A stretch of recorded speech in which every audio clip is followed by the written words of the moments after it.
In the modern era, a lonely girl named Tong Yao tragically met her demise in a car accident. After her death, she found herself transported to a realm of cultivation known as Yunxiao Continent. Initially, she bound herself to a sign-in system, which bestowed upon her bountiful rewards with each successful sign-in ranging from profound cultivation methods, exquisite elixirs, to divine artifacts and even fortuitous opportunities. Furthermore, she acquired a bracelet that opened up a space brimming with spiritual energy, a secret domain exclusively for Hera sanctuary teeming with precious medicinal herbs, and an ideal place for her cultivation. At the enrollment conference of one of the three major sects, Qingxuan Sect, Tong Yao signed in and successfully gained admission. With her two golden keys, the medicinal field, and the sign-in system, she navigated the currents of cultivation with remarkable ease.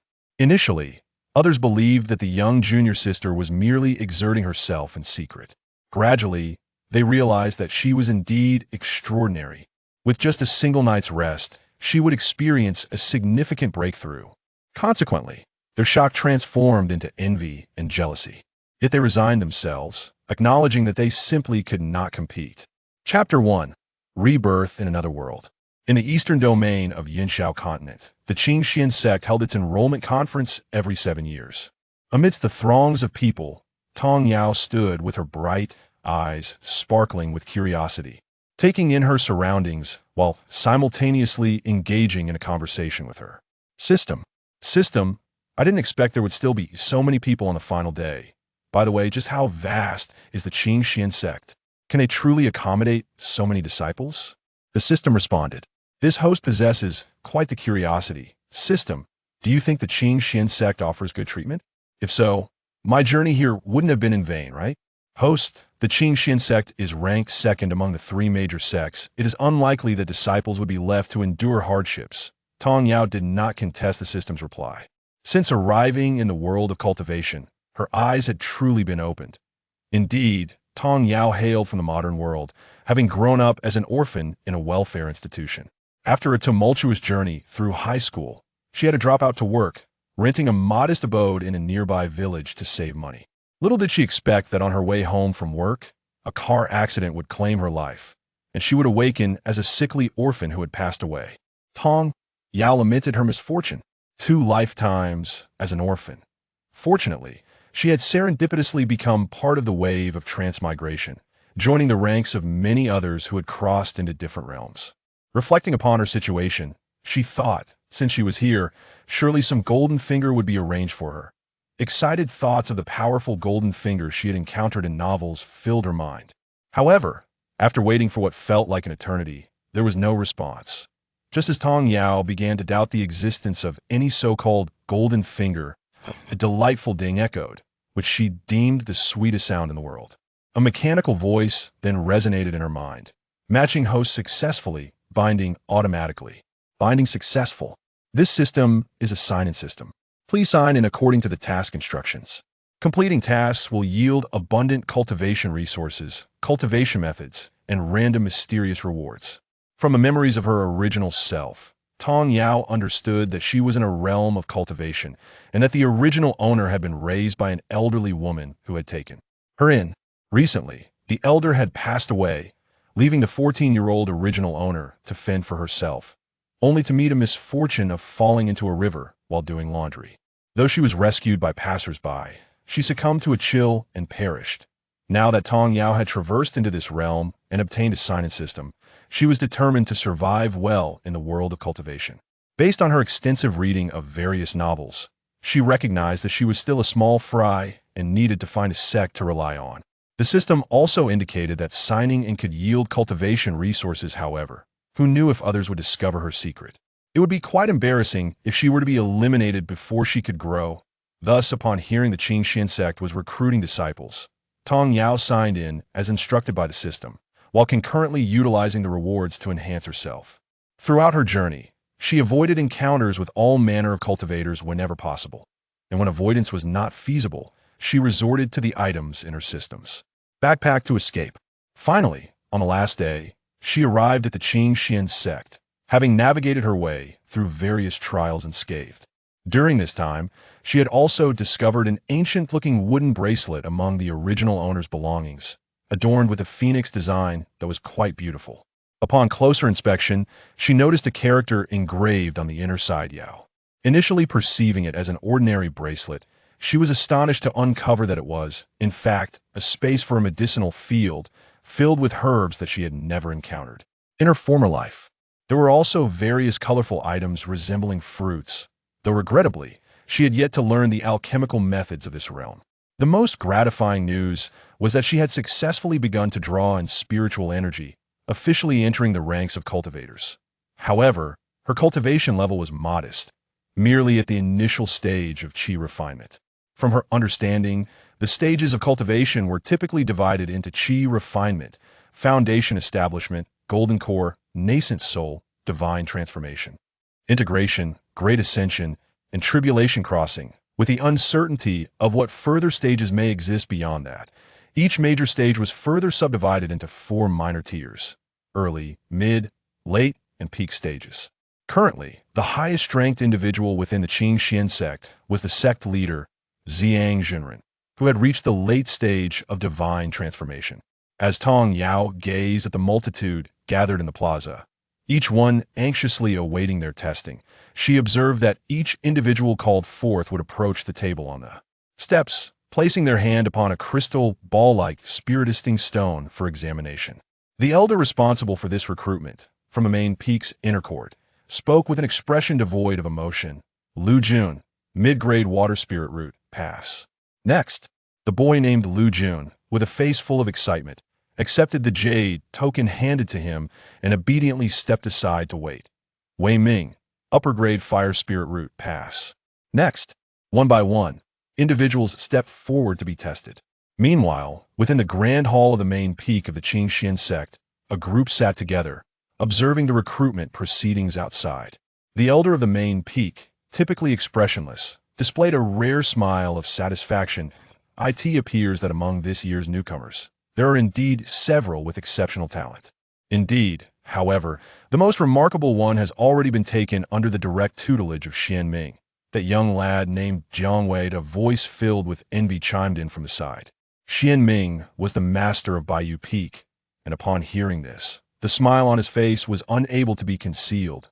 The others exchanged glances, unable to suppress their gritted teeth. Who could have anticipated that the young lad would ultimately choose to pursue alchemy? It was truly a blessing for Xian Ming. Seated upon the elevated dais, the middle-aged gentleman gazed intently into the reflection mirror. He was none other than the esteemed leader of the Qingxuan Sect, Master Xiang. With an air of casual indifference, he cast a glance over the congregation within the grand hall and spoke in a resonant voice. Do continue watching, there are still many young talents yet to be assessed.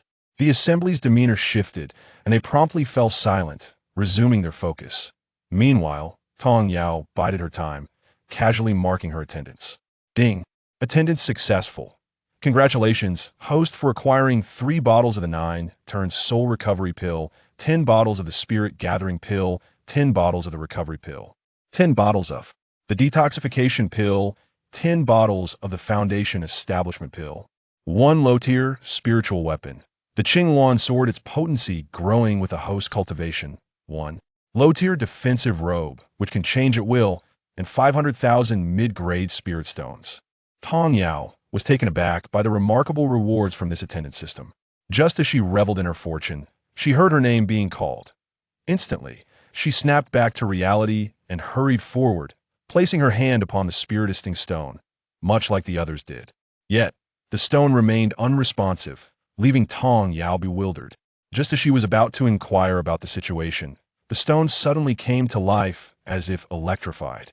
In an instant, the previously tranquil spiritisting stone erupted with dazzling brilliance, cascading 5-colored radiance like a waterfall, each hue corresponding to the 5 elemental forces: gold, wood, water, fire, and earth, seamlessly merging into Tong Yao's being. Her entire form was enveloped in a halo of 5 colors, each hue vibrant and pure, resplendent like a rainbow. The 5-colored luminescence entwined and fused in the air, culminating in a radiant blossom resembling a 5-petaled lotus, floating above Tong Yao's head and exuding boundless vitality. For a moment, all present widened their eyes, unable to fathom the spectacle before them. Elder Mu gazed at Tong Yao with astonishment, his normally steady voice betraying a hint of excitement. Tong Yao, exceptional. Exceptional 5 spiritual roots, pass. He had not anticipated that this petite girl before him possessed such extraordinary talent. This was an exceedingly rare 5-colored spiritual root, the convergence of gold, wood, water, fire, and ear than exceptional rarity. Indeed, an ancient millennium phenomenon. Such a prodigy in cultivation was truly unprecedented. The expressions of those present transformed into awe and reverence. Even those observing through the reflection mirror in the hall stood up in exhilaration. This is the 5 spiritual roots. Indeed, it is the 5 spiritual roots, and of the exceptional kind. Even the typically reticent Master Zhang felt a tremor in his heart upon witnessing the resplendent 5-colored light emanating from Tong Yao. Throughout the millennia in Yunxiao Continent, exceptional talents had emerged, yet none possessed such extraordinary 5 spiritual roots. He could not help but muse that the Qingxuan Sect was poised for greatness. One must ask, who else could boast such fortune? Chapter 2. The Competition for Disciples and Apprenticeship. Tong Yao stood there, utterly bewildered. She had not anticipated that while others had seemingly normal assessments, her own would manifest in a dazzling display of neon lights. Hastily, Tong Yao released her grip and gazed at the elder beside her with wide, innocent eyes. At that moment, Elder Mu gradually calmed his excited heart, and just as the crowd began to murmur, a voice of astonishment pierced through. Look! Several esteemed elders are descending from the sky. The onlookers tilted their heads upward, witnessing the swift arrival of several venerable figures, some of whom soared through the air unaided by any magical artifacts, relying solely on their formidable cultivation. Little girl, you possess a rare 5-element root constitution of exceptional quality. This is a once-in-a-lifetime talent for cultivation. With those words, Master Ziyang of the Qingxuan Sect stepped into the crowd's view, closely followed by several prominent figures from the main hall, their presence igniting a wave of astonishment throughout the square. Was that not the esteemed leader of the Qingxuan Sect? And accompanying him were perhaps the peak masters and elders. It was inconceivable. What extraordinary allure did this girl possess to attract such a multitude of experts? A 5-element root, especially one of the highest quality. She could very well be a carefully nurtured successor from a hidden lineage. Amid the fervent discussions, the high-ranking members of the Qingxuan Sect fixed their eager gazes upon Tong Yao. Little girl, I am Master Ziyang of the Qingxuan Sect. Would you honor me by becoming my disciple? The proposal from Master Zhang instantly stirred a wave of anxious murmurs among the bystanders, who disregarded their statuses to voice their concerns. The sect leader is exceedingly busy. He may lack the time to provide personal guidance. Would it not be regrettable if this caused you to miss your future opportunities? Indeed, the leader's schedule was too demanding. Perhaps we peak masters should share this responsibility. Clearly, they were reluctant to let the leader monopolize the opportunity and miss a golden chance. Tong Yao, right?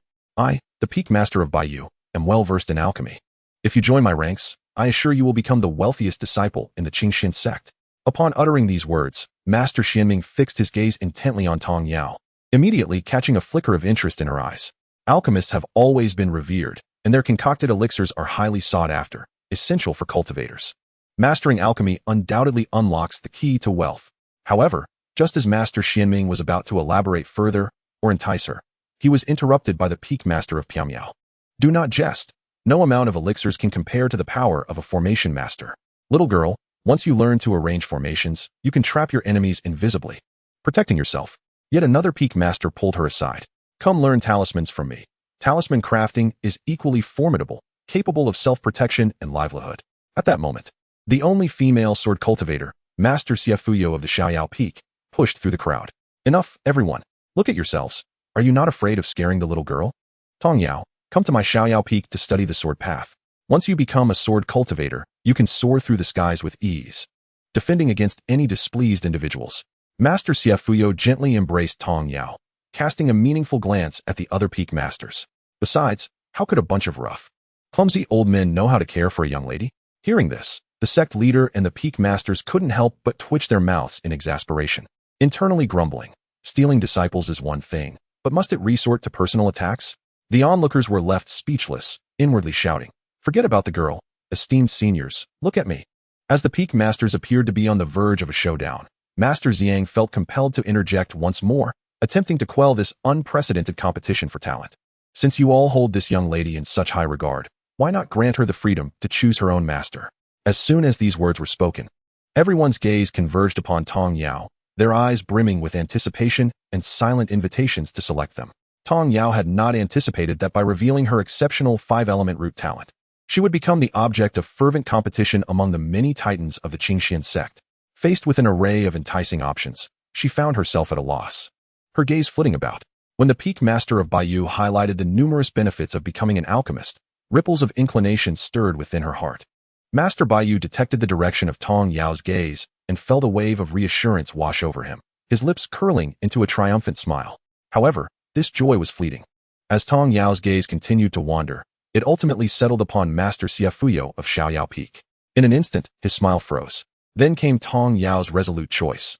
I wish to become a disciple of Master Xiafuyo. With that, she respectfully bowed, declaring, I am Tong Yao, here to pay my respects to my esteemed master. Tong Yao's choice left Master Baiyu feeling anxious. Just as he was about to inquire about her reasoning, he was deftly obstructed by Xiafuyo's agile form. With a radiant smile, Xiafuyo kindly supported Tong Yao and presented her with a storage ring. Here, my dear apprentice. This storage ring is perfect for your daily necessities. Inside, you will also find a high-quality Changhong sword that I obtained in my early years, along with some other trinkets. Consider it a gift from your master. Later, I will take you to meet your senior brothers and sisters. Tong Yao accepted the storage ring with delight, her smile blooming like a flower. Thank you, master. The other peak masters and attendees, witnessing Tong Yao's formal apprenticeship, felt a pang of reluctance but could only accept the outcome with regret. Suddenly, Xiafuyo wore a sly smile, surveying the high-ranking members of the sect. Now that you are all my disciples' elders, do you not plan to offer some sort of token? Upon these words, the air momentarily froze. The sect leader and the other peak masters thought, so, not only did we fail to secure a disciple, but now we must also contribute generously? As leaders of the sect, they could hardly be stingy. One person presented a storage bag, and Tong Yao glanced at her master, receiving a nod of approval before promptly accepting it with both hands and bowing in gratitude. The crowd in the square looked on with envious eyes. Truly, what a disparity. With many still awaiting their assessments and having missed the opportunity to claim a disciple, the disappointed individuals departed with heavy hearts. However, just before leaving, Master Xinming, still unwilling to give up, advised Tong Yao, little girl, do take some time to visit the alchemy hall. After all, it hasn't been said that you can only learn one thing, especially since you possess 5 types of spiritual roots. Indeed, with your talent, you could master everything. Just come to us whenever you wish to learn. The others exchanged glances with Xiafuyo, suggesting that even if they could not take her as a disciple, they could still maintain a nominal teacher-student relationship. Xiafuyo rolled her eyes in exasperation. If Tong Yao wished to learn, could she possibly stop her? And was she truly that kind of person? With her chosen disciple now part of Xiaoyao Peak, the others returned to the main hall. As for the remaining assessments, Xiafuyo felt there was no longer a need to stay and watch. After exchanging greetings, she led her little apprentice back to Xiaoyao Peak. Chapter 3. A gathering at Xiaoyao Peak, a shocking return gift.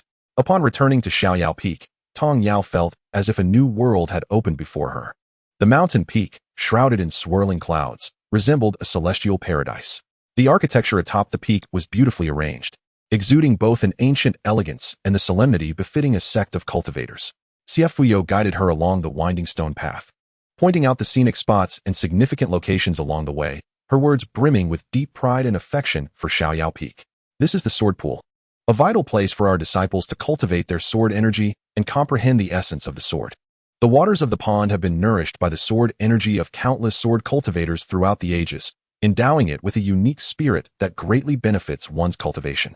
As Xiafuyo spoke, she led Tong Yao to a shimmering pond, its crystal-clear depths occasionally flickering with sword light, as if ethereal swords danced beneath the surface.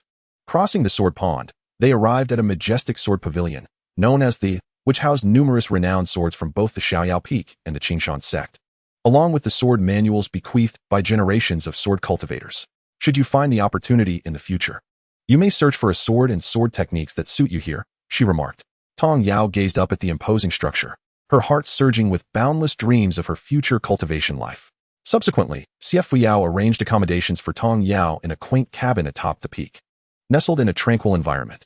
The interior was simple yet exuded warmth, with the rolling sea of clouds visible through the window, evoking a sense of serenity. She informed Tong Yao that this would be the starting point for her focused cultivation and comprehension of the sword path. Starting tomorrow, I shall have someone impart to you the foundational sword techniques and methods, but prior to that, you must familiarize yourself with the rules of Xiaoyao Peak and the essential qualities of a sword cultivator. In the evening, I will introduce you to your senior brothers and sisters. A hint of expectation colored Xie Fuyao's tone as she believed that this disciple, endowed with a supreme five-element root, would undoubtedly carve out a brilliant path in swordsmanship. Yes, master. Once Xie Fuyao departed, Tong Yao felt emboldened to contact the system. Quickly, system, come forth for a chat. System, today's sign-in location is Xiaoyao Peak. Please sign in promptly, host. Tong Yao suddenly remembered she had yet to sign in today. Sign in. With that, she sat down at the table. Almost immediately, the mechanical voice of the system echoed. Ding, sign in completed. Congratulations, host, for obtaining the special physique, Ling Long Holy Body. A set of high-grade spirit gathering array, 10 bottles of Yuaning Dan, 10 bottles of Ningxin Dan, and 1 million mid-grade spirit stones. System. The Ling Long Holy Body sounds quite prestigious. What is its function? Host. The Ling Long Holy Body is a unique bloodline physique. A cultivator with the Ling Long Holy Body can transform into the likeness of any person, perfectly mimicking their voice, appearance, and physique, with a cultivation speed several dozen times faster than that of ordinary individuals. System. That's incredible. It's almost on par with the Monkey King's 72 transformations. Oh. System. You are truly magnificent to me. System. Host's tears are rather faint. Tong Yao was genuinely astonished by the capabilities of the system she had bound to herself. The smile on her face was impossible to contain. Ever since binding with the system, she had received a plethora of valuable items. Quite unlike the narratives in those novels where hosts struggle against the system, completing bizarre tasks for meager rewards. Indeed, this system was exceptional.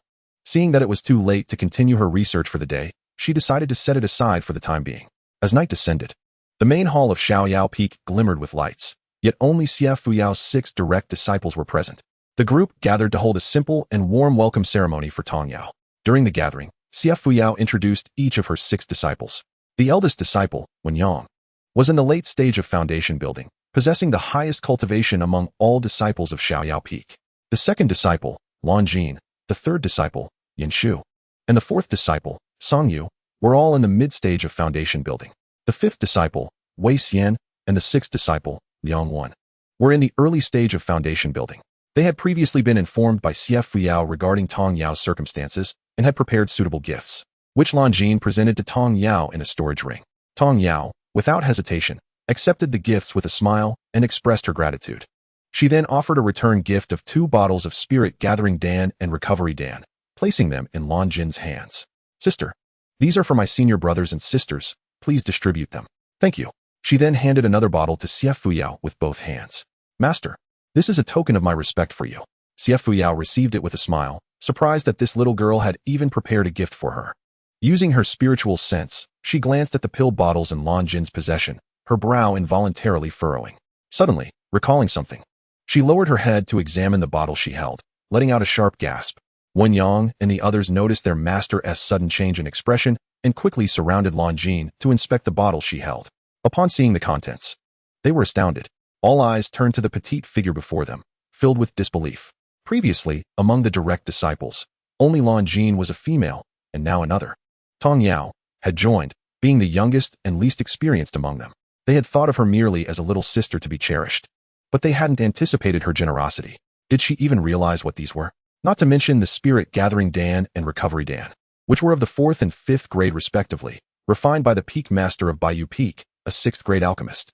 While they could indeed be refined, their quality could not compare to the ones gifted by this little girl.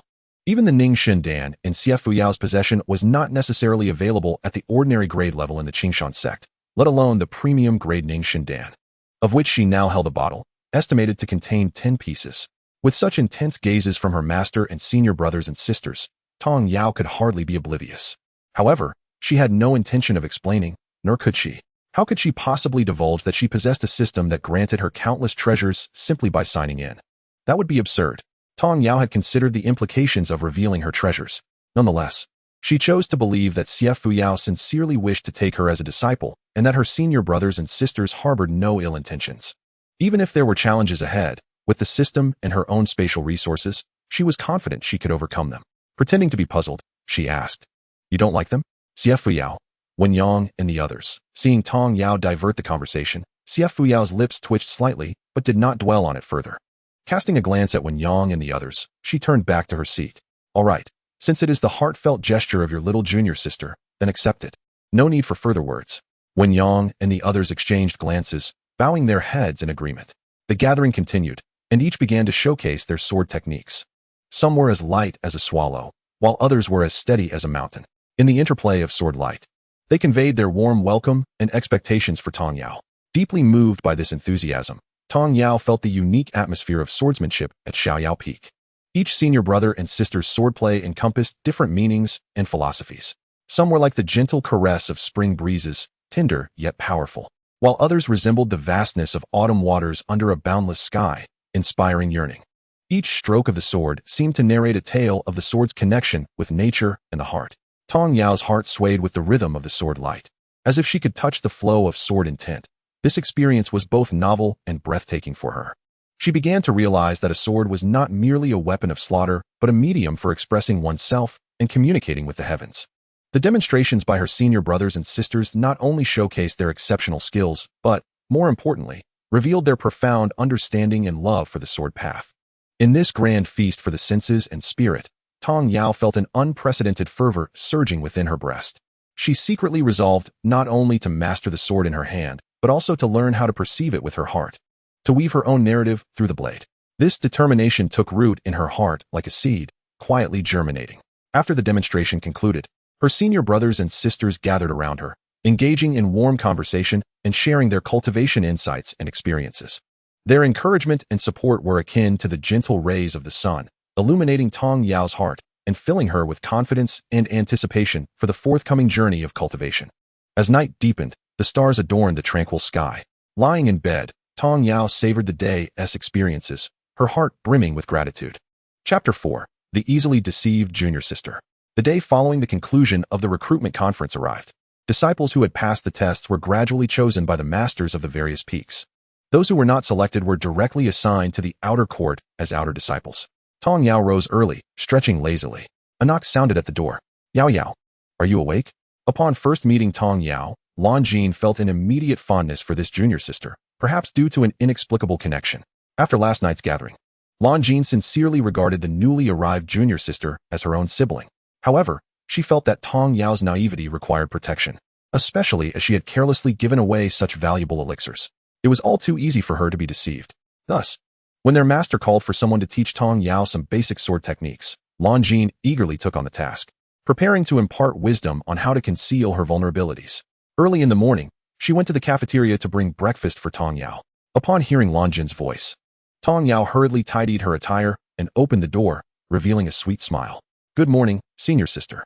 Lan Jin entered with the breakfast, her eyes radiating warmth. I thought you might not know where the cafeteria is since you're new here. I specially brought you some breakfast.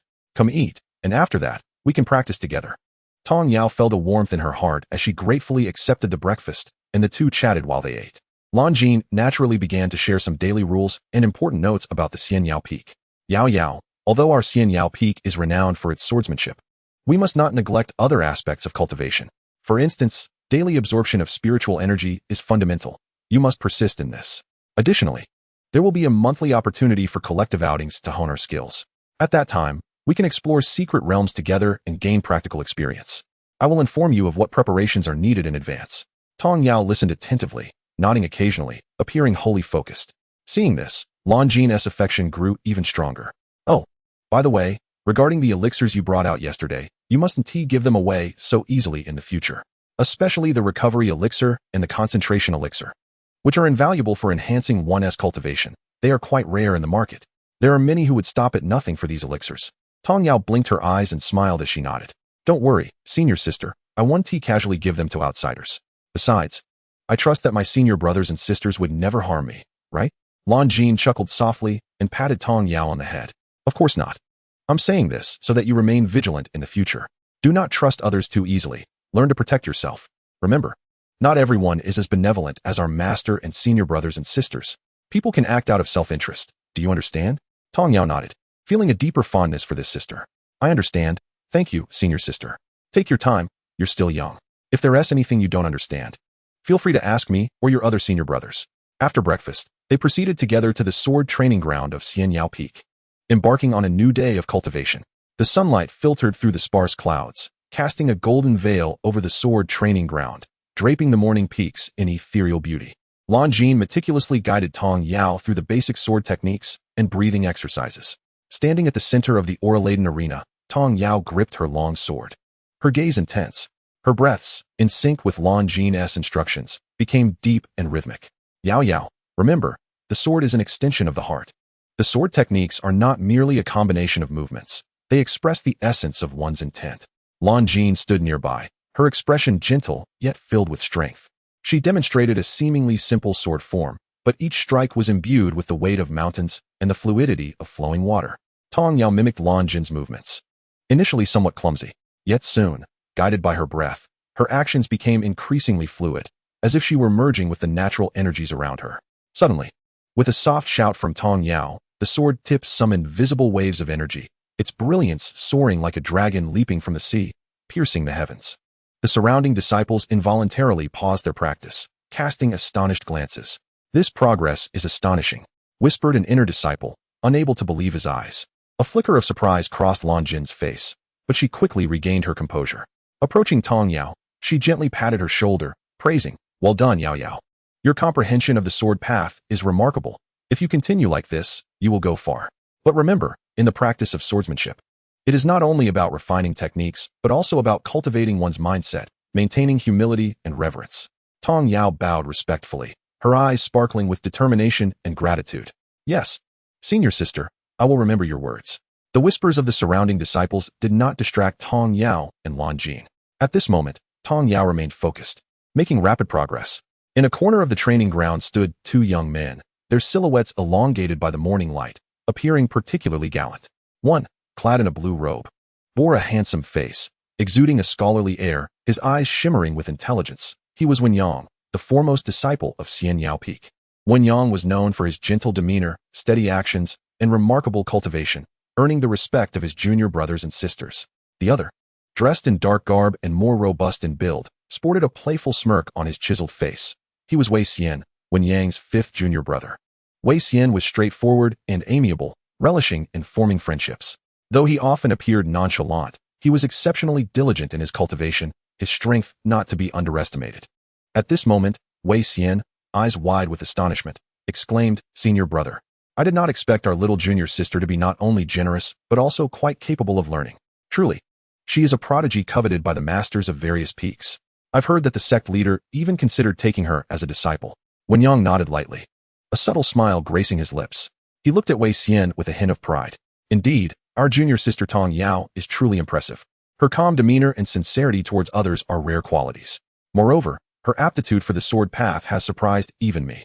Wei Xian raised an eyebrow, crossing his arms, teasingly interjecting, "Senior brother, are you lamenting the prowess of the younger generation?" But seriously, our junior sister was remarkably composed during the recruitment conference, even with the sect leader and masters vying for her attention. Choosing to join Xianyao Peak, her courage and vision deserve a thumbs up from me. Wenyang chuckled lightly, her gaze once again shifting to the earnest figure in the arena. Indeed, her choice bore witness to her extraordinary insight and wisdom. Coupled with her exceedingly rare and exceptional five-elemental root talent, this undoubtedly heralded the arrival of a new star at the Xianyao Peak, brimming with endless possibilities. "Fifth junior brother, you must put in more effort, lest our little junior sister surpass you in the future." Wei Xian laughed heartily, patting Wenyang's shoulder with a carefree demeanor. "That is a given. Competition breeds progress. However," he added, "speaking of which, senior brother, where did our little junior sister acquire such remarkable elixirs?" Wenyang nodded gently, a fleeting glimmer of depth passing through her eyes, as if contemplating something. "I surmise it may be prepared by the family behind her," she continued, her voice imbued with a sense of acceptance and serenity. "Regardless, now that she has joined our masteress fold, she is our little junior sister and an integral part of Xianyao Peak. We must assist and protect her. News of the elixirs must remain confidential." Yet, recalling the performance of their little junior sister from the night before, an air of helplessness lingered in both their expressions. They both felt that she was somewhat naive and innocent. Alas, she was still too young. Meanwhile, Tong Yao remained blissfully unaware of the perception others held of her as simple and easily deceived. She was diligently focused on mastering the sword. As the morning passed, she had already grasped the fundamentals of swordplay, proficiently wielding it until she decided to pause. At that moment, Lan Jin approached with a silk handkerchief. gently wiping the beads of sweat from Tong Yao's brow while smiling. Yao Yao, you must be tired. After you tidy up, I shall take you to the great dining hall for a meal. Tong Yao smiled slightly, graciously accepting the handkerchief and shaking her head. Thank you, senior sister. But I am not tired. I can manage on my own. Just as Lan Jin was about to respond, the two who had been observing approached. Tong Yao and Lan Jin greeted them. Senior brother, fifth junior brother. Wei Xian grinned. Little junior sister, impressive. You've already mastered the swordplay on your first day? Wen Yang also nodded warmly at them. Shall we head to the dining hall together? The two nodded, and Lan Jin replied. I was just telling little junior sister that we would be going to the dining hall soon. Very well, senior brother, and I shall head to the dining hall first. You two hurry along. Wei Xian exclaimed, pulling Wen Yang along as he waved. After they departed, Lan Jin and Tong Yao hurried to freshen up. Tong Yao skillfully donned the outfit gifted by the system, which possessed both protective qualities and aesthetic appeal, with intricate patterns shimmering subtly under the sunlight. Then, with a gentle wave of her hand, the attire instantly transformed into the exclusive garb of the direct disciples of Xianxiao Peak, elegant and dignified, as if by magic. It was truly astonishing. System, this outfit is absolutely marvelous. Not only does it offer protection, but it can also change styles at will. It's like a walking wardrobe. Tong Yao exclaimed, her voice brimming with delight and admiration for the system's reward. The system seemed to bask in its own glory, responding, Host, a product of the system. Quality assured, naturally extraordinary. Tong Yao envisioned the system's smug expression, imagining it with a proud demeanor if it had a physical form, and couldn't help but chuckle. Her mood becoming increasingly light and joyful. This was not solely due to receiving such a practical and wondrous piece of equipment, but more so because in this unfamiliar world, the companionship of a system that was sometimes serious and other times humorous brought her an unprecedented sense of joy and security. Once she was ready, Tong Yao and Lan Jin proceeded to the dining hall to reunite with Wen Yang and Wei Xian. Along the way, Lan Jin provided Tong Yao with an overview of the Qingxuan Sect. The entire Qingxuan Sect was nestled amidst towering mountains. Resembling a pearl embedded in a verdant embrace, surrounded by swirling mists, it appeared dreamlike. The sect was constructed in harmony with the mountainous terrain, layered and thoughtfully arranged, showcasing both the artistry of nature and the ingenuity of the cultivators. Each dawn, as the first rays of sunlight pierced the clouds, illuminating the glazed tiles of Qingxuan Sect, the entire sect basked in a golden glow, exuding an air of solemnity and mystery. Within the sect, winding paths of bluestone connected various halls and pavilions. Flanking the paths were ancient trees and exotic flowers, occasionally wafting with ethereal energy, infusing the air with a refreshing quality that seemed to transcend the mundane. At the core of the sect stood the grand main hall, the Ziwei Hall, a spiritual symbol of the Qingxuan Sect and the venue for significant ceremonies and decisions. The architectural style of the Ziwei Hall was both ancient and majestic, with soaring eaves and intricately carved beams, each brick and tile whispering tales of time and the sect's illustrious history. Surrounding the Ziwei Hall were the dedicated areas of various peaks, such as Baiyu Peak, Xianxiao Peak, and Piaomiao Peak. Each peak had its own unique characteristics and specialized cultivation directions. Baiyu Peak was renowned for its elixirs, perpetually shrouded in clouds and fragrant with medicinal aromas. Xianxiao Peak was celebrated for its swordsmanship, with sword energy soaring into the sky, and the glimmering blades akin to dragons. Meanwhile, Piaomiao Peak excelled in formations and talismans, with layers of mystical traps and secrets, both hidden and formidable. Moreover, the Qingxuan Sect boasted facilities including spiritual springs, alchemy rooms, scripture repositories, and trial grounds, providing disciples with all the necessary conditions for cultivation. Tong Yao listened with rapt attention until they arrived at the dining hall. At that moment, the system's voice echoed in her mind. Ding, please complete the sign-in task at the Qingxuan Sect's great dining hall. Though Tong Yao's steps did not falter, she internally mused, the great dining hall? This sign-in task seems increasingly laid back. Despite her internal musings, she completed the sign-in procedure with deftness. Ding, sign-in completed. Congratulations, host. You have received an exquisite spiritual weapon, the illusory spirit sword, capable of transforming into myriad forms, along with the celestial grade technique Dragon Spring Sword Art, which encompasses the ultimate secrets of swordsmanship, a glazed mirror that reveals all things and illuminates their essence, 10 bottles of Yuan infant pills, 10 bottles of concentration pills, and 1 million premium spirit stones. Tong Yao, having seen such rewards before, felt somewhat desensitized. She had matured as a host. In the realm of cultivation, the classifications of techniques range from low to high, generally categorized as yellow, xian, earth, and heaven grades, with heaven being the pinnacle. Ascending beyond that, there existed the saint, divine, and even emperor grades, each elevation signifying not only a leap in the power of techniques, but also a geometric increase in the difficulty of cultivation, symbolizing the cultivator's depth and breadth of understanding of the laws of heaven and earth, to effortlessly obtain treasures that countless cultivators yearned for, even willing to sacrifice their entire life as cultivation in exchange, was indeed remarkable. Tong Yao continued to follow Lan Jin into the dining hall, perusing the rewards from the previous sign-in. She looked up to see Wei Xian waving them over. Senior sister, little junior sister, over here. They navigated through the bustling dining hall and arrived at the table reserved by Wei Xian. It was lunchtime, and many disciples who had not undergone fasting or were simply indulging their appetites had gathered there. Among the crowd, several faces were marked with curiosity, whispering amongst themselves. Casting glances at Wei Xian and Wen Yang, many recognized the two, as they were notable figures on the Qingxuan Sect's talented disciples list. Upon recalling the title that Wei Xian had just uttered, it dawned on him that among the direct disciples of the Celestial Peak, there was only one female cultivator. The second disciple, Lan Jin. This young junior sister must be the one who, at the enrollment conference, had caused a frenzy among the esteemed elders. The one possessing the extraordinary 5 spiritual roots, known as Tong Yao. Ah, did you hear? That little girl is said to possess the unparalleled talent of 5 spiritual roots. According to the elders, such a spiritual root attribute is a rarity that occurs only once in a millennium. Indeed, otherwise, why would so many people compete to take her as their disciple? Standing nearby, a young girl listened to the discussions with a face full of indignation, unable to suppress her resentment as she retorted, "So what? She's already 14 and still only at the initial stage of chi refinement. Perhaps her spiritual root attribute actually slows her cultivation." The scene that unfolded during the enrollment conference had allowed her inner imbalance to grow like wild grass. Consumed by jealousy, she could hardly sleep at night, repeatedly pondering, why? What makes her worthy of such attention?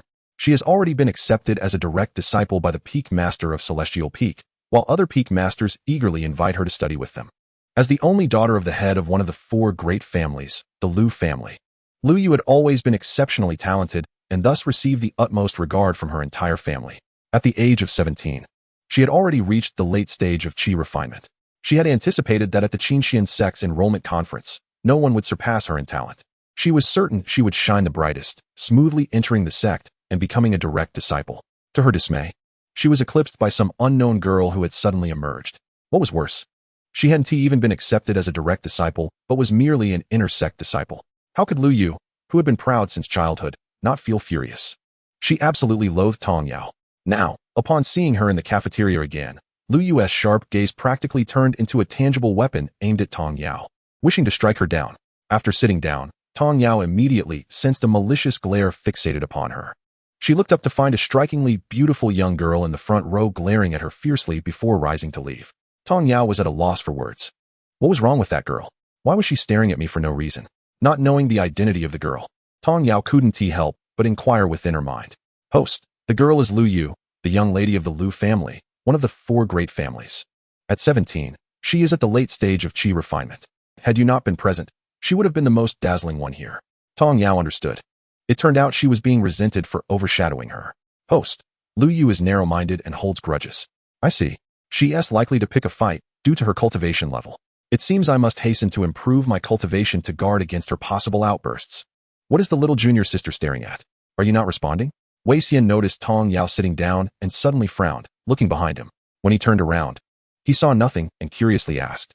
Tong Yao retracted her thoughts and smiled in response. It's nothing, 5th senior brother.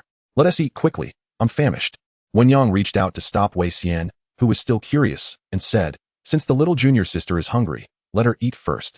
Afterward, we should all rest. The group remained relatively quiet during the meal, except for Lan Jin and Wei Xian occasionally introducing Tong Yao to the names of the dishes. Once the meal concluded, they returned together to rest. Chapter 6. The Exquisite Sacred Body. Upon returning to her dwelling and securely closing the door, Tong Yao began to sift through the rewards she had signed for. She discovered numerous rare materials, dozens of bottles of Yuan infant pills and concentration pills, not to mention several million medium-grade and top-grade spirit stones.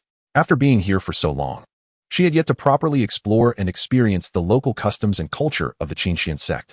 She thought to ask senior sister Lan Jin to show her around when she found the time. Continuing to rummage, she paused upon seeing a label marked Exquisite Sacred Body and studied it intently. Such a formidable enhancement could not be squandered. Tong Yao decided to utilize it. However, She realized that using the exquisite sacred body on Celestial Peak would undoubtedly attract unnecessary trouble. First and foremost, her master, Yao, would certainly be alerted. Remembering her medicinal field space, Tong Yao immediately turned to enter it. The spiritual energy here was too dense, making it somewhat uncomfortable for her lower cultivation level. Thus, she hastily called out to the system. System, activate the exquisite sacred body. As her words fell, Tong Yao felt an unprecedented surge of power coursing through her body. This power was both gentle and formidable, as if all the elements of the world were responding to her call. Her cultivation level soared continuously, advancing from the initial stage of qi refinement to the mid, late, and peak stages, and then to the early stage of foundation establishment, until she finally stabilized at the mid-stage of foundation establishment. Tong Yao refrained from pushing further and instead compressed the excess spiritual energy within her. Once her internal spiritual energy settled, she stood up and casually made a gesture. Instantly, her senses heightened remarkably. She could perceive the fluctuations of spiritual energy and even the slightest changes in nature around her. With the integration of the exquisite sacred body, Tong Yao discovered she could not only freely manipulate the power of the 5 elements, but also move with greater agility. Her every gesture accompanied by a faint aura of elemental energy, both graceful and powerful. She could effortlessly transition between different elements. A subtle sheen radiated from her skin, as if washed by moonlight. Tong Yao felt magnificent at that moment. However, she was also aware that with her well-known initial cultivation level upon entering the sect, such a sudden surge in strength would undoubtedly raise suspicions.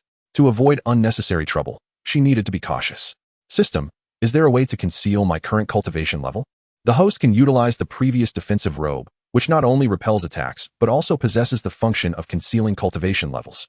Unless one reaches the combined stage, they will be unable to discern your current cultivation level.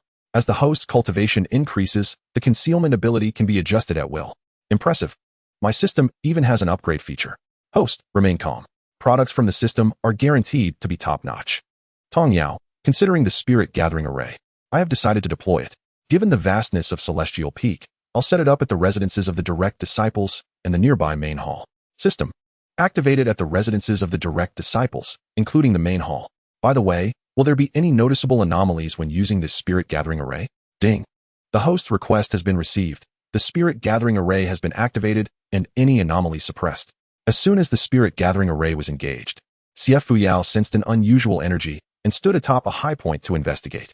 Wen Yang and the others soon followed out. They looked up and saw their master hovering in midair. They quickly bowed in respect, saying, Master. Everyone noticed that within Celestial Peak, the spiritual energy at their residence and the main hall had suddenly intensified several-fold, with countless streams of spiritual energy continuously converging. The eyes of those present were filled with disbelief. Master, what is happening? Lan Jin stared in astonishment at Yao. This dense spiritual energy is nearing that of the spirit pool at the back of the sect. Indeed, how did Celestial Peak suddenly gather such concentrated spiritual energy? Who activated the spirit gathering array? The group cast questioning glances at Yao. Wen Yang, being more familiar with the specifics of Celestial Peak, realized that this could not be a natural phenomenon. Otherwise, the entire Celestial Peak would have been involved. He had originally planned to visit the task hall in a few days to pick up some tasks, gather enough points for exchanges to the spirit pool, and then attempt to advance to the peak stage of foundation establishment. Now, an astonishing thought suddenly emerged in Wen Yang's mind, only to be dismissed with a shake of his head as impossible. He recalled the casually produced elixir by his junior sister that night, and could not help but lift his gaze towards his master, only to meet Yao's eyes. Yao, well aware of her brilliant disciple's intellect, was surprised that he had deduced the reason so swiftly. Clearing her throat, she remarked, Why concern ourselves with trivialities? Isn't the dense spiritual energy beneficial? We should seize the moment to cultivate. Her words resonated with wisdom. Indeed, the abundant spiritual energy was ample for their training, regardless of its origin. The others, unable to comprehend the situation, ceased their inquiries and respectfully took their leave from Yao. Before departing, Wen Yang paused briefly, glancing at his junior sister's residence. He then restrained his curiosity and turned to leave. As the spiritual energy surrounding the residence of the direct disciples of Xiao Peak grew increasingly potent, the gray-clad elder guarding the spiritual energy pool in the back mountain of Qingxuan Sect began to sense a gathering of energy. Swiftly employing his divine sense to investigate, he found nothing amiss. Even after surveying the entirety of Qingxuan Sect, he discerned no anomalies, questioning whether it was merely a figment of his imagination. Unbeknownst to him, the gathering formation had only exhibited fluctuations in spiritual energy, for a brief moment before reverting to tranquility. Tong Yao, having instructed the system to utilize the gathering formation, paid it no further mind. Upon returning to their quarters, Wen Yang and the others immediately commenced their cultivation. Recognizing the rarity of such rich spiritual energy, only a fool would not cherish it. Meanwhile, the humble fool, cloaked in anonymity, was indulging in deep slumber. The next day, well rested, Tong Yao arose early. Upon arriving at the door of her senior sister, Lan Jin, she was informed that she could not accompany Tong Yao for the time being and should take care of herself, with any matters to be addressed in the main hall with their master. This remark prompted Tong Yao to recall her previous night's request for the system to deploy the gathering formation. She chose not to dwell on it and proceeded to the dining hall for breakfast. Inside the bustling dining hall, practitioners engaged in light conversation, relishing the peaceful moments before their meals. Clad in the garb of a direct disciple, Tong Yao approached the food counter, ready to place her order, when a sharp voice pierced the air. "Oh, the genius direct disciple from Xiaoyao Peak has come for breakfast." The voice was not loud, yet it resonated clearly, deliberately elongated, silencing the chatter throughout the hall. Tong Yao paused, frowning as she turned to identify the speaker, Lu Yu, the strikingly flamboyant girl who had shot her a malevolent glare the night before. With a piercing gaze and a provocative smile, Lu Yu strode toward Tong Yao, her footsteps echoing unnaturally in the now silent dining hall, drawing everyone's attention. The atmosphere brimmed with tension as spectators shifted their focus from Lu Yu to Tong Yao. As Lu Yu approached, Tong Yao could not help but voice her thoughts to the system. "System, does she have some sort of serious issue? Can a direct disciple not enjoy breakfast?" The system responded, "Host, she is envious of your status as a direct disciple and is intentionally seeking trouble." Tong Yao replied, "Is it really necessary? The decision to accept her as a direct disciple was not mine. I merely wished to have breakfast." With a calm demeanor, she inquired, "Is there a rule in the dining hall prohibiting direct disciples from eating?" Lu Yu's expression faltered, evidently unprepared for such a direct retort, leaving her momentarily speechless. However, she quickly regained her composure, forcing a smile. "Oh, I was merely joking. There's no need to take it so seriously." She surveyed the crowd, which included numerous outer sect disciples, and added, "Does our dear sister Tong Yao now consider herself above us mere mortals, unable to exchange a word with those who are not direct disciples?" As her words fell, murmurs began to ripple through the crowd. "No way. She just became a direct disciple and already looks down on others." "Exactly. So what if she is a direct disciple? Her cultivation is merely at the initial stage." Tong Yao was taken aback by Lu Yu's ability to stir the pot. Listening to the surrounding comments, she felt exasperated. She was simply trying to have breakfast. When had she looked down on anyone? Chapter 7. Lu Yu's Provocation. Seeing the smug smile on Lu Yu's face, Tong Yao's brow furrowed in discontent as she locked her sharp gaze onto Lu Yu. Her voice, laced with a chilling undertone, betrayed her mounting impatience and confusion. "Sister? According to the rules, shouldn't you address me as senior sister? And what is your intention behind deliberately misinterpreting my words to mislead others?" Lu Yu's smile faltered under Tong Yao's scrutiny, yet she maintained a facade of nonchalance, retorting, "Sister Tong Yao, you've misunderstood. I merely wished for everyone to appreciate the elegance of a direct disciple with 5 elemental roots." She raised her hands innocently, her eyes darting, yet harboring a hidden challenge. With the system concealing her cultivation level, who among the crowd would not see through her facade? Tong Yao assessed Lu Yu, a cold smile flickering in her heart as she discerned the latter's ulterior motives. Beneath Lu Yu's superficial praise lay envy and ambition, seeking to cast doubt upon Tong Yao's credibility as a direct disciple, despite her being at the initial stage of cultivation. Lu Yu's deeper scheme aimed to elevate her own standing by overshadowing Tong Yao, leveraging the latter's title to bolster her image among their peers. Tong Yao felt no fear of Lu Yu's cultivation. Rather, she found her tactics distasteful. Since Lu Yu sought to incite discord, Tong Yao would oblige her. "Junior sister, you are well aware of your own intentions. You can test the authenticity of my title as a direct disciple." Tong Yao's tone remained serene, imbued with confidence, signaling to the onlookers that she welcomed the challenge. Upon hearing this, Lu Yu's smile faltered slightly, not anticipating Tong Yao's directness. However, she soon realized that Tong Yao's stance played right into her hands. "Very well, since senior sister insists, let us meet at the competition stage in a month. I hope you remain this confident by then." Her words dripped with a smile, yet her eyes glinted with disdain, a challenge for Tong Yao, a display for the crowd, and a reassurance for herself. After all, she was at the late stage of chi refinement. Even a month would not allow Tong Yao to catch up. By then, she would demonstrate to everyone that no matter how high one's talent, lack of strength rendered it meaningless. At that moment, the audience intentionally overlooked the absurdity of a direct disciple at the initial stage facing off against Lu Yu, who was at the late stage. In the realm of cultivation, strength reigned supreme, and it was commonplace for the strong to defeat the weak. Furthermore, many in the same cohort as Tong Yao harbored envy and jealousy toward her. A figure of significant attention among the higher-ups, Tong Yao initially considered accepting the challenge, but suddenly recalled that senior sister Lan Jin had mentioned a training expedition in a month. Thus, she hesitated. Seeing the indecision on Tong Yao's face, Lu Yu could not help but chuckle derisively. What's wrong? Senior sister is afraid? Just a moment ago. Before she could finish, Tong Yao interrupted her with a wave of her hand. With an elegant roll of her eyes, she replied, when did I say I was afraid? I was merely contemplating my availability in a month. Lu Yu and the surrounding crowd shared the same sentiment, perceiving Tong Yao's words as a mere excuse to evade the challenge. In an instant, the gazes directed at Tong Yao were filled with disdain. At that moment, she calmly declared, let us meet at the competition stage in 3 days instead of a month, shall we? A profound silence enveloped the surroundings. Everyone stared incredulously at the composed young girl before them, as though she were merely discussing something as trivial as dining. Lu Yu thought Tong Yao must have lost her mind. After all, as a practitioner at the initial stage of qi cultivation, how could she possess the confidence to elevate her cultivation level and challenge her in just 3 days? However, it was none of her concern. If Tong Yao was eager to embarrass herself in front of so many people, then she would simply allow it.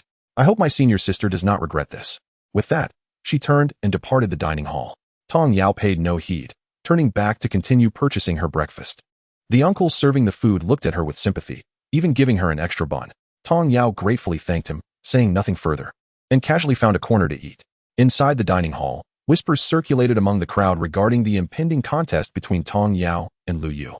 The discourse centered on the audacity of Tong Yao, questioning where her confidence stemmed from to challenge Lu Yu within such a brief time frame. Some even began to place bets, speculating on Tong Yao's chances of victory or the number of moves it would take for her to be defeated. By the time Tong Yao finished her meal and left, the news of a novice challenging a late-stage practitioner quickly spread throughout the Qingxuan Sect. Upon returning to the sword training ground, Tong Yao noticed everyone whispering amongst themselves. This area was solely for the new disciples of the Carefree Peak, as the external disciples had their own training grounds. Many had already gathered when Tong Yao arrived. Hey, look, senior sister Tong Yao is back, someone exclaimed. Why didn't she agree to postpone the match for a month? Who knows? As a direct disciple of our Carefree Peak, she is already at a disadvantage with her low cultivation level, yet she speaks so boldly in front of everyone. How must the disciples from other peaks view us? It was said that many had begun betting heavily on Lu Yu's victory. Well, she is the master's direct disciple, after all. Just wait and see her become the laughingstock in 3 days. Everyone seemed to doubt Tong Yao's capabilities, deeming her presumptuous. Not necessarily. Since junior sister Tong Yao dares to set the match for 3 days from now, it suggests she possesses considerable confidence and assurance. Exactly. We are all from Carefree Peak. Should we just stand by and watch outsiders bully our own? If no one else bets on junior sister Tong Yao's victory, I'll wager all I have on her. After all, we must not lose face. Count me in. A few individuals believed that Tong Yao had caught the attention of the sect's higher-ups for a reason, perhaps giving her a genuine chance of winning. Thus, they began preparing to stake their fortunes on her success. Those who were initially angry that Tong Yao would tarnish the reputation of Carefree Peak gradually fell silent, exchanging glances that conveyed a mutual decision to discreetly support Tong Yao. Tong Yao was not oblivious to the subtle movements of her fellow disciples. She simply chose to ignore them. After practicing for a while, she found it uninteresting and decided to leave.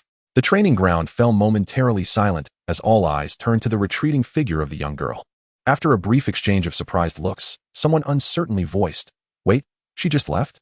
Isn't she going to continue training, right? Only 3 days left. Shouldn't she push a little harder?"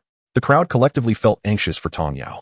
Even if she knew the outcome would likely be a loss, she ought to at least show some effort and struggle, shouldn't she? Tong Yao paid no mind to the happenings in the training ground after her departure. She knew that even if she spoke up, no one would believe her. Once back, she entered her space to cultivate. It was only when the sect leader, Master Ziyang, transmitted the news of her challenge against a late-stage practitioner that Xianxiafans became aware of the significant event that had unfolded during breakfast. She swiftly made her way to Tong Yao's door, sensing the absence of any noise within, which struck her as odd. Just as she was about to leave, she suddenly felt a surge of spiritual energy. "Little Seven, are you there?" she called out, as Tong Yao was ranked 7th among her direct disciples, prompting Xianxiafans to refer to her affectionately as Little Seven. Before long, the door swung open, revealing a surprised Tong Yao. "Master, did you need something?" Tong Yao had just been cultivating when the system notified her of Xianxiafans' arrival, prompting her to come out hastily. A flicker of confusion crossed Xie Fuyao's eyes. She was certain she sensed no one in the room moments ago. Raising an eyebrow, she pondered the secrets her little disciple might be hiding. Turning her thoughts to the upcoming contest, she directly inquired, "What is this match between you and that person all about?" The sect leader had mentioned the matter but hadn't recalled the name at that moment. Nevertheless, it was unimportant. What mattered was how little Seven felt about this competition. Tong Yao did not conceal anything, recounting the situation as it had unfolded, concluding with, "Master, rest assured, I am fully aware of what I'm doing." Upon hearing this, Xie Fuyao understood that Tong Yao had her plans and decided not to intervene further. However, as she left, she cast a lingering glance back at the room before taking flight. Tong Yao felt her heart leap at that glance. Exhaling only after Xie Fuyao's figure had vanished from sight, then she turned back into her room. Chapter 8. The Contest, Betting on Victory. In the 3 days that followed, Tong Yao spent her time either cultivating in her space or checking in at various points around Carefree Peak. Occasionally, she would practice swordplay at the training ground. During this time, she sensed a certain disappointment in the gazes of her fellow disciples at Carefree Peak, leaving her somewhat perplexed. Meanwhile, all other direct disciples, except for Tong Yao, were secluding themselves in meditation. As for Tong Yao's upcoming match, Xie Fuyao had not informed them. On the day of the contest, the various platforms at Wangyue Peak, usually bustling with disciples practicing their skills, were surprisingly vacant. The platform chosen by Lu Yu was surrounded by a throng of onlookers eager to witness the event. Conversations buzzed about who would emerge victorious. Even those unfamiliar with the two participants were curious about which peak they belonged to and why such a significant uproar accompanied their match. Suddenly, a voice in the crowd declared that Tong Yao's actions were excessively reckless. As she was fully aware of the challenges ahead, yet chose to confront them head-on. Wasn't he that foolishness? As time drifted by, the atmosphere grew increasingly tense, with speculations swirling about whether Tong Yao might withdraw out of fear. Just as doubts began to circulate, Tong Yao appeared at the entrance of Wangyue Peak, moving with unhurried grace. Her figure paused at the edge of the dense crowd, her gaze traversing the sea of whispering disciples before settling on a particular point. Her lips curving into a barely perceptible smile. To everyone's astonishment, instead of heading directly to the competition stage, Tong Yao turned towards a specific direction, the temporary betting station set up by the task hall. The crowd was momentarily stunned, speculating her intentions. Tong Yao had learned about the betting from the idle chatter of her fellow disciples, embracing the opportunity for unexpected wealth. She adhered to the principle of seizing what was readily available. The simple wooden table was surrounded by eager spectators, and Tong Yao's arrival instantly hushed the noise. All eyes fixated on her next move. Then, her clear voice pierced the silence. "May I place a bet?" The disciple responsible for receiving the bets raised an eyebrow, about to respond, yet was interrupted by Tong Yao's subsequent action. A slender, pristine hand extended forth a storage pouch, accompanied by resolute words. "Here lies 10,000 mid-grade spirit stones. I wager on my victory." The crowd was taken aback, instinctively drawing in a sharp breath. It is worth noting that within the Qingxuan Sect, even inner disciples are only entitled to a mere 5 mid-grade spirit stones each month. Yet this young girl was audaciously betting an astounding 10,000 mid-grade spirit stones, her confidence and audacity leaving all in astonishment. People speculated internally, pondering what could have instilled such unwavering self-assurance in her, daring her to challenge Lu Yu, whose cultivation level surpassed her own. Should she falter, this wealth would vanish into thin air. Nevertheless, there was no hint of hesitation or regret on Tong Yao's countenance. Her composure evoked a twinge of bitterness in those disciples whose pockets were empty, even igniting a sense of unarticulated envy. In comparison to this seemingly youthful girl, the spirit stones in their possession appeared utterly insignificant, this contrast undoubtedly stirring a complex array of emotions within them. Tong Yao patiently awaited a response, and upon noticing the prolonged silence from the other party, lightly tapped the table and inquired playfully, "Is that not permissible?" The individual, momentarily lost in thought, quickly regained composure and responded, "Of course it is permissible. I merely wanted to confirm. Are you truly willing to place such a substantial bet?" His words still laced with disbelief. Only after Tong Yao nodded firmly did he accept the storage ring and meticulously record the wager. Tong Yao witnessed the entire process, subsequently placing the recorded proof into another storage ring, and calmly proceeded towards the arena. Lu Yu had been waiting atop the stage for quite some time, nearly unable to suppress her growing impatience. "Finally, you have arrived. I thought you might be too timid to show up," Lu Yu feigned concern, though her eyes betrayed a flicker of impatience. Observing her hypocritical demeanor, Tong Yao felt a wave of helplessness and could not resist retorting, "Isn't it still a bit early? Are you in a rush to reincarnate?" Upon hearing this, Lu Yu nearly turned pale with indignation. barely managing to suppress her inner turmoil to maintain her composure. She took a deep breath, attempting to calm herself, reassuring her thoughts that her opponent was merely brash in words. The true contest lay ahead. Soon, she would make this audacious little girl understand the essence of true strength and compel her to kneel and surrender before banishing her from the arena, thereby proving to all that Tong Yao was nothing but a hollow title, a disciple easily vanquished. The mere thought of Tong Yao begging for mercy sent an indescribable thrill coursing through Lu Yu, her face unconsciously revealing an expression of anticipation. Tong Yao, observing the subtle changes in Lu Yu's expression, felt a wave of confusion. It was evident that Lu Yu had succumbed to a delusion, leaving Tong Yao with an inexplicable chill. She mused inwardly. Is there something amiss with her? The competition has not yet commenced, and she is already lost in fantasies? Finally, unable to endure the silence any longer, Tong Yao broke the stillness. What are you pondering? Shall we engage or not? Her words carried a hint of displeasure. Lu Yu snapped back to reality, casting a fierce glare at Tong Yao, her thoughts racing. When you lose, let us see if you can maintain this calm demeanor. Resolving not to waste any more time, she immediately unleashed her most adept sword technique, launching an attack aimed at Tong Yao's abdomen. However, Tong Yao deftly sidestepped Lu Yu's sudden onslaught, her movements fluid and unrestrained. Tong Yao had clearly observed the intent behind the strike. The sword energy was directed at her annihilation. Subsequently, she retrieved the Changhong sword gifted by Xie Fuyao from her storage ring, its blade shimmering with iridescent light, hinting at its extraordinary nature. Taking a deep breath, she felt her internal spirit energy surge like an awakened dragon, tumultuous and powerful. With a swift flourish of the Changhong sword, a vast and formidable wave of sword energy erupted, soaring into the heavens before abruptly reversing course, akin to a silver dragon sweeping toward Lu Yu. Faced with this fierce assault, Lu Yu initially maintained her composure, making no attempt to evade. She raised her sword, intending to break through with sheer force, her stance exuding disdain and confidence.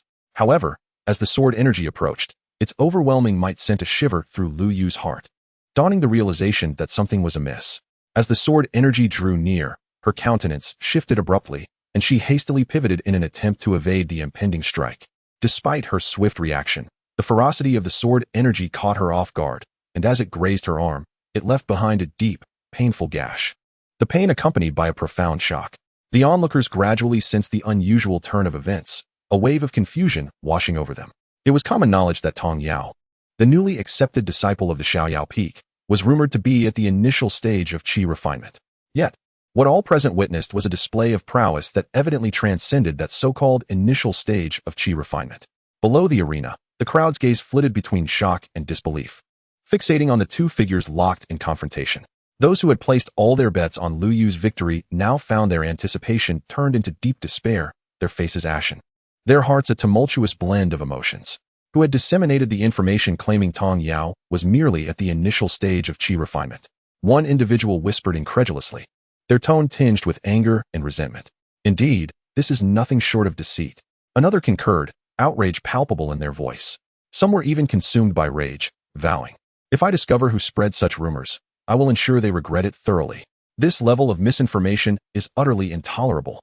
In the realm of cultivation, where could one find a practitioner at the initial stage of qi refinement capable of cornering a late-stage practitioner to such a perilous degree?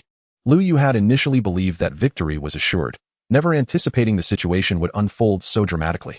She was caught off guard, finding herself firmly suppressed by Tong Yao from the very outset, unable to secure even a moment's chance for counterattack, forced to evade desperately, her mind a whirlpool of confusion and disbelief. She could scarcely comprehend how, in the span of merely 3 days, Tong Yao's cultivation had ascended to such heights. After much contemplation, only one conclusion surfaced in Lu Yu's mind. Tong Yao's strength had never been what she had pretended it to be, merely that of an initial stage qi refinement practitioner. A surge of anger at being deceived welled up within Lu Yu, as she realized that Tong Yao might have been aware of her intentions all along, feigning ignorance to turn the tables, utilizing her as a stepping stone to elevate her own reputation through the victory of this contest. As her thoughts deepened, Lu Yu's conviction solidified, a tumult of anger, resentment, and defeat roiling in her chest. It was a bitter, humiliating sensation that surged forth, akin to the rusty taste of blood welling up in her throat, a testament to her physical and mental exhaustion. How utterly despicable. Chapter 9. A name earned in battle. The battle raged on fiercely, with Tong Yao maintaining an unequivocal advantage. Lu Yu's injuries mounted, her stamina and spirit energy rapidly depleting. In this one-sided contest, Tong Yao showcased a rare and exquisite sword technique. Each stroke flowed like water, both resplendent and lethal, imbued with the power to obliterate. As Lu Yu began to feel overwhelmed, her spirit energy nearing exhaustion, her movements grew increasingly erratic and disordered. At last, under the exquisite swordplay of Tong Yao, Lu Yu's sword was deftly flicked away. Following this, Tong Yao harnessed the abundant spiritual energy within her body to unleash a palm strike, sending the battered Lu Yu crashing down from the stage, thereby securing victory in this duel with an almost flawless grace. The prowess and intricate swordsmanship displayed by Tong Yao left the onlookers utterly astonished. Below the stage, a profound silence enveloped the crowd, as if the commotion had been frozen in time by this spectacle. Lu Yu fell to the ground, blood seeping from the corner of her mouth. Despite the excruciating pain, she propped herself up with her elbow, struggling to sit upright. Her breath coming in quick gasps as her gaze flitted back and forth over Tong Yao, filled with disbelief and deep-seated resentment. She murmured to herself, "How could this be possible?" The spectators were equally engulfed in shock. They had not anticipated such a dramatic conclusion to the contest. The young girl on the stage had effortlessly defeated an opponent at the late stage of Qi refinement. Such strength, could it truly be attributed solely to her foundation establishment stage? As this realization dawned upon them, a chill crept into their hearts. At the tender age of 14, she had already reached the foundation establishment stage. Reflecting on their earlier underestimations and dismissals, they could not help but feel self-deprecating. How blind they had been to regard a genius so fervently sought after by numerous sect leaders as merely ordinary. Those who had once looked down upon Tong Yao now faced not only humiliation, but also considerable losses due to their ill-fated bets. Only the disciples of the Xiaoyao Peak bore witness to this scene, their faces radiating uncontainable pride and satisfaction, their smiles nearly stretching to their ears. As for Tong Yao, she merely smiled serenely, sheathing her sword without uttering a word, and gracefully turned to leave the stage. Her silence spoke volumes more than any words could convey. Regarding the substantial betting stakes, Tong Yao was well aware, holding undeniable proof that the mission hall would not dare go back on their word. This battle not only validated her strength, but also earned her not just fame, but the respect and awe of those who had previously underestimated her. This marked the first occasion where Tong Yao truly engaged in a contest, and she felt an inexplicable thrill at wielding her sword. After stepping away from the crowd, a radiant smile blossomed on her delicate face, her entire being brimming with excitement. Hee, system, this feeling of having strength is quite delightful. Rest assured, host. With the system at your side, you shall inevitably become the invincible entity in this world. Now, please proceed with your check-in at Wanhua Peak. Tong Yao's smile faltered slightly, sensing a hint of being fed empty promises. Oh well, it doesn't matter. Perhaps that day will truly come. She checked in. Ding. Check-in successful. Congratulations, host. You have received 100 sword talismans equivalent to the power of the tribulation stage, a divine-grade alchemy furnace, a Linglong flying vessel with innate defensive and offensive attributes, a heavenly-grade technique Yang finger, and 1 million exquisite spirit stones. Tong Yao exclaimed. The rewards this time are remarkably different. The system is truly impressive. Everything is to my liking. System, is there anything you do not like? Once the matter was settled, Tong Yao returned to Xiaoyao Peak. Despite the contest's conclusion, the excitement had not subsided. All disciples of the Qingxuan Sect were fervently discussing the match. Did you hear? The newly accepted personal disciple of Peak Master Xia from Xiaoyao Peak defeated an inner disciple from Zhuyang Peak. It is said that Lu Yu, feeling discontent with junior sister Tong Yao's acceptance as a personal disciple, sought to teach her a lesson. I heard that when junior sister Tong Yao was accepted, she was merely at the early stage of Qi refinement, and Lu Yu challenged her out of jealousy. Oh my, who doesn't know Lu Yu? The genius young lady of the Lu family, only 17 and already at the late stage of Qi refinement. Yet so what? She was still utterly overwhelmed by junior sister Tong Yao, suffering a devastating defeat. At first, some believed that it was unfair for Lu Yu, at the late stage of Qi refinement, to challenge Tong Yao, who was at the early stage. They were astonished when Tong Yao not only accepted but also rejected the initial 1-month time frame, opting for just 3 days instead. Everyone thought Tong Yao was merely a naive rookie, unaware of the impossibility of raising her cultivation to match the late stage of Qi refinement in such a short time. Even if it were possible, it would certainly come at a cost, impacting her future cultivation. Yet the outcome left everyone dumbfounded. Lu Yu, at the late stage of Qi refinement, was completely powerless against Tong Yao, culminating in a swift and decisive defeat. The match concluded in a remarkably short time. Curiosity swirled among the spectators. How had Tong Yao achieved such a feat? I guess Peak Master Xia must have taught her some secret technique to secure her victory. As a personal disciple of a Peak Master, if Tong Yao had lost upon her arrival, it would surely have been embarrassing for Peak Master Xia. I believe junior sister Tong Yao's strength was inherently substantial. She must have employed some artifact to conceal her true cultivation. Otherwise, she wouldn't have accepted so readily. She must have been confident in her ability to win. Not only the junior disciple speculated, but even the sect leader, Xianxiadrama, joined the discussion. Peak Master Xia, did you really not notice that girl was hiding her cultivation? The Grand Elder of Ziwei Peak inquired incredulously. As soon as the match concluded, those present knew the result. Xianxiadrama immediately used a jade slip to send a message to Xia Fuyao, urging her to come and inquire further. Xia Fuyao rolled her eyes in exasperation. Did you not all see her cultivation level during the enrollment day? While I am curious how my little disciple managed to elevate her cultivation so significantly in just 3 days. Suddenly, a thought crossed her mind, and her expression momentarily shifted before returning to normal. If it weren't for Xianxiadrama's keen observation of me, I might not have noticed. How curious. Could it be that she truly broke through in just 3 days? Pondered the Peak Master of Miao Miao Peak, intrigued. Impossible. Although that girl possesses extraordinary talent, it is inconceivable for her to elevate her cultivation from the early stage of qi refinement to effortlessly defeating someone at the late stage in such a brief period. She must have consumed some elixir to enhance her cultivation. The crowd buzzed with their conjectures. Only Xia Fuyao remained leisurely seated, not engaging in the conversation. Gradually, she found it increasingly tiresome to listen, and just as she was about to rise to leave, someone asked, Peak Master Xia, do you think Tong Yao's situation is that she took a cultivation-enhancing elixir or used some artifact to conceal her strength? Since Xia Fuyao had only spoken a single sentence upon entering, her demeanor was unhurried, prompting speculation that she might know something. Xia Fuyao stood, adjusted her sleeves, and cast a casual glance at those present. Regardless of which, it is my disciple's prerogative. You all seem quite idle. With that, she strode toward the exit, leaving the others exchanging glances, perplexed. But aren't we concerned for that girl? Exactly. What if the young girl, in her fervor to win, did something that would adversely affect her future cultivation? Wouldn't that lead to irrevocable regret? Indeed, had we known, we should have prevented her from becoming her disciple. Xianxiadrama observed the remaining individuals, as they voiced their concerns one after another. Contemplating Xia Fuyao's recent demeanor, he frowned and cleared his throat. All right, let us leave this matter for now. Perhaps Peak Master Xia has her own plans. There are still lessons to be arranged. We can summon her to attend, and that will provide an opportunity to learn more. Xianxiadrama's suggestion instantly brightened the eyes of the onlookers. Indeed, as long as there are people present to attend the lecture at that time, all will be well. After exchanging glances, smiles blossomed on their faces. Chapter 10. Confessing to the Master, the Linglong's sacred body. Upon her return to the Xiaoyao Peak, Tong Yao was swiftly recognized by the disciples of the mountain. Look, it's Sister Tong who has returned. Sister Tong, how remarkable you are.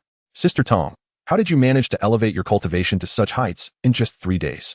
Tong Yao was taken aback by the unexpected crowd surrounding her, just as she was becoming overwhelmed by their eager questions. A resonant and authoritative voice suddenly echoed through the air, piercing the lively atmosphere like thunder. What is this ruckus? Such noise. The sudden exclamation startled everyone present, causing them to involuntarily shudder. They quickly straightened their appearances, turning in unison toward the source of the voice, bowing respectfully and uttering in unison, Greetings, Master. The newcomer donned a resplendent crimson robe, reminiscent of a blazing sunset, rendering the surrounding scenery pale in comparison. She moved with a lightness akin to gliding on clouds, each step exuding an air of extraordinary grace and dignity. The vibrant red of her attire swayed gently in the breeze, resembling a captivating flower in bloom, yet emanated an aura of inviolable sanctity. Sunlight filtered through the treetops, casting a golden glow upon her, enhancing the brilliance of her red attire, making her appear even more noble, as if a deity had descended from the heavens. Her eyes were deep and luminous, seemingly capable of perceiving the very essence of one's heart, compelling all in her gaze to suppress their distractions, leaving only reverence in their hearts. Before her, even the most unruly disciples subdued their tempers, not daring to exhibit any semblance of insolence. The air was thick with an intangible pressure, yet it was predominantly filled with admiration and adoration for their master. This person was none other than Xia Fuyao, the peak master who had just returned from the main peak. Tong Yao gently patted her chest, releasing a slow breath. Raising her head, she coincidentally met her master's gentle yet stern gaze. In those eyes, there was both concern for her disciples and curiosity about her recent triumphs. Feeling the weight of her master's attention, Tong Yao couldn't help but reveal a playful yet slightly ingratiating smile. her dimples appearing as if silently expressing, "Thank you, master." Her smile was innocent and pure, tinged with a childlike naivety. Yet it subtly conveyed a burgeoning confidence and determination that elicited both affection and a hint of anticipation from those who beheld it. This simple smile seemed to breathe a warm spring breeze into the tense atmosphere, softening everything around. Subsequently, Xianxiao Yao instructed everyone to return to their tasks and led Tong Yao to the main hall of Xiaoyao Peak. Once seated, she slowly began, "Speak, my dear girl. How did you achieve this?" The moment she laid eyes on Tong Yao, she had used her divine sense to probe her, finding no injuries or irregularities in her cultivation. The only difference was that her realm had now reached the pinnacle of qi refinement. Tong Yao had anticipated her master would summon her to inquire about this, and was momentarily at a loss for how to respond appropriately. Thus, she lowered her head in silence, inwardly consulting the system. Hurry, system. I'm in urgent need. The master is asking me about my cultivation. Should I be truthful or not? Host, I sense no malice from the other party. She is likely merely curious about how your cultivation has improved. You may choose how to respond. Tong Yao had endured a solitary existence in her previous life, facing the storms of life alone, never confiding in anyone or feeling the need to explain herself. From the moment she stepped onto Xiaoyao Peak, it felt as though her life's canvas had been repainted, with the warmth of her master and the care of her senior brothers and sisters illuminating her once lonely world. Though her master had never explicitly articulated it, that profound love enveloped Tong Yao silently, like broad wings offering her protection. She deeply felt that from the moment she became a disciple, she was as significant to her master as any other cherished disciple. That evening, when Tong Yao inadvertently revealed her possession of numerous rare elixirs, enough to incite greed and covetousness in the cultivation world, her master and the senior disciples had shown no signs of avarice. Instead, they were solely concerned for her safety. This pure trust and selflessness stirred unprecedented emotions within Tong Yao. They did not question or doubt her. This understanding and acceptance allowed her to experience the warmth of home for the first time, feeling a genuine sense of belonging. Therefore, Tong Yao suddenly raised her clear eyes and, with an unprecedented determination in her voice, slowly said, "Master, have you ever heard of the Linglong sacred body?" Upon hearing this, Xianxiao Yao's form trembled slightly, as if this unexpected inquiry had struck a chord within her. In an instant, she gracefully leaped up, her sleeves waving, and the surrounding air seemed to solidify, an almost imperceptible barrier silently enveloping the entire main hall, sealing their conversation from prying ears. Once this was accomplished, she turned slowly, her gaze piercing and serious as she fixed her eyes on Tong Yao, her expression imbued with unprecedented solemnity. The Linglong sacred body, one of the 10 extraordinary physical constitutions spoken of in the cultivation world, is unique not only for its acute sensitivity to the energies of heaven and earth, but also for its ability to exponentially accelerate the practitioner's comprehension of various techniques and martial arts, often several times, if not dozens of times, greater than that of an ordinary person. Its rarity is akin to the celestial jade of the 9 heavens, nearly impossible to find. However, it is also a double-edged sword, presenting endless opportunities and challenges to its possessor. As she spoke, a complex expression flickered in her eyes, a mix of expectation and concern, clearly indicating her deep care and contemplation regarding Tong Yao's mention of this matter. Tong Yao fixed her clear eyes steadily on Xianxiao Yao and slowly continued, "I have activated the Linglong sacred body within me." Xianxiao Yao was taken aback. Her suspicions were indeed true. This girl truly possessed this rare constitution. Yet, why had it not manifested during the testing? It should be noted that the spirit testing stone could not only assess innate talent, but also the physical constitution. Tong Yao, sensing her master's bewilderment, felt compelled to elaborate. "I am uncertain, master." At that moment, a jade-colored orb simply appeared in my mind, and after I turned it to activate it, it vanished. Immediately afterward, all knowledge regarding the Linglong sacred body flooded into my mind.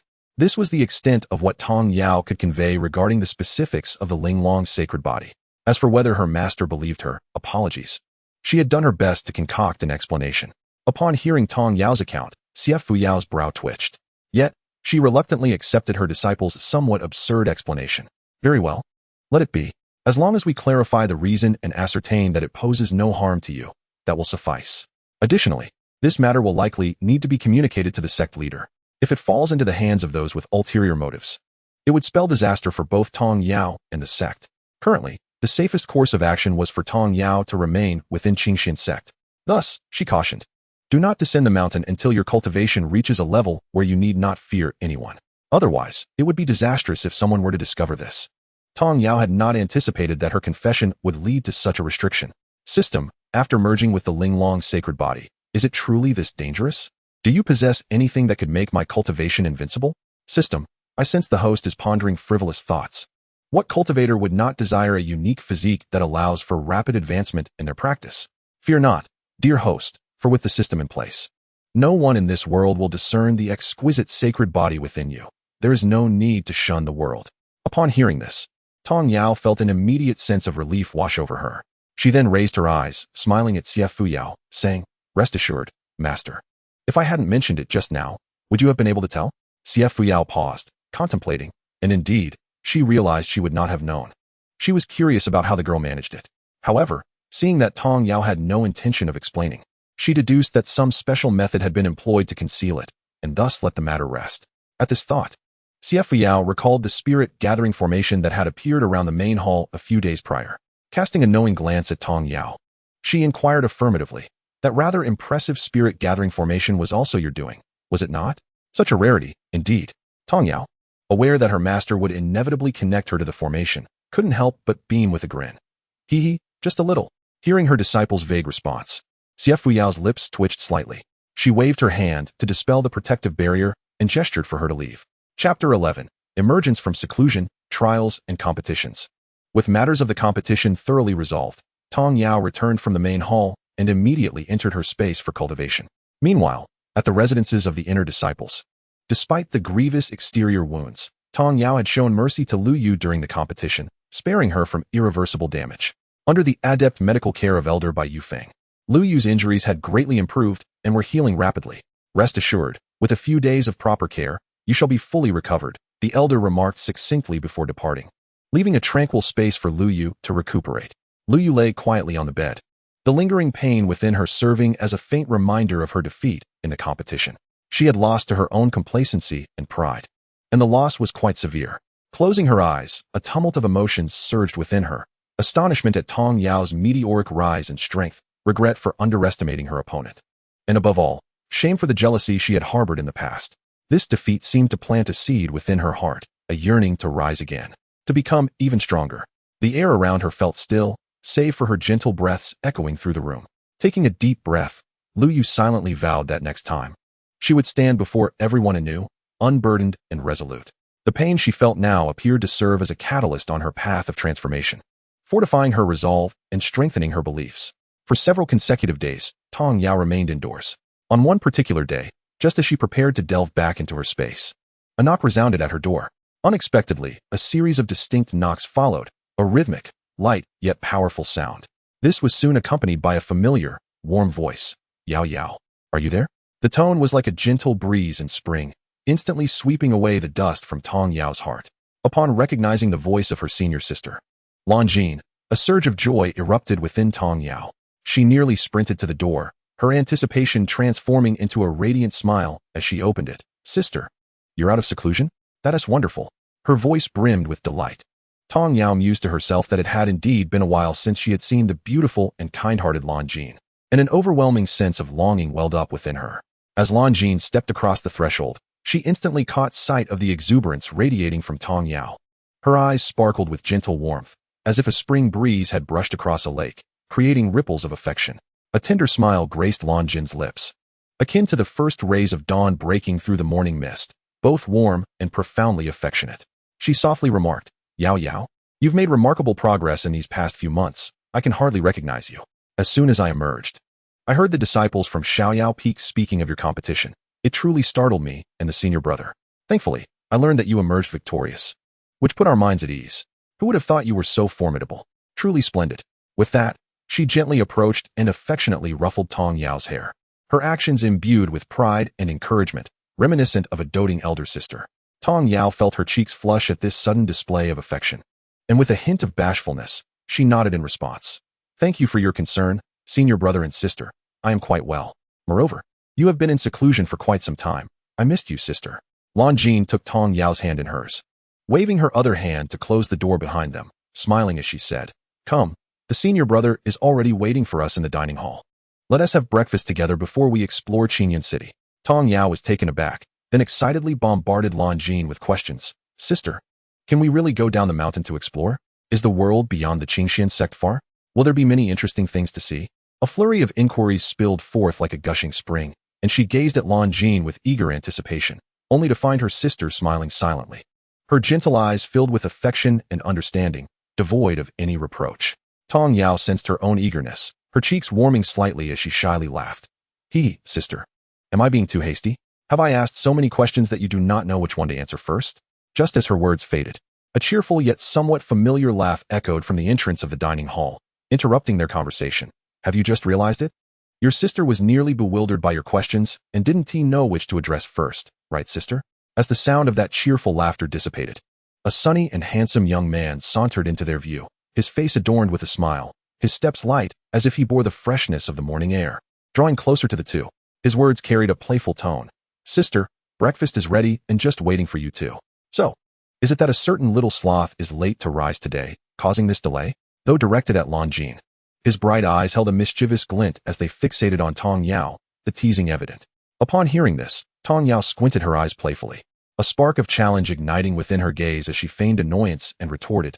Fifth senior brother, who are you calling a little sloth, Could it be that you, fifth senior brother, have become an expert on the subject of sleeping in, hence your keen insight? She intentionally tossed the topic back to the young man, who was none other than her fifth senior brother, Wei Xian. He merely chuckled and playfully deflected. Well then, sister, little junior sister, let us hurry along. Otherwise, breakfast will grow cold. Wei Xian was well known among their group of siblings for his notorious laziness and playful nature. Though naturally gifted, he often lacked the diligence to study earnestly. However, this collective experience of seclusion seemed to have imbued each of them with newfound vigor, leading to breakthroughs in their cultivation, including the playfully inclined Wei Xian. At the dining table, the banter between Tong Yao and Wei Xian became a delightful spectacle.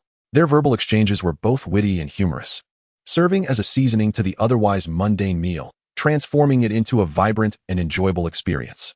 The sharpness of Tong Yao's retorts intertwined with Wei Xian's playful provocations, creating a harmonious melody that filled the breakfast atmosphere with lighthearted joy. During a meal, Tong Yao learned through conversation that it was time for the monthly collective training session.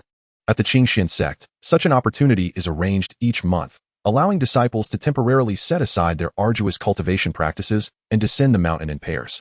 This excursion not only enables them to procure daily necessities, but also serves as an excellent opportunity to engage with the secular world, broaden their horizons, and hone their practical skills. The faces of everyone around were aglow with anticipation and excitement as they discussed their individual goals and plans for the descent. Some intended to seek rare materials to aid in alchemy, while others expressed interest in the novel magical artifacts at the market. There were even those eager to embark on small-scale trials at the foot of the mountain to test the results of their recent seclusion in real combat. Listening to their shared aspirations, Tong Yao quietly began to contemplate her own plans. Chapter 12. Tong Yao, forbidden to descend the mountain. After confiding in Xianxiao, the group prepared to set off together. In the Qingxuan Sect, participating in the training excursion is not mandatory. Each disciple may choose to participate according to their own wishes, fully respecting individual differences and freedoms. However, once one decides to join the training group, they must adhere to the sect's stringent rules. They must travel in pairs and never act alone, ensuring mutual safety. Additionally, to prevent unforeseen incidents, each participant is equipped with a specially crafted emergency talisman. Once activated, this talisman establishes an instant communication link with the sect, allowing for real-time monitoring of all situations, akin to an invisible surveillance system, ensuring that the sect can swiftly respond to any emergencies. Thanks to this comprehensive protective mechanism, disturbances during the monthly training excursions are exceedingly rare. Any foolish provocateurs who harbor ill intentions towards the disciples must reckon with the formidable power and authority represented by the Qingxuan Sect. The sect's protection of its disciples is all-encompassing. Any improper actions directed at those undergoing training will face the sect's merciless and severe punishment, a deterrent significant enough to dissuade the vast majority. Thus, this monthly training not only provides the disciples with a precious opportunity to expand their knowledge and sharpen their skills, but also serves as a window to showcase the sect's strength and order, allowing the outside world to recognize that the disciples of the Qingxuan Sect walk the world backed by a powerful support system, thereby safeguarding the dignity and tranquility of the sect. With excitement radiating from her, Tong Yao set out with the group. It was then that Xianxiao remembered the matter concerning the Linglong's sacred body, which she had yet to inform the sect leader, Zhang Jinren. Consequently, she took flight from Xiaoyao Peak towards the residence of Zhang Jinren on the main peak. Upon her arrival, Xianxiaodinren, who was seated on a mat in meditation, immediately noticed her presence and waved his hand to open the hall doors. Master Xia, please come in, he beckoned. Without further ado, Xia Fuyao entered, performed her greetings, and stood to address him. Sect leader, my disciple has informed me of the reason for her sudden rise in cultivation. Xianxiaodinren was taken aback. He had previously thought she had forgotten about this matter. Now, her deliberate mention indicated its significance, prompting him to inquire further. Just then, he heard Xia Fuyao's voice in his mind. Do you still remember the legendary 10 special physiques? Xianxiaodinren was startled, rising to his feet. Could it be that girl? He swiftly turned his gaze to Xia Fuyao, who nodded slightly, and continued. That girl has unexpectedly awakened one of the 10 special physiques, the Linglong's sacred body, which explains her rapid advancement in cultivation. At last, Xianxiaodinren comprehended why she had suddenly communicated telepathically. This revelation was like a thunderclap. The Linglong's sacred body, which had not appeared on the Yunxiao Continent for thousands of years and had driven countless cultivators to madness, had miraculously manifested within the Qingxuan Sect. If the other two sects were to learn of this, any semblance of amicable relations would surely crumble in the face of such immense benefits. At that point, the Qingxuan Sect would wield the power to annihilate its rivals. Realizing this, Xianxiaodinren turned back to Xia Fuyao, speaking gravely. You have acted wisely. This matter must remain a secret from all, including that girl. As he spoke, he suddenly paused, pondering how the spirit stone had failed to reveal this. He casually inquired. I wonder why the testing stone did not detect it? I don't know. Perhaps it was due to some other reason, Xia Fuyao replied.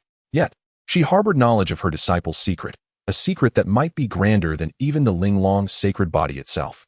However, she would never disclose this to anyone. Assuming Xia Fuyao was pondering the cause, Xianxiaodinren continued. Regardless, it is fortunate that no one else has discovered this. From now on, we cannot allow that girl to leave the Qingxuan Sect. Should she encounter someone of a higher realm who can recognize her Linglong's sacred body, it would spell danger. After saying this, he lifted his gaze and noticed a complex expression on Xia Fuyao's face. He inquired with confusion, what is it? With a helpless expression, Xia Fuyao replied. It's too late. That girl has already descended the mountain with Wenyang and Lan Jin to Qingyan City. Xianxiaodinren's heart sank, his expression darkening with reproach. You. Knowing her situation, how could you allow her to go?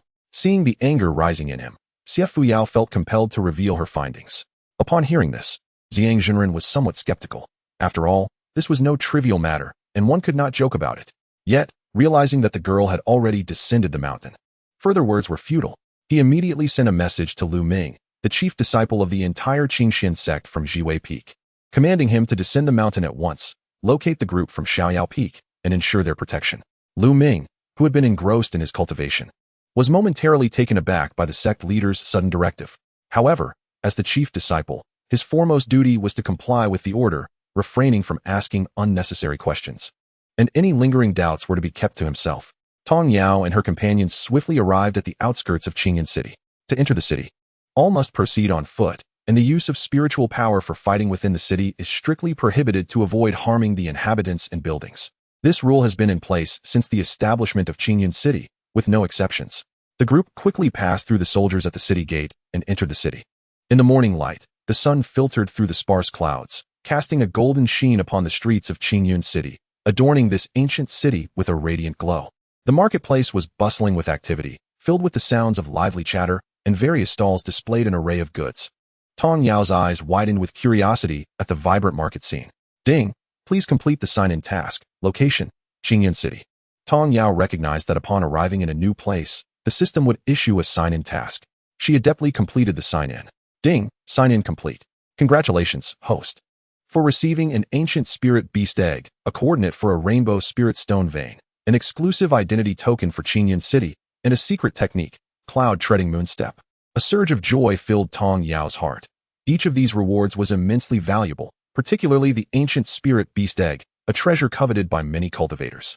She carefully stored the spirit beast egg, her mind already brimming with anticipation for what kind of spirit beast partner would emerge from it. The coordinates for the rainbow spirit stone vein were an unexpected delight, as rainbow spirit stones are exceedingly rare in the realm of cultivation and possess immeasurable benefits for one's practice. As for the identity token of Qingyan City, it undoubtedly facilitates her movements within the city, allowing her to traverse its streets with ease, whether for procuring materials or accessing certain restricted areas without hindrance. The step on clouds and chase the moon technique particularly captivated her, as the significance of agility in the realm of cultivation is self-evident. A superior manual on movement can bestow a considerable advantage upon cultivators in combat. She eagerly began to peruse this tome, sensing the profound intricacies of its footwork, which seemed capable of enabling her to traverse vast mountains and rivers in an instant. Just as Tong Yao was reveling in her newfound joy, she was abruptly drawn back to reality by Lan Jin's gentle call and the surrounding clamor. She resolved to meticulously plan how to utilize these newly acquired resources upon her return, especially considering the multicolored spirit stone vein. How could she explore and excavate it safely? She needed to ponder this matter thoroughly. The streets bustled with hurried pedestrians, the shouts of vendors intertwining with the laughter of children, creating a vivid tapestry of urban life. Tong Yao and her seniors weaved through the crowd, their lips curving into gentle smiles, though their minds were already busy with schemes. She understood that each signing in was not merely a moment of gain, but a testament to her growth within this expansive realm of cultivation. The road ahead remained long, and she was steadily advancing, step by unwavering step. In Chapter 13, a stroll through Qingxuan City, after spending half the day shopping with her companions, Tong Yao had nearly completed her purchases. At that moment, when Yang suggested, having strolled for so long, let us find an inn to partake in some refreshments. Wei Xian and the others nodded in agreement. Lan Jin glanced at Tong Yao's still excited gaze and smiled warmly. After a moment's contemplation, she proposed, "How about this? Senior brother, you and the others go ahead to find a place, and when it's ready, send us a message. I'll take Yao Yao to browse a bit longer." What girl doesn't he enjoy shopping? Her voice was soft and infectious, capable of touching hearts. Upon hearing this, Tong Yao's eyes sparkled with delight as she eagerly nodded, seemingly unable to contain her anticipation. Once the decision was made, the group dispersed. This was not Lan Jin's first visit to Qingxuan City. She was well aware of the shops that offered items suitable for female cultivators.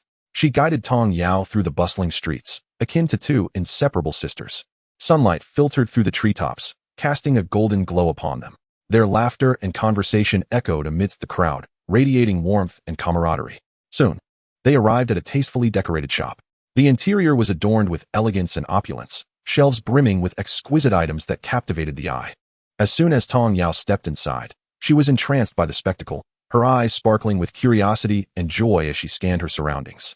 Lan Jin approached her with a smile, softly saying, "The items here are not only diverse, but of high quality. Some even possess defensive attributes.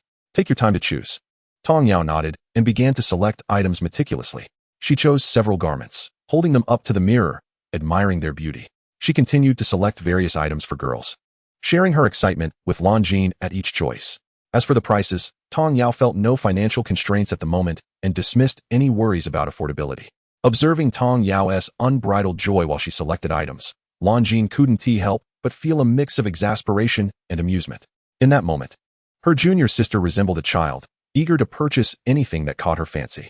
With a smile and a shake of her head, she recognized that despite Tong Yao's youth, her kind heart and sensible nature made her an exceptionally wonderful girl. Watching Tong Yao's excitement, she was reminded of her own childhood, a time marked by innocence and a zest for life. After completing their selections, Tong Yao and Lan Jin approached the counter to settle the bill. Lan Jin had intended to cover the expenses, but to her surprise, Tong Yao firmly declined. "Sister, I have money, quite a lot actually. You needn't pay for me, truly." Faced with Tong Yao's resolute demeanor, Lan Jin had no choice but to relinquish her intent to assist. The shopkeeper cheerfully processed their transaction and presented them with some small gifts. Tong Yao accepted the gifts with a radiant smile, expressing her gratitude to the shopkeeper. "Thank you, sister." Upon exiting the shop, Tong Yao, burdened with a plethora of bags, turned to Lan Jin with a smile. "Thank you, sister. If not for you bringing me here, I would have never discovered such delightful treasures." Lan Jin chuckled, ruffling Tong Yao's hair. "Silly girl, this is just the beginning. When the opportunity arises, I shall take you home. My city is even larger and more prosperous than this one, and we shall enjoy a thorough exploration then." Tong Yao, filled with anticipation, eagerly nodded in agreement. "That sounds wonderful." At that moment, Lan Jin's communication talisman suddenly illuminated, signaling a message from senior brother. "We've found a place, you may come over now." After reading the message, Lan Jin turned to Tong Yao. "All right, it's time for us to return. Senior brother and the others have secured a location. Let us hurry over." Tong Yao nodded and followed Lan Jin toward the designated meeting point. On their way, Tong Yao couldn't help but inquire, "Sister, where will our training take place this time?" Lan Jin pondered before responding. "The exact location is still unclear, but usually, an elder leads the team. We may encounter individuals from other sects as well, but do not worry. Your senior brothers and sisters will be there." With that, she gently stroked Tong Yao's hair. Before long, they arrived at the inn indicated in senior brother's message. As soon as the attendant spotted them, they hurried over to inquire. "Are you two young ladies looking for someone?" Tong Yao responded. "Our senior brother has reserved a private room here." Shortly thereafter, they were led to a private room on the second floor, where the attendant knocked on the door, which was promptly opened by fifth senior brother Wei Xian. "Sister, little junior sister, you two are finally back. We've already ordered the dishes and have been waiting for you. I was about to starve." Once Tong Yao and Lan Jin entered, the attendant retreated to attend to other matters. The others, relieved to see the two junior sisters return, greeted them with smiles as they settled down. Tong Yao placed her belongings down and cast a playful glare at Wei Xian before sheepishly addressing her senior brothers. "I'm sorry, senior brother, third senior brother, fourth senior brother, and sixth senior brother. I lost track of time while admiring all the fascinating things. And I appreciate your concern.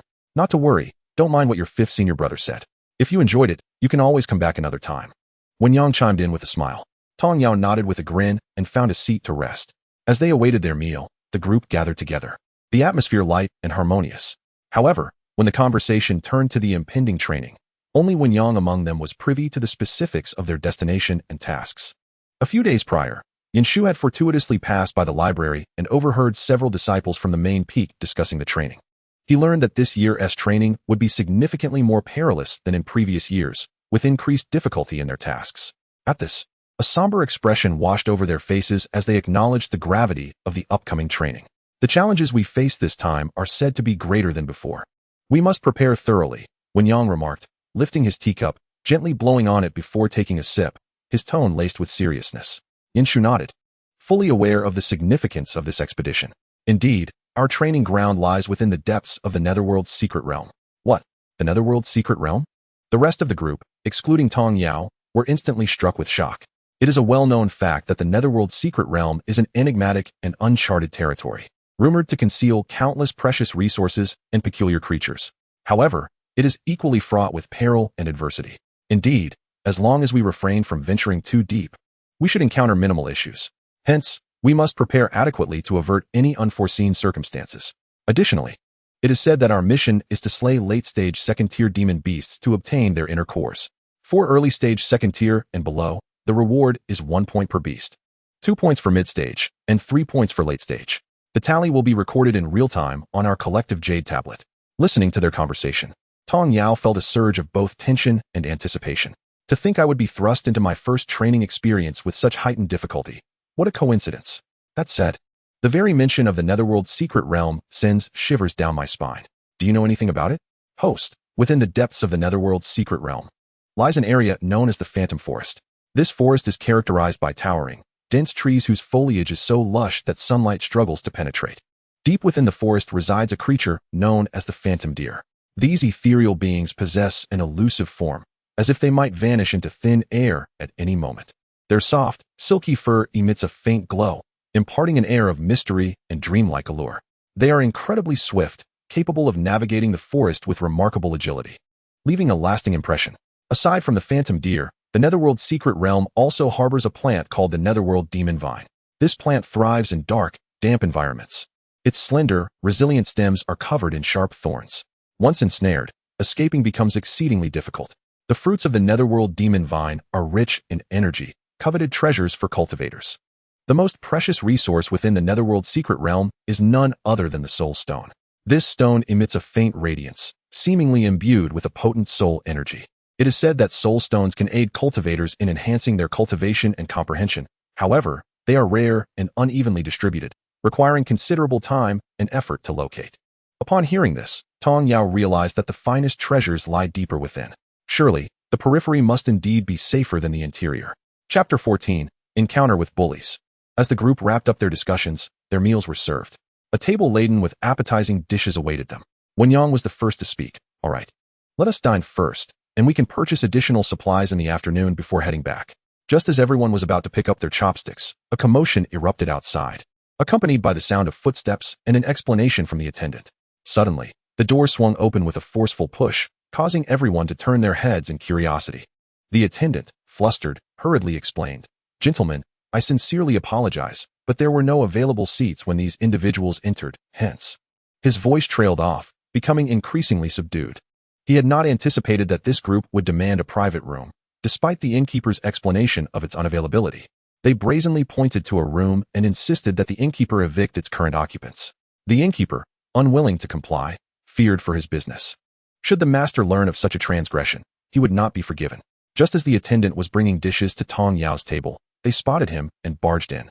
Pushing past him without a second thought, Tong Yao and her companions, taken aback, had yet to take a single bite of their meal before confronting these ruffians. The intruders were tall and burly, their rough features indicating a disposition far from amiable.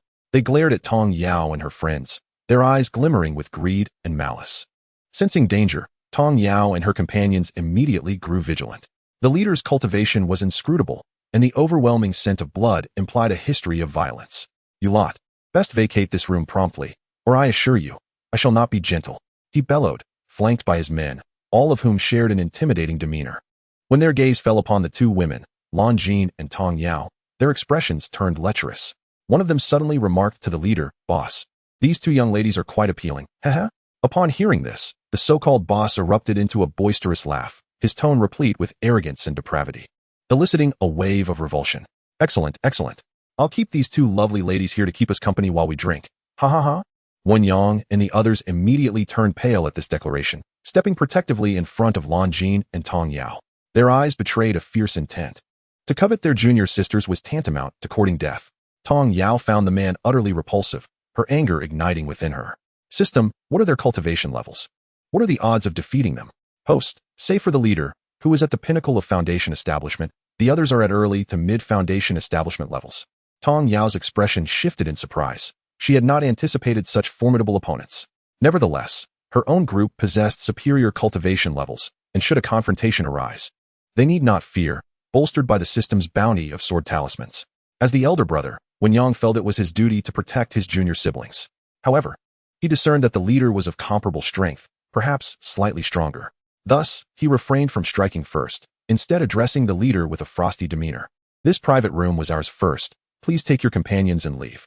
Should a fight ensue, it would surely end poorly for you. The man dismissed him with a laugh. What does your higher cultivation matter? Can you really contend with me and my brothers? He sneered, his laughter echoing mockingly. You bunch of inexperienced pups dare to threaten us? Boss, teach them a lesson, and then these two ladies will be ours. A raucous band of thugs cackled lewdly, their words dripping with vulgarity. In a fit of rage, Wei Xian drew his sword and lashed out. The gang, caught off guard, suffered minor injuries, but nothing fatal. This provocation incensed the leader, who glared at Wei Xian with icy fury. You little brat, tired of living, are you? How dare you injure me? Brothers, let's teach these kids a lesson. I want them to witness how I treat these two lovely ladies. Fear not, boss, we've got this. The ruffians replied enthusiastically, preparing to charge. Just then, a crisp, authoritative voice pierced the air. Stop! A young man clad in a striking white outfit strode into the room, exuding an air of cool elegance, followed closely by the innkeeper. Upon entering, he surveyed the ruffians, his gaze radiating an undeniable authority. The bullies were momentarily taken aback, silenced by the weight of his presence. They were uncertain of his identity, but it was evident he was not an ordinary individual. Tong Yao and her companions noted the innkeeper, slightly hunched in deference behind the young man, surmising a connection between him and the establishment. The young man addressed the thugs. You possess quite the audacity. Unaware that fighting is strictly prohibited in this establishment, apologize to my guests and take your leave. The bullies, upon hearing this, were momentarily stunned before their anger flared to life. They were taken aback by the audacity of the young man, who not only dared to confront them, but also demanded an apology, a blatant slap in their faces. Who do you think you are, kid? Our boss has decreed that none of you will leave today. It would be wise for you to mind your own business. Otherwise, I shall demolish this establishment. And what will you do then? Growled a bully menacingly. The young man merely smiled, unperturbed. In the blink of an eye, the very bully who had spoken was sent flying out of the window. A piercing scream echoed through the air as onlookers peered out to witness the unfortunate soul landing on the street below. The sound alone indicated he had sustained grave injuries. And indeed, it was so. Passers-by were startled by the sudden descent, looking up in shock at the spot from which the man had emerged. Inside the building, everyone was left stunned by the sight of the aloof young gentleman and the elderly figure clad in black, standing behind him. Except for Tong Yao. No one had noticed the arrival of this mysterious elder. She was alerted by her system. The appearance of the black-clad elder caused the man referred to as the boss to narrow his eyes, instantly becoming vigilant. In a gentle tone, the composed man addressed Wen Yang and the others, saying, "My apologies for disturbing your meal. I shall have another table prepared for you as a gesture of goodwill." Before they could respond, he turned his gaze back to the boss, slowly declaring, "I care not for who you are or how many you may be. Today, you shall either apologize or face your demise. The choice is yours." A crowd had gathered outside the private room, their eyes fixed on the boss, eager to see how he would respond. "Ah, isn't this the notorious bull boss that has recently emerged? Have they finally encountered their match?" whispered a voice from within the crowd, fearful of being overheard. Immediately, others turned to the speaker, inquiring softly, "Hey, brother, do you know about that ruthless gang? Do enlighten us." The man promptly elaborated on the gang's brutal exploits, recounting their high-handedness and unreasonable behavior. The listeners were incensed, realizing why they had been so brazen as to invade a private room without hesitation. At last, it seemed there was someone capable of curbing this gang of bullies. Inside the room, Tong Yao learned of the gang's various transgressions through the system's account, her anger bubbling to the surface as she nearly rushed forward to enact retribution upon these scoundrels. Noticing Tong Yao's unusual reaction, Longine steadied her arm and softly asked, "Yao Yao, what troubles you? Fear not, for your seniors are here." Longine assumed she was merely startled and hurried to console her. Tong Yao shook her head, refraining from explanation, yet her mind raced with thoughts of how to discreetly eliminate these wretches.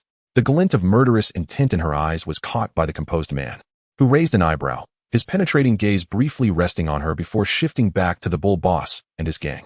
The bull boss, deep in contemplation and casting furtive glances at the black-clad elder, finally gritted his teeth and addressed Wen Yang and the others in a measured tone, "I apologize." After uttering those words, he glanced at the composed man, as if seeking permission to leave now that the apology was rendered. However, to his dismay, the man did not even spare him a glance.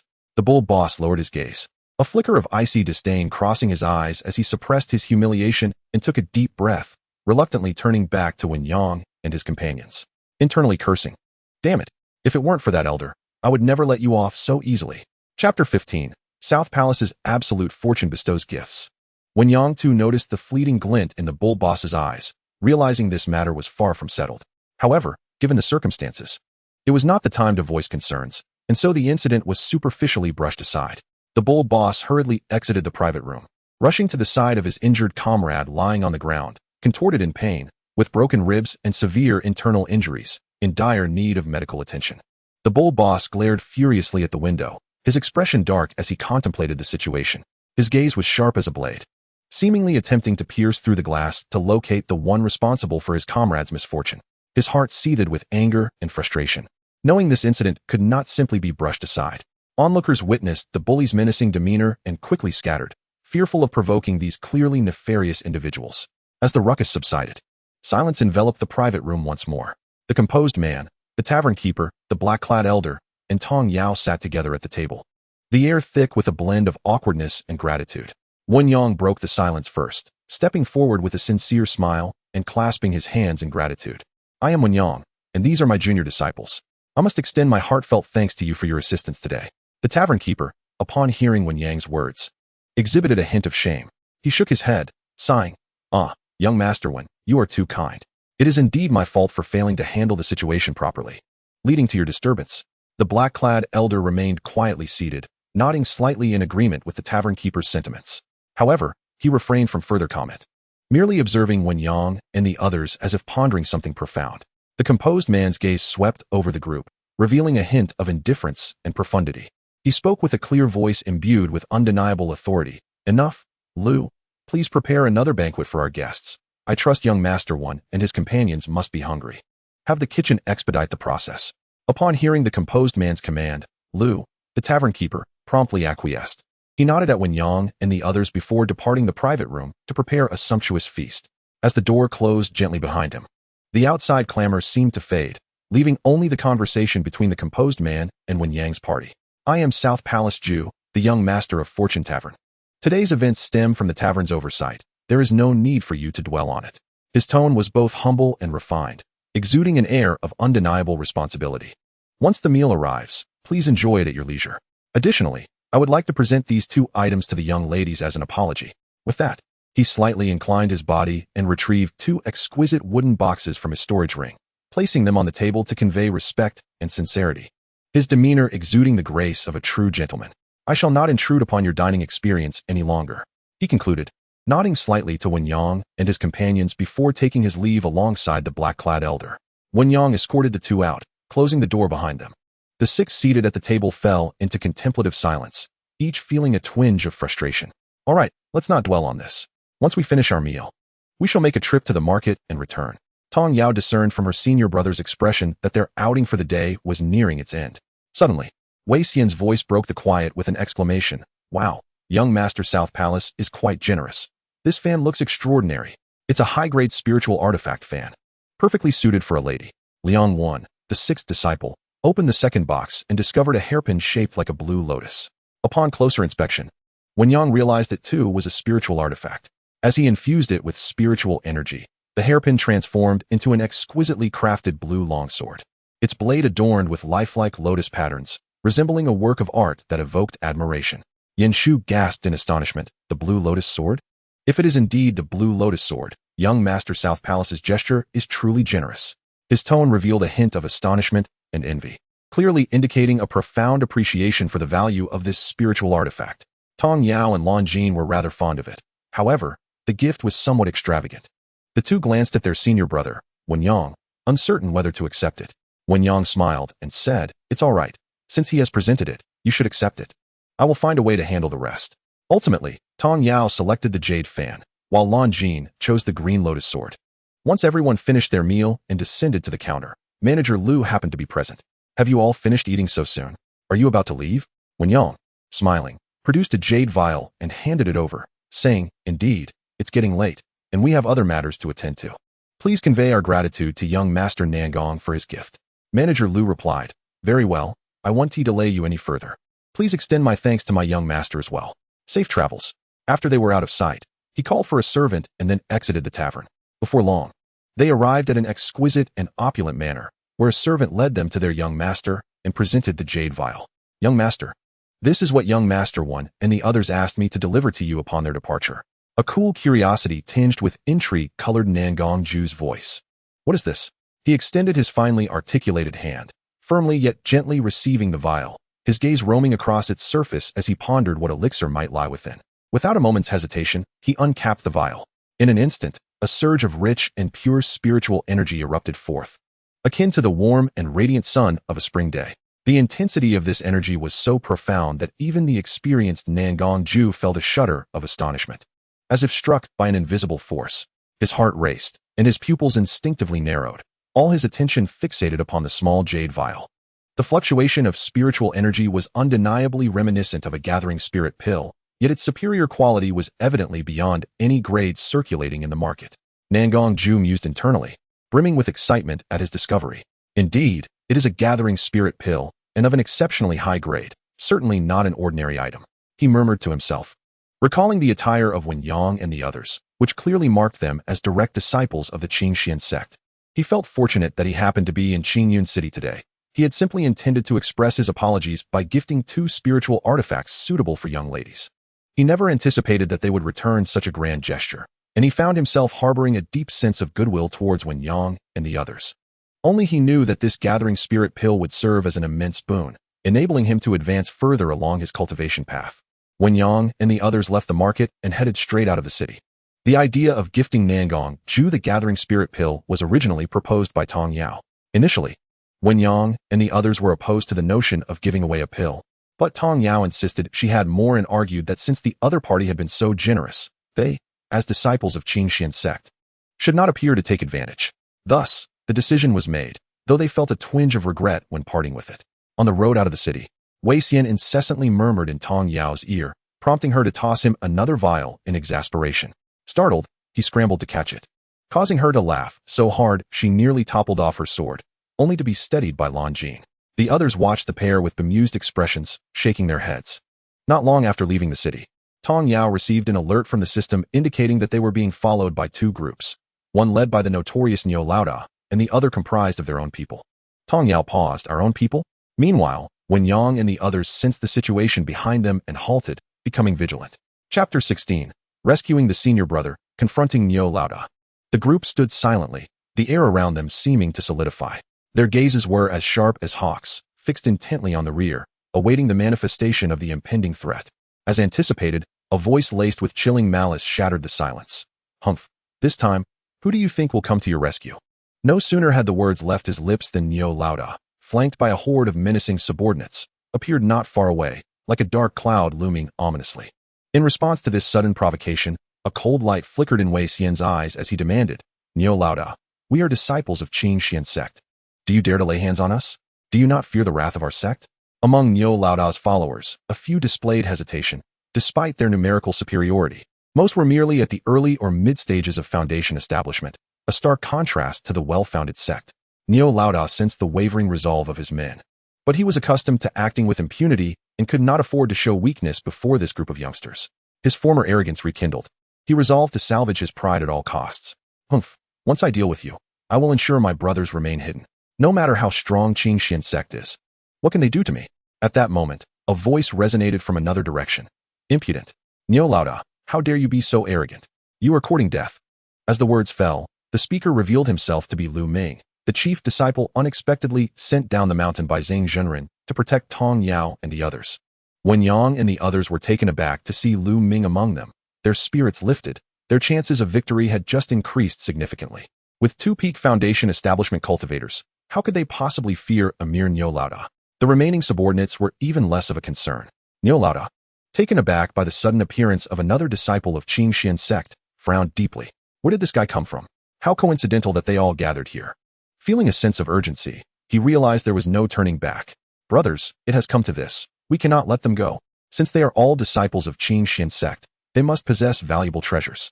Subdue them, and all will be ours. With a single command from Niu Laoda, his subordinates' eyes ignited with greed, drawing their weapons and charging forward like wolves. When Yang understood that there was no avoiding the confrontation, he exchanged a determined glance with Lu Ming, their eyes brimming with fighting spirit. Turning to the others, he cautioned, everyone be careful, I will handle Niu Laoda. Focus on the rest. With that, he was the first to summon his spiritual sword, its energy surging as the blade glimmered like a dragon, hurtling toward Niu Laoda. Lu Ming followed closely behind, the two unleashing their combined spiritual energy to form an impenetrable line of defense. Niu Laoda, seeing this, summoned his large cleaver, channeling his spiritual power toward the two. In an instant, a cacophony of various spirit-infused techniques erupted along the official road several dozen miles from Qingyan City, the booming sounds echoing far and wide. Niu Laoda realized that he alone could not match the prowess of the two peak foundation establishment cultivators. So he swiftly retrieved a red pill inscribed with runes from his storage pouch and swallowed it. Instantly, Wen Yang and Lu Ming perceived a surge in Niu Laoda's cultivation, resembling a furious lion charging at them. When Yang's expression grew grave, he recognized the effects of a special pill that Niu Laoda had consumed. He quickly mobilized his internal spiritual energy, preparing for battle. Lu Ming, equally resolute, gripped his longsword tightly, his gaze unwavering as he faced Niu Laoda. The two stood shoulder to shoulder, confronting the ferocious Niu Laoda. Though a sense of trepidation lingered within them, it was overshadowed by a steadfast resolve and courage. They understood that this would be a fierce battle, but they had to persevere. At that moment, the formidable bull boss had charged directly before them, brandishing a massive cleaver, unleashing a series of razor-sharp blade energies toward them. Wen Yang and Lu Ming swiftly evaded while simultaneously launching their counterattacks. Their strikes were fierce and precise, each assault imposing significant pressure upon the bull boss. However, with his recent elevation in cultivation, the bull boss's strength had grown even more formidable. He relentlessly swung his cleaver, driving Wen Yang and Lu Ming into a retreat. Their stamina and spiritual energy were depleting rapidly, yet they remained undeterred. Meanwhile, Tong Yao and her companions were equally unwilling to lag behind, eagerly joining the fray. As the air crackled with the release of various spiritual energy techniques. Soon, they had vanquished the bull boss's subordinates, but before they could catch their breath, they noticed the impending crisis faced by Wen Yang and Lu Ming. Alarms surged through them, prompting everyone to channel their spiritual energy toward the bull boss. Alas, the distance was too great, and time was insufficient to thwart the boss's overwhelming strike. Master brother, Lu Ming, quickly evade, shouted the sixth junior brother, Liang Wan, his eyes ablaze with fury.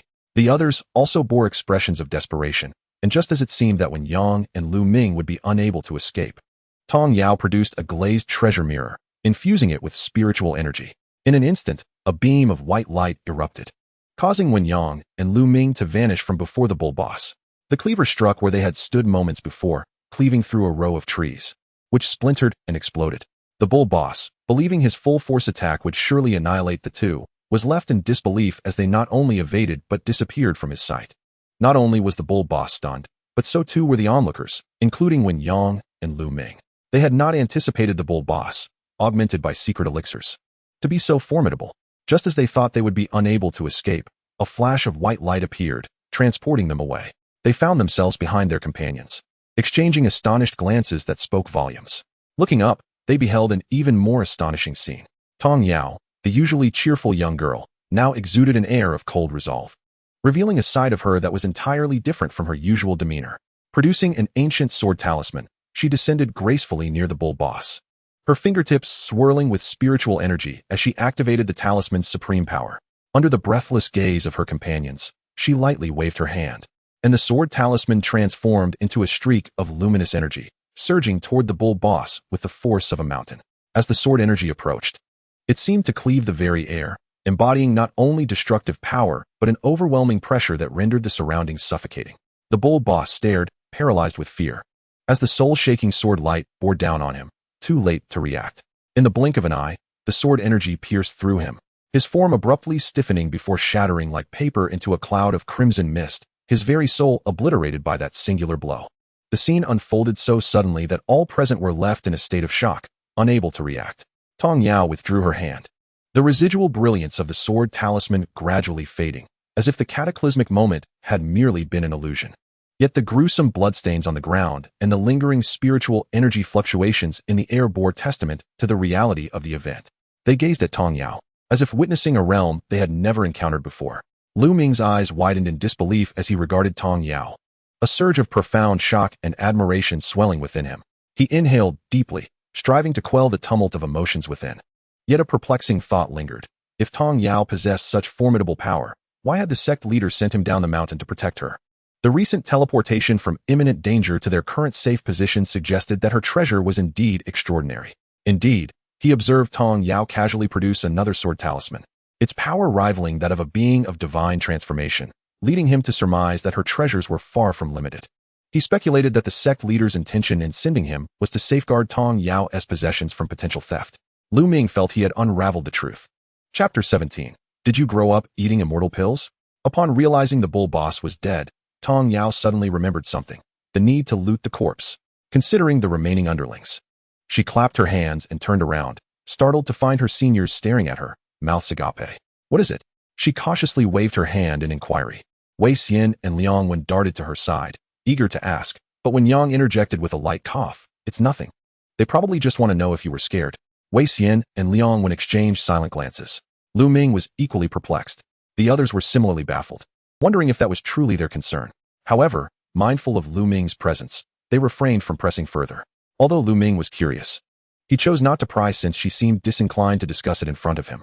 Lan Jin stepped forward, linking her arm with Tong Yao's wrist, saying, "All right, let us return and report today's events to our master." The group nodded in agreement, preparing to depart when suddenly, a voice called out, "Wait a moment." All eyes turned to Tong Yao, faces filled with confusion. Tong Yao cleared her throat awkwardly. After such a lengthy battle, it was quite arduous. Besides the bull boss, while his minions may be dead, their storage rings should still hold valuables. We shouldn't let them go to waste, don't you think? Initially taken aback, the others soon wore expressions of exasperation. Each of them hailed from humble beginnings. Why would they covet the possessions of the deceased? They were all proud individuals. What was Tong Yao thinking? Did she truly lack such trivial items? Tong Yao, sensing their thoughts, replied, "Hey, think about the misdeeds these people committed.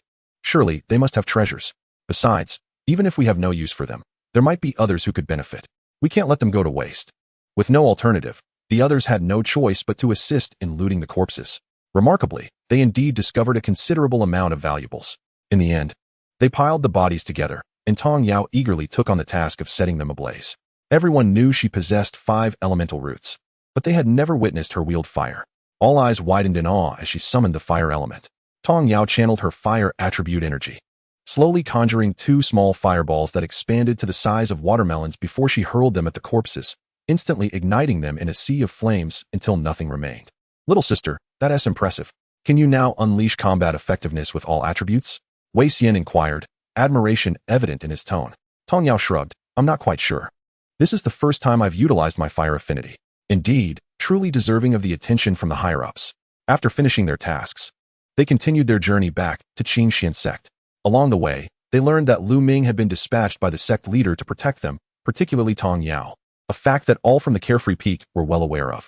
However, none harbored any resentment, for it was indeed prudent to protect Tong Yao. Before long, they returned to the sect. The group parted ways with Lu Ming in the plaza, and Tong Yao walked side by side with her seniors into the main hall of Carefree Peak, their footsteps echoing in the spacious chamber with unusual clarity. Meanwhile, Lu Ming flew alone toward the residence of the sect leader. Under the watchful gaze of a middle-aged woman clad in a crimson dress, the three individuals bowed respectfully. Their demeanor solemn. "Master," they intoned in unison, their voices imbued with reverence. The woman inclined her head slightly, signaling them to rise. Her expression softened, yet still commanding. "Have you returned? Are all preparations for this journey complete?" She inquired, her voice clear and resonant, akin to a mountain spring, yet harboring an undeniable strength. Wen Yang stepped forward with deference, replying, "Yes, master, everything is ready." "Good," Xie Fuyao acknowledged with a calm nod, then waved her hand to produce several items. "These are for you. Take them along. This excursion is unlike any previous. Dangers abound, and you will encounter disciples from other sections." The group exchanged glances and bowed once more. "Thank you, master." "Master, is it true that the location for this trial is indeed the Netherworld's secret realm?" Wei Xian ventured to ask, curious. Although the others had gleaned some information from the senior brother, their understanding remained superficial. Xie Fuyao raised her gaze to Wei Xian and the others, slowly responding, "It seems you are already aware of the trial's location." Indeed, this secret realm was discovered and reported by an elder of the Wuji sect during his travels. However, as it lies within our eastern region, the three major sects have agreed to treat this trial as a test of the disciples' strengths against one another. Of course, only those under the age of 30 and at the cultivation levels between mid-Qi refining and peak foundation establishment may participate. She then turned her attention to Tong Yao. "Little 7, your cultivation should now be no less than mid-foundation establishment, correct? I wonder what artifact she is using that even a late nascent soul cultivator cannot discern her true level." Tong Yao beamed at her master, a hint of mischief sparkling in her eyes. "Master, I have just reached late foundation establishment." At this proclamation, the others were momentarily taken aback. Disbelief etched upon their faces. What did our junior sister just say? They gasped, struggling to comprehend. Has it only been 2 months since she joined us? Such rapid progress is truly astonishing. "Little sister, have you been consuming divine pills to grow?" Song Yu joked, breaking the silence, though his words concealed genuine admiration. Their astonishment was warranted. For so long, Tong Yao's cultivation had been concealed by a system that only revealed her true prowess when she chose. Just last night, she had awakened to find her cultivation had risen another tier, now at late foundation establishment. Wei Xian and Liang Wen exchanged bewildered glances, their expressions a mix of incredulity and curiosity. Even Xie Fuyao, though somewhat prepared, could not help but raise an eyebrow, her mouth twitching in surprise. She had not anticipated such a swift breakthrough from the girl. Since becoming her disciple, Tong Yao had mostly trained alongside the others, occasionally venturing to other peaks for study. This rate of advancement was indeed remarkable. Is this the power of the Linglong sacred body? Truly a unique gift. Even I, as her master, cannot help but feel a twinge of envy. Xie Fuyao mused inwardly, though pride shone through her demeanor. "Little sister, your achievements make us, your seniors, feel utterly ashamed." Wei Xian exclaimed in exaggerated dismay, his playful tone nevertheless echoing the sentiments of the group. Tong Yao, faced with their envious admiration, felt a flicker of guilt. After all, her extraordinary talent was largely due to the system that granted her ample resources and opportunities. Xie Fuyao, observing the confusion on the faces of her disciples, interjected, "And what about you? Little 7 possesses great talent and diligence, while you, on the other hand, are all too often idle. If you could only rid yourself of your lazy habits, who knows, you might have surpassed your current self long ago." When it came to her 5th disciple, Xie Fuyao felt an exasperated affection.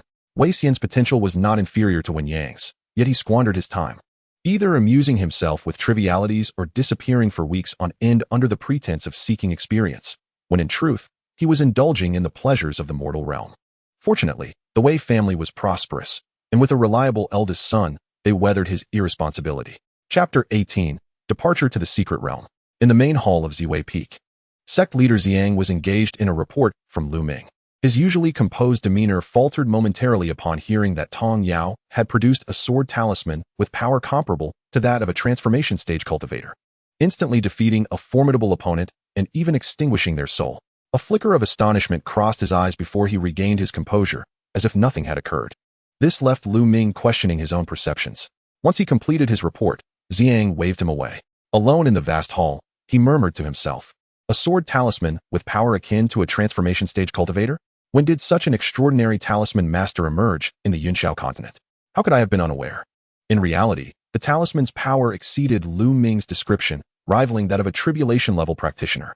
Generally, those with tribulation-level prowess were esteemed elders of various sects, now mostly retreating behind closed doors, rarely concerning themselves with mundane sect affairs. The Qingxuan Sect had 4 ancestors, 3 of whom were at the post-tribulation stage, with only one at the peak. The masters of talisman crafting were scarce. Neither the Qingxuan Sect nor the Qingxuan Sect possessed such expertise, leaving only the Wuji Sect with a nascent soul elder who had achieved some success in this field. However, crafting a talisman of such caliber remained an unattainable aspiration. In the world of cultivation, practitioners study various methods of magic and technique: swordsmanship, talisman crafting, alchemy, artifact refinement, spirit beast care, puppet crafting, and array studies. Regardless of their path, those who master their craft to its utmost are invariably exceptional talents. Talisman masters, renowned for their skill in crafting talismans, create symbols for various scenarios, whether for battle, travel, or everyday use. Xiang pondered for a long while without arriving at a conclusion, deciding to consult Master Xia of the Xiaoyao Peak for clarification. The most pressing matter at hand was the upcoming trial for the disciples of the 3 major sects in the Netherworld's secret realm. He activated a communication stone to relay information regarding the trial to the peak leaders. At Xiaoyao Peak, in the residence Tong Yao had renamed, she had established a barrier around her space, allowing her to enter the medicinal field with peace of mind. "System, we are departing for the secret realm tomorrow. If I start cultivating in the space now, can I break through to peak foundation establishment by morning?" Host, the time flow in the medicinal field is different from the outside world. A breakthrough should be feasible. Keep up the good work. Upon hearing this, Tong Yao felt reassured about her time constraints. As it was her first outing, she believed that bolstering her strength would provide greater safety. Settling into a cross-legged position, she closed her eyes to concentrate, feeling the influx of spiritual energy rushing towards her, surging through her meridians, compressing and coalescing within. The following day, as Tong Yao gradually opened her eyes after her cultivation, she felt a wave of invigorating spiritual energy coursing through her, a delightful comfort that accompanied her newfound strength. Stretching lazily, she marveled at her breakthrough. Practicing in this spatial realm was indeed convenient.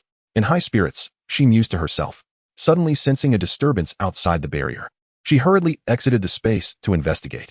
Upon opening the door, she was greeted by senior sister Lanjin, who stood outside with a warm smile. "Good morning, Yao Yao. I was just about to call for you, and here you are. I brought breakfast for you. Eat it while it's still warm. We'll need to gather soon," she said cheerfully. "Good morning, senior sister." "Hee, just in time. I was feeling quite hungry." "Thank you," Tong Yao replied, dispelling the barrier and welcoming Lanjin inside. She quickly cast a simple cleaning spell on herself before sitting down to enjoy her breakfast. Tong Yao realized that since her cultivation had improved, she had acquired numerous skills, making many tasks considerably easier. By the time they arrived at the square in front of the sect's gate, they noticed that most of the disciples who were to venture into the secret realm had already gathered. "Senior sister, junior sister, over here," Wei Xian called out, waving from the direction of the Xiaoyao Peak, his hand flailing like a lotus leaf. Tong Yao rolled her eyes at her 5th senior brother's exaggerated gesture, thinking, "Does he think we're not conspicuous enough?"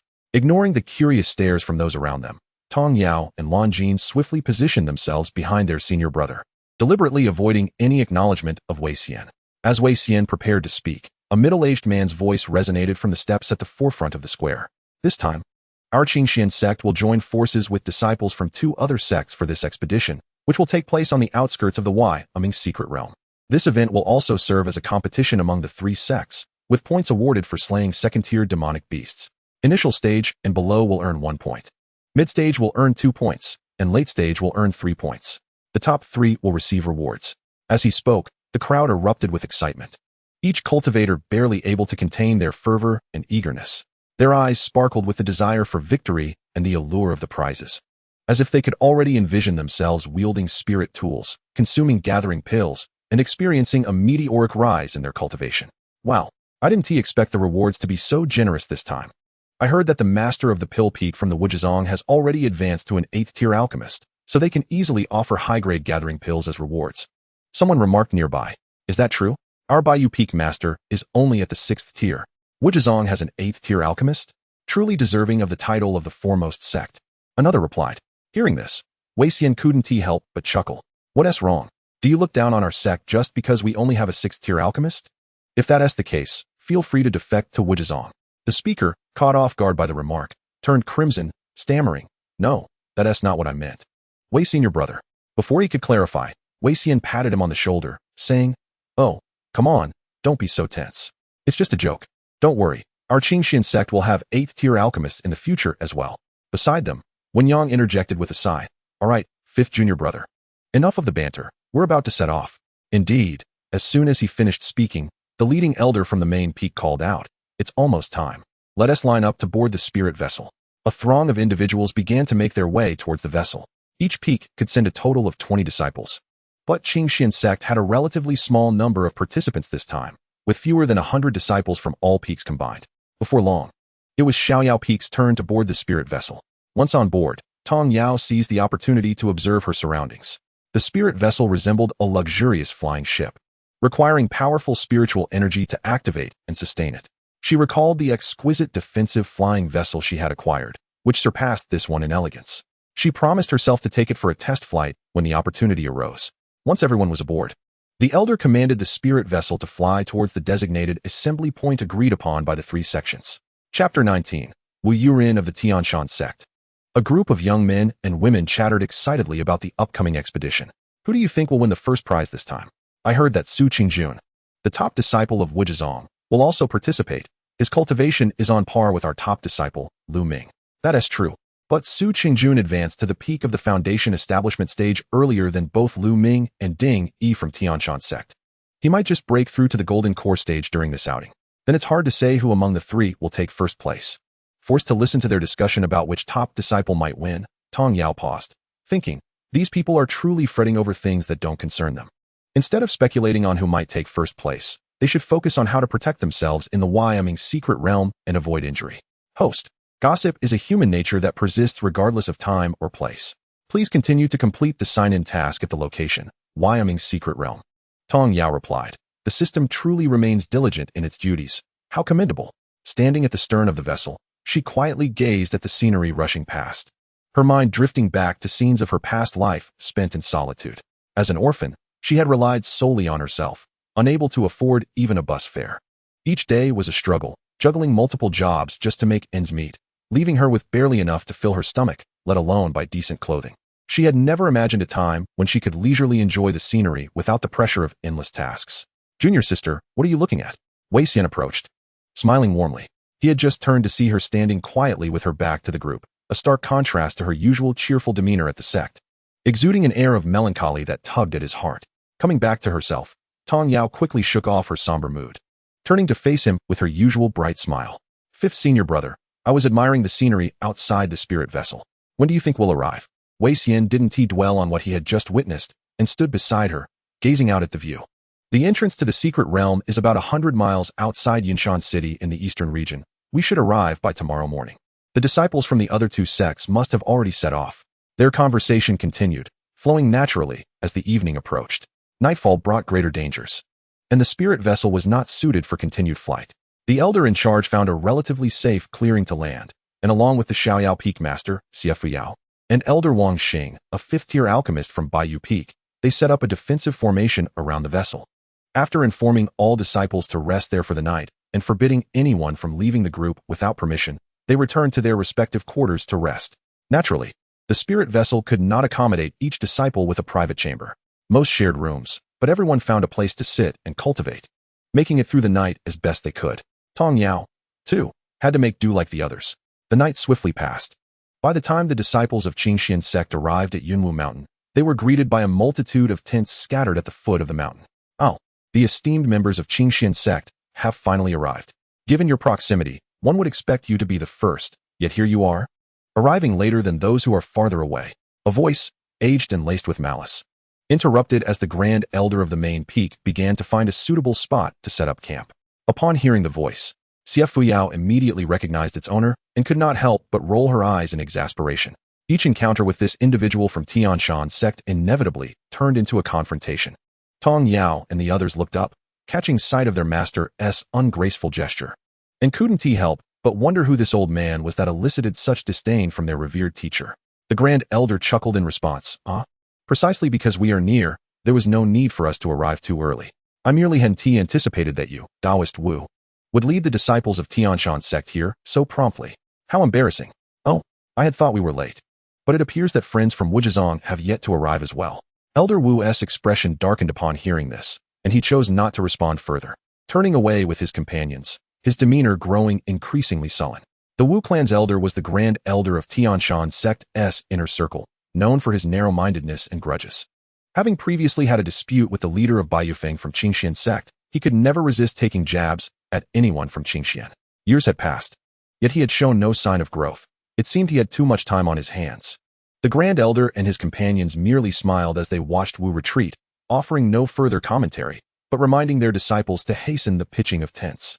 Observing this exchange, Tong Yao felt a surge of curiosity. She had overheard the earlier conversation and found the individual rather insufferable. She nudged her fifth senior brother, Wei Xian, and inquired, "Hey, fifth senior brother, who is that person? He doesn't seem like a good person." Wei Xian and the others erupted in laughter at her observation. "Little junior sister, you are not mistaken. That man is indeed troublesome. He is Wu Yuren, the Grand Elder of Qingxuan Sect, and is at the later stage of the nascent soul realm." The group took turns recounting the entire story, allowing Tong Yao to piece together the background. It turned out that Wu Yuren had sustained serious injuries in a previous secret realm, injuries that were said to impede his future cultivation. Desperate to find a remedy, he heard that the leader of Baiyufeng possessed a pill capable of healing his wounds and sought it from Qingxian Sect. Had he approached with humility, it might have gone smoothly. Instead, he arrived with an air of arrogance, as if the world owed him something, which was intolerable. A plea for help should come with a semblance of decorum, yet he approached Baiyufeng's leader with a haughty demeanor. At the time, Baiyufeng's leader had a fellow elder who was also injured and, naturally, prioritized his own people. Thus, the leader gently informed Wu Yuren that the pill was no longer available, having already been used. Unwilling to accept this, Wu Yuren accused the Baiyufeng leader of attempting to inflate the price, feigning the pill's unavailability. In a last-ditch effort, he was taken to see the elder who had consumed the pill, but in a fit of rage, he lashed out, claiming that the Baiyufeng leader was conspiring with others from Qingxian Sect to humiliate him. He left Qingxian Sect vowing to remember this affront. Since then, he had made it a point to provoke anyone from Qingxian Sect, even going so far as to discipline some of their disciples, claiming he would teach them how to conduct themselves. Unfortunately, this included individuals from Xiaoyao Peak, which infuriated their master. Without hesitation, she took her sword and marched to Qingxuan Sect, confronting their leader and declaring, "I come here with the full support of Qingxian Sect. I do not wish to involve others. Simply hand over that old bastard Wu Yuren, for I wish to see what audacity he possesses to lecture my disciples on propriety. I too have come to impart lessons on how to conduct oneself, and do not think that I alone am unaware of your Qingxuan Sect's actions regarding this matter. Let me be clear, should you interfere in my affairs with Wu Yuren, it will necessitate a thorough exchange between our two sections." Upon hearing this, the entire Qingxuan Sect fell silent.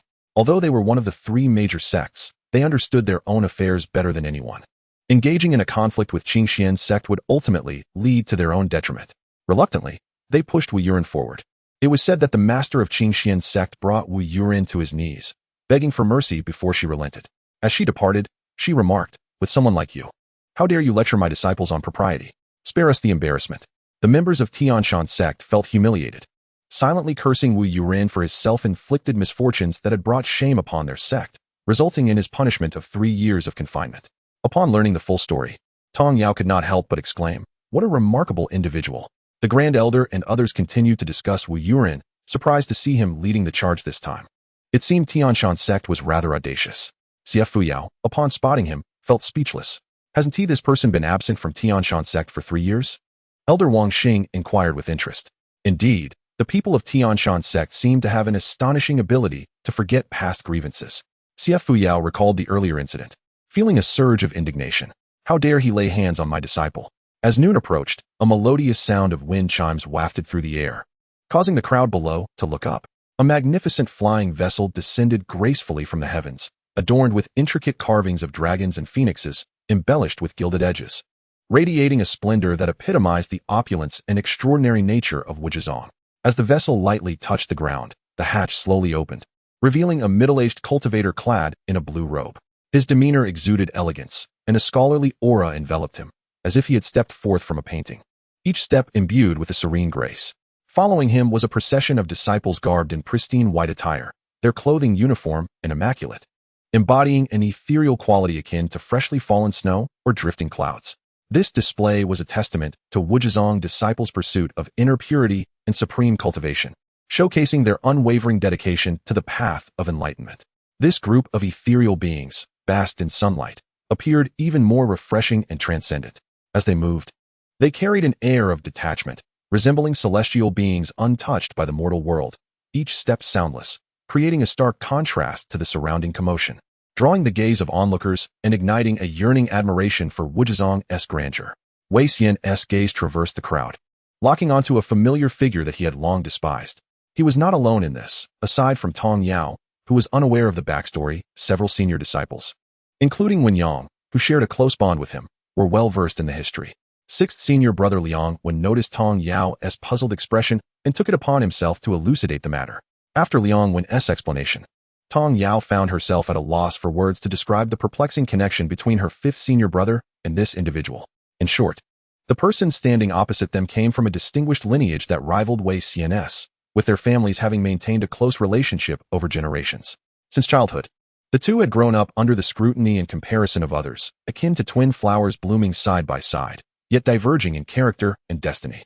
One individual is often extolled as a paragon by those around him, wise, compliant, exhibiting impeccable manners, and endowed with extraordinary talents that imbue him with an aura of stability and reliability, as if he were a beacon lighting the path of cultivation.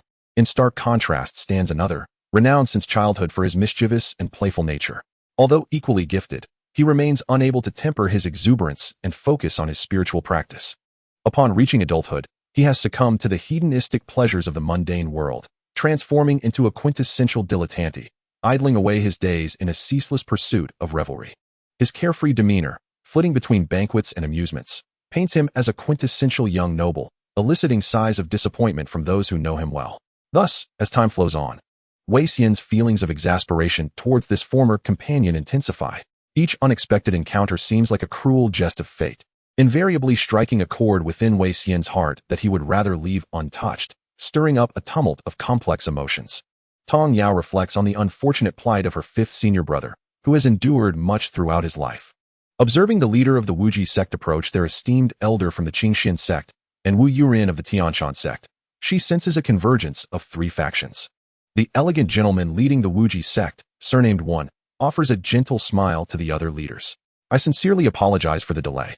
I hope you have not been kept waiting. Not at all, Elder One, responds the head elder of the main peak with a cheerful demeanor. We have only just arrived. And besides, the secret realm opens tomorrow, so there is no rush. Beside him, Wu Yurin of the Qingxuan Sect forces a stiff smile, nodding in agreement. After all, upon the arrival of the Qingxuan Sect, he had lamented their tardiness despite their proximity. The truth of his words is undeniable, leaving him with no grounds for rebuttal. On another front, the disciples of the Xiaoyao Peak, seeing that there is little left to attend to, prepare to return and rest. A group of men and women clad in flowing white garments, exuding an otherworldly grace, approach their destination, resembling celestial beings descending from the clouds.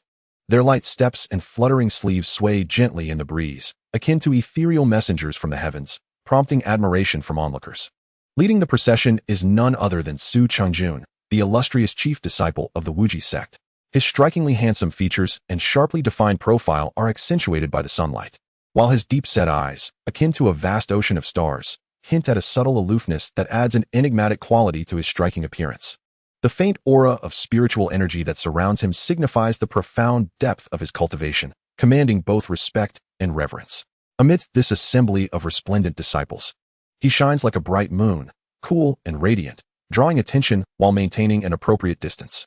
Brother Wenyang, it has been a long time since we last met. Might we find an opportunity to spar? It would be a pleasure for my junior brother to learn from your Xiaoyao sword technique, Su Qingjun states calmly. Ah, indeed. How about after we emerge from this secret realm? Wenyang replies, maintaining his composure in the face of the chief prodigy's challenge, his smile unwavering. At that moment, a youthful figure from the Wuji sect, possessing a strikingly refined appearance, unexpectedly interjects. Wei Xian, you're here too? I thought I might not see you this time. Humph. If you can be here, why can't I? Wei Xian retorts with a slight curl of his lip. Taken aback by Wei Xian's abruptness, the youth's smile falters momentarily before he clarifies, I didn't mean it that way. I was simply surprised and pleased to see you here. Enough. Do you think I'm unhappy to see you? Senior brother, you continue your conversation. I shall return to rest, he declares, turning away without awaiting a response and heading back to his tent at Xiaoyao Peak. Who is that person? So rude. One disciple exclaims. Indeed. Brother Chu spoke to him kindly. What was his attitude about? Others murmur in indignation. The atmosphere grows awkward for Wen Yang and his companions, who hastily interject. Please excuse us. Our fifth senior brother is not in the best mood today. He did not mean to offend anyone. Right. He's just dealing with some personal issues, so he might be a bit irritable. I hope Brother Chu will not take offense. Chu Lin, the childhood friend of Wei Xian, smiles and shakes his head. It's nothing. We grew up together. I know his temperament well and have grown accustomed to it. I shall visit him later. Tong Yao observes from the side, noting the clarity in his gaze and the sincerity of his smile, realizing he truly bears no ill will. She cannot help but admire his simplicity. After a casual exchange, both groups disperse, as the Wuji sect has just arrived and has matters to attend to. Wen Yang and his companions also retire to continue their rest. Chapter 21. The opening of the Netherworld's secret realm early the next day. The leaders of the three sects gather at the entrance of the secret realm. As the foremost sect, the Wuji sect plays a crucial role in this trial of the secret realm. They are acutely aware that this competition is not merely a test of the disciples' strength, but a rehearsal for the power dynamics of the future. Consequently, after much deliberation, the Wuji sect convened a meeting with the other two sects, deciding to conduct the trial in a competitive format, collaboratively drafting detailed rules and reward schemes. This approach serves to invigorate the disciples' fighting spirit while fostering communication and cooperation among the three sections. To ensure fairness and impartiality, the competition will be jointly supervised and judged by the leaders of the three sections. Regarding the rewards, substantial effort has been invested. They have meticulously designed generous incentives based on the disciples' capabilities and contributions. The first place winner will receive a top-grade spirit weapon, a profound-level technique, and 3 high-quality spirit gathering pills. The second place will earn a mid-grade spirit weapon and 2 high-quality spirit gathering pills, and the third will receive 2 high-quality spirit gathering pills.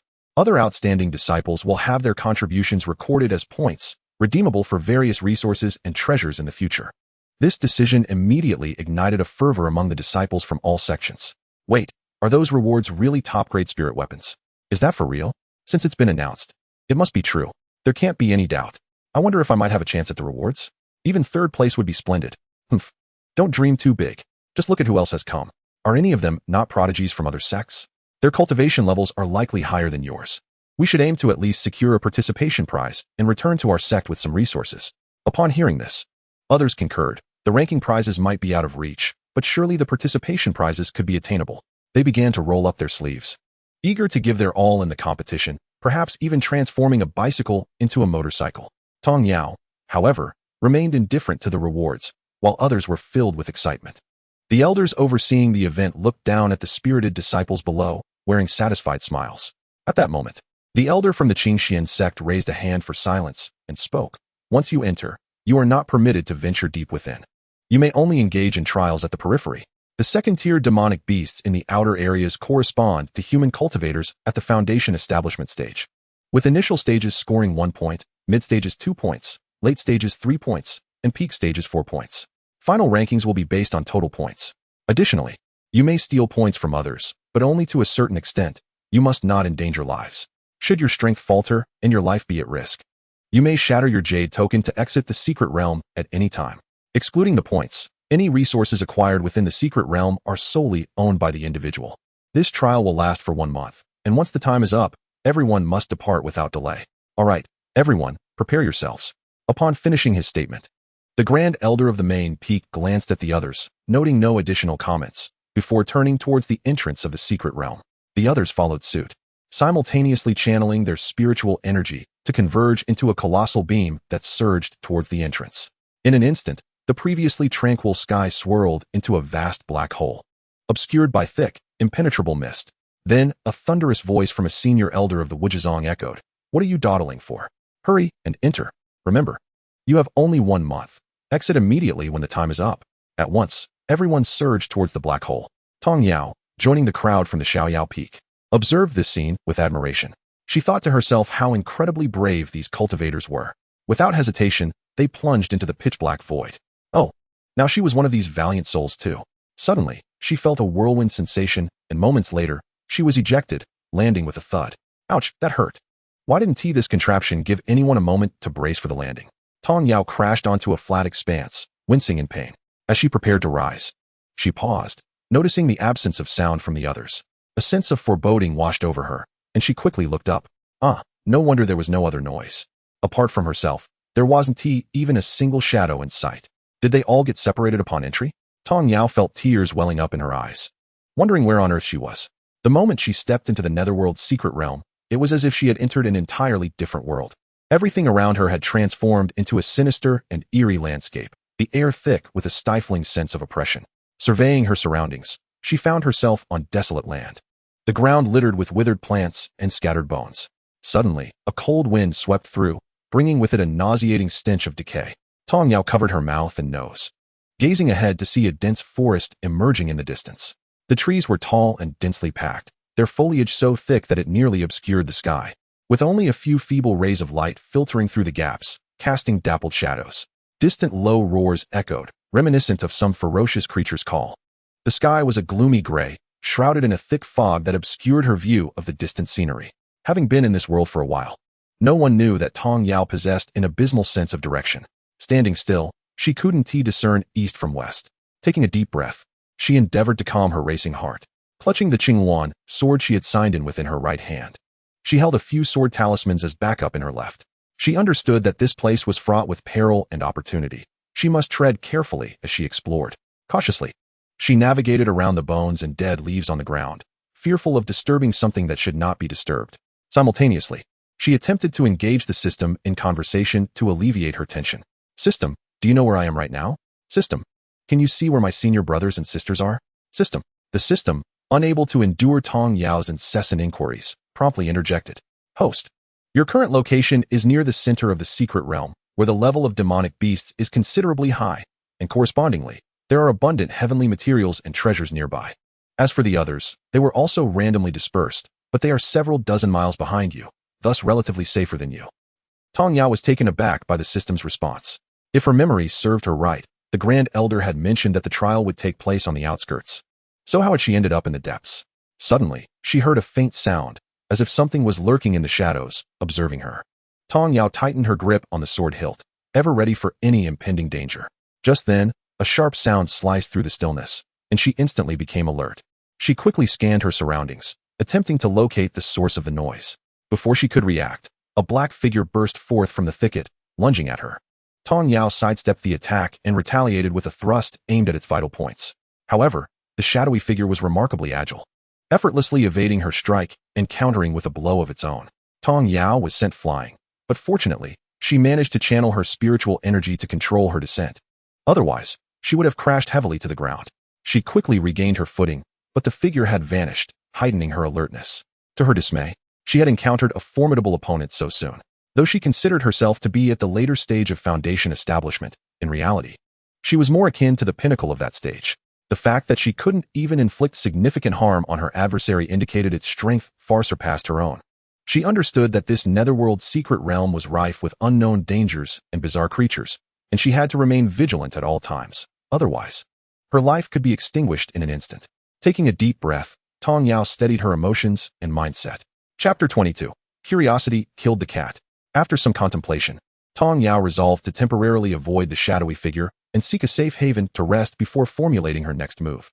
Swiftly, she traversed through the overgrown underbrush and emerged into a relatively open area. Surveying her surroundings, she discovered an ancient stone platform, adorned with shimmering, peculiar runes. Intrigued, Tong Yao approached the platform, suddenly feeling a powerful energy surge forth, enveloping her in a sphere of light. In an instant, she was drawn beneath the platform, barely managing to emit a startled cry before vanishing from sight. Tong Yao felt her body plummeting endlessly, as if she would never stop. Just before losing consciousness, she wished she could slap her overly curious self in that moment, cursing her curiosity for leading her into trouble. Time passed, and eventually, Tong Yao awakened groggily. She found herself lying on a stone-paved floor, surrounded by a veil of mist. Cautiously, she sat up, rubbed her eyes, and softly called out to the system. System? Are you there? Host, the system has always been here. There is no danger, so please rest assured. Tong Yao finally exhaled in relief. Having the system accompany her in this dark and mysterious place provided her with a semblance of security. She looked up, attempting to discern where she had fallen. However, the ceiling was shrouded in darkness, with only a faint light ahead, barely illuminating her surroundings. It appeared she was in a grand hall, with 4 sturdy stone pillars on either side, each intricately carved with dragon motifs. Tong Yao had landed precisely in the center of the hall. Quickly, she sprang to her feet and began to walk forward while inquiring about her situation. System, this seems to be a grand hall. Do you know where this is? Host, this was once a small sect long ago, but it was suddenly exterminated. In their final moments, the sect's powerful members activated a hidden formation to prevent their enemies from profiting, drawing the entire sect underground. This formation possesses an extremely strong concealment attribute, ensuring that although the sect was destroyed, the enemy gained nothing. So, this was a fallen sect? Indeed, tens of thousands of years have since passed, and this place has become a secret of the Netherworld's secret realm due to its proximity to the center. Very few people venture here and find the entrance to the formation and the hidden sect beneath. Haha, could not help but smile wryly. After all these years, no one had noticed, yet the moment she arrived, she was drawn into the situation. Was she unfortunate or fortunate? Perhaps the passage of time had weakened the array's energy, allowing the entrance to become visible just as the host happened to see it. Everything seems to be fate. Perhaps there are unexpected gains within. Rolling her eyes, acknowledged that despite her cultivation, she was still a petite and adorable girl. In this desolate and eerie place, who wouldn't experience a quickening heartbeat? As she stepped forward, she was suddenly taken aback by the scene before her, causing her to stumble backward involuntarily. What on earth? Is there actually someone here? In the center of the grand hall, beneath the seat, she could vaguely discern a figure with their head bowed, kneeling silently. Upon closer inspection, realized something was amiss. Oh, it could hardly be called a person anymore, for he no longer breathed. Yet, for reasons unknown, his body remained plump and intact, resembling one in a deep slumber, with skin still full of elasticity, devoid of any signs of death. System, come forth and explain. Did you not say there was no one here? Called out in indignation within her heart. Oh, my apologies, I forgot to mention to the host. This individual is actually the last guardian of the sect, who, after an unfortunate incident involving the discovery of a divine beast egg, became the source of the sect's demise. Witnessing the massacre of his fellow disciples and feeling powerless to resist, he chose to sacrifice his own cultivation and soul to activate the hidden array, thus preserving the core inheritance of the sect from total plunder. Upon hearing the system's explanation, was filled with mixed emotions, unsure how to evaluate this guardian. The sect suffered a catastrophic disaster because of him, which is indeed a great tragedy. However, he also preserved the sect's legacy through his sacrifice, which could perhaps be considered a stroke of fortune amidst misfortune. As she sighed, her thoughts were abruptly interrupted by a sudden illumination. The entire hall was suddenly aglow, radiating brilliance. She swiftly scanned her surroundings and discovered that each pillar at the corners of the hall bore a dragon head with a fist-sized orb embedded in its mouth, emanating a warm light. This illumination not only dispelled the darkness, but also allowed to clearly examine the entirety of the grand hall. The domed ceiling loomed high, and the murals vividly depicted the glorious history of the sect. The shimmering orbs, made of an unknown material, had miraculously retained their brightness over the years. Meanwhile, at the entrance of the secret realm, a colossal display screen showcased names that fluctuated alongside corresponding numbers. At the forefront was Su Chungjun from the Wuji sect, closely followed by a prodigy from the Qingxuan Sect. Among the disciples of the Xiaoyao Peak, only 2 ranked within the top 10, and one still displayed a score of 0. Wu Yurin, upon seeing the rankings, felt a surge of satisfaction and remarked, "Ah, the disciples of the Qingxuan Sect are underperforming. TSK, they haven't even broken into the top 5. The Grand Elder of the main peak maintained a calm demeanor, showing no signs of anxiety. Xie Fuyao felt similarly, but could not help but be irked by Wu Yurin's gloating expression. Oh, how well do you know the capabilities of the Qingxuan Sect disciples? Their lower ranking merely indicates that they are safe after entering. Besides, it's still early, and the final results are yet to be determined." Her words stirred memories among those present who were aware of the events from 3 years prior. Recalling the scene where Xie Fuyao had reduced Wu Yurin to pleading for mercy upon entering the Qingxuan Sect, Wu Yurin felt a tightening in his chest, his expression darkening. That humiliating memory was like an unhealable scar, a long-standing taboo in the depths of his heart that he wished not to revisit. Each recollection of that moment's powerlessness and shame pierced him like a bitter wind, causing him to shiver involuntarily. Xie Fuyao was unconcerned with Wu Yurin's thoughts. Her current curiosity lay with her little disciple's predicament. How could they have been inside for so long without a single point? oblivious to the passing time and the doubts raised by her lack of kills, remained entranced by the translucent figure before her. This suddenly appeared middle-aged specter spoke, "Little girl, you are the first person to enter in tens of thousands of years. It seems you are fated to be connected with our sect." S lips twitched, forcing a strained smile. Heh, indeed quite fated. No, she had no desire for this fate. This was far too terrifying. Chapter 23. The Great One willingly becomes a servant. The middle-aged specter, seemingly perceiving thoughts, chuckled softly. "Do not be afraid. I will not harm you. My soul is on the verge of dissipating, and it is a pity that the sect's legacy should come to an end through my hands. I never expected that in my final moments you would touch the array and arrive here. Perhaps heaven has finally shown a hint of mercy, allowing me to resolve this regret. I do not expect you to take revenge on those who harmed me. I only hope you can help continue the legacy, so it is no longer buried underground, which could somewhat compensate for my debts to the sect." Having learned from the system about this middle-aged specter's unintentional actions leading to the sect's destruction, felt a complex mix of emotions. He sacrificed himself to protect the sect's inheritance, yet he harbored no resentment towards those who caused his downfall. His sole wish was to ensure the continuation of the legacy. Either he did not know the specific identities of his enemies, or they possessed formidable backgrounds, compelling him to relinquish hatred in favor of preserving the inheritance. Regardless of the reason, wished to remain uninvolved. She herself already possessed the strongest external aid. Whether to inherit or not was inconsequential. However, considering her several senior brothers and senior sister Longine, perhaps this middle-aged specter's so-called sect legacy would be useful to them? With this thought, suddenly conceived a bold idea. Uncertain of its efficacy, she interrupted the middle-aged specter, who was about to continue speaking.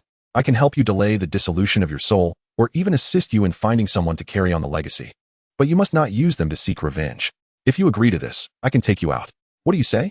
The middle-aged specter was taken aback by the words of this young girl, incredulously asking, "What did you say? You can help me restore my soul?" He truly did not expect that this exquisitely beautiful, yet somewhat innocent-looking young girl possessed a treasure capable of mending souls. In the vast world, it was widely acknowledged that soul injuries were among the most challenging of afflictions to heal. Although there existed scattered remedies, they were like mirages, unattainable, let alone the miracle of complete restoration. Now, this shock struck deep into his very soul, causing his already weakened essence to tremble violently. Viewing this young girl with newfound respect, which powerful family did this remarkable descendant hail from to possess such a significant treasure? Noticed the specter becoming increasingly frail and worried that even a gust of wind might blow him away. "System, what is happening to him? He wasn't like this a moment ago." The system replied, "Host, he is simply frightened by you." Exclaimed, "No way. How could I frighten him to this extent?"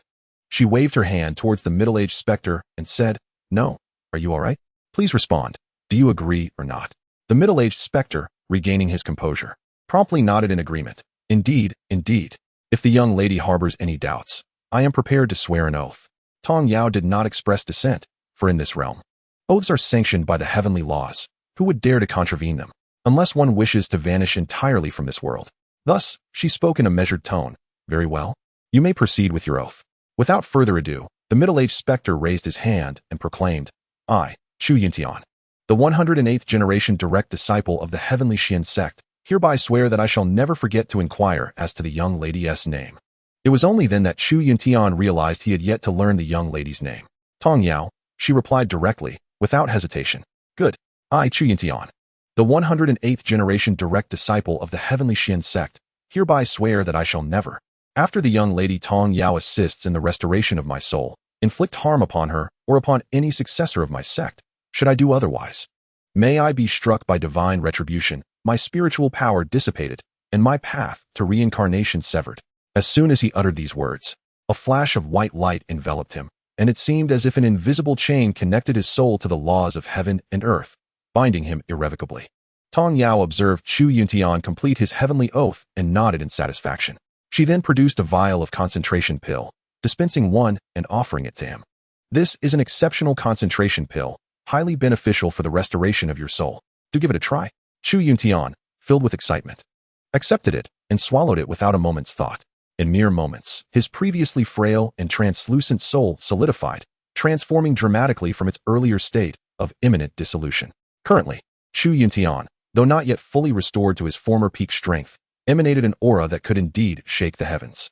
It was a composure and majesty born of profound trials and rebirth through fire, akin to a slumbering lion awakening slowly, even in his incomplete state. His presence cast an invisible shroud of awe upon all. Every movement and breath he took resonated with unfathomable depth and a hidden surge of power, revealing the immense strength he had possessed before his fall. Even in his current state, he was enough to draw the attention of the entire cultivation world. Having sensed the restoration of his soul and the resurgence of his power, Qingxuan bowed deeply in gratitude to Tong Yao. I am immensely grateful for your kindness. Young lady, I am willing to become your servant and heed your commands. Tong Yao was taken aback, not expecting such a formidable figure to voluntarily offer himself as her servant. What a delightful surprise. Who would be foolish enough to reject such an opportunity? She struggled to suppress her rising excitement and feigned calmness as she nodded. Very well, seeing your sincerity, I shall accept. Rest assured, I will consider how to assist you in rebuilding your body, and I shall give you this entire vial of concentration pills. Should you require more, do not hesitate to ask. Qingxuan regarded the young lady before him, who was attempting to maintain an air of composure, and smiled gently. Thank you for your assistance. Tong Yao waved her hand with a smile, then suddenly recalled something. System, check-in. System, finally remembered to check in. Ding. Check-in complete. Congratulations, host. You have received a millennia-old enlightenment tree that produces 3,000 tea leaves annually, along with 5,000 pounds of enlightenment tree tea leaves, 10 longevity pills, 1,000-year-old thunderstruck jujube wood, and 1 million high-grade spirit stones. Tong Yao realized the rewards this time were extraordinarily unique. All were invaluable items, leaving her momentarily stunned. Even Qingxuan appeared puzzled by Tong Yao's reaction, as if she had witnessed something astonishing. He turned around to check, but saw nothing amiss. Young lady Tong Yao, are you all right? Qingxuan's inquiry jolted Tong Yao back to reality. She quickly cleared her throat and replied, I'm fine. From now on, just call me by my name. Otherwise, it feels a bit awkward. Qingxuan pondered for a moment before suggesting, shall I refer to you as young lady Masterton? That works. By the way, is there anything you need to bring? We must hasten our departure. Tong Yao did not dwell on the issue of titles. As the competition had already commenced and she had yet to gain a single point, she was eager to resolve matters here quickly. With thoughts of leaving this place, Qingxuan prepared to guide Tong Yao to the resource repository of the Heavenly Xian Sect. Although the underground structures were intact, they lacked sunlight and appeared rather gloomy. Thankfully, with Tong Yao's ample spirit stones, she casually produced one to channel her spiritual energy, transforming it into a source of illumination. After a lengthy endeavor, they finally managed to gather all that could be of use from the Heavenly Xian Sect into Tong Yao's storage space. As they prepared to depart, Qingxuan returned to the Grand Hall, waved his hand to move his corporeal form aside, and directed a surge of spiritual energy toward the original location. In an instant, a massive stone egg appeared. Tong Yao was taken aback, thinking, could this possibly be the egg that led to the destruction of his sect? This egg? Qingxuan gazed at the divine egg, a bittersweet smile crossing his face. Indeed, this is the egg of the divine beast, the phoenix, which I inadvertently acquired. It is said that because of this phoenix egg, my Heavenly Xian Sect was obliterated. After all this time, it must be moldy and covered in fluff by now. Why do you still keep it? Tong Yao inquired, perplexed. What could possibly endure for 10,000 years without decay? Especially an egg. I am uncertain if it can still hatch. They say the phoenix is reborn through fire, but I wonder if that applies to the phoenix egg as well. Hence, it has remained unhatched until now. Qingxuan too was bewildered, unsure of how to handle this egg. Tong Yao considered, perhaps we should just keep it for now. Who knows what might happen? Give it to me. If the opportunity arises, we can see if it can hatch. Hearing Tong Yao's words, Qingxuan willingly handed it over. Tong Yao stored it in the small attic of her medicinal field, then followed Qingxuan to find the exit. Soaring out of the underground Grand Hall and arriving at the previous stone platform entrance. Chapter 24. Emerging from the underground to seek fellow disciples. At last, they emerged. Though Tong Yao had no idea how much time had elapsed, she murmured, uncertain if the time within the secret realm aligned with that spent underground. Beside her, Qingxuan had overheard her musings, but was equally at a loss for a response. Host, the competition has been underway for 15 days. Your current score remains 0, placing you at the very bottom of the ranking list. Tong Yao, do not think I am oblivious to the glee in your tone, system. How audacious of you. Disregarding the system, Tong Yao turned to Qingxuan and declared, I am going to place you in a secret location, but you must not disclose this to anyone. Seeing the resolute determination in Tong Yao's expression, Qingxuan understood the gravity of the matter. He immediately adopted a serious demeanor and solemnly swore, I, Qingxuan, hereby vow that regardless of what I witness or hear regarding my master, Tong Yao, I shall never divulge even a fragment of her secrets to any living being. Should I do so, May I suffer the torment of my soul being scattered, severed eternally from the cycle of reincarnation. As his words fell, an unseen force seemed to respond, and a strand of pure light surged forth from the void. It gently enveloped Chu Yuntian, ultimately coalescing beneath his feet, forming a luminous seal of oath that shimmered like a testament to the heavens, eternally inscribing this solemn promise. Tong Yao gazed upon this scene, a glimmer of satisfaction shining in her eyes. Thus, she was able to confidently enclose him within the medicinal field space. After all, who could resist the allure of her abundant treasures and the vibrant spiritual energy that filled this realm? She was determined to avoid any unforeseen incidents. With a swift motion, Tong Yao summoned the still bowing Chu Yuntian into her space. Having completed this task, she proceeded in the direction indicated by the system towards the group at Xiaoyao Peak. Chu Yuntian, now within the confines of the space, was utterly astonished by the scene before him. No wonder his master had exhibited such a solemn demeanor. Anyone encountering such a treasure-laden and spiritually rich environment would surely be tempted to seize it. This place felt like a sanctuary, insulated from the clamor of the mundane world, with the air saturated by an abundance of spiritual energy, instantly uplifting one's spirit. As he surveyed the surroundings, marveling at the rare celestial herbs and treasures in the medicinal field, a striking shade of green captured his full attention. At the center of the field stood an ancient and mysterious tree, its branches lush and leaves shimmering with a faint luminescence. Each leaf seemed to encapsulate boundless vitality and ancient wisdom. Upon closer inspection, Chu Yuntian gasped in awe. This was none other than the legendary Enlightenment Tree, a rare artifact of cultivation. This was the fabled 10,000-year Enlightenment Tree. His voice trembled with excitement, his eyes glimmering with reverence and joy. He approached slowly, each step measured as he gauged the distance to this treasure of the cosmos. Beneath the tree, a warm and profound energy caressed his heart, as if the purest spiritual essence of the universe had converged here, granting him an unprecedented sense of tranquility and clarity. Meanwhile, Tong Yao remained oblivious to Chu Yuntian's astonishment as she confronted a third-tier demonic beast. She darted through the woods, her mind racing to locate her senior brother and fellow disciples. However, as she navigated through the dense foliage, a massive jungle wolf suddenly appeared before her, blocking her path. This wolf was far larger than any she had encountered before, its imposing frame cloaked in thick fur that resembled heavy armor. Its eyes gleamed with a fierce light, fixated on Tong Yao as though poised to pounce and tear her flesh. Tong Yao's heart raced. She had never seen such a colossal wolf or faced such a savage threat. Instinctively, she took several steps back, attempting to evade the wolf's attack range. Cautiously, she observed its movements, searching for an opportunity to defeat it. The wolf bared its teeth, emitting a low growl as it drew closer. Its body hunched in preparation for a lethal strike. Tong Yao understood the necessity of remaining calm. Otherwise, she would be easily overwhelmed by the wolf's menacing aura. Taking a deep breath, she steadied her racing heart, which had been startled by the sudden appearance of the jungle wolf. With one hand, she stealthily retrieved a few sword talismans, remaining vigilant of the wolf's every move, ready to activate the talismans to eliminate the beast at any moment. At last, the jungle wolf lunged forward, its massive body soaring through the air as it aimed to sink its sharp teeth into Tong Yao's neck, seeking to sever the life of this human girl before it. Yet, in that moment of ascent, the seemingly feeble prey moved as well. A flash of sword light sliced through the air, and the enormous wolf halted abruptly, plummeting from midair, lifeless. Tong Yao exhaled in relief and promptly stored the wolf's carcass within her ring space. Simultaneously, the leaderboard outside the mystic realm reflected a change in Tong Yao's score, which had finally risen from 0 to 4 points. This shift astonished the team leaders present. Xie Fuyo felt a tightness in her chest as she exchanged a knowing glance with the Grand Elder of the main peak. In that instant, they both comprehended the implication of each other's expressions. This girl had been inside for nearly half a month without any sign of activity. Now, suddenly scoring 4 points. It was clear she must have encountered at least a third-tier demonic beast. What had transpired with Tong Yao since she entered the mystic realm? Nearby, Wu Yuren was equally astonished. Was this Tong Yao truly so powerful? When the members of Qingxuan Sect had arrived, he had merely glanced at the girl, finding nothing particularly noteworthy. Oh, she was just somewhat pretty. After such a prolonged silence, her sudden defeat of a third-tier demonic beast was indeed surprising. However, considering her current ranking and the remaining time, he realized it was unnecessary to dwell on it.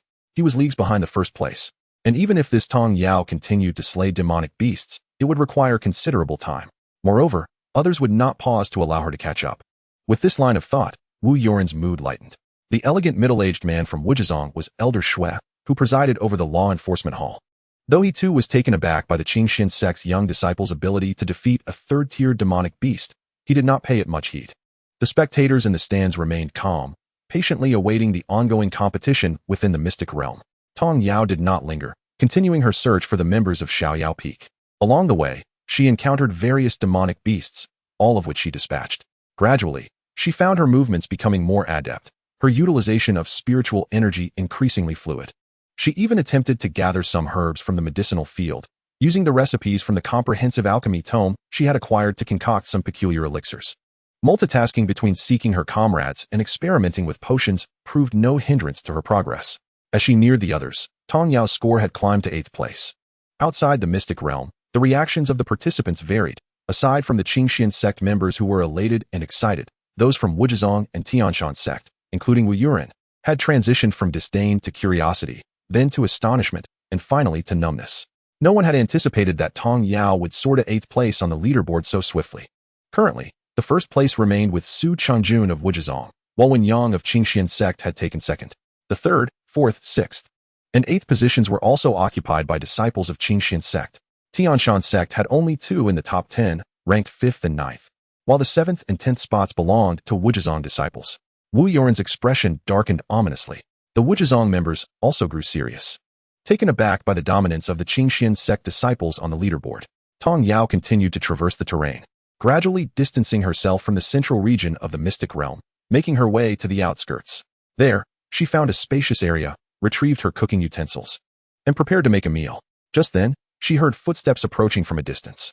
Uncertain if the newcomers were her fellow disciples, she quickly looked up, only to feel a pang of disappointment upon recognizing Su Chengjun of Wuzhizong and his fellow disciples approaching from another direction. Recalling her senior sister's mention of the decent relationship between Qingxuan Sect and Wuzhizong, which was far superior to that with Tianshan Sect, she chose not to hide. As they drew nearer, she noticed that aside from the leading Su Chengjun, each member bore varying degrees of injury, rendering their once pristine white sect robes less than immaculate. Observing this, Tong Yao silently resolved to avoid wearing white in the future. It was too prone to dirt.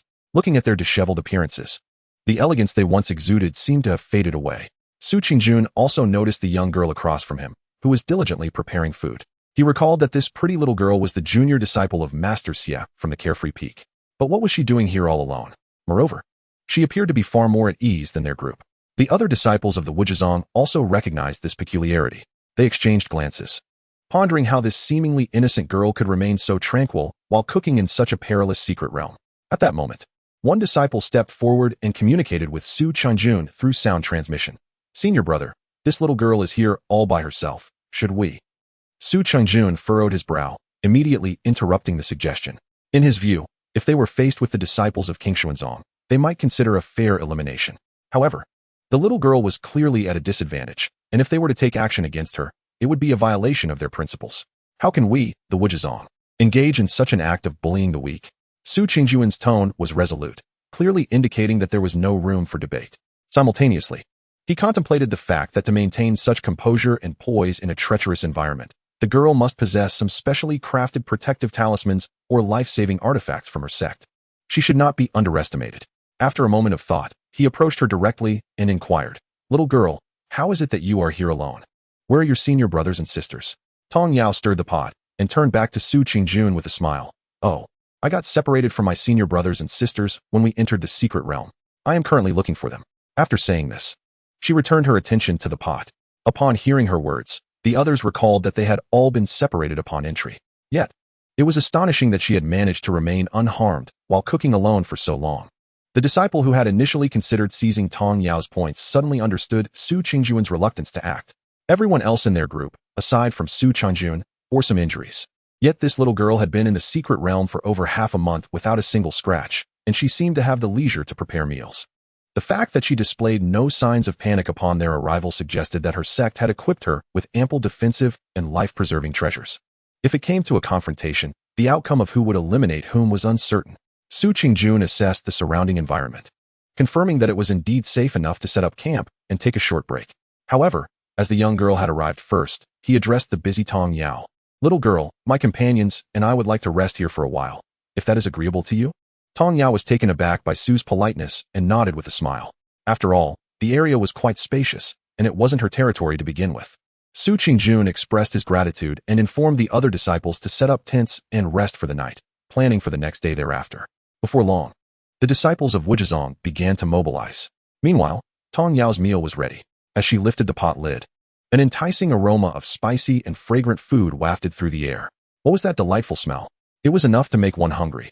What had this little girl prepared? It was far more appetizing than the bland pills they had been surviving on.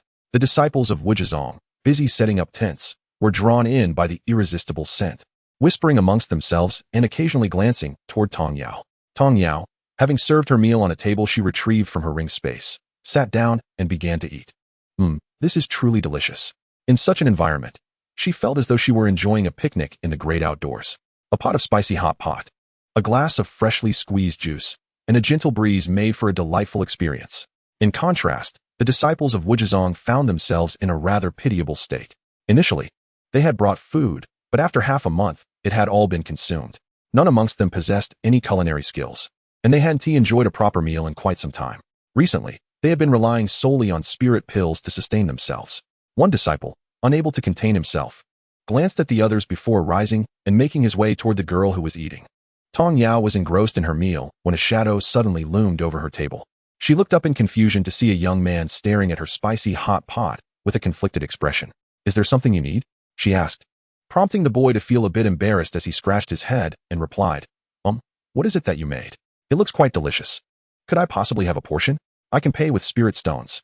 Tong Yao thought it was a trivial matter, and upon hearing that he was willing to pay with spirit stones, she felt no reason to refuse. Moreover, she had prepared quite a bit, initially intending to save some for later. Since he was willing to buy a portion, she could simply whip up another batch later. With a generous gesture, she pointed to the remaining dishes in the pot and the steamed rice, saying, "You can have all of that. Just give me whatever spirit stones you feel is fair." She did not ask for an exorbitant amount, as she was not in need of money. The boy was pleasantly surprised by her willingness and quickly thanked her. Retrieving 5 medium-grade spirit stones from his storage ring and placing them on the table, Tong Yao raised an eyebrow, noting his generous offer. She accepted without hesitation. The boy, upon seeing her accept, said nothing further and thanked her again before carrying the pot back to the Wuzhizong camp. However, only then did the boy realize that with so many people in his group, this amount of food might not suffice to satiate everyone's hunger. For a moment, everyone looked bewildered. While they had food, it was insufficient to fill every stomach. Chapter 26. Tong Yao saves the day, Supreme Recovery Pill. Tong Yao paid no mind to whether there would be enough food for them. She was content with her meal and cleaned up before retreating to her tent for some rest. Before sleeping, she affixed several defensive and offensive array talismans around the tent, just in case. However, in the middle of the night, she was startled awake by a shout. "Little girl, wake up! There are beast monsters coming." The voice belonged to the boy who had purchased the food. Tong Yao quickly tidied her clothes and retrieved her talismans. She saw that chaos had erupted near the Wuzhizong camp, where Su Qingjun was leading the other disciples in combat against several beast monsters. The boy, seeing Tong Yao emerge, exclaimed anxiously, "You're finally awake. I've been calling for you." A few beast monsters suddenly charged out, and it's a bit dangerous. "Hurry and find a place to hide. I'll go help. Just be careful." Without waiting for Tong Yao to respond, he dashed forward with his spirit sword drawn. Tong Yao swiftly gathered her belongings and turned her gaze toward the beast monsters. To her astonishment, the leading 3 were of mid-level 3rd rank. "System, what is the situation with these beast monsters? Where did they come from?" "Host, these beast monsters emerged from the vicinity of the central area, and they are heading straight for the egg you possess." "What?" Tong Yao gasped in shock. That phoenix egg had been dormant for years, possibly just a dud, and she had even stored it in her medicinal field space. How did these beast monsters know that it was with her? As if sensing Tong Yao's confusion, the system continued. "Host, the egg has been nourished by the abundant spiritual energy in the medicinal field space and has quietly begun to awaken with vitality. After all, this is the bloodline of a divine beast. As time progresses, the spiritual energy surging within the egg grows increasingly vigorous, and the aura of the divine beast that causes the heavens and earth to tremble begins to manifest faintly. Although it has yet to break free from its shell, the overwhelming fluctuations of power are sufficient to envelop the entire medicinal field in a sacred luminescence, resulting in even more abundant growth of flora. This aura is particularly sensitive and alluring to high-ranking demon beasts. Therefore, it is highly likely that even stronger demon beasts will be attracted, correct? The rapid arrival of these third-tier demon beasts is purely due to proximity, is it not?"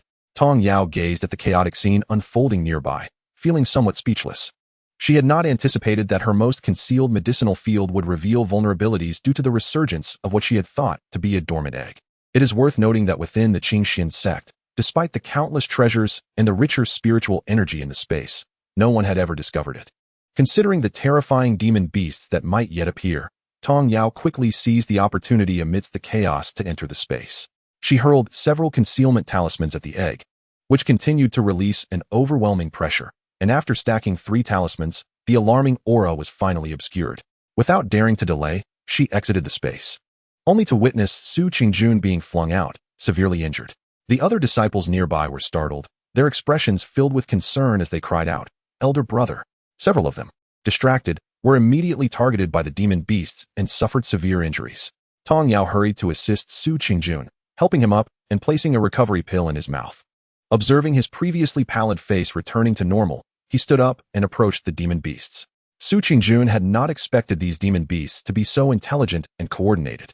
In a moment of carelessness, he was struck by one and sent flying. He violently coughed up a mouthful of blood, feeling as if his very organs had been pierced. Just as his consciousness began to fade, a waft of fragrant, youthful scent enveloped him. He then felt a pair of soft hands grasping his arm, helping him to sit up, while a pill was placed in his mouth. Before long, he sensed his wounds healing rapidly, leading him to doubt whether the intense pain had merely been an illusion. Hastily, he looked up to see the young girl not far away, tossing a stack of talisman papers toward the demon beasts. In an instant, those talismans seemed to come alive, transforming into unmatched sword lights that sliced through the air, directly targeting the high-ranking demon beasts. Each beam of light bore immense spiritual power and an unstoppable sharpness, weaving together in the sky to form a grand network of light, swiftly assaulting the demon beasts that had previously overwhelmed the disciples of the Wuzhizong.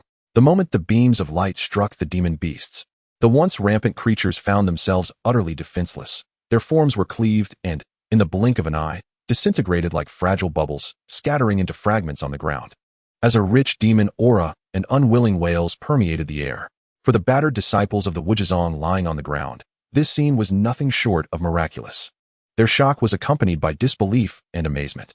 They had thought they were on the brink of death within this dark secret realm, filled with despair and indignation. Yet, the atmosphere of hopelessness was suddenly reversed. They need not perish. However, as they gazed at the beautiful yet somewhat youthful girl before them, their hearts were filled with complexity. Particularly the male disciple of the Wuzhizong, who had initially encountered only Tong Yao, felt both relieved and guilty. He was thankful that he had heeded Su Qingjun's advice and refrained from taking action. Otherwise, witnessing the dismembered bodies of the demon beasts would have sent a shiver down his spine. He had never anticipated that in the end, they would be saved by such a young girl. After vanquishing the demon beasts, Tong Yao turned to survey the injured on the ground and, after some contemplation, produced a bottle of recovery pills, handing it to the now-recovered Su Qingjun. "This is a superior recovery pill. Please use it for the severely injured. As for the price, I believe Su Shixiang is well aware." Su Qingjun, understanding the significance of the pill he had just been given, realized it was no ordinary remedy. Yet he was taken aback to discover it was a superior recovery pill. A glimmer of curiosity flickered in his deep eyes, though he chose not to voice his questions. While recovery pills were available on the market, most were of medium grade, with high-grade ones being quite rare, let alone superior ones. The small girl before him had produced an entire bottle, and upon taking it, he sensed that there were at least 9 pills within. Su Qingjun couldn't help but speculate whether the master of Baiyu Peak had improved their alchemical skills but had kept it under wraps. The fact that this young disciple could present an entire bottle of superior recovery pills suggested a significant status within the Qingxuan Sect, likely one of considerable esteem. What could her background possibly be? However, there was no time for such inquiries now. Holding the pills, Su Qingjun solemnly bowed to Tong Yao, saying, "Rest assured, junior sister. I will report this life-saving grace to the sect once we exit the secret realm, and I will ensure that the cost of the medicine is conveyed to you as well, without fail." Tong Yao nodded with a smile. Chapter 27. An unexpected encounter with Wen Yang and others, a casual meal. Although the relationship between the two sects was amicable, superior recovery pills were certainly not common commodities. Tong Yao believed it was appropriate to receive compensation for her efforts. She had not produced such a substantial amount merely for the sake of goodwill. Once she saw that the others had tended to their injuries, she sat down to rest, reminding them, "This place is no longer suitable for lingering. We should hasten to gather our things and depart." Su Qingjun, having administered recovery pills to several severely injured disciples, nodded in agreement. Indeed, Though we do not yet understand why so many high-ranking demon beasts have suddenly appeared, we must be wary of the lingering scent of blood attracting even more powerful ones. We need to leave quickly. Upon hearing this, the others disregarded their fatigue and began to gather their belongings to follow suit. Tong Yao continued on the path directed by the system towards the direction of the Xiaoyao Peak disciples, with Su Qingjun leading the injured disciples in tow. The following day at noon, the group found a spacious area adjacent to a small stream to rest. Su Xixiao, let us take a moment here to recuperate and have something to eat, Tong Yao suggested. Su Qingjun looked around and confirmed that there were no issues. Let us rest here then. After such a long journey, everyone felt fatigued, particularly those severely injured, who were on the verge of collapse. At that moment, they paid no heed to their appearances and simply laid down on the ground. Finally, we can rest. Yes, I feel we are not far from seeing my great-grandmother. Having hardly eaten the previous day, their stomachs were now empty, leaving them utterly drained. Tong Yao, feeling hungry as well, took out her cooking utensils and pre-prepared food. Observing the array of items Tong Yao had produced, the disciples of the Wuzhizong felt a mix of emotions. Which disciple would venture out for training so well equipped with cooking tools and ingredients? It felt akin to going on a vacation. The young man, Yu Tianming, who had bought food the previous night, immediately approached Tong Yao with a grin. Tong Shimmy, once the food is ready, could you sell me a portion? Though others were not as swift as him, they disregarded face and eagerly spoke up in unison. Junior sister Tong, I too am willing to offer spirit stones in exchange. And I possess a century-old spirit fruit, which I am willing to part with for junior sister Tong's food. Count me in, I have something as well. Tong Yao paused her actions, turning to glance at them, and even Su Qingjuan's expression revealed a desire to barter for food. After a moment of contemplation, she nodded in agreement. Very well. Thus, Tong Yao augmented the existing provisions by nearly threefold. Channeling her spiritual energy, she deftly controlled the roasting of the spirit beast meat, while simultaneously steaming a large vat of spirit rice and using another pot to prepare poached fish slices. Before long, the air was filled with an aroma so tantalizing it induced salivation. The scent was utterly captivating. When the dishes were ready, everyone instinctively lined up, waiting to exchange for food without needing Tong Yao to call out. Yu Tianming quickly seized the first position. Wow, junior sister Tong. I had no idea your culinary skills were so exceptional. Even before tasting, I cannot help but salivate. Tong Yao smiled at him without uttering a word, filled a large bowl, and handed it to him. Yu Tianming promptly placed several mid-grade spirit stones on a nearby table, and others followed suit, placing their offerings before receiving their bowls. In no time, the small table designated for dining was laden with spirit stones and spirit herbs. Although Tong Yao had no shortage of these, she did not express any disdain. Just as she was about to begin her meal, a familiar voice echoed from a distance. Senior brother, this aroma is quite delightful. I wonder which sect's disciple is cooking? As the words were spoken, a group of 5 appeared within Tong Yao's line of sight. 5th senior brother. Wei Xian paused, and he and the other 4 turned to the source of the voice. Junior sister. They had not anticipated that the junior sister they had been searching for would suddenly appear before them, accompanied by disciples from the Wuji sect. Wen Yang was the first to regain his composure, nodding slightly to Su Qingjun, the chief disciple of the Wuji sect, before addressing Tong Yao. Junior sister, are you alright? We were just looking for you and junior sister Lanjing. Tong Yao, with a radiant smile, shook her head. I am perfectly fine. After realizing we had dispersed upon entering, I followed my intuition to search for you. Along the way, I encountered several members of the Wuji sect, and we traveled together. I never expected to find you today. It is truly wonderful. Though I have yet to locate senior sister Lanjing, I am relieved to have found the rest of you.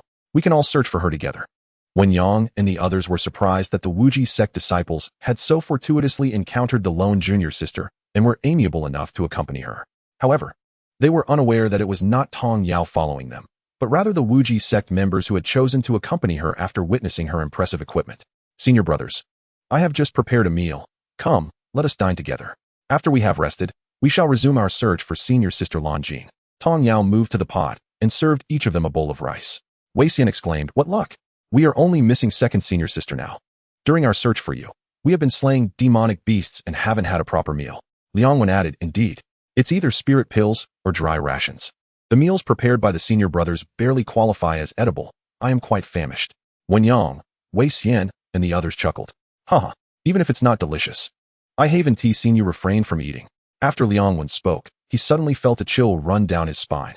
Looking up, he met the gazes of his senior brothers, causing him to retract his neck and bury his head into his bowl in silence.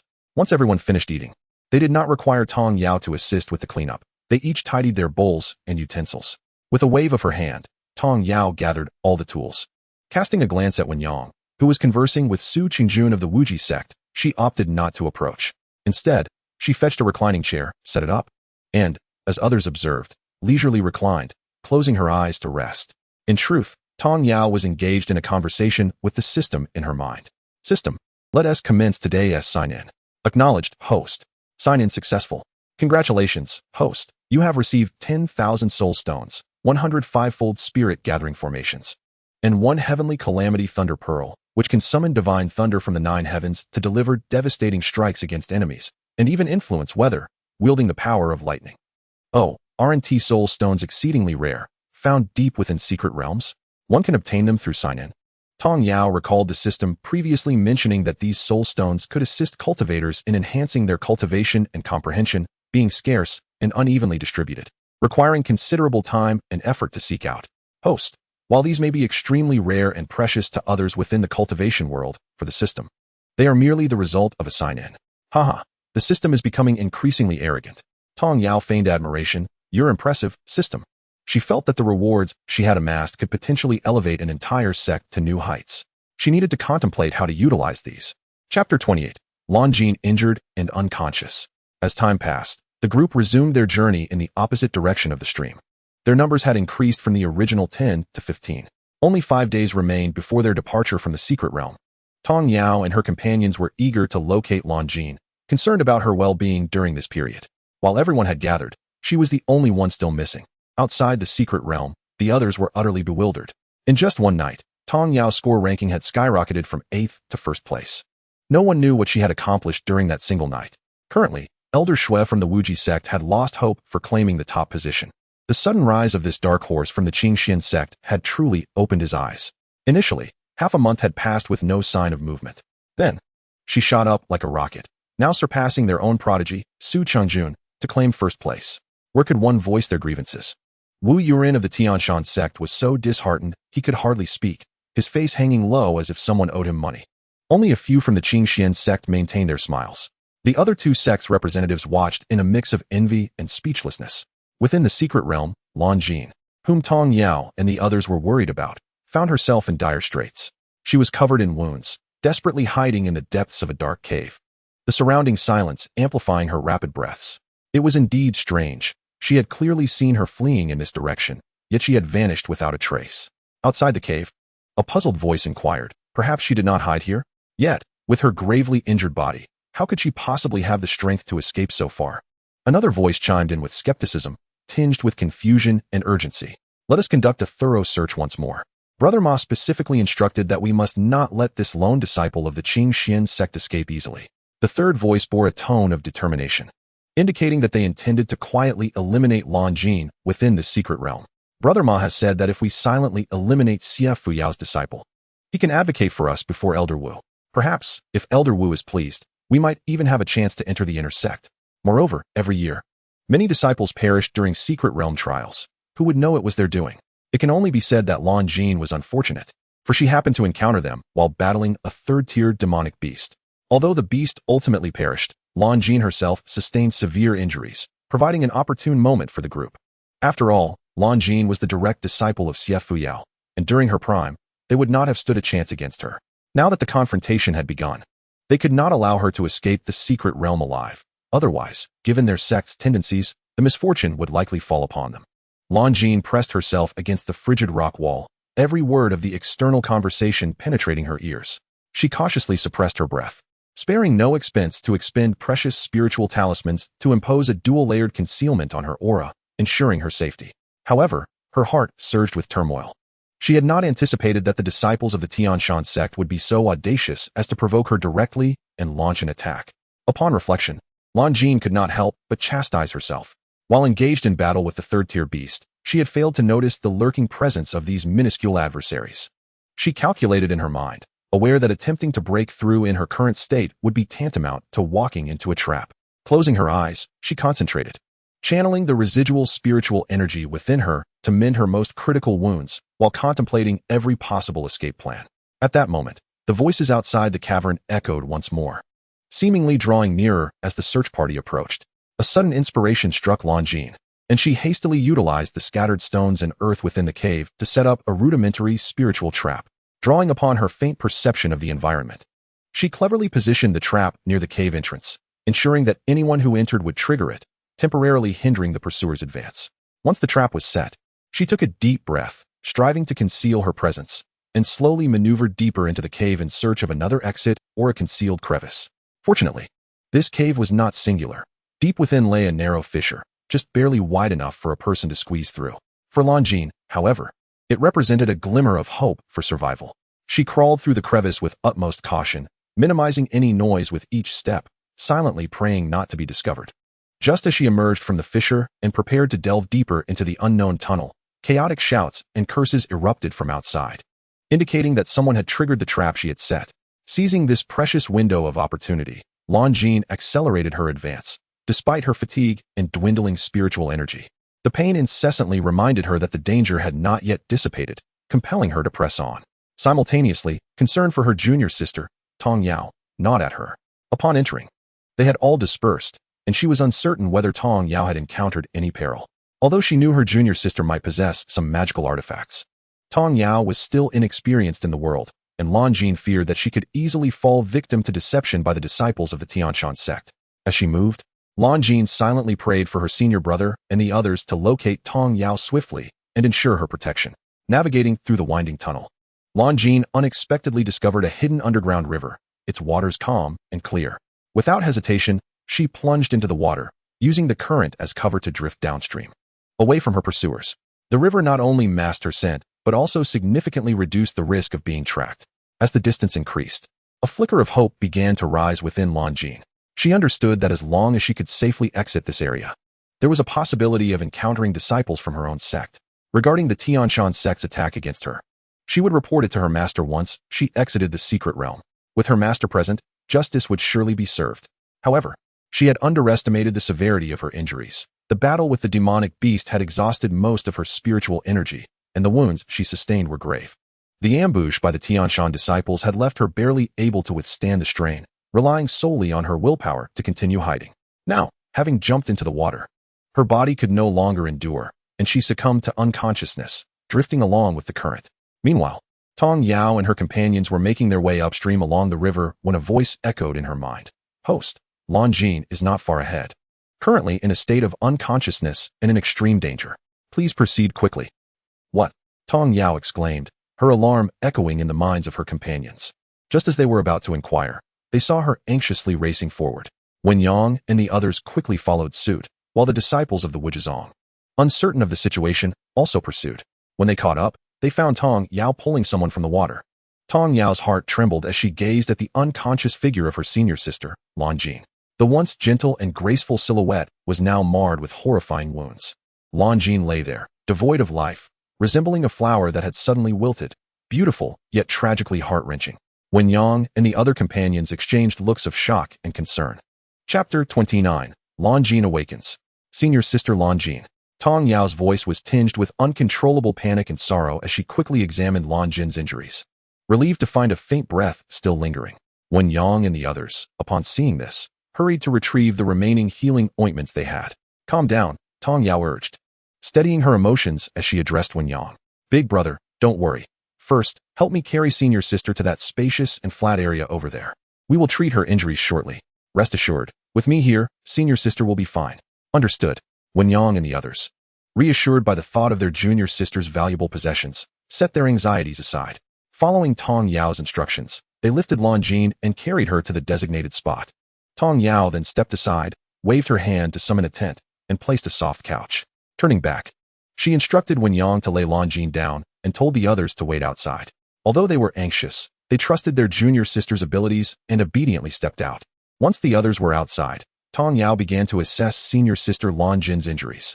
To her dismay, she discovered that some wounds were inflicted by the demonic beast, while others were inflicted by a sword. Tong Yao took out a recovery pill and fed it to Longine, sprinkling healing powder over the wounds. She also helped her change into a clean dress. Once everything was attended to, she finally had time to consult the system. System, can you determine who has harmed my senior sister? Host, according to system detection, Longine has been attacked by at least 3 cultivators, all of whom possess foundational level strength. The system's voice echoed in Tong Yao's mind, igniting a surge of anger and concern within her. In this secret realm, aside from the disciples from the three sects, only the demonic beasts remained. Given that the Wuzhizong had always maintained a good relationship with the Qingxuan Sect, their disciples would not resort to such treacherous tactics. That left only the Qingxuan Sect, known for its conflicts with the Qingxuan Sect. Was it possible that the Qingxuan Sect had come to this secret realm with a conspiracy against the disciples of the Qingxuan Sect? If that were the case, then the Qingxuan Sect was truly courting death. How dare they injure her senior sister to such an extent? It would be a grave injustice not to retaliate, especially considering all the kindness Lan Jin had shown her since joining the sect. To expedite Lan Jin's recovery, Tong Yao retrieved a small vial of the life spring from her spatial storage. After some consideration, she also took out a cup filled with clear water, diluting a couple of drops of the life spring before administering it to Lan Jin. At the entrance, Wen Yang and the others felt an overwhelming wave of gentle energy wash over them as Tong Yao produced the life spring, instilling a sense of tranquility in their minds. It was as if the air had transformed, becoming fresh and vibrant, with every breath infused with the essence of the heavens and earth, invigorating their spirits. Yet, this sensation dissipated in mere moments. This peculiar transformation was palpable even to Su Chengjun. At that fleeting moment, he sensed a remarkable shift within his body. The fatigue that had previously weighed him down dissipated entirely, replaced by a newfound lightness and an invigorating surge of energy. It was not solely he who felt this phenomenon. The nearest companions, Wen Yang and others, experienced it even more acutely. The typically taciturn disciple of Xiaoyao Peak, Song Yu, exhibited a flicker of surprise in his otherwise placid gaze. He lifted his eyes to meet the elder brother Wen Yang's, and after a shared glance, both turned their attention to Su Qingjun with a silent exchange that heightened their inner vigilance. Although they were unaware of the extraordinary treasures their innocent junior sister had summoned, even the fleeting sensation was enough for Su Qingjun, as the chief disciple of Wuji's sect, to acknowledge its significance. It would be prudent to remain alert, lest their junior sister be harmed in the ensuing excitement. As they contemplated how to address the potential exposure of their junior sister's secret, a sudden exclamation pierced the air. It was Tong Yao's voice. "Sister, you're awake. Eldest brother, come quickly, Sister Lan Jin has awakened." Instantly, the individuals outside the tent hurried inside. Su Qingjun, after a moment's contemplation, followed suit. Lan Jin opened her eyes to find her junior sister, whom she had been anxiously concerned for, right beside her, and in that instant, she comprehended that she had been rescued. Observing Tong Yao's red-rimmed eyes as she worriedly grasped her hand, Lan Jin promptly offered a gentle smile, reassuring her, "Do not fret, Yao Yao. I am perfectly well now. The pain from my wounds has subsided." Turning her gaze to the brothers who had entered alongside her, she continued with a smile, "Eldest brother, brothers, and Yao Yao. It is wonderful to have you all here together. I was genuinely worried about not finding you." Seeing Lan Jin's recovery, a collective sigh of relief swept through Wen Yang and the others. The sight of Lan Jin in such a perilous state had been profoundly alarming, her breath faint. Had it not been for their junior sister's presence, they would have been at a loss for how to facilitate her swift recovery. Wen Yang inquired, "Junior sister, how did you sustain such grave injuries? Did you fall into the water?" Upon first seeing Lan Jin, they had noticed not only the wounds inflicted by demonic beasts, but also the marks left by a cultivator's spirit sword. This raised suspicions about the origin of those sword wounds. It was inconceivable that Lan Jin could have inflicted such injuries upon herself. The severity suggested a full-force attack. Lan Jin had no intention of concealing the ambush by the disciples of Qingxuan Sect, but she cast a glance at Su Qingjun before speaking. This made Su Qingjun ponder. Why had Lan Jin looked at him? Could her injuries be connected to the disciples of Wuji's sect? How could that possibly be? While he was lost in speculation, Lan Jin began to explain. "After we dispersed, I was collecting points while searching for you and Yao Yao. When I was ambushed by the disciples of Qingxuan Sect and had to evade them, I jumped into the water to escape." The revelation left everyone astonished. Unlike Su Qingjun's shock, the disciples of Xiaoyao Peak were also ignited with anger at the audacity of the Qingxuan Sect disciples to attempt murder. How dare these shameless scoundrels try to kill someone within the secret realm? "I'm going to confront them right now," Wei Xian exclaimed. Turning to seek retribution with a fierce aura, Lan Jin hurriedly interjected, "Fifth junior brother, please do not act impulsively." Wen Yang added, "Fifth junior brother, let us first consider how to handle this matter." He then glanced at Su Chengjun. The others recalled the presence of the chief disciple of Wuji's sect. Even if they desired revenge, they could not act so brazenly as to provide grounds for their adversaries to seize upon. After all, Wuji's sect was the foremost among the three sects, and now, their Qingxuan Sect disciples had been maliciously harmed by the disciples of Qingxuan Sect, endangering their lives. Since the disciples of Wuji sect had witnessed the incident, they would serve as witnesses should they seek redress after exiting the secret realm. As they all turned their gazes towards Su Qingjun, he felt relieved that he was not one of their sect's disciples, allowing his tension to ease. With their unabashed scrutiny, the implications were clear. Rest assured, I shall report the truth of this matter faithfully. As for anything else, I shall not concern myself, he stated firmly. It would be absurd for him, along with his fellow disciples, who had been saved by the Qingxuan Sect, to act ungratefully towards the Qingxuan Sect's scoundrels. Furthermore, the misdeeds were of their own making. It was only natural that they should bear the consequences.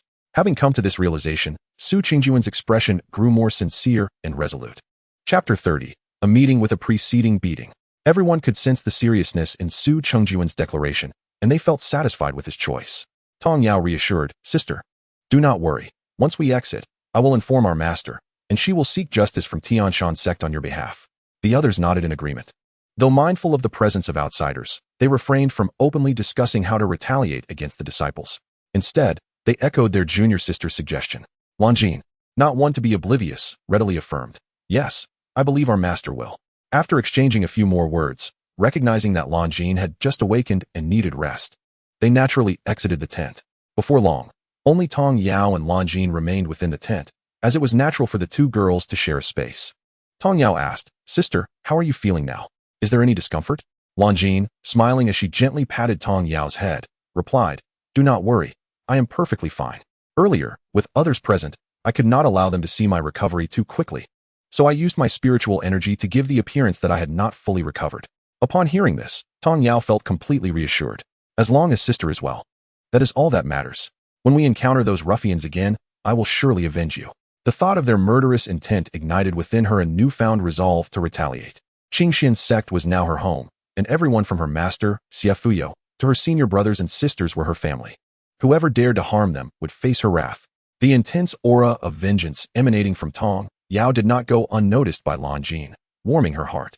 She gently patted Tong Yao's hand, soothing her, Sister believes you will, but do not let anger consume you. Look, I am fine now. Do not harm yourself over those unworthy of it. Meanwhile, in the cave where Lanjin had previously sought refuge, a young man of unremarkable appearance and slender build listened with a grim expression as the two who had just awakened recounted the events that had transpired. Senior Brother Ma, this is how it unfolded. When we regained consciousness, we found you here, one began, his voice diminishing as he continued. Yes. We never anticipated that we would be ensnared even in our injured state. The two of them dared not raise their eyes to meet Senior Brother Ma's darkened visage. It was revealed that the trap set by Lanjin contained a drug capable of inducing unconsciousness. As soon as the two men came into contact with the trap, they succumbed to the effects of the potion. What a disgrace. Two grown men allowed a severely injured woman to escape. What do you propose you can do now? Brother Ma never anticipated that Lanjin would ultimately elude them. The thought of others discovering this incident weighed heavily on his heart, darkening his countenance further. Have you considered the repercussions of Lanjin's survival? At this juncture, one could only hope that her injuries would prove too severe to withstand an encounter with a formidable beast. If she were to perish at the jaws of a beast, all three of us would be free of trouble. Otherwise, though Brother Ma did not voice his thoughts, anyone could fathom the dire fate that awaited them should Lanjin emerge alive from the secret realm. Faced with this realization, the two men grew anxious. Brother Ma, what shall we do? We acted upon your orders. You cannot abandon us. They implored. Indeed, Brother Ma, you cannot forsake us. Listening to their attempts to shift blame, Brother Ma's eyes turned cold, and an oppressive aura enveloped him, bearing down on the two men. They struggled to breathe, their blood surging chaotically, and within moments, both were spewing blood, rendered speechless. They could only prostrate themselves on the ground, repeatedly bowing and pleading for mercy. Brother Ma, spare us. Do not kill us. We beg you, spare us. Brother Ma, lost in thought for a moment, withdrew his menacing aura, relinquishing his intent to slay the two. Humph. If you cannot articulate your grievances, then keep your mouth shut. Should there be another instance, it will not merely be bloodshed. The two men hastily nodded in gratitude. We will not. Thank you, Brother Ma, for your mercy. Who among them wished for death? From this point onward, the two dared not utter any more accusations against Brother Ma. Observing that he had ceased his aggression, they shakily assisted one another to stand. With a grim expression, Brother Ma tossed two low-grade energy-replenishing pills toward them. Were they not of any further use, he would not have wasted such resources. The two men gratefully accepted the pills and quickly consumed them. In a short while, they felt their injuries mend considerably. After contemplating briefly, Brother Ma decided to continue their training exercises. As for what would transpire after exiting the secret realm, should Lan Jin still be alive to report the events? He possessed methods to absolve himself. One could only say he harbored optimistic thoughts. With less than 2 days remaining until the conclusion of the secret realm, Tong Yao and her companions swiftly resumed their competitions. Along the way, they encountered numerous disciples. Naturally, whenever they encountered disciples from the Qingxuan Sect, they would immediately engage them, defeating them, seizing their points, and shattering their jade tokens in a well-practiced manner. Observing this, the members of the Wuzhizong gradually transitioned from shock to eagerness, eventually joining in. Outside the secret realm, onlookers were initially left dumbfounded by the sight of bruised and battered disciples emerging, unable to comprehend the situation. It was not until an elder from the Qingxuan Sect noted the tattered garments of these individuals that they regained their senses. Were these not their own disciples? Appearing as if they had fled from a calamity? The other two sects soon realized this as well, and concern for their own disciples began to rise. Could there be other sects that had infiltrated the secret realm? Elder Shui and the Grand Elder of the Qingxuan Sect, troubled by the circumstances within the secret realm, were both abruptly tugged at the sleeves by those beside them. Just as they were about to speak, they were quietly reminded, "Elders, you should first check the ranking board." The ranking board? Confused, both turned their gazes toward the display in the sky. What they beheld was astounding. The entire ranking board had taken on a bizarre appearance, with the points of the Qingxuan Sect disciples systematically resetting to 0, causing them to vanish from the rankings. Indeed, they were being eliminated. At that moment, the group of disciples on the ground finally regained their composure from the pain, clamoring to report to their elders in the stands. "Elder Wu, you must take a stand for us. Yes, look at our injuries. They were all inflicted by the disciples of the Wuzhizong and Qingxuan Sect. Indeed, the moment they spotted us Tianshan disciples, they said nothing and just attacked, stealing our points and shattering our jade tokens." Elder Shui and the Grand Elder also noted the rapid rise of their disciples' points. Upon hearing these claims, both fell silent. Meanwhile, Wu Yurin and several others from the Tianshan Sect were so enraged they stood up, glaring at the members of the Wuzhizong and Qingxuan Sect, their eyes ablaze with fury. "Elder Shui, what is the meaning of this? Have you conspired to bully the Tianshan Sect with no one to defend us?" Elder Shui, equally at a loss, questioned. "What do you mean? Conspiring against the Tianshan Sect? I am unaware of what transpired. How can I respond?" The members of the Qingxuan Sect appeared confused. Showing no concern for Wu Yurin's accusations, Xie Fuyao noticed that her group of direct disciples was nearing the top 10 positions on the ranking board. Despite her attempts to suppress her laughter, the joy on her face was unmistakable to anyone who beheld her, particularly for Wu Yurin, who had previously suffered at her hands. He was now seething with rage. Chapter 31. Brother Ma speaks the truth, the recording stone as evidence. Their sect should have declined to participate in this secret realm competition beforehand. As time dwindled, the names of their sect's disciples were dwindling as well. Though it was termed a competition, the disciples of the Tianshan Sect were nearly eliminated by the other two sections. The Tianshan Sect's participation in the competition had become a mere formality. "Ah, spare me." Throughout the dense forest, heart-wrenching cries echoed. "I was wrong. Wu-Wu. It was all Brother Ma's orders." "Nonsense. I know nothing. I never instructed you to harm Lan Jin." Brother Ma, pale-faced, desperately attempted to deny the accusations of the two men on the ground. He knew he could not admit to this matter, otherwise he would surely meet his demise here. However, the fact that they had ambushed Lan Jin was undeniable, leaving him at a loss for words. Observing the pitiful state of the two men, he felt a shiver run through him, reflecting on the fact that he had sent them to pursue her, but that no one had heard his exact words. A sliver of relief surged within him. Suppressing his pain, he continued, "Esteemed friends from the Qingxuan Sect, during this competition, all participants are allowed to seize and eliminate others' points. I merely instructed them to acquire points. I had not anticipated that they would harbor murderous intent towards your Lan Jin." Everyone present watched as Brother Ma simultaneously pleaded his case and protested his innocence. Most remained silent, observing him with calm expressions. However, some displayed signs of sympathy upon hearing his defense, only to be halted before they could speak. The disciples who were aware of the details began explaining the situation to those who had just arrived. It was only then that the newly arrived disciples comprehended the situation, and they looked at Brother Ma, who was still clamoring for justice, with disdain. Lan Jin and her companions were incensed by his shamelessness. Wei Xian and Liang Wen were poised to confront this shameless individual, only to be restrained by Tong Yao. The group looked at their younger sister in confusion, as she casually produced 2 items. "Do not be hasty, senior brother," he remarked. "Whether what he uttered is the truth will soon be revealed. 5th brother, if you would be so kind as to hold the memory stone, it would serve as proof should anyone inquire later." Wei Wuxian stared at the memory stone in his hand, momentarily taken aback. The stone was oval, roughly the size of an adult's fist, its surface smooth as a mirror, imbued with a warmth reminiscent of the gentle moonlight and the profound depths of the stars. Goodness, is this truly the memory stone? It was said to possess the ability to absorb surrounding light, shadows, and sounds, preserving them for eternity. To replay these memories, one merely needed to silently contemplate the desired event, and the memory stone would project the past in an ethereal manner, vividly bringing forth the emotions and atmosphere of the moment. Such an object was not something just anyone could possess. As far as he knew, only a handful of sects across the entire Yunxiao Continent were fortunate enough to own a memory stone. Their own Qingxuan Sect had only heard of one in the possession of their ancestor. The other two sects likely possessed none, similar to their own situation. To his astonishment, Junior's sister casually produced one, and it seemed likely that she had more than just this single piece. Not only Wei Wuxian, but all disciples present from the three sects gazed in astonishment at the memory stone. This artifact was unlike other talismans that could merely record images. It could replicate scenes and sounds with infinite clarity and authenticity. While talismans could be fabricated, the memory stone was incapable of deceit. Those unfamiliar with Tong Yao could not help but speculate about her origins, pondering which illustrious hidden clan she hailed from. It was rumored that not only did she possess exceptional elixirs, but also an abundance of protective artifacts. The disciples of the Wuzhizong looked upon the Qingxian disciples with envy. The Qingxian disciples felt a sense of pride, believing Tong Yao to be one of their own. Unaware of the rarity of the memory stone, Tong Yao assumed it was commonplace. After handing the stone to Wei Wuxian, she proceeded to approach senior brother Ma, who was kneeling on the ground. With a flick of her hand, she sent the elixir into his mouth. Startled, senior brother Ma thought Tong Yao had administered poison. Hastily covering his throat and bowing his head to expel it, only for the elixir to dissolve upon entering. What have you given me? You cannot kill me, otherwise. The Qingxuan Sect will not let this go. Tong Yao rolled her eyes in exasperation. How foolish could he be to attempt murder in front of so many witnesses? Fear not, you shall not perish. You will know soon enough.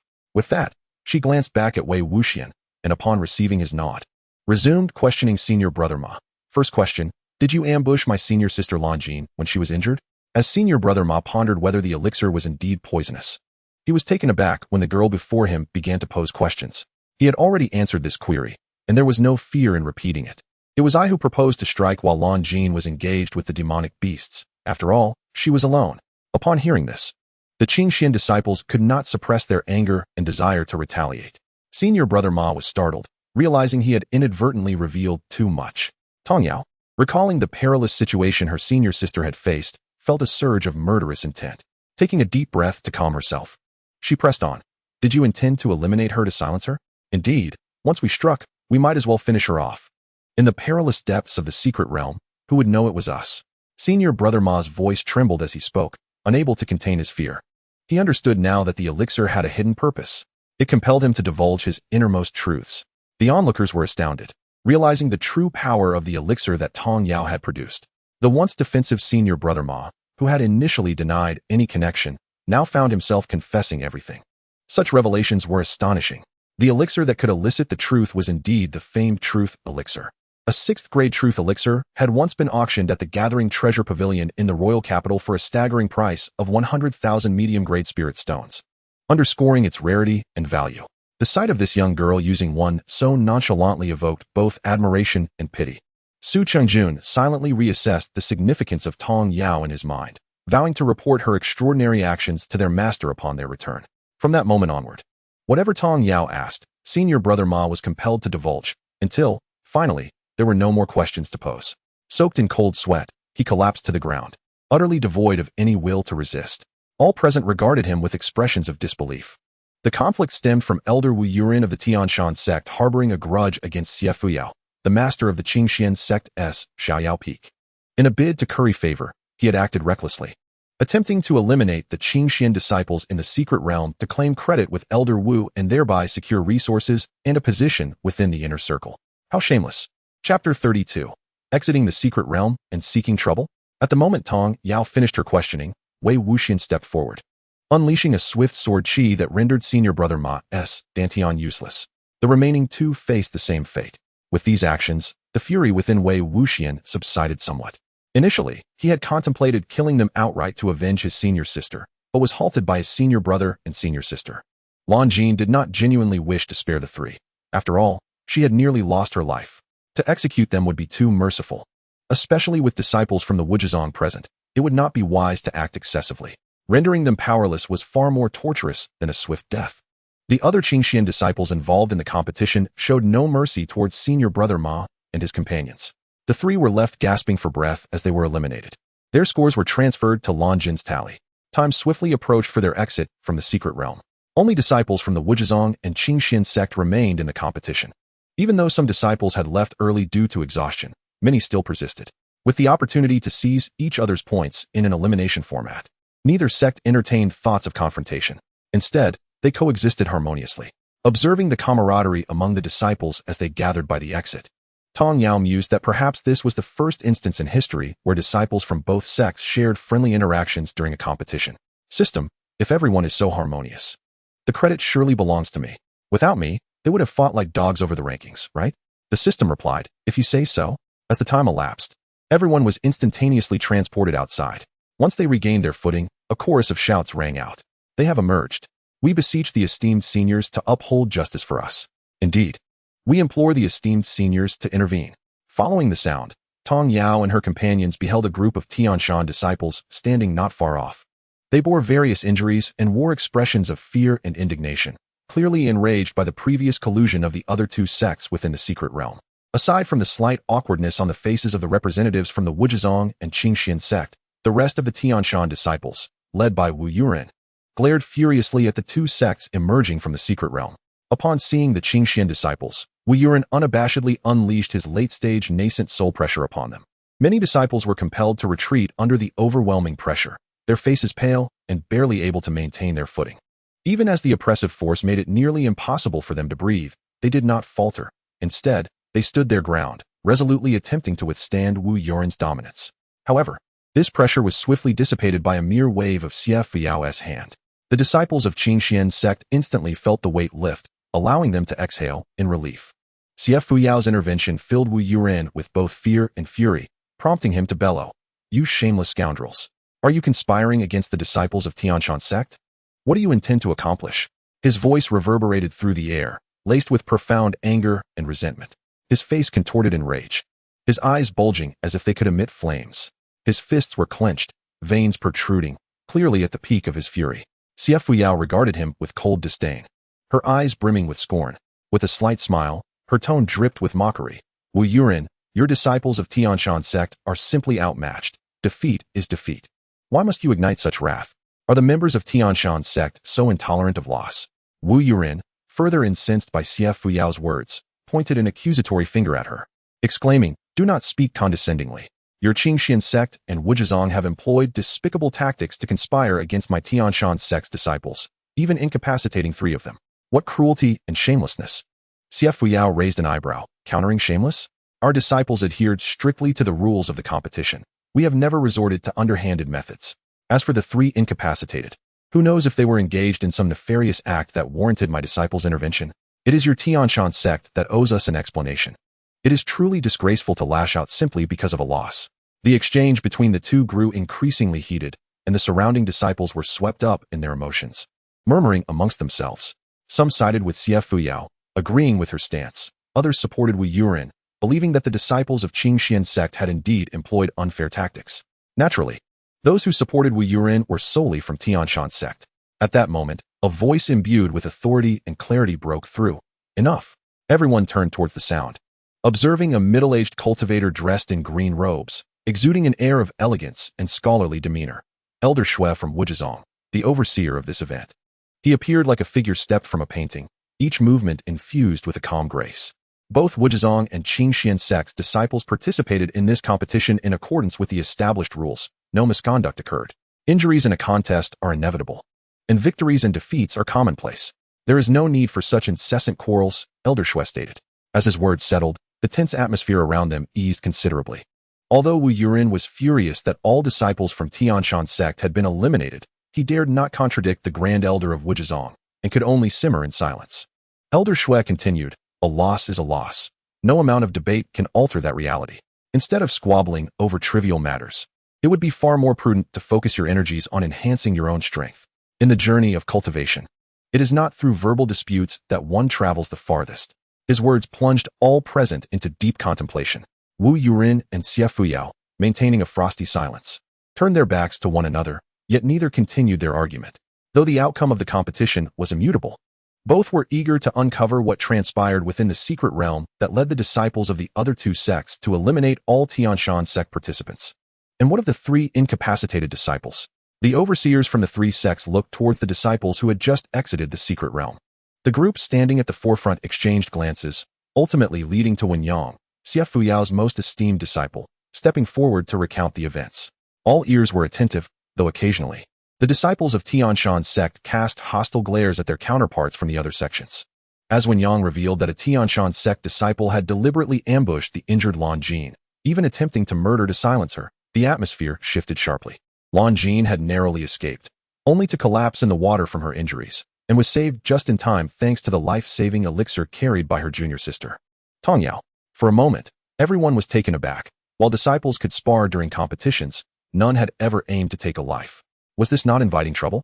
The tension in the air became palpable, akin to a string on the verge of snapping. All gazes converged on Lan Jin, who, with tear-filled eyes, nodded in affirmation of the recent revelations. This unexpected turn of events struck like a boulder into a still lake, creating ripples of unrest. The Grand Elder of Qingxuan Sect bore a grave expression, his brow furrowed as if deep in thought. Rising to his feet, his gaze sharpened as it swept towards Qingxuan Sect.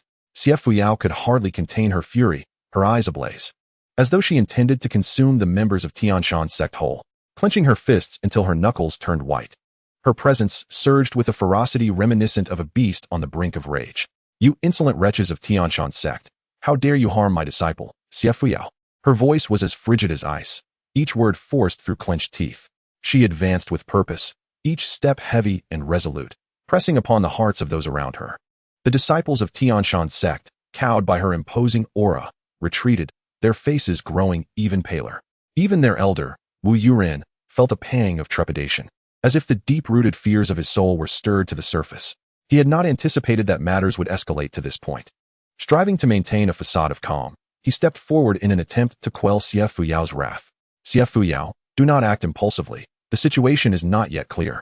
We cannot determine that it was the disciples of Qingxuan Sect based solely on one side of the story." Despite his efforts to sound composed, a hint of panic seeped through his voice. "Clear the situation? My disciple has spoken plainly. What more is there to investigate?" Xie Fuyao retorted, her voice resonating in the air, causing the ears of those nearby to ring. As her words faded, a long, translucent red sword materialized in her hand, its blade shimmering in the sunlight, as if poised to unleash a formidable power at any moment. Wu Yurin felt a tremor at the sight of the sword. He understood that Xie Fuyao's strength was formidable, and the weapon she wielded was undoubtedly a top-tier magical artifact, brimming with potent might. Yet, he also recognized that he could not retreat at this juncture. Doing so would only serve to render Qingxuan Sect even more feeble. "I understand your trust in your disciple, but we cannot solely rely on his account to condemn Qingxuan Sect's disciples," he attempted to assert, his tone striving for resoluteness. "Moreover, your disciple appears to be standing unharmed. Does she not? My Qingxuan Sect has already lost 3 disciples, and the rest participating in the competition were eliminated by your 2 sects' disciples. How do you account for that?" With this, Wu Yurin's confidence surged, for it was evident that Qingxuan Sect had been wronged. Xie Fuyao, however, could only laugh in disbelief at his words. "What of it? Your disciples struck first. If they are outmatched, must my disciple refrain from retaliating? It has only been a few years. It is indeed astonishing that there are individuals who are unafraid of death, daring to confront the disciple of Xie Fuyao. Do they believe she is incapable of wielding a blade?"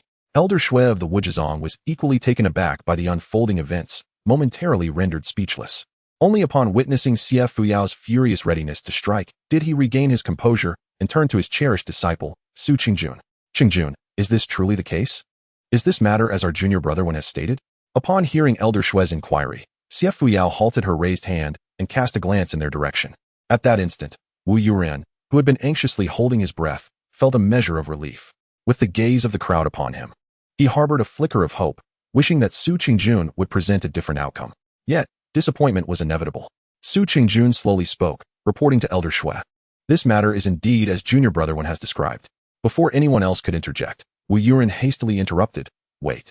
In the secret realm? Did your 2 sects conspire against my sect's disciples? Are you not aware that this was all premeditated, and they are merely saying this intentionally? Su Qingjun, in a moment of panic, attempted to clarify, it was not me, but he was cut off once more by the disciples of the Qingxuan Sect. Regardless, your explanations hold no weight. Indeed, with your two sects collaborating, how can we discern the truth of your words? Our Qingxuan Sect's disciples have been subjected to such humiliation. We must receive an explanation. The disciples of the Qingxuan Sect shouted in unison, eager to vent their pent-up humiliation. They had entered this tri-sect competition with aspirations to outshine their rivals and prove their prowess, only to be eliminated in such a disgraceful manner. How could they possibly accept this?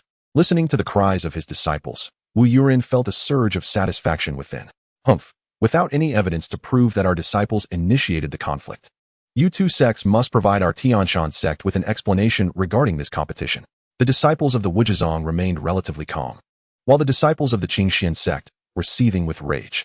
You were the ones who struck first, injuring our senior sisters, and yet you dare demand an explanation? This group of ruffians clearly wished to provoke further conflict.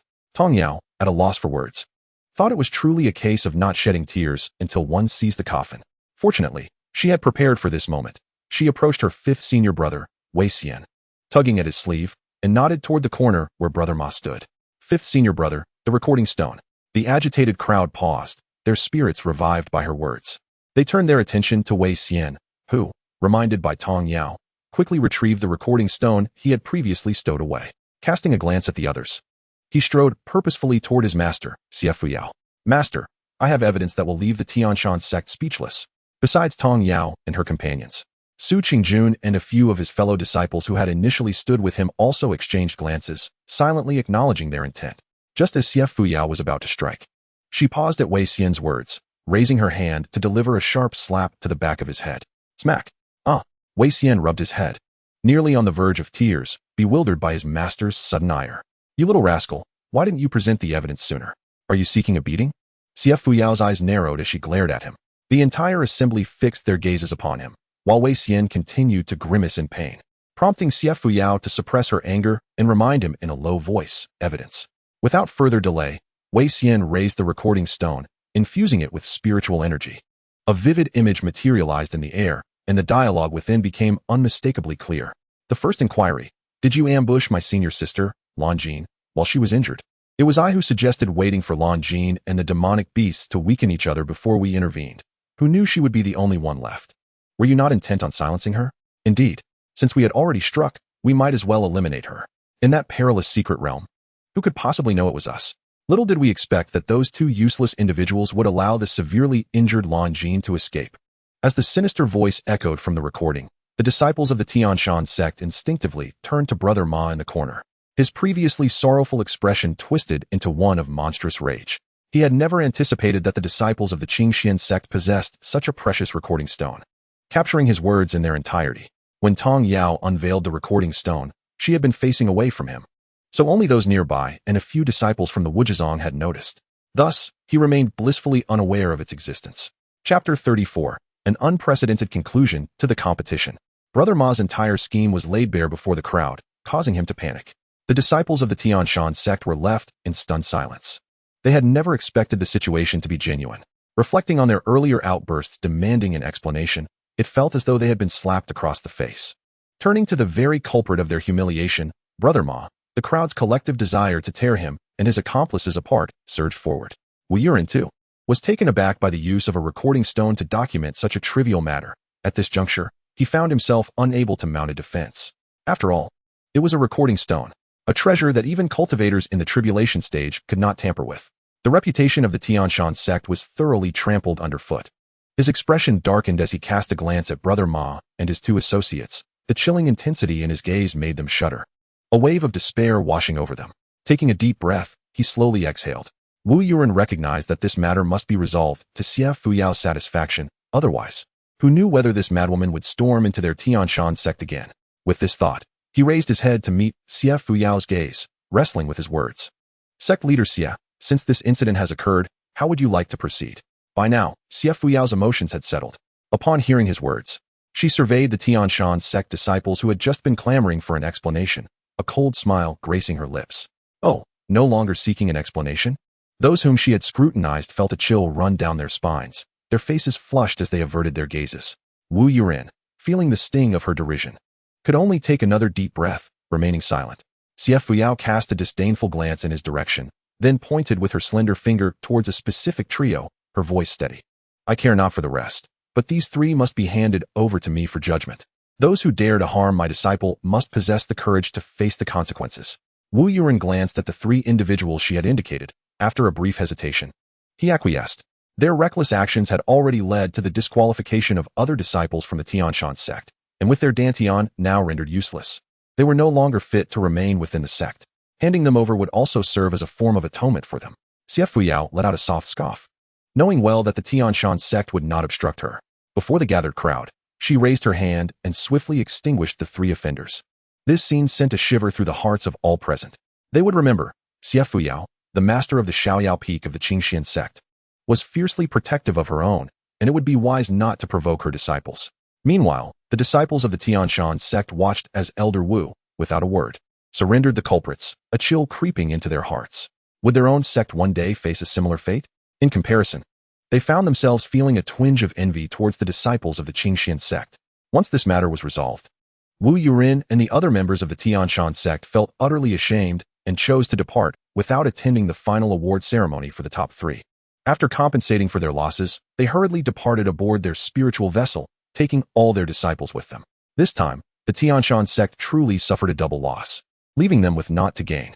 The Grand Elder of the main peak, upon witnessing that Xie Fuyao had eliminated the principal culprit, and after receiving a substantial amount of spirit stones and a mid-grade spiritual artifact as compensation from Wu Yurin, decided not to obstruct their departure, especially since Lan Jin had nodded in agreement as the involved party. Naturally, all these compensations were rightfully given to Lan Jin, as they were her due. The remaining two sects wasted no time either, swiftly distributing rewards to all their disciples before parting ways with their respective students. This event may well be the fastest and most extraordinary disciple competition in the annals of Yunxiao Continent. Notably, the top two prizes were awarded to disciples of the Qingxuan Sect, Tong Yao and Wen Yang. After boarding their own spiritual vessel, Tong Yao and her companions were led to a spacious and brightly lit room designated as a conference hall. Jiner, come forward. Xie Fuyao called to her second disciple as she and a few others entered, inspecting her until she was assured that her injuries had healed completely, leaving no lingering ailments. A thought crossed her mind. With her mysterious little disciple around, how could she not recover? Reflecting on the past, she couldn't help but marvel at her own discernment in bringing back such a remarkable treasure. The Grand Elder of the main peak remained seated but kept his attention focused on Xie Fuyao. Noticing her expression soften after her examination, he understood that Lan Jin was fine and felt a sense of relief. However, he was slightly perplexed. According to Wen Yang's account and the description from Brother Ma captured in the mirror, Lan Jin's injuries were quite severe. Fortunately, the medicine that Tong Yao carried proved effective, which helped save her life. What sort of elixir could restore someone so thoroughly in such a brief span of time? He gazed at Tong Yao, his eyes filled with profound meaning. No matter how talented an individual might be, it was impossible to master every skill proficiently within just half a year of initiation, let alone achieve mastery in one. Such an astonishing elixir could not have been concocted by the master of Bai Yufeng. Otherwise, he would have certainly heard of it. Although he often heard the master of Bai Yufeng praise Tong Yao's intelligence and quick learning, he also noted her occasional laziness. Yet, this did not imply that mastery came easily to her. He couldn't shake the curiosity about the secrets Tong Yao might be concealing. Xie Fuyao also sensed the Grand Elder's unusual gaze on Tong Yao, causing her heart to tighten. She was acutely aware that her little disciple harbored many secrets, and the more people who knew of them, the greater the danger. While she understood the Grand Elder's character, who could guarantee he would remain steadfast in the face of temptation? She resolved to find an opportunity to have a serious conversation with Tong Yao, urging her to exercise caution and safeguard herself. To prevent the Grand Elder from scrutinizing Tong Yao excessively, Xie Fuyao offered a few brief reminders before allowing her group to return to their quarters to rest, instructing them to wait for notification once they reached their sect. Tong Yao, sensing the Grand Elder looking her way, understood the implications. However, she felt no malice, merely guessing that he was likely curious about the elixir she had brought forth. She had prepared herself for the possibility of inquiries regarding this matter, but no one asked, and she was promptly dismissed to rest. The spiritual vessel had limited rooms. Apart from those designated for direct disciples, others were indifferent to their accommodations. As cultivators, they could simply find a suitable spot in the cabin to meditate. After parting ways with a few others, Tong Yao returned to her room with Lan Jin. "Senior sister, this is for you," Tong Yao said, producing a soul stone she had prepared in advance and handing it to Lan Jin. Lan Jin, busy tidying the bedding for Tong Yao, turned around with a smile and asked, "What is it?" However, her words halted abruptly as her eyes widened in disbelief upon seeing the object Tong Yao offered. She covered her mouth to stifle an impending scream, her other hand trembling as she pointed at the floating object in Tong Yao's grasp, her head turning stiffly to meet Tong Yao's gaze, filled with uncertainty. Lowering her hand from her mouth, she whispered, "A soul stone?" When Tong Yao nodded, Lan Jin confirmed her eyes had not deceived her. Heavens! This is truly a soul stone. After a moment of excitement, Lan Jin regained her composure and said earnestly, "Soul stones are said to exist only in the depths of the Netherrealm's forest. Did you venture in? Do you understand how perilous it is? Were you injured? Where? Let me see." As she rapidly fired off her questions, she reached for Tong Yao's arm to inspect her. Tong Yao was taken aback by her senior sister's concern following her excitement over the soul stone. It was evident that those who genuinely cared for you did not merely see the benefits you could bring them, but were also concerned for your well-being. Observing Lan Jin's anxious expression, Tong Yao quickly grasped her hand to reassure her. "Senior sister, don't worry. I didn't enter the depths of the nether forest. And I'm perfectly fine. I promise." Seeing the earnestness in Tong Yao's expression, Lan Jin finally believed her. "Then where did this soul stone come from?" she asked, only to regret the question immediately, continuing, "Forget it. It's best if you don't say anything. Just pretend I never asked, and don't mention it to anyone. Understood?" Tong Yao found her senior sister's reaction amusing yet poignant. She had to pull her down to sit and explain everything properly, including the matter of passing on the legacy of the middle-aged ghost, Chu Yuntian, to the senior brothers. Afterward, she carefully observed Lan Jin's expression, fearing she might be displeased for not sharing the soul stone with her. Lan Jin couldn't help but laugh, tapping Tong Yao's forehead. Can you really think I'd be upset? That's yours. You can share it with whomever you wish. Don't worry about anyone being unhappy, including me and your 5 senior brothers. I believe even Master would feel the same way. Hey, senior sister, you're the best. And Master is too. In fact, everyone at the Xiaoyao Peak is wonderful," Tong Yao exclaimed, gleefully linking arms with Lan Jin. Lan Jin, feeling dizzy from Tong Yao's exuberance, quickly interjected, "Stop. Yao, quickly put away this soul stone. I appreciate your kind gesture, but this item is exceedingly rare and highly beneficial for your soul cultivation. You should keep it for yourself." She felt that Tong Yao still lacked awareness of the stone's value and was too generous, which could lead to trouble. The stakes were high. Giving away precious items so easily could invite the attention of those with ulterior motives. She resolved to discuss this with the senior brothers and ensure they were vigilant about whom Tong Yao interacted with from now on. Tong Yao understood that Lan Jin's refusal was out of concern that she might need it later. Without hesitation, she produced a few more, watching as Lan Jin stared in astonishment. "Senior sister, I have plenty of these. So just take this one. Others will get theirs too.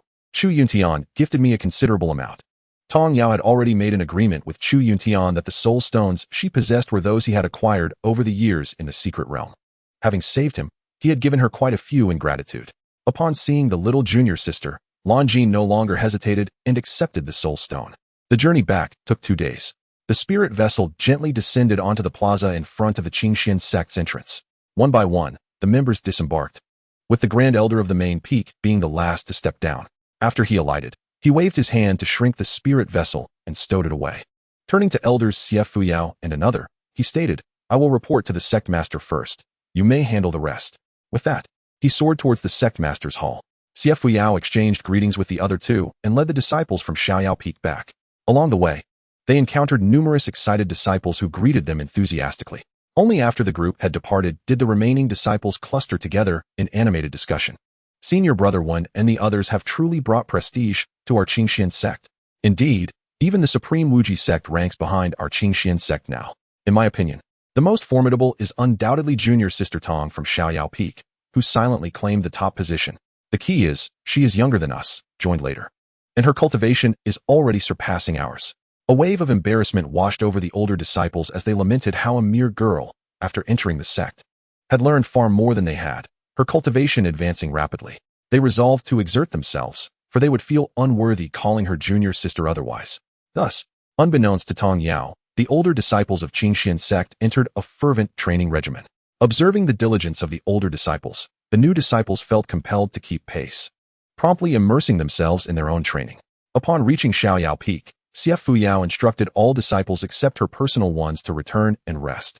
Inside the grand hall atop Xiaoyao Peak, Xiefuyao, adorned in a crimson robe, sat regally in her elevated seat. Addressing the 7 personal disciples below with solemnity, for the time being, unless necessary, you should remain within the sect. The disciples exchanged glances, their astuteness immediately leading them to grasp the implication. They collectively clasped their hands in reverence, replying, "Yes, Master." Xie Yao nodded in satisfaction. "You need not worry too much. Should you encounter any trouble outside, just deal with it. If things escalate, I will be there to support you." Unfazed by any potential provocations from the Qingxuan Sect, she mused that should matters turn hostile, the entire Qingxuan Sect would not fear a mere upstart. Having completed her directives, she raised her hand to dismiss them. Suddenly, her little disciple raised her hand, resembling an eager elementary student. Master, I have something to say." Xie Yao, Wen Yang, and the others. Only Lan Jin sensed a hint of foreboding and, as expected, when the master gestured for the little junior sister to continue, Tong Yao gently waved her sleeve. In an instant, several soul stones, glowing faintly, hovered like stars in the center of the hall. Each was meticulously enveloped in delicate spiritual energy, akin to treasures plucked from distant galaxies, captivating the attention of everyone present. "Master, senior brothers, during my recent venture into the secret realm, I inadvertently acquired a few soul stones. These are my gifts to you. I hope they will aid your cultivation. Once you have refined them, should you require more, feel free to seek me out. There is an abundance." Her words were simple yet resolute, exuding an undeniable sincerity and generosity. For a moment, the hall fell into a silence so profound one could hear a pin drop, even the usually composed Wen Yang displaying a rare flicker of astonishment, his lips twitching in disbelief. The eyes of the others sparkled with surprise and fervor, their hearts tumultuous with emotion. Who exactly is this little disciple? How could she so effortlessly present such rare and precious treasures? The magnitude of her generosity and the depth of her intent inspired deep admiration among them, leaving them to reflect on her exceptional acumen and magnanimity. In the wake of this unexpected revelation, even Xie Yao could not conceal the profound impact it had on her, and the atmosphere in the hall grew thick with complexity and subtlety. Chapter 36. Mutual Deference, Releasing Chu Yuntian from the Space. Tong Yao observed her master's prolonged silence and felt a twinge of concern. Did they not appreciate her offering? That should not be the case. "System, is everything all right with my master and the others?" "System, rest assured, host. They are merely astonished by your grand gesture. They will recover shortly." As if on cue, Xie Yao's voice, trembling slightly, broke the stillness. "Xiaoqi, you must understand the significance of these soul stones. Do you realize how precious they are?" Tong Yao smiled nonchalantly. "Master, I'm aware. It is precisely because I understand that I wish for everyone to benefit together. Besides, I lack for nothing in terms of cultivation resources. Should you require anything, do not hesitate to inform me. As you grow stronger, I will be able to rely on your support." The last part was uttered playfully, yet everyone took it to heart. Indeed, as they advanced in their cultivation, wouldn't they be better equipped to protect their little junior sister? Why hesitate with needless refusals, wasting Xiaoqi's heartfelt intentions? Thus, with Xie Yao's nod of approval, Wen Yang and the others stepped forward to receive a soul stone each. As for Lan Jin, she had already been given hers by Tong Yao. The final stone was directly placed into Xie Yao's ring space. She then admonished Wen Yang and the others. "You must remember Xiaoqi's kindness. In the future, should she encounter any person or situation that threatens her, you must do everything in your power to protect her. Furthermore, the matter of the soul stones is not to be disclosed, lest it brings her danger." Leading the way, Wen Yang and the other disciples bowed deeply in unison, declaring, "We will remember Master's words and will forever safeguard our little junior sister." Tong Yao, standing aside and listening to her master's advice and her senior brother's solemn promises, found herself at a loss for words. She could deeply sense the sincerity and focus radiating from each of them, this pure emotion enveloping her like warm sunlight, gradually penetrating her heart. Their earnestness not only cherished her intentions, but also underscored their regard and gratitude for her as an individual, stirring an unprecedented warmth within her. In that moment, having experienced orphanhood in 2 lifetimes, she felt an overwhelming sense of belonging for the first time since joining Qingxuan Sect. This place was no longer merely a site for cultivation, but had transformed into a true home where her spirit could find solace. The care and companionship among her fellow disciples filled the long-standing void within her heart, akin to a long-lost familial bond, gradually mending her inner emptiness. Each exchange of glances, each shared smile deepened her understanding that, despite her tumultuous origins, she was no longer alone within the embrace of Qingxuan Sect. The warmth emanating from her fellow cultivators nourished her heart like a gentle spring rain, causing flowers of hope and happiness to blossom upon the once barren soil of her soul. In that instant, she comprehended that true belonging transcends blood ties. It resides in the willingness of others to open their hearts and protect one another. Qingxuan Sect, a haven for kindred spirits, had quietly become the most cherished sanctuary in her heart. Xianxiao gazed at her 7 disciples with a face full of contentment, feeling genuinely fortunate to be their master. While everyone was in high spirits, Tong Yao contemplated before continuing to speak. Master, your disciple has returned with a soul body. The crowd, filled with excitement, responded with bewilderment. What did you bring back? Had they misheard? A soul body? Observing the confused expressions on their faces, Tong Yao proceeded to recount the circumstances of her encounter with Chu Yuntian. She concluded, now, I wish to see which of my esteemed brothers is suitable to inherit Uncle Chu's legacy. Xianxiao was astonished to learn that such a formidable force had once existed within the Netherworld's secret realm. Although it had been vanquished by an even more powerful faction, the cultivation resources it left behind were still exceedingly rare and formidable. She glanced at Wen Yang and the others, momentarily unsure of how to decide. Just as she was mulling over her thoughts, Wen Yang spoke up first. Master, as the senior brother of the Xiaoyao Peak, it is only fitting that I yield to my junior brothers, hence, I abstain. The others immediately voiced their disagreement, insisting, Master, our senior brother has treated us so well. How could we allow him to relinquish such a grand opportunity for our sake? Indeed, I will also forego my claim. Let senior brother take it. Yes, I too shall step back.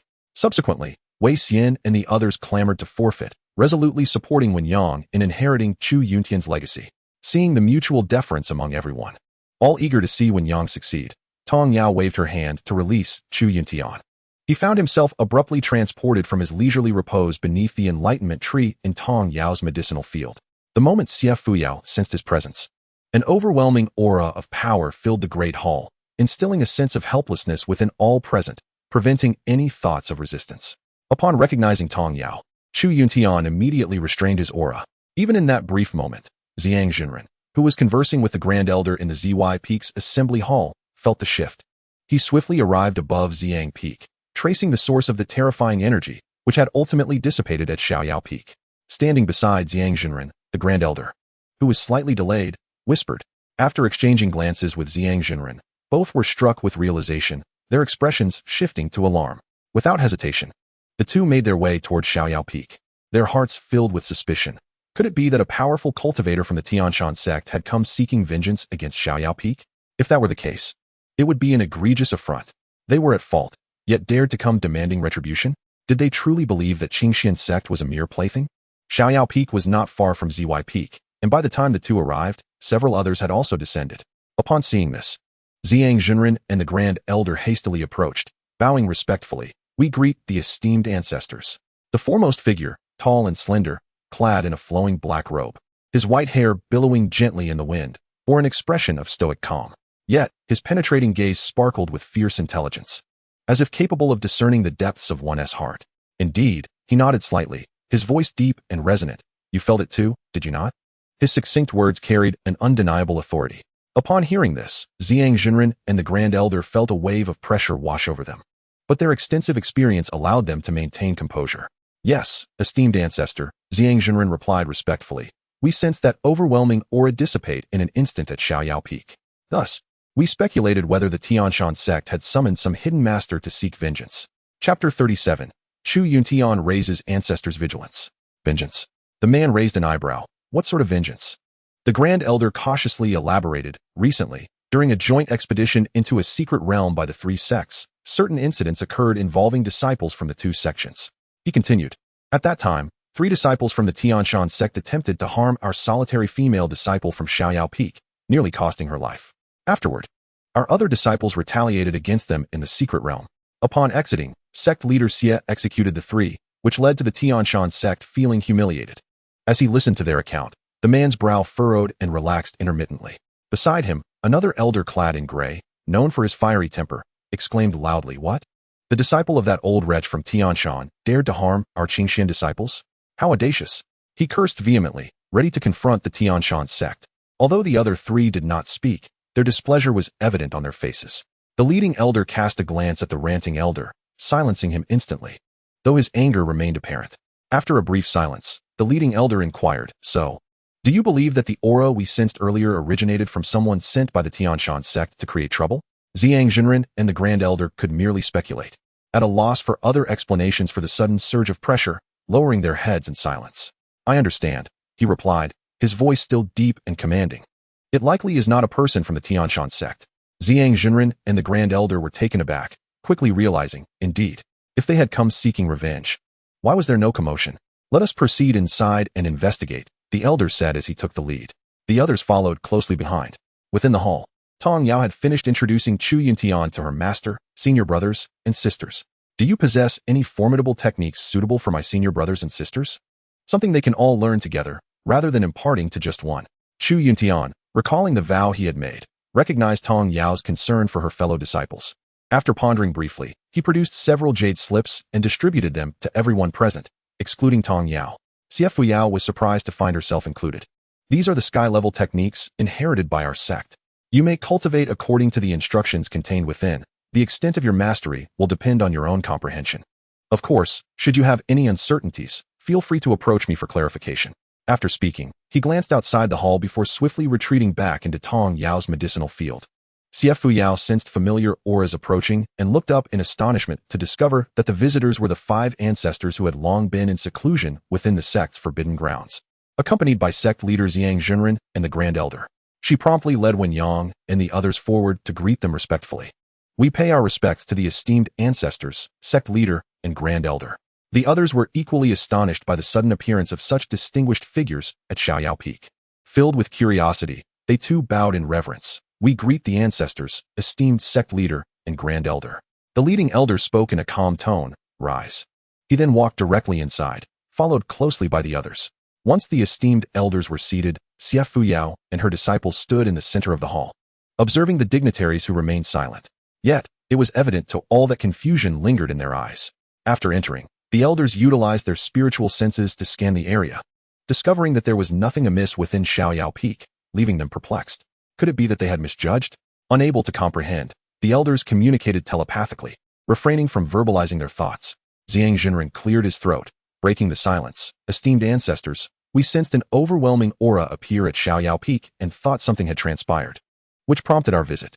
Upon hearing this, Xie Yao and others, it is likely that when Chu Yuntian emerged, he inadvertently neglected to temper his imposing presence, thereby arousing the vigilance of the long-secluded ancestors. The elder at the side interjected, indeed, we initially thought it was someone from the Qingxuan Sect seeking trouble. However, upon observing your demeanor, it hardly seems to be the case. So what transpired just now? For a moment, Xie Yao and the others found themselves at a loss for words. The matter pertained to Tong Yao, and without her consent, how could they presume to divulge Chu Yuntian's circumstances to others? An air of silence enveloped the room. The ancestors, perceiving the expressions of the individuals standing below, surmised that they must possess some knowledge of the situation.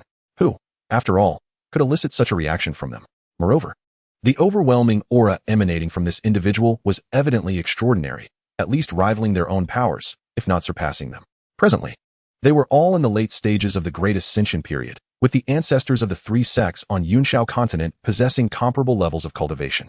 The reason why Wuzhizong held the position of the foremost sect among the 3 was due to the presence of an ancestor in the early stages of tribulation, coupled with the sect's overall superior resources compared to the other 2 sections. Now, with Qingxuan Sect inexplicably encountering an individual of even higher caliber, it was only natural that their hearts were filled with trepidation. Observing the furrowed brows and solemn expressions of the ancestors, both the master and the senior brothers and sisters refrained from speaking, despite their apparent discomfort. They sensed that while the ancestors were somewhat displeased with the concealment exhibited by the disciples of Xiaoyao Peak, they bore no intention of meting out punishment. They merely continued to scrutinize the group below. Tong Yao could not help but sigh inwardly, recognizing that this matter would not be easily glossed over today. Thus, she stepped forward and spoke clearly. Esteemed ancestors, revered sect master, and esteemed elder, this individual is a fortuitous encounter for the disciples, brought forth from a secret realm. However, his physical form has been destroyed, and he exists merely as a fragment of spirit, hence his inability to present himself before everyone. After a brief pause, Tong Yao continued. Nevertheless, I implore the esteemed ancestors, sect master, and elder to rest assured. He poses no threat to Qingxuan Sect.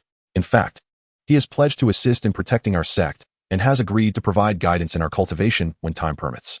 The assembly of elders above was momentarily taken aback. What? Are you suggesting he is willing to join our Qingxuan Sect? Before the elders could respond, Sect Master Zhang Jinren eagerly inquired. Tong Yao was momentarily stunned.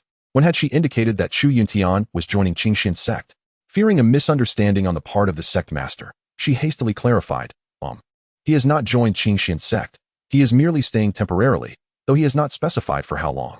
Upon hearing that he had not joined their sect, but was merely residing there temporarily, Zhang Jinren could not help but feel a twinge of disappointment.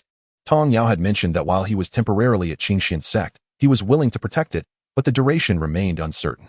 Given his formidable strength, should he choose to join Qingxuan Sect, it would bolster their position, making them comparable to Wuzhizong. Alas, it was regrettable. The mightier the individual, the more peculiar their temperament. One cannot force such matters, lest one provoke an adverse reaction. Since the situation had been clarified and the esteemed individual was unwilling to meet them, there was no need for further inquiry. Rising from their seats, they cast a glance at the young girl who had spoken, marveling at her fortunate circumstances. Just as they were preparing to depart, the girl suddenly called out, "Esteemed ancestors, it is a rare occasion for you to visit Xiaoyao Peak. Yet we have failed to prepare even a cup of tea. This is truly the oversight of the disciples." With a wave of her hand, Tong Yao produced several small packages and respectfully presented them. The previously puzzled ancestors, upon receiving the small packages, immediately sensed something extraordinary. The youngest of the 5 ancestors, clad in gray robes, gasped in disbelief, "Wu Dao Ti. Elder brother, what is this?" Before he could finish, he was interrupted by the eldest ancestor, who admonished, "I know. Why shout? Are you afraid the outside world won't hear you?" Under the stern gaze of the eldest ancestor, the 5th elder quickly lowered his voice, refraining from further comment. Chapter 38. Wu Dao Ti leaves? Lacking perception, the 5th elder's exclamation left everyone in the hall in a stupor. Particularly, Zhang Jinren and the elder were so taken aback that they momentarily abandoned all decorum. They immediately grasped the small packages before their noses, as if trying to absorb the mysterious essence emanating from afar. It flowed like a warm current, slowly seeping into their beings, bringing forth an unprecedented sense of tranquility and comfort. Gradually, they felt their very souls becoming clearer, as if all worries and doubts had been swept away. Merely inhaling the aroma hinted at the loosening of barriers that had been entrenched for many years. The transformation that awaited them upon actual consumption was beyond imagination. Indeed, it was Wu Dao Ti. I have been stagnating in the mid-stage of the transformation into spirit for nearly a decade, and now I finally sense a loosening. Haha. Zhang Jinren laughed joyously, holding the package of Wu Dao Ti. The astonishment within the hearts of the elders only deepened. At their level, advancing further was an arduous task. Wu Dao Ti, an exceedingly rare treasure of heaven and earth, assisted cultivators in calming their minds, enlightening their thoughts, and comprehending the laws of nature, thus enhancing their perceptiveness. Just a single leaf could incite fierce competition among cultivators across the entire Yunxiao Continent. Yet, they had not anticipated that a visit to Xiaoyao Peak would yield such a fortuitous opportunity.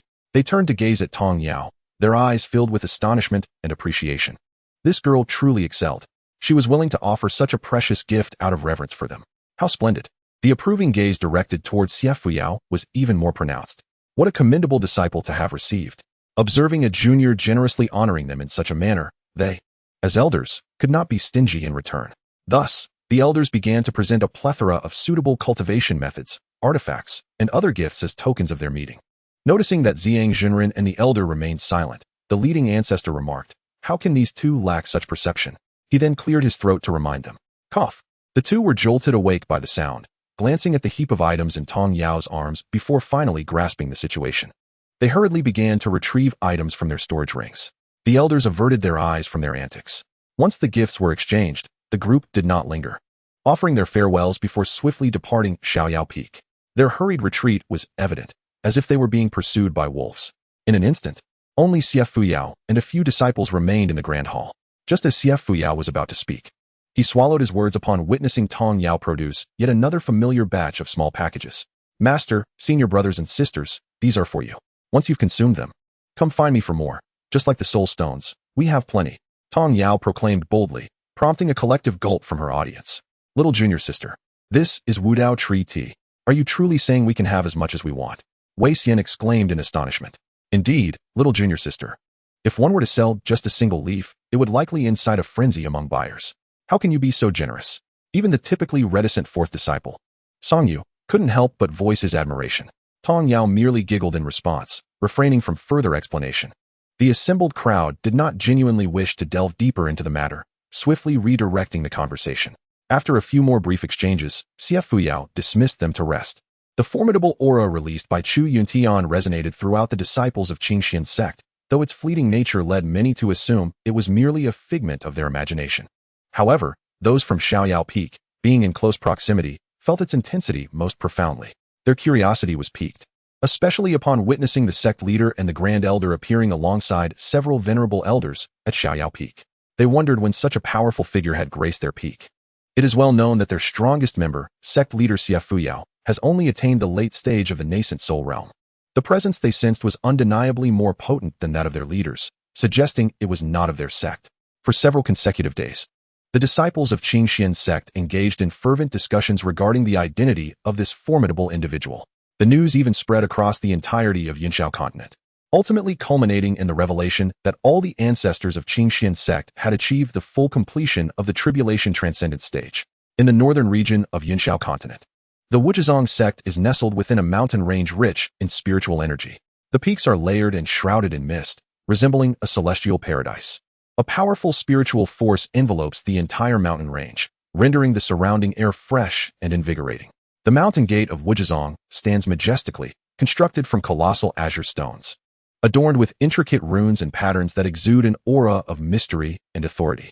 Flanking the gate are two formidable stone lions, their piercing gazes suggesting they are ever ready to pounce on any intruders. Beyond the gate lies a broad stone staircase leading directly to the summit, flanked by lush greenery and the melodious sounds of birds, creating an atmosphere of tranquility. Along the path, there are several pavilions and towers for the disciples to rest and cultivate. Atop the mountain peak sits the main hall of Wuzhizong, overlooking the entire range. The architectural style of the main hall is both ancient and solemn, built from massive azure stones and topped with glazed tiles that shimmer brilliantly in the sunlight.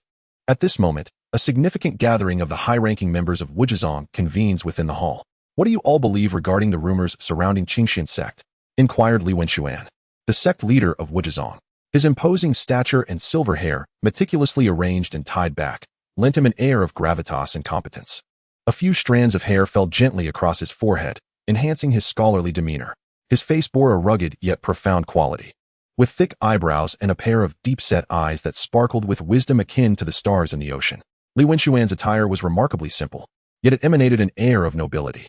He typically donned a long azure robe intricately embroidered with exquisite runes and patterns, each imbued with a hint of mysterious power.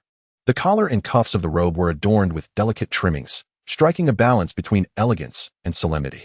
His voice resonated deeply, prompting the various peak leaders and elders of Wuzhizong to exchange glances before expressing their opinions in turn. "Sect leader, I believe the rumors are unfounded. After all, we are well aware of the general circumstances surrounding those ancestors of Qingxuan Sect, and the higher one ascends in cultivation, the more arduous the path becomes," remarked Peak Master Su. Indeed, while Qingxuan Sect ranks second, their overall strength pales in comparison to our Wuzhizong. The prospect of several ancestors jointly ascending to the tribulation stage is implausible, let alone achieving full completion. Given this, do you all concur that this information should not be taken seriously? Li Wenxuan inquired after listening attentively. The assembly nodded in unison, affirming the belief that the news was false. Although Elder Shui agreed with the consensus, he could not shake the image of that young girl from the recent secret realm trial. The truth would only be revealed once those dispatched to investigate returned. After Li Wenxuan concluded the meeting with a final remark, discussions regarding the rumors of Qingxuan Sect did not cease within Wuzhizong. The whispers also reached the Xianxian Sect, though their reactions were markedly different. Unlike the calm demeanor of Wuzhizong, Xianxian Sect wished fervently that the rumors were untrue. Their thoughts drifted to the humiliations they had previously endured at the hands of Qingxuan Sect, leading them to harbor animosity towards their rival. They silently prayed for calamity to befall Qingxuan Sect, hoping for a powerful adversary to eradicate them. At Xiaoyao Peak of Qingxuan Sect, Tong Yao had remained sequestered in Xiaoyao residence for several days, unaware of the rampant rumors circulating outside. Even in her sleep, her spiritual energy autonomously circulated, absorbing the surrounding spiritual essence to aid her cultivation. Consequently, she spent her idle time within her medicinal field space.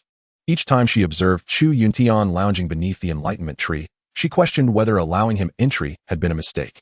Look at how his soul continues to solidify. It seems he no longer requires a physical body. After concocting several batches of elixirs, experimenting with whimsical talismans, and harvesting some spiritual fruits, she exited the space. As she stepped out of Xiaoyao residence, she encountered Lan Jin, who had come to seek her out. Sister, what brings you here? Tong Yao. I was just about to find you. In half a month, it will be my grandfather's birthday, and my family has sent word asking me to return. Given that it's been a while since I last visited, and considering I only took you to Qingxuan City last time, I wanted to invite you to accompany me back. I would love to show you around my family's city, Lan Jin said with a gentle smile. Upon hearing that she could venture out for a stroll, Tong Yao readily agreed, her face lighting up with enthusiasm.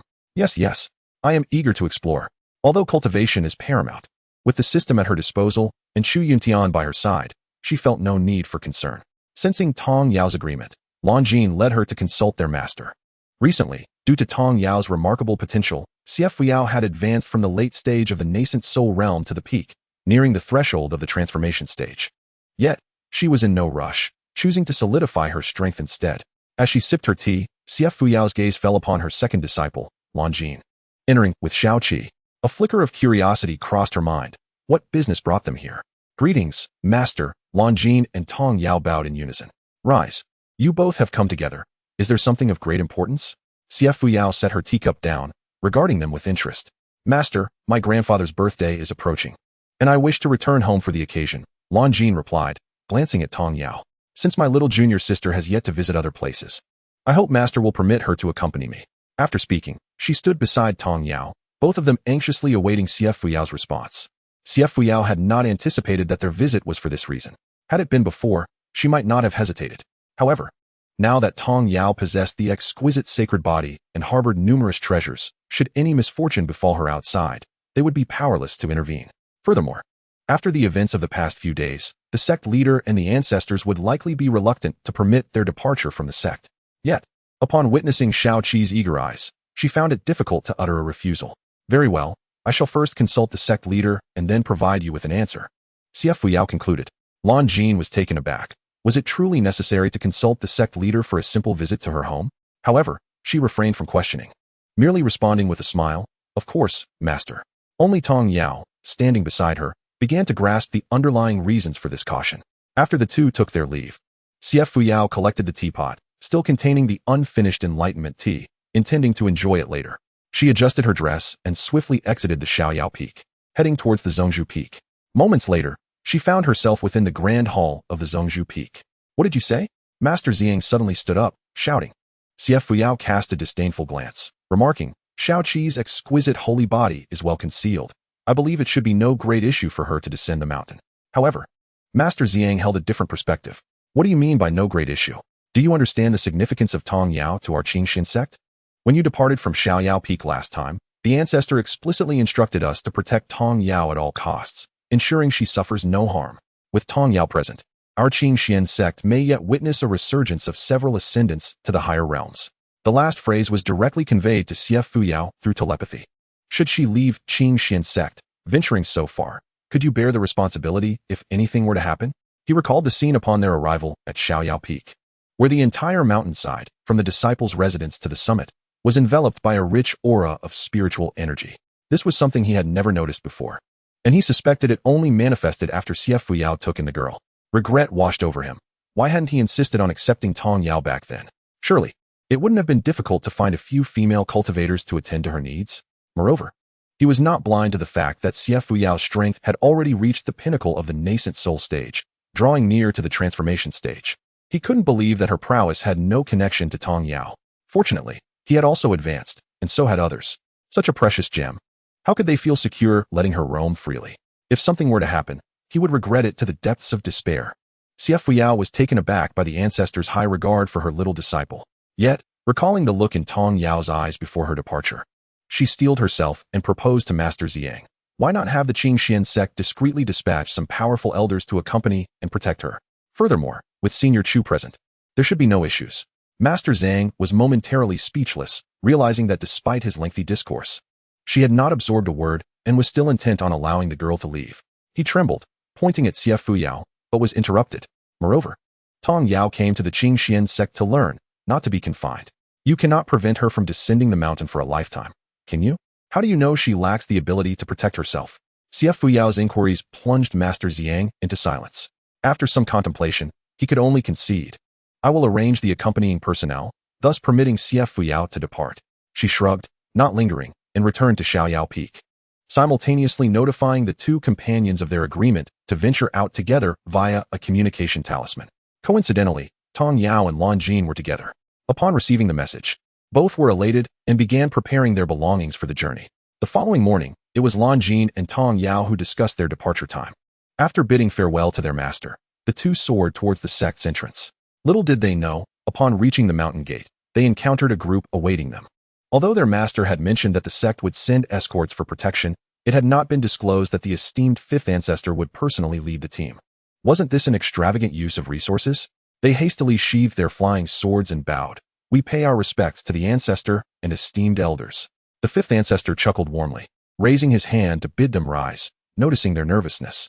Do not be anxious. I will accompany you on this journey for leisure, and such rigidity is exhausting. Only then did Tong Yao and Lan Jin relax.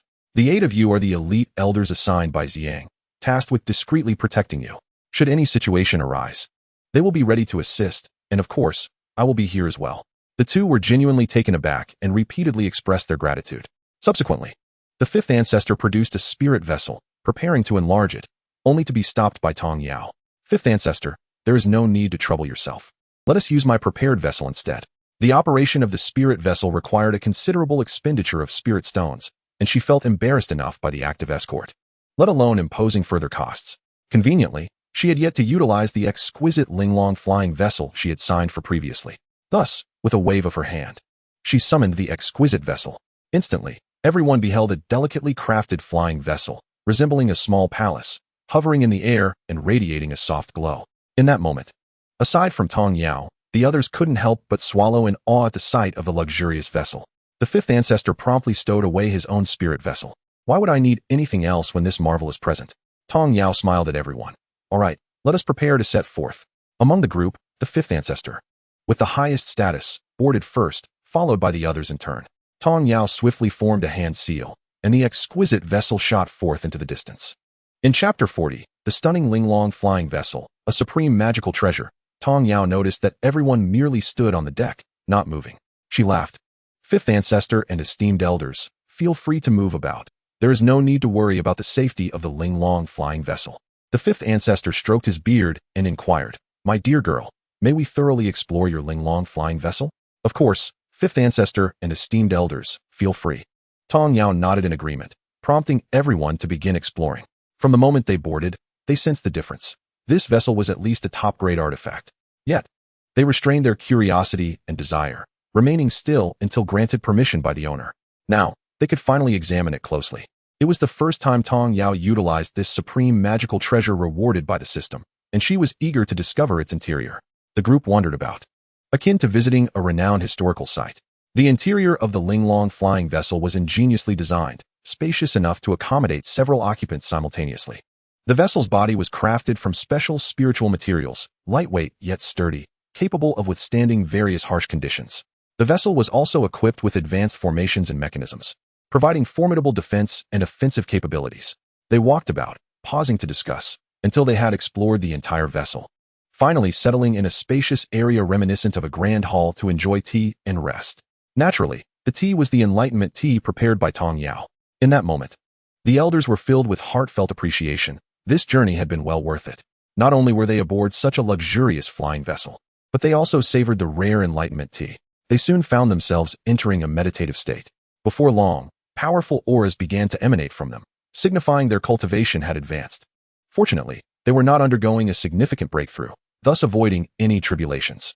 The fifth ancestor swiftly cast a barrier formation to prevent their collective commotion from damaging the grand hall's interior. Seeing the fifth ancestor present, Lan Jin and Tong Yao chose not to linger, each selecting a room to rest. However, Lan Jin did not return to her own room, instead opting to chat with Tong Yao in hers. Although there was still some distance to travel, under normal circumstances, a conventional flying vessel would take about half a month to reach their destination. However, with the Linglong flying vessel, they would arrive in merely 3 days. Lan Jin began to introduce her family background to Tong Yao, came to realize that, apart from the 3 major sects, the Cloudy Sky Continent was home to numerous smaller sects that existed in dependency upon these larger entities. These sects were often situated within the realms governed by various dynasties. where the majority of the populace consisted of ordinary individuals devoid of any cultivation. Nonetheless, they would offer tribute to these sects in exchange for protection over the entire dynasty. Sister Lan Jin's family resided under the jurisdiction of the Qingxuan Sect, which was affiliated with the Qingxuan Sect within the Great Xia dynasty. Her father held the esteemed position of Minister of Personnel in the Great Xia court. The reason Sister Lan Jin became the disciple of their master was due to an unplanned encounter during her master's travels through the Great Xia dynasty, where he fortuitously discovered her innate talent for cultivation and subsequently took her under his wing. This event stirred quite a commotion throughout the Great Xia dynasty, garnering significant attention from the emperor, who subsequently elevated her father's rank. As Sister Lan Jin recounted, she had not returned home in 5 years since joining the Qingxuan Sect, although she occasionally sent gifts back to assure her family of her well-being. Comfortingly patted her sister, expressing that surely her uncle and aunt would be overjoyed upon her return. Lan Jin smiled gently, her eyes brimming with anticipation at the thought of reuniting with her family. However, this fleeting joy soon faded as she recalled that her junior sister, upon arriving at the carefree peak, had never mentioned her family, despite possessing numerous treasures. Speculation arose among the others that perhaps her junior sister had either quarreled with her family and left home, or that some misfortune had befallen her family, leaving her the sole bearer of their legacy for survival. They had never inquired about her family matters, nor did they question the origins of her possessions. Much like the exquisite flying vessel, while she was astonished alongside the others, it was merely astonishment. Had her previous musings about family inadvertently caused her junior sister distress? This troubled her. Feeling a pang of guilt, Lan Jin quickly turned to, saying, "From now on, my family shall be your family. And my parents will also be your parents." Taken aback by her sister's remorseful expression, felt somewhat bewildered by the sudden shift in mood. Yet, she smiled and replied, "Hee, sister, you are truly kind. Thank you." Mistaking's response for a fade of strength, Lan Jin hastily shifted the topic. After exchanging a few more words, Lan Jin took her leave. Once she departed, an inexplicable wave of bittersweetness surged within. Reflecting on her 2 lifetimes devoid of parental figures, she sighed deeply. The long-dormant system sensed her melancholy and offered a soothing voice. "Host, do not despair. You still have me. Moreover, perhaps you do indeed have parents, and they may be searching for you." At the system's comforting words, managed a smile, her spirits lifting.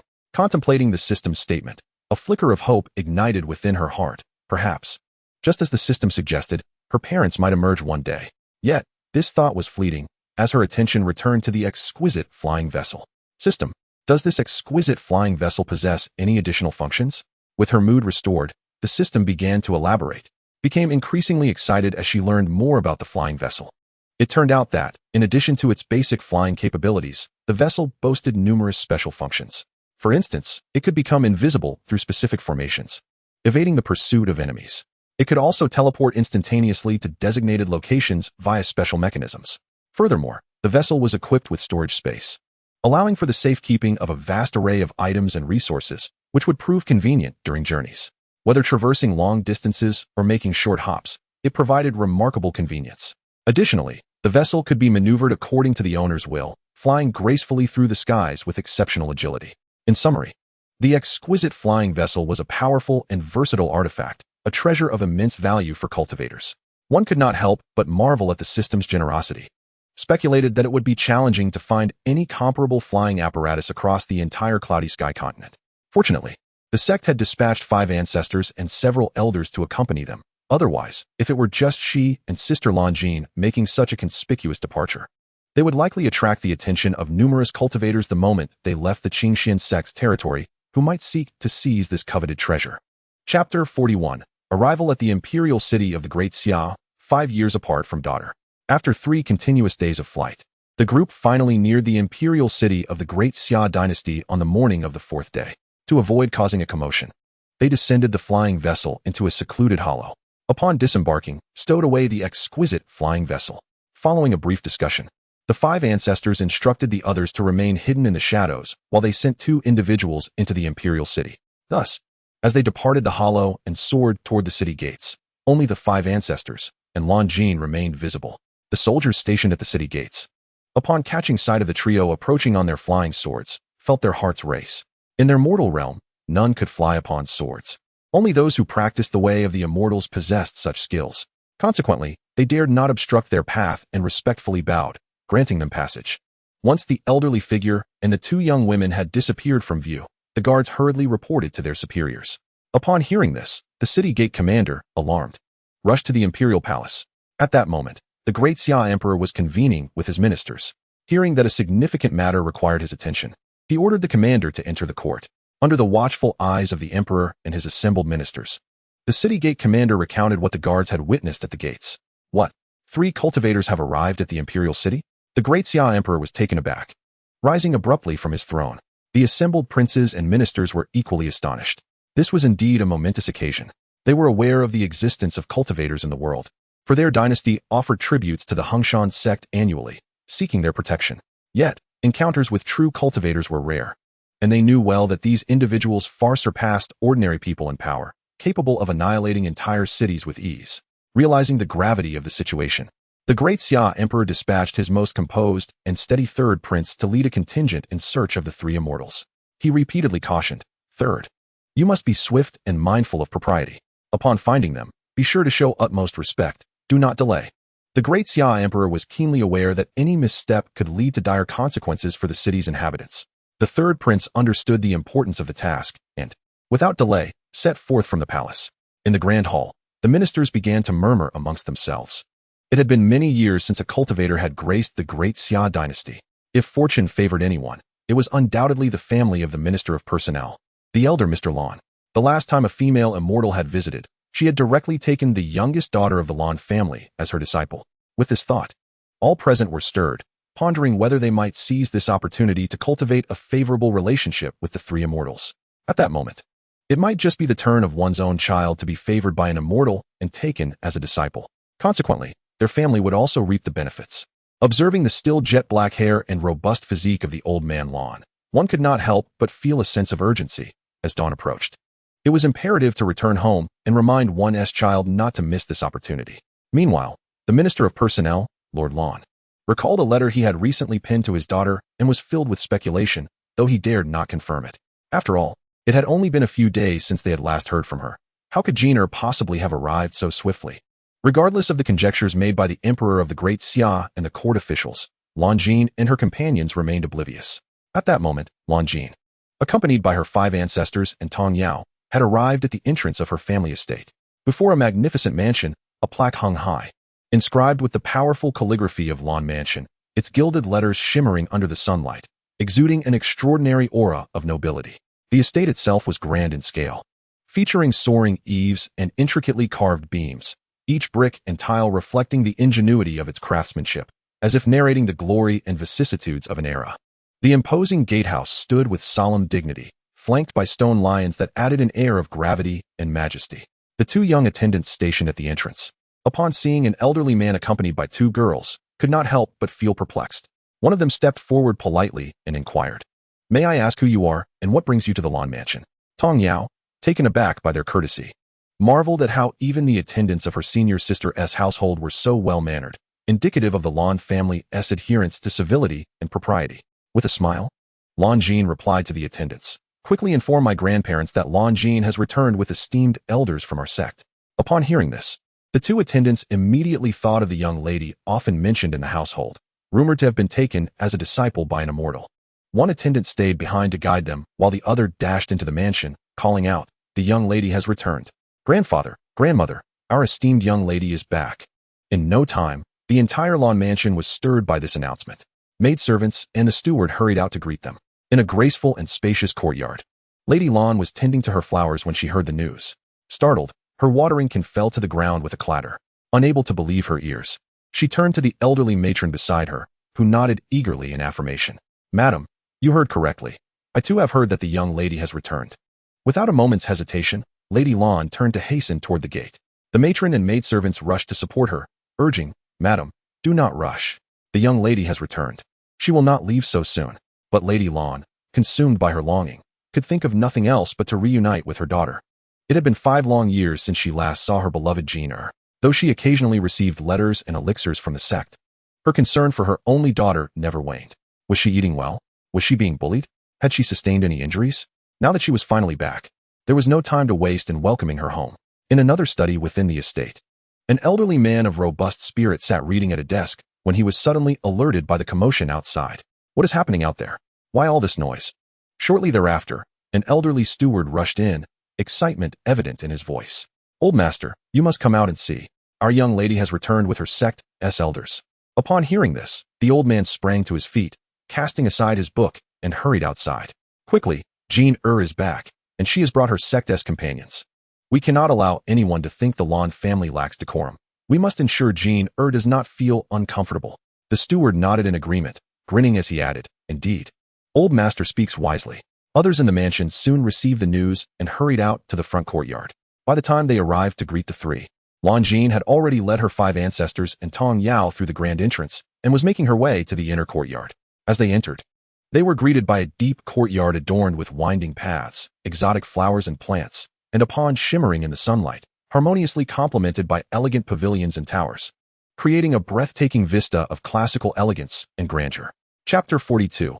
Old Master. The young lady has returned with the sect's elder. As Tong Yao walked alongside her senior sister, she marveled at the beauty and size of the Lan residence. Just then, a large group of people approached, comprising men, women, and children.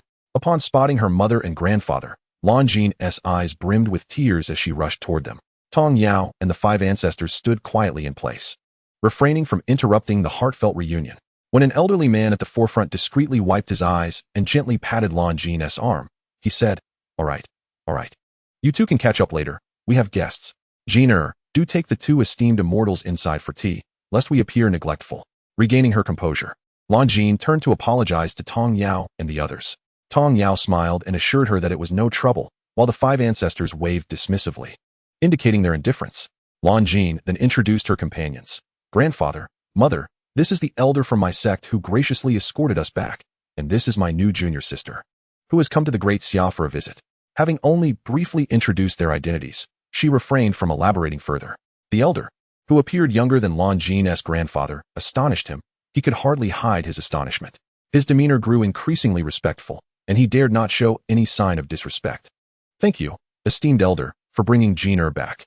Please, do stay for a few days so we may extend our hospitality. Should you require anything during your stay, do not hesitate to let us know." The elder smiled and replied, "Very well. We shall impose upon your esteemed household." The old master, flustered, insisted, "Not at all. It is our honor to have you here. Please, come in." Meanwhile, the other members of the Lan family stood by, smiling, afraid to utter a word. Once the elder and his companions had moved further away, the members of the 2nd and 3rd branches of the family finally felt bold enough to speak.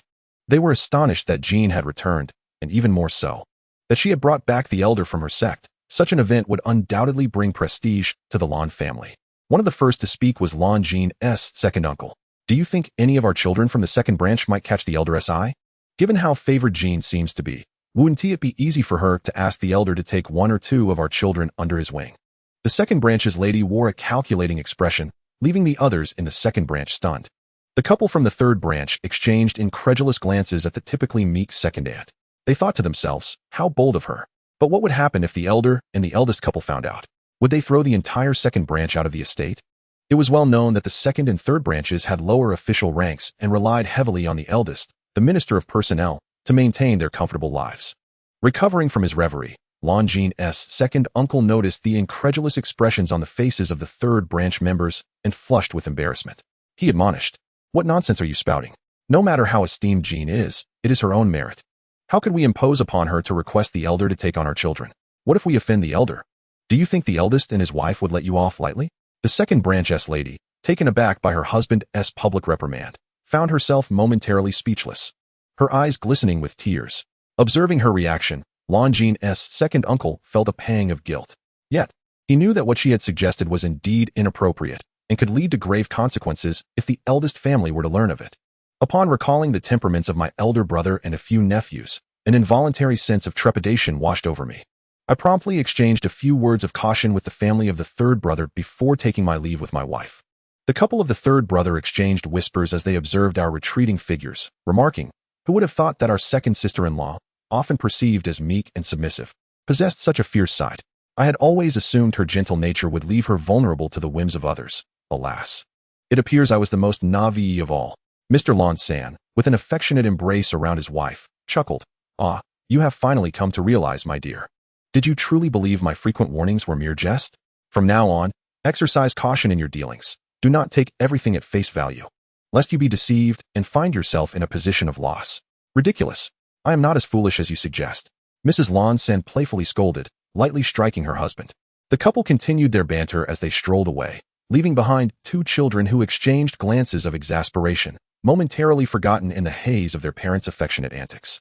The nearby servants and maids, accustomed to such displays, bowed their heads, remaining to accompany the two young masters.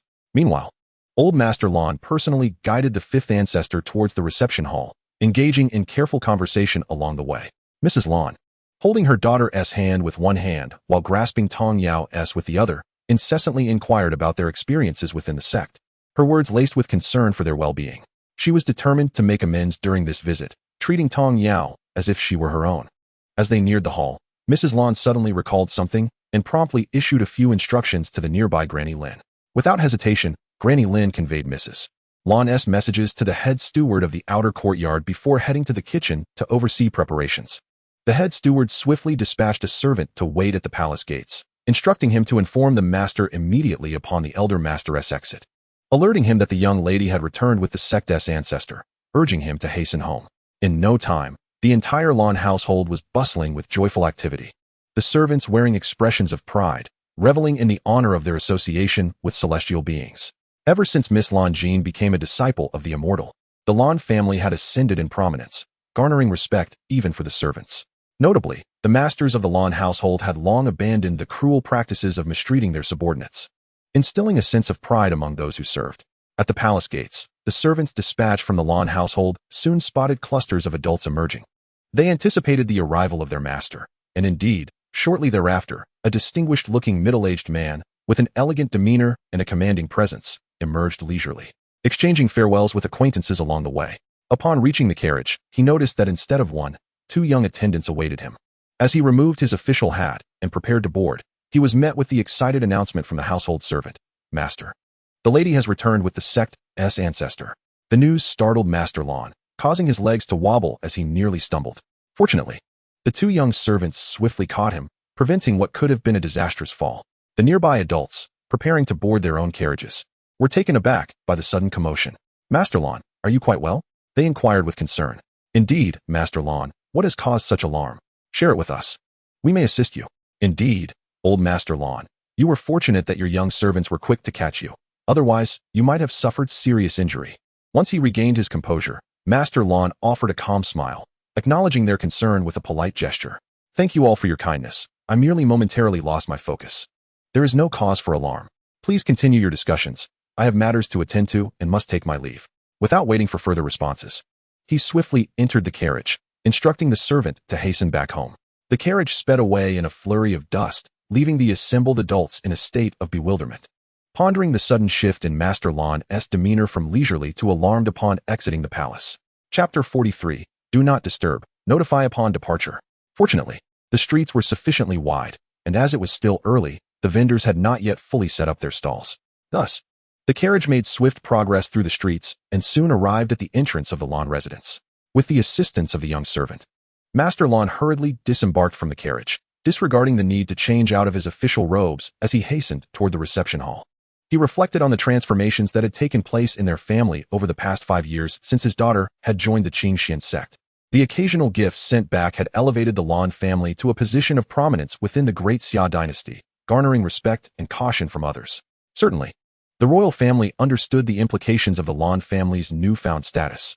During the morning court session, he had heard whispers of an immortal arriving in the capital. Although he speculated whether it could be his daughter, he refrained from voicing his suspicions without concrete evidence. He had merely broached the subject of whether she could return to celebrate her grandfather's birthday, without daring to harbor any real hope. Little did he expect that his daughter would indeed return, accompanied by the sect's ancestor. The sight of the immortal who had taken his daughter as a disciple, soaring through the air on a sword, had left those of ordinary standing utterly astounded. To be an ancestor within the sect surely implied even greater prowess. Upon reaching the hall's entrance and catching his breath, he was greeted by the jovial banter of his father and an unfamiliar voice emanating from within. Wiping the sweat from his brow, he gathered the courage to step inside. Tong Yao had already noted the approach of the newcomer, and presumably so had the fifth ancestor.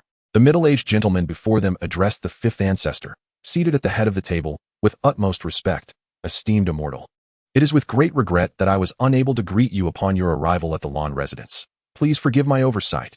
Old Master Lan hastily introduced the fifth ancestor, explaining that his son had been on duty since early morning, hence the delay. The fifth ancestor, though known for a fiery temperament, was not one to cast blame lightly. With a wave of his hand, he adopted a demeanor of familiarity, saying, "There is no cause for concern. It is hardly a significant matter. Master Lan, do not feel constrained. Please have a seat." Master Lan was pleasantly surprised by the fifth ancestor's affable nature, feeling a weight lift from his shoulders. He expressed his gratitude and took a seat. Just then, a cheerful voice rang in his ear. "Tong Yao pays her respects to Uncle Lan." It was only then that Master Lan noticed a lovely young girl seated opposite him. Recalling the city gate guard's mention of an elder accompanied by two young ladies. Aside from his daughter, this must be the other young lady. Rising from his chair, he smiled warmly. Greetings. I had not realized that the young lady was present. Where is my daughter, Jean? I must apologize for neglecting your company. I hope you can forgive me." Tong Yao, observing the Lan family's cautious demeanor, quickly responded with a smile. "Uncle need not be so formal. You may simply call me by my name. I am like a sister to Sister Lan Jean, as we share the same master. Surely, you understand we are not concerned with such formalities. Besides, Sister Jean has not seen Aunt Lan in quite some time and must have much to discuss. I shall not intrude upon their reunion." Upon hearing that Tong Yao is a close junior sister of his daughter, Lord Lan chuckled and said, "Very well. I shall call you Tong Yao. Feel free to consider this home as your own. Reside here at ease, and should you require anything, do not hesitate to inform Jean Eyre." Tong Yao smiled and nodded her gratitude. Before long, the chief steward arrived to report that the meal was ready, inviting everyone to proceed to the dining hall. Just in time, Lan Jean and her mother arrived. Seeing her father back, Lan Jean was filled with joy, and the group engaged in conversation as they moved to a different location. Naturally, the second and third households dined separately in their own courtyards. After the meal, Lan Jean personally escorted Wu Zhu and Tong Yao to their designated quarters. However, just as Lan Jean was about to leave with Tong Yao, Wu Zhu spoke up. "Jean girl, please inform your family that during this time, no one should disturb me. I will notify them when my matters are settled." Had he not just arrived, he would not have been so patient in dealing with the Lan family. Now that he had met them and exchanged pleasantries, he wished to avoid wasting time on further formalities. Lan Jean promptly nodded in agreement. Once the two departed, Wu Zhu waved his hand to cast a protective barrier around the courtyard before retreating inside. Lan Jean had deliberately arranged Tong Yao's residence in a courtyard very close to her own. The entire courtyard was elegant and comfortable, which Tong Yao found quite pleasing. Seeing Tong Yao's satisfied expression, Lan Jean felt reassured. She then advised Tong Yao to take a moment to rest. Originally, the family had prepared to host a banquet in the evening to honor Wu Zhu and her, but given Wu Zhu's demeanor, it seemed he would not be attending that night. She would have to inform her grandfather and father that they need not wait for Wu Zhu's arrival. The thought of being the only outsider amidst the entire Lan family later that evening made Tong Yao somewhat hesitant. However, if Wu Zhu were to abstain from attending, her absence would surely put her senior sister in a difficult position. After some contemplation, she resolved to go nonetheless. Meanwhile, in the palace, the emperor of the Great Xia, accompanied by several princes and trusted ministers, gathered in the hall where they typically handled memorials, listening to the news brought back by the third prince. As Lan Jean and her companions had not made any effort to conceal their whereabouts, the third prince quickly learned of their destination. Upon confirming that the trio had directly entered the Lan residence, and overhearing passers-by mention that the young lady had returned, the third prince recollected the incident of Lan family's eldest daughter having been taken as a disciple by a celestial being. Thus, he refrained from intruding and returned to report. The hall fell silent. Several among them had witnessed Lan Jean being accepted as a disciple by a formidable, flying female immortal.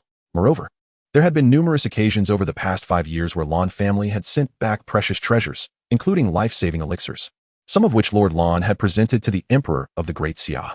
The sight of the currently healthy Empress Dowager indicated the elixir's immediate effectiveness. Previously, the Empress Dowager had been gravely ill, on the brink of death, when Lord Lan entered the palace with a box of elixirs. With a sense of trial, the Emperor fed one to the unconscious Empress Dowager, and within moments, she miraculously opened her eyes and sat up, appearing revitalized. To the astonishment of the imperial physicians who declared it incredible, her health was restored, and she seemed as though she had never been sick.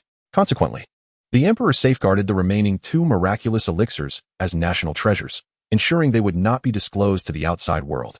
Fearing that the elixirs could bring misfortune to the Lan family, he dispatched numerous individuals to protect them.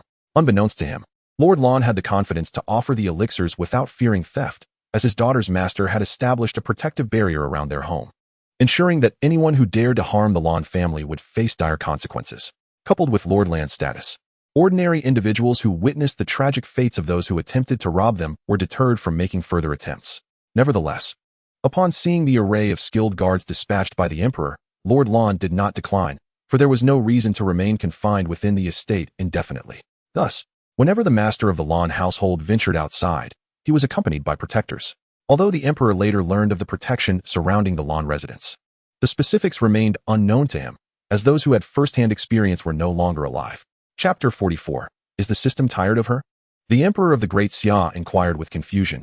Heir, have you managed to discern the specific purpose of Miss Lan's visit with that elder? Others turned their gazes toward the third prince, Xiai.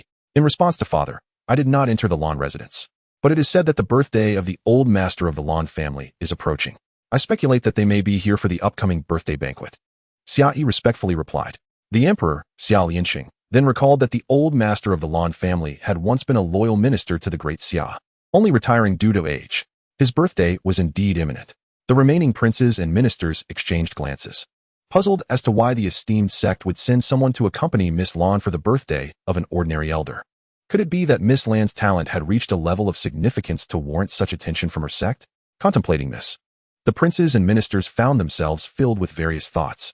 Regardless of their inner musings, their outward expressions remained a fade of confusion. Observing their perplexity, the emperor decided not to linger on the matter and issued a direct command, regardless of the reason. You shall accompany me to the old master's birthday banquet at the Lan residence. This will demonstrate the royal family's regard for the Lan family and may also provide an opportunity to establish a good rapport with that elder. Such an opportunity to gain a formidable ally is rare for the Great Xia. He added sternly, during this period, be vigilant and ensure that no impertinent individuals offend them. Should anyone provoke the immortal, I will personally deal with their entire clan. The gravity of his final words underscored the emperor's concern regarding the matter. The princes and trusted ministers quickly bowed their heads in affirmation. Tong Yao spent an afternoon resting in the courtyard arranged for her by the Lan family, finding herself somewhat bored as she engaged in idle chatter with the system. The system, exasperated, assigned her a task. Ding. Please complete the sign-in task in the Lan residence garden. Tong Yao remarked. Is the system weary of my presence? Surely not. For I have only asked a few casual questions. The system retorted. Oh, all those questions are trivial. Who in their right mind asks such mundane things as whether I am male or female, if I possess a physical form, or if my name is merely system? Listen here. What normal person would inquire about such boring matters? Ultimately, the system silenced her voice. Seeing that the task had arrived and realizing it was quite casual, Tong Yao decided not to bother the system further. She rose, stretching lazily, and with a flick of her fingers, restored her appearance to a neat and tidy state. Stepping outside the courtyard, she encountered two young maidservants standing at the entrance. Upon seeing Tong Yao emerge, they promptly knelt and paid their respects. With a gentle wave, Tong Yao effortlessly lifted the two young girls, assuring them that there was no need for formalities upon their next encounter. A simple nod and spoken word would suffice.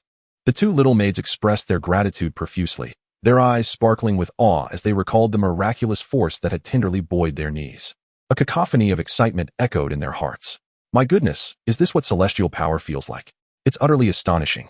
This little fairy possesses such a delightful temperament, far superior to those lofty noble women. Like any ordinary folk, they perceived that Tong Yao, with her magical abilities, was a practitioner of divine arts, and thus regarded both their young mistress and the enchanting Tong Yao as ethereal beings. How could such close proximity to a fairy not stir their excitement? As Tong Yao observed the fiery admiration in the eyes of the two maids, she felt a slight shiver run down her spine. Without further ado, she hastily inquired about the location of the Lan family's garden. The two maids quickly reined in their fervor and responded to Tong Yao's question. Upon receiving the desired information, Tong Yao promptly declined their kind offer to escort her, swiftly departing towards the direction of the garden. The two maids, gazing at Tong Yao's fleeting silhouette, felt a pang of regret for not being able to guide the little fairy. Once Tong Yao was out of sight, she finally breathed a sigh of relief, slowing her pace as she strolled into the Lan family's garden. However, her recent flight had not gone unnoticed by several servants of the estate, who were now abuzz with excitement, whispering to those who had missed the spectacle. Unbothered by the murmurs behind her, Tong Yao continued her exploration, feeling indifferent as long as their chatter did not reach her ears directly. The Lan family garden sprawled expansively, resembling a meticulously crafted natural paradise. The first sight to greet her was a winding stone path, flanked by neatly trimmed hedges. At the heart of the garden lay a vast lawn, lush and verdant, where colorful butterflies danced among the blossoms. Busy bees flitted from flower to flower, gathering the sweet nectar. At the center of the lawn, a beautifully designed lotus pond teemed with lively fish, adding a touch of vibrancy to the tranquil space. Notably, to the east, a flourishing bamboo grove swayed gently in the breeze, producing a soft rustling sound that cultivated an atmosphere of serenity and freshness. To the west stood an exquisite pavilion, its roof adorned with glazed tiles, rising elegantly at the corners, embodying both rustic charm and grace. Inside, several rosewood tables and chairs awaited weary visitors seeking respite. Surrounding the pavilion were various floral areas, their fragrances wafting through the air, uplifting the spirits of all who passed by. At the northern end of the garden, a petite artificial hill boasted rugged stones, with a stream meandering around them, its gentle babbling enhancing the ambience. At the mountain's base, clusters of orchids were artfully arranged, their ethereal beauty inviting admiration and evoking a sense of transcendence. The entire garden was arranged with harmonious intricacy, blending the delicate beauty of Jiangnan gardens with the grandeur of a distinguished family, every detail reflecting the meticulous care the Lan family had devoted to its design. After thoroughly exploring, Tong Yao finally settled down in the pavilion. Upon signing in, a notification chimed. Ding, sign-in successful. Congratulations, host, on receiving 10 bottles of beauty elixir, 10 bottles of 20-year longevity pill, 10 bottles of essence nurturing pill, 10 bottles of marrow cleansing pill, 10 bottles of soul nourishing pill, 10 bottles of jade essence pill, and 10 bottles of bone growth pill. Tong Yao mused, pills? Why am I receiving only pills this time? She felt that the system was being dismissive, and she had evidence to prove it, since she had occasionally accompanied Master Bai Yufeng to learn alchemy from the esteemed Xianming. She had honed her skills to the extent of crafting various 4th and 5th grade pills at will. She was no less capable than the favored disciple Jiang Wei. Coupled with her seemingly inexhaustible medicinal field, her need for pills had diminished significantly. Thus, the sudden influx of pills from the system felt quite superfluous. However, despite her thoughts, the system vanished after dispensing the rewards, leaving Tong Yao calling out in her mind with no response. Chapter 45. An early birthday gift and a small present for others. With no choice but to accept the reality of receiving solely pills as her reward, Tong Yao completed her task and decided to leave the garden, returning to the small courtyard her senior sister had arranged for her. It was not until dinner time that Lan Jin personally came to escort Tong Yao to the dining venue set for the family banquet that evening. The entire Lan estate was aglow with light, and the passing servants greeted the two with respectful bows. Before long, they arrived at a spacious and brightly lit hall, where 3 tables were meticulously arranged. At the main table sat the venerable old Master Lan, flanked by the elder couple, Lan Da and Lan Er, along with the 2 brothers, Lan Er and Lan San. A tall and handsome young man also occupied a seat at the table. The other 2 tables hosted Lan Er's wife with her 2 daughters, and Lan San's wife with her daughter. The final table was filled with 3 strikingly handsome youths and a delightful little boy with large, expressive eyes. Notably, 2 seats were deliberately left vacant to the right of old Master Lan, reserved for Tong Yao and her sister, as everyone had been informed through Lan Jin that the 5th ancestor would not be appearing. At that moment, all were seated, with no one touching their chopsticks, even the youngest at the 2 other tables remaining quietly still. When Lan Jin and Tong Yao appeared at the doorway, all heads turned to gaze at them. Seeing everyone already seated and the extra attention focused on her, Tong Yao momentarily froze, a wave of anxiety and embarrassment washing over her. It was her first visit to her sister's home, and to keep so many elders waiting felt quite impolite.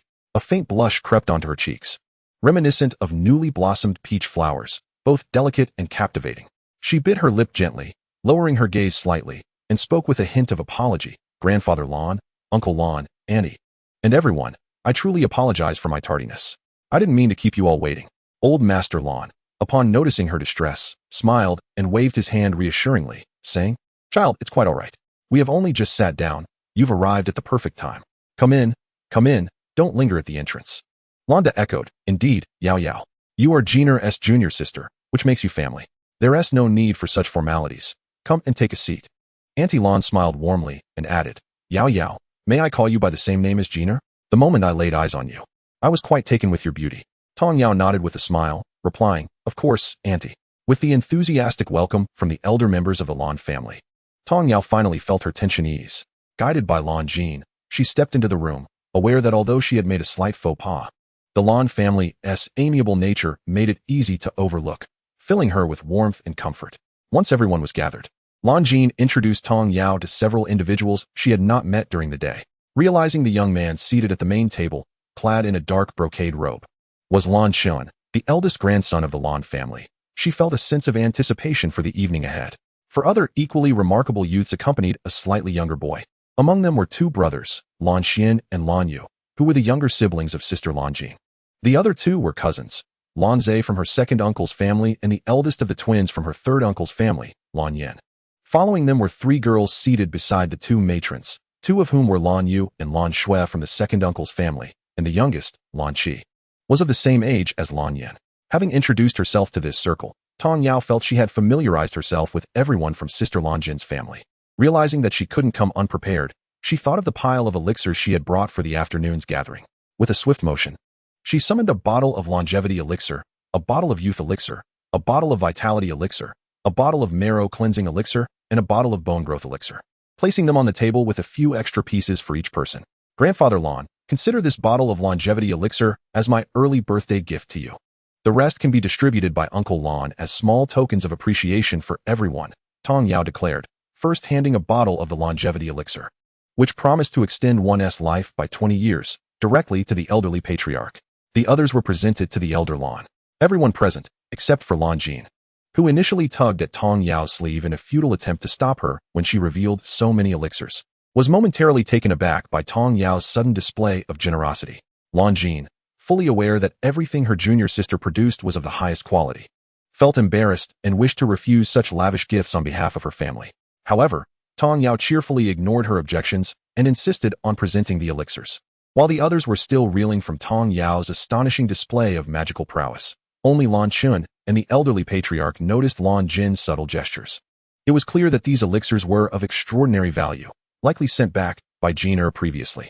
The elderly patriarch, realizing this, waved his hand in refusal, exclaiming, "My dear child, you are far too courteous. How could an old man like me accept such gifts from you? Please, put them away." Landa, astonished by Tong Yao's grand gesture, only snapped back to reality after being nudged by his father beneath the table. "Ah, yes, since we are family, it would be inappropriate for us to accept gifts from such a young girl." At that moment, Lan Jin quickly interjected, "Yao Yao, be reasonable. We all appreciate your kind intentions, but you should keep these elixirs for yourself." The couples from the second and third branches had not yet spoken, yet they were well aware of the potency of the elixirs that Jin had previously sent home.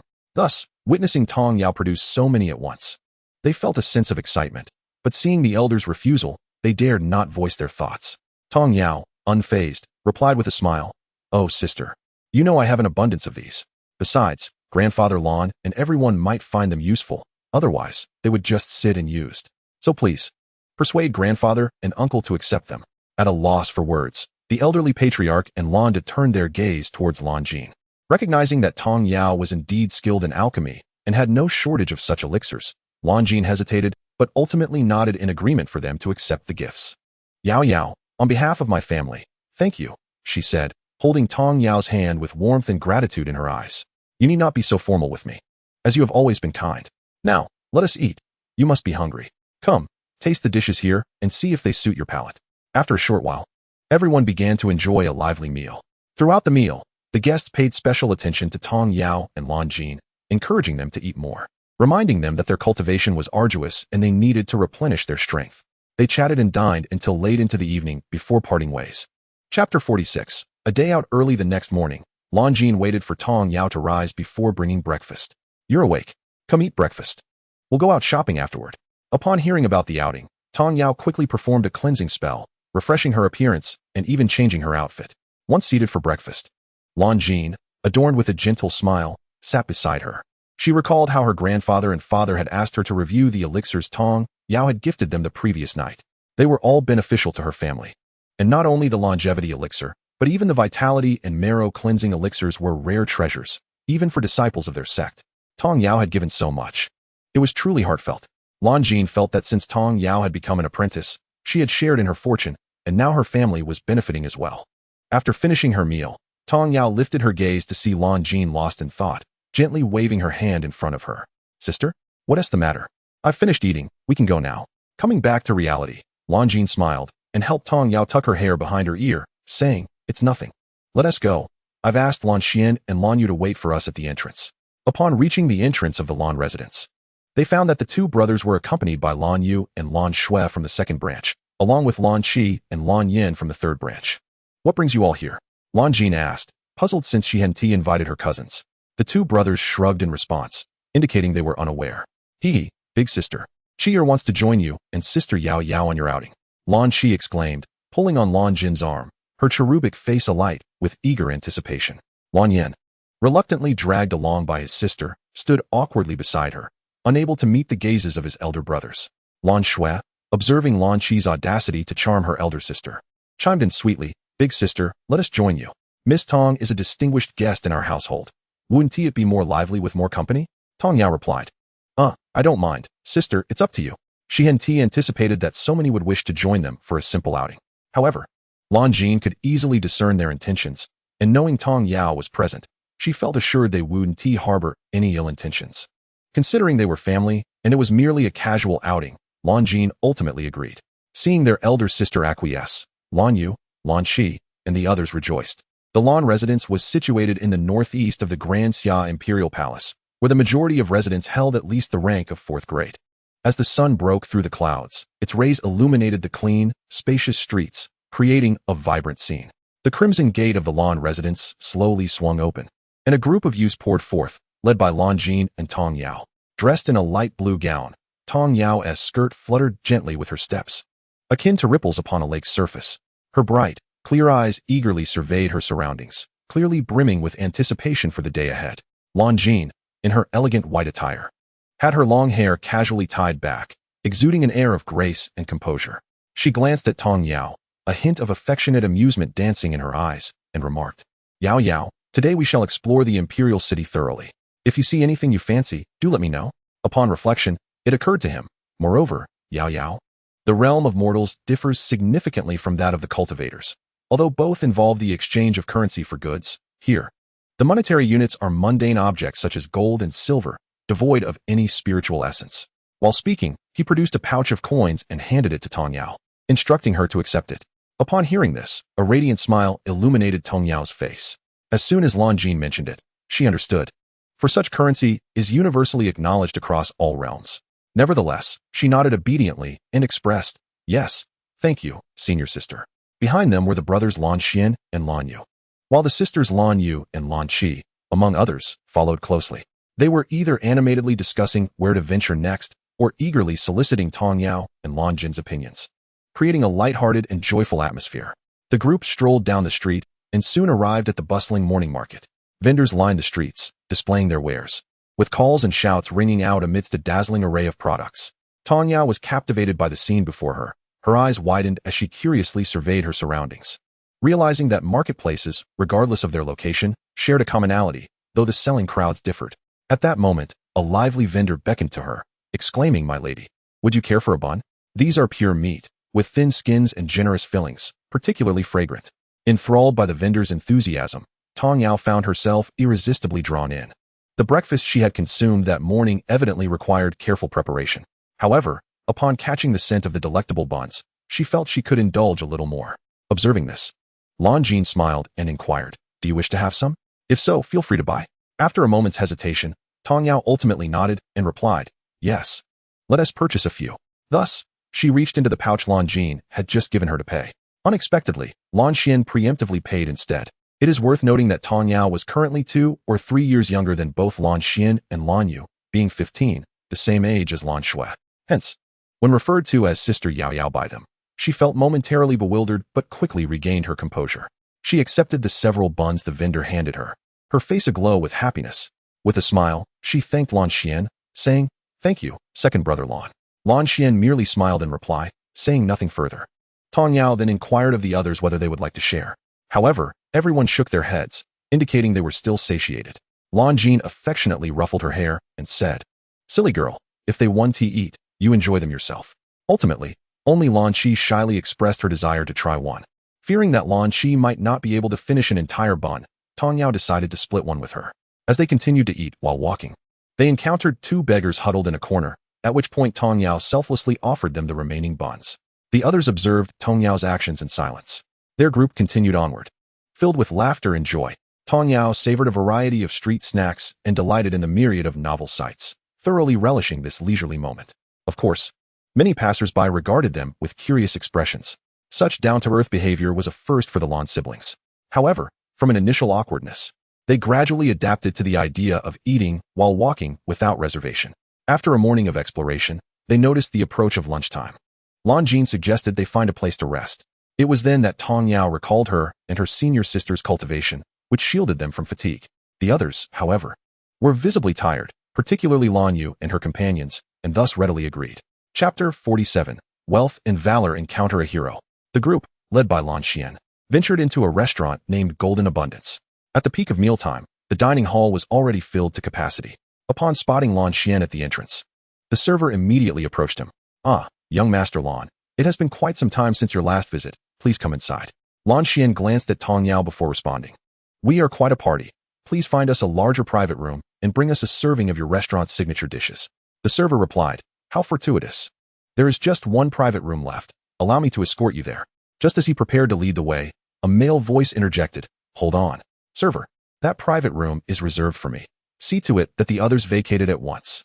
Entering was a frail, effeminate man with oiled hair, accompanied by several attendants and two similarly dressed young men in luxurious garments. In an instant, the patrons in the hall set down their chopsticks, eyes wide with intrigue. The server, taken aback, stammered, "I apologize, young sir, but this party arrived first, so..." Upon hearing the server dare to contradict him in front of the onlookers, the frail man, named Yang Xian, erupted in fury. He approached and kicked the server, sending him sprawling to the ground, cursing, "Have you gone blind? How dare you defy me?" The server, writhing in pain, knelt and repeatedly apologized. Tong Yao and the others were taken aback by this man's sudden violence, and none had the chance to intervene. As the man seemed poised to strike again, Lan Xian stepped forward to intercede. "Sir," he merely spoke the truth. "What compels you to resort to such unrelenting violence?" The frail scion, Yang Xian, was the youngest son of the fourth-grade military official Yang Jian, who had just returned to the imperial city for duty. Since Yang Xian's elder brother, Yang Hao, was taken as an inner disciple by an elder of the Qingxuan Sect, their family had shifted from their previous low profile, eager for all to know of their connection, to a favored disciple.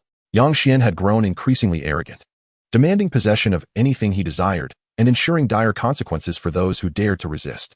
However, their family was still new to the imperial city and unfamiliar with its ways. Today, Yang Xian had come out with two of his friends, bored while his father visited a superior, and decided to stop by the Golden Abundance for a meal and drinks. To his surprise, the server was so insolent, and he found it amusing that someone would dare stand up for a lowly commoner. "Oh, who is this bold hero daring to act tough before me?" Yang Xian sneered, his eyes glinting with malice.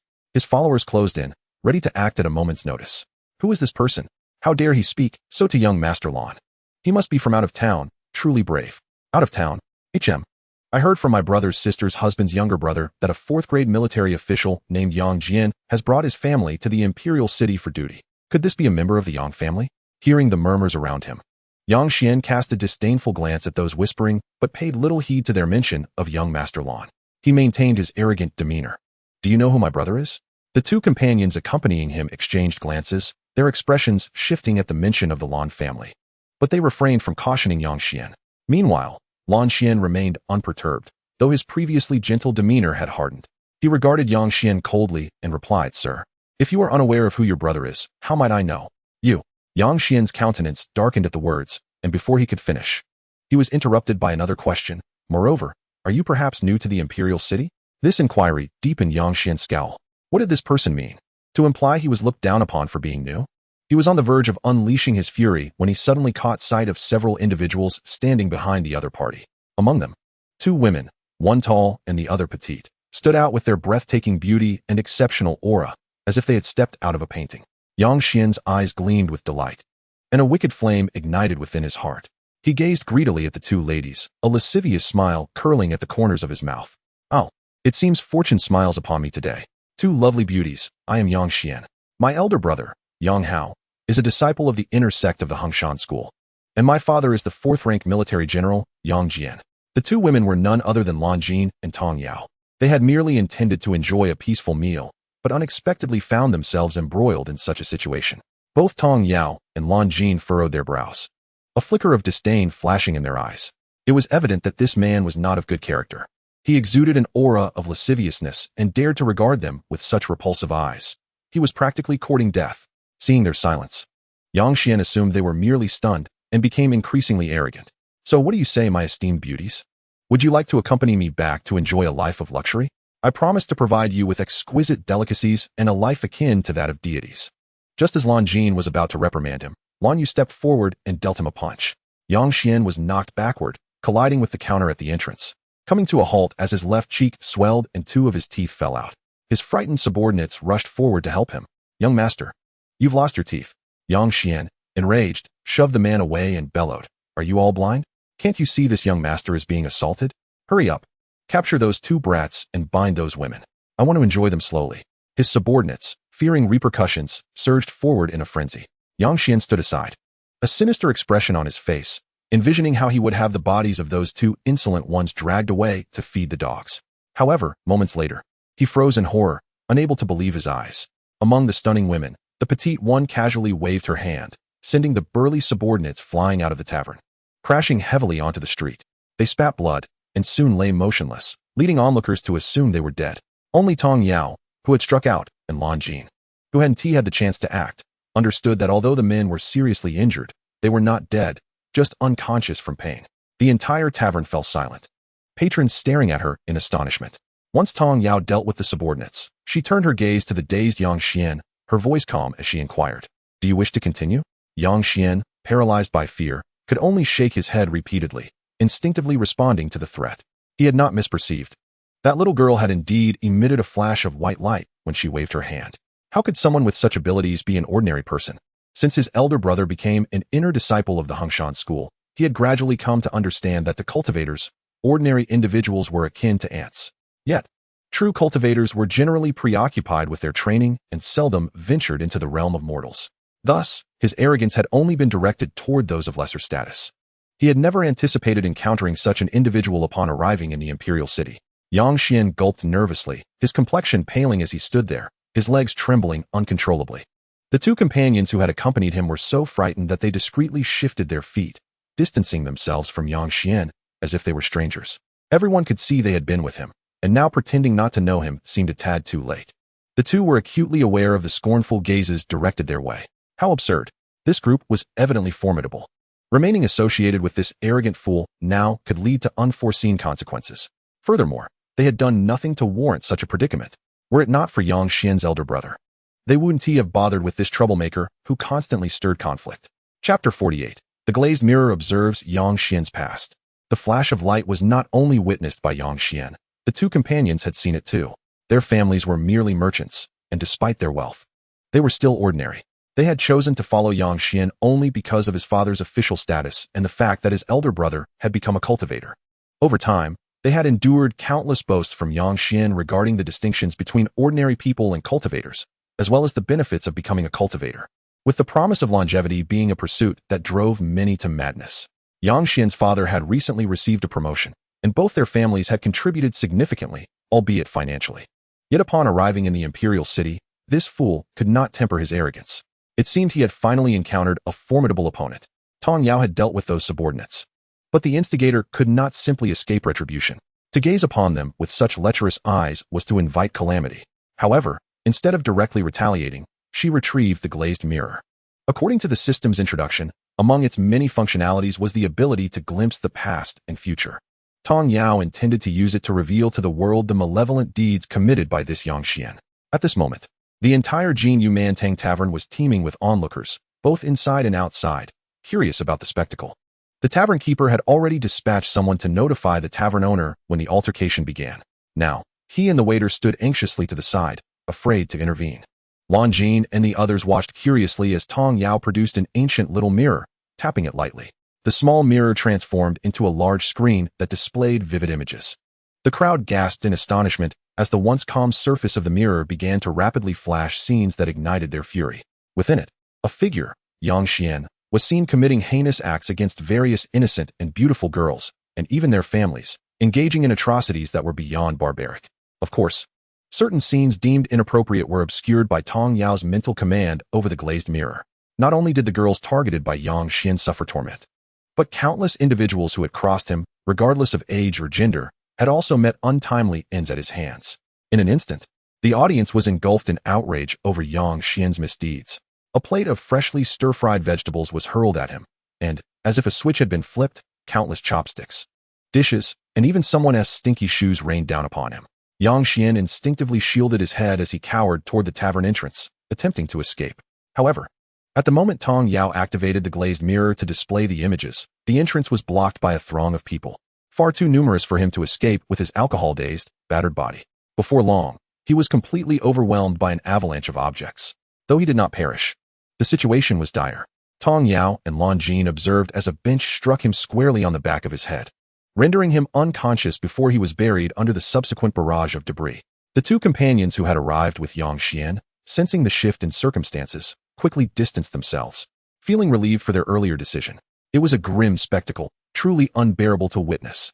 Since arriving in this world, it was the first time Tong Yao had actively wished to take a life. At this moment, witnessing the beast reduced to a mere breath by the multitude of citizens from the great Xia imperial city, she felt compelled to ensure he experienced a fraction of the torment he had inflicted upon the innocent. Once the crowd had vented their rage, Tong Yao retracted the luminous glass mirror that had been suspended in midair. She gestured towards the innkeeper, who had just discreetly thrown something at Yang Xian, but now feigned nonchalance. The innkeeper, astonished by Tong Yao's beckoning, pointed to himself, as if seeking confirmation that she indeed meant him. Upon receiving a nod from Tong Yao, he hurried over with a flurry of steps. My apologies for the damage inflicted upon your end. I hope the compensation I offer is sufficient. If not, please state a figure, and I shall provide more, he stammered. As she spoke, Tong Yao produced the coin pouch given to her earlier by Lan Jin. Having just glanced inside to find several silver coins and a few large denomination banknotes, totaling over 5,000 taels, she contemplated finding a way to exchange some of it for currency in the mortal realm, as many days lay ahead. And relying solely on her senior sister Lan Jin's family would not suffice. Lan Jin and her two younger brothers observed as Tong Yao laid out the entirety of the morning's compensation before the innkeeper, yet they refrained from intervening, deciding to prepare more for her upon their return. The innkeeper, not lacking in discernment, recognized that 6 among the group were members of the Lan family. The fact that the one who had taken action was a celestial being compelled him to associate her with the revered young lady of the Lan family, recently taken as a disciple by a major sect, who among the populace was unaware that the Lan family was the most formidable entity in the great Xia dynasty, and who did not seek to curry favor with them. Yet, the members of the Lan family were notoriously difficult to approach, even with a celestial young lady among them. They maintained a low profile. They never permitted themselves to cause trouble in public or to make promises without authorization. Now, due to the presence of the Lan family, the once pristine hall of the inn had been left in disarray. The innkeeper hesitated, uncertain whether to accept the celestial's compensation. Just as he was mired in indecision, a clear voice rang out. There is no need for the celestial to feel burdened. The fault does not lie with her, and someone will take responsibility. Furthermore, I owe thanks to the celestial for exposing Yang Xian's misdeeds. The crowd turned to see a tall, handsome young man adorned in blue brocade with a gold-threaded belt featuring a dragon-shaped jade pendant entering the room. Tong Yao was unfamiliar with him, but the others, including the second young master Lan, recognized him immediately. They hurriedly stepped forward to pay their respects, exclaiming, "We have the honor of meeting the third prince." The other patrons of the inn quickly followed suit, bowing in deference. Not wishing to be outdone, Tong Yao lowered her head, but refrained from bending as the others had. Please, everyone rise. There is no need for such formalities. If there are no further matters, you may all return to your activities. No need to crowd here, the third prince, Xia declared, casting a glance at Tong Yao's actions without any sign of resentment. What a jest! Who would dare demand a celestial to bow before him? If his father were to learn of it, he would surely face dire consequences. After dispersing the crowd, he issued a few commands to his accompanying guards. Shortly thereafter, several individuals entered, extracting Yang Xian from the debris. Observing the chaotic state of the first floor, the third prince proposed, why not retire to an upstairs room? Surely, you have yet to dine? He then instructed the innkeeper, please have some of your specialty dishes prepared promptly. The second young master Lan and his companions glanced at Lan Jin, who in turn looked to Tong Yao, uncertain of her intentions, and felt ill-equipped to make a decision. Ultimately, all eyes turned to Tong Yao, awaiting her response. With a nonchalant shrug, Tong Yao replied, I am amenable. If you all find it acceptable, then it shall be so. After all, the third prince had shown her goodwill upon his arrival and required no compensation. A mere meal was hardly a significant affair. Thus, the group followed the third prince directly to the exclusive room on the third floor. Chapter 49. Alas, such cruelty. The third prince, Xiai, possessed a private chamber on the third floor of the opulent inn, a space reserved exclusively for him even during the busiest of times, where only fellow princes dared to tread. Upon entering, the group beheld a spacious and exquisitely decorated room. Tong Yao cast a cursory glance before taking her place by the window, enjoying a pleasant view. From this vantage point, one could easily see the surrounding walls of the lawn residence and the bustling marketplace beyond. The room was partitioned by an intricately embroidered screen, creating a more refined inner area, furnished with a soft couch draped in luxurious satin, accompanied by a few books and an incense burner. The third prince invited everyone to sit, his face radiating warmth. The gold and jade hall is a property bestowed upon me by my maternal grandfather, and this room is one I have kept for special occasions. My elder brothers occasionally gather here, but it is usually vacant. You are all welcome to use it at your convenience. I will inform the innkeeper accordingly. The second young master Lan understood that the third prince's words were spoken out of respect for his elder sister and Tong Yao. Since neither of them could speak up, he took it upon himself to respond. We are most grateful, Your Highness. The third prince smiled. No need for such formality. After a brief pause, he turned his attention to Lan Jin and Tong Yao, continuing, It has been 5 years since I last beheld the esteemed Miss Lan. How time flies. To see you once more is truly astonishing. The current Miss Lan has embarked upon the path of cultivation, transcending the mundane, standing apart from us common folk like the heavens from the earth.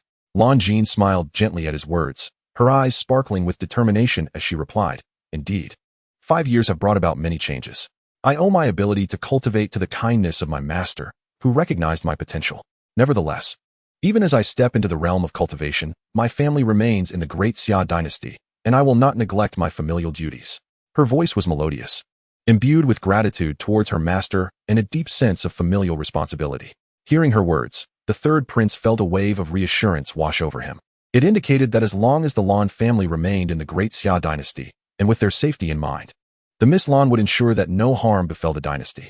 He nodded, smiling, and made a solemn vow on behalf of the great Xia royal family. Rest assured, Miss Lan, the contributions of the elder Mr. Lan and Mrs. Lan to the great Xia dynasty over the decades are etched in our hearts, and we shall never let those who have served us with loyalty feel forsaken.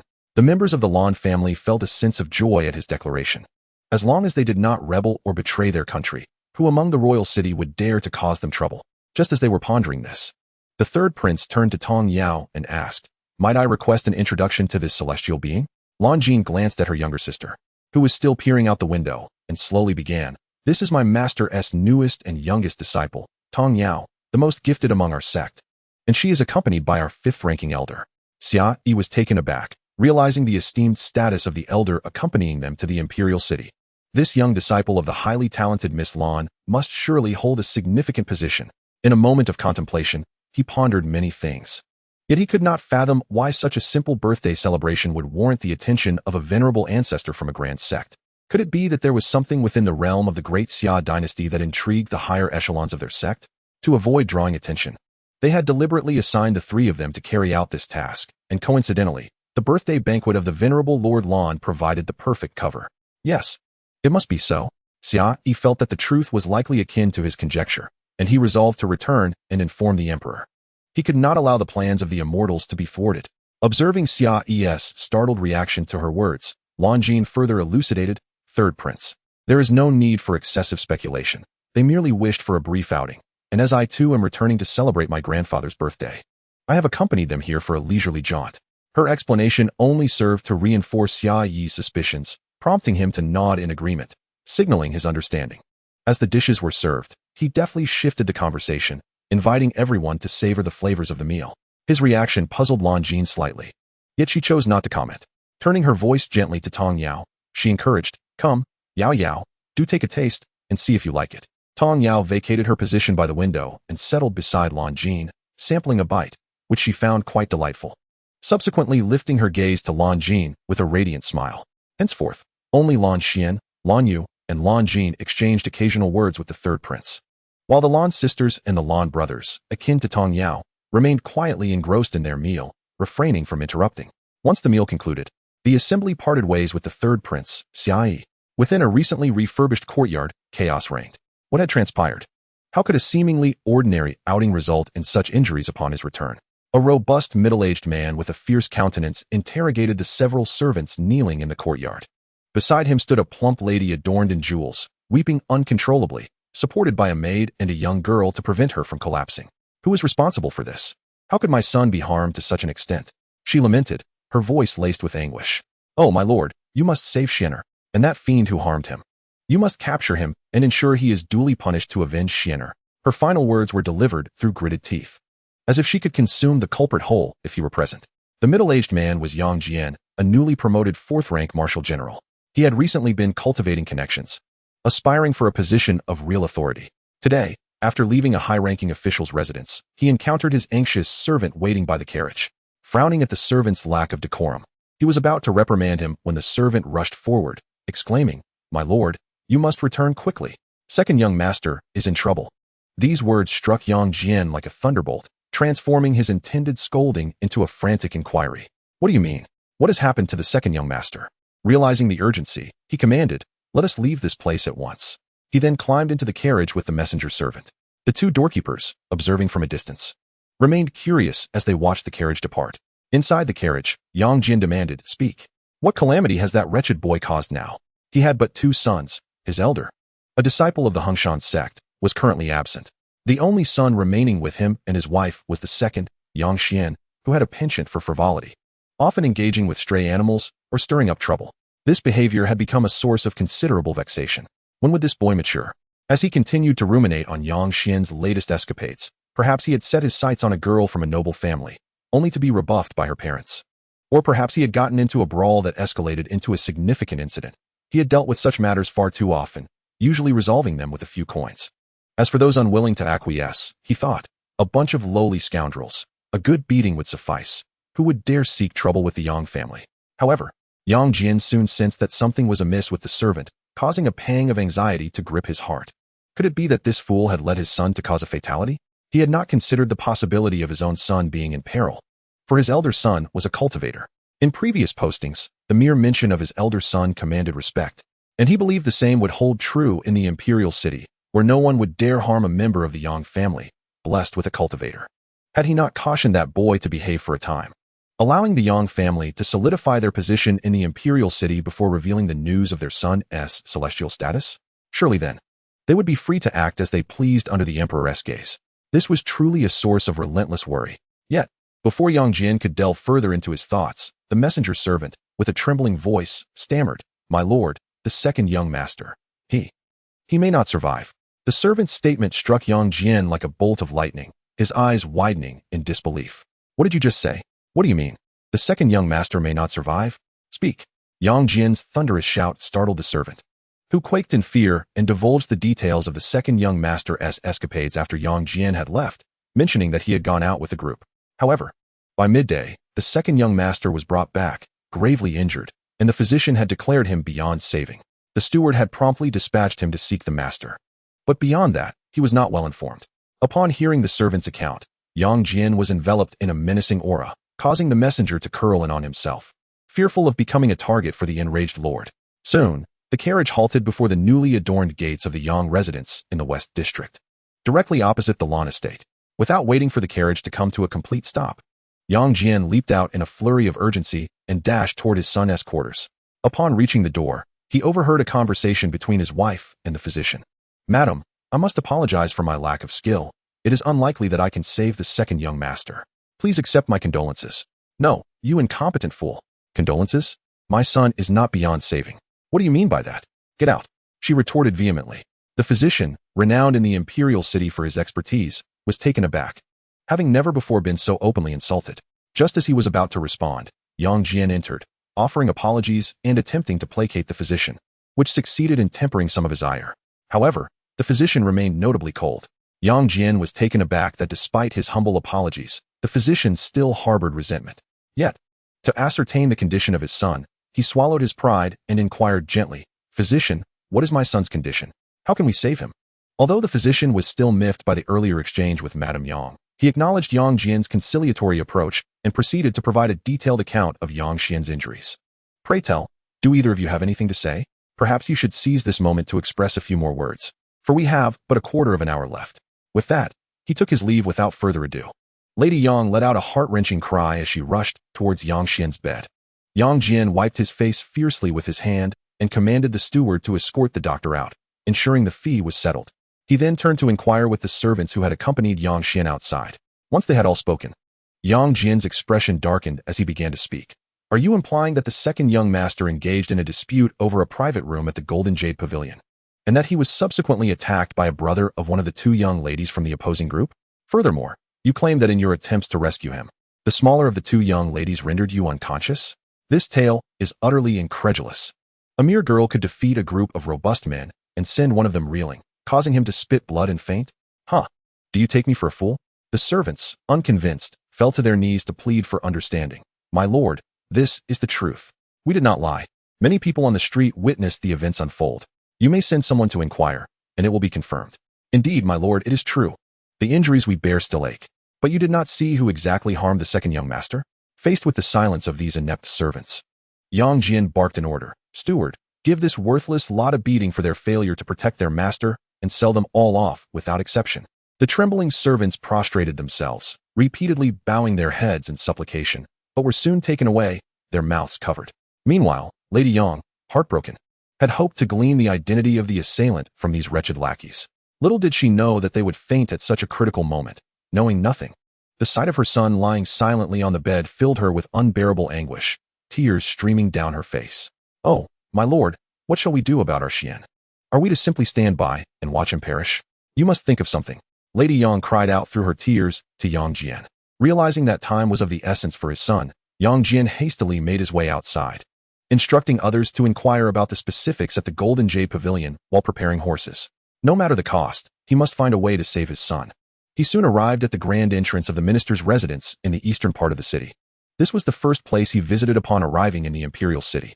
The young attendant at the door recognized him, but was puzzled as to why this esteemed gentleman had come at this hour. Though anxious and worried for his son, Yang Jian remained courteous. I would be grateful if you could inform Sir Xia that fourth-rank General Yang Jian has an urgent matter to discuss, and I would hope he might spare a moment for a humble servant.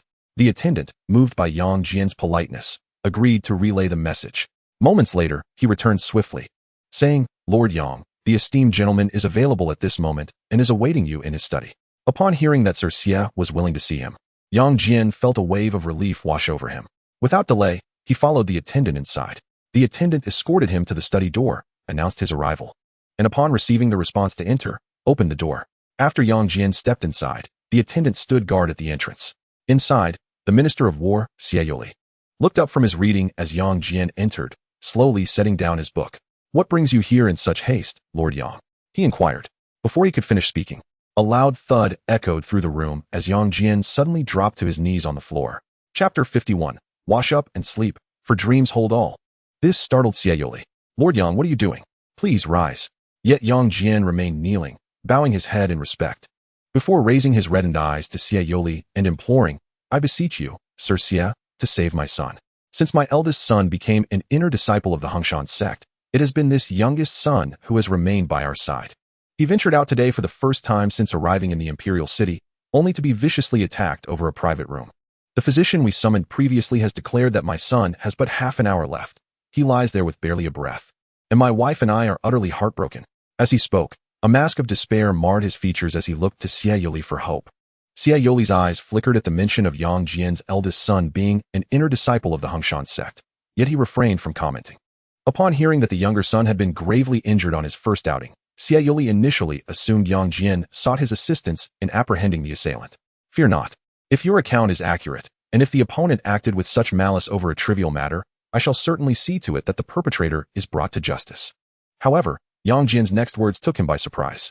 Sir, I would also request your assistance in identifying a skilled physician in the imperial city who might be able to save my son. If he can be saved, I would willingly comply with any request you make. This left Xiaoyoli momentarily taken aback. He had not anticipated such a request.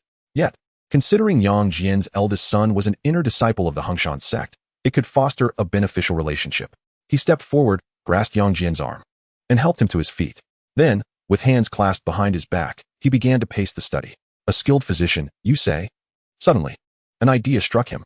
He turned to Yang Jian with a smile and said, I've got it. If anyone in this world has the potential to save your son, it would be the Lan family. The Lan family? Do they have a skilled physician? Yang Jian felt as though he had forgotten something crucial. However, before he could recall it, Xiaoyoli interrupted. Though the Lan family may not have a physician, They possess the medicine that could save your son. You should go to the Lan family and seek the remedy. Whether you succeed will depend on your own abilities. I must also caution you to treat the Lan family members with utmost respect. Do not offend them. Xiaoli advised with a note of concern. Thank you, sir, for this invaluable information. Your kindness will not be forgotten. Yang Jian expressed his gratitude and made a solemn promise before hastening towards the Lan residence. At the Lan family's reception hall, Tong Yao and her companions returned after parting ways with the third prince, Xiai. Upon entering the estate, Lan Jin instructed Lan Yu and her brother, Lan Yin, to return home. Now, only Tong Yao and the siblings Lan Jin remained. Yao Yao, are you tired? Would you like to rest a bit before dinner, or shall I accompany you for a stroll in the garden? Lan Jin, concerned that the events of midday might have dampened Tong Yao's spirits, sought to distract her with other activities. Tong Yao, noticing her concern, smiled and replied, Do not worry. Sister, I am fine, and my mood has improved. However, a rest would be nice. You need not call me for dinner.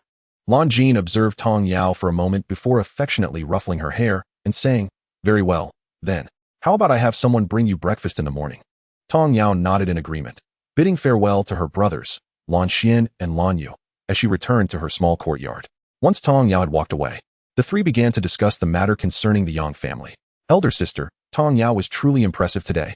I wonder if I possess any talent for cultivation? I don't seek to be as formidable as you, but at the very least, when faced with a crowd, I would like to be able to take them all on by myself. Lan Yu exclaimed, his excitement palpable now that Tong Yao had left. Lan Xian looked at his younger brother with a bemused expression, pondering what kind of fanciful dreams he was having. When the elder sister, the esteemed master, was present, she discerned that only one among them possessed the talent for cultivation. She gently patted Lan Yu's head and said, You should just wash up and go to sleep. Perhaps in your dreams, you might find the path to cultivation. Hey, second brother, are you looking down on me? Lan Yu retorted, seeking assistance from Lan Jin, who was watching the playful banter with a smile. Come on now, you're all grown up, yet you still act like a child. Don't worry. The elixirs that Yao Yao provided contained ingredients for cleansing the marrow and refining the body. When you find the time, you both should take them, and then you will discover your true potential. Upon hearing this, both young men were taken aback. Are you suggesting that the elixirs from Sister Yao Yao can actually alter our constitution and enable us to cultivate? Lan Xian's voice was filled with disbelief. Lan Yu's eyes sparkled with eager anticipation as he awaited Lan Jin's response. Indeed, his expectations were soon validated when Lan Jin nodded with a smile. Ah! Lan Yu exclaimed in sheer excitement, causing both Lan Jin and Lan Xian to jump. Keep your voice down. Do you want to alert everyone to your madness? Lan Xian hastily reminded him. Lan Yu immediately clamped his mouth shut, though his eyes continued to gleam with enthusiasm. Lan Xian then turned to Lan Jin and inquired, Elder sister, do you think it wise for Sister Tong Yao to be so generous? Moreover, she has given us such a number of elixirs all at once. Is she doing this out of regard for you? What if she finds herself in need later? Lan Jin felt a pang of concern at Tong Yao's extravagant generosity. She had advised her to be cautious with her kindness, as it could lead to exploitation. Yet despite the passage of time, Tong Yao had not changed her ways. Fortunately, with Lan Jin and her brothers keeping an eye on her, she was less likely to be taken advantage of.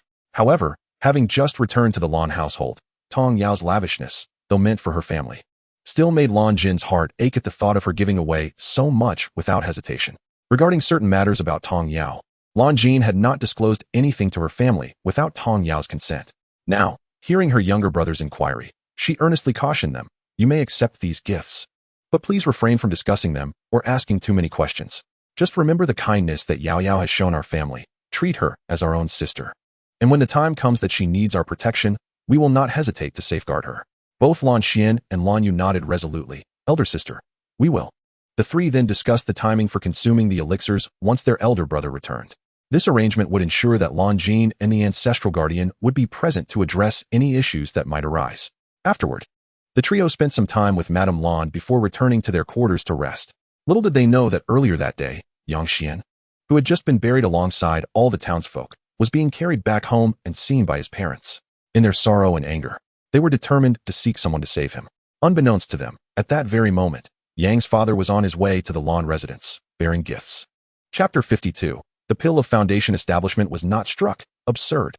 Yang Jian, guided by the Minister of War, Xiaoli, hastily prepared gifts and made his way to the Lan residence to seek medicine. Upon arriving at the gate, he promptly knocked. Before long, the door swung open. The young servant, seeing a middle-aged man dressed in simple yet fine silk, politely inquired, May I ask who you are? What brings you to the Lan residence? Yang Jian, Unable to act arrogantly, replied promptly, I am Yang Jian, currently holding the rank of 4th grade Martial General. I have come to the Lan residence to request medicine to save a life. I kindly ask you to relay my request. The servant was momentarily taken aback. Requesting medicine? Over the years, others have come seeking the same, but they were turned away by the master. It was said that aside from the elixirs consumed by our family, the remaining 2 were sent to the palace. Regardless of whether the visitor believes it, I cannot go to the palace to confirm. I was simply instructed to relay this to anyone who comes. My lord, it is not that I refuse to convey your request, but alas, we truly have no medicine left. The last 2 pills were sent to the palace long ago. With that, he began to close the door. After all, there were esteemed guests residing within, and he could not afford to disturb them due to his negligence. Yang Jian felt a chill upon hearing the servant's words about the elixirs being gone, and realizing the door was about to close, he quickly interjected, Please, I beseech you, allow me to meet Lord Lan. I personally seek his aid to save my child. I cannot bear to watch him perish. His voice trembled with emotion as he implored the servant to grant him an audience with Lord Lan. Fortunately, on his way, he had gathered some information about the Lan residence. To his surprise, he discovered that, much like his own family, the Lan family also had a disciple taken in by an immortal, and it was none other than the legitimate daughter of Lord Lan, the Minister of Personnel. Moreover, it was said that she had recently returned home to celebrate the elder patriarch's birthday. Surely, she would have brought back the life-saving elixirs. If he could obtain even one, his son would be saved. Thus, upon hearing the servant's assertion that they would not allow entry, he felt disheartened but quickly resolved to persist. The servant, taken aback by the man's determination, was about to speak when a woman's voice interjected, What is happening here? The gatekeeper looked up to see the second madam of the Lan family, and quickly opened the door, bowing to explain, Second madam, this man has come seeking medicine. I have already informed him that we have none left, yet he refuses to leave and insists on seeing Lord Lan. Upon hearing this, Yang Jian seized the opportunity to step forward and plead, Second madam, I am Yang Jian, a 4th grade martial general who has just arrived in the imperial city. My son's life hangs by a thread. I have heard that your household possesses a life-saving elixir. I humbly request that you grant me an audience with Lord Lan. I assure you, I will be eternally grateful.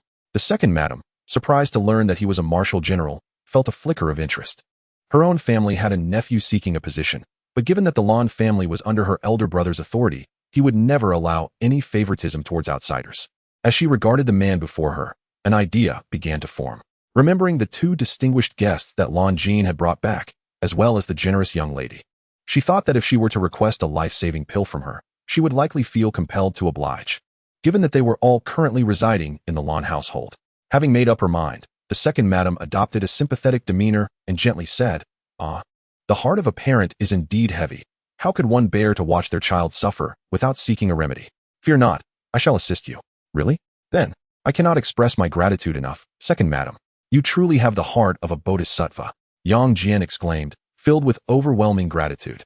The gatekeeper watched in bewilderment, confused about how the second madam intended to assist this man, especially since Lord Lan had explicitly instructed that the elixirs should not be given out casually. After all, many high-ranking officials had come seeking medicine in the past, and Lord Lan had always claimed that they were out of stock. Where did the second madam procure the life-saving medicine?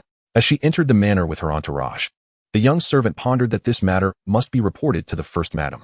Hence, after shutting the door, he dashed towards the backyard. Upon returning to her small courtyard, Tong Yao entered the spatial realm. Ever since she had planted the enlightenment tree, Tong Yao felt that her original medicinal field had transformed. She could sense an indescribable, immense power within this space, as if the medicinal field had evolved into a miniature world of its own. The spiritual herbs, medicines, and fruits inside had all seen a significant elevation in their quality. The spiritual fruit she was currently consuming exuded a distinct essence of spiritual energy, markedly different from before. After having just one, she felt an overwhelming surge of spiritual energy swelling within her, an abundance unlike any she had experienced before. Chu Yuntian, reclining beneath the enlightenment tree, became aware of the commotion from Tong Yao's side. He promptly appeared before her, and upon observing her state, he comprehended the situation. Miss, you are on the verge of advancing to the golden core stage. You must swiftly regulate your spiritual energy and ensure you maintain control. Tong Yao was also aware that she was about to form her core.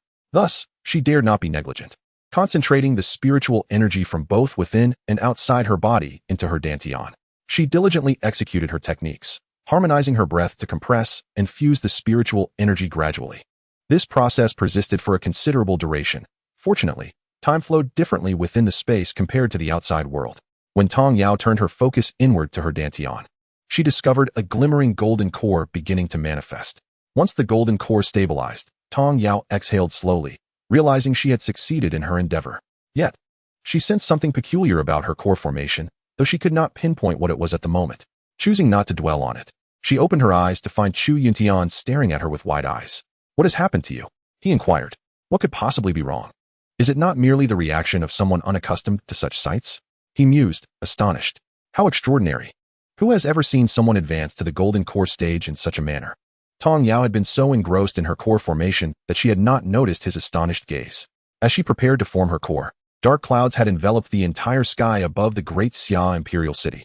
With the gradual emergence of her golden core, 9 bolts of golden lightning accompanied by golden clouds roiled within the overcast sky. The thunderous booms echoed ominously.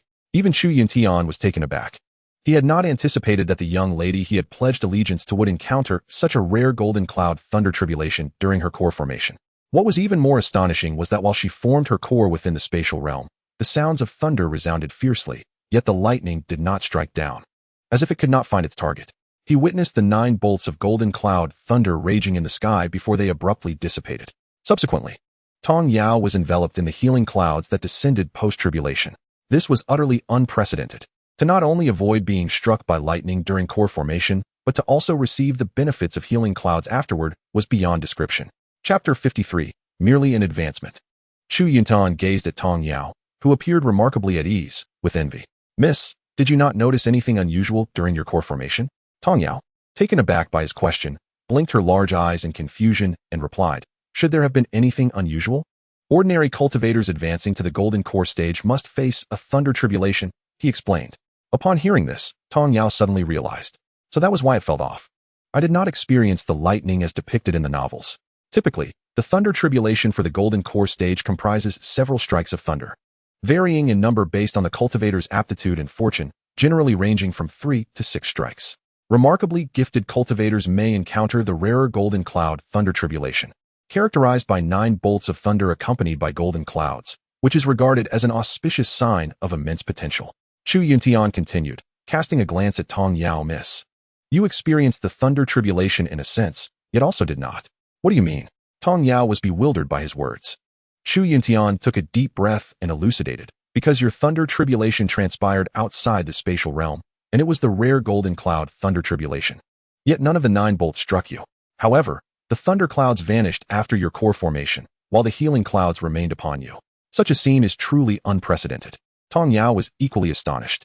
So, she had benefited from the medicinal field's aura, becoming a golden core cultivator without enduring the lightning. A surge of excitement welled within her. This external aid was remarkable.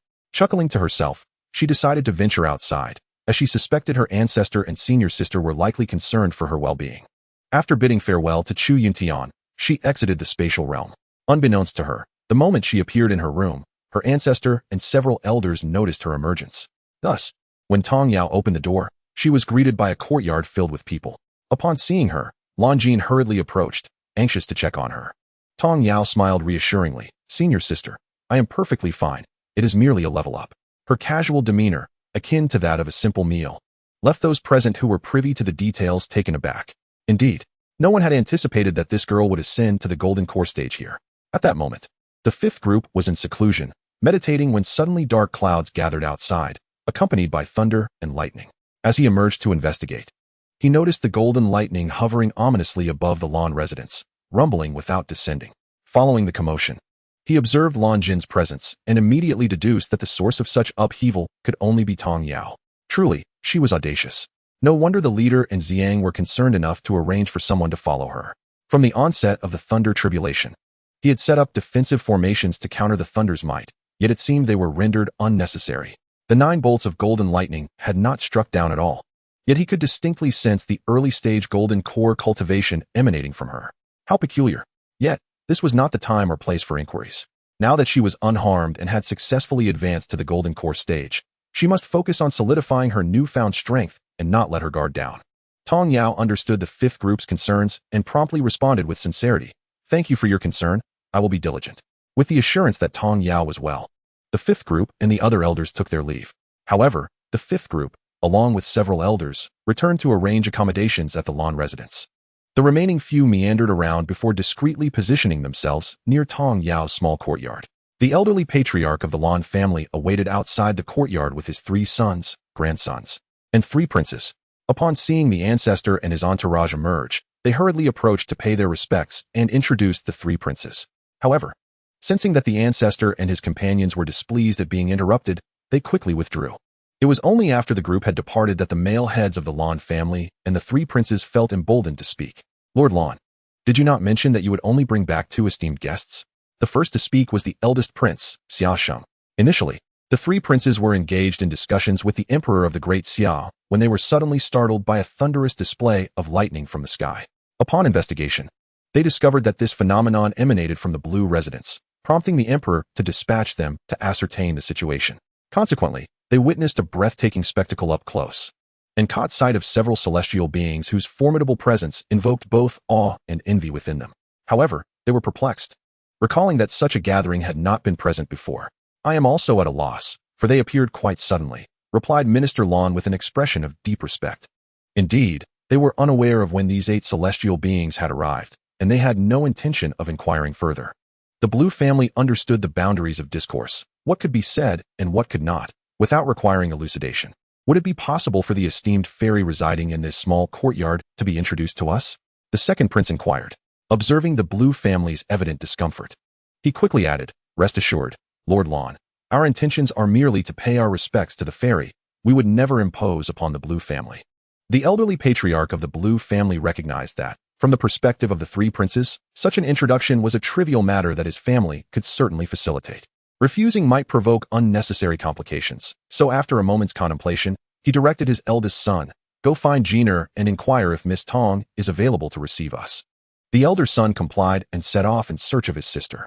After a brief interval, he returned with the news that Miss Tong was currently preoccupied with solidifying her cultivation and was unable to entertain guests. It was the first time the first and second princes had sought an audience with someone, only to be turned away, though discomfort settled in their hearts. They dared not express it. The earlier spectacle had left a profound impact on both. The thought of provoking the fairy and incurring her wrath was a risk far too grave to contemplate. Meanwhile, the third prince remained composed upon hearing that the fairy was unavailable, maintaining his serene demeanor, adorned with a smile reminiscent of a gentle spring breeze. The second prince's smile faltered momentarily as he replied, no matter, since the fairy is indisposed, we shall await another opportunity. Following suit, the first prince added, in that case, there is no pressing matter at hand.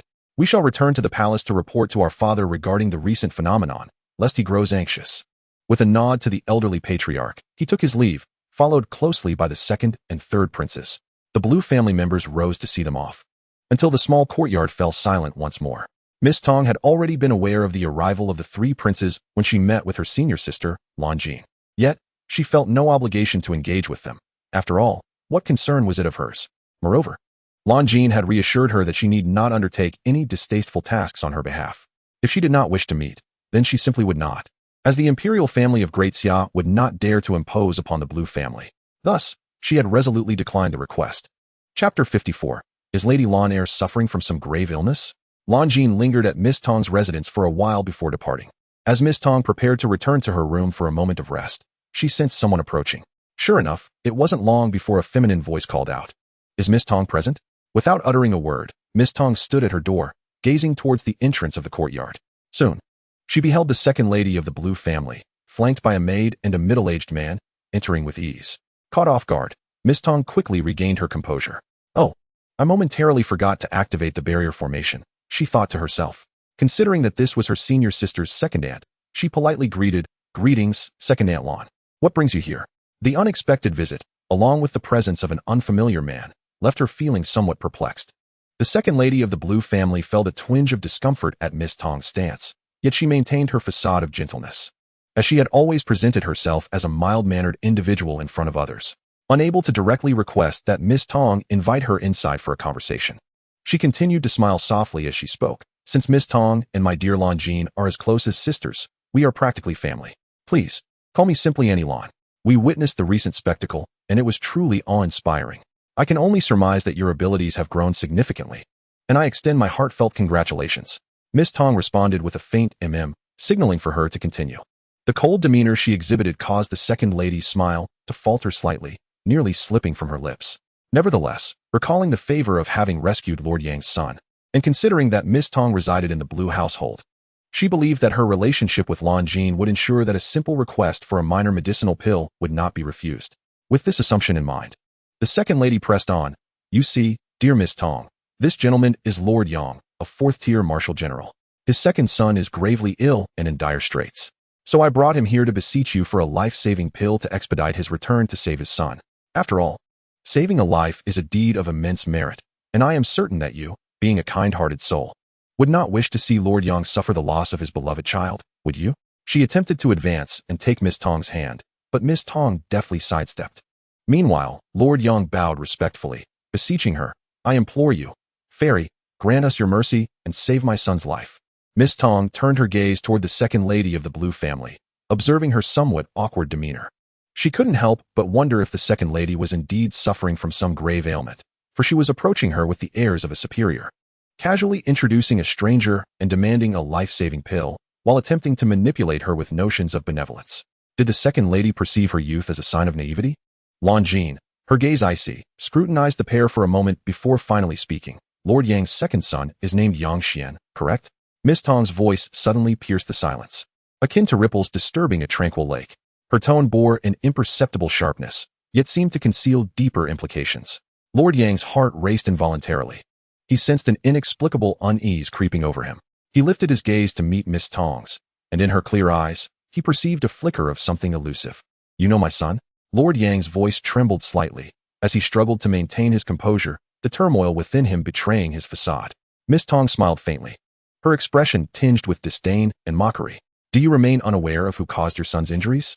Observing the widening of Lord Yang's eyes, she continued, articulating each word with deliberate clarity. Yes, it was I. These two words struck Lord Yang like a heavy blow, reverberating painfully within his heart. He jerked his head up, his eyes wide with disbelief. What did you say? His voice escalated, tinged with desperation as his body trembled, as though on the brink of collapse. Miss Tong stepped forward, facing Lord Yang with unwavering resolve. I said, your son's injuries were inflicted by me. She reiterated, each word resounding with clarity and authority. Lord Yang felt as though the world was spinning beneath him. Everything he believed crumbled in an instant. He could hardly wrap his mind around the shocking reality before him, nor could he accept such a harsh truth.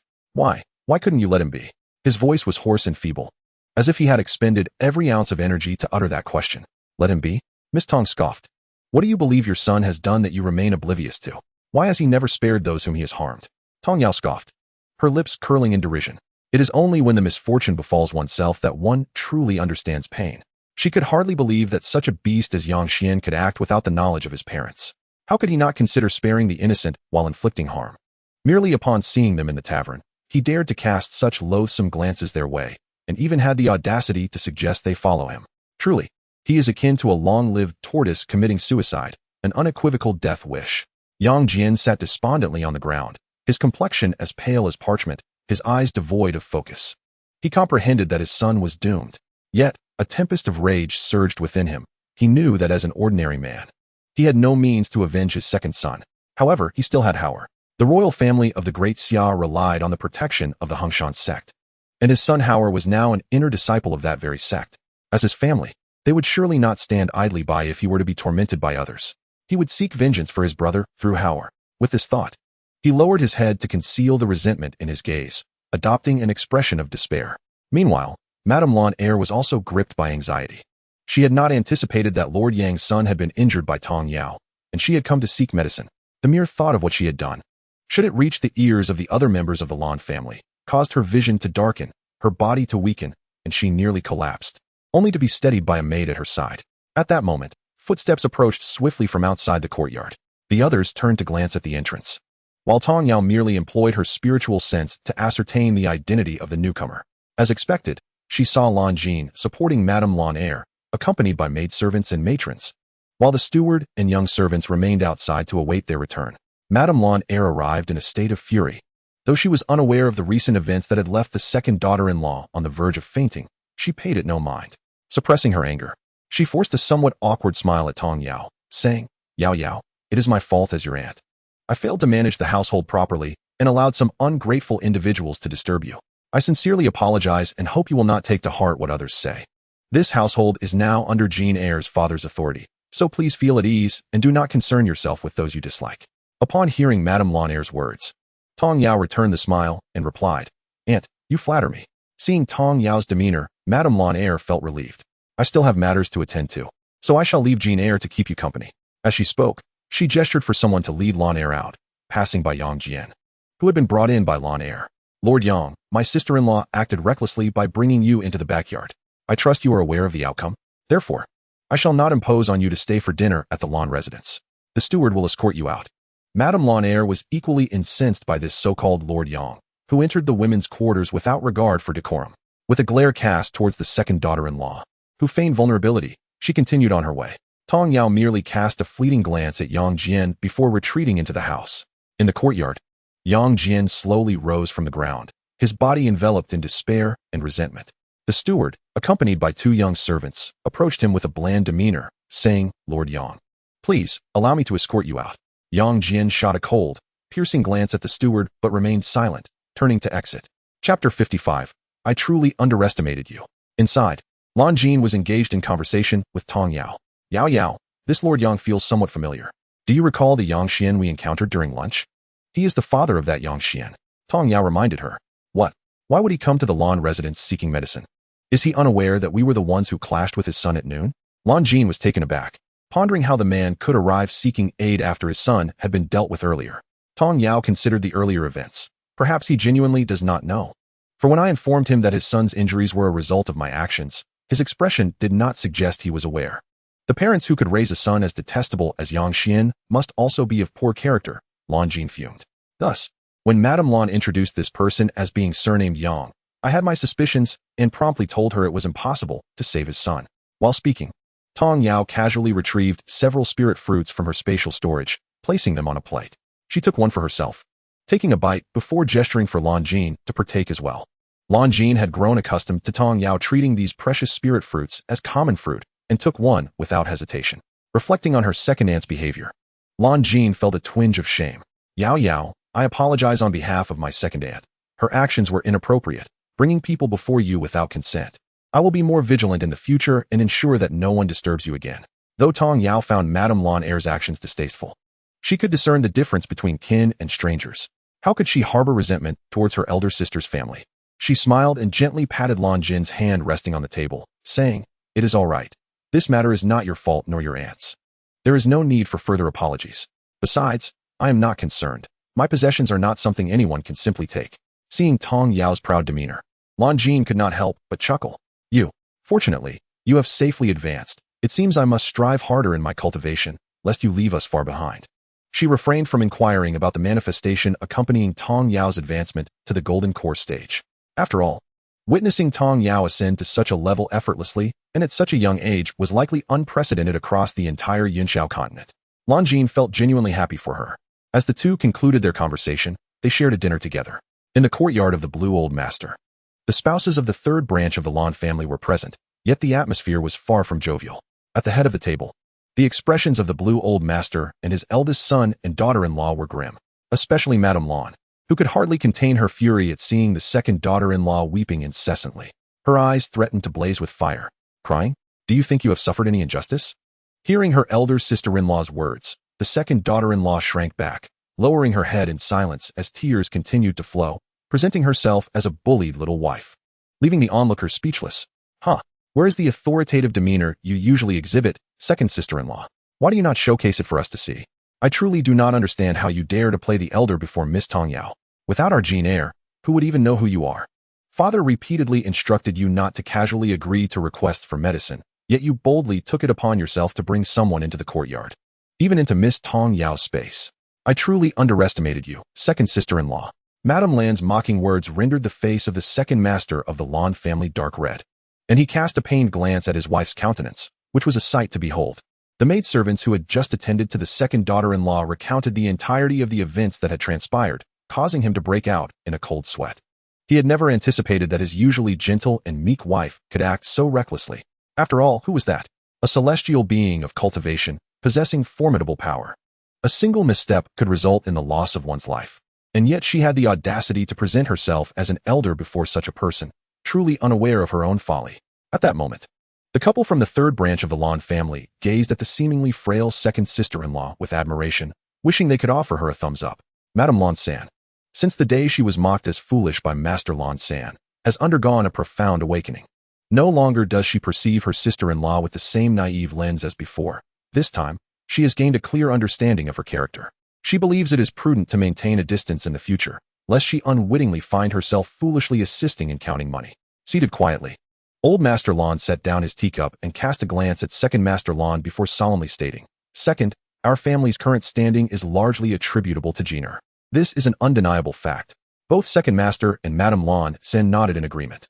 Jiner has returned for the first time in 5 years, accompanied by Tong Yao and the ancestral patriarch of their sect. The bond between the two children is evident, with the latter being quite generous. Yet, such connections should not be taken lightly by the Lan family. Although Jiner refrained from disclosing the specifics of Tong Yao's situation within the sect, the presence of an ancestral patriarch and numerous celestial guardians signifies her extraordinary status.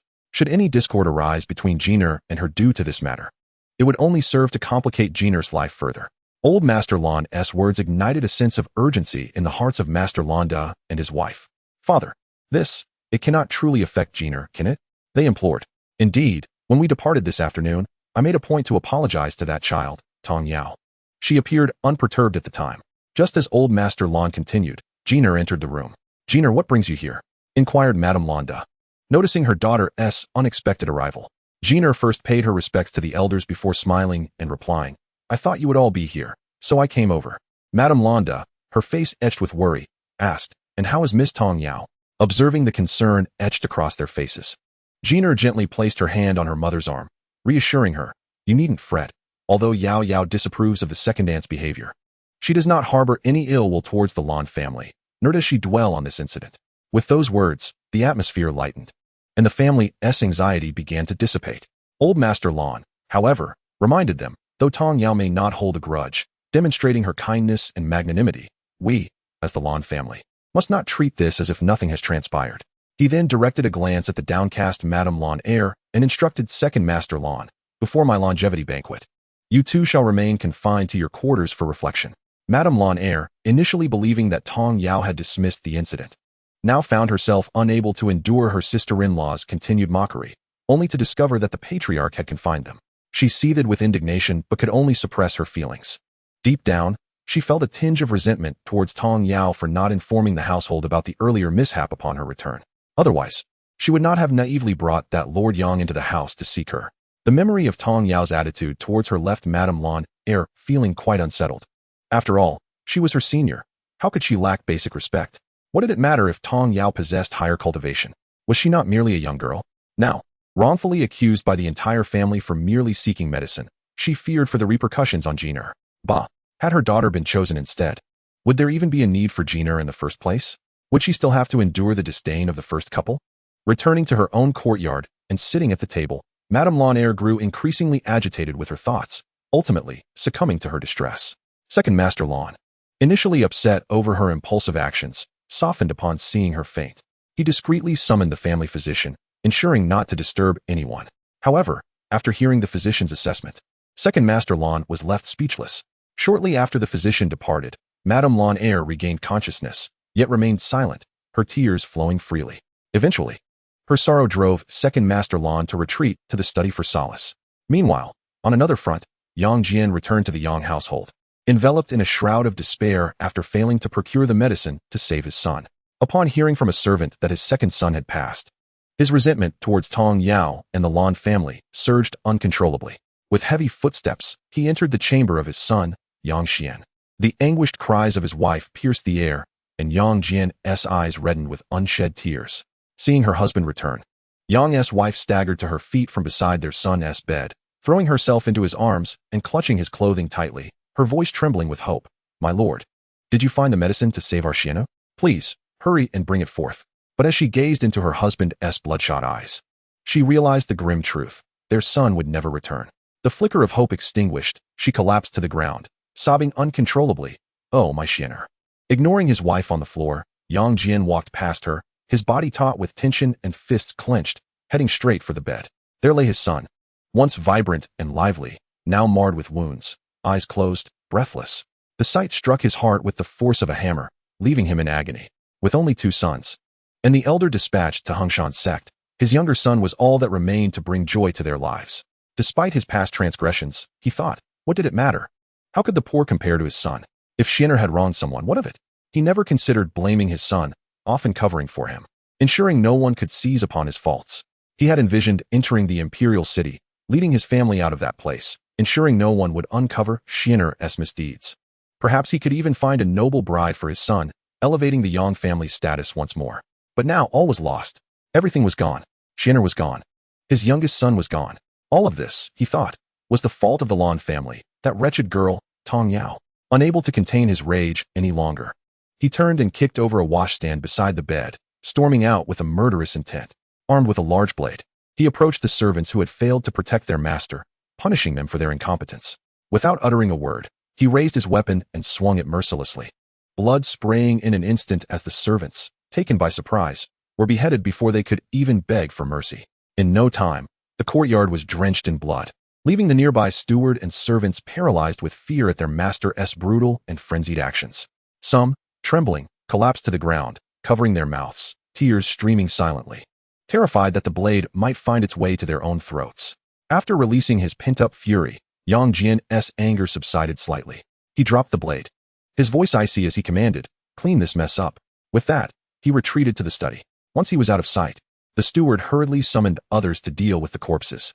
Despite their fear, the assigned servants could only suppress their trepidation and hastily prepare the bodies for burial under the cover of night. Yang Jian sat in the study for a considerable time before retrieving a special letter. After composing it, he sealed it, preparing to send it to Qingxuan Sect for Howard the following morning.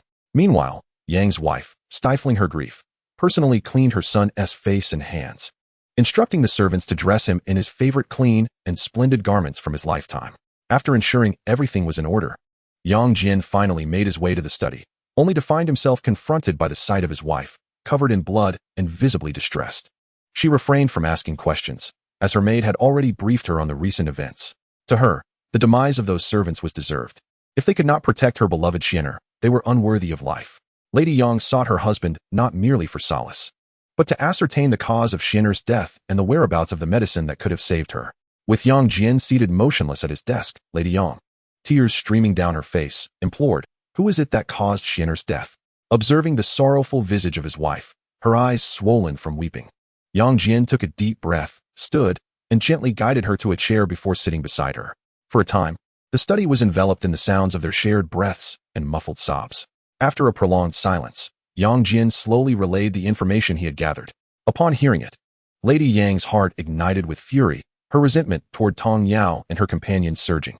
She then returned to the matter of the medicine. "What of the medicine? Did you find it, my lord?" At her inquiry, Yang Jian's eyes narrowed, a fierce hatred igniting within them. After a moment of clenched teeth, he replied, "Only the Lan family possesses the medicine capable of saving our son. I went there, but not only did they refuse to provide it, I was insulted by that wretched Tong Yao." Lady Yang was taken aback, realizing that the very individuals responsible for her son's suffering were also the ones who held the key to his salvation. "Who are the Lan family to act with such impunity? Do they not fear the law?" she exclaimed. "Law? Do you not know that the Lan family has their own disciple favored by the immortals? The royal family would not dare blame them for this, especially with the formidable elder they currently have in their ranks. Who would be foolish enough to provoke them?" Yang Jian remarked with a cold smirk, observing his wife's growing agitation.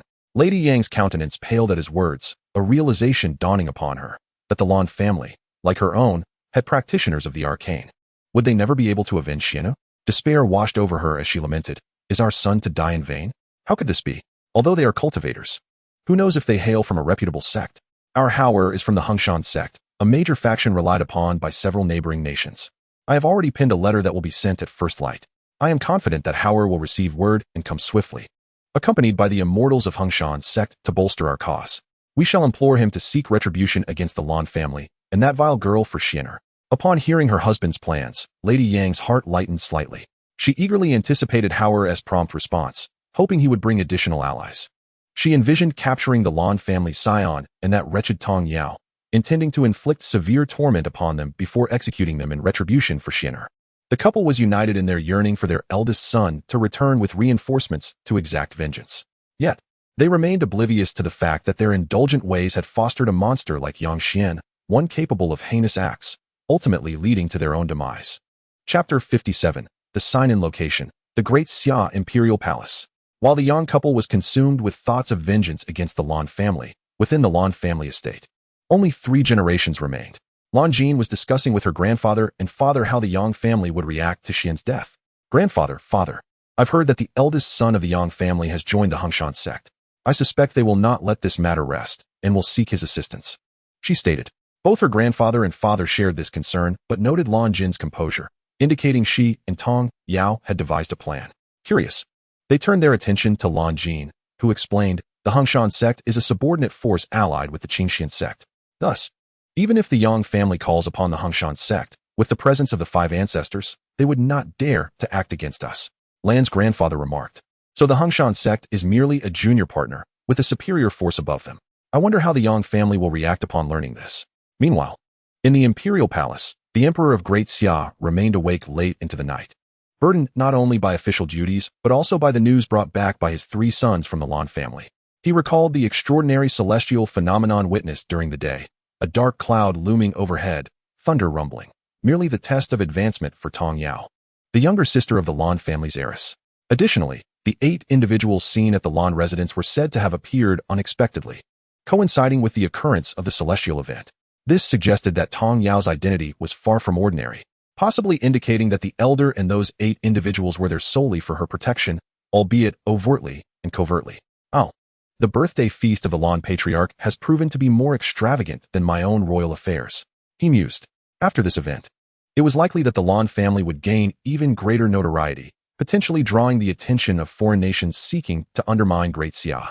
He needed to carefully consider how to respond when the time came. Regardless of how others perceived the situation, Tong Yao remained unconcerned. She had long since drifted into slumber, unaware that she was enveloped in a vibrant array of colors, a spectacle of light swirling around her until dawn approached, at which point the radiant hues dissipated into her being.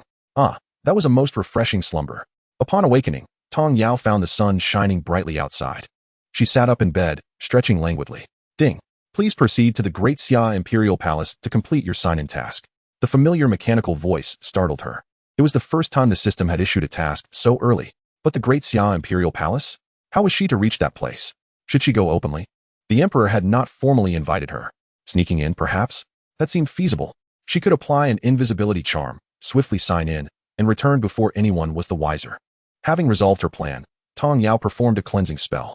In an instant, the disheveled appearance of just waking vanished. She felt rejuvenated, radiating a fresh and relaxed aura that was both approachable and warm. Stepping outside her room into the courtyard, she soon spotted her senior sister, Lan Jin, approaching. I thought you might be awake, so I had something prepared for you. Come, taste it. Tong Yao naturally walked over, accepting the chopsticks from her sister with thanks as she began to eat. Since arriving here, she had become quite lazy, but no matter when she awoke, Lan Jin always prepared a variety of meals for her. This life was indeed quite pleasant, filled with comfort and care. Once she finished her meal, Lan Jin handed her a handkerchief and softly said, Yao Yao, early this morning, the palace sent over an invitation to the Lan residence, stating that the Empress wishes to host a banquet. They are inviting officials of the 4th rank and above, along with their families. I wanted to ask if you would like to join. It matters not whether we attend or not, given the current standing of the Lan family. It is of little consequence. Tong Yao paused briefly in her motion to wipe her mouth before resuming. Indeed, sleepiness has arrived. Where is the pillow to rest my head? Why hesitate when we can enter openly? Let us go. Senior sister, I have yet to behold the grandeur of the Daxia Imperial Palace. Since there is nothing else to occupy our time, it would be splendid to explore. Observing Tong Yao's eagerness, Lan Jin, who initially had no intention of attending, decided to join her. She had visited 5 years prior, but found the palace banquet utterly uninspiring. Merely witnessing the daughters of noble families vying for attention amidst a multitude of rules. Having made her decision, Lan Jin informed her parents of her intention to bring Tong Yao along. Soon, the esteemed Master Lan and his wife, accompanied by their 2 sons alongside Lan Jin and Tong Yao, prepared to set off. However, upon reaching the main entrance, they encountered the 2 daughters of the second branch, Lan Yu and Lan Shui, who were waiting there. As the second master and his wife were currently under house arrest imposed by old Master Lan, and the 3rd branch typically abstained from such palace gatherings, Only the two sisters of the second branch would be attending this time. Upon seeing them, the sisters bowed in unison. It was evident that they had meticulously prepared for this banquet, donning resplendent garments and dazzling jewelry, all of which showcased their earnestness regarding this grand occasion. Madame Lan merely offered a few indifferent words to the two before following Master Lan to the first carriage. She felt discomfort in the presence of the second branch, having initially believed that Lan Yu and Lan Shui were distinct from their mother. Yet, it seemed they were indeed cut from the same cloth, harboring considerable ambition even at such a tender age. The Empress Dowager hosted this banquet with an eye towards matchmaking for the three princes. The sisters' elaborate attire suggested they too sought favor from the Empress Dowager. Let them be, as long as they do not engage in any scandalous behavior. I shall not waste my energy on them. Lan Jin and Tong Yao exchanged polite nods with the sisters before boarding the second carriage. Observing the indifference from their uncle's family and Tong Yao, Lan Yu and Lan Shui could not help but feel a pang of irritation. Once they boarded the carriage, Lan Shui could no longer restrain herself and voiced her grievances. Sister, did you see how coldly our aunt treated us? Is it truly necessary? Moreover, this is our mother's affair. Why must it involve us? It's all that Tong Yao's fault. If it weren't for her, our parents wouldn't be under house arrest. Lan Yu's expression soured at the mention of Tong Yao, her almond-shaped eyes flashing with envy. However, she kept her head bowed after boarding, her complaints directed at Lan Shui going unnoticed. Meanwhile, inside the carriage where Lan Jin and Tong Yao sat, both of them, being cultivated individuals, possessed superior hearing compared to ordinary folk. It seemed the sisters believed they could speak freely since they were not seated together. Upon hearing Lan Shui's complaints from the carriage behind them, Lan Jin's expression darkened. She had not anticipated her cousin would be so petty, casting blame upon her junior apprentice. Tong Yao, however, remained unfazed, gently patting her senior sister's hand to signal that she need not concern herself with such trivial matters. They were mere insignificant individuals, unworthy of her emotional investment. As the carriage made its way to the palace gates, it finally came to a halt in the afternoon. Numerous carriages of all varieties were already parked outside, with their occupants disembarking. Upon the arrival of the Lan family's carriage, a middle-aged eunuch hastened forward, accompanied by two younger eunuchs, a smile lighting up his face as he addressed Master Lan after he assisted his wife down. Ah, Master Lan, Madam Lan, Miss Lan, and this young lady, we have been eagerly awaiting your arrival. The Empress Dowager has instructed us to escort you to Xianxiang Palace. She can hardly contain her anticipation to meet her benefactor. Master Lan turned to see it was Lu Gonggong, the chief eunuch by the Empress Dowager's side, and nodded with a smile. Greetings, Lu Gonggong. It is my duty as a subject to alleviate the Emperor's worries and assist the Empress Dowager. I cannot presume to be her benefactor. Your modesty is commendable. The Daxia dynasty is fortunate to have a minister of your caliber, Lu Gonggong replied quietly. He was well aware of the miraculous effects of the elixirs Master Lan had provided when the Empress Dowager was at death's door. Now, seeing her vibrant and robust, he recognized the value of forging a connection with the Lan family, hoping to secure his own longevity through such ties. After a brief exchange, Lu Gonggong led his entourage to meet the Empress Dowager, while Madame Lan, along with Lan Jin, Tong Yao, and the sisters Lan Yu and Lan Shui, proceeded directly into the palace. For the sisters, it was a novel experience to ride in a carriage rather than walk, leaving them with a complex mix of emotions.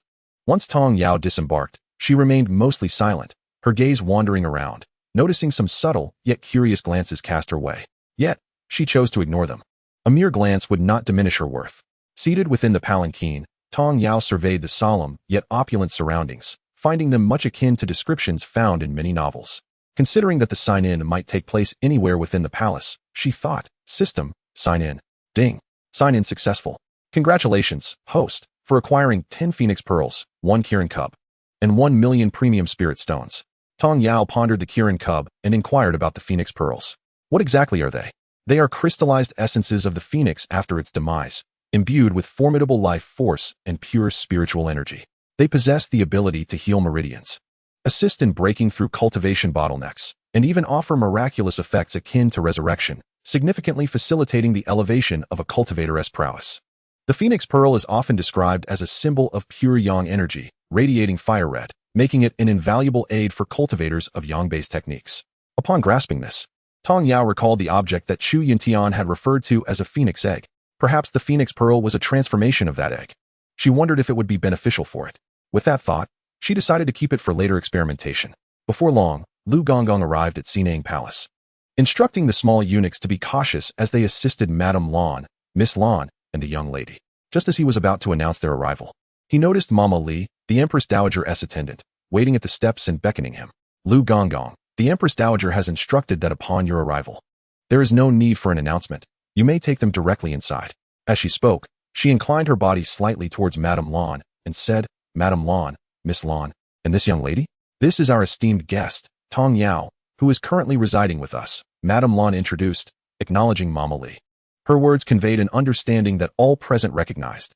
This young lady was undoubtedly the junior apprentice of the Lan family's eldest daughter, as recently reported. The attendants who served closely in the palace were already aware that Miss Tong Yao was well guarded by several celestial beings. Consequently, both Granny Li and Chief Steward Lu adopted a more cautious and reverent demeanor towards her. Granny Li hastily bowed and greeted, Greetings, Miss Tong.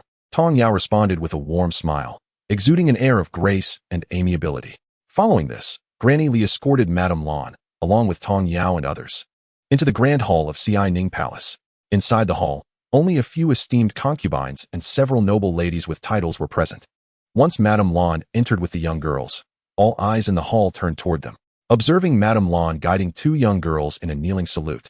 While the other two merely stood to offer a respectful gesture, whispers arose among the onlookers.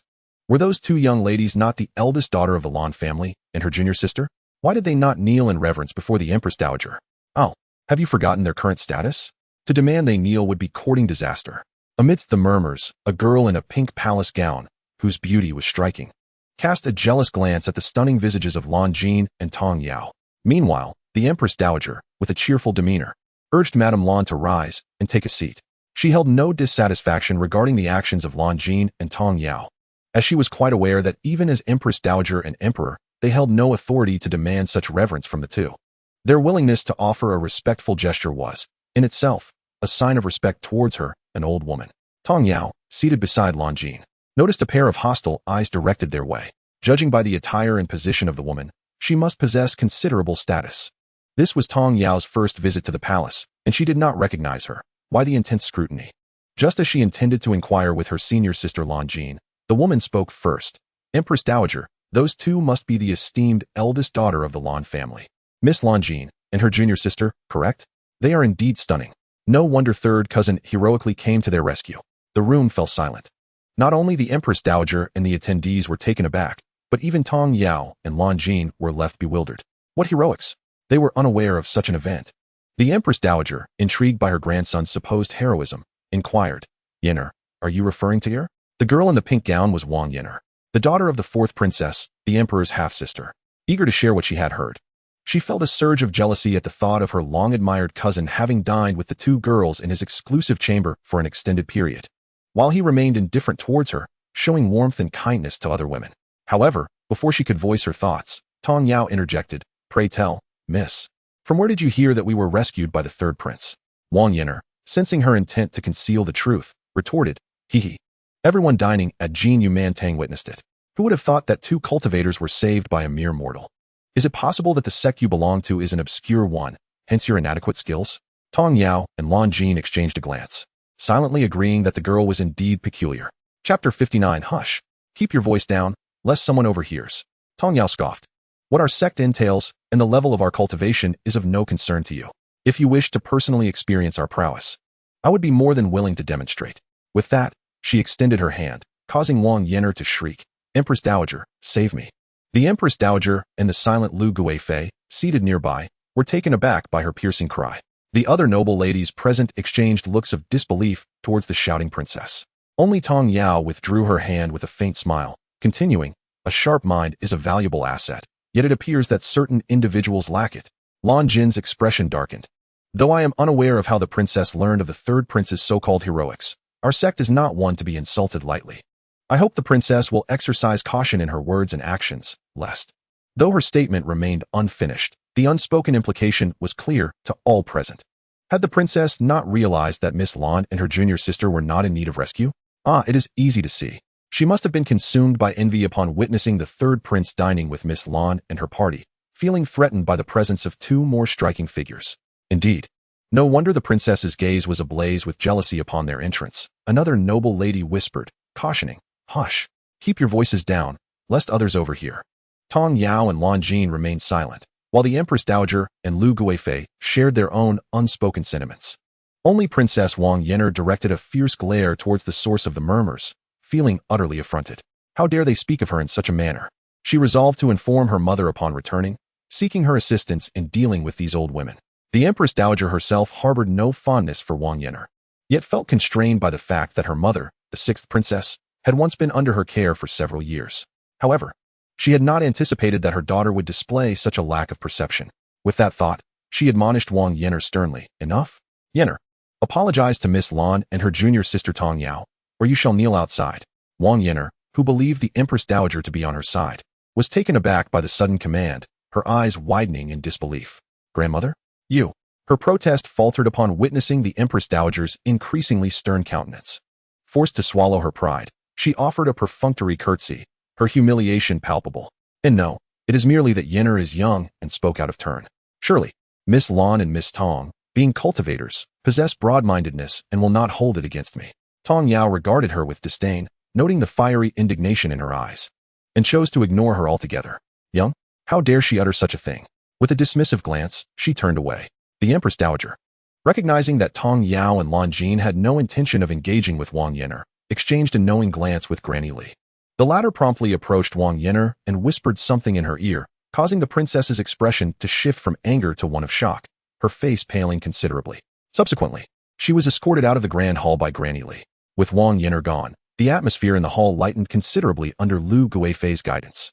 At that moment, a plump lady adorned in opulent attire cautiously spoke up. I have heard that Miss Lan possesses pills that can cure all ailments. Might I inquire if she would be willing to part with one for a generous price? I humbly request Miss Lan's assistance. The speaker was the wife of Marquis Qingyi, who had one son and one daughter. Unfortunately, her only legitimate son had been poisoned by a favored concubine of Marquis Qingyi at the tender age of 10. Though he survived, he had remained bedridden, akin to a living corpse, for 6 months. Although the concubine has been dealt with, her son has also been ruined. It was not as if they had not sought medicine from the Lan family before. They had, but the Lan family claimed there was none left. Now that they had encountered Miss Lan herself, the wife of the Marquis Qingyi did not wish to miss the opportunity to save her son, which is why she rashly spoke up in front of the Empress Dowager. Tong Yao gazed at the noblewoman before her, whose eyes were filled with desperation. Despite her opulent attire, it was difficult to disguise her haggard appearance. Just moments ago, Lady Lan had quietly introduced this lady to senior sister Lan Jin, and she had heard it all. The concubine, favored by her husband, had nearly caused the demise of her only, exceptionally talented son, a tragic affair indeed. Although the Qingyi Marquisate had tried to keep the matter under wraps, some things are not so easily concealed. Those present, including the Empress Dowager and Imperial concubine Lu, were aware of the situation and could not help but express their sympathy. The Qingyi Marquis, who appeared so loyal and honest, had nearly committed the foolish act of favoring a concubine over his wife, endangering his only legitimate heir. While they were entertained by the spectacle, they too were stirred by the life-saving medicine that the Marquis's wife sought. If Miss Lan truly was willing to part with it, could they not seize the opportunity to procure some for themselves? In an instant, everyone, including the Empress Dowager and Imperial concubine Lu, was fixated with anticipation. Lan Jin, observing the fervent gazes directed at her, found it hard to ignore. However, most of the pills she possessed were given by her junior sister, Tong Yao, and without Tong Yao's consent, she would not casually present them. Thus, she turned to Tong Yao and conveyed a thought through her spiritual energy. Yao Yao, do you think we should sell some to the wife of the Qingyi Marquis? Tong Yao, momentarily taken aback by Lan Jin's message, pondered why her senior sister was consulting her. However, she quickly grasped her senior's intention. She lacked no medicine, and what she had given to her sister was entirely hers to utilize as she pleased. Perhaps her senior was concerned about a misunderstanding. Remembering that she had some detoxification pills, she swiftly produced a vial and offered it to her sister. Sister, this is a detoxification pill. If you must give something, let it be this. After that, she paid it no further mind. After all, she lacked for nothing, and as a cultivator, she found little use for ordinary items. They held no interest for her. Lan Jin, however, was in a different position. The Lan family still had a large household residing within the Great Xia dynasty. Saving the legitimate son of the Qingyi Marquis would also mean cultivating a friendship with the Marquisate. Looking at the detoxification pill in her hand, Lan Jin felt a warmth in her heart. Despite her junior sister's seemingly carefree demeanor, she was quite perceptive. Understanding her junior's intentions, Lan Jin did not hesitate, directly pouring out one pill and placing it into a small porcelain vial to hand to the wife of the Qingyi Marquis. The Marquis's wife, taken aback by the fact that she had truly obtained the medicine for her son, felt her eyes welling up. Her voice choked with emotion as she began to kneel before them, repeatedly expressing her gratitude. Thank you. Thank you, Miss Lan. Thank you, Lady Tong. Lan Jin reached out to prevent the Marquis's wife from kneeling, while Lady Lan stood nearby, offering her comfort. With the medicine in hand, the wife of the Qingyi Marquis grew anxious, eager to return and administer it to her son. She turned her gaze towards the Empress Dowager, about to speak. When the Empress Dowager gestured, "Do not say anything, I understand. The priority is to save your son, you may return now." She even sent someone to accompany her. After expressing her gratitude and bowing to the Empress Dowager, the wife of the Qingyi Marquis hurriedly departed. In Chapter 60, both the mother-in-law and daughter-in-law were pleased. Before leaving, the wife of the Qingyi Marquis made a point to mention that the payment for the medicine would be sent to the Lan residence. The remaining individuals in the hall gazed enviously at the departing figure of the Qingyi Marquis's wife. Thinking that she had managed to obtain what she sought with a simple request, they wondered if they too might attempt to voice their desires. Just as they were preparing to speak, a young eunuch rushed in, kneeling to announce the arrival of the Empress. "Please, let the Empress enter." The Empress Dowager waved her hand. Then, realizing that the Empress's arrival indicated the banquet was nearing, the others felt a twinge of regret. They wondered if, having missed this opportunity, they would find it impossible to voice their requests again in the future. However, before they could finish their thoughts, the Empress strode in. Adorned in an opulent red palace gown embroidered with auspicious dragon and phoenix motifs, a dazzling golden crown atop her head, and a jade belt studded with countless gemstones at her waist. With every step she took, she exuded an air of grace and composure. Her gaze warm and profound as if she could perceive the very essence of the world. A gentle smile graced her lips, combining regal authority with an inviting familiarity. "I pay my respects to Mother," the Empress said as she approached and bowed to the Empress Dowager. The Empress Dowager smiled and gestured for her to rise. Once all had paid their respects to the Empress, Tong Yao began to feel somewhat bored. Initially, she had not found the palace dramas on television particularly engaging, but experiencing it firsthand made her realize how cumbersome it all was. Suddenly, she longed to return home. Noticing Tong Yao's sudden restlessness, Lan Jin squeezed her hand and conveyed through their spiritual link, "Yao Yao, if you do not wish to remain here, we can leave." Tong Yao contemplated this. Their mission was accomplished, and the atmosphere was rather dull. Just as she was about to suggest leaving, the Empress, her expression serene, addressed them, "You must be Lady Tong and Miss Lan. This palace has heard of the previous incident involving Qingxuan Tang, and I am grateful to you, Lady Tong, for your intervention that spared the people of Great Xia from harm. Who could have imagined that the Yang family would commit such heinous acts? Furthermore, the Emperor has decreed the arrest of the entire Yang family, ensuring justice for those wronged by them." Tong Yao merely smiled faintly, remaining silent. Unsure of how to respond appropriately, it would not be fitting to admit that she had acted out of personal grievance. To be honest, she was most uncomfortable with strangers approaching her in such a familiar manner. It felt awkward. However, given that she was addressing an empress, she could not afford to be too aloof. Reflecting on how Xia had not even received compensation from Qingxuan Tang and had still treated them to a meal, she decided to present a beauty-enhancing pill, saying, "This is for you, as a token of compensation for Qingxuan Tang." To her surprise, she noticed the Empress Dowager descending from her seat, her gaze fervently fixed upon the beauty-enhancing pill she had just given to the Empress. Tong Yao fell silent. After a moment of contemplation, she decided to take out another pill and offer it to the Empress Dowager. This brought smiles of delight to both the mother-in-law and daughter-in-law. The Empress Dowager instructed Mama Li to bring forth her most treasured jewelry and ornaments. Without even opening the box, she took it directly from Mama Li and placed it into Tong Yao's hands. A beauty-enhancing pill. What woman would not desire such a thing? The Empress glanced at the beauty-enhancing pill in her hand, then recalled the Empress Dowager's earlier actions. Suddenly feeling a bit embarrassed for not having prepared anything herself, she resolved to instruct her personal maid to return home and gather the treasures she had intended for Heir's future bride, so that Tong Yao could take them when she departed. In that instant, the women remaining in the hall ceased their envy of the Qingyi Marquis's wife, turning instead to admire the Empress and the Empress Dowager, as well as the striking contrast presented by Lady Lan, who appeared to be significantly younger. This blatant example had caught their attention the moment Lady Lan entered the Empress Dowager's palace, only to have their focus momentarily diverted due to the antics of Princess Wang Yan'er. In the present day, even the typically unambitious and serene Lu Guifei, upon witnessing the Empress Dowager and the Empress both possessing their own, could no longer afford to maintain her dignified composure. Her gaze was fixed intently, unmistakably conveying the sentiment, "I desire that too." As the daughter of a prominent military family, Lu Guifei's temperament is usually quite placid. She has never been one to vie for attention, having given birth to only one daughter, the the first princess of the Great Xia, Princess Xia Linglong. Thus, both mother and daughter bask in considerable favor. However, the effects of the rejuvenating elixir have now worn off. Ever since the arrival of sisters Lan Yu and Lan Jin into the palace, they have merely served as background figures, never once having been inquired about.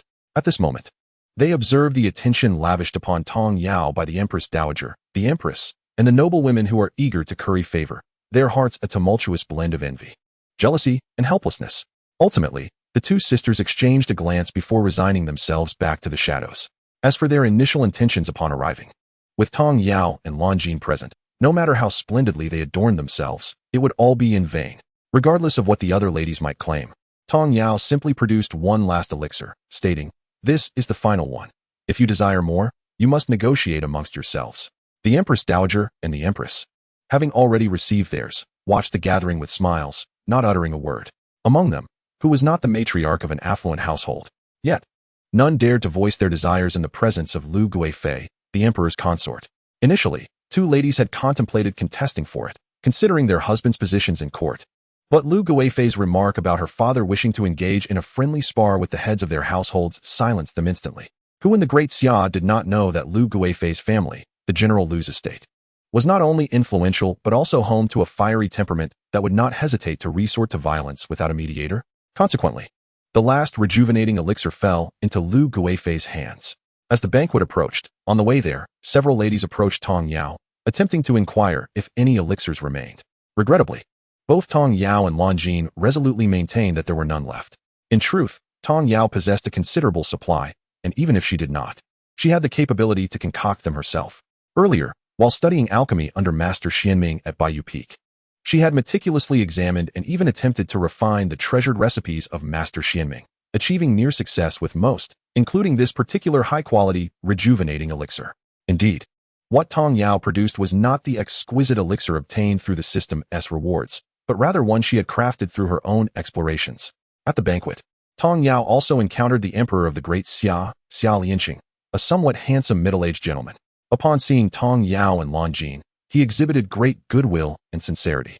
He first apologized for Wang Yin'er's disrespectful remarks towards them, then assured them that as long as the Great Xia existed, he would forever protect the Lan family residing within its borders. It seemed he was aware of the events that transpired in Xinang Palace. Lan Jin recognized that the emperor was expressing his support, largely due to her junior sister's influence. Thus, she stood and graciously expressed her gratitude. The atmosphere in the banquet hall grew amiable. During the event, people of all ages approached to converse, and Tong Yao, unable to contain herself, exchanged quick pleasantries with her senior sister before departing. Though Lan Jin wished to accompany her back, Tong Yao declined. Chapter 61. No More Games, Revealing Identities. Upon exiting the banquet hall and seizing the opportunity while unnoticed, Tong Yao summoned her spiritual sword, channeling her energy to fly towards the Lan estate. The night had fallen, and the streets were now sparsely populated. As she traversed the route essential to returning to the Lan estate, a sharp sword aura imbued with spiritual energy suddenly shot towards her vital points. Fortunately, she had remained vigilant. Sensing the impending danger the moment the assailant moved, she vanished from sight. The assailant, taken aback by the girl's impressive agility, discarded all pretense and called out to his companions. "I implore you, fellow seniors and juniors, let us unite to capture this wretched girl." Hidden in the shadows, 5 individuals exchanged glances. Yunxiao had recently requested their assistance in dealing with a few individuals. Initially reluctant, they were bound by an unwritten rule among cultivators not to harm ordinary people indiscriminately.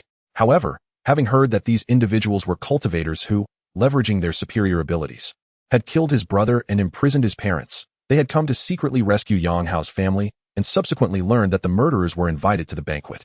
Thus, they had laid an ambush along this street under Yunxiao's plan. Yet, they had not anticipated that their target would be a mere girl. Hesitation gripped them momentarily.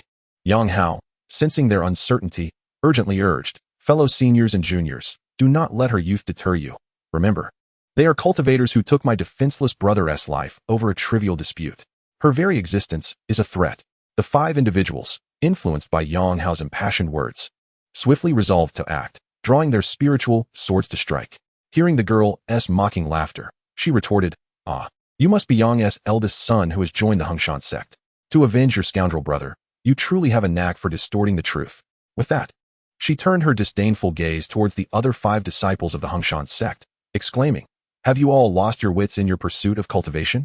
Do you believe every word you hear? I truly question how the Qingxuan Sect instructs its disciples. Yang Hao, witnessing his allies hesitating at Tong Yao's words, was infuriated. He unleashed all his offensive artifacts toward her, yet she evaded them effortlessly. The artifacts detonated with a resounding crash, creating a deep crater in the wide street, startling nearby citizens into hiding within their homes, too fearful to show their faces. Meanwhile, Lan Jin, who had been denied the opportunity to escort Tong Yao back, was alarmed by the thunderous noise. Without a moment to explain to Madame Lan, she swiftly exited the grand hall, conjuring her spiritual sword and racing towards the source of the commotion. Regret flooded her thoughts. She should not have heeded her junior sister's insistence not to accompany her. Considering Tong Yao's recent arrival in the Great Xia, her only known adversaries were the troublesome Wang Yin'er and the Yang family. Wang Yin'er's mother, being a minor princess of the Great Xia, wielded little power and could not possibly risk offending those who commanded respect even from the emperor for the sake of her daughter. Thus, the only remaining threat was the eldest son of the Yang family, who had supposedly been captured. It was astonishing that he had returned so swiftly. Seeking vengeance against Tong Yao, it was sheer folly. Lan Jin was aware that several elders had been discreetly protecting Tong Yao, yet concern gnawed at her. Fortunately, her speed was remarkable, and she soon found herself by Tong Yao's side. Utilizing her spiritual awareness, she confirmed that Tong Yao was unharmed and cast a glance at the considerable crater nearby. Given the earlier explosion, it was evident that their adversaries had struck with lethal intent. Observing the 6 foes before them, 4 were at mid-stage foundation building, while 2 were at the initial stage. Lan Jin's eyes turned icy, though she was uncertain why her junior sister had refrained from calling upon the elders for assistance.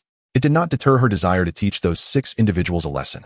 Tong Yao gazed at her rapidly approaching senior sister, feeling a warmth in her heart as her demeanor softened. They were merely a few foundational cultivators. She held no fear, having even prevented the elders from intervening. She had not anticipated Lan Jin's swift arrival, standing protectively in front of her. With a resigned smile, Tong Yao addressed Lan Jin. Sister, have you forgotten my cultivation level? Implicit in her words was the fact that she had already reached the golden core stage, more than capable of dealing with a few foundational cultivators. To be honest, her high level of cultivation had not translated into much practical combat experience. She had been contemplating whether to practice her skills against those 6 when her sister intervened, adopting the demeanor of a mother hen protecting her chick. Well then, there was no need for a fight. The street had already been left in disarray. If they continued, they would risk further destruction and attract the ire of the Great Xia Emperor. Without turning back, Lan Jin gently reassured her, Yao, dear. These individuals are not yet worthy of you taking action. With your sister here, it may not even come to that. Her words sparked a realization in Tong Yao. Wasn't Qingxuan Sect a subordinate sect of their Qingxuan Sect? What was there to fight about? They could simply reveal their identities. Yang Hao and his companions were taken aback as yet another female cultivator appeared. Yang Hao exclaimed to his 5 companions, Look, she has an accomplice.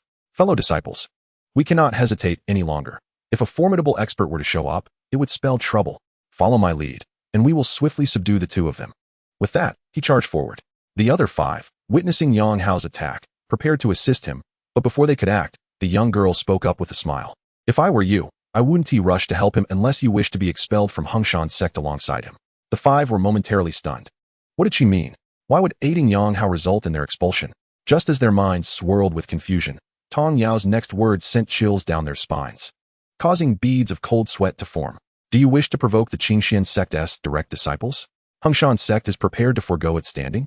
This statement was not only heard by the 5, but also reached Yang Hao, who had just been sent crashing to the ground by Lan Jin's sword energy. Ignoring his bleeding wounds, he struggled to lift his head and stared incredulously at Tong Yao, his eyes wide with disbelief. What had he just heard? No, it couldn't be. How could they be direct disciples of Qingxuan Sect, who would send their direct disciples to a small mortal realm nation out of boredom? Yang Hao recalled his father's letter, which mentioned that the eldest daughter of the Lan family had been taken as a disciple by an unknown sect. The specific sect was not disclosed in the letter.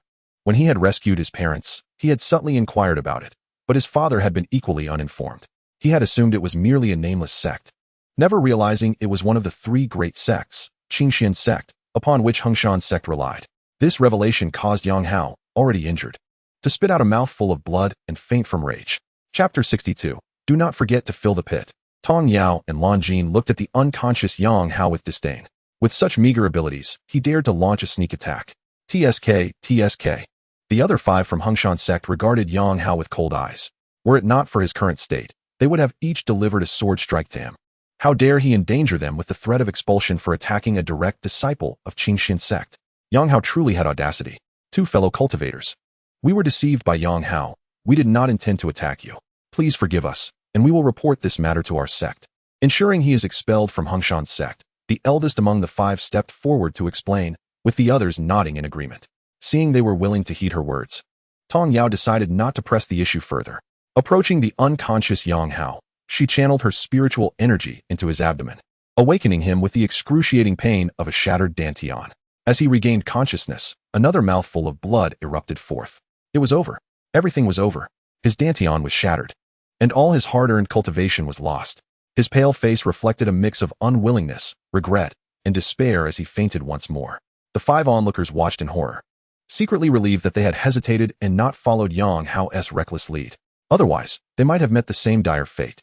After dealing with Yang Hao, Tong Yao turned to the five and said, "All right, considering you did not engage, take him and leave quickly. And don't forget to fill the pit."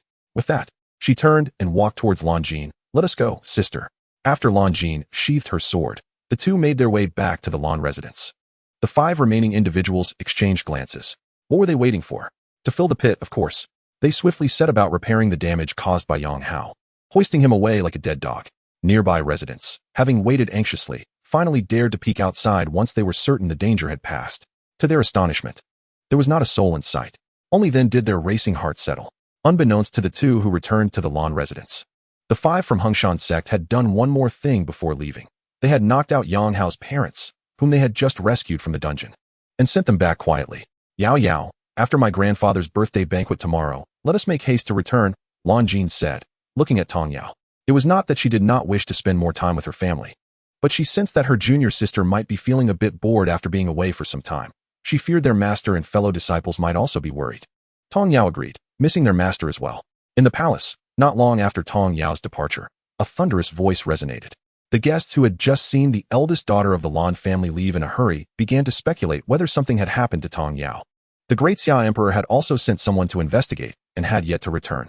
Thus, the attendees cast curious glances at the Lan couple, including the Emperor and Empress seated above them, all believing they might possess some knowledge about the situation.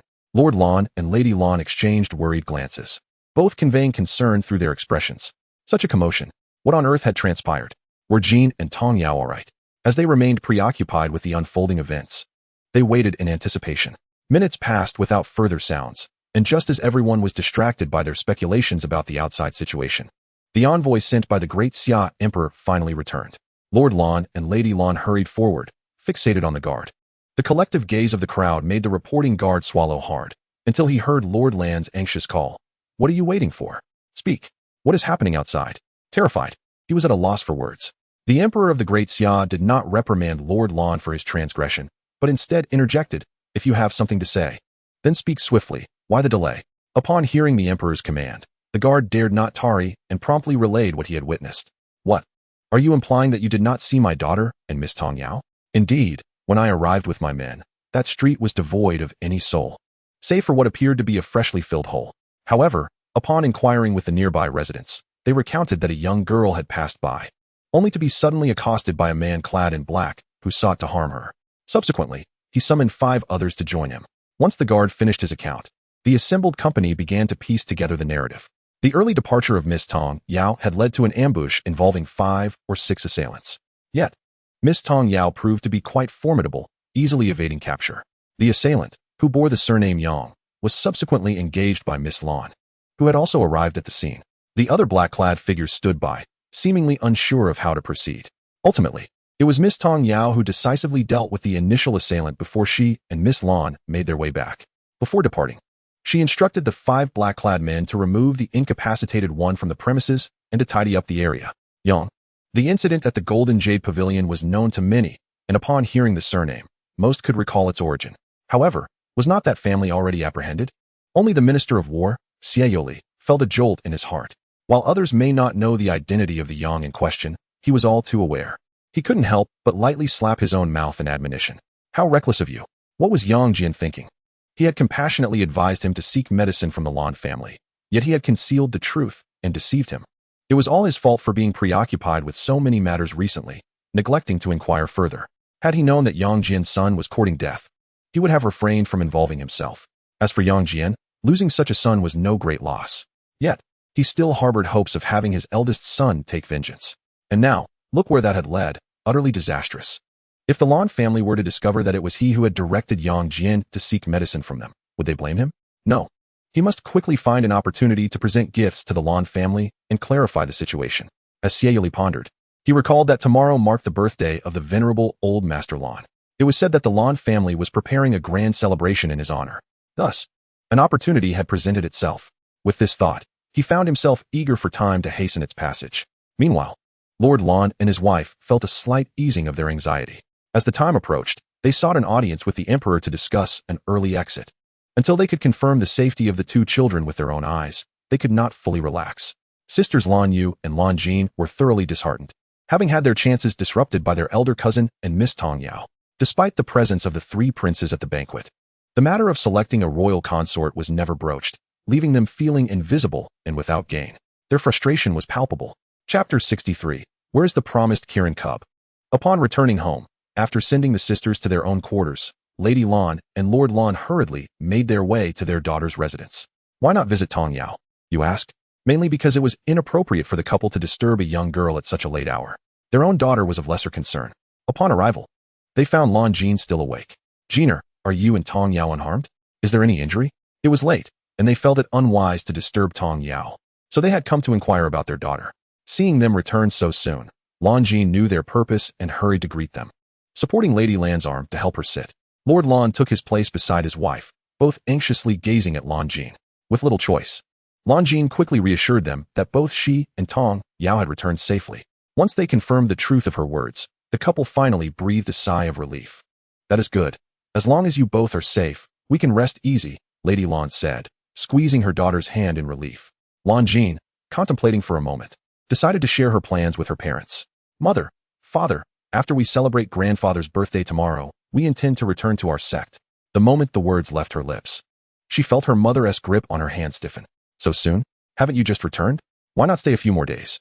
Lady Lan's voice was heavy with reluctance, her eyes beginning to glisten with tears that soon flowed freely. Lan Jin, feeling helpless, embraced her mother's shoulders in comfort.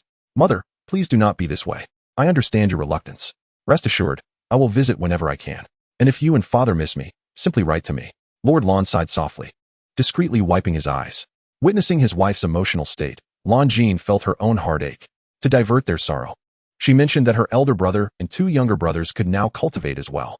So, are you saying that the elixirs Tong Yao provided can help your brother and younger brothers alter their physiques, allowing them to cultivate like you? Lan Jin nodded with a smile. Indeed. My goodness. Does that mean Chener and the others will also become formidable in the future? How wonderful. You and Tong Yao will have more individuals to protect you. Lan Jin was momentarily taken aback, but then realized this was indeed a fortuitous development. She contemplated leaving behind some foundational techniques and items to assist them in their cultivation. The night swiftly passed. At dawn, the Lan household buzzed with activity. The preparations had been arranged by Lady Lan prior to attending the banquet. Following the previous day's festivities, the couple had conferred about the event, which was purportedly in honor of the old master's birthday, anticipating a considerable turnout. Thus, they had instructed the steward to prepare extra tables just in case. Moreover, the couple from the second household had been released from their confinement and were now able to emerge. Not long after breakfast, the three Lan brothers stood at the entrance to welcome guests. The sisters-in-law divided their tasks, overseeing the kitchen and receiving female guests, while the Lan residence was adorned with vibrant decorations, laughter, and cheer. Only the vicinity of Tong Yao's quarters was notably quiet, as the servants deliberately avoided it, fearing to disturb the young lady residing there. Little did they know, Tong Yao had set up a soundproof barrier the previous night. Even the loudest noises from outside would not reach her ears. Tong Yao's breakfast had been arranged in advance by the servants. After finishing her meal, she remained in her courtyard, not venturing out as there was still time before the birthday banquet commenced. Remembering the Kirin cubs she had registered yesterday, she promptly retrieved them from her medicinal field space. In an instant, the courtyard was graced with the presence of a sizable creature, leaving Tong Yao momentarily speechless. Good heavens! Is this creature, nearly the size of half a room, truly a mere cub? Was it not said that Qilin cubs are petite and delicate? To her eyes, this being bore no semblance of smallness. However, the Qilin's coat, adorned with fine and soft fur, was undeniably beautiful. Its resplendent colors resembled a palette of nature itself. shimmering like dragon scales while also exhibiting the brilliance of vibrant feathers. Each strand seemed to encapsulate the mysteries of the natural world. Though its head had not fully developed into the majesty of dragon horns, it already displayed the gentle contours reminiscent of goat horns, exuding a touch of youthful luster. Its eyes sparkled like crystal-clear springs at dawn, brimming with innocence and curiosity, reflecting an insatiable yearning for the world around it. Its limbs appeared as robust as those of an adult qilin, while its tail waved gracefully, akin to a ribbon dancing in the breeze, elegant and enchanting. Altogether, this being radiated a gentle and pure aura, as if it were the most pristine spirit of the heavens and earth. Master, Master, I have arrived. A soft, melodious voice suddenly echoed in Tong Yao's ears. She looked up abruptly, her gaze meeting the pair of bell-like, clear eyes. Was that you speaking? She inquired, her tone tinged with uncertainty. In this realm of cultivation, the ability of demonic beasts or divine creatures to speak was typically linked to their cultivation level rather than their age. From her prior knowledge, ordinary demonic beasts could assume human form and articulate speech upon reaching the golden core stage. However, for a divine creature like the qilin, the timing of its ability to speak might be even more special. Its cultivation and growth process could be far more intricate and advanced, suggesting that it might need to attain a higher level of cultivation, such as during the tribulation or the great ascension stages, before it could utter words. Yet this system clearly stated it was a cub. How had it transformed after emerging from her space? She had only heard of how women changed dramatically upon reaching maturity. But this was her first encounter with a cub that had overnight undergone such a transformation. Was it as if it had ingested hormones? Master, it was indeed I who spoke, all thanks to you. The qilin continued. Your space is now like a miniature world, where time flows more swiftly. The spiritual energy is abundant, and countless heavenly materials abound. Most importantly, I have absorbed a considerable amount of that immense power akin to the laws of the heavens, which is why I am able to speak so quickly. Upon hearing this, Tong Yao understood that the ancient enlightenment tree within her space had facilitated the current transformation of the qilin cub. Her hand instinctively reached out to touch the creature. Goodness, it's so soft and comfortable. The little qilin, noticing Tong Yao's delight in being petted, nudged her cheek gently with its large head. The ticklish sensation elicited peals of laughter from Tong Yao. The two played for a while before pausing. Observing the qilin's massive form, Tong Yao pondered and asked, "Can you shrink in size? You're too conspicuous like this. Do you have a name?" "Of course, master. However, I cannot recall my name," the qilin replied, and with that, it transformed into a size that could comfortably fit in the palm of her hand, even concealing its two small horns. Coupled with its multicolored fur, it appeared even cuter. Chapter 64. She can give, but you cannot take. Cradling the diminutive qilin, Tong Yao admired its splendidly hued coat, and, after a moment of thought, exclaimed, "I've got it. From now on, you shall be called Xiaohua. This name suits you perfectly." The qilin, now bearing the name Xiaohua, wore a conflicted expression as it looked at its master, whose face was alight with anticipation for praise. Ultimately, it could not bear to refuse and reluctantly acquiesced. Thus, Tong Yao settled onto a lounge chair in the courtyard, embracing her newly awakened, adorable qilin companion. As they leisurely munched on fresh spiritual fruits that Tong Yao had retrieved from her space, awaiting the commencement of the grand feast at the Lan residence. On this day of celebration, the 5 ancestors and 8 elders remained absent. As noon approached, Lanjin personally appeared in Tong Yao's small courtyard. "Yao Yao, it's about time. I've come to invite you to the banquet." As she spoke, her words faltered momentarily. Her eyes were fixated on the colorful, fluffy little creature in Tong Yao's arms. "How adorable. Yao Yao, where did you find this little one? It's so cute." Lanjin gazed at the creature's big, watery eyes, nearly losing control of her excitement. Seeing the sparkle in Lanjin's eyes, Tong Yao knew that no one could resist the charm of Xiaohua. She couldn't help but boast, "This is a beast companion I accidentally acquired. I named it Xiaohua. It had been in slumber until today when it finally awakened. Isn't it utterly adorable, senior sister?" Lanjin nodded eagerly, her gaze still glued to Xiaohua, unable to contain her desire. "Yao Yao, may I hold it?" Being her dear senior sister, Tong Yao had no reason to refuse. Without a word, she gently lifted Xiaohua and offered it to Lanjin. "Here, senior sister, you may hold it." Lanjin approached tenderly, her hands brushing softly over the little creature's fur. Tong Yao, observing her senior's delight, playfully inquired, "Senior sister, didn't you say the banquet was about to begin? Shall we go?" The banquet? "Oh yes. I was here to tell you it's time to head over." Lanjin's response snapped her back to her purpose, and with a reluctant return of Xiaohua to her junior sister, she smiled. Tong Yao reassured her, "It's all right. Once things settle down, if you wish to hold this little one, feel free to come and find it." With a smile and a nod, Lan Jin led Tong Yao to the main hall where the banquet was being set. Along the way, servants and maids moved about cautiously, busy with preparations. The number of attendees for the celebration was indeed substantial, and the atmosphere was quite grand. Even the emperor of the Great Xia, accompanied by his 3 sons, had arrived. The appearance of Lan Jin and Tong Yao naturally drew the attention of all present. Tong Yao, suppressing her discomfort under the collective gaze, followed her senior sister inside. They approached the main seats, first offering their congratulations to the venerable elder of the Lan family before greeting the emperor and his sons. Finally, Lan Jin guided Tong Yao to a table that was close to the main seat and already occupied by many members of the Lan family. There sat Lan Shun, her ever-busy older brother, along with her second brother Lan Xian, third brother Lan Yu, as well as the sisters from the second branch, Lan Yu and her brother Lan Zhe, and the dragon and phoenix twins from the third branch, Lan Yin and Lan Qi. As soon as Tong Yao took her seat, Lan Yu and Lan Qi could not help but speak. "Sister Yao Yao, are you holding a puppy?" The Qilin Xiaohua retorted silently, "You are the dog. Your entire family is dogs. I am a divine beast, a Qilin, you ignorant mortal. Yao Yao, what is wrong with it? Did third brother guess incorrectly? Is it not a puppy?" Lan Qi queried, her gaze fixed on the suddenly ruffled little creature, perplexed. Only Lan Shun, who had remained quiet, cast a contemplative glance at the little being in Tong Yao's arms. Lan Yu, startled, could not fathom where he had erred.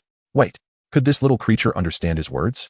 Was it angered by his calling it a puppy? Tentatively, Lan Yu attempted to inquire. "Yao Yao, your pet can understand what I say, right?"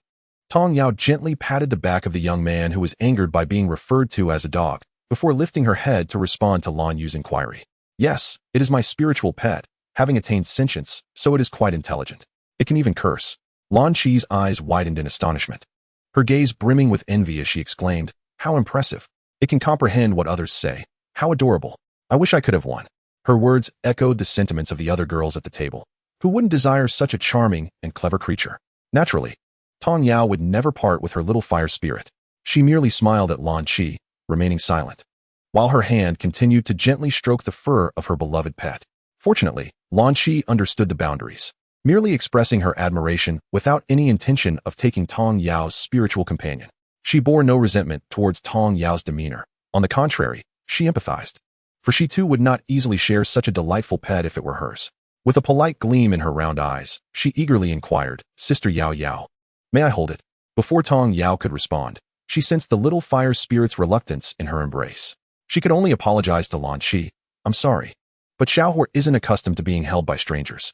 Hearing this, Lan Qi's face fell with disappointment, yet she continued to gaze wide-eyed, showing no signs of anger. The others, too, refrained from voicing their thoughts. As the sound of firecrackers erupted, everyone began to partake in the feast laid before them.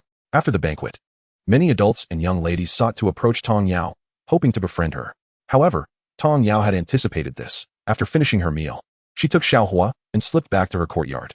Those individuals could only leave the Lan residence, feeling regretful and disappointed.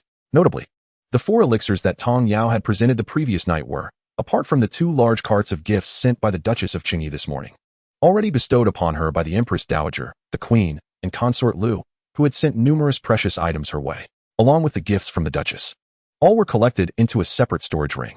Although these items may not aid in her cultivation, one could never know when they might come in handy during her next outing. Some may think her too generous, freely giving away everything. Did she not fear attracting unwanted attention? Tong Yao merely smiled. She wished to convey that she possessed an advantage, a space that could perpetually sustain her and assist in her cultivation. No matter how formidable the villains might be, as long as they could not kill her, they should pray to never cross paths with her again. Tong Yao felt abundant. She could give to whomever she pleased, yet they could not forcibly take from her. Otherwise, it would mean death now or soon after, and she was merely 14. Who could predict what the future held? In her past life, she was an orphan, devoid of the means to act freely. Now, though still an orphan, she had gained an advantage. What was there to fear? The more she pondered, the clearer and more enlightened she became. Even the little Qilin, Xiaohua, sensed the shift in Tong Yao's aura. Chapter 65. The Duck That Slipped Away. Has the girl agreed to return, Master Wu? Master Wu gazed at Lan Jin. Indeed, Master Wu. It has been quite some time since we emerged. I am sure our master is worried, Lan Jin replied. Seeing that both had made their decision, Master Wu had no objection. To be honest, he had long wished to return to the sect. Staying here was dreadfully dull. When shall we depart? Since we have decided to go back, let us not dawdle. We shall leave tomorrow morning. Yes, Master Wu. I will inform Yao Yao shortly. If you have no further instructions, I shall take my leave. Lan Jin respectfully stated to Master Wu and turned to exit upon receiving his nod. The following morning, upon learning that Lan Jin and the others would be leaving that day, the Lan family instructed the kitchen to prepare breakfast in advance. Old Master Lan led the family in sharing breakfast together. Tong Yao stood beside Master Wu, waiting for Lan Jin to bid farewell to the Lan family. Lady Lan, with red-rimmed eyes, clutched Lan Jin's hand, incessantly advising her. They accompanied the trio to the main gate, where Lady Lan held one hand of Lan Jin and the other of Tong Yao, urging them to return often whenever they had the chance. Originally, the Lan family wished to see them off beyond the city limits, but Lan Jin stopped them. Parting after 1,000 miles is inevitable. Until the three figures faded from the sight of the Lan family, everyone gazed longingly after them. This scene did not go unnoticed by the townsfolk passing by the Lan residence, who soon learned that the young lady of the Lan family had departed that morning with the girl Tong Yao and an elderly man. The emperor of the Great Xia and others in the palace were also made aware of their departure, yet regrettably, they could not see them off in person. Reflecting on this, the emperor recalled the prior incident with the Yang family and promptly issued an edict for the execution of the Yang couple the following day before the populace. This could be seen as a form of retribution for Miss Tong Yao. As Tong Yao and her companions exited the city gates, they summoned their spirit swords, channeling spiritual energy to soar through the skies. Once they were out of sight, they stowed away their swords. The other elders also revealed themselves. Everyone turned their gaze towards Tong Yao, their eyes filled with anticipation. All right, let us go, she declared, producing the Linglong flying boat. Upon seeing it again, Master Wu and the elders nearly beamed with joy. Noticing the gazes of Tong Yao and Lan Jin, they quickly composed themselves, adopting a facade of reserved elders, barely suppressing their laughter. As the Linglong flying boat ascended towards Qingxuan Sect, Master Wu and the elders gathered in a grand hall to seize the opportunity for cultivation. Tong Yao and Lan Jin, too, returned to their respective chambers.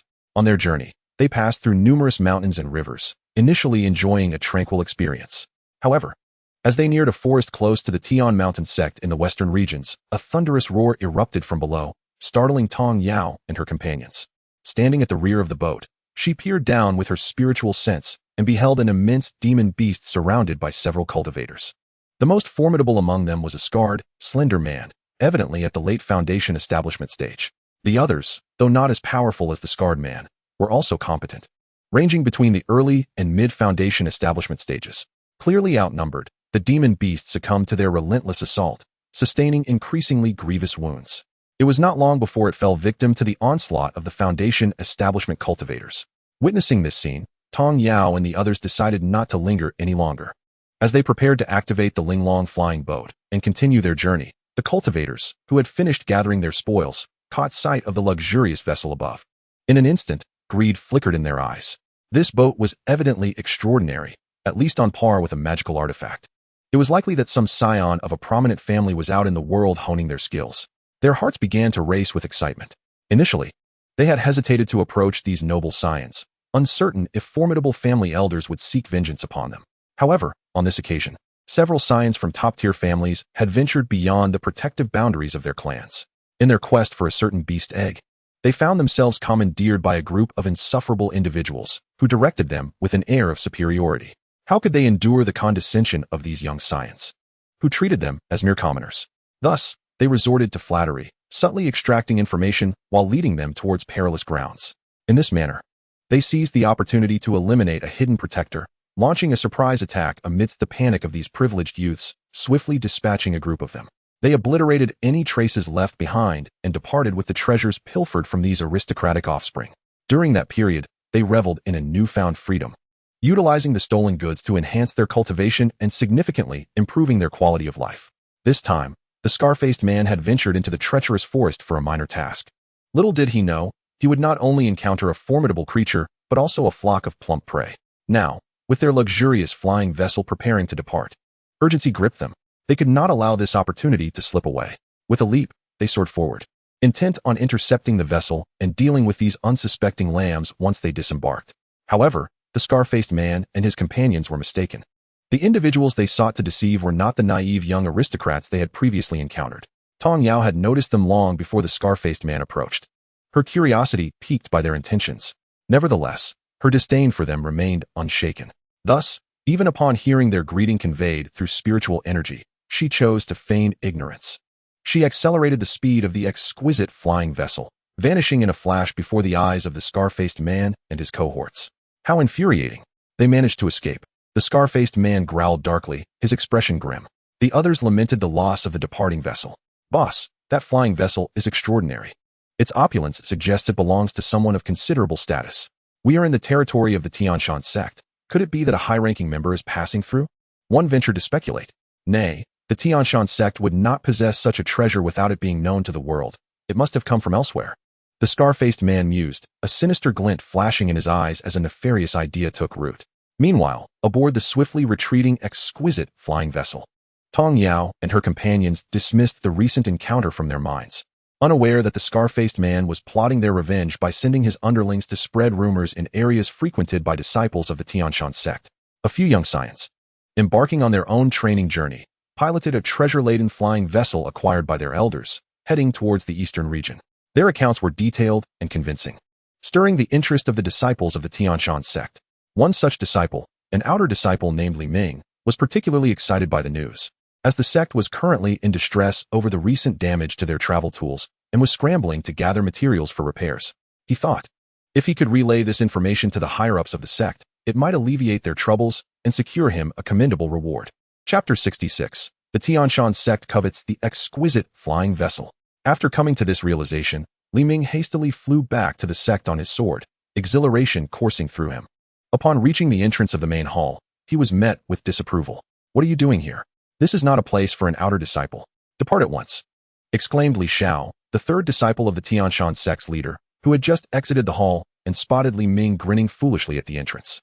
Startled, Li Ming quickly composed himself, bowing low as he replied, Senior brother, I have important news to report to the sect leader.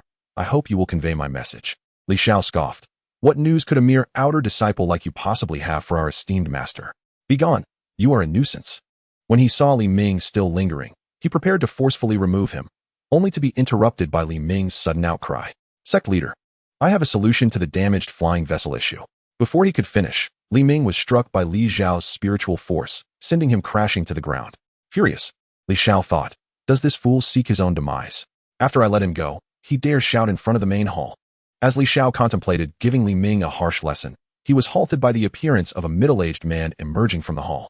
The man seemed oblivious to Li Ming's plight, instead regarding him with a cold demeanor. You claim to have a solution for the damaged flying vessel? What can an outer disciple like you offer? If you cannot deliver, do not expect mercy from this sect leader. Li Ming, feeling the overwhelming pressure of the sect leader's formidable aura, could hardly bear the pain from Li Xiao's earlier blow.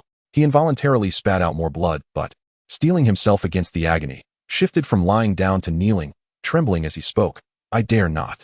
Noticing his sincerity, the Qingxuan Sect leader withdrew his oppressive aura and turned to enter the hall, casually leaving behind the instruction, come in and speak. Yes, thank you, sect leader. Li Xiao frowned at Li Ming's unstable stance, fearing he would keep their master waiting. He begrudgingly handed him a low-grade healing pill. Here, take this swiftly and don't keep the sect leader waiting. With that, he too entered the hall. Li Ming watched Li Xiao's retreating figure, his expression darkening. He silently vowed, I will remember this slap. One day, I shall repay it tenfold. Without further hesitation, he swallowed the healing pill, feeling the pain ease, and hurried into the hall. At that moment, the Qingxuan Sect leader sat at the head of the hall, with Li Xiao standing by his side. Upon entering, Li Ming knelt and recounted the tale of the exquisite flying vessel he had overheard at the foot of the mountain. He then bowed his head, awaiting the sect leader's deliberation. Li Xiao was aware that the Qingxuan Sect's sole mid-grade treasure, the Feiyu ship, had encountered issues not long ago. This ship had always been a symbol of their sect's prestige, and now it was damaged, with repair materials proving difficult to gather. The higher-ups of the sect were in a frenzy seeking solutions. Li Ming's sudden report about the luxurious flying vessel appearing in their territory struck him as an uncanny coincidence. Observing his master's visibly intrigued expression, he surmised that thoughts of seizing the vessel to replace the Feiyu ship had undoubtedly crossed his mind. After a period of contemplation, the Qingxuan Sect leader regarded the kneeling figure before him. If that is the case, go ascertain the current whereabouts of that flying vessel. Who is its master? First, attempt to ascertain if they would be willing to part with it, and then report back. If you succeed in this task, I shall grant you a favor. Now, go and see to it. Upon hearing the sect leader's promise, Li Ming's heart soared with joy. He resolved to secure the vessel for the sect at all costs. Thus, he quickly complied, bowing respectfully before exiting the hall to gather information. The pace at which Tong Yao returned was not overly swift, and the onlookers accepted this speed with contentment. What a splendid opportunity for cultivation it was, not inferior to that of any sect. No one thought to urge Tong Yao to hasten her pace. Among all aboard the exquisite flying vessel, Tong Yao found herself the most at ease. Thanks to her Linglong's sacred body, even if she did nothing, the spiritual energy within her would flow effortlessly through her meridians and limbs, swiftly absorbing the external spiritual essence and compressing it continuously within her. Unbeknownst to her, her cultivation had advanced to the mid-stage of the golden core. Tong Yao mused that if outsiders were to discover her method of cultivation, they would likely be consumed by envy. On a certain day, as they passed through a city within the territory of the Qingxuan Sect, Tong Yao and Lan Jin decided to explore the city and see how it fared under the sect's management. They disembarked from the flying vessel outside the city and, upon arriving at the city gates via sword flight, were halted by the guards. It turned out that flying was prohibited here. All cultivators were required to enter the city on foot. The 5 ancestors and several elders had chosen not to make an appearance, opting instead to remain hidden behind the 2 girls. Tong Yao soon realized that the temperament of the locals was far less amiable than that of Qingxuan City. The vendors displayed indifferent expressions, lacking warmth and exuding an air of indifference, as if to say they would sell to whomever they pleased. This demeanor swiftly dampened the spirits of Tong Yao and her companion, who had initially hoped to enjoy a leisurely stroll. They casually purchased some food and made their way toward the city gates. Their remarkable beauty did not go unnoticed as they entered the city. It was evident that they possessed some capabilities. Yet, there were those who remained skeptical, doubting that 2 young girls could hold any real power. Consequently, they stealthily trailed behind the pair, plotting to take some action. However, before they could execute their plans, they were swiftly dealt with by the elders concealed nearby. By the time Tong Yao and her companion exited the city gates, no one had dared to make a move, leaving the hidden disciples of the Qingxuan Sect puzzled. Just as one was about to inquire of his companion, he was met with a look of astonishment. "What troubles you?" Upon regaining his composure, the disciple exclaimed, "I recognize those 2 ladies. They are the direct disciples of Xiefuyao from Qingxuan Sect, Lan Jin and Tong Yao." Without waiting for further inquiry, he promptly produced a communication talisman to report the sighting of Qingxuan Sect disciples to his sect. At that moment, Wu Yuren, who was engaged in discussions with several peak masters regarding the flying vessel, received the report from his own disciple. The news that disciples of Qingxuan Sect had been spotted in Tianyuan City rendered the entire hall silent.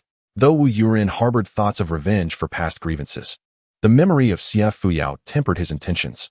Only the sect master seemed to ponder deeply on the matter. Chapter 67. The Wang Family. One of the top 10 families of power. In recent years, Qingxuan Sect had consistently occupied the 2nd position among the 3 sections. The last time, that madman, Xiefuyao, had dared to storm into Tianshan Sect and assault their elders without a second thought, displaying utter disregard for their sect. Now, with 2 disciples of Qingxuan Sect inexplicably appearing within the domain of Tianshan Sect, coupled with the luxurious flying vessel, it warranted careful consideration. "Sectmaster, could there be a connection between the Qingxuan Sect disciples and that vessel?" pondered one of the peak masters. "How could it possibly belong to Qingxuan Sect? If it did, the outside world would have surely taken notice," another countered. "Perhaps they have recently acquired it. That seems even less likely. Why would they bring a new vessel to our Tianshan Sect? To flaunt it?" The peak master was cut off by another who interrupted. The Tianshan Sect master furrowed his brow and declared, "Enough. If we are uncertain of the connection, we shall investigate personally." His words once again rendered the hall silent. Investigate? And then what? Dare we act on it? They all vividly recalled the scene from years prior when Elder Wu Yuren had been publicly beaten by Xiefuyao in front of all the disciples of Tianshan Sect. No one dared to step forward. Observing the apprehensions and concerns of the peak masters and elders, the Tianshan Sect master was not oblivious. However, he could not allow fear of Qingxuan Sect to dictate their actions. Thus, disregarding the opposition, he issued a direct order: "Let Elder Wu lead a team to investigate. If it is indeed Qingxuan Sect, we will ascertain their purpose in the western region. If not, Elder should know how to proceed." Wu Yuren asked, "How should we proceed?" "Simple, negotiate to purchase it," he replied. "But why send him?" Others feared Xiefuyao, yet he did not. Such thoughts could only remain unvoiced. After all, his strength could not match that of the sect master, and it was best to comply with the orders given. The Tianshan Sect disciples who had been following Tong Yao and her companion were astonished to see them board a vessel that resembled a luxurious palace. One of the disciples, recognizing the pair, swallowed hard and remarked, "If I am not mistaken, that magnificent vessel was produced by Tong Yao, was it not?" "Indeed, I saw it too," confirmed a companion with a nod. Unfortunately, they could not approach to discern the interior, They wondered when Qingxuan Sect had begun to bestow such lavish treatment upon their disciples. Could it be that they are accompanying an elder of the sect on some errand? They exchanged glances and decided to report this information. As a result, Wu Yuren, en route, abruptly halted. The others inquired, Elder Wu, what is the matter? Are we not to investigate the vessel? Wu Yuren's lips twitched. What was there to investigate? It had already been confirmed that the vessel belonged to Qingxuan Sect, making further investigation unnecessary. He contemplated sending the news to the sect master, entrusting him with the decision. After all, he had no intention of proceeding himself. Who knew if it was Xie Fuyao passing through with disciples? If so, let the sect master send someone else. How unfortunate it was. Their Tianshan Sect's Feiyu vessel had broken down, yet Qingxuan Sect had obtained a vessel that rivaled it. It felt as though their two sects were destined to be at odds. The matter of the Linglong flying vessel had not only captured the attention of Tianshan Sect's members. Certain other influential families, somewhat inferior to the top three sects, had also set their sights on Tong Yao's exquisite vessel. They dispatched powerful members of their families to conceal themselves nearby, awaiting the opportune moment to strike. On the flying vessel, Tong Yao and the 5 ancestors sat in a small pavilion at the stern, sipping tea. One could not help but marvel at the thoughtfulness of the vessel's creator. A quaint garden-like pavilion had been constructed on the deck, accompanied by a small pool filled with lotus flowers imbued with spiritual energy, currently in full bloom. My dear girl, it seems many have set their sights on your Linglong flying vessel, the elder remarked. These individuals truly lack shame, seeing something good in others and wishing to seize it for themselves. However, with this old man around, I shall see just which petty thieves dare to emerge. The elder sensed a growing number of unfamiliar auras trailing behind them and coldly snorted in disdain. He then accepted the Dao tea that Tong Yao offered, savoring it with care. The experience was truly unparalleled. It was no surprise that the tea brewed from the leaves of the enlightenment tree elicited such a response. With just a sip, he felt the spiritual energy within him surge, and with a crack, he sensed that his previous realm had loosened slightly, anticipating that he would soon make another leap forward. The nursery rhyme held little fear for those who pursued them. Upon hearing the words of the 5th patriarch, he elaborated. Perhaps the 5th patriarch is unaware that the Linglong flying boat possesses remarkable defensive and offensive capabilities. As long as we remain within, none of them shall succeed in their endeavors. The 5th patriarch had long acknowledged that the Linglong flying boat was extraordinary, yet he was invariably astonished by its prowess. As the boat traversed a desolate wilderness, the skilled pursuers trailing behind could no longer restrain themselves and launched an attack. In this barren expanse, devoid of any witnesses, they felt secure in their actions against those aboard the flying vessel. However, as the elder who initiated the attack was about to strike, a transparent defensive shield unexpectedly manifested above the boat, thwarting his assault. The Linglong flying boat remained completely undisturbed, which left the elder and his companions momentarily taken aback, their eyes now gleaming with greed. They were well aware of the elder's formidable prowess. He was the ancestral master of the Wang family, one of the 10 prestigious clans, possessing early-stage Mahayana cultivation. Yet, his strike had not even stirred a single droplet of water against the massive vessel, indicating that it must be at least a superior magical treasure. In the realm of cultivation, items are classified into various tiers: mundane items, spiritual tools, magical treasures, immortal artifacts, divine tools, and sacred artifacts, each further divided into 4 grades: inferior, middle, superior, and exquisite. The 10 foremost families, when united, rival the 3 major sects. Yet friction among them over the years has made cooperation difficult, allowing the 3 sects to dominate the clouds of this continent. The unexpected appearance of 2 young girls piloting a luxurious flying boat piqued the curiosity of many. While some speculated that it might belong to a certain sect, a closer inspection revealed no insignia of the 3 sects, suggesting it was unlikely to be a product of any major power. Who wouldn't covet a superior magical treasure? The elder pondered whether he might deceive the occupants into revealing themselves before devising a plan to seize this treasure. Noticing that the other clan members remained hidden, he scoffed. Were they truly expecting him to play the role of the vanguard? Did they truly believe it would be so easy to take advantage of him? He decided to set aside his grievances for the moment, intending to deal with the occupants before settling accounts with the others. The 2 young ladies, upon hearing his voice, were invited out for a discussion. The elder proclaimed, I am the ancestral master of the Wang family, one of the 10 leading clans, and I wish to invite you both to join us. Your safety will be guaranteed under the protection of my family. At these words, the hidden onlookers exchanged incredulous glances, inwardly cursing the elder for his shamelessness. Chapter 68. The Good-Hearted Elder Wang. Tong Yao on the Linglong flying boat was taken aback, exchanging glances with the 5th patriarch. They both recognized the absurdity in each other's eyes. 5th patriarch, this old man has quite the audacity. Just moments ago, he launched an attack on our vessel. And now he dares to propose we join his family. Tong Yao was at a loss for words. Having never encountered such a brazen individual who could strike and then offer a sweet deal in the blink of an eye. The fifth patriarch contemplated confronting this thick-skinned elder, but was halted by Tong Yao. Fifth patriarch, please remain at ease. I will handle this. Rising to her feet, she found that senior sister Lan Jin and other elders had also emerged. She similarly prevented the elders from intervening, and alongside Lan Jin, they soared into the air, yet remained within the protective shield of the Linglong flying boat. Tong Yao observed the elder who had intercepted them. Clad in a gray robe, he was short and stout, with squinty eyes now fixed upon her and her senior sister. Thank you for your kind offer, but we are not interested in joining your family. If you would kindly step aside, we shall be on our way. Tong Yao was not one for theatrics. She believed in open communication and would not force the issue if it proved unfruitful. If reasoning failed, then martial prowess would prevail. She maintained a cordial demeanor. The elder Wang, seeing only two individuals before him, felt a sense of certainty. Clearly, the information from below was accurate. Otherwise, it would be impossible for merely two young girls to emerge at this juncture. Nevertheless, the audacity of them to reject his family's invitation struck him as rather ungrateful. Humph. Two little girls, I advise you to be wise and comply, lest you find yourselves in harm's way. Was this elder threatening her and her senior sister?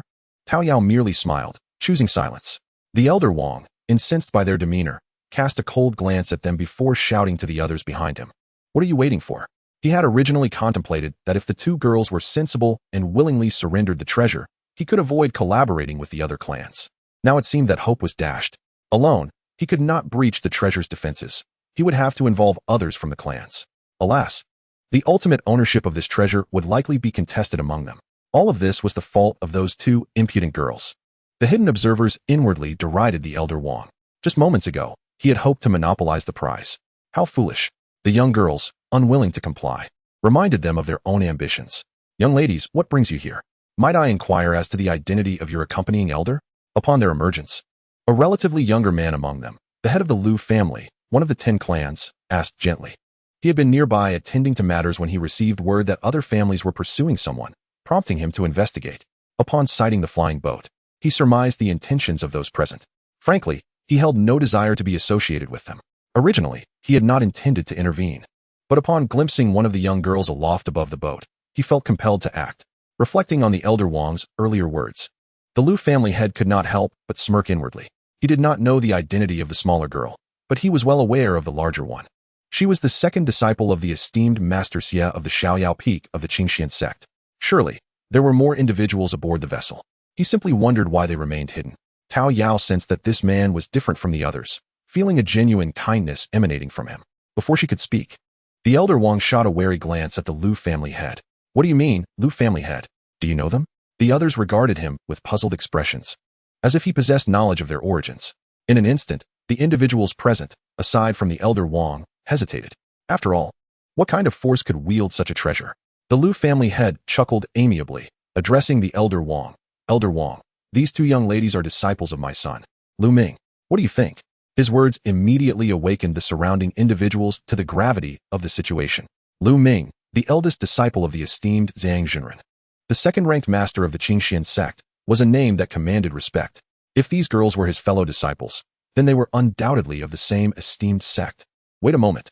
The Lu family head just mentioned that there are elders accompanying these two young ladies. Have they not witnessed everything that has transpired? The elder Wang felt a jolt of shock. The reason the flying boat had halted was due to his earlier interception. Although he was the ancestral master of the Wang family, he was merely at the early stage of Mahayana cultivation. What if there was someone above him among those aboard?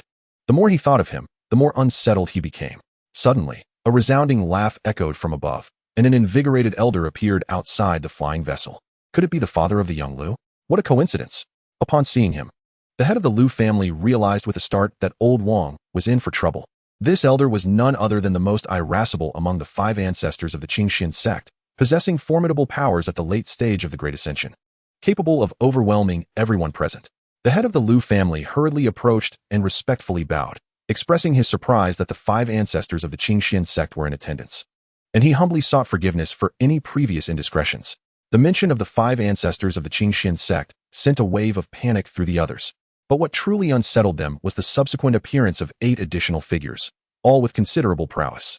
Everyone, except for old Wang, silently rejoiced at this unexpected turn of events. They could not help but feel grateful to Old Wang for diverting the attention of these powerful Qingxuan Sect experts, thereby sparing the others from potential calamity. Truly a good person. Tong Yao and Lan Jin followed closely behind the five ancestors. Lan Jin first offered a respectful salute to the head of the Lu family before saying, "Greetings, Head Lu. This is my master's newly accepted direct disciple, Tong Yao, the youngest disciple of the Xiaoyao Peak." The head of the Lu family was taken aback, not expecting that this seemingly young girl before him was actually the direct disciple of the esteemed Peak Master Xia. It was evident that she possessed remarkable talent, though he could not discern the extent of her cultivation. Perhaps Master Xia had bestowed upon her some artifact that concealed her true abilities. He promptly retrieved a protective crimson hairpin from his storage ring and presented it to her, saying, "Hee, it's a pleasure to meet you. This is perfectly suited for a young lady. Consider it a token of our first encounter." Tong Yao gazed at the exquisitely crafted jade hairpin, finding it quite appealing, yet hesitating to accept it. She turned to the five ancestors, who smiled encouragingly, prompting her to take it. "Accept it. This is a gift from the head of the Lu family to his junior. There is no need for hesitation." Finally, she accepted it with both hands, expressing her gratitude with a smile. While this amicable exchange unfolded, Old Wang seized the opportunity to make his escape. However, the five ancestors were not so easily deterred. Despite Old Wang's swift use of spiritual energy to flee into the distance, he was struck by a sword-like burst of spiritual energy from the five ancestors. A collective gasp arose as they witnessed his fleeing figure being sent crashing to a nearby hill, flattening it in an instant. The remaining members of other families could not help but gasp in astonishment. Chapter 69. They have finally returned. After dealing with Old Wang, the five ancestors turned their piercing gaze upon the others, excluding the head of the Lu family, and coldly remarked, "What? Not leaving? Do you expect me to escort you personally?" Only then did the others hastily reply, "We shall take our leave immediately. No need to trouble the esteemed elder." They bowed deeply, leaving behind a storage ring as a gesture of apology, and fled as if for their lives. The five ancestors scoffed, "Humph, a bunch of cowards. At least they possess some sense to leave behind a storage ring as an apology." Then, addressing the head of the Lu family, they added, "All right. We are merely passing through on our way back to the sect. It is of no consequence. You may return as well. And do visit the Qingxuan Sect when you have the time." With that, they turned and boarded the flying vessel. The head of the Lu family quickly clasped his hands in gratitude, exclaiming, "Yes, I shall certainly visit when I have the opportunity." Tong Yao and Lan Jin also bowed respectfully to the head of the Lu family before following the five ancestors. Before long, the exquisite flying vessel resumed its journey forward. The head of the Lu family stood for a moment, watching, before taking flight himself. Once everyone had departed, the disciples of the Qingxuan Sect cautiously approached the area. Wu Yuren exhaled a sigh of relief, stating, "Fortunately, I had the foresight not to act rashly, otherwise." His unspoken words resonated with those present. Who could have spread such rumors intentionally, hoping to incite a conflict between them and the Qingxuan Sect?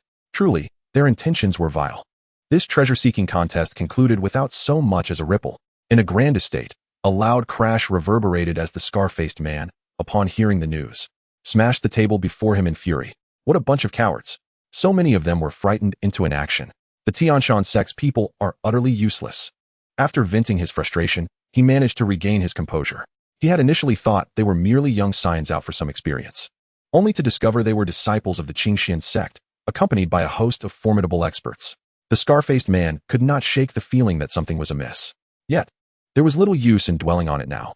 The opportunity had slipped away, and he lacked the strength to confront the Qingxuan Sect. It was a pity about that flying vessel. He had truly set his sights on it. On the exquisite flying vessel. Tong Yao recalled the system's reminder just before they departed, indicating that someone was lurking nearby. Upon inquiry, she learned that Wu Yuren of the Qingxuan Sect and his group were hiding not far off. However, she could not comprehend why they had not revealed themselves if they were present. Could it be that they were also after her exquisite flying vessel? Moreover, how did they learn of her passage with it? "Yao girl, what are you pondering? Come have some tea." Once the flying vessel had resumed its journey, the five ancestors returned to the pavilion to continue brewing tea. Noticing Tong Yao standing still, they called out curiously. Lan Jin turned back and saw Tong Yao lost in thought. She walked over and gently asked, "What troubles you, Yao Yao? Sister, do you remember that scar-faced man we encountered earlier?" Tong Yao asked, refraining from answering directly. Lan Jin was taken aback, quickly grasping Tong Yao's implication. "Are you suggesting that our whereabouts were intentionally leaked by that scar-faced man?" Tong Yao nodded in affirmation. "I suspect it was merely the scheming of a petty individual." Lan Jin scoffed, taking Tong Yao's hand. "Fear not, Should we encounter him again, I shall ensure he pays dearly for this mischief. Seeing the earnest expression on her sister's face made Tong Yao smile. It seemed her sister always treated her like a child in need of comforting. Shaking her head, she decided to set aside thoughts of the scar-faced man and walked alongside Lan Jin toward the pavilion. The group took another day to finally arrive at the foot of the Qingxuan Sect's mountain. At long last, they had returned. Tong Yao stowed the exquisite flying vessel and ascended the mountain with the 5 ancestors and the others, reaching the plaza of the Qingxuan Sect. Tong Yao and Lan Jin bid farewell to the 5 ancestors and headed towards Xiaoyao Peak. The 5 ancestors, accompanied by several elders, proceeded to the main hall of the sect.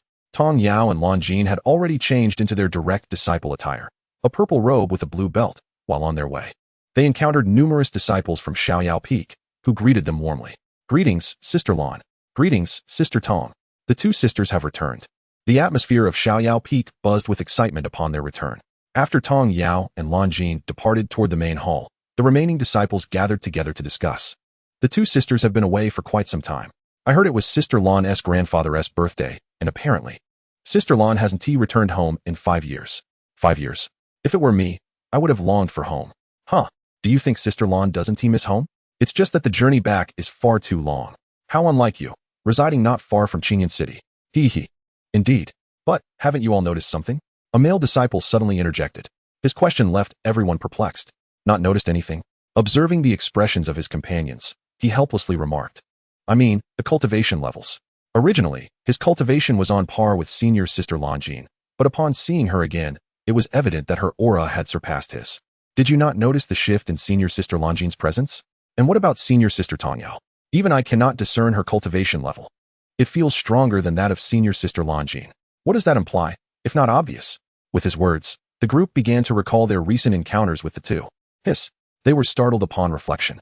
Senior Sister Lan Jin seemed fine, but even the recently initiated senior Sister Tong Yao had suddenly become formidable, potentially surpassing senior Sister Lan Jin's cultivation.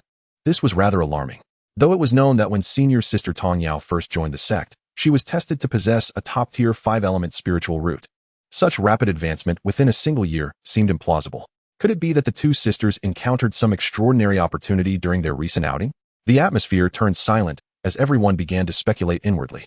Meanwhile, within the grand hall of Xiaoyao Peak, Xie Fuyao, dressed in a sharp red attire, sat atop. Her expression complex as she regarded her 2 direct disciples. Upon their return, both had progressed in their cultivation, while she was somewhat prepared for Lan Jin's advancement. Tong Yao's transformation left her in disbelief. Uncertain, she inquired, Little 7, have you truly reached the golden core stage? Tong Yao smiled and confirmed, Yes, Master. I recently succeeded in forming my core. Only upon hearing Tong Yao's affirmation did Xie Fuyao truly believe her eyes had not deceived her.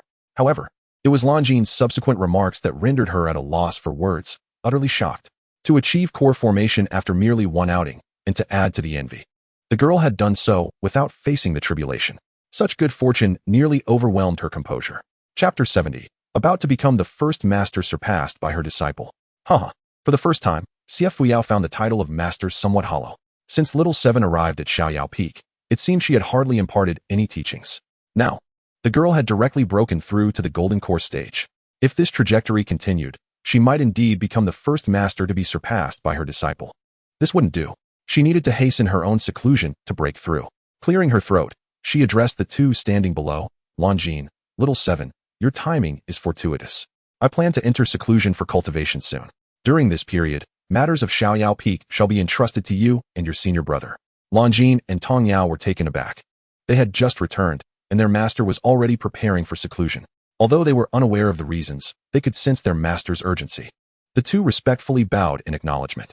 With a wave of her hand, Xie Fuyao dismissed them. Having just returned, both proceeded to tidy up. In the main hall of the sect, Zhang Zhenren was left speechless after hearing the account from his 5th Grandmaster uncle and several elders regarding Tong Yao's recent outing. He had never heard of anyone achieving core formation without facing the tribulation, a necessary heavenly trial for a cultivator to transition from one stage to a higher level. It was known that many perished under the weight of such trials. This was the first time he had encountered such a phenomenon with Tong Yao. After his initial shock, excitement surged within him, prompting an unrestrained laugh. Ha ha, wonderful. From the moment Tong Yao arrived, I knew we had stumbled upon a treasure in Qingxuan Sect, and indeed we have. Although Zhang Zhenren's exuberance was uncharacteristic of a sect leader, the thought of Tong Yao's exceptional talent filled him with joy. The elders, too, could not contain their enthusiasm. Only the fifth ancestor, after the initial excitement, quickly regained his composure. Observing the merriment of the others, he remarked with a tinge of disapproval, "Enough.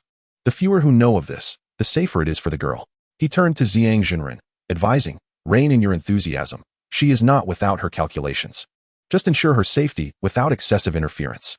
Xiang Zhenren promptly acknowledged, "Yes, fifth Grandmaster Uncle is correct. I understand, but what about the other ancestors?" The fifth ancestor waved his hand, "Leave that to me. You needn't concern yourself with it. Remember, if the girl is in need, she will seek us out on the back mountain." With that, he vanished. Xiang Zhenren and the others bowed respectfully as he departed. Once the fifth ancestor left, Xiang Zhenren assigned a few more tasks before allowing them to rest. Before long, Xiang Zhenren found himself alone in the Grand Hall. He pondered for a moment before activating a communication talisman to contact Peak Master Xie Fuyao of Xiaoyao Peak, wishing to confer about Tong Yao's situation. However, after a lengthy wait, there was no response from the talisman. This left him wondering what Peak Master Xie was occupied with. Unbeknownst to him, Xie Fuyao, overwhelmed by the events, had entered seclusion immediately after sending Tong Yao and Longjin away, vowing not to emerge until she achieved a breakthrough to the god transformation stage. The news of Longjin and Tong Yao's return had already spread throughout Xiaoyao Peak. As the two prepared to meet their senior brother Wenyang to relay their master's instructions, Wenyang and several other disciples happened upon them. "Are you two heading out?" Wenyang inquired first. Longjin and Tong Yao exchanged smiles upon seeing them. "Senior brother, third brother, fourth brother, fifth brother, sixth brother, what a coincidence. We were just about to look for you. Little seven, you and senior sister were actually coming to find us? How convenient." Wei Xian chimed in, clapping his hands in delight. As they stood at the entrance of Tong Yao's Xiaoyao residence, they all entered together. Although the residence was named by Tong Yao, it was primarily arranged by her brothers and sisters. Once inside, Longjin shared with everyone that she and Tong Yao had gone to visit their master, who had unexpectedly decided to enter seclusion. She also conveyed that their master entrusted them with handling Xiaoyao Peak's affairs during her absence. Wenyang and the others were not overly surprised by their master's seclusion, as cultivators often chose to retreat for focused study and breakthroughs. At that moment, sixth disciple Liang suddenly asked Tong Yao, "Little junior sister, I just heard from other disciples that your cultivation level now surpasses that of second senior sister. Is that true?" The others had also caught wind of this, and as Liang posed the question, they turned their attention to Tong Yao. Longjin playfully tapped Liang Wen's head. "With such high talent, it's only natural for Tong Yao to surpass me. But tell me, have you been slacking off lately?" Liang Wen exaggeratedly dodged, exclaiming, "Oh dear. Senior sister, please show mercy. I have been diligently cultivating lately, truly not slacking off. You can ask Big Brother if you don't believe me." Wenyang and the others, amused by his antics, chuckled and confirmed that he indeed had been working hard. Not to mention him, even the most mischievous fifth junior brother, Wei Xian, had been earnestly focused on his cultivation during this time. It was only upon hearing the return of the two that everyone paused their training. As soon as they stepped outside, they overheard several junior brothers and sisters discussing the cultivation progress of the little junior sister. Curious, they gathered to see what was happening. Tong Yao had long anticipated being questioned about her cultivation upon her return. Thus, she candidly admitted, "Sixth senior brother, I unexpectedly advanced to the golden core stage while at senior sister's house." The moment those words left her lips, disbelief washed over everyone's faces. How could it be that so little time had passed, and the little junior sister had become a golden core cultivator? Little junior sister, you are truly audacious. To recklessly advance to the golden core stage outside the sect, let alone the thunder tribulation that is terrifying in itself. Thankfully, you are all right now. Though Wei Xian enjoyed a carefree demeanor, he genuinely cared for Tong Yao. He promptly produced a precious healing elixir and handed it to her. "Indeed, little junior sister, you must not be so reckless in the future. I assume the injuries from the thunder tribulation have not fully healed?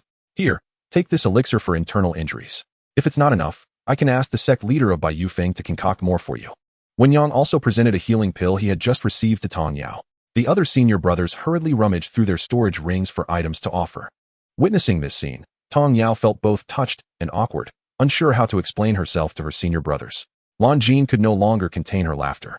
Observing the kind gestures of her seniors, she felt compelled to clarify, little junior sister did not actually endure the thunder tribulation. Wenyang and the others, already puzzled by Longjin's laughter, were further bewildered by her statement. How could one advance to the golden core stage without experiencing the thunder tribulation? How did the little junior sister become a golden core cultivator then? Confusion filled their eyes, and they entertained various assumptions in their hearts. But upon seeing the serious expression on Longjin's face, they were rendered speechless. Lan Jin, noticing their astonished expressions, kindly recounted the events that had transpired at her home that day. The surrounding area fell silent. One could hear a pin drop. "Little junior sister, do tell. Are you perhaps the daughter of the heavenly Tao?" Wei Xian asked with a complex expression, pointing upwards. The others looked at her with similar incredulity. Tong Yao, speechless, replied, "Fifth senior brother, you are overthinking this. It's just somewhat difficult to explain." Realizing the secret Tong Yao held, Lan Jin intervened to prevent further probing from the others. "All right, enough questions. What matters is that Tong Yao has safely reached the golden core stage." She then added, "Next, with our master in seclusion, I trust that big brother will take good care of matters concerning Xiaoyao Peak." Upon mentioning their master's sudden seclusion, an unspoken understanding passed among them that it might somehow relate to the little junior sister's recent advancement. Subsequently, the disciples of Xiaoyao Peak observed Wen Yang and the others diligently guiding everyone in sword techniques every day. Whenever someone had a question, Wen Yang and the others would carefully explain again. The overall attitude of the Xiaoyao Peak disciples towards learning reached unprecedented heights, and they gradually adapted to this fulfilling yet intense cultivation regimen. Recently, during her training, Tong Yao reflected on her situation. Despite her high cultivation level, her lack of practical combat experience troubled her. She realized that she had only engaged in combat twice, and if she were to face someone at her level, her inexperience could be a disadvantage. Tong Yao did not aspire to dominate the cultivation world. She merely felt that her secret was too astonishing. While it could serve as a safeguard, having stronger abilities would undoubtedly provide greater security. With these thoughts, she rose and left Xiaoyao residence. Since her return, she was unsure of what the 5 ancestors had discussed with the sect leader, but it seemed they had decided on a course of action. Truth be told, she quite liked Qingxuan Sect. Initially, she intended to seek out senior sister Lan Jin, recalling that her sister had mentioned feeling a loosening in her cultivation and would attempt to break through to the pinnacle of foundation establishment today. Momentarily contemplating whether to find other senior brothers for a spar, she arrived at the sword pool by Xiaoyao Peak, where she unexpectedly encountered 5th senior brother Wei Xian, leisurely approaching with a folding fan in hand. Dressed in the violet attire of an inner disciple, he appeared exceptionally refined and extraordinary. In an instant, the surrounding scenery seemed to pale in comparison, and Tong Yao couldn't help but brighten up, calling out brightly, "Fifth senior brother." Wei Xian, enjoying a rare moment of leisure, had intended to take a stroll, but was drawn to the sight of his enchanting little junior sister standing nearby. Hearing her cheerful call softened his heart. With a subtle raise of his brow and a slight smile, he asked, "What is it? Do you need 5th senior brother's assistance?" Tong Yao, with her eyes sparkling in delight, nodded and replied, "5th senior brother, I wish to find someone to spar with, to accumulate experience and identify areas for improvement." Wei Xian paused, realizing she was asking him for a duel. However, imagining the soft, gentle little junior sister seeking out opponents for sparring made it hard for him to suppress a grin. Little junior sister, don't you see that you're already at the golden core stage? How many disciples of Xiaoyao Peak would dare to spar with you?" He couldn't help but advise, "Besides, given your talent, there's no need to push yourself so hard. It's important to balance work and rest. I happen to be going out. Would you like to join me?" Tong Yao pondered for a moment and decided to accompany him on an outing, postponing her plans for sparring. Thus, the two of them descended the mountain together. As they reached the entrance of the sect, Wei Xian felt a chill run down his spine, as if someone were watching him. Glancing back, he saw nothing amiss. Shaking his head, he continued to follow the already advancing little junior sister. This scoundrel, neglecting his cultivation to wander aimlessly and dragging his little junior sister along, truly deserved a reprimand. After a discussion among sect leaders Yang and several elders, they decided to station guards outside Xiaoyao Peak to protect Tong Yao. After all, who could say whether malicious individuals had infiltrated the entirety of Qingxuan Sect? Tong Yao's safety was paramount to the future inheritance and development of their sect, and caution was essential. However, due to the elders' orders, only a select few elite elders were aware of Tong Yao's situation. These elite elders, nurtured by the sect, typically only appeared when executing significant sect tasks and seldom showed themselves. Thus, the responsibility of guarding Xiaoyao Peak fell to the previous 8 elders. Today, it just so happened to be the turn of the second elder among the 8 elders. However, not long after he took his post, he observed Xie Fuyao's direct disciple, Wei Xian, coaxing the young girl Tong Yao to leave the sect for a stroll. Were it not for his knowledge of Wei Xian's background, he would have suspected that the young man was an undercover agent from some faction, attempting to abduct their precious treasure from Qingxuan Sect. As he watched the two draw further away, the second elder could not afford to ponder any longer. He quickly concealed himself and followed discreetly. Not long after they exited the sect, Wei Xian produced a small, exquisitely crafted flying boat and whisked Tong Yao away. By the time the second elder caught up, Tong Yao had already sensed his presence through the system. However, she chose not to inform her senior brother Wei Xian, as they were merely going out for a brief outing and would return soon. It seemed irrelevant whether she disclosed the second elder's presence or not. Wei Xian and Tong Yao flew for half an hour until they reached a city larger than Qingxuan City, Qingluo City. Nestled atop an expansive, verdant plain, Qingluo City sparkled like a brilliant jewel embedded in the heart of the earth. The city was encircled by a winding moat, its shimmering waters occasionally revealing schools of mythical, iridescent fish, adding a touch of dreamlike beauty. The towering city gates, constructed from massive blocks of black iron stone, were intricately engraved with elaborate star maps. And numerous guards armed with weapons were stationed at the entrance, inspecting each individual entering the city. As Wei Xian led Tong Yao forward, he regaled her with tales about Qingluo City. Upon reaching the guards, he waved a jade token before them. Instantly, the guard's previously impassive expression softened, and his demeanor became markedly more respectful. Subsequently, the two were granted entry into the city with the guard's courteous escort. Curiosity piqued. Tong Yao wondered what kind of jade token her senior brother possessed that could elicit such a transformation in the guard's attitude. Once inside the city, they found wide, clean streets lined with bustling merchants, offering a dazzling array of shops, from rare treasures to everyday provisions. The architecture harmoniously blended classical and fantastical styles, with rooftops adorned in glazed tiles that sparkled with a kaleidoscope of colors under the sun. Tong Yao gazed at the vibrant, bustling streets, her eyes brimming with wonder and delight. Observing the gleam of curiosity in Tong Yao's eyes, Wei Xian could not help but smile indulgently. After all, his junior sister was still just a child, captivated by the novelty of it all, momentarily forgetting her cultivation. However, with throngs of people milling about, Tong Yao found herself nearly jostled several times. It was only thanks to Wei Xian's protective presence that she was shielded from the bustling crowd. Caught off guard by the sheer number of people, Tong Yao temporarily forgot to cast a protective barrier, concerned that they might get separated in the throng. Wei Xian took her small hand in his. Yet, as he held her soft hand, a fleeting, indescribable sensation coursed through him, momentarily catching him off guard before he quickly regained his composure and conjured a protective barrier around them. He then led Tong Yao swiftly in a particular direction. When Wei Xian grasped her hand, Tong Yao froze for a moment. Lifting her gaze, she saw her senior brother grinning mischievously and teasingly said, "Hold on tight, or you might get lost in the crowd, and it would be hard to find you, little one."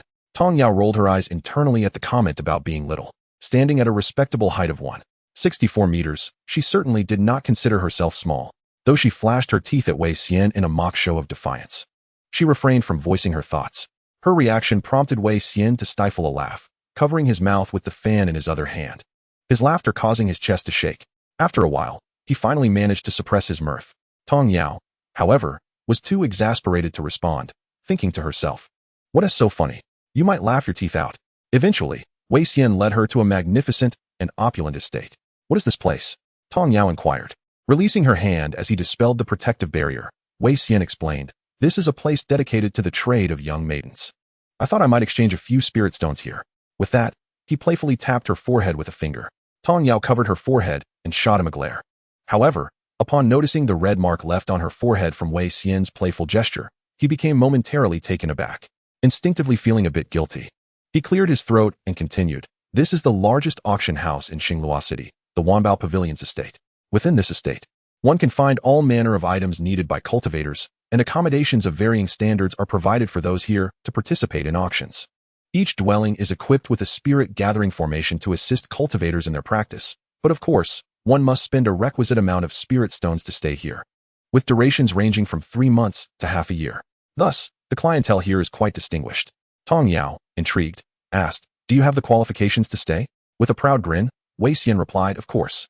I am a distinguished guest here, and naturally, I have my own exclusive quarters."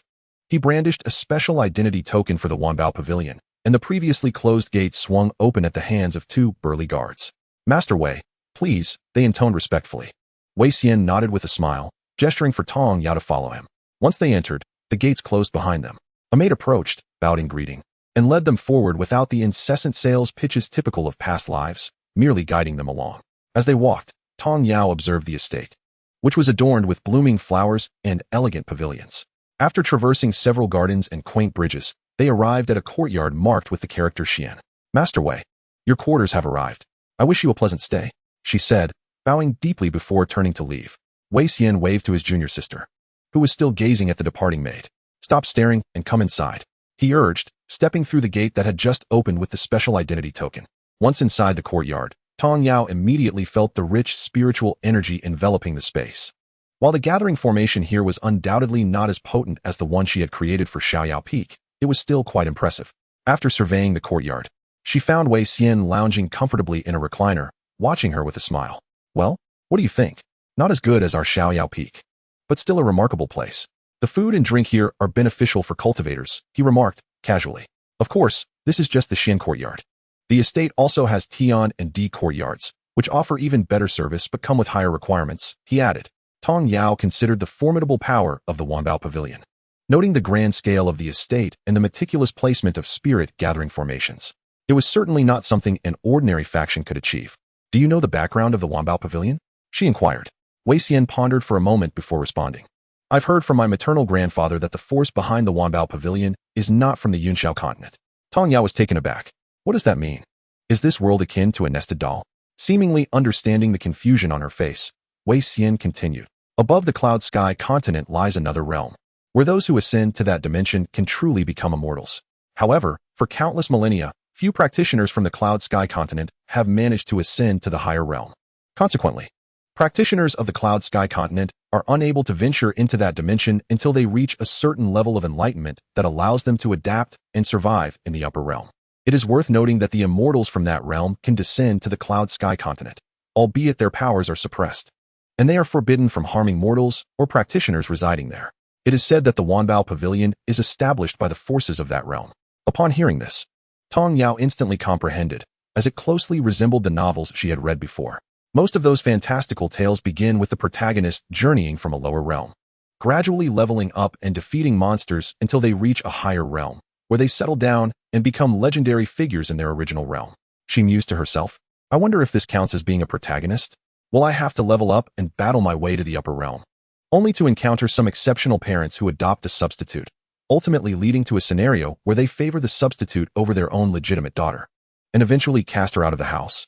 Lost in her thoughts, she couldn't help but chuckle at the absurdity of it all. How melodramatic. Chapter 73. The Wanbao Pavilion's Auction in the Guest Wing. After Wei Xian finished speaking, he awaited a response from his junior sister, but after a long pause, he looked up in confusion to find the little girl lost in thought, her large eyes sparkling with mirth. "What is she so amused about? I wish she would share it to bring me some joy as well." Tong Yao was interrupted by Wei Xian's voice, and her laughter abruptly ceased. "Cough. It's nothing." She lightly cleared her throat and replied dismissively. Wei Xian paid no mind and continued. "There will be an auction shortly. Would you like to join? Feel free to bid on anything you fancy. Your elder brother has the means." Tong Yao pondered for a moment. She had never witnessed a live auction in either her past or present life, and the opportunity to broaden her horizons was enticing. So she nodded, saying yes. "But I won't use your money. I wish to spend my own." Wei Xian merely smiled and said nothing. Taking his junior sister out to gain experience while expecting her to pay for herself seemed rather unbrotherly. Nevertheless, when the time came, if she found something she desired, he would simply pay for it in advance. With time to spare, Wei Xian took out some delicacies and fruits that young girls typically enjoy and placed them on the small table in front of Tong Yao. "Try these. See if you like them." Tong Yao beheld the exquisitely crafted pastries, feeling a pang of reluctance to take a bite. They looked so delightful that she wished she could photograph them and share them on social media. Unfortunately, there were no tools or signal here. After thanking her fifth senior brother, she picked up a piece and gently took a bite. Instantly, a subtle, sweet, and rich flavor blossomed in her mouth. Delighted, Tong Yao closed her eyes in bliss, savoring the pastry. She had expected that while the pastries looked appealing, they might lack in taste, and was pleasantly surprised when she exclaimed, "Fifth senior brother, where did you buy these pastries? They are absolutely delicious. If you like them, eat more. Once you finish, I'll have someone make more for you," Wei Xian said, observing her eat with the enthusiasm of a kitten who has stolen a treat, his fingers itching to move. However, he restrained himself and promised with a smile. He then waved his hand, placing a teapot on the table and pouring a cup, which he gently set before Tong Yao. He advised, "Just have a bit to tide you over. After the auction, I'll take you out for a proper meal." Having always been the youngest in his family, doted upon by his parents and brothers, this was the first time he appreciated having a soft and adorable little sister. Though they weren't related by blood, a junior sister was still a sister, and it mattered little. As he watched the little girl engrossed in her food, a fleeting softness crossed his gaze. He then lowered his eyes, raising his teacup and turning to admire the distant scenery. Soon, it was time to enter the auction. Tong Yao followed Wei Xian to a pavilion at the center of the guest wing. Upon their arrival, a maid approached, checked Wei Xian's identity badge, and respectfully led them inside. The maid guided them to a spacious room on the second floor before bowing and exiting. Tong Yao observed that the windows in this room only allowed for viewing from the inside, with no visibility to the outside. Each door was marked with a numbered wooden plaque, and they were in room number 5. After taking a look around and settling down, she noticed that the table was adorned with some common spirit fruits and a pot of tea. She picked up the teacup Wei Xian had handed her and took a sip, finding it less enjoyable than the tea her brother had brewed in the small courtyard, and promptly set it down. Wei Xian, noticing Tong Yao's expression, chuckled. Not to your liking? Tong Yao honestly nodded, admitting, your tea from earlier is far better. Just as she spoke, Wei Xian shook his head helplessly and, in the blink of an eye, replaced everything on the table. Tong Yao promptly expressed her gratitude to her 5th senior brother. Just then, a charmingly alluring woman appeared on the stage below. Greetings, esteemed guests. I am the host of this auction, Yao Yao, and I shall be presenting each treasure up for bid. Let us begin with the first item. Soon, a maid brought out a tray covered with a red cloth. Tong Yao had been fixated on the host since her entrance, admiring her voluptuous figure and enchanting voice, and couldn't help but murmur, is this sister also named Yao Yao? She is so beautiful. Her words caught the attention of Wei Xian, who was absent-mindedly fanning himself. He raised an eyebrow and chuckled softly, sister? I dare say she could easily be your grandmother, and besides, she is a fairy of the highest order, unlike you. Oh, Tong Yao had forgotten that in the realm of cultivation, one must indeed judge a woman's age by her appearance. Just then, a mechanical voice echoed in her mind. Ding! Please complete the sign-in task at Wanbao Pavilion's guest wing. Sign in. Without hesitation, Tong Yao proceeded to sign in. She remained still, and Wei Xian, thinking the little girl was disheartened, was about to say something when he saw her expressionless turn and sit down. This left him momentarily perplexed about her feelings. As he contemplated whether there might be something suitable for her at the auction, he resolved to bid on it to cheer her up. Meanwhile, Tong Yao was receiving the sign-in rewards from the system. Ding! Sign-in complete. Congratulations. You have received a Linglong Tower, a magical artifact that purifies spirits, defends against attacks, and integrates both tempering and cultivation, a celestial-grade technique. The 5 Elements Divine Shield, a defensive technique allowing the practitioner to summon a shield composed of the 5 elemental forces to withstand various attribute attacks, and 1 million premium spirit stones. Upon reading the description of the Linglong Tower, Tong Yao felt it resembled something meant for collective use by a family or sect. She was puzzled by the system's intention. Did it expect her to surrender this artifact to her sect? Furthermore, regarding the previous matter of the colorful spirit stone mine, which she had received coordinates for but had yet to collect, she decided it was best to set it aside for now. Observing the auction below, she noted that they had already moved on to the second item. The first item, a mid-grade foundation establishment pill, held no value for Tong Yao. Her brothers and sisters did not require it either. Thus, neither she nor Wei Xian had any intention of bidding. Ultimately, the mid-grade foundation establishment pill was claimed by someone in room number 7 on the second floor for 300,000 mid-grade spirit stones. The second item presented was a spirit herb for stabilizing cultivation, and the two of them leaned forward to take a look before withdrawing their gazes. Confirmed. They have no use for it. Tong Yao found herself somewhat bored, and as she wished to step out for a moment, she bid farewell to her 5th senior brother. Wei Xian, contemplating the regulations of Wanbao Pavilion, was reassured that no one would dare to create trouble there, thus allowing her to depart without concern. Upon exiting, Tong Yao inquired with a maid stationed at the entrance, who promptly guided her to the facilities. However, as she descended the stairs, she was unexpectedly jostled by someone. Fortunately, her quick reflexes enabled her to grasp the handrail, preventing a fall. The maid beside her was startled. She was well aware of the young lady's esteemed company, and if any harm befell her, it was uncertain whether their superior would spare the perpetrator. The maid hurriedly approached Tong Yao, expressing concern. My lady, are you injured? Tong Yao did not respond, but instead rubbed her shoulder where she had been bumped, furrowing her brow as she glared at the hasty figure ascending the stairs. Chapter 74. This woman is too arrogant. Let us deal with her. A veiled young lady, distinguished by her attire, exuded an air of nobility. After colliding with Tong Yao, she merely cast a cursory glance back, uttering no apology, and continued on her way. This incited Tong Yao's displeasure. Who does she think she is? Can't even muster an apology after bumping into someone? Tong Yao boldly called out, Excuse me, miss. Is it not improper to walk away without a word after colliding with someone? The young lady, Jin Yan, halted in disbelief at such audacity directed towards her. Turning to face Tong Yao, she was taken aback. Although the girl before her appeared youthful, her beauty was striking. Jin Yin had not anticipated encountering someone more alluring than herself in this realm. Jealousy darkened her gaze, igniting a desire to mar that exquisite face. As the princess of the Jade Immortal Kingdom, one of the three great realms of the immortal spirit world, how could she be outshone by someone of inferior status from the lower realm? Tong Yao sensed the sudden chill in the veiled lady's gaze. Just as she was about to speak, the lady scoffed. What of it? Do you expect an apology from me? Do you think you're worthy? With that, she turned on her heel and walked away without a backward glance. Tong Yao was left both infuriated and amused. The maid beside her was equally astonished by the haughty demeanor of the veiled lady. Yet, as a mere servant, she lacked the courage to voice her thoughts. Host, this woman is insufferably arrogant. Teach her a lesson. As Tong Yao pondered how to reclaim her dignity, a voice echoed in her mind. She took a deep breath, suppressing her irritation for the moment.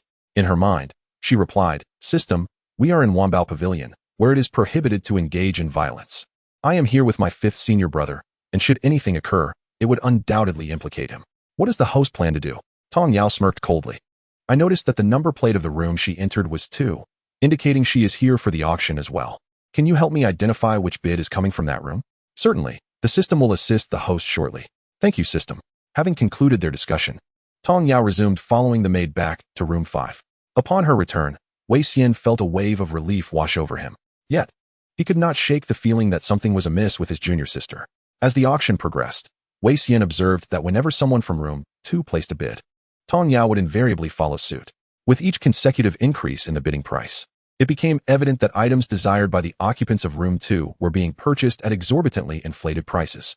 The pattern continued, and it was not lost on Wei Xian, nor the other participants, that his junior sister seemed to have taken a particular disliking to the people in room 2.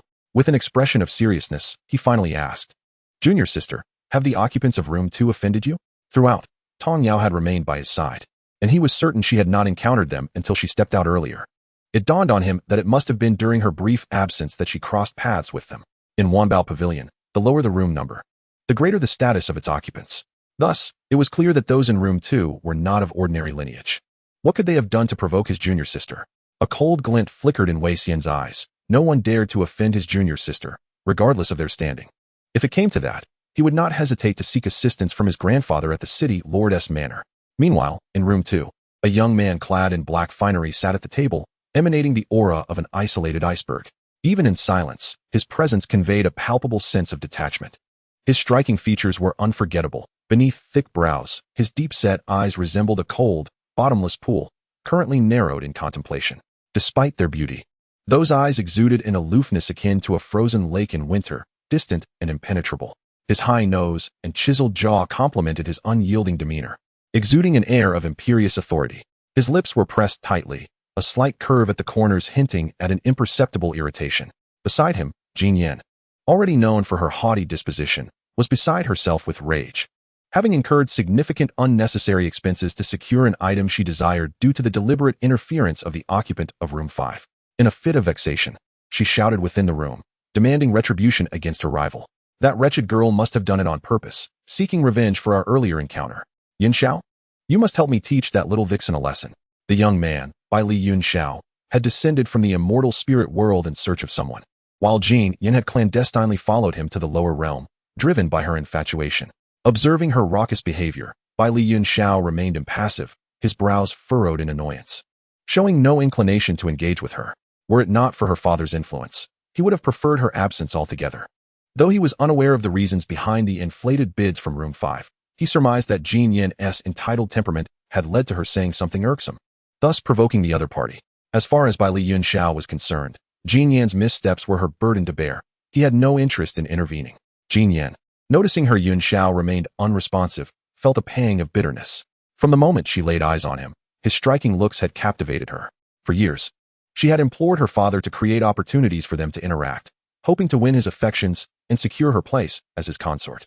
Yet, his gaze towards her was forever cold, devoid of any warmth. Nevertheless, she refused to succumb to despair, and it was only through her father's assistance that she could remain by his side. Jin Yin was aware of Yunxiao's purpose for being here. She had overheard her family mention that the Jade Immortal Kingdom once had a princess. Unfortunately, she had been abducted by a nefarious entity lurking within the palace shortly after her birth. For years, the Bailey family had tirelessly searched for the lost princess. The queen had even succumbed to a malady of the heart due to the loss. her health deteriorating over time, her cultivation regressing.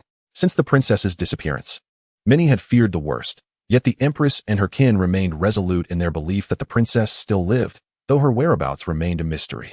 Members of the Bailey clan sought to send their daughters to the palace, hoping to replace the little princess and gain favor at the empress's side. However, without exception, their requests were denied.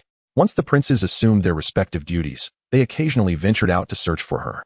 This time, after scouring nearly the entire realm of Xianling to no avail, the empress speculated whether the little princess might be in the mortal realm.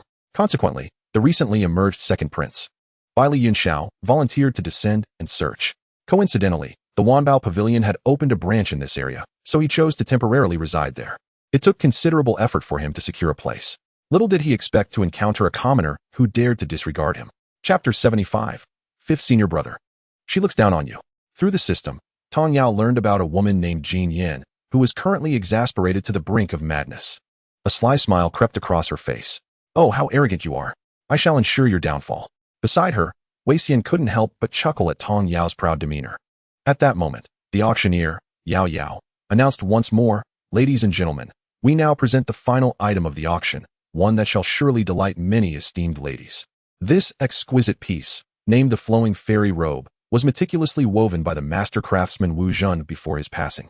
Utilizing threads from a millennium-old spiritual wood and silk from ancient icy silkworms. Not only is it as light as air, but it also possesses the ability to transform its form and color at will, in addition to offering protection against malevolent forces and regulating the wearer's spiritual energy. Each tassel on the hem may contain powerful spiritual energy, capable of releasing a protective aura in times of peril, safeguarding the wearer from harm. The starting bid is set at 100,000 medium-grade spirit stones, with increments no less than 2,000 medium-grade spirit stones. As the auctioneer unveiled the flowing fairy robe, it captivated every woman present, leaving none indifferent to its beauty. Almost immediately, a flurry of bids ensued. Tong Yao observed the unfolding drama, but refrained from participating. Meanwhile, Wei Xian contemplated purchasing the robe as a gift for his junior sister, believing she would adore it, especially since he found it appealing. Initially, like Tong Yao, he merely watched without placing a bid. As time passed, only the second bidder remained in contention. The auctioneer began to inquire if anyone else wished to bid. Jin Yan, situated in room 2, wore a smug expression, dismissing the absence of the fifth bidder from the competition. She surmised that the fifth room lacked sufficient spirit stones, believing their previous bids were merely an attempt to force her to spend more. The price for the flowing fairy robe had climbed to 160,000 medium-grade spirit stones, and she doubted the fifth room could afford such an amount, thus hesitating to bid. Humph, those impoverished mortals dare to challenge me. They truly know not what they do. Just as Jin Yin reveled in her anticipated victory, a male voice suddenly declared, 161,000 medium-grade spirit stones. With this pronouncement, the auctioneer once again inquired if there were further bids. Her gaze fixed on the second room. Jin Yan's eyes widened, furiously glaring at the fifth room, unable to comprehend her misfortune. Why must they persistently oppose me? I only brought 5 million medium-grade spirit stones today, and I've already lost over 300,000. Just as she thought she could secure the flowing fairy robe for 160,000, her prize was snatched away by the fifth room. Fuming, she turned to Bailey Yunxiao, who had remained silent, and complained, "Yunxiao Gidge, look at that lowly commoner in room 5. They are utterly despicable, deliberately opposing me. Could you assist me, please? I came hastily and lack sufficient spirit stones." She reached out to tug at his sleeve, but he deftly evaded her grasp. "Keep your distance. Solve your own issues. I only promised your father to ensure your safety, nothing more." His cold gaze bore into Jin Yan, causing her to shrink back, retreating to her previous position. Yet, abandoning her quest felt unsatisfactory. She longed for the robe. She pondered if this was a deliberate tactic on their part, waiting for her to raise her bid, perhaps hoping she would falter. Indeed, I shall wait and see if they can produce the funds. If they cannot, the Wanbao Pavilion will not let them escape, and the flowing fairy robe will surely be left unsold. Then I shall have my chance. With this thought, Jin Yan ceased her tears, no longer bidding, but rather anticipating the fifth room's failure. Meanwhile, upon hearing Wei Xian's bid, Tong Yao looked at him in surprise. "Fifth Senior Brother, do you fancy the flowing fairy robe?" Wei Xian found himself at a loss for words. "What do you mean by like? I am not a woman. Why would I desire women's clothing?" He continued, "I believe this dress would suit you splendidly, and I intended to purchase it as a gift. Moreover, do you not despise the people in room 2? Their victory would surely please you, and if they fail to win it, that would be a form of retribution for you." As he finished speaking, he raised his hand, intending to lightly tap Tong Yao on the forehead. But but he recalled how a gentle touch had left a mark previously. Hesitating, he withdrew his hand. Tong Yao instinctively recoiled, questioning Wei Xian's peculiar habit of tapping people's foreheads, fearing he might render her foolish. To her surprise, he merely retracted his hand, leaving her to wonder if he was teasing her, prompting an eye roll. After a moment of silence, when Jin Yin failed to bid again, the auctioneer confirmed that the flowing fairy robe now belonged to the guest from room 5. Just as the last item was concluded, a familiar female voice echoed through the hall. Wait. Although the flowing fairy robe has been auctioned, the payment has yet to be made, has it? Do not blame me for not warning you, Wanbao Pavilion. Some may not be able to produce so many spirit stones in the end. It could all be a ruse. Her words resonated throughout the venue, sparking murmurs among the crowd, as they recalled how the 5th room had previously bid without purchasing.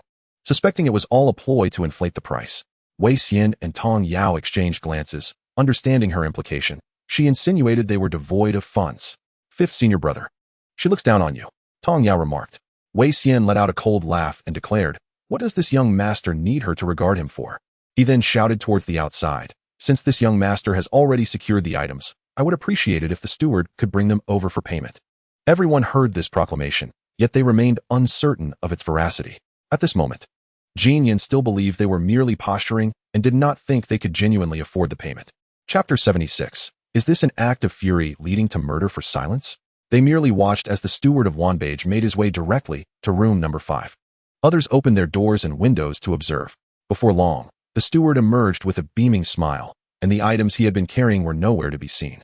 It became evident to all that the occupants of room number 5 had indeed made the payment.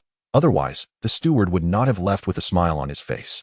Everyone's gaze then shifted toward the veiled girl in room number 2, who had just claimed that others could not afford the cost. Jin Yin, who had initially anticipated witnessing the occupants of room number 5 in disgrace, now saw the steward's cheerful expression. Her previously haughty demeanor quickly shifted, her face fluctuating between shades of green and red. How could this be? How could they possibly afford so many spirit stones? The 2 guards accompanying by Li Yunxiao in the room regarded Jin Yin with scornful eyes. This Jin Yin, relying on her father's status as a distant prince of Yuxian Kingdom, constantly clung to their second prince. No matter how coldly he treated her, she acted as if she were oblivious, refusing to be driven away, and occasionally flaunted her superiority. Her intolerable nature had not softened even in the lower realms, and it was entirely normal for her to make enemies. Observing her being outmaneuvered and losing a considerable amount of spirit stones at the auction, they felt a sense of satisfaction. Feeling humiliated, Jin Yin suddenly realized that this must have been intentional. They had deliberately made her believe they could not pay, intentionally embarrassing her. They had even sought to snatch away her flowing fairy dress. How infuriating! These cunning and despicable individuals. Just as Jin Yin's face contorted with rage, 2 figures emerged from room number 5. It was Tong Yao and Wei Xian. Upon seeing them, Jin Yin's eyes turned red with fury as she was about to rush over to kill them both. However, halfway through her charge, she found herself ensnared by a binding spiritual rope. A cold, deep voice echoed in her mind. If you are unafraid of offending Wanbage, then go ahead and make your move. This single statement momentarily restored a semblance of rationality to Jin Yin, awakening her to the peril of her situation. Wanbage was one of the most formidable forces in the realm of celestial spirits, second only to the 3 great empires, and its rules had never been violated. If she were to commit murder within Wanbage, it was uncertain whether even her father could save her. Initially, Tong Yao and Wei Xian had braced themselves for a confrontation when they saw the veiled girl charging at them. Yet, now, they were momentarily bewildered by her sudden immobilization. Tong Yao had been swiftly pulled behind Wei Xian for protection, but now, witnessing the girl's abrupt halt and the gradual calming of her emotions, she stepped out from behind her senior brother, regarding Jin Yin with a mocking smile. Ah, are you enraged enough to resort to murder for silence? The previously composed Jin Yin was provoked by Tong Yao's words, nearly losing control again. Yet, the clarity that had returned to her mind kept her grounded. Gazing at the face before her that incited her jealousy, she understood that today, she would not be able to kill either of them. Still, she glared at them with cold eyes, declaring, "Humph, if you have the capability, never leave this courtyard. Otherwise, I will ensure you meet a fate without burial." Such fierce words, who cannot utter them? Good things go to the highest bidder. You chose to abandon your bid, now that we have acquired the items. Do you regret it? Tong Yao retorted with disdain, casting one last glance at room number 2 before turning to leave. Wei Xian, with a dismissive glance at Jin Yin, followed swiftly behind Tong Yao. Jin Yin could only glare furiously at their retreating figures. Meanwhile, by Li Yunxiao in room No. Tu felt an inexplicable jolt in his heart as he watched the departing girl, sensing something unnameable. One of his guards standing at the door muttered softly, "That girl seems somewhat familiar." This whispered comment naturally reached Bai Li Yunxiao's ears, prompting him to spring up from his seat and exclaim, "Yunfeng, what did you just say?" Both Yunfeng and Yunyu turned to face their master, cupping their hands in respect. "Second young master, what did you mean by that?" Bai Li Yunxiao pressed coldly, his usually calm demeanor now serious, laced with urgency. Yunfeng, taken aback by his master's intensity, reiterated his previous statement. "This subordinate believes that girl resembles someone I have seen before, though I cannot recall who." Upon hearing this, Yunyu also began to remember the girl who had just left. With this realization, his eyes widened, and he trembled. "As second young master, now that you mention it, she does bear a striking resemblance to the former empress." Understanding dawned upon Yunfeng, and he exclaimed excitedly, "Second young master, does that mean we have finally found the little princess? How wonderful! After all these years, the emperor and empress's wish can finally be fulfilled." The Yuxian kingdom has dispatched numerous people in search of the little princess, nearly scouring the entire realm of celestial spirits. The second young master came down with a mindset to merely try his luck, and yet, by chance, he has truly encountered her here. Bai Li Yunxiao had traveled to many places over the years in search of his younger sister, but this was the first time he felt such a profound connection. Perhaps this was the pull of blood ties. He sensed that he may have genuinely found his sister this time. Without hesitation, he made his way toward the door. As he passed by Jin Yin, who was bound by his spiritual energy, he waved his hand to release her. Just as he intended to leave, he paused, turned to face her, and said, "Abandon any thoughts of revenge against that girl. If you dare harm her, you and your entire Jin family shall await annihilation." With that, he turned and strode away, leaving no room for further words. Yunfeng and Yunyu hurriedly followed suit. Now, finding the little princess was the priority. They hoped Jin Yin would heed their master's warning. Otherwise, it would spell disaster for the entire Jin royal residence. Once the three had departed, Jin Yin's taut body finally relaxed. Reflecting on Bai Li Yunxiao's icy gaze and his warning words, her heart raced and her breath quickened, filled with disbelief. She could not comprehend why brother Yunxiao would treat her this way for that wretched girl. Was it because he was captivated by her beauty? As this thought crossed her mind, her face twisted into a grimace, her eyes cold as she whispered, "Brother Yunxiao belongs to me. No one can take him from me. Wretched girl, I will surely ruin your face, and then we shall see how you continue to entice my brother Yunxiao." Casting a furious glare at the onlookers in the distance, she spun around and departed. Chapter 77. The fifth senior brother, affectionately called Precious One. After departing from the auction house, Tong Yao and Wei Xian made their way directly out of the Wanbao Pavilion's private residence. Standing before the grand entrance marked with the insignia of the city lord's mansion, Tong Yao inquired with curiosity, "Fifth senior brother, what brings you here?" "You shall find out once we enter," he replied, stepping gracefully up the stairs. The guards at the entrance initially intended to halt the two standing at the door, but upon noticing the handsome young man producing the city lord's token, they immediately bowed and allowed them passage. It is known that the token of the city lord's mansion is not something just anyone can possess. There are two types of tokens, one that bears a special seal held by the city lord himself, and the other, a stamped token carried by the servants and guards. The jade token in Wei Xian's possession could only belong to the master. Observing her senior brother's casual demeanor as if he were at home, Tong Yao speculated whether he had ties to the city lord's mansion. Shortly after entering, they encountered a plump middle-aged man, Zhang Cheng, the steward of the outer court of the city lord's mansion. He was momentarily taken aback by the sudden appearance of the young master, but quickly approached and bowed, his face lighting up with a smile. "Ah, young master, it has been quite some time since you last visited Qingxuan City. The old lady was just mentioning you the other day. It's truly wonderful that you have come today." Turning to Tong Yao with a cautious inquiry, he asked, "May I know how to address this young lady?" Wei Xian smiled as he introduced, "This is my esteemed junior sister, surnamed Tong." Zhang Cheng immediately greeted, "Greetings, Miss Tong." He then added, "I shall take you both to the rear courtyard to meet the old lady." With that, he bent forward and led the way. Wei Xian had spent some time residing in the city lord's mansion, and he was quite familiar with Zhang Cheng. Along the journey, he asked Zhang Cheng several questions, to which the steward answered without hesitation. Meanwhile, Bai Li Yunxiao, upon pursuing them, found no trace of Tong Yao and Wei Xian. He inquired with the steward of the private residence, but Wanbao Pavilion had a policy of confidentiality regarding their guests. It was only after revealing his identity that he gleaned a sliver of information indicating that the guests at that small courtyard hailed from the Qingxuan Sect.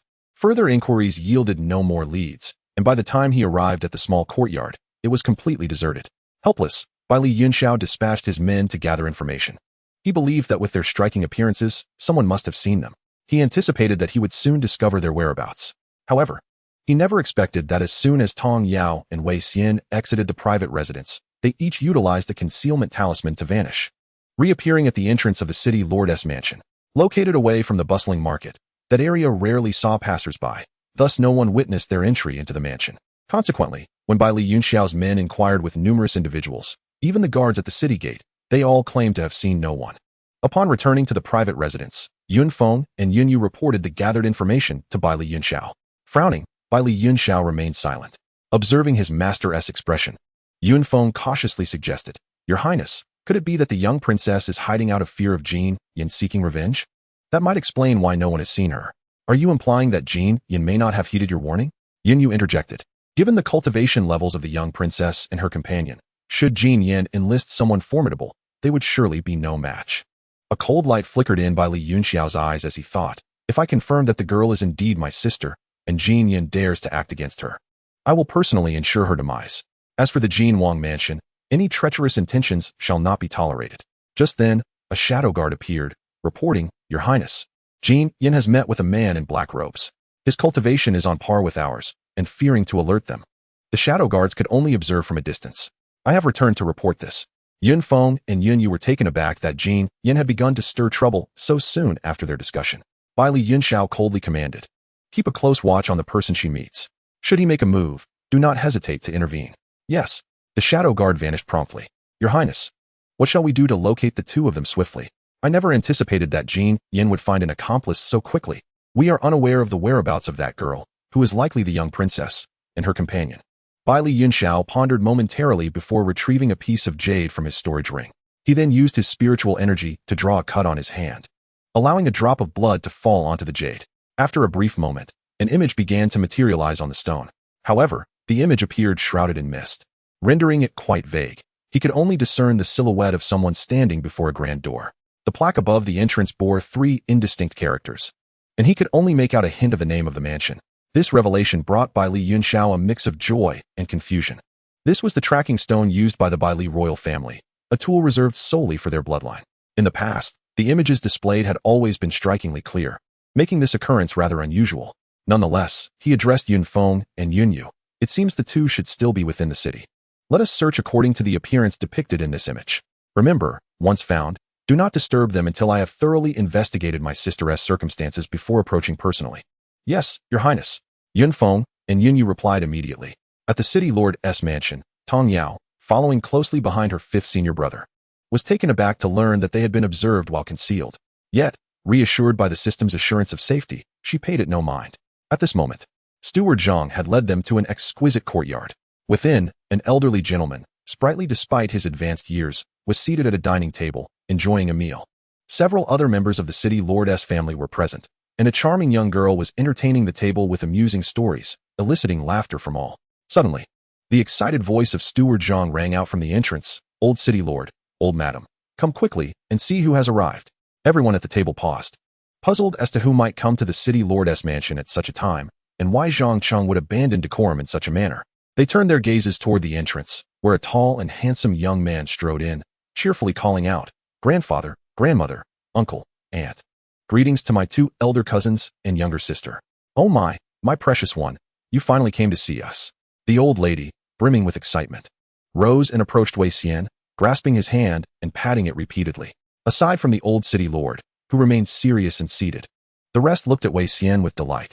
Aware of his grandfather's temperament, Wei Xian bore the moment with a playful smile, nearly causing the old lord to break his stoic expression, giving him a mock glare of exasperation. Tong Yao stood to the side, stifling her laughter at the sight of her senior brother, now an adult, still being referred to as precious one. It was simply too amusing. Chapter 78. "Oh, little cousin, you truly are stingy." Wei Xian noticed the barely contained laughter of his junior sister, feeling somewhat embarrassed. "All right, let us have this little rascal introduce us to this young lady before anything else." Only then did the crowd notice a girl standing at the entrance, exuding an ethereal charm akin to a celestial maiden descending to the mortal realm. They were all aware that Wei Xian had long since become a disciple of Master Xia at the carefree peak of the Qingxuan Sect, one of the 3 major sections. Though he possessed considerable talent, his nature was one of leisure. He often set off on journeys, claiming it was for experience. But in their eyes, it was merely for the sake of wandering, indulging in the pleasures of life. He could never settle down to cultivate diligently. It had been over half a year since he last visited Qingxuan City, and now he returned with a girl in tow, which was rather unusual. The assembly, comprised of cultivators, quickly discerned the foundation-building realm that the girl, Tong Yao, was intentionally displaying. Yet, they were left wondering to which esteemed family she belonged. Judging by her youthful appearance and striking beauty, she must surely hail from an extraordinary lineage. This rascal had brought a girl without so much as a word of prior notice, leaving them unprepared. In an instant, the elderly matriarch and the current lady of the city, Wei Xian's aunt, abandoned their attention from the recently praised nephew and rushed to the young girl, warmly taking her hands in theirs. "Oh my, this little girl is truly beautiful. What is your name? How old are you? Which family do you belong to? And how did you come to know this rascal?"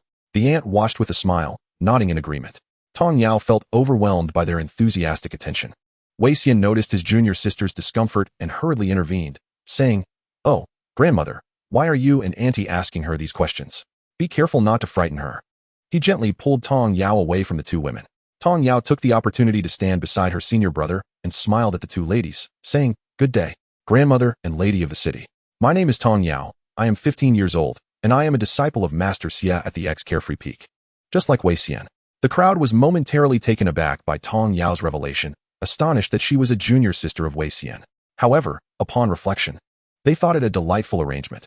Wouldn't it facilitate their interaction? They quickly prepared another table, and everyone settled down to continue their conversation. The former city lord looked at Wei Xian and remarked, "It has been a while since you last graced us with your presence. Where have you been wandering?" Wei Xian replied, somewhat exasperated, "Grandfather, I was not wandering, I was traveling." What's the difference? Wouldn't it be better to stay in the sect and diligently cultivate? The former city lord retorted, "Did you bring Tong Yao along for a stroll this time?" inquired a curious younger girl. Wei Xian found himself at a loss for words due to his cousin's question. He had stated it was a journey.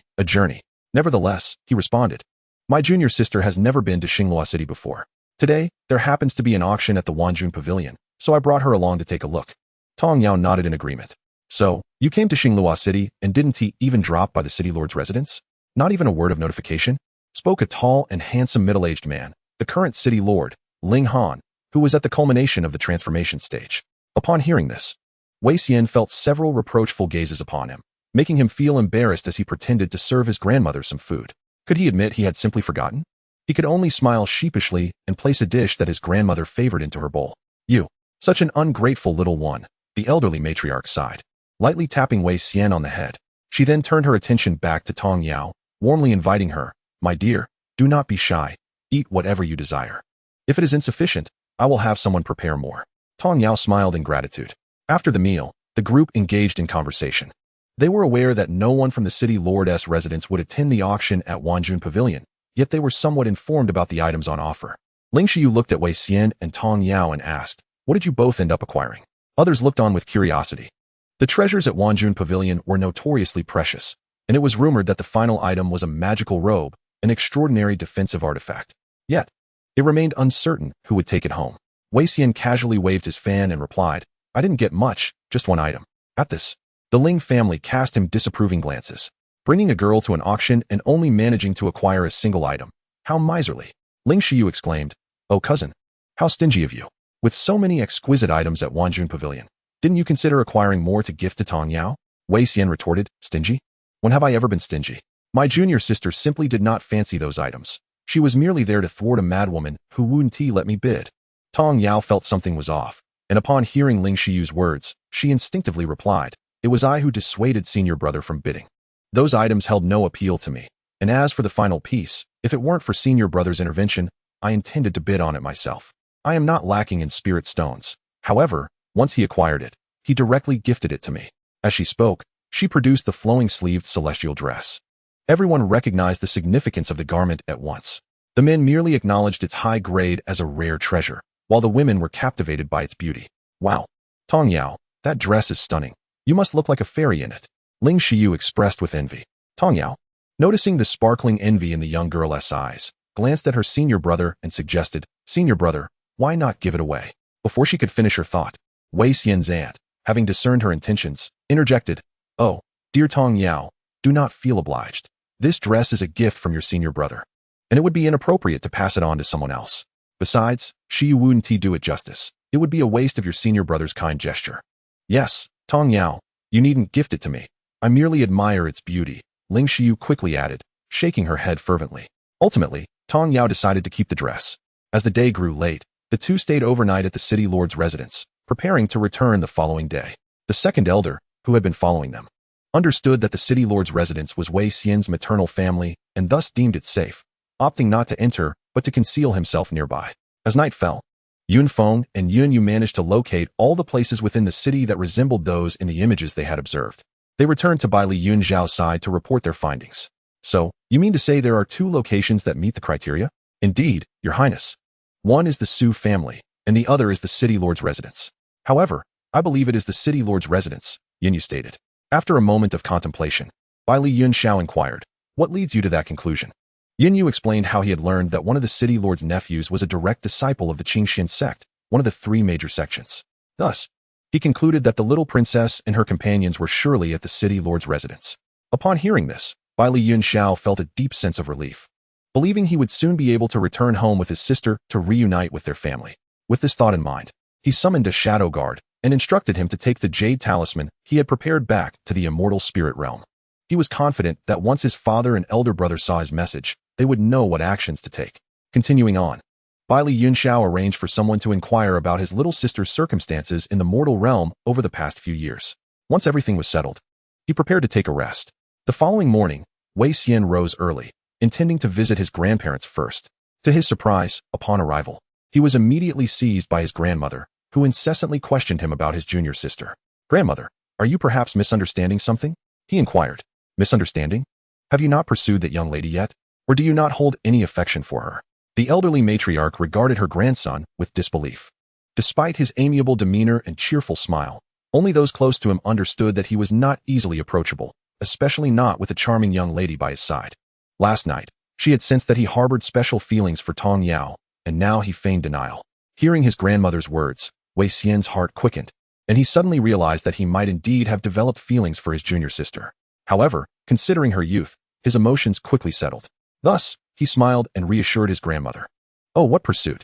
She is the youngest disciple among my esteemed master's many students. As her senior brother, it is only natural for me to look after her. Please, do not overthink it. After we finish our meal, we must return. The old lady had intended to say more, but upon hearing that they would depart soon, a wave of reluctance washed over her. So soon? Will you not stay a few more days? She implored, her eyes glistening with unshed tears as she reached for his hand, hoping to persuade him to remain longer. Wei Xian felt a pang of guilt at the sight of her sorrowful expression. Though the Qingxuan Sect was only half a day's journey away, he had indeed spent less time with them in recent years. Taking a deep breath, he comforted her. Grandmother, I promise to visit whenever I have the time. Of course, if you miss me, you are always welcome to come to Qingxuan Sect to find me. The old matriarch gazed affectionately at her grandson and smiled, agreeing to his words.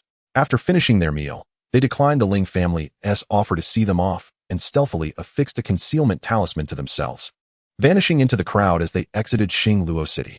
To guard against the possibility of that madwoman seeking revenge, they remained in stealth even as they boarded Wei Xian's flying vessel. Fifth senior brother, where do you think that madwoman came from? Tong Yao asked, seeking conversation to pass the time. Only someone with a formidable background could gain access to the second-floor auction room of the Wanbao Pavilion, considering her attire. Wei Xian pondered for a moment before responding. Given her haughty demeanor, she is truly insufferable. Their conversation was abruptly interrupted as they passed through a forest when a voice echoed in Tong Yao's mind. Host, be cautious, there is an ambush ahead, and the opponent's cultivation level is at the late stage of the transformation realm. Startled, Tong Yao quickly lifted her head, just in time to see a dangerous flash of sword light hurtling towards them. Swift as lightning, she barely managed to pull her senior brother aside. Witnessing the spirit vessel being cleaved in two by the sword, Wei Xian couldn't suppress a sharp intake of breath. Had Tong Yao not intervened, he might have suffered the same fate.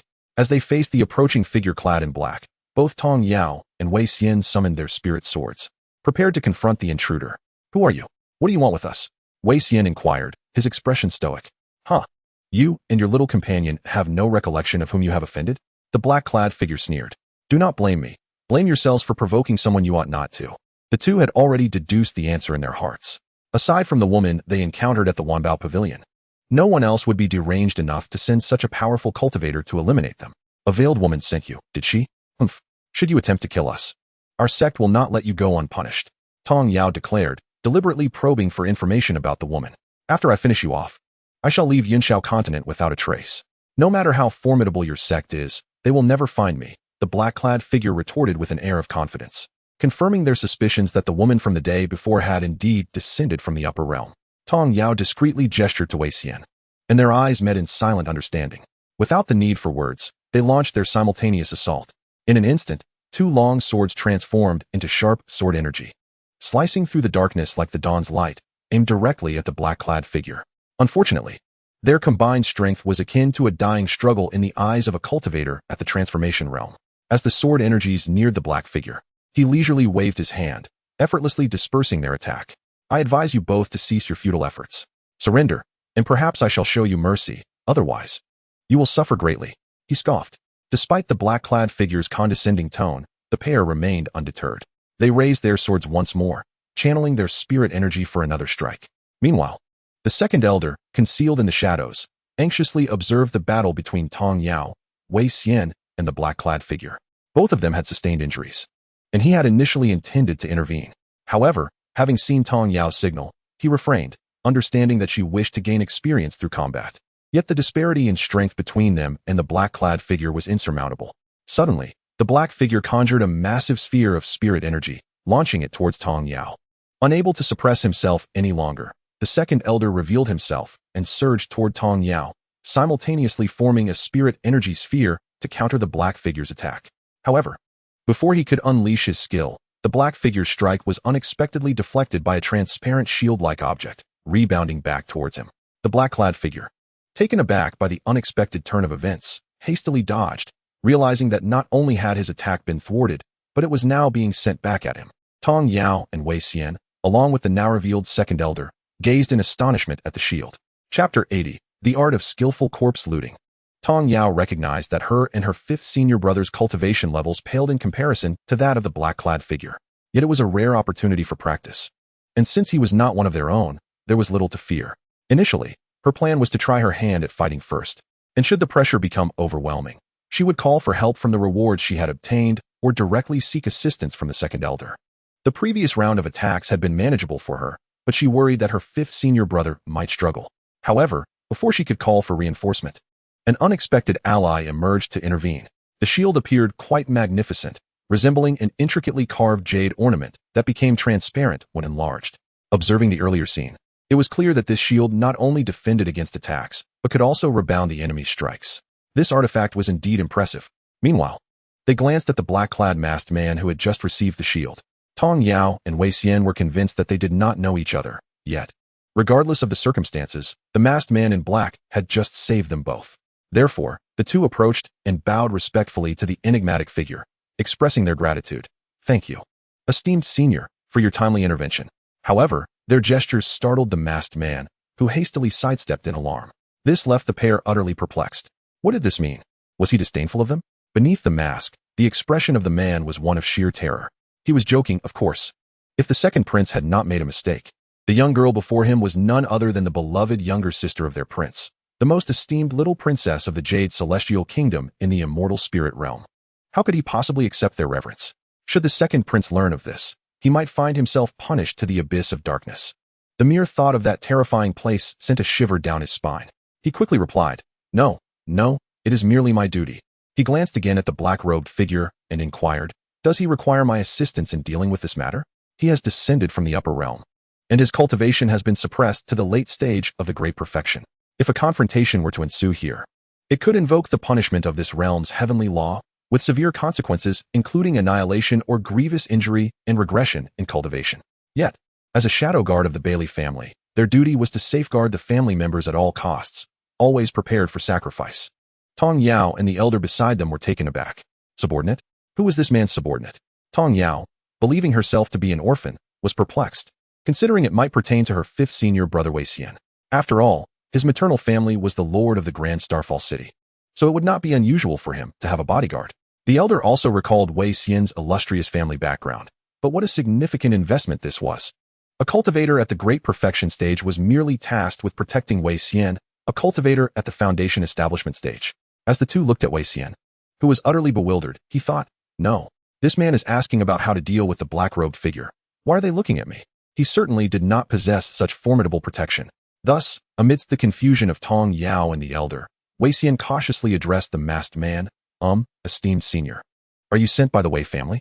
Before he could finish, the masked man abruptly turned and shifted his gaze, revealing that he was looking at Tong Yao. This sparked curiosity in Wei Xian, but he quickly recalled the items Tong Yao had presented to them earlier, leading to a sudden realization. All of those items undeniably showcased Tong Yao's remarkable family background. This was a revelation. Tong Yao had previously claimed to be an orphan. How could one of such formidable stature possibly be an orphan? The black-robed figure, meanwhile, was unaware of their conversation. However, upon the appearance of the masked man, an acute sense of crisis surged within him. This individual was stronger than himself, and today could not end well for him. Contemplating this, he suddenly felt the urge to flee, intending to make his escape while they were distracted. Yet, as he moved, a crisp voice interrupted him. Where do you think you're going? The matter isn't over yet. Tong Yao, initially planning to inquire further about the masked man, suddenly caught sight of the black-robed figure attempting to sneak away. This simply could not be allowed. How could he decide to flee at will? Thus, disregarding her desire for clarification from the masked man, she cheerfully turned to the elder and declared, Elder, I have had my fill of fighting. It is now your turn to handle this man. Very well, he replied. Wait and see. Anyone who dares to lay a hand on my Qingxuan Sect's disciples will find themselves facing my wrath. With that, he charged toward the black-robed figure, unleashing his skills in an attack. The once confident black-robed man now found himself cursing Jin Yin, the one who had sent him. What nonsense was this about the little princess of the Jade Celestial Kingdom? How could he have been deceived into believing they were merely two Foundation establishment cultivators? Even if that were the case, why hadn't anyone informed him that these two were accompanied by such formidable guardians? This was a grave mistake. As he battled against the powerful guardian, his injuries multiplied, and his ability to evade diminished. Ultimately, with a final surge of potent spiritual energy slicing through his neck, his head fell, unwilling to succumb in death.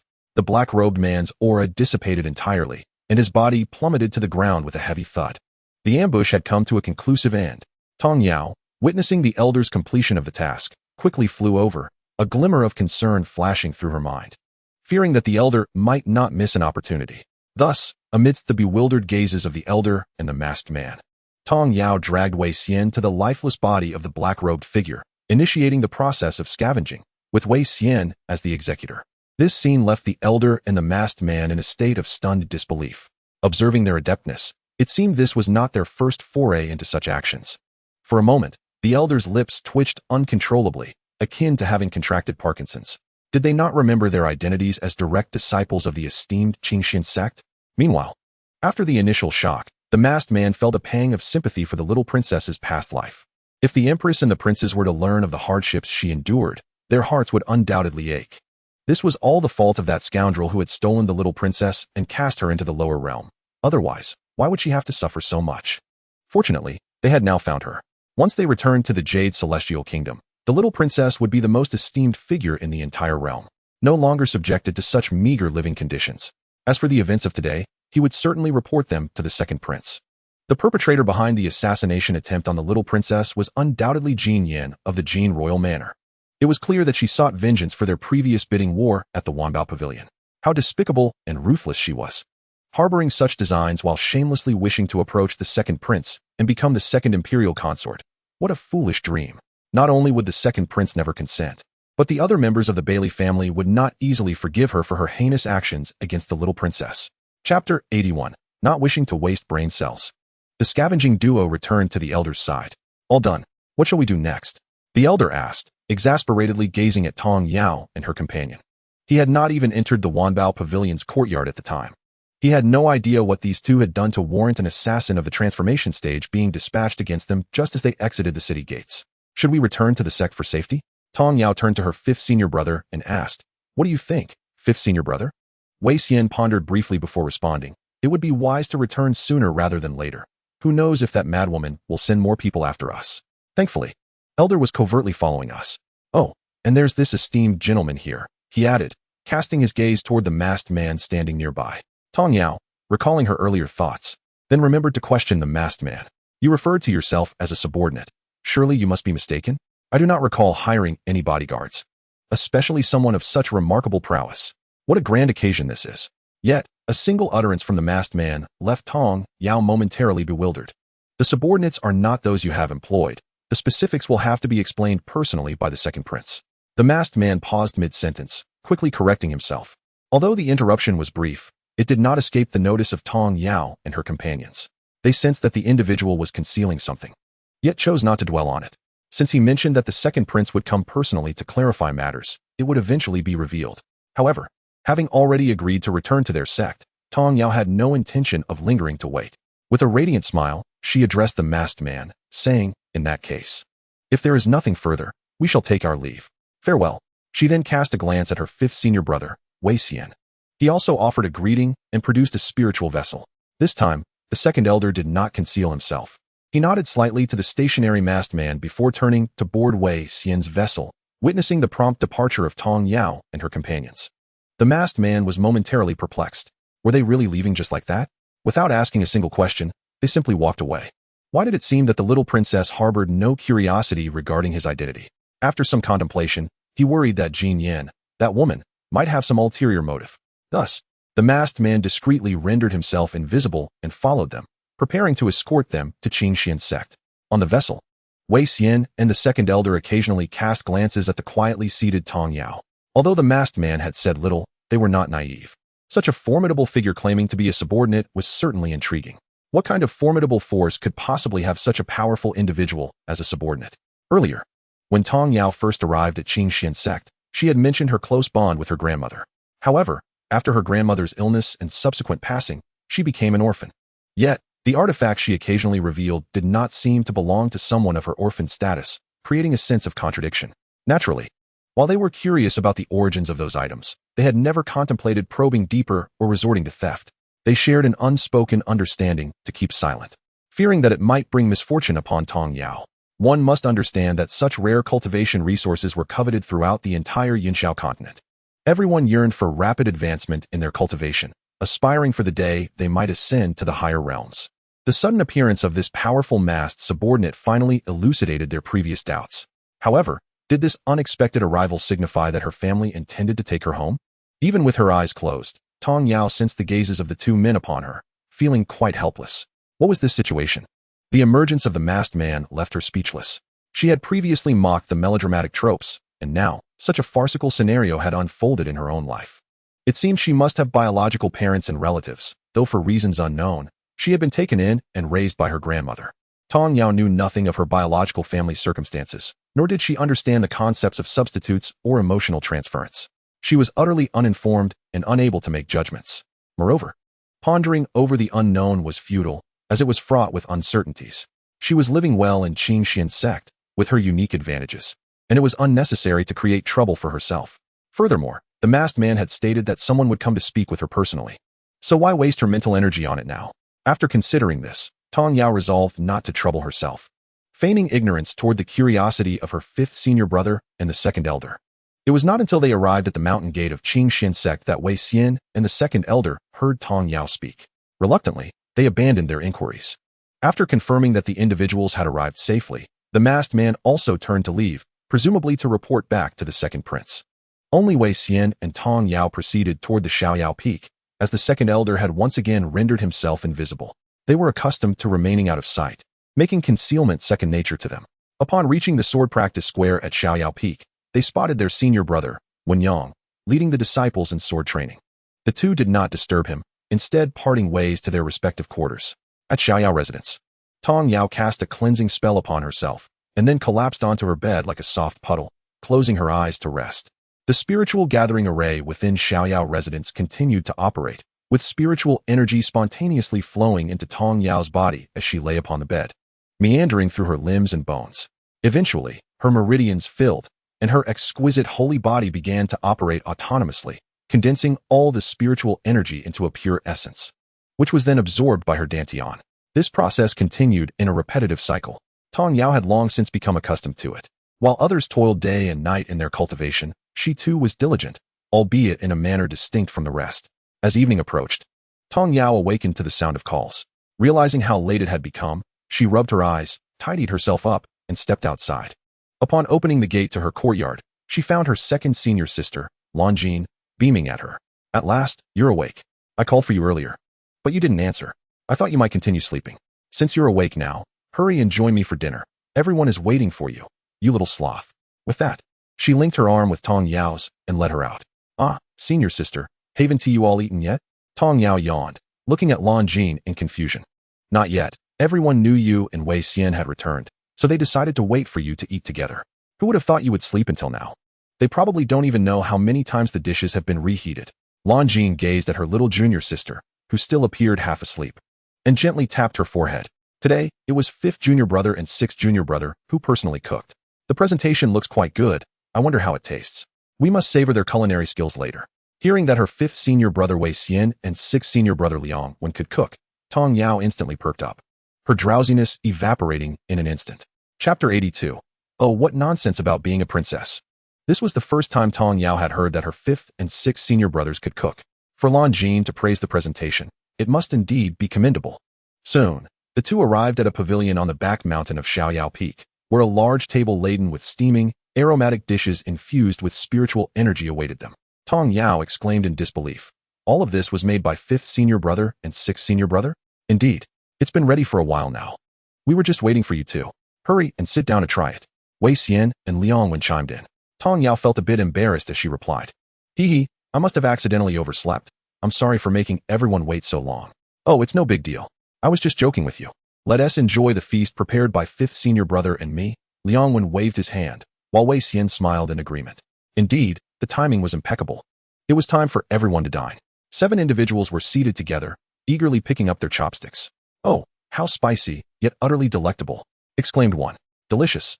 Tong Yao was pleasantly surprised by the culinary prowess displayed by the duo. After her first bite, her chopsticks did not cease their movement, mirroring the actions of her companions. By the end of the meal, not a morsel was wasted, as they all finished every last bit. After the feast and clearing the remnants, it was already quite late. Except for Tong Yao, who had indulged in a lengthy slumber during the day, the others were utterly exhausted from their recent busyness. Thus, they exchanged goodnights and retired to their respective quarters. In Xinglua City, at the Wanfang Pavilion's annex, within the Tianzi courtyard, a report was made. "Your Highness, it was fortunate that Commander Yun arrived in time.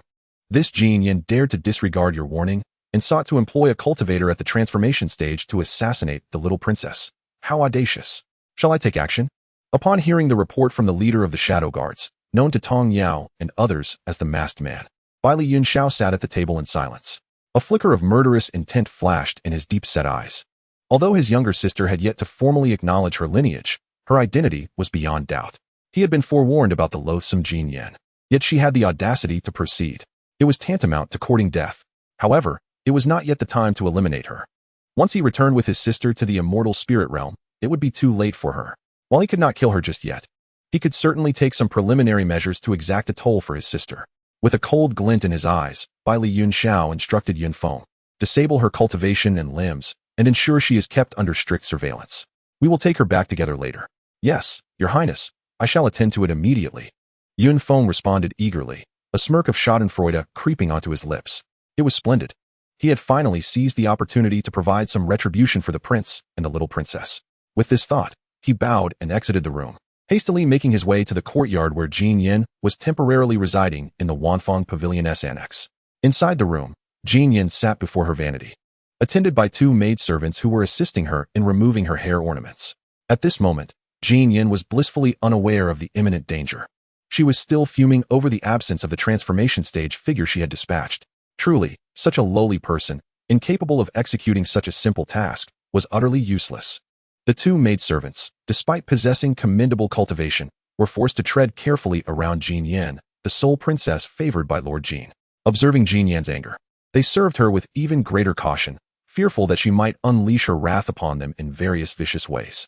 Through the mirror, Jin Yin caught sight of the 2 maidservants' obsequious demeanor, further inflaming her rage. "Are you 2 mute? Did you not hear what this princess said?" The maidservants trembled in fear, immediately kneeling. "We are at fault. Please forgive us, Your Highness." Yet their pleas fell on deaf ears. Jin Yin stood from her vanity, disdain etched on her face. "You insolent wretches, daring to disregard my words. Watch as I teach you a lesson." Only she knew to whom her words referred. Subsequently, she withdrew a 1-meter-long, spiked black whip and lashed out at the 2 kneeling maidservants. Due to her hasty departure, she had brought only 2 maidservants with her. thus refraining from delivering her usual severity. Nevertheless, the maidservants quickly bore numerous wounds, blood streaming down their bodies. Unable to retaliate, they internally rejoiced that this time the princess had not employed her spiritual energy to whip them. At least they were alive. Unlike previous maidservants who had met a gruesome fate, after a brief respite, Jin Yin raised the whip once more, ready to continue venting her frustration. Suddenly, the door was kicked open. This abrupt intrusion reignited her simmering anger, and she was about to unleash a torrent of invective when she caught sight of the intruder. Her voice faltering in shock. Yunfeng, are you insane? How dare you intrude upon this princess's quarters? Do you wish to court death? Regaining her composure, she shouted at him, bewildered by his audacity to arrive at her residence at such a late hour in such a disrespectful manner. Upon entering, Yunfeng immediately noticed the two bloodied maidservants sprawled on the floor. It was clear what this vile woman had been up to. He longed for the people of the Yuxian kingdom to witness the true nature of the seemingly gentle and obedient princess of the Jin Manor. Would they still dare to claim she was a perfect match for the second prince? With that thought, Yunfeng regarded Jin Yin with utter disdain. What nonsense about being a princess. Were it not for His Majesty bestowing your father with the title of a noble prince, how could such a malicious woman ever be recognized as a princess in the Yuxian kingdom? Jin Yan's face paled in fury at Yunfeng's words. Unable to comprehend how a mere guard dared to speak to her in such a manner, trembling with rage, she pointed a finger at him. Her voice caught in her throat. Enough. I am here on the orders of the second prince. Surely you haven't forgotten your own transgressions? Jin Yan's indignation was abruptly stifled, as she recalled the warnings her brother had imparted to her before his departure. A sense of unease crept into her heart, but she quickly regained her composure. After all, she had already sent someone. Perhaps her brother had received news of that lowly person's demise, prompting Yunfeng to come by at such an hour to issue another warning. No matter how furious her brother might be, as long as her father remained the noble prince, he would not dare to act against her. She considered it worth it to exchange her brother's momentary ire for the life of the one who dared to seduce him. With that thought, a smile of satisfaction graced her face. Chapter 83. Exacting Revenge for the Little Princess. Yunfeng, observing the sudden smile that illuminated Jin Yan's face, felt a sense of bewilderment. However, he was too preoccupied with fulfilling the prince's orders to concern himself with her thoughts. Thus, before Jin Yan could suppress her smile, Yunfeng dashed forward, delivering a swift punch to her dantian. Jin Yan was overwhelmed by a surge of pain, her body propelled backward, crashing into the wall before collapsing heavily onto the ground, a torrent of blood erupting from her mouth. In an instant, her complexion turned ashen, her eyes wide with terror. Struggling to prop herself up, she stared incredulously at Yunfeng, who had just attacked her. The excruciating agony from her shattered dantian was a sensation she had never experienced before, filling her with fear and despair. Her cultivation at the nascent soul stage was rapidly dissipating. Why? In Jin Yan's eyes, a potent hatred began to coalesce as she roared in anguish. Her dantian was shattered. From this moment forth, she would be nothing but a worthless being incapable of cultivation. How could she not harbor resentment? How dare Yunfeng lay hands on her? The princess of the county, what could possibly justify such an affront? The fault lay solely with her, for being so audacious and overreaching. Not only did she covet the second prince, but she also had the audacity to disregard His Highness's warnings, plotting malicious schemes to harm the most esteemed little princess of the Yuxian kingdom. Were it not for the constraints preventing her from killing you, that single punch would have done far more than merely ruin your dantian. Yunfeng, looking down from his elevated position, offered a seemingly kind explanation to the fallen Jin Yan. What do you mean? What little princess? Jin Yan stammered in disbelief. Impossible. How could that wretched girl be a princess? You're deceiving me. This cannot be true. How could the little princess, sought after for so many years by the Yuxian kingdom, appear in the lower realm? It is unfathomable. Then, recalling the second prince, Bailey Yunxiao, Jin Yan's eyes brightened as she exclaimed, Brother Yunxiao? Yes, I must seek Brother Yunxiao. He must have been misled. How dare you cripple my dantian? I will have him demand justice and ensure you pay for this. With that, she gritted her teeth against the pain and attempted to rise from the ground, desperate to report to Bailey Yunxiao. You may be disappointed to learn that it was the second prince's direct command to cripple you as retribution for the princess. Yunfeng's words struck Jin Yan's heart like a sharpened blade. Tears streamed down her cheeks as disbelief clouded her mind. Blood trickled from the corners of her mouth as she murmured, No, it cannot be. With my father the king at my side, Brother Yunxiao would never treat me this way. You are lying. From the very first moment I laid eyes on him, I fell in love. I have made countless efforts to draw near him. Why will he not accept me? I love him so dearly, and as the sole princess of the Jin household, I am the only one worthy of him. Yet, why can he not see me? What is it that I lack? Why? By the end, Jin Yan's voice had grown hoarse as she screamed, her eyes brimming with bitterness and rage. My father loves me above all else. I am the only princess of the Jin household. How dare Bailey Yunxiao treat me thus? My father will never let him go unpunished. And that wretched girl will also meet a dire fate. Hearing Jin Yan's shrieks and her derogatory remarks about the little princess, Yun Feng, incensed, struck once more. A cry of distress escaped Jin Yan as she attempted to rise. Her limbs were swiftly shattered by Yun Feng's sudden attack. The sickening sound of breaking bones resonated clearly in the ears of those present, causing Jin Yan to collapse onto the ground, her body overwhelmed by the severity of her injuries, rendering her unconscious. The two maidservants, previously injured by Jin Yan's whip, trembled in fear at the sight before them, wishing to find a hole to hide in, unable to fathom the events they had just witnessed. Once the imperious Jin Yan, who had mercilessly tormented her handmaidens, now lay on the ground like a broken doll. Reduced to a cripple, her dantian destroyed, and her limbs shattered, she lay there, barely clinging to life. The one responsible for this was Yun Feng, the close guard of the second prince, whom Jin Yan had relentlessly pursued. Despite the indifference and disdain shown by the second prince and his entourage, Jin Yan's ambition to become the second prince's consort had remained unquenched. As time passed, the maidservants had grown increasingly familiar with those surrounding the second prince. Witnessing Jin Yan's pitiful state, the two maidservants felt no sympathy. Instead, a strange sense of satisfaction mixed with trepidation filled them. As Yun Feng dealt with Jin Yan so harshly, they wondered if he had planned to eliminate them as well. Faced with the prospect of impending death, they bore no resentment towards Yun Feng. Rather, they felt gratitude and relief. They were thankful that Yun Feng had avenged them against the torment they had endured and for the sisters who had perished at Jin Yan's hands. Although Jin Yan remained alive, her existence was akin to a living hell. For such a proud princess, this was perhaps the finest punishment. Furthermore, dying at the hands of Yun Feng was preferable to returning to the Jin household, where she would surely be tortured to death. After all, they were maidservants brought in by Jin Yan for her protection and service, and now they found themselves in this wretched state. Given the Jin King's affection for his daughter, they would undoubtedly face his wrath for failing to protect her. However, after waiting for some time, the two maidservants realized that Yun Feng had no intention of silencing them. Instead, he handed them a vial of healing elixir, instructing, "You too should tend to your injuries. You will need to guard and care for this woman." Yun Feng glanced at them, adding, "As long as you fulfill your duties. I believe the second prince still possesses the power to ensure your safety, provided you do not act foolishly." With that, he paid them no further mind, confident that they would understand the gravity of their situation. Indeed, as Yun Feng had anticipated, the two maidservants chose to carry out their task of watching over Jin Yan. They still wished to live. After dealing with Jin Yan, Yun Feng departed to report back. Upon hearing about Yun Feng's actions, Bailey Yunxiao merely nodded, dismissing him with a casual wave, signaling for him and Yun Yu to rest. Reflecting on the Jin household, a cold snort escaped him. Contemplating the actions of the Jin household over the past 2 years, a chilling glint flickered in his eyes. Should the Jin household harbor any ill intentions due to Jin Yan's plight, they would find that Yuxian Kingdom would no longer tolerate the existence of the Jin household. Chapter 84, Boredom and Gossip. The following morning, at Qingxuan Sect, on the Carefree Peak, Tong Yao awoke, feeling remarkably refreshed after a night of earnest cultivation. After tidying herself, she soared toward Baiyu Peak. It had been some time since she last reported to Master Xianming. Her initial foray into alchemy had taken place at Baiyu Peak, under the attentive guidance of Master Xianming, who had taught her meticulously. As her cultivation progressed, Tong Yao felt a significant enhancement in her spiritual strength. Her perceptual range had expanded, allowing her to discern subtleties with newfound clarity and sharpness of thought.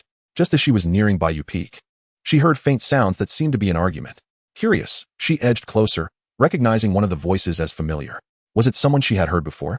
Stealthily, she concealed her presence and approached, discovering a man and a woman hidden behind a rock on Baiyu Peak, engaged in a tug-of-war. The man was unfamiliar, but Tong Yao immediately recognized the woman. This was the very person she had fought with upon arriving at Qingxuan Sect, Lu Yu, the eldest daughter of the Lu family. One of the 4 great clans, 3 years her senior. At that moment, perhaps she could not accept that a mere orphan like herself was regarded with more importance by the sect's higher-ups than she, the esteemed young lady of the Lu family. Driven by indignation, she sought to challenge her. She even contemplated incapacitating herself on the dueling platform, only to be thoroughly taught a lesson instead. Though the encounter was not fatal, it left her bedridden for 10 to 15 days. Considering her status as the Lu family's eldest daughter, being utterly trampled upon by a small orphan in front of so many onlookers was a bitter pill to swallow. After all, Numerous disciples from the four prominent families were present. Her dismal defeat not only tarnished her own reputation, but also that of her families. It was only natural for her to harbor resentment and not let this matter slip away easily. Tong Yao had mentally prepared herself for a typical narrative where the elder would come to confront the younger after such an incident. To her astonishment, however, nothing of the sort materialized. As time passed, she would have almost forgotten the incident had it not been for her encounter with Lu Yu, who seemed to share an unusual connection with her. The two appeared to be embroiled in a dispute, and with time still on her side, Tong Yao found herself intrigued by their gossip, considering it a welcome distraction. Yue, could you please assist the third prince this time? After all, that Tong Yao has already injured you. Why would you risk offending the third prince over someone of little consequence? If we help him fulfill his desires, he will undoubtedly reward both the Su and Lu families handsomely. Who knows, with the third prince's backing, our families might even surpass the other two, perhaps even absorb them, leaving only the Su and Lu families standing. Wouldn't that be splendid? Lu Yu's eyes widened in disbelief. She had no idea how ambitious Su Sheng and the Su family truly were. The Qin family, after all, was not easily trifled with. Observing Su Sheng's composed demeanor while expressing such thoughts, Lu Yu began to question whether the gentleman she had previously perceived as refined and considerate was merely a facade. The Su family ranked last among the four great families, with the Qin family at the forefront, followed by the Zhang family, and the Lu family in third. Her engagement to Su Sheng had arisen from an unexpected circumstance where Su Sheng's father had rescued her elder brother. The Lu family was immensely grateful, and as their interactions increased, the two families grew closer. Subsequently, during the selection of disciples for the Qingxuan Sect, both Lu Yu and Su Sheng were chosen, leading both families to believe in their destined connection and inquire about the young couple's intentions. Having spent ample time together, Lu Yu had always perceived Su Sheng as pleasant, both in his dealings with others and in their interactions, which is why she had consented to the engagement. However, since arriving at the Qingxuan Sect, he had somehow become entangled with the third prince of the Great Yin Kingdom, forging a close relationship with him. It was worth noting that the four great families were situated in the capital of the Great Yin Kingdom. And even though it was not in close proximity to the Qingxuan Sect, 3 princes of the Great Yin had entered the sect. This particular third prince was the son of the favored concubine, possessing a striking resemblance to her, with an exceptionally handsome face, yet his nature was perilously cunning and lecherous. Many were deceived by his outward charm. Su Sheng had just mentioned that the third prince had inadvertently laid eyes upon Tong Yao from the carefree peak, and was now expending tremendous effort to win her over. Yet, lacking the opportunity to approach her, he sought Lu Yu's assistance in making introductions, believing her prior conflict with Tong Yao might facilitate this. What kind of person does the third prince think he is? Surely, she was not unaware of his intentions. He merely coveted her beauty, wishing to claim her for himself. Such audacity. Tong Yao, after all, was the direct disciple of Master Xie from the carefree peak. How could he foolishly entertain thoughts of pursuing her? To seek assistance from someone who had clashed with her was truly a sign of madness. Although I had been defeated by Tong Yao, that was merely a reflection of my own inadequacies, unrelated to anyone else.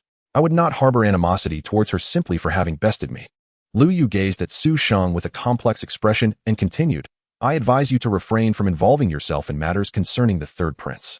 Tong Yao's current status as a direct disciple means that if anything were to happen, do you believe you or the Su family could withstand the consequences? Seeing Lu Yu's refusal, Su Sheng's expression darkened, and he coldly replied, You are resolutely choosing not to assist, are you? Do not forget that the Lu family stands behind you. If you offend the third prince, do you think he would spare them? At these words, Lu Yu's complexion changed dramatically, her gaze towards Su Sheng turning sharp. Su Sheng, you think carefully, Su Sheng warned, his tone now devoid of the warmth it once held, replaced by an icy demeanor. In that moment, Lu Yu experienced a sudden realization. Perhaps Su Sheng had never truly harbored affection for her. His previous kindness may have been a mere act. How terrifying, to maintain such a flawless facade in front of so many. What fate awaited her if she were to marry him? Just the thought filled her with a profound sense of dread. An annulment. She resolved to write home immediately to inform her family of her intent to break off the engagement with Su Sheng. With this determination, she turned to leave, unwilling to remain in his presence any longer. As for the third prince, she would hasten to inform her family and prepare for potential repercussions. Tong Yao, who had been silently observing the exchange from a distance, was taken aback. What began as a mere diversion turned into an unexpected revelation involving her own name, prompting her to remain still. Just then, she came face to face with Lu Yu, who froze in place, awkwardly meeting Tong Yao's gaze, unsure of what to say. Lu Yu's rejection left Su Sheng feeling increasingly agitated, and upon turning, he noticed Lu Yu standing there, seemingly dazed. A sense of foreboding washed over him. Chapter 85. Lu Yu's frustration with Tong Yao. With purposeful strides, Su Sheng approached Lu Yu, eager to ascertain the situation. What did he see? Just moments ago, he had been pressuring Lu Yu to assist the third prince in winning over Tong Yao, only to find his schemes unraveling before him. Su Sheng's heart sank as he observed the cheerful demeanor of the person before him, rendered speechless. What's the matter? Seeing me here, do you have nothing to say? Tong Yao broke the silence, taking the initiative to speak. To be honest, she felt a twinge of embarrassment for them. Well, more so for the man. Surely, he must feel the same, having overheard his intentions to harm her, and the identity of the true mastermind behind it all was rather disconcerting. Lu Yu cast a shamefaced look at Tong Yao, opening her mouth to speak, but was abruptly restrained by Su Sheng's hand gripping her arm tightly. She frowned and looked at him, noticing the warning in his eyes. Clearly, he feared she might reveal more than she should. Su Sheng, while holding Lu Yu, was rapidly devising a way to navigate this predicament. As Lu Yu attempted to break free again to speak, he quickly interjected, Tong Shiji, what brings you here? I hope you haven't overheard anything too concerning. Regardless of what you may have heard, I was compelled to comply with the third prince's request. I never intended to harm you. As he spoke, he donned a facade of sincerity as he gazed at Tong Yao. Su Sheng believed that Tong Yao, a girl with little background despite her talent, would likely not dare to act upon what she had just learned. Even though she is now a direct disciple of the Celestial Peak. Lu Yu was once again taken aback by Su Sheng's naive words, unable to believe her ears. She recalled how he had just spoken differently to her moments ago. Now, before Tong Yao, he could nonchalantly claim to be coerced without so much as a blush or a tremor in his heart. Lu Yu felt once more that Su Sheng had truly mastered the art of pretense. Listening to his audacious claims, Tong Yao was tempted to applaud him. His ability to fabricate lies with such finesse was indeed remarkable. Were it not for her first-hand knowledge of his attempts to curry favor with the so-called third prince at her expense, she might have genuinely believed he was an innocent party. Judging by his outward appearance, he seemed like a refined gentleman, the kind of reliable child one would be proud to call their own. Who could have anticipated that he possessed such depth of cunning? Most would find themselves outmatched in a battle of wits with him, and one could only wonder who would ultimately suffer the consequences. With a subtle smile fading from her lips, Tong Yao remarked, "Oh, so it appears that what I heard earlier was merely a misunderstanding?" Su Sheng, perplexed by Tong Yao's thoughts, realized that as long as he steadfastly maintained his narrative of being pressured, she would be unable to take any action against him, wouldn't she? With a self-satisfied grin that he deemed charming, he nodded vigorously at Tong Yao. "It's perfectly fine. As long as Sister Tong believes I harbor no ill intentions towards you, I hold no grudge against you." His words implied that it was Tong Yao who had misunderstood him, and he was magnanimously forgiving her. Host, has this fool lost his mind? How else could he utter such shameless words? Tong Yao also pondered if remaining in his company would adversely affect her. Casting a glance filled with unspoken complexity at the individual she believed to be Su Sheng, and then at Lu Yu, she chose to turn away and depart. Watching Tong Yao leave, Su Sheng felt a sudden sense of relief. What if she is a direct disciple? With just a few words, I managed to gloss over the situation. He then turned to Lu Yu, speaking coldly. Since you are unwilling to assist, refrain from meddling in matters that do not concern you. Otherwise, should the third prince seek retribution, do not expect my intervention. With that, he spun on his heel and left. Lu Yu furrowed her brows, initially believing that Tong Yao would chastise Su Sheng for their conversation. Instead, she merely uttered a few insipid remarks before walking away. She truly did not know whether to label Tong Yao as foolish or to criticize her for being timid. Despite possessing the status of a direct disciple, she failed to leverage her position for self-protection. How utterly foolish. She had thought that with her current strength, she would easily handle Su Sheng before reporting the incident to Master Xiafeng. With Master Xia's intervention, the third prince and Su Sheng would surely think twice before attempting anything against her. As Lu Yu left in frustration, Tong Yao had just arrived at the alchemy chamber of Master Xianming on Baiyu Peak. Unbeknownst to Lu Yu, Tong Yao had not been swayed by Su Sheng's words. She had overheard their scheme against her, and there was no way she would let them off the hook so easily. She simply intended to deal with the third prince and Su Sheng once her current tasks were complete. Upon seeing Tong Yao arrive, the attendant of Master Xianming promptly approached her. "Greetings, Sister Tong. The master is currently engrossed in alchemy and will require some time before he concludes." "Oh, that is quite all right. I shall occupy myself in another alchemy room for a while. Please inform me when the master is finished," Tong Yao replied with a nod. The attendant smiled and acknowledged her request. Tong Yao had a dedicated alchemy room on Baiyu Peak, where she received specialized guidance from Master Xianming. After some contemplation, she retrieved several spiritual herbs and fruits from her spatial medicine field, intending to experiment with concocting some elixirs to enhance her cultivation. Before she realized it, she had wasted 2 or 3 batches before finally managing to produce a vial containing 5 or 6 elixirs. After tidying up and exiting the alchemy room, she discovered Master Xianming leisurely seated in a nearby armchair, sipping tea. Upon noticing her, he set down his cup and smiled. "Finished with your alchemy?" "Yes." "When did you conclude? Why didn't you call for me?" "I just stepped out for a brief moment to enjoy a cup of tea." The attendant thought to himself, "The master has been waiting far longer than just a cup of tea." Tong Yao smiled as she approached and took a seat. "What did you concoct this time?" In fact, he had just been informed of Tong Yao's arrival and was curious about what she was producing inside. Knowing Tong Yao's talent for alchemy and that it had been quite some time since she last visited, he was intrigued and had quietly watched from the window for a while. He had seen her struggle during her initial attempts, realizing that if even she found it challenging, these were not simple elixirs. When Master Xianming inquired, Tong Yao did not withhold the information.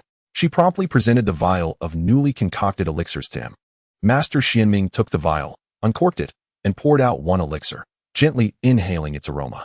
In an instant, he felt a surge of spiritual energy within himself, awakening and invigorating. His expression shifted, filled with astonishment.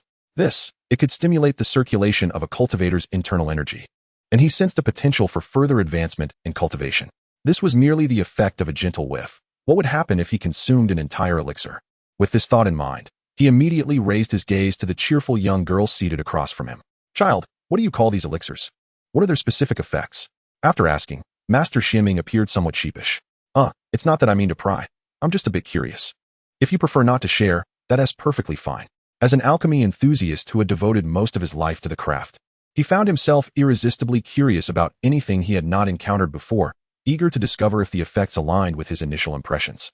Tong Yao, having casually brewed the elixirs without a name, replied that they were intended to enhance cultivation. She had not anticipated Master Xuanming's enthusiasm, nor felt any need to withhold information. Given that he was aware of her alchemical skills, she felt no inclination to keep secrets. "Oh, it's nothing much. I just thought of these elixirs on a whim. I haven't named them yet, but they are designed to enhance cultivation." Observing Master Xuanming's delighted expression, she added, "However, they are effective only for those below the god transformation stage, and each person can only consume one. The ingredients required for these elixirs are somewhat challenging to procure. And as for the extent of cultivation enhancement, I can only say that it varies." Tong Yao believed it was essential to clarify these points, fearing that Master Xianming might view the elixirs as a panacea. Should he report this to the sect leader, Master Ziyang, and suggest mass production for the entire Qingxuan Sect's disciples, it would be nothing short of a fanciful dream. Initially, the attendant felt a surge of excitement upon hearing that the elixirs could enhance cultivation. However, upon hearing her subsequent remarks, that flicker of hope was extinguished as if doused with cold water. They could only be consumed once, and the level of enhancement depended on luck. Master Xianming also regained his composure. Indeed, if there existed an elixir capable of instantly enhancing one's cultivation, no one would be inclined to diligently pursue their training. Everyone would seek the shortcut of consuming enhancement pills, and chaos would surely ensue within the realm of cultivation. With a sigh, Master Xianming remarked, "Very well. You should keep this elixir hidden. Do not let a word of this escape. Otherwise, even a mere fractional increase in cultivation could incite them to resort to unscrupulous means to obtain it. Such matters would inevitably bring forth untold troubles, and it would also adversely affect your own training." The disciple understood that these were among the very few elixirs produced during the trial, and acquiring more would be impossible. They were unsure if they could even find the necessary herbs again, let alone successfully concoct another batch. Tong Yao spoke earnestly. Only then did Master Xianming feel a sense of relief.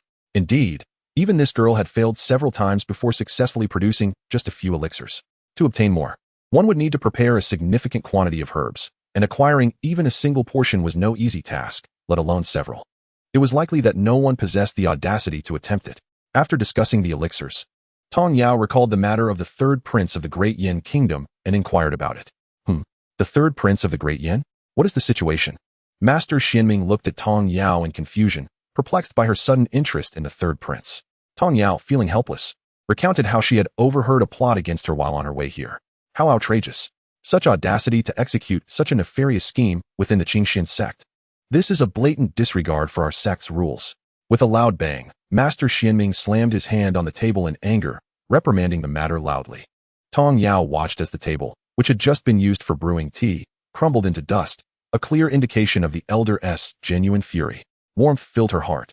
Since coming to Baiyu Peak to study alchemy, Master Xianming had generously shared his knowledge and treated her with the care one would afford a beloved junior. Seeing the elder so enraged, Tong Yao chuckled gently. Master, do not be upset.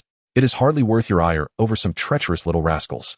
Since I am aware of their scheme, I will not let them off easily. The reason I inquired was to ascertain the situation concerning the third prince and that fellow named Su Sheng within the Qingxuan Sect. Master Xianming took a deep breath and replied, I seldom concern myself with the affairs of the disciples, so I am not particularly informed. Therefore, you need not worry about this matter. With me here, it shall be resolved properly, and you need not endure any grievances. Once I have dealt with it, I will have someone inform you. Tong Yao, upon hearing this, did not refuse, standing respectfully to express her gratitude before departing. After observing Tong Yao's silhouette fade away, Master Xianming turned to the attendant nearby and conveyed through voice transmission, regarding Tong Yao's alchemical endeavors today, keep your lips sealed. Not a word must escape, do you understand? His final words carried a weighty authority. The attendant, upon hearing this, did not dare hesitate and immediately knelt, swearing an oath to the heavens that he would not disclose a single word. Master Xianming sighed before allowing the attendant to rise. The elixir that Tong Yao had concocted today was truly astonishing. If word of it spread, it would undoubtedly bring her considerable trouble, and it was imperative to keep it concealed. Reflecting on the matter she had just mentioned, he decided to rise and head outside. In no time, Master Xianming arrived at the main hall of ZY Peak. What a rare occasion. You have time to seek me out. Upon entering, the sect master, Ziyang, jested.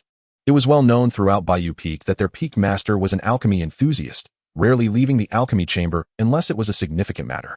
His sudden arrival at ZY Peak was rather unexpected. He entered with a stern demeanor, as if someone owed him money. Master Xianming casually clasped his hands together and solemnly recounted Tong Yao's story. He concluded with indignation. The third prince of the Great Yin and that fellow named Su Sheng cannot be allowed to remain within our Qingxuan sect. The previously jovial expression on Ziyang's face darkened immediately. How dare those two scoundrels treat the Qingxuan sect with such contempt? To presume they could act with such arrogance here. It was evident that the disciples within the sect needed a wake-up call. The Qingxuan sect was not a place where anyone could do as they pleased. To have their sights set on Tong Yao was utterly intolerable.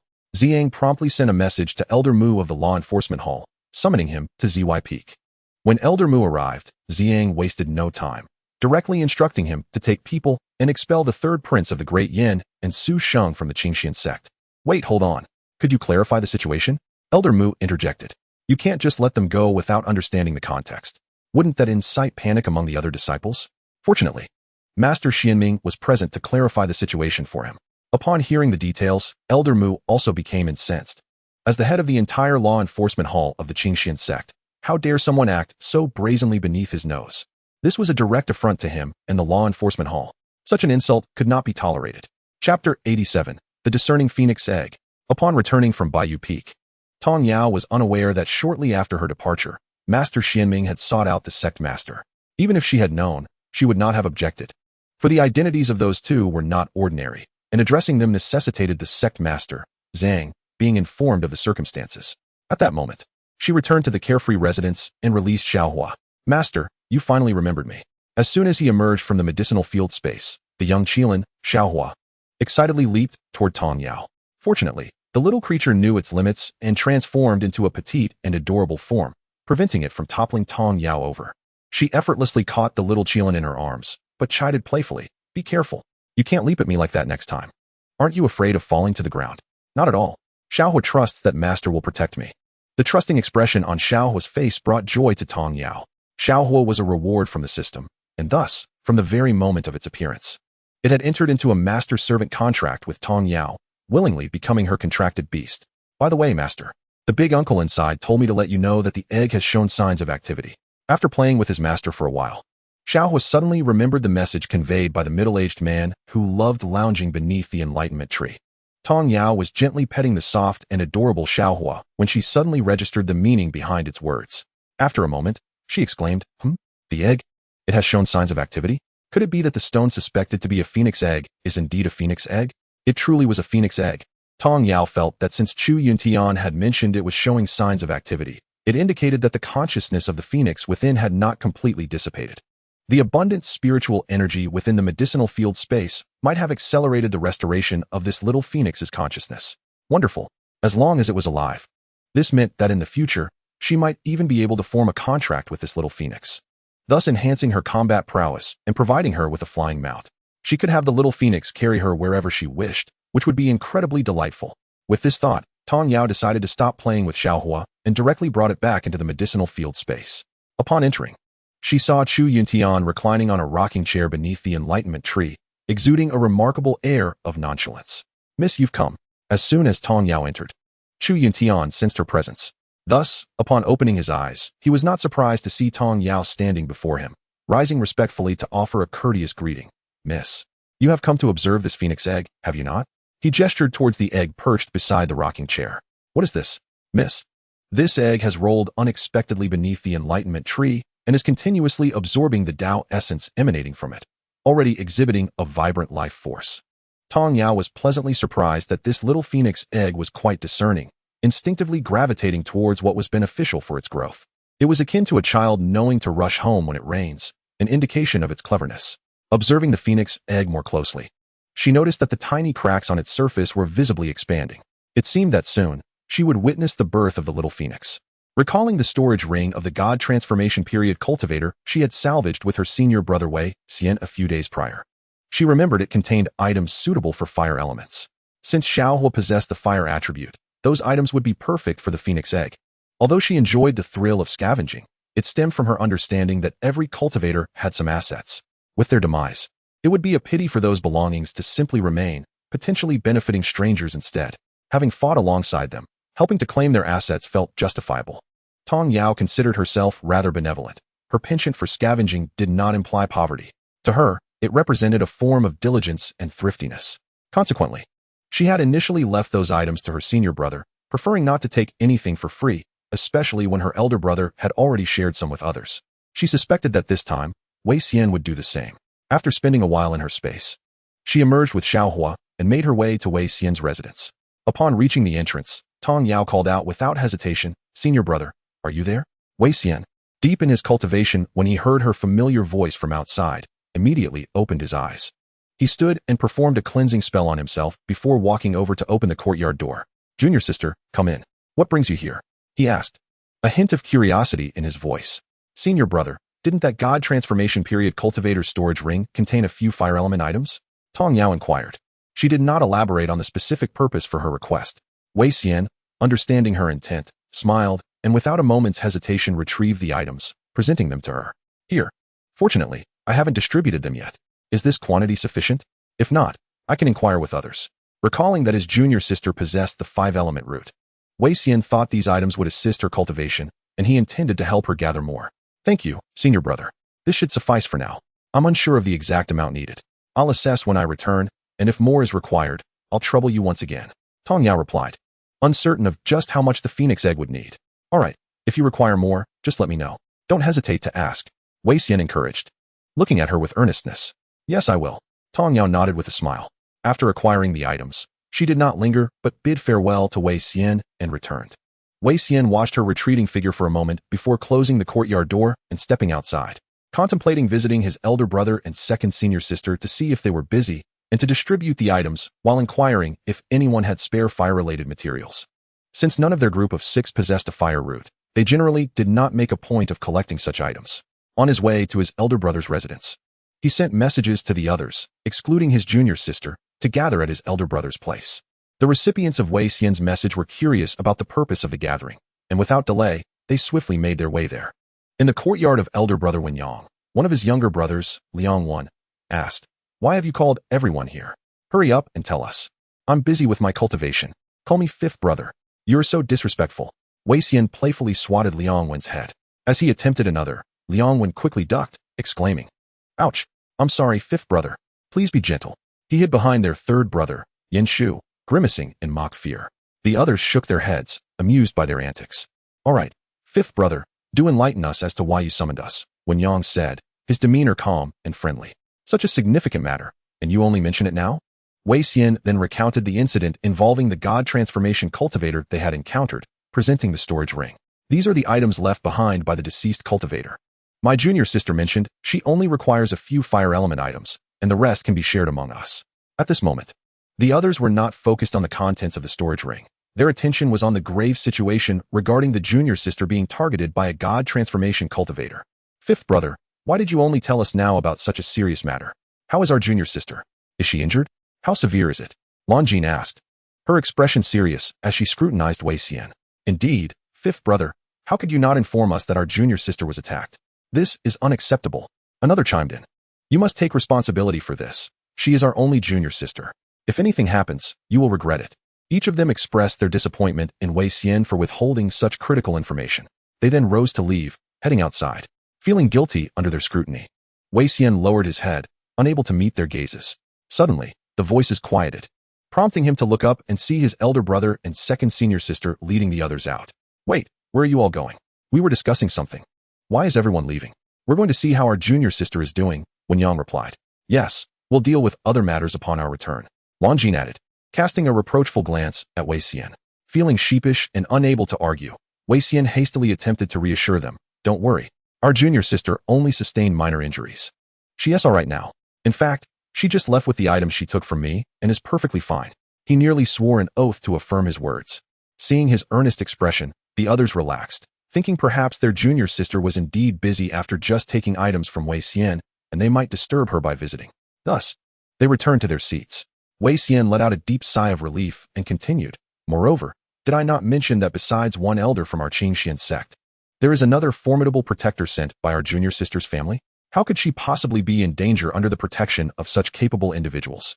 Why didn't you clarify sooner? You should have been more forthcoming. Longjin's usually gentle tone became sharp when it came to the matter of their junior sister. Perhaps fifth brother is right. Our junior sister likely isn't in any real danger, another suggested, reassured by Wei Xian's words. The fourth disciple, Song Yu, seldom spoke, but he took it upon himself to defend the fifth disciple, Wei Xian. There is really nothing of great concern, aside from the elder and that bodyguard. Do you not have faith in our junior sister's abilities? Wei Xian remarked, a hint of grievance in his tone. Oh, you still feel wronged? Longjin's eyes narrowed, her expression suggesting that any further display of grievance from Wei Xian might provoke her wrath.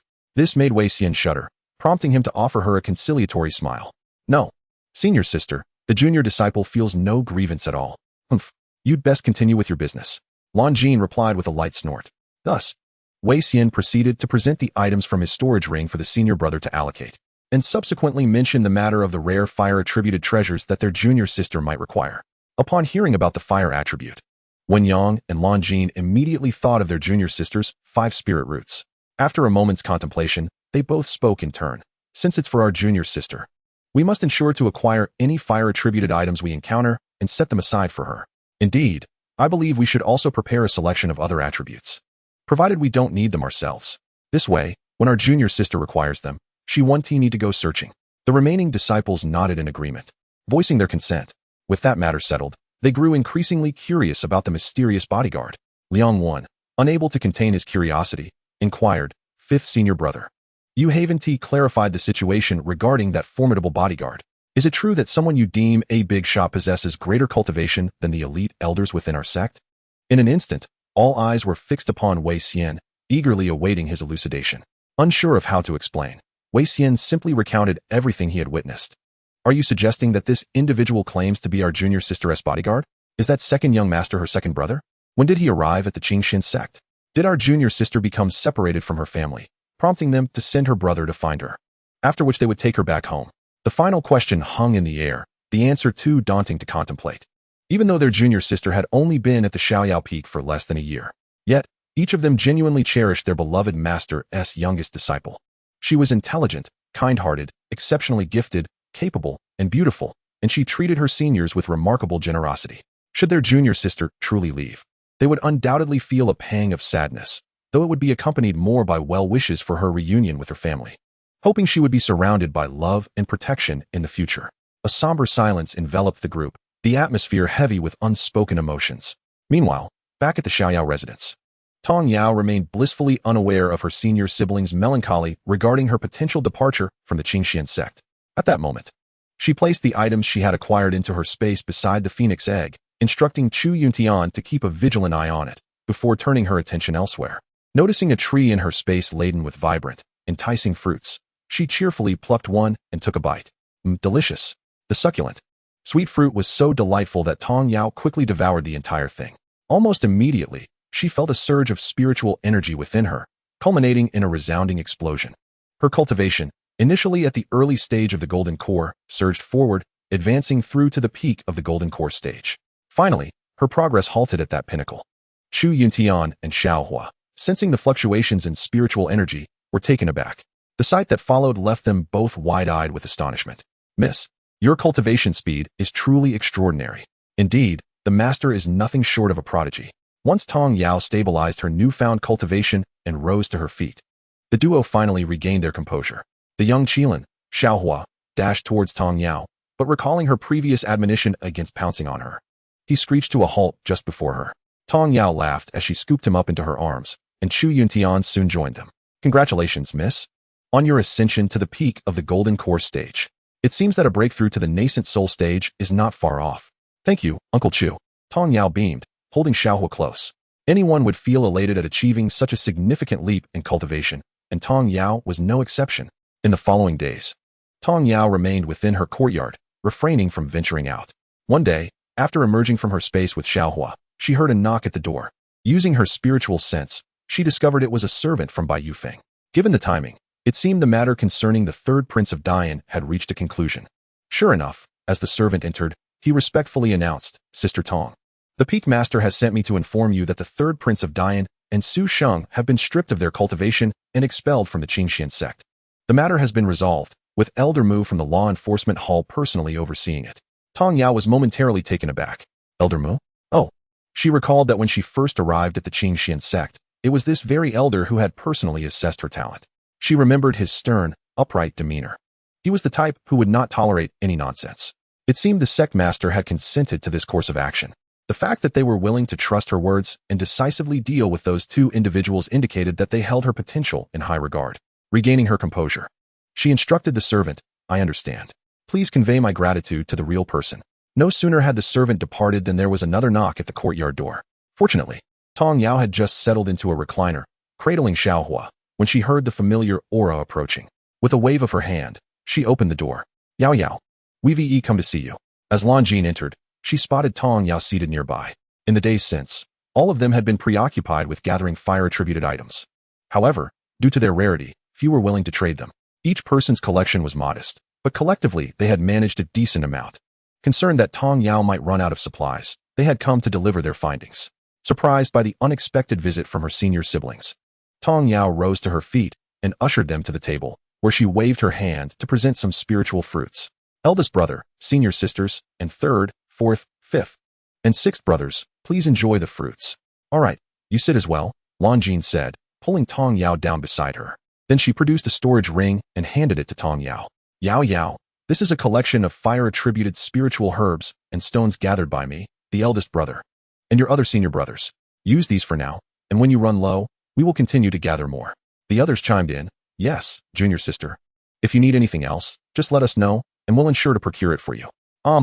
Sixth junior brother is right. Initially, Tong Yao was taken aback, but upon hearing Lan Jin's explanation, she grasped the situation, glancing at the approving expression of fifth brother Wei Xian. She realized that her previous request for items from fifth brother had led him to misunderstand that she was in need of them for her cultivation, coincidentally highlighting her lack of fire-attributed resources. She had not anticipated that fifth brother would share this matter with the others. Gazing at the storage ring upon her finger, she had already surveyed its contents with her spiritual sense moments earlier. While the treasures within were not overly abundant, the mere act of gathering so much was a testament to their effort and heartfelt intentions.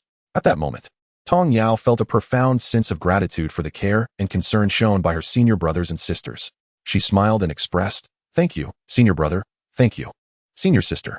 Her gaze shifted to Wei Xian and the others, adding, and thank you to all of you. She continued, I truly appreciate the items you have collected, but you need not go out of your way for my sake. It may impede your own affairs, truly.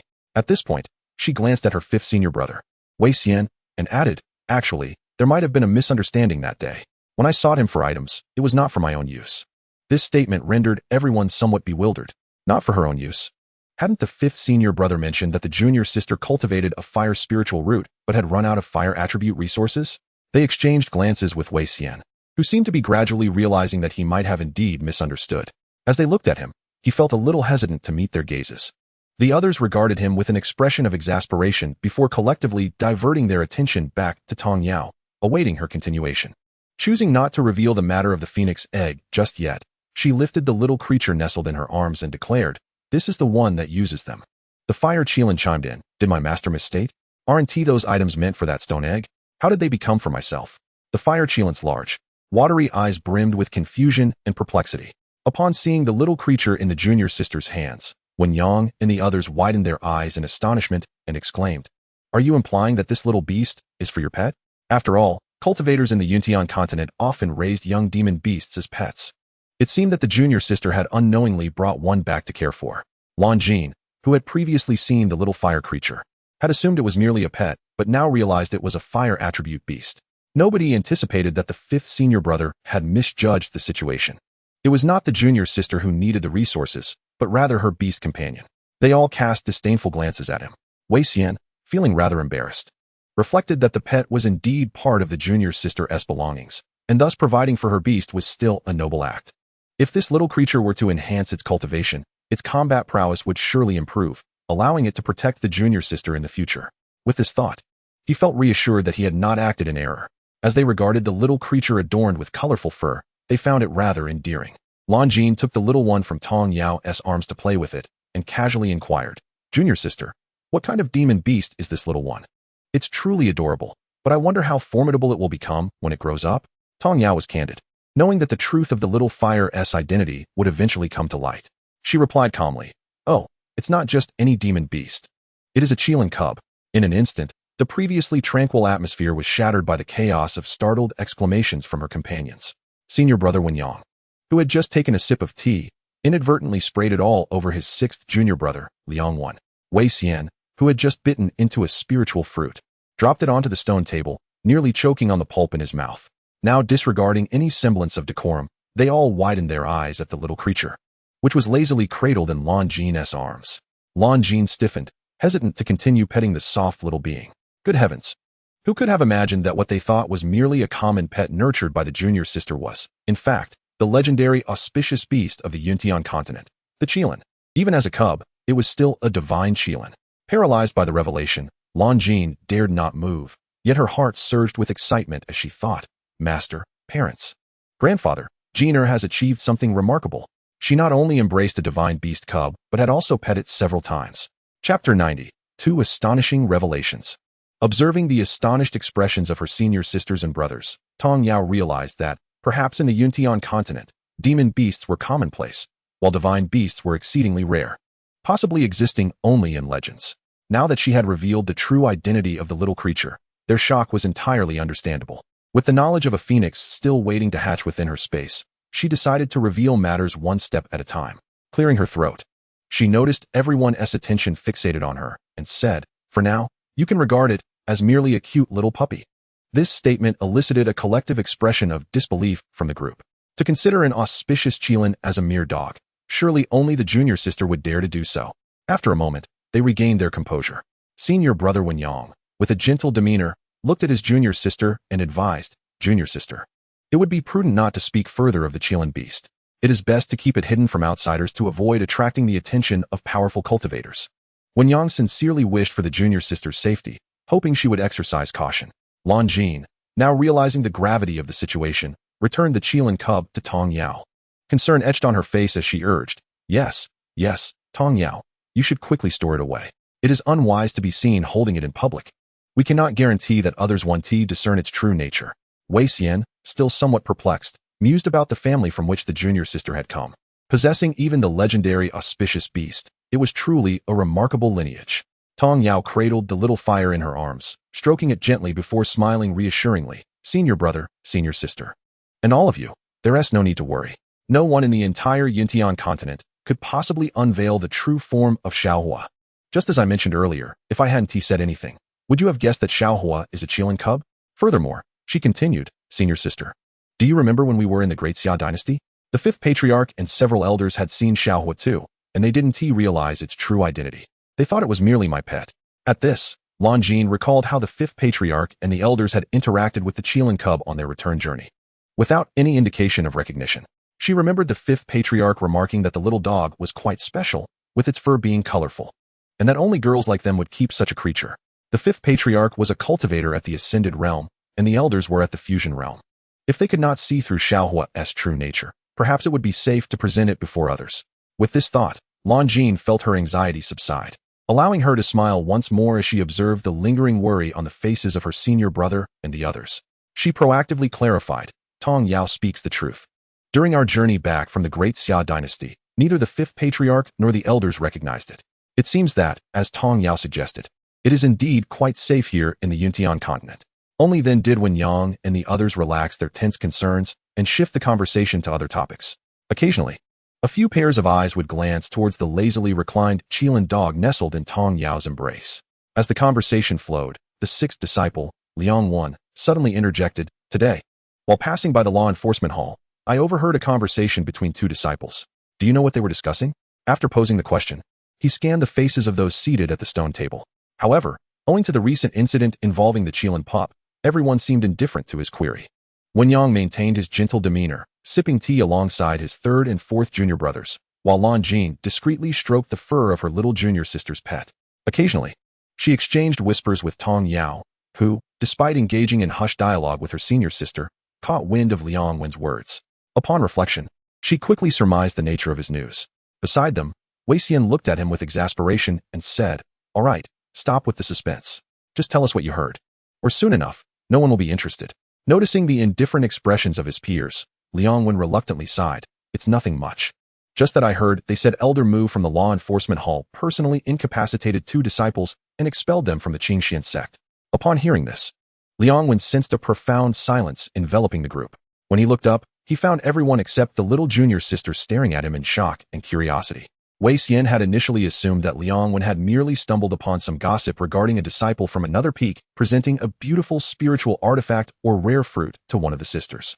It was well known that Liang Wen loved to traverse the sect, gathering all sorts of trivial news. In his own words, such gossip served as a source of spiritual sustenance during his exhausting training, revitalizing him instantaneously. None of them anticipated that today they would be greeted with 2 astonishing revelations. Curiosity piqued, Wei Xian pressed, What is the situation? Elder Mu took action personally? What grave offenses did these 2 commit? Indeed, sixth brother, please expound upon what you heard. Here, have a sip of tea, and take your time, added Yunxiao, who had thoughtfully poured a cup of tea and handed it to him. Liang Wen had thought his companions were uninterested, and thus felt no motivation to continue. However, the eager gazes of his seniors and junior sister rekindled his desire to regale them with the tale. After all, they rarely showed such interest in his usual gossip. With a slight tilt of his chin, he pretended to clear his throat, just as he was about to indulge in theatrics. He received a playful slap from his fifth brother, Wei Xian, on the back of his head. Hey, hurry up, stop dawdling. Everyone's waiting for you to elaborate. If you take any longer, I might turn you into a pancake. Wei Xian urged, glaring at Liang Wan. Rubbing the back of his head, Liang Wan muttered under his breath, Just now, when I wanted to speak, you all looked like you didn't take care. Now you want details? What are you mumbling about? Start already. Wei Xian interrupted. Finally, Liang Wan resigned himself and recounted the events he had overheard in their entirety. Initially, he hadn't known the details. But in order to gather the gossip, he had discreetly slipped 4 mid-grade spirit stones to the 2 disciples from the law enforcement hall. It was no secret, and before long, the entire Qingxuan Sect would likely be aware. With someone willing to pay for the information, those disciples were more than happy to oblige. Thus, with the allure of mid-grade spirit stones, they divulged all they could about the 2 expelled disciples and Elder Mu's direct involvement. However, the true reason behind their incapacitation remained undisclosed, as even they were unaware of it. During the interrogation, only Elder Mu had been present, and once it concluded, he had dispatched them while they were still unconscious, ensuring that no one dared to inquire further. Upon finishing his account, Liang Wan noticed a peculiar shift in the expressions of his companions, as if they were assessing him with newfound scrutiny, leaving him feeling perplexed. Tentatively, he asked, Don't you have anything to say? In unison, they offered him warm smiles before returning to their previous activities. What does this mean? Liang Wan pressed, feeling agitated. This was news he had procured at the cost of 4 mid-grade spirit stones. Their reaction baffled him. Humph, had I known this would be the response, I wouldn't have mentioned it. Next time, I won't share anything. Tong Yao, observing the forlorn look on sixth brother's face, kindly remarked. Some information doesn't necessarily require spending money, sixth brother. Longine, misunderstanding her intent, nodded in agreement. Exactly. And they don't even know the specifics of why they were expelled. Such a waste of 4 spirit stones. No, that's not what I meant. Seeing sixth brother furrowed in thought about whether the expenditure was worth it, Tong Yao decided to share her own related concerns. Yao, what do you mean? Are those two scoundrels still harboring ill intentions towards you? Lan Jin's expression changed, urgency evident in her voice. Even Wen Yang, usually calm, wore a stern look that was quite intimidating. The others, too, were taken aback, realizing that the reason Elder Mu had dealt with those two was due to their malicious thoughts toward their little junior sister. Their expressions darkened, feeling it was a grave injustice to those two. Had they known this, they should have eliminated them when they had the chance. Wei Xian stood up, ready to storm out. Recognizing the murderous intent radiating from him, Tong Yao quickly interjected, "Fifth brother, don't act impulsively. It's not worth dirtying your hands over such individuals, and besides, the sect has already dispatched an elder to escort them away. It's best not to complicate matters." The others had shared Wei Xian's sentiments, which was why they hadn't stopped him. However, upon hearing Tong Yao's words, they realized it was too late to act.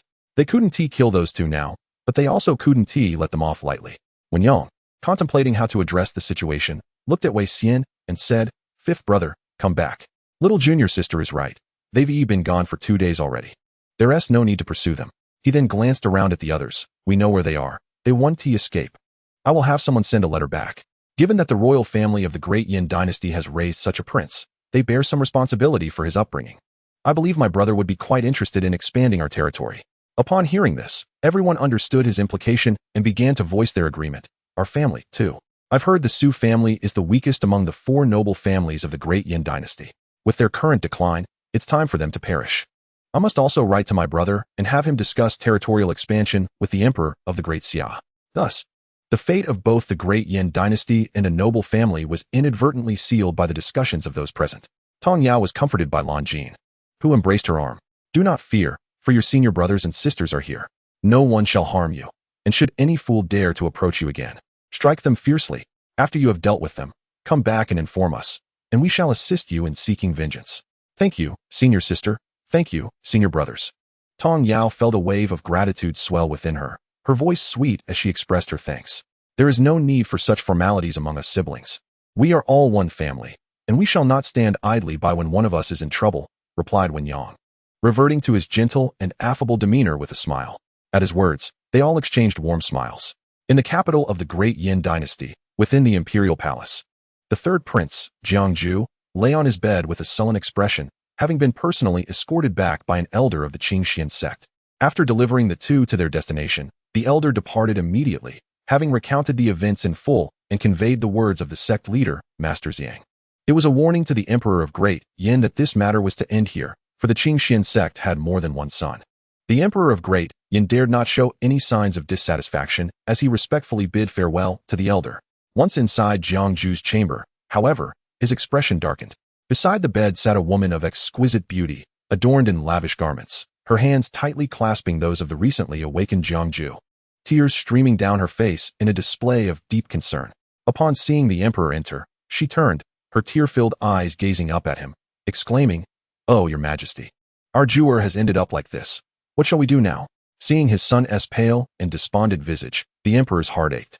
This was the son of his most beloved consort, and indeed, the one he cherished most among all his princes. Now, he had been rendered a waste by the Qingxuan Sect, and he could not voice his grievances. Moreover, their actions were justified and not merely a personal attack against him. Reflecting on the reasons for his son's current plight, the emperor's voice turned cold. To become an inner disciple of the Qingxuan Sect is an opportunity sought after by many. Yet you squandered it for the sake of fleeting romantic feelings. You have deeply disappointed me. What manner of woman could lead you to such folly, resulting in your downfall? Upon hearing that her son had fallen for a mere woman, Consort Su felt a surge of rage within her, her eyes flashing with a fierce light.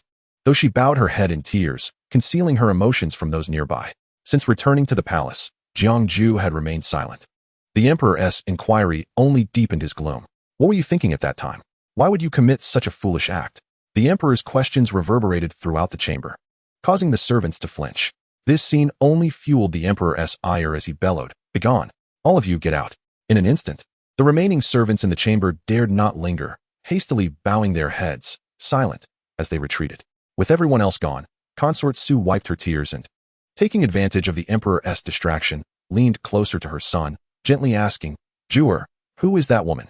What is her background?" Jiangju glanced at his mother and then lowered his head, catching a glimpse of his father's furious expression. After a lengthy internal struggle, he finally spoke. "Father, mother. Her name is Tong Yao. She was an orphan, blessed with the rare and exceptional 5 spiritual roots, highly valued by the sect, and is now the direct disciple of the master of the Carefree Peak. Upon hearing that she was merely an orphan, both the emperor and consort Su felt a greater surge of anger. They had expected her to come from a prestigious family, yet she was just an insignificant orphan. Even if her talents were exceptional, was such a harsh punishment truly warranted? Was there something they were unaware of? They exchanged dubious glances toward the bedridden Jiangju. Jiangju, feeling increasingly frustrated, gritted his teeth, exclaiming, "I did nothing." It was Su Sheng who, while discussing plans to frame Tong Yao, was overheard by her. I do not know how that wretched woman reported to the sect leader, but he directly ordered Elder Mu of the Law Enforcement Hall to personally strip me of my cultivation and expelled us from the Qingxuan Sect. In his rage, he could not help but pound his fist against the covers. He was unwilling to accept this. Though he had taken an interest in that woman, he had never truly acted upon it, merely planning. Why should such severe punishment befall him? It was utterly unjust. That wretched girl. It was all her fault. It was her misfortune to have caught the eye of a prince, and yet she dared to report him, ruining his future. She deserved to die. Jiang Ju's mind was consumed with thoughts of how to take revenge on Tong Yao. Consort Su hastened to comfort her son, saying, "Juer, do not be angry. What you must focus on now is to recover your health. Your mother will find a way to help you regain your strength, and your father will not neglect you. We will find a way for you to continue your cultivation." As she spoke, her gaze turned pleadingly toward the emperor, filled with hope, which softened his heart. He sighed deeply, saying, "Very well, let us leave this matter for now.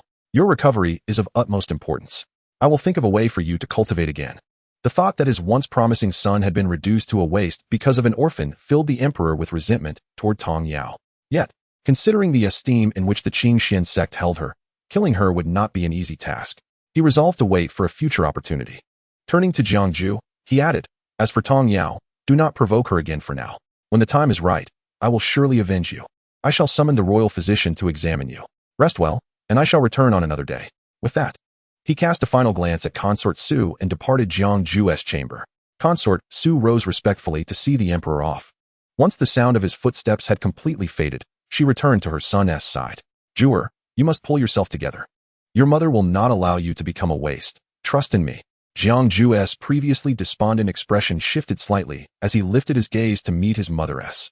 Consort Su continued, "Juer, I had not mentioned it before, but you have an uncle who joined the Heavenly Mountain Sect and is now an elder within the inner sanctum. I will write to him shortly to seek his assistance." Regarding that orphan as she mentioned Tong Yao, both mother and son's expressions turned dark and foreboding. Consort Su coldly declared, "I shall inform your uncle in the letter to find an opportunity to help you take revenge. If you can cultivate again, you may follow him to the Heavenly Mountain Sect." Upon hearing his mother's plans, Jiangju felt a flicker of hope ignite within him. He had thought his life would end in mediocrity, living as an ordinary mortal. But now he realized he had an uncle who was an elder at the Heavenly Mountain Sect. While at the Qingxuan Sect, he had heard tales of the Heavenly Mountain Sect. They spoke of the rivalry between the two sects, claiming the Heavenly Mountain Sect was inferior to the Qingxuan Sect. Yet in his heart, he knew that a sect of such standing, being one of the 3 great sects alongside the Wuji Sect and the Qingxuan Sect, could not possibly be lacking in strength. Even after departing from the Qingxuan Sect, Jiangju is determined to join the Qingxuan Sect and continue his ascent as a prodigy. As long as his uncle assists in restoring his dantian, he can once again embark on his cultivation journey. Contemplating this, a fervent anticipation fills his heart, urging him to implore his mother to promptly pen a letter to his uncle, notifying him of his arrival. His gaze towards Consort Su shifts from despair to a burgeoning hope. Consort Su, sensing his renewed spirit, allows her own worries to subside slightly. She gently pats Jiangju's hand and arranges his quilt before departing to write the letter at her son's insistence. Once outside Jiangju's sight, Consort Su's benevolent countenance gradually darkens. The news of her son being expelled from the Qingxuan sect would undoubtedly spread swiftly. She thinks of the empress, whose eldest son is also within the Qingxuan sect, certain that news will reach her. After years of rivalry, her only son is now rendered powerless, while her other 2 sons remain unscathed. Should Jiangju be unable to cultivate, she must prepare a retreat for him. The throne of Dian must be seized for her son. Thus, Consort Su resolves to prepare for both contingencies, ensuring she is not left unprepared. 2 days later, within the inner sanctum of the Qingxuan sect, an elder resembling Consort Su receives her desperate missive. Upon reading its contents, a complex mix of emotions stirs within him. After 2 days of contemplation, he finally decides to pay a visit, considering it a way to repay the kindness he once received. Meanwhile, at the Xiaoyao peak of the Qingxian sect, The whimsical Tong Yao is blissfully unaware of the scheming involving the Dian third princess family. She is in high spirits, applying her homemade chili oil to a nearly grilled spirit fish. The tantalizing aroma wafts through the air, causing her mouth to water. As soon as the fish is ready, she eagerly picks up a skewer and takes a bite. The fish is so tender. Ignoring the heat, she blows on it while devouring the skewer, quickly finishing off a whole string. These spirit fish were retrieved from her space, and she has just discovered that a previously obscured section of her space has revealed a vast lake, with water cascading down from a mountain resembling a waterfall. With the addition of several mountains, the area of her space has expanded significantly. These fish were caught by Chu Yuntian, who claim they are highly nourishing for cultivators. Understanding their rarity, Tong Yao, having not eaten fish in a long while, decides to have a barbecue in her courtyard. The exquisite flavor is undeniable. Not only does she relish the meal, but even her little fire spirit is drooling with desire. Thus, the duo savors the feast, quickly consuming at least a dozen half-pound spirit fish. The outcome is that both Tong Yao and her fire spirit experience a surge in their spiritual power. Fearing any potential disturbances, Tong Yao carries the now fiery little creature back into her space. Upon entering, Chu Yuntian immediately senses something is amiss and promptly sets the little fire spirit in the shallows of the lake. As soon as it is placed in the water, it bubbles vigorously, steaming as if boiling, yet causing no harm to the little creature. Tong Yao, meanwhile, sits beneath the enlightenment tree, ready to break through to the nascent soul stage. Chapter 93. The youngest nascent soul cultivator. Fortunately, the space has begun to resemble a miniature world, rich in spiritual energy, an ideal place for Tong Yao to advance to the nascent soul stage. System, I am about to ascend to the nascent soul stage. Please help me conceal any anomalies. Understood, rest assured, host. Tong Yao wishes to avoid drawing too much attention. After all, her time in the Qingxuan Sect has been brief. Yet her cultivation speed is unparalleled. Now, she is on the verge of advancing to the nascent soul stage, a prospect that could easily attract suspicion regarding her possessing extraordinary treasures. Thus, she informs the system in advance to prepare for any potential anomalies. Once everything is arranged, Tong Yao immerses herself completely in the process of ascending to the nascent soul stage. Her aura stabilizes as the golden core within her dantian begins to rotate, emitting a faint golden light, reminiscent of a miniature sun. As time progresses, she channels her mental techniques, guiding the spiritual energy within her. Suddenly, she opens her eyes, a resolute gleam flashing within. Taking a deep breath, she consolidates all her spiritual power into the golden core. The core begins to tremble violently, cracks appearing on its surface. This is the crucial moment for breaking the core and forming the nascent soul. Failure would yield dire consequences. Tong Yao focuses intently, not daring to relax for even a moment. Not far from the enlightenment tree, Chu Yuntian, usually fond of lounging, and the lively little fire spirit are now anxiously observing Tong Yao, surrounded by dense spiritual energy, not daring to make a sound for fear of disturbing her. In this tense waiting, Tong Yao remains undistracted. Soon, the golden core suspended within her shatters. A powerful surge of spiritual energy erupts, stunning both Chu Yuntian and the little fire spirit. Within Tong Yao's dantian, the fragments of the golden core begin to reassemble, gradually forming a vague, humanoid shape, the embryonic form of the nascent soul. She continues to activate her mental techniques, directing the spiritual energy to shape the nascent soul's form. This process is exceedingly arduous, requiring vast amounts of spiritual and mental energy. Beads of sweat begin to form on Tong Yao's forehead, yet she perseveres, knowing this is the path to a higher realm. After several days of effort, a vividly lifelike nascent soul finally takes shape within Tong Yao's dantian. It is a miniature version of herself, with clear features and translucent skin, radiating a soft glow. The nascent soul slowly opens its eyes, locking gazes with Tong Yao, as if it possesses its own consciousness. At the very moment the nascent soul is formed, dark clouds suddenly gather in the sky, accompanied by rolling thunder, a sign of impending tribulation. Fortunately, with the system's assistance, it vanishes in an instant. The thunder that had rumbled within the clouds abruptly ceases, and the dark clouds disperse entirely, as if everything that transpired was merely an illusion, leaving only a rainbow bridge suspended above the Qingxuan Sect. This fleeting scene does not provoke much speculation among the disciples, as none have witnessed a tribulation that dissipates so swiftly. Only a few elders within the Qingxuan Sect's forbidden grounds, along with Master Xiang, harbor a hint of doubt. However, upon reflection, they deem it absurd. How long has it been since the girl achieved her golden core? Even if she were extraordinarily talented, it is implausible for her to face tribulation again in such a short span. They surmised that it must have been a misinterpretation by the heavenly Tao, leading to the immediate retraction of the tribulation, thus causing this anomaly. Yet, regardless of their musings, they could never fathom that this was indeed orchestrated by Tong Yao. Meanwhile, within her space, Tong Yao, having successfully ascended to the nascent soul stage, revels in the powerful energy surging within her, a satisfied smile gracing her lips. Chu Yuntian, shaking off his stunned expression, once more offers a gentle smile to Tong Yao, congratulating her. Miss, your rate of advancement is likely unparalleled in this world. A nascent soul cultivator at such a young age is rare, even in the higher realms. Who could have imagined? In less than a year's time, he has transformed from a mere foundation establishment cultivator, whom he first encountered, into a formidable nascent soul practitioner. While others are still progressing at a leisurely pace, this young lady has already soared to new heights. How could anyone possibly keep up? Little Hua joyfully dashed to Tong Yao's side, exclaiming, Master, you are truly remarkable. No wonder you are Little Hua's master. You are awesome. Tong Yao picked up Little Hua, laughing as she affectionately ruffled the little creature's fluffy head, saying, Uncle Chu, let us not forget that it is largely thanks to this space. Otherwise, I fear it would have taken me much longer. This is the advantage of having an external aid. Chu Yuntian pondered for a moment and smiled. Although the existence of this space is significant, talent is also an indispensable factor. After spending a little more time in the space, Tong Yao finally exited. System, please continue to conceal my cultivation level. Just display it as peak foundation establishment. Understood. I have assisted the host in concealing their cultivation level. Thank you, system. You are simply wonderful. Tong Yao praised the system in her mind. Suddenly, a swirl of code in her consciousness twisted and contorted, nearly resembling a twisted pastry. After observing for a while, Tong Yao belatedly realized that perhaps this system was feeling shy. How amusing. Half a month later, in the capital of the Great Yin Kingdom. Have you heard?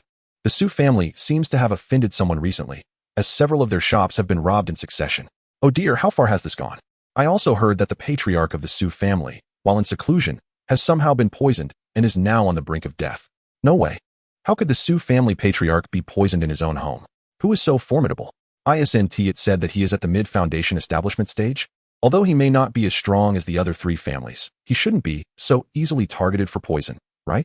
To be frank, among the four great families, the Su family not only ranks at the bottom, but also has a rather poor reputation. The Su family's offspring, when out in the world, are notoriously arrogant and rude, often bullying ordinary citizens, merely relying on a few cultivators within their ranks. When compared to genuine cultivator families, the Su family is truly negligible. However, due to the vast number of ordinary people and the rarity of cultivators, few dare to offend them, allowing the Su family to act so brazenly. Yet when faced with the other three families, the Su family adopts a subservient attitude, bowing and scraping. This is because the other three families not only possess greater cultivation levels, but also boast richer resources than the Su family. Should they choose, it would not be impossible for the three families to divide up the Su family. However, the other three families, confident in their status, disdain to bully a weaker group. Occasionally, they do teach the Su family's offspring a lesson when their behavior becomes excessive, but most of the time, they simply ignore them. Previously, the sudden alliance between the Su and Lu families took the other two families by surprise. Upon investigating the matter, it was revealed that the patriarch of the Su family had inadvertently saved the Lu family's direct descendant, which led to their interaction. The head of the Lu family, having taken a liking to Su Sheng from the Su family, regarded him as humble, courteous, and gentle, with potential for cultivation.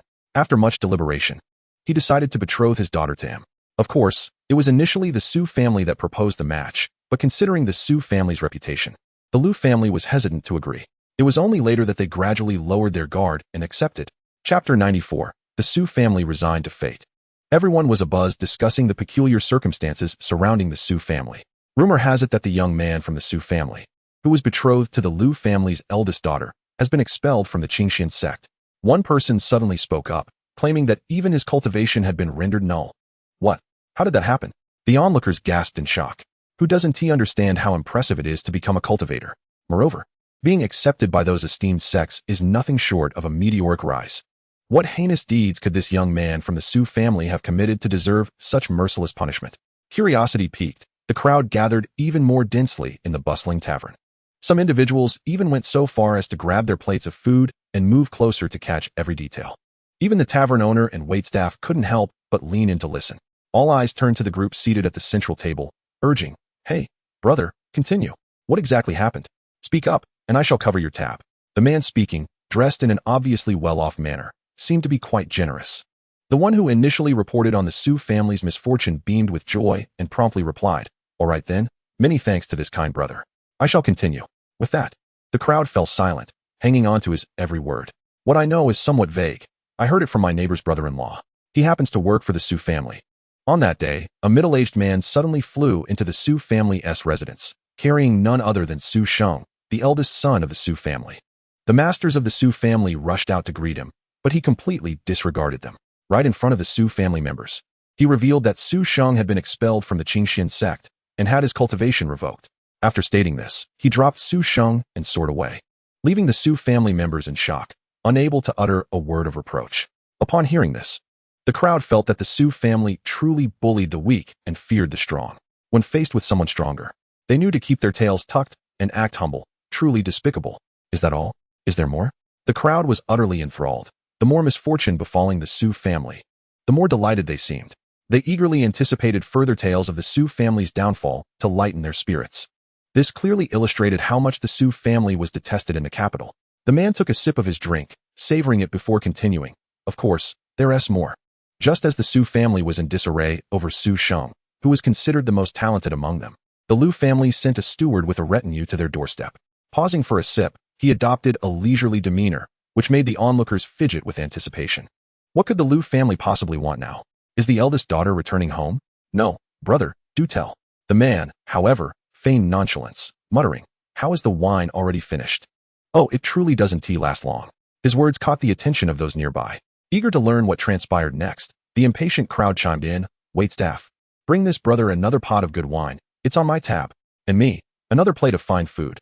Add it to my bill."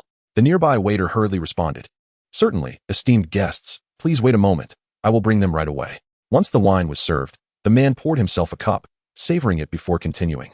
The reason the Liu family sent someone was that they received word that their eldest daughter wished to call off the engagement with Su Sheng, stating that the Su family had initially approached them with ulterior motives, deliberately orchestrating the rescue. So, does that imply that the Liu family's eldest son was attacked due to a scheme by the Su family? It must be so, otherwise. Why would the Liu family's eldest daughter send a letter all the way back to annul the engagement? The tavern's patrons buzzed with speculation over the Su family's troubles. Meanwhile, the members of the Su family frantically scurried about, desperately attempting to salvage their reputation. Yet, their efforts yielded little success, as no one dared to lend a hand to the Su family. In the Su family residence, a resounding slap echoed as a heavy hand struck Su Sheng's face, who was kneeling by the bed. "Fool, look at what your foolishness has done to the Su family." Within the confines of this room, besides Su Sheng and his parents, there stands the Su family elder, yet none dare to plead on his behalf. The elderly man who struck out in anger is the patriarch of the Su family. And now, consumed by fury and the lingering effects of poison, he erupts into a violent fit of coughing after administering punishment. "Father, please calm yourself." Shenger certainly did not act with malice. Su Sheng's father began, but he was abruptly cut off by the elder's stern voice. "Silence. Look at the fine son you have raised. He has squandered his future over a mere girl and has been expelled from the clan." The patriarch, gravely injured, could not finish his tirade before he suddenly coughed up a copious amount of blood, collapsing into unconsciousness. The room fell into chaos as those present rushed to his side. The Su family elder hastily instructed someone to summon a physician. Su Sheng, kneeling on the ground, was petrified by his grandfather's sudden collapse. The elder had always been a figure of authority within the Su family, robust in health, and now this unforeseen turn of events left him bewildered. "Shenger, rise. The physician will soon arrive to tend to your grandfather. It would not be proper for you to remain kneeling here," a timid woman whispered, approaching Su Sheng, who looked up at his usually meek mother, about to utter a word. A mocking voice interrupted from the side. "Ah, second sister-in-law. Your precious son has brought ruin upon the Su family and the patriarch. Is it too much to have him kneel for a while? After all, that is his own grandfather he has disrespected." Su Sheng's mother hurriedly attempted to defend him. "Elder sister, Sheng, enough. I care not to hear your excuses. I only know that the patriarch's current state is entirely due to your wretched son. Why else would those seeking to harm the Su family declare? Blame Su Sheng for offending the wrong person. We shall obliterate the entire Su family." At this, Su's eldest wife and her 2 children cast venomous glares at Su Sheng, their disdain palpable. It was entirely his fault. Who knew which formidable figure he had offended, bringing calamity upon the entire Su family? Their once comfortable life was now slipping away. They were utterly unwilling to accept this fate. Not only the main branch, but the collateral branches of the Su family felt the same despair. Thoughts of escape had crossed their minds. Yet the threats had been clear from the onset.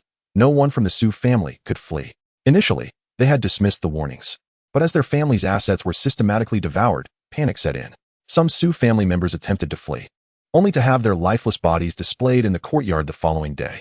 After several such occurrences, no one dared to escape again, resigning themselves to their fate as if accepting their doom. Chapter 95. One Life for a Nation. Worth it. Not only was the Su family facing annihilation, but the 10 cities belonging to the Great Yin dynasty fell into the hands of the Great Xia and Great Qi within a month. The news of the Great Yan's loss of 10 cities sent shockwaves throughout the imperial capital and the populace. The Emperor of Great Yin swiftly convened numerous ministers to discuss how to respond to the sudden incursions by the two nations. Bam! Enraged, the Emperor hurled the battlefield reports presented from the borders. I summoned you to deliberate on how to resolve these matters, not to sit here dumbfounded, squabbling like fishwives. What happened to your valiant proclamations of dedication to Great Yin? Now, when asked who among you will lead the troops against the enemy, you all fall silent and play the mute. The Emperor surveyed the silent ministers, a wave of helplessness washing over him, nearly causing him to faint. Alarmed, several ministers hastily called for the imperial physician. After a thorough examination, it was revealed that the Emperor's near-fainting spell was induced by his overwhelming anger. Those who had been reprimanded fell to their knees, begging for forgiveness. At that moment, a letter of urgent dispatch from the border was delivered by a trembling guard. The guard, upon entering and seeing the ministers kneeling, dared not lift his head, and with trembling hands, presented the letter to the chief eunuch. The Emperor, having regained his composure, opened the letter, and his expression shifted dramatically. Realizing something critical, he dismissed the kneeling ministers without a second thought and strode out, the chief eunuch and his guards hastily following. In his furious march, the Emperor directed his wrath toward the palace of the third prince, Jiangju. Unlike his brothers, who had their own residences after coming of age, Jiangju's situation was unique due to his connection with the favored concubine Su.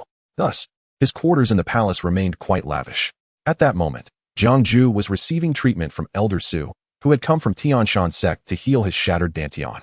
However, the restoration of his dantian was no simple task. Elder Su had only begun addressing his internal injuries, with the dantian's complete recovery uncertain. As the Emperor arrived, Jiangju was about to partake in a meal. Noticing his father's grim demeanor, he felt a pang of confusion. Just as he prepared to greet him, the Emperor struck him across the face. Unworthy son. The Emperor hurled the letter at Jiangju's face.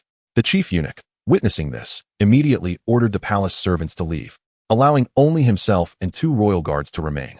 Jiangju's eyes darkened momentarily as he touched his bruised cheek, a sardonic smile gracing his lips.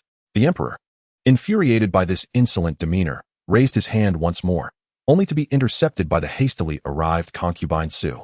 Your Majesty, what are you doing? Jiangju's injuries are far from healed. How can you treat him so harshly?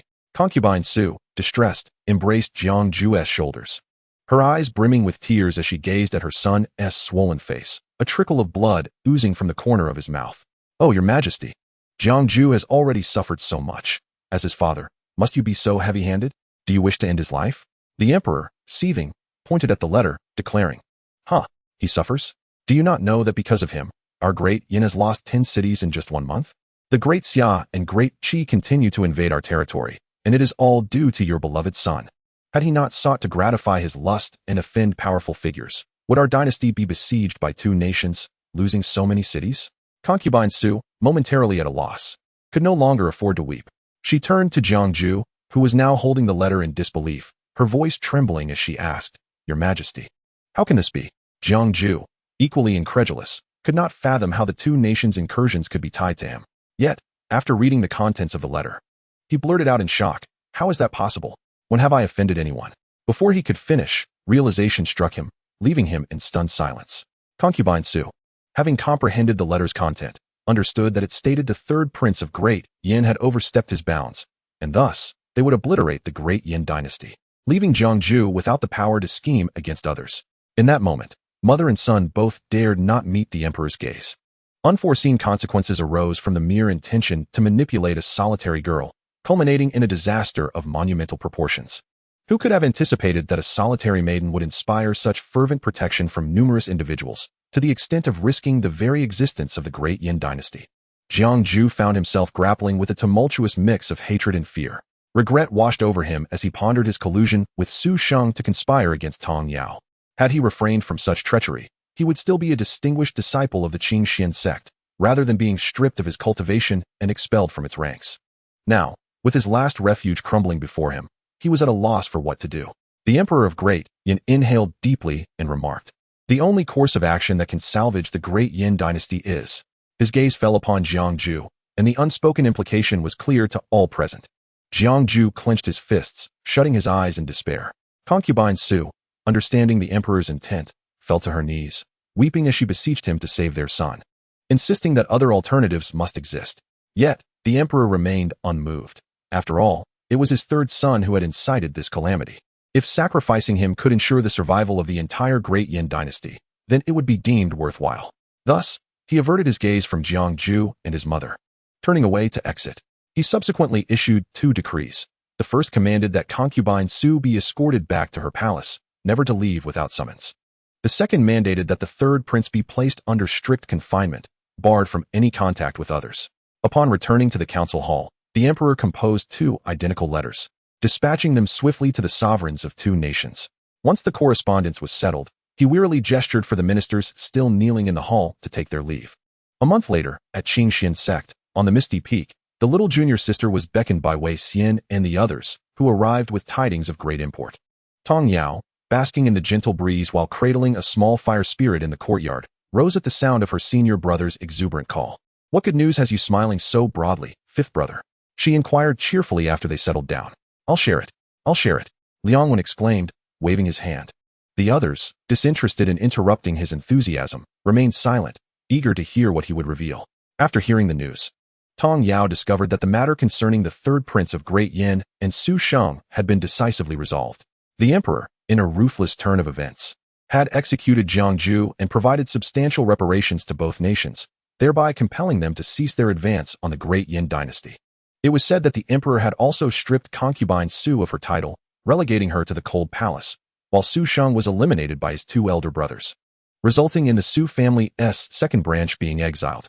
The elder Su patriarch had also passed away, leaving the Su family with merely a handful of members, less than 20 in total. Some might ponder whether such measures were excessively harsh. However, for those of their ilk, such a fate was indeed well-deserved.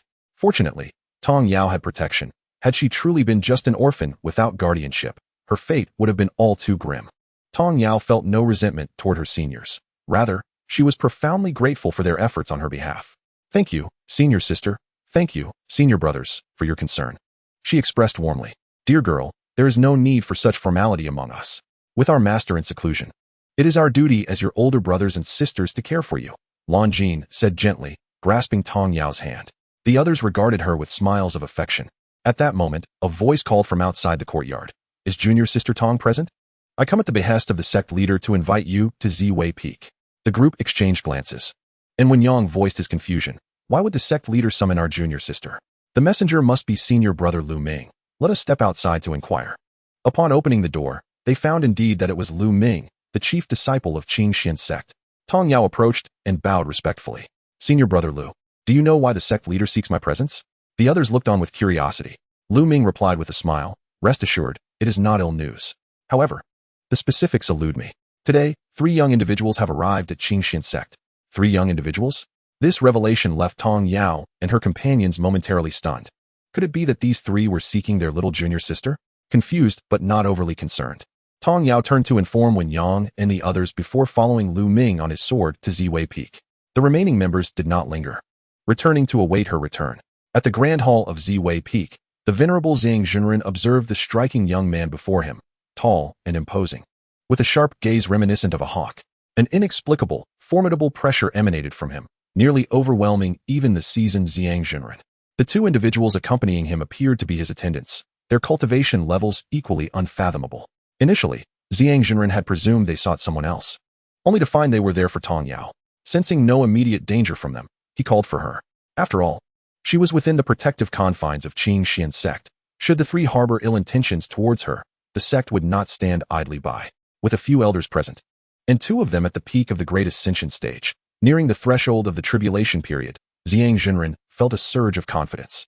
He had intended to engage the young man in conversation to ascertain the purpose of their visit. However, After lengthy discourse, he gleaned nothing of significance.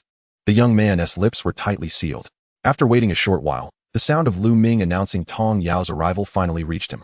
Zhang Zhenren noticed that the previously composed young man exhibited a fleeting hint of tension before it vanished as swiftly as it had appeared, prompting him to question whether he had truly perceived it. Finally, the young man's keen gaze met his, jolting him back to the present. Clearing his throat, Zhang Zhenren gestured for them to enter. As they entered the grand hall, both bowed respectfully to Zhang Zhenren, uttering in unison, "Disciple pays respects to the sect leader." "Child, you have been summoned because of this individual," Zhang Zhenren began, only to be interrupted by Li Yunxiao's declaration. "I am Li Yunxiao, your elder brother." His introduction left everyone present momentarily speechless. The normally aloof second prince, who had never before addressed anyone in such a manner, astonished the onlookers. Zhang Zhenren and Lu Ming were equally taken aback. The trio had exuded an extraordinary aura from the moment they entered, suggesting they hailed from extraordinary lineage. Yet, previous records indicated that Tong Yao had entered Qingxuan Sect as an orphan. He and the elders had speculated that she might be concealing her true identity, potentially stemming from a prestigious and reclusive clan. However, did any records of such a family bearing the Li surname exist in his memory? He could not recall any mysterious families of renown associated with that name.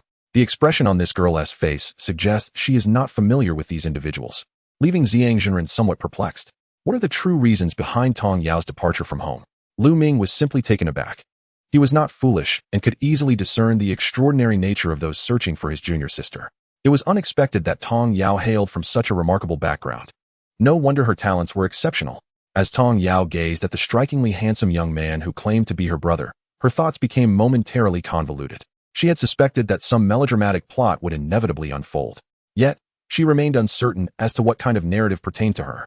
Nevertheless, the young man, who introduced himself as her brother, appeared genuinely delighted at the prospect of finding his sister, devoid of any semblance of pretense. After a moment of contemplation, Tong Yao calmly inquired, "How can you be so certain that I am your sister?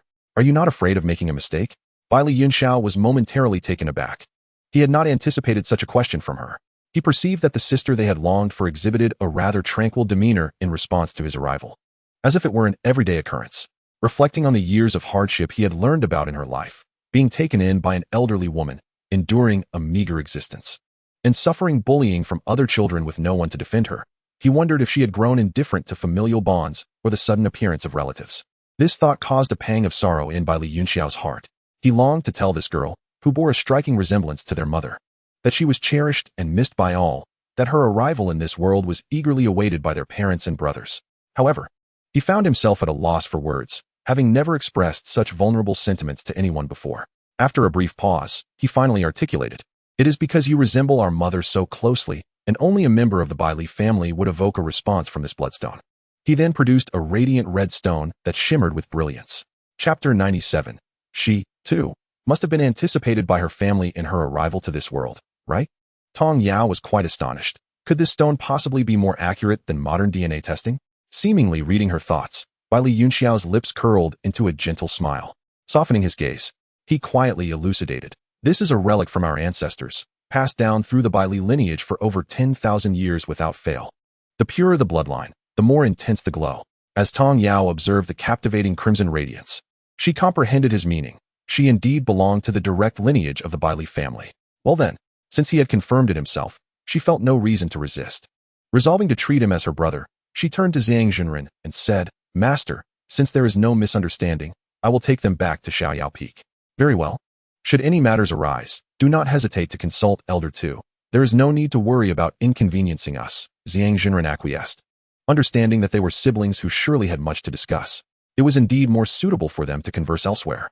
Shortly thereafter, Tong Yao led the three into the Xiaoyao pavilion. Upon entering the courtyard, Li Yunxiao and his companions immediately sensed the uniqueness of the place. The air was thick with spiritual energy, and the arrangement of the surroundings showcased meticulous care and attention to detail. Tong Yao guided them to a pavilion within the courtyard, and, after giving Li Yunxiao a brief glance, proceeded to brew some wu dao tea. Of course, her method was rather rudimentary, simply adding tea leaves to water without any semblance of the artistry associated with tea preparation. This action left the three men momentarily stunned, their lips twitching slightly. Yet, the profound essence emanating from the tea leaves compelled them to stare wide-eyed at the cups on the stone table. If they were not mistaken, The tea that had just been treated so roughly was indeed derived from the Wudao tree, a rarity not easily obtained. Where had their sister procured it? Although perplexed, they could not help but feel a deep sense of gratitude. The fact that she had chosen to serve such an exquisite gift upon their first meeting revealed her kind-hearted and gentle nature, signifying her acceptance of him as her brother. Baili Yunxiao felt a genuine joy swell within him. Noticing the three men staring at her with excitement and silence, Tong Yao, assuming they were knowledgeable individuals, smiled slightly and said, "First, let us enjoy a cup of tea, and then we can discuss matters concerning the Baili family." After placing one cup before Baili Yunxiao and the others beside it, she glanced at the two standing men and added, "You both should have a cup as well." Yun Feng and Yun Yu felt a wave of emotion wash over them. They had not expected the young princess to be so considerate. They expressed their gratitude fervently. "Thank you, young mistress." Tong Yao merely smiled, unfazed. She then produced a platter of succulent, sweet spirit fruits. Rarely did she indulge in tea, preferring fruits instead. And she had an abundance of these in her space. Consuming these spiritual fruits would also benefit her cultivation. "Help yourselves to whatever you desire. Do not be shy," she remarked, taking one for herself. "Thank you, young mistress," Yun Feng and Yun Yu replied, bowing in appreciation. Baili Yunxiao, raising an eyebrow, nodded gently. He contemplated for a moment before lifting the cup of tea brewed by his sister and taking a delicate sip. Indeed, as the tea flowed down his throat, a surge of Taoist essence coursed through his body. He could feel the restraints on his cultivation beginning to stir. Baili Yunxiao gazed deeply at the girl across from him, who was munching on the spirit fruit, filled with curiosity. However, he refrained from asking impulsively. Regardless of the secrets his sister harbored, he would not coerce her into revealing them. Upon their return, he needed to inform the others, ensuring that this matter did not leave her with any unfavorable impressions of them. As Tong Yao watched the man who claimed to be her brother set down his teacup and fixate his gaze upon her, she furrowed her brow and paused her consumption of the spirit fruit, inquisitively asking, "Why are you looking at me? Is the tea not to your liking? Or are you about to embark on a tale?" Baili Yunxiao replied, "Are you preparing to interpret my forthcoming words as a story, little sister?" Yun Feng and Yun Yu chimed in. "The young princess is quite forthright. Moreover, this tea cannot possibly be unpleasant. It is a rarity not afforded to many." As far as they knew, the Yuxian kingdom did not possess such precious tea. Their opportunity to partake in it was indeed a stroke of fortune, thanks to the generosity of the young princess. After clearing his throat, Baili Yunxiao finally said, "Thank you, little sister. This tea is absolutely delightful. It is the first time I have been treated to Wudao tree tea in my life, and I am truly touched." Tong Yao smiled faintly, having anticipated that no one would fail to recognize the tea's uniqueness. As long as it is delicious, that is all that matters. "But wait, you are my second brother? Then there must be an eldest brother as well." "Indeed, in fact, including me, you have a total of 5 brothers. You are the youngest and the only girl in the Baili family," Baili Yunxiao explained as he regarded her. Tong Yao was momentarily taken aback. 5 brothers? The Baili family certainly had a considerable number of children. As soon as she took a bite of the spiritual fruit, the mellifluous voice of Baili Yunxiao echoed in her ears. "You were born amidst the anticipation of us all, yet, due to unforeseen circumstances, you vanished one day without a trace, despite our relentless searches. Over the years, whenever we found a moment, we ventured forth in pursuit, even to the extent of nearly overturning the entire realm of the immortal spirits. Alas, we have still received no word of you. Your absence has burdened our mother with an unrelenting guilt, leading her to succumb to inner demons, causing her cultivation to regress and her health to deteriorate to the point where she must remain in bed to recuperate." Upon hearing this, Tong Yao found the fruit in her mouth suddenly tasteless. A wave of sorrow washed over her. The realization that she was missed weighed heavily on her heart, nearly overwhelming her composure. It was as if the pent-up grievances within her had found an outlet, knowing that she had not been intentionally abandoned by her family. The long-suppressed feelings of injustice made her eyes well up with tears. She quickly lowered her gaze, continuing to nibble on the spiritual fruit in an attempt to conceal the tears that threatened to spill. She dared not dwell on these thoughts. The more she pondered, the more she felt the urge to weep. In her past life, she had been an orphan left in a welfare institution, subjected to relentless bullying. Labeled as an unwanted wild child, her school days were filled with the cruelty of her peers, often returning home battered and bruised. With so many children in the welfare home, the director could hardly manage, leaving her to fend for herself, enduring her pain in silence. Even after dropping out to work, her biological parents never appeared. She had no knowledge of whether they were even alive. It was only after her untimely death that she found herself transported to the Yunxiao Continent. Though the original owner of this body had experienced a life not dissimilar to hers for the first 14 years, her own existence in this body had markedly improved. Especially upon arriving at Qingxuan Sect, she had encountered many who genuinely cared for and cherished her. Her once icy heart began to thaw. Now, with Bai Li Yunxiao's reappearance and his heartfelt words, she felt tears welling up again. The original owner had vanished shortly after she occupied this body, which implied that she too was awaited by her family upon her arrival in this world.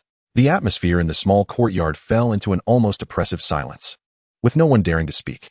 The three quietly accompanied Tong Yao, allowing her the space to regain her composure. After a considerable time, she finally managed to gather herself, tossing aside the fruit pit and turning to face them once more. Aside from her reddened eyes, her emotions had settled significantly. Feigning ease, she addressed the two standing beside her. If you two do not drink soon, the tea will grow cold. Yun Feng and Yun Yu promptly stepped forward, lifting their teacups, replying, yes, we shall drink now. Thank you for the tea, young mistress. They then downed the tea in one gulp, their actions more akin to a raucous toast than a simple tea drinking. Tong Yao exclaimed, there is no need to rush so. Watching them raise their empty cups as if to say, see, we've finished, made her chuckle, banishing the gloom that had enveloped her heart. Seeing her smile, Bai Li Yunxiao felt an overwhelming sense of relief and joy, casting a meaningful glance at the two. He held great appreciation for their ability to uplift his sister's spirits. They deserved a reward for this. Yun Feng and Yun Yu, initially bewildered by the princess's laughter, soon caught on to the second prince's approving gaze, which filled their hearts with joy. As Tong Yao's mood lightened, she recalled Bai Li Yunxiao's mention of the Bai Li family in the realm of immortal spirits. It dawned on her that the cultivation levels of the three might also be suppressed. What realm had her second brother originally attained? Bai Li Yunxiao was elated to be addressed as second brother by his sister. He was the first to earn such an affectionate title from her. If others were to learn of this, they would surely envy him for being the first to find her. Not only did she acknowledge him, but she had also called him brother first. Such thoughts swelled his chest with pride, and even his tone grew softer as he responded to Tong Yao's inquiries. You should be aware that those who descend from the upper realms have their powers suppressed here. My original cultivation was at the immortal king level, but upon arriving in this realm, it has been restrained to the peak of the ascension stage. In the realm of immortal spirits, cultivation levels are categorized as immortal, true immortal, celestial immortal, profound immortal, golden immortal, great Luo golden immortal, immortal king, immortal sovereign, and immortal emperor. Each level is further divided into early, mid, late, and peak stages. To ascend from this realm to the upper realms, one must break through from the peak of ascension to the immortal level.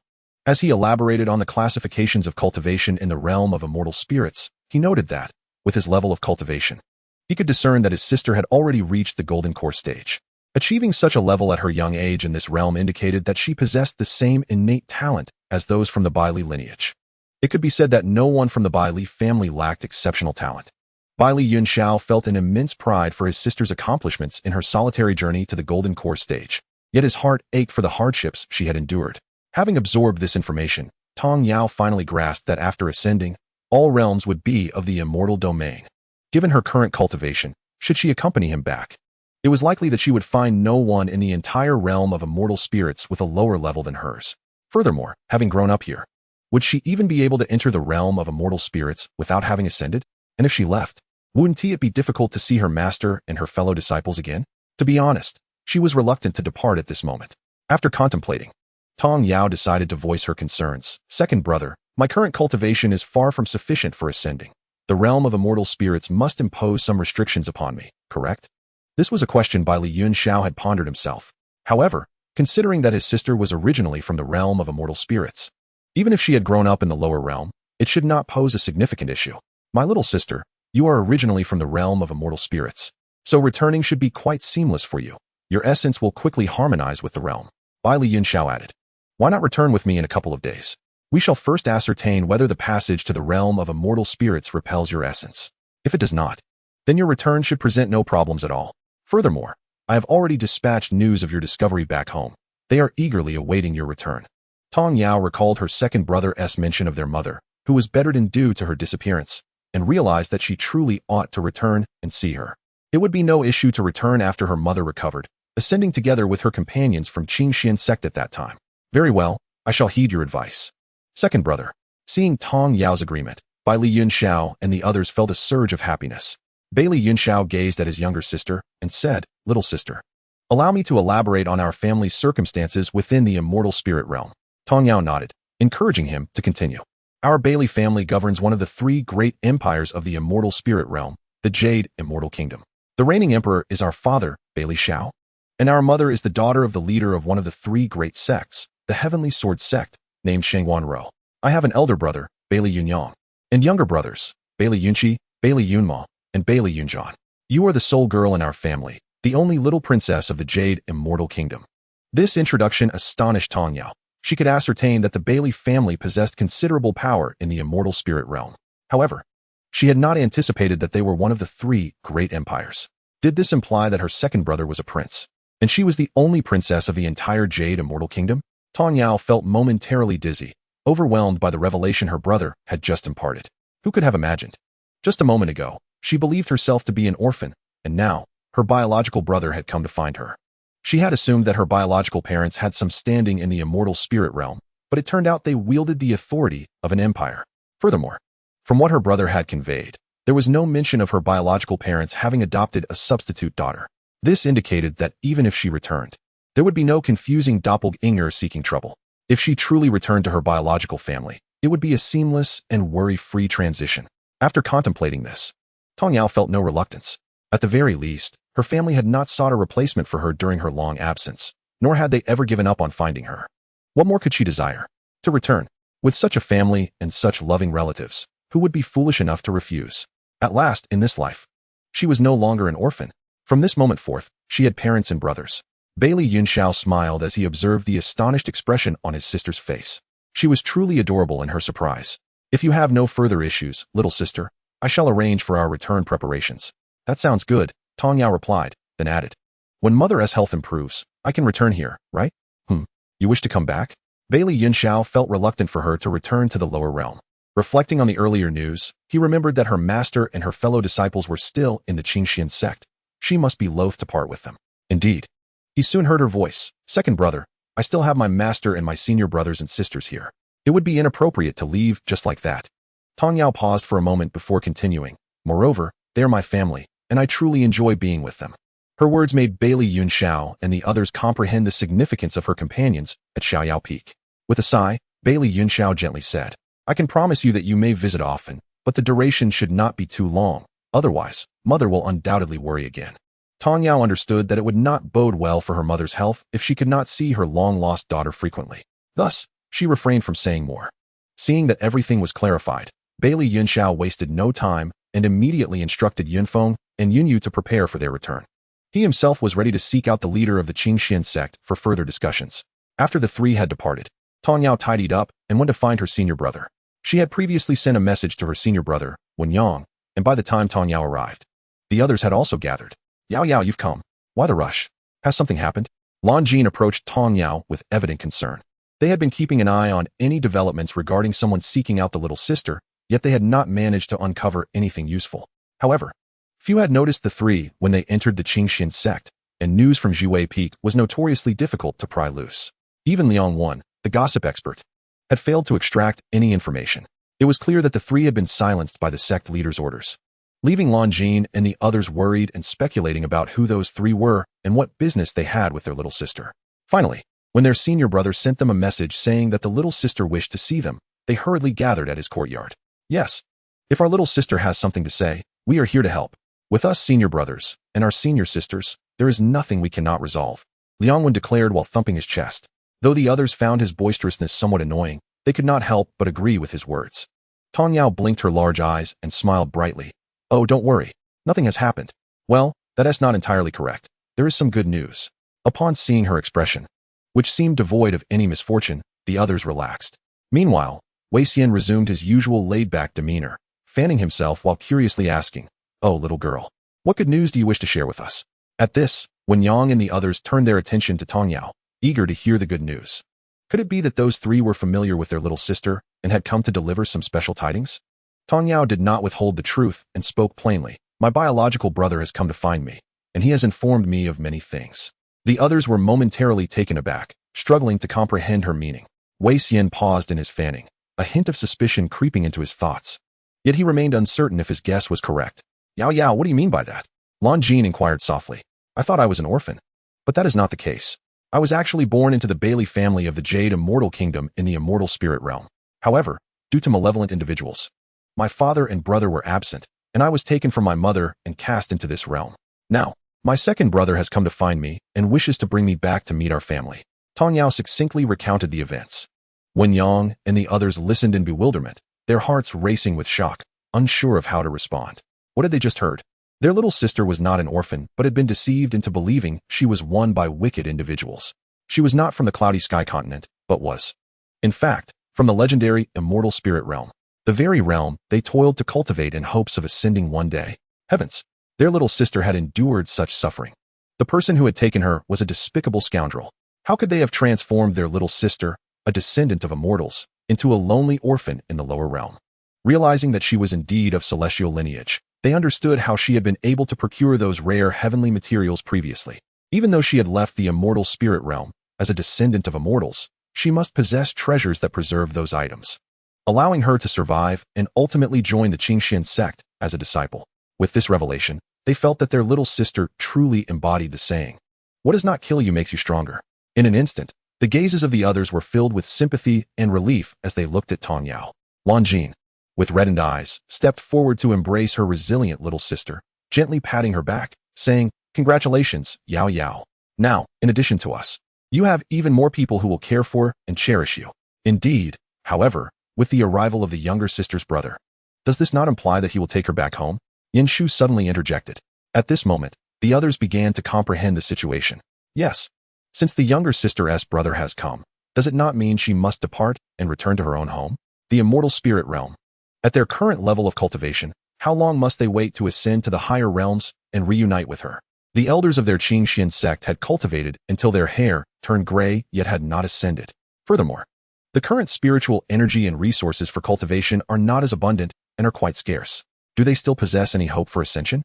This thought weighed heavily on their hearts. Their current cultivation levels were largely thanks to the precious materials provided by the younger sister. Contemplating this felt like an arduous journey ahead. Yet, they should be happy for her that she has found her family. Regardless, as long as they continue their diligent cultivation, perhaps there remains a chance for ascension. The group exchanged glances, and suddenly, they all understood the decisions in their hearts. The younger sister's visit was likely to bid them farewell. It was imperative to accompany her first, and they could discuss everything else after her departure. Chapter 100. Everyone should arrive early to reunite in the immortal spirit realm. Tong Yao was unaware of their thoughts. She merely wished to share the good news of finding her family with them. Little did she know that her senior brothers and sisters had already arranged for the sources of the items she had brought out. Looking at the others, she said, "My second brother has already sent someone to make arrangements, and I estimate that in a couple of days, he will take me back to the immortal spirit realm. I came to inform you in advance. I will scout ahead and preserve the situation using a recording stone to bring back for your study." Upon hearing this, the group, initially reluctant to see their younger sister leave, suddenly widened their eyes in astonishment. What did she mean by this? Was it possible that after returning, she intended to come back again? For a moment, they felt utterly perplexed. The younger sister had finally returned to her family, and that was the immortal spirit realm. Was it not a realm infinitely superior to their current one? If she had returned, why would she even contemplate coming back here? They momentarily set aside their impending sorrow of parting and began to persuade her, "Younger sister, please don't. Others long to go to the immortal spirit realm, but cannot. Since you have returned, do not come back." Tong Yao responded, "Sixth senior brother, do you not wish for me to return?" "Indeed, Yao Yao. What kind of place is the immortal spirit realm?" "It is the very realm that countless cultivators dream of. Who does not aspire to one day break through and ascend to become a true immortal? Why would you even consider coming back?" "Correct, younger sister. The spiritual energy and resources for cultivation in the immortal spirit realm are undoubtedly far superior to those here, perfectly suited for your talents. Enhancing your cultivation should be merely a matter of time." Fifth junior brother added, "You will undoubtedly be at the bottom tier among the cultivators there. The levels of those cultivators will surely be high. You must seize the opportunity to elevate your cultivation swiftly. Of course, if your family genuinely cares for you, they will not place you in danger. Nevertheless, it is safest to enhance your abilities as quickly as possible," Wen Yang solemnly advised Tong Yao. They understood her sentiments, and it was precisely because they comprehended her feelings that they would not hinder her. Let her remain in the favorable environment for cultivation and not return here. You should stay in the immortal spirit realm to cultivate and elevate your abilities. As for us, do not concern yourself. Rest assured, we will strive hard to cultivate and aim to ascend to the higher realms to see you. We will rely on you as our support. Tong Yao had not anticipated that merely mentioning she would bring back a recording stone would prompt her senior brothers and sisters to persuade her so fervently. She understood their intentions, and it was precisely because of this that she felt even more reluctant to part from the six of them. Being their younger sister truly felt wonderful. Thus, with her eyes glistening with emotion, she forced a smile and said, "Yes, yes, I will diligently enhance my cultivation. As for returning, I have spoken to my second brother about it. I can come back occasionally whenever I miss you. Do not worry, it will not affect my training." Upon hearing that she had discussed this with her brother and could return occasionally, they finally felt reassured and ceased their persuasion. After all, they could not ascend at present. If the younger sister could visit them occasionally, that was indeed a comfort. With this in mind, smiles gradually appeared on their faces. Relieved at the thought that she could come back to see them, Wei Xian suppressed his sorrow and took a deep breath, deliberately donning a broad smile on his handsome face. Casually, he inquired, "Younger sister, you mentioned earlier that your surname was originally Bailey? What members of the Bailey family are currently present? Have they been informed of your discovery?" "Ah, yes, younger sister has been lost for so long. What members of the Bailey family are there now, and what is their attitude towards her return? Do they genuinely welcome her back, or might they mistreat her?" Wei Xian's words stirred the others' thoughts, prompting them to consider much more. They turned their gazes back to Tong Yao, eager to hear what her second brother had conveyed. Understanding their concerns, Tong Yao smiled and said, "The Bailey family is one of the three great empires in the immortal spirit realm, the Jade Immortal Kingdom. My father is the emperor of the Jade Immortal Kingdom, and my mother was originally the daughter of the sect leader of the Heavenly Sword Sect. One of the three great sections. I have 5 older brothers, and according to my second brother, I am their only sister.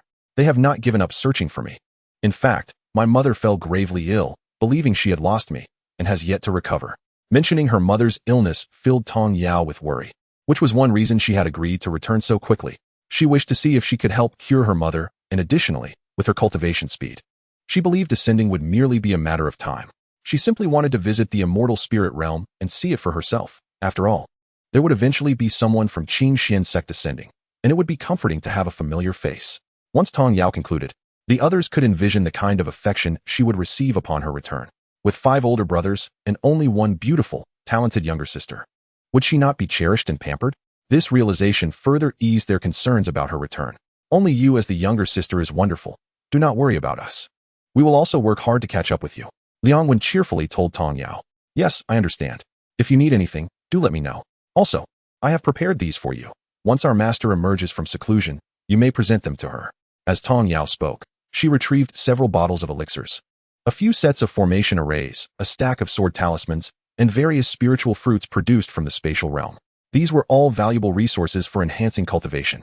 The elixirs and formations were concocted during her leisure, while the sword talismans were rewards from a previous signing-in system. She had plenty to spare. The spiritual fruits were harvested from the bountiful fruit trees in her medicinal field, and since she could not consume them all alone, she decided to leave some behind. All she wished was that these provisions would assist her master and the others after her departure. Observing the items presented by Tong Yao, Wen Yang, as the eldest disciple, was inclined to refuse. He believed it was inappropriate for the junior sister to bear such expenses. However, before he could voice his thoughts, Tong Yao insisted firmly that they accept them, asserting that they were merely trifles she had casually refined, holding no significant value to her. She hoped her senior brothers would not decline, as an early enhancement of their cultivation would bring them closer to reuniting in the realm of the celestial spirits. "Eldest brother, these are all concocted by me. You may keep them for self-defense. They will also aid in your cultivation. When you have exhausted them, I will prepare more upon my next return," Tong Yao added with a smile. Junior sister is eagerly awaiting the day when all of you arrive early in the celestial spirit realm for our reunion. Reluctantly, the few of them accepted her offering, already contemplating their return to the celestial spirit realm to protect their junior sister. Thus, Tong Yao and the senior disciples of Xiaoyao Peak completed their farewells and exchanges. Regrettably, Master Xie Yao was still in seclusion and could not bid her farewell in person. Tong Yao silently prayed for her master's successful breakthrough during this period of meditation. Chapter 101. Turmoil in the Celestial Spirit Realm, Trouble from the Demon Clan. On the day of Tong Yao's departure, not only did several senior brothers and sisters come to see her off, but they also prepared numerous gifts. Even several elders accompanied the sect leader, Zhang Junren, to bid farewell to Tong Yao. Each individual presented their parting gifts. Zhang Junren gazed upon Tong Yao as she departed, feeling a pang of sorrow. Alas, one of the most gifted seedlings of their Qingxuan Sect would be lost. Who could have anticipated that this girl hailed from the celestial spirit realm? Reflecting on the words of a remarkably poised young man with extraordinary strength, Zhang Junren felt a surge of warmth. He had stated, To express gratitude for the care your Qingxuan Sect has shown my sister during this time, from now on, should any of your disciples ascend to the upper realm, they will be welcomed and settled by my Yunxian kingdom. Furthermore, if they encounter danger within Yunxian kingdom, they may seek my assistance, provided they are not intentionally seeking trouble. This promise bore significant weight. More importantly, he had broadly outlined the circumstances of the celestial spirit realm, ensuring that they would not be entirely blind upon their arrival. Such crucial information warranted immediate reporting to the elders. Now, with several elders from the three sects poised for ascension, Qingxuan Sect had gained insight into the upper realm thanks to Tong Yao, placing them a step ahead of the other two sections. Indeed, I hope the elders will be diligent and ascend swiftly. Perhaps then, our Qingxuan Sect will achieve even greater renown throughout the Yunxiao Continent. More talented disciples will surely choose to join our ranks, he mused. As Tong Yao embarked towards the passage connecting the two realms alongside Bailey Yunxiao, far away in the palace of Yunxian Kingdom within the celestial spirit realm. A grand hall suffused with ethereal light and adorned in gold and splendor housed a figure of authority. Seated upon a high platform was a middle-aged man clad in a yellow robe intricately embroidered with lifelike dragons, Bailey Xiao, the emperor of Yunxian Kingdom. His deep-set eyes hinted at a penetrating insight into the human soul, emanating an undeniable aura of sovereignty. Within the hall, civil and military officials flanked either side. The atmosphere charged with solemnity. Bailey Xiao commenced, his voice resonant and commanding.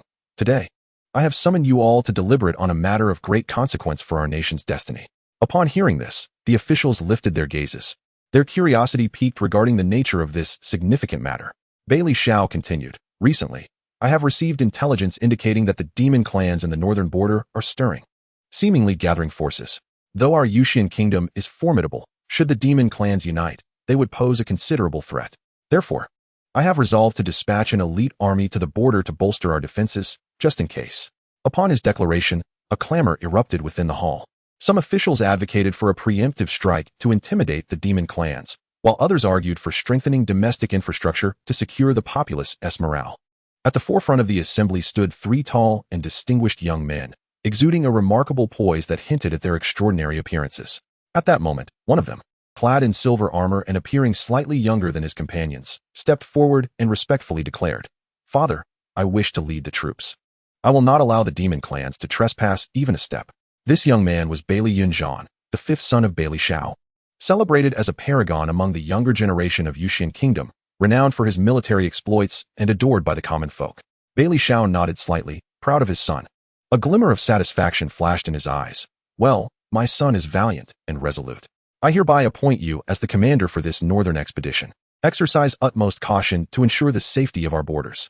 Bailey Yunxian respectfully accepted the decree, turning to the officials with a glint of bloodlust in his eyes. Anger surged within him. He recalled his elder brother's previous letter stating he had found their younger sister, yet with the demon clans now looming ominously. He regretted missing the chance to see his long-lost sister's face at once. Cursed be those accursed demon beasts, he thought, seething. Daring to gather forces at such a critical time, disrupting my chance to welcome my sister home. Just wait. I swear, if these demons make any untoward moves, I will personally behead their instigator and use his head as a night pot. With the orders dispatched, Yunxian Kingdom commenced preparations for war. Soldiers sharpened their weapons. Cultivators refined elixirs, and craftsmen constructed sturdy war chariots. Everything was being hastily prepared. Back in the hall where Bailey Xiao was attending to state affairs, he surveyed his three sons standing before him and spoke solemnly. The audacity of the demon clans to gather other tribes to stir trouble at our borders undoubtedly indicates someone is orchestrating this from behind the scenes. Fifth, proceed with caution upon reaching Muling City. Do not act recklessly and fall into their traps. After determining the cause, find and eliminate the instigator. Yes, Father. I will ensure that those unruly demon clans receive a harsh lesson. Bailey Yunxian replied, his face aflame with indignation. Bailey Xiao understood the source of his son's fury.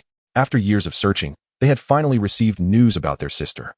According to the second son, she was found in the lower realm, a notion they had initially doubted. However, the return messenger confirmed that it was indeed the true bloodline of the Bailey family. This revelation clarified their understanding.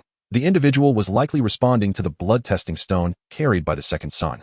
Only when the stone reacted would the second son send someone back to report. However, Bailey Xiao chose not to inform the three sons' mother just yet. He was uncertain how she had ended up in the lower realm, and since they had yet to see her, it seemed prudent to allow the queen to recuperate in peace. They were all prepared, eagerly awaiting the second son to bring her back to the upper realm. Yet, just at this moment, the demon clans were causing turmoil, and it was Bailey Yunxian who had to handle the situation. Hence, he was compelled to set forth at this time. It was hard to feel joy when he was being forced to depart just as he was on the brink of meeting his long-lost sister. At this moment, the third prince, Bailey Yunxi, known for his usual grace and composure, stepped beside his younger brother, lightly patting Bailey Yunxian's shoulder. His tone imbued with understanding and comfort. Lao Wu, your responsibilities are immense. The matters concerning the demon clan are of grave importance, and you must handle them with utmost caution. As for my younger sister, she is likely on her way back with Ergus safely. You may not have the opportunity to welcome her upon her return. However, there is no need for concern, as she will henceforth remain by our side, and you will have ample chances to see her. We shall also assist you in elucidating everything to her, ensuring she understands your absence was unintentional. Bailey Yunxian could do no less. Taking a deep breath, he addressed his father, elder brother, and third brother. I will resolve matters swiftly and return. Please do not forget to mention me often in front of my sister. The three present nodded in agreement. Such a simple request was within their capabilities. Of course, whether they would recall this once Air returned with his party remained uncertain. Meanwhile, in the distant north, the leader of the demon clan was secretly plotting. Their ambitions extending far beyond mere border skirmishes, they sought dominion over the entire immortal spirit realm. Chapter 102. Had their arrogance led them to overreach, only to be met with retaliation? The nearest city at the border of the Yuxian kingdom was called Muling City. For ages, the formidable and robust walls of Muling City, along with its offensively charged defensive barrier, had successfully kept the demon tribes at bay, forcing them to survive in the desolate woods hundreds of miles away. The demon clan had attempted countless strategies, sacrificing numerous lives, yet they had never breached Muling City. Thus, they were compelled to sign a 300-year treaty of non-aggression with the Yuxian kingdom, allowing both parties to enjoy a stable peace for 2 centuries. Recently, however, the demon tribes sought to shatter this agreement and reignite the war between humans and demons, driven by a new, ambitious leader who had long coveted the Yuxian kingdom. With the backing of allies, they now gathered forces to attempt to seize the kingdom once more. The passage connecting the immortal spirit realm lay atop Cloud Mist Mountain. Tong Yao descended the flying vessel alongside by Li Yunxiao, discovering themselves atop an exceedingly lofty peak, shrouded in swirling mists, resembling a celestial paradise. Host, please complete the sign-in task at Cloud Mist Mountain. The long-absent sound of the sign-in task echoed in Tong Yao's ears, filling her with a sense of vitality. Without hesitation, she mentally proclaimed, "Sign in. Congratulations, host. Sign in successful. You have received 1,000 years of cultivation, 10 bottles of supreme elixir, and 10 puppets at the immortal master level, activated with a drop of blood." Tong Yao, did I hear correctly? 1,000 years of cultivation? Tong Zi, is this as I understand it? Indeed, as long as the host silently invokes it in their mind, 1,000 years of cultivation shall be instantly bestowed upon you. Gasp.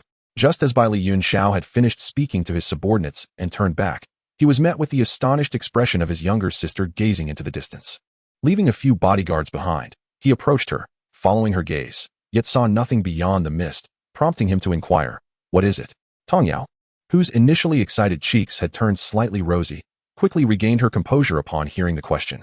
She restrained her emotions and feigned nonchalance, replying, "Oh, it's nothing. I just found it amusing to look down at the clouds. It's as if someone is blowing them, making them shift and swirl." Whether Bailey Yunxiao believed her was uncertain. In any case, she would never reveal the true reason. Yunfeng and Yunyu, standing nearby, overheard her words and glanced down as well. The dense fog was indeed in motion. Beyond that, they could discern nothing particularly amusing.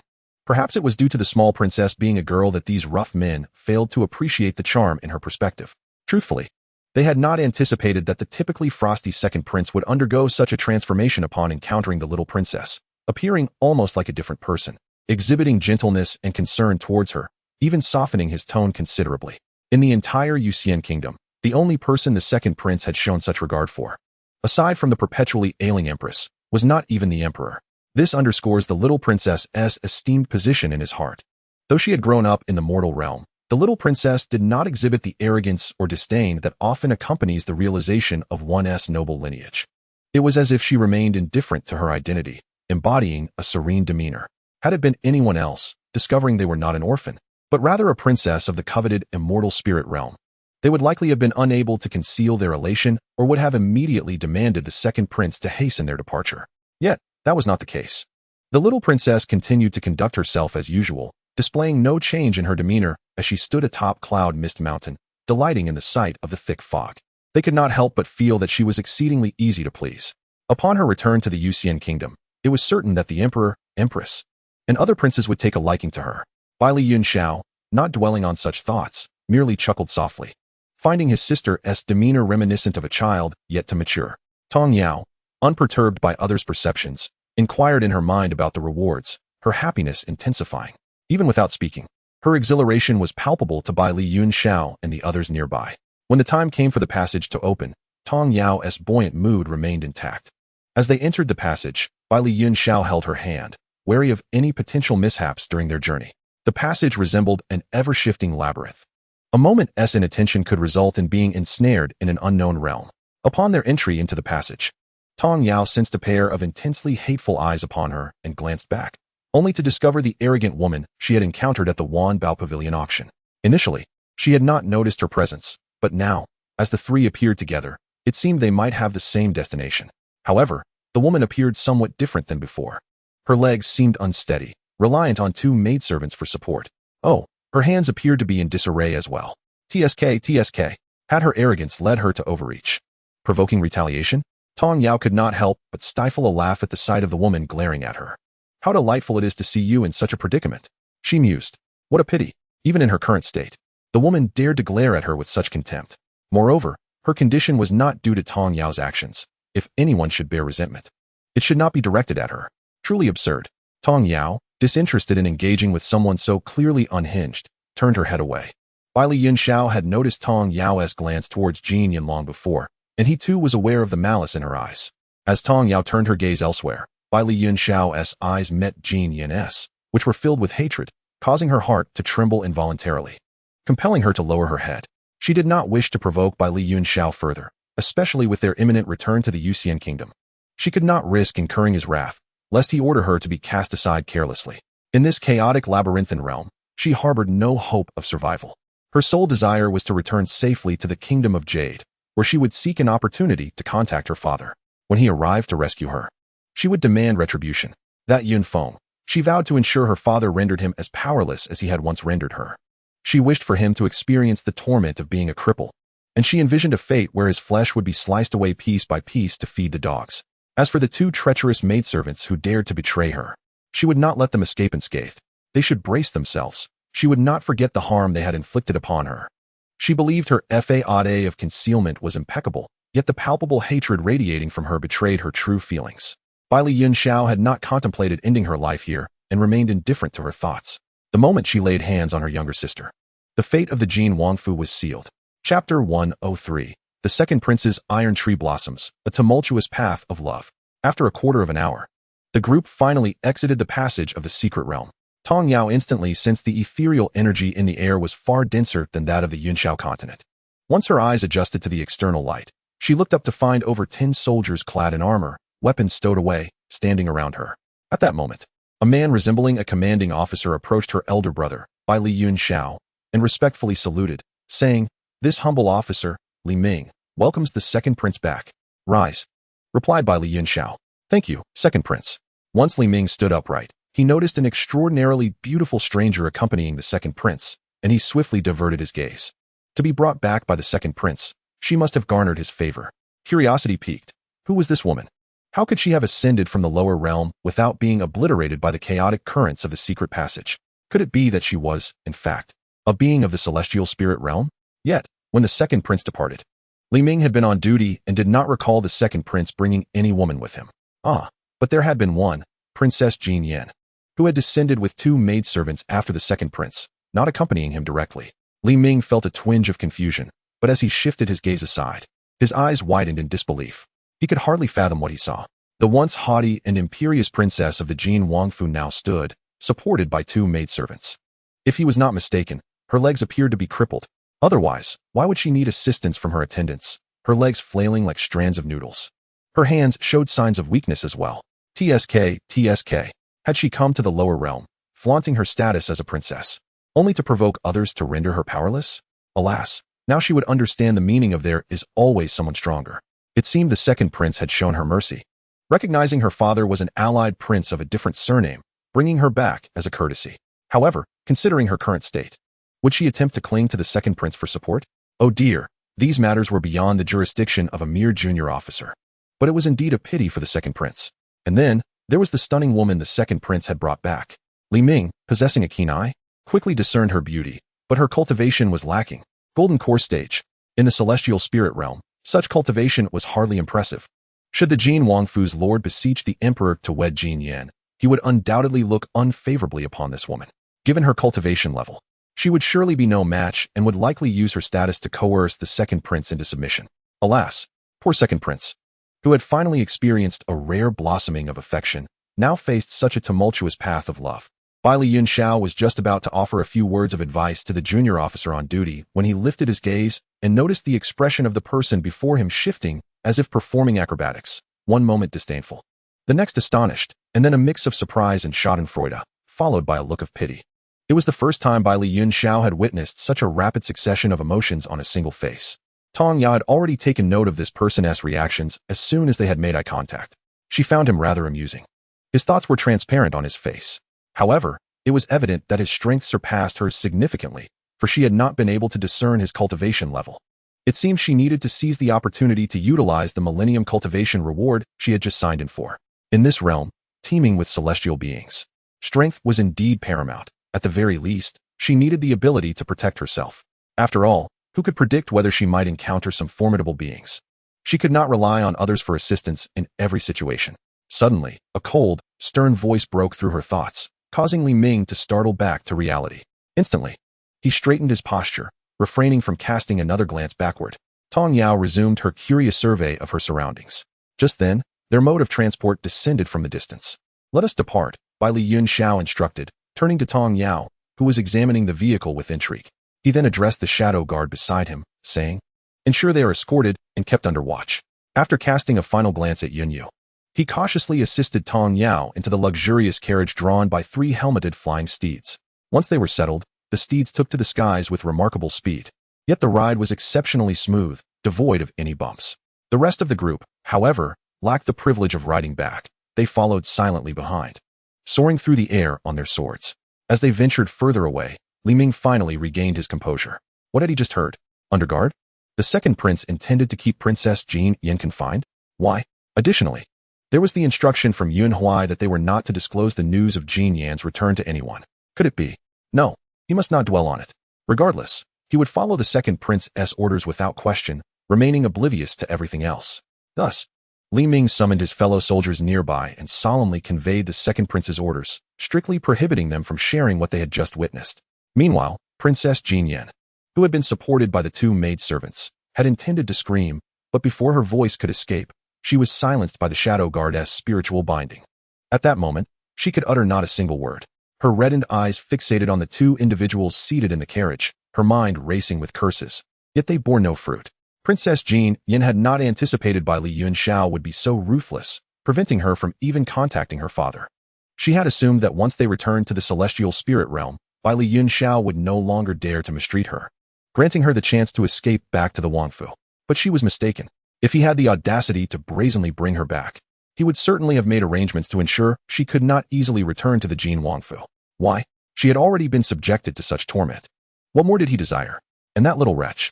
She had truly managed to traverse the chaotic passage to reach the celestial spirit realm. This confirmed she was indeed the long-lost little princess the Bai Li family had been seeking for years. How infuriating. Why should it be her, causing her to end up in such a predicament? She could, with tranquility, recognize her lineage and reclaim her status as the most esteemed little princess of the Jade Fairy Kingdom. Meanwhile, she felt like a lamb destined for slaughter, at the mercy of their whims. Jin Yan sensed herself being tormented by anger, resentment, and an overwhelming sense of injustice. As they approached the Jade Fairy Kingdom's palace, she desperately tried to struggle, hoping to create a commotion that would draw attention to her plight, believing that perhaps this might lead to her salvation. Yet, despite her efforts, it was all in vain. From the very beginning, Bai Li Yunxiao had employed invisibility charms on her and her 2 attendants. As they neared their destination, the dark guards brazenly escorted the 3 of them through the throngs of people, having discreetly withdrawn from the group beforehand. Chapter 104. The little princess has been found. Watching the crowd gathered at the palace gates recede into the distance, Jin Yan struggled even more fiercely. But suddenly, a sharp pain shot through her neck and her eyes. Filled with bitterness and despair, gradually closed, consciousness slipping into the abyss of darkness. At that moment, as Bai Li Yunxiao's celestial steed descended, the emperor, having received the news, stood at the palace gates with his remaining 3 sons and ministers, all eyes fixed on the carriage. The ministers, who had been waiting, were filled with curiosity about the little princess who had finally been recovered. Initially, they were unaware of the situation. It was during the morning court session that Emperor Bai Li Xiao announced that his second son, Bai Li Yunxiao, had at long last located the little princess who had been missing for over 10 years.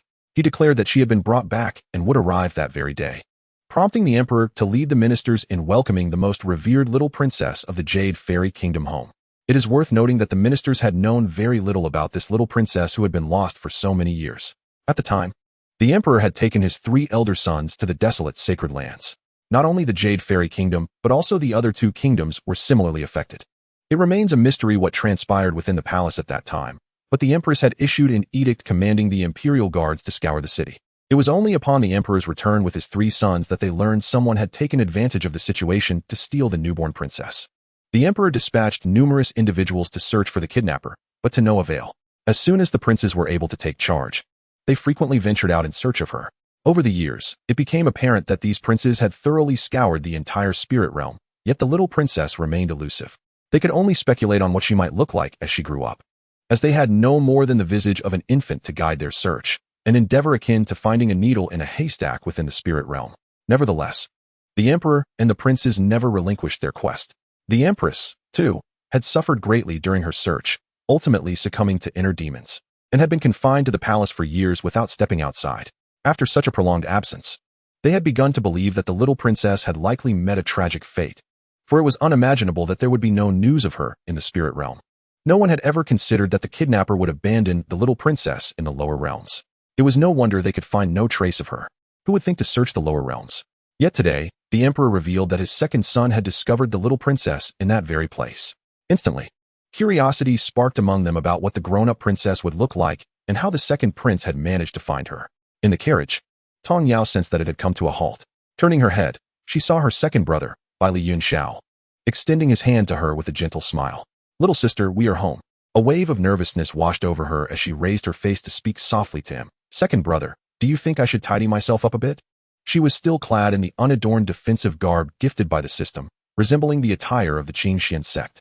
"Ah, fret not, for no one dares to speak ill of you. From this moment on, remember that you are the little princess of the Jade Fairy Kingdom. You may do as you please, and should anyone show you disrespect, I will ensure they face the consequences," Bai Li Yunxiao said, smiling as he gently adjusted her hair. Hearing the earnest tone in her brother's voice, Tong Yao felt her heart settle. Indeed, what was there to be anxious about? It was simply a return home. With this realization, she relaxed considerably, placing her small hand in the broad palm of Bai Li Yunxiao as he led her out of the carriage. Once they disembarked, they approached the imposing figures of the ministers standing before them. "Father, I have finally brought back my little sister," he announced, turning to introduce Tong Yao. "Little sister, this is our father, and beside him is our eldest brother, while the other 2 are our 3rd and 4th brothers." And that was all. Tong Yao beamed as she greeted, "Father, eldest brother, 3rd brother, 4th brother, greetings to you all." However, at that moment, no one paid heed to her somewhat lackluster introduction. The emperor was so overwhelmed with excitement that he hardly registered her greeting, for all eyes were fixed on the young girl before them, who bore an uncanny resemblance to the empress. Fortunately, the eldest prince, Bai Li Yunyang, was the first to regain his composure and smiled in response. "Welcome home, little sister." His words snapped the emperor and the 3rd prince, Bai Li Yunqi, as well as the 4th prince, Bai Li Yunmo, back to attention. And they echoed, "Welcome home, little sister. Indeed, we have finally found you. My little princess has returned at last. Come, let us take you to see your mother. She will be overjoyed to learn that you have been found." A chorus of ministers immediately chimed in to congratulate the emperor on the recovery of the little princess, welcoming her back to the palace. The emperor, Bai Li Xiao, was filled with unrestrained joy. The long-cherished wish of many years had finally come to fruition. The image of his daughter at birth remained etched in his mind, those round, sparkling eyes that would light up with a smile whenever he held her. Far more adorable than her brothers had been as infants. He had thought to himself that his daughter would be the most cherished and fortunate little princess in the spirit realm. Yet, the precious daughter who should have grown up joyfully by their side had been stolen away by that despicable wretch, who had cast her into the lower realms as if she were nothing. Had it not been for the second prince's sudden whim to search the lower realms, they might never have discovered that the one they had sought for so long had been right there. He could only imagine the hardships the child must have endured in the lower realms. All the blame lay with the one who had taken his daughter. He hoped he would never learn the identity of that person, for he would ensure they deeply regretted their actions. Gazing at the face before him, so strikingly similar to his wife's, and feeling the bond of blood, Bai Lixiao knew this was indeed the daughter they had searched for all these years. With this thought, he felt an urgency to take her back to see Ro Er. Perhaps, upon seeing their daughter returned, Ro Er's affliction might even be alleviated. Tong Yao glanced at Bai Yunxiao and her other brothers, noticing their beaming smiles and nods of encouragement. With newfound confidence, she declared, "All right. Let us go and see mother." Seeing her agree, Emperor Bai Lixiao led his daughter toward the palace, leaving a group of ministers standing in place. Uncertain of what to do next, it was the eldest prince, Bai Yunyang, who suggested that everyone disperse, indicating that an extravagant banquet would be held in honor of the little princess upon their arrival at the palace, and that they would be notified to attend. Upon uttering those words, he proceeded towards the palace, while a multitude of ministers dispersed, heading homeward. Soon, the news that the lost little princess of the Yuxian kingdom had been recovered by the second prince began to circulate. In an instant, everyone was abuzz with discussions surrounding the princess's return. Yet, within a singular mansion, a woman adorned in luxurious attire wore a countenance of disbelief upon hearing this revelation.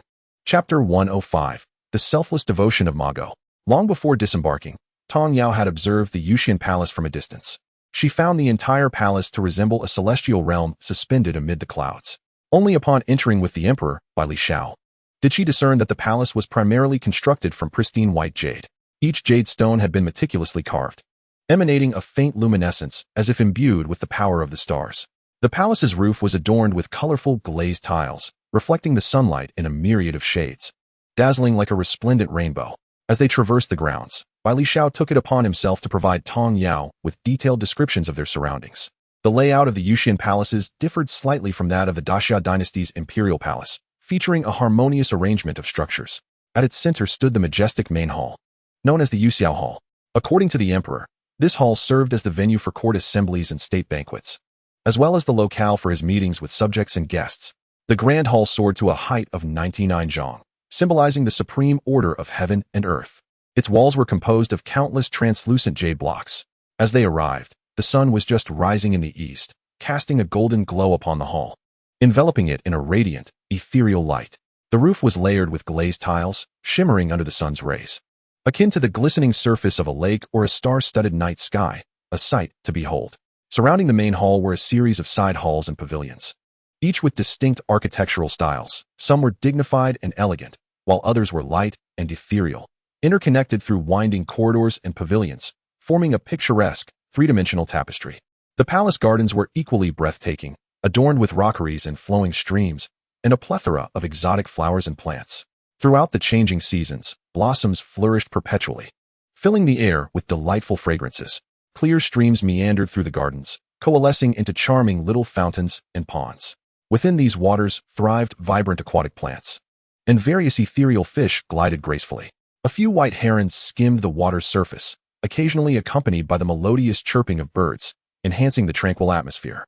During this time, Tong Yao gazed upwards to the tallest point of the palace, a tower named the Stargazing Tower, which rose majestically into the clouds.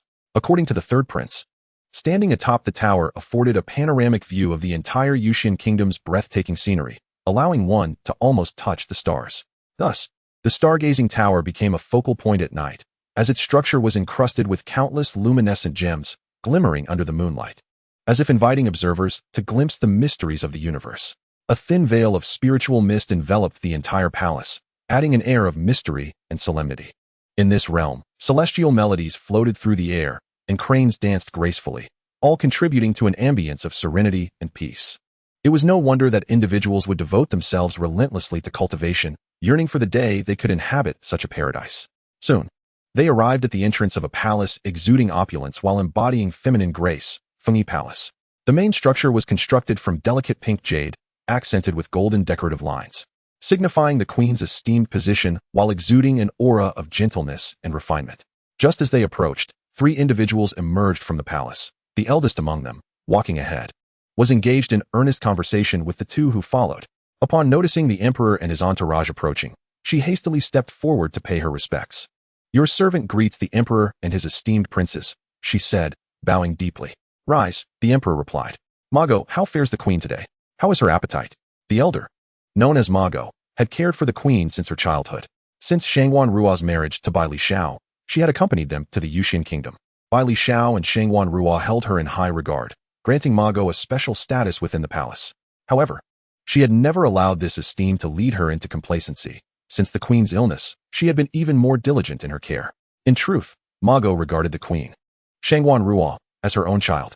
Watching the child she had nurtured suffer due to the loss of the little princess had left her heartbroken, wishing to exact vengeance upon the villain who had abducted her. Fortunately, the emperor and the princes had consistently shown concern for the queen, visiting daily, and had never ceased their search for the little princess. It seemed they had coincidentally gathered today to visit the queen and provide her with company. Reflecting on this, Mago felt a wave of gratitude wash over her as she replied, "Your Majesty, the queen's spirits have improved considerably today." She even consumed a few more spoonfuls of the spiritual porridge. However, as soon as she spoke, she glanced up to see the young lady standing beside the emperor, and her eyes widened in astonishment. In her focus on bowing, she had not taken note of whom the emperor had brought with him. Typically, only the emperor and a few princes would visit the queen, occasionally accompanied by young ladies from the Qingxuan Sect. Mago had raised the queen since childhood, and thus she instantly recognized the exquisite beauty before her. This girl bore an uncanny resemblance to the queen in her youth. No, perhaps even surpassing the queen's youthful beauty. As she gazed upon her, Mago's eyes filled with tears, and she trembled as she uttered, "You have been found." Although she did not clarify what had been found, everyone present understood her meaning. The third prince, Bai Li Yunxi, approached, wrapping an arm around Mago's shoulders in a comforting gesture. "Mago, today is a joyous occasion. Look, the little sister has returned. I am certain it will not be long before the queen regains her health." He then produced a silk handkerchief to help Mago dry her tears. Mago quickly accepted it to wipe her own tears, nodding emphatically, "Yes, yes, the third prince speaks true. The little princess has finally returned. This monumental news must be conveyed to the queen at once." With that, she hurriedly turned and rushed towards the hall, momentarily disregarding the presence of the emperor and the princes. Tong Yao blinked her round, sparkling eyes in confusion, and turned to observe the others. Seeing her sister's adorably naive expression, even the usually composed and serious eldest prince, Bai Li Yunyang, couldn't help but smile slightly. "Little sister, that was Mago, the one who has cared for our mother since her youth. In fact, we all owe Mago our existence, as you were delivered by her own hands." The third prince, Bai Li Yunxi, explained with a beaming smile. Tong Yao was taken aback by Mago's profound dedication, and a sense of admiration welled up within her. Truly, what a selfless devotion. "Come now, we should make haste inside. I imagine our mother is eagerly awaiting us," Bai Li Xiao declared, stepping forward into Fengyi Palace's grand hall. Tong Yao and the others followed suit. Chapter 106, The Reunion of Mother and Daughter, renaming to Bai Li Yaohua. At this moment, within the queen's chamber in Fengyi Palace, with reddened eyes yet a beaming smile, Magu hastily entered, making her way towards the queen, Xianxuan Ruo, who was reclining on the soft couch deliberately placed by the window, engrossed in her scripture. Upon hearing the commotion, Xianxuan Ruo lifted her gaze, setting aside her book, her expression a mixture of confusion as she regarded the somewhat agitated Magu. "Magu, what is the matter?" she inquired, recalling that Magu had just departed to the imperial kitchen to prepare some appetizing dishes for her. How could she return so soon? What could possibly have happened? Xianxuan Ruo felt an inexplicable unease. Since her mother's passing, it had been Magu who cared for her, while her father, burdened with the responsibilities of the entire Qingxuan Sect, had little time for her. Her brother, too, was preoccupied with his training under their father's watchful eye, leaving her mostly in Magu's company. After marrying Bai Li Xiao, Magu, concerned for her well-being, accompanied her to Yushin Kingdom. During the births of her 5 children, Magu had been there to assist. Although she had never voiced it, in her heart, she had long regarded Magu as a mother figure. Ever since her youngest daughter, Xiao Lu, had been abducted, if not for Magu's diligent care, she feared she would have succumbed to despair long ago. Thus, seeing Magu with tears streaming down her face and laughter intermingled, how could she not be worried? Just as she was about to inquire further, she noticed Magu's tears flowing even more profusely. This startled Xianxuan Ruo, who hastily attempted to rise, only to find herself too weak to do so. Magu, disregarding her own tears, quickly moved to support her, exclaiming, "Your Highness, be careful. Magu, please tell me what has happened." Xianxuan Ruo, now reclined again, grasped Magu's hand anxiously, her face etched with concern. "Oh, my lady, it is nothing grave. I am simply overjoyed for you," Magu replied, caressing Xianxuan Ruo's hand with a smile. "Overjoyed for me?" Xianxuan Ruo queried, her countenance revealing her bewilderment. She was confined to her bed, unable to venture far. What could possibly bring joy? She still harbored worries about her dear little one, wondering where she had been taken, whether she was thriving, and if she had faced any hardship. The more she pondered, the more guilt surged within her, blaming herself for her past negligence in safeguarding her precious daughter. Just as she was ensnared in her memories of regret, Magu's voice pierced through. "Your Highness, the Emperor has brought back the little princess." Those words struck Qingxuan Ro's mind like a thunderclap. She suddenly lifted her head, disbelief flooding her features. "Magu, what did you just say?" Her tone was laden with incredulity, suspecting she had misheard. How could Magu claim her beloved daughter had been found? Her eyes widened, unblinking, fixated on Magu as she clutched the fabric of her sleeve tightly, yearning to hear those words once more, yet fearful of the truth. Magu, pained to see her in such a state, was about to repeat herself when the Emperor entered with others in tow. "Rower, look who has returned," he announced, stepping aside to reveal a young girl behind him.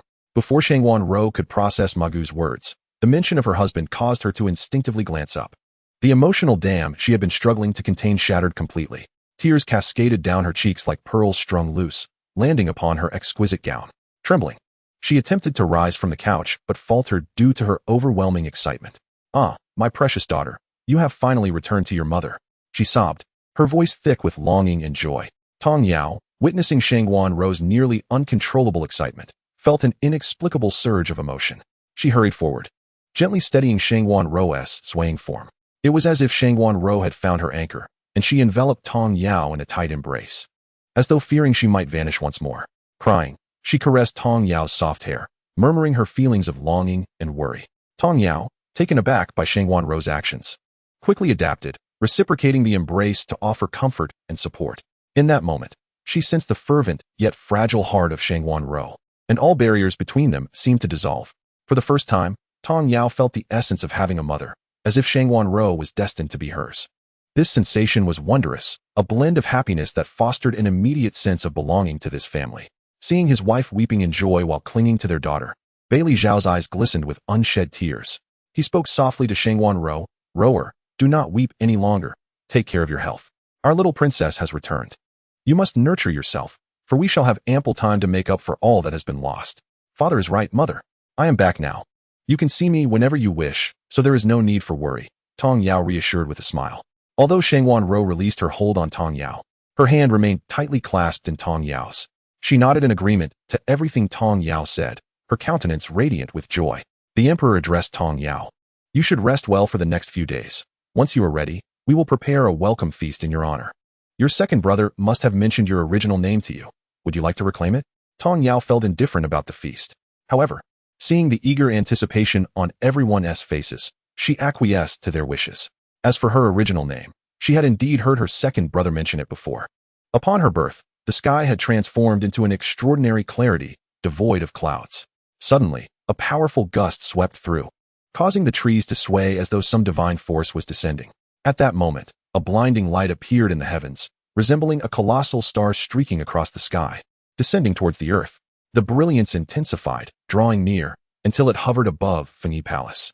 As the light faded, flocks of birds arrived from all directions, circling around the palace, chirping melodious notes. Their feathers shimmered with vibrant colors, some glistened like gold, while others appeared dusted with delicate frost, a sight of unparalleled beauty. The entire Fengyi Palace was enveloped in this extraordinary spectacle, as if a mystical power was safeguarding her birth. This phenomenon became a cherished tale after the little princess was born, with everyone speculating that the princess of Yuxian Kingdom was destined for greatness. For such an extraordinary event could not be mere coincidence. After much deliberation, the emperor and court officials ultimately left the naming of the little princess to the queen, who bestowed upon her the name Bailey Yaohua. The Yao in Tong Yao and the Yao in Yaohua were not the same character. It was merely a coincidence that both names contained Yao. Tong Yao, upon meeting her mother Qingxuan Ro's expectant gaze, pondered for a moment and decided to reclaim her original name. Bailey Yaohua encapsulated her parents' blessings and hopes for her, which felt quite fitting.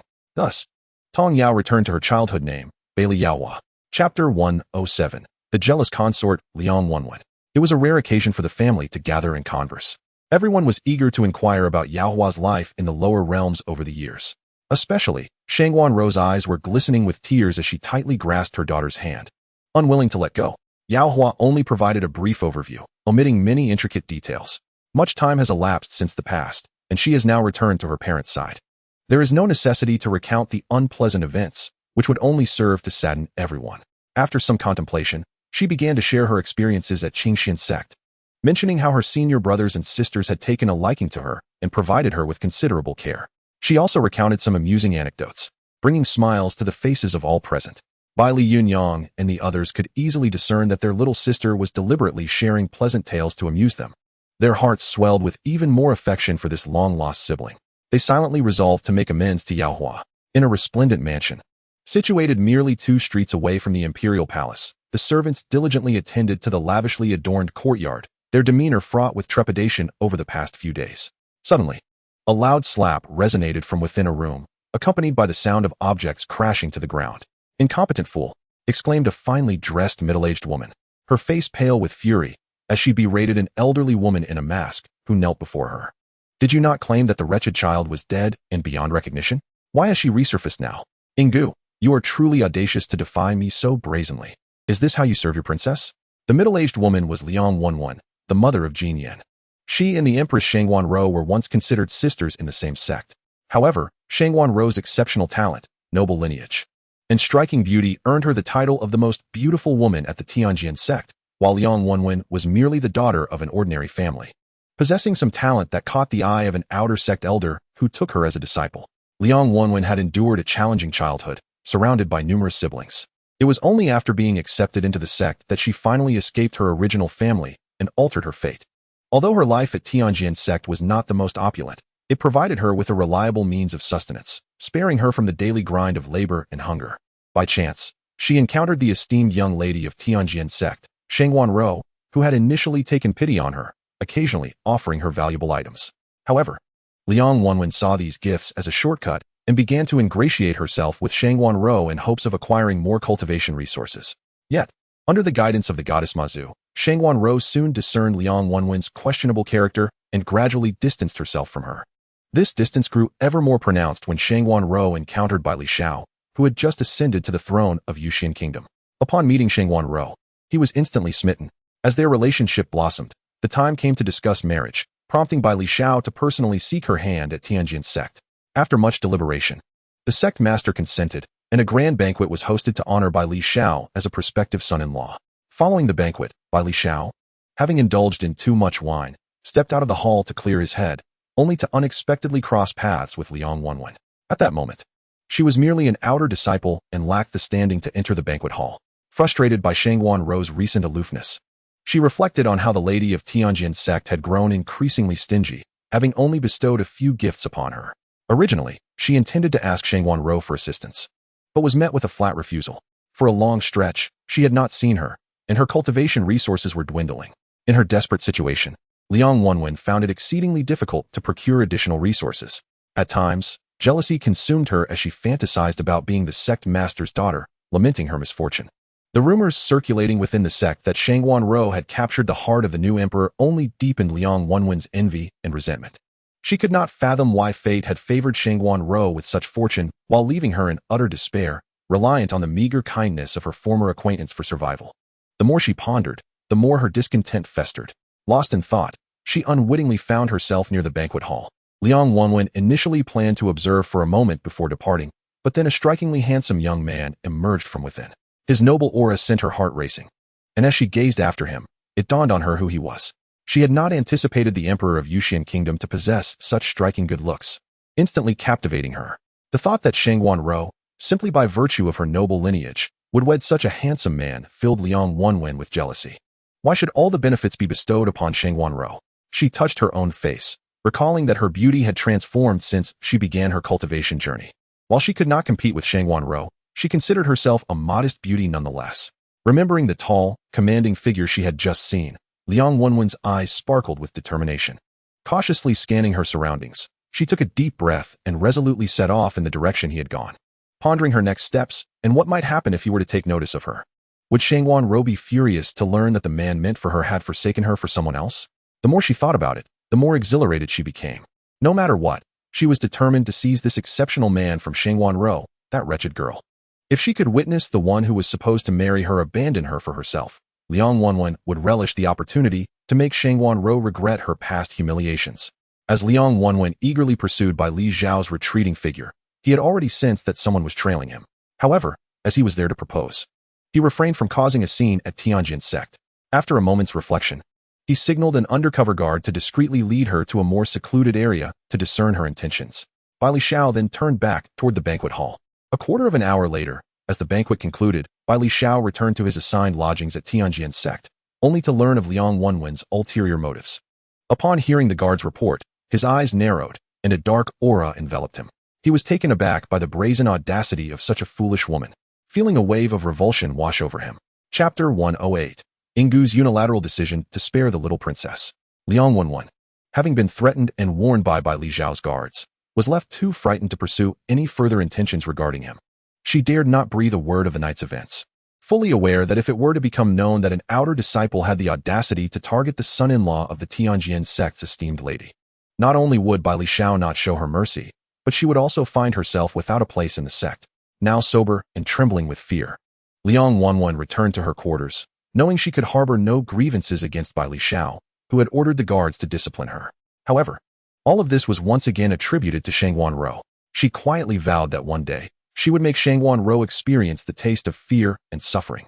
Bai Xiao had not made a fuss about Liang Wenwen's affairs. He believed that even the detestable Liang Wenwen was not worth his effort to reckon with. After Xianxiawan Rou married Bai Xiao, it became increasingly rare to see the couple return to the Qingxuan Sect. It wasn't until Xianxiawan Rou gave birth to their daughter, Bai Liaohua, that Liang Wenwen somehow managed to become the princess of the Wang family, which belonged to a different surname. Her reappearance took Xianxiawan Rou by surprise. To her astonishment, the woman hidden away by Prince Jin was actually Liang Wenwen. Moreover, Liang Wenwen had undergone a significant transformation, while her cultivation wasn't exceptionally high. She had at least reached the xianxian realm. Not to mention, with her pregnant belly and a gentle, maternal smile, it was hard for anyone to associate her with the former scheming and calculating junior sister. As Xianxiawan Rou listened to Liang Wenwen candidly confess the wrongs she had committed during their time at the Qingxuan Sect, she expressed that her narrow-mindedness at that time had only focused on how to improve her cultivation more rapidly. She felt deeply remorseful for the kindness Xianxiawan Rou had shown her.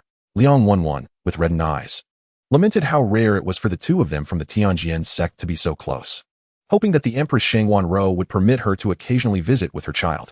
At the thought of her newly born daughter, Xianxiawan Rou's heart softened, and she nodded in agreement. From that point onward, Liang Wenwen truly only visited the palace with her newborn daughter in tow, reminiscing about their past experiences at the Qingxuan Sect.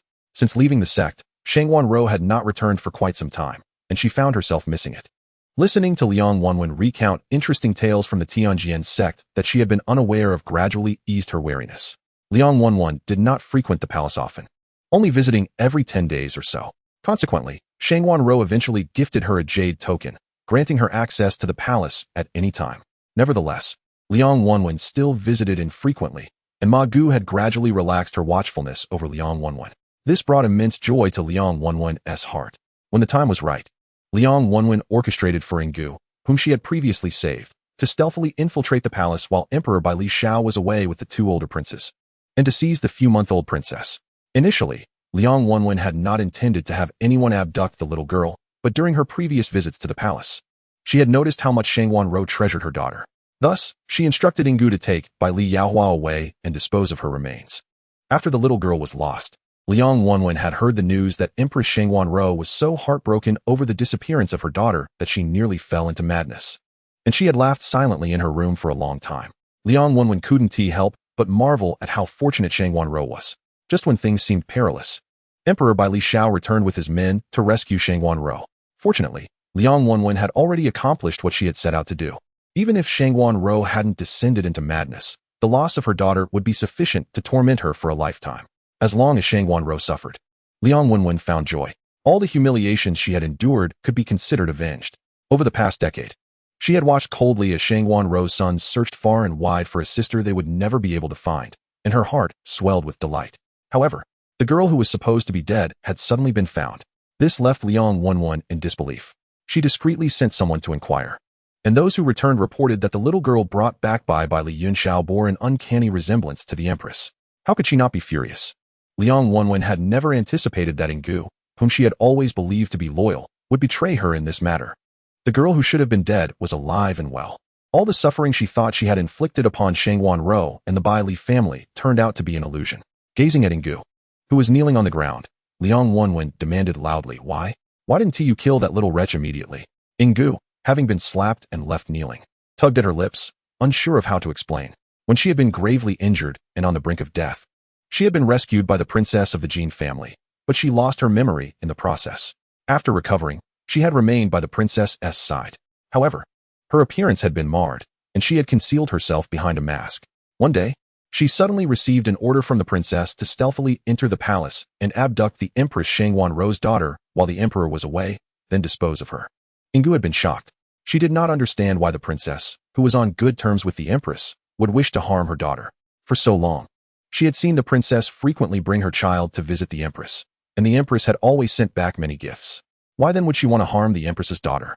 However, because her life had been saved by the princess, she could not refuse her command. Thus, despite her doubts, she stealthily entered the palace.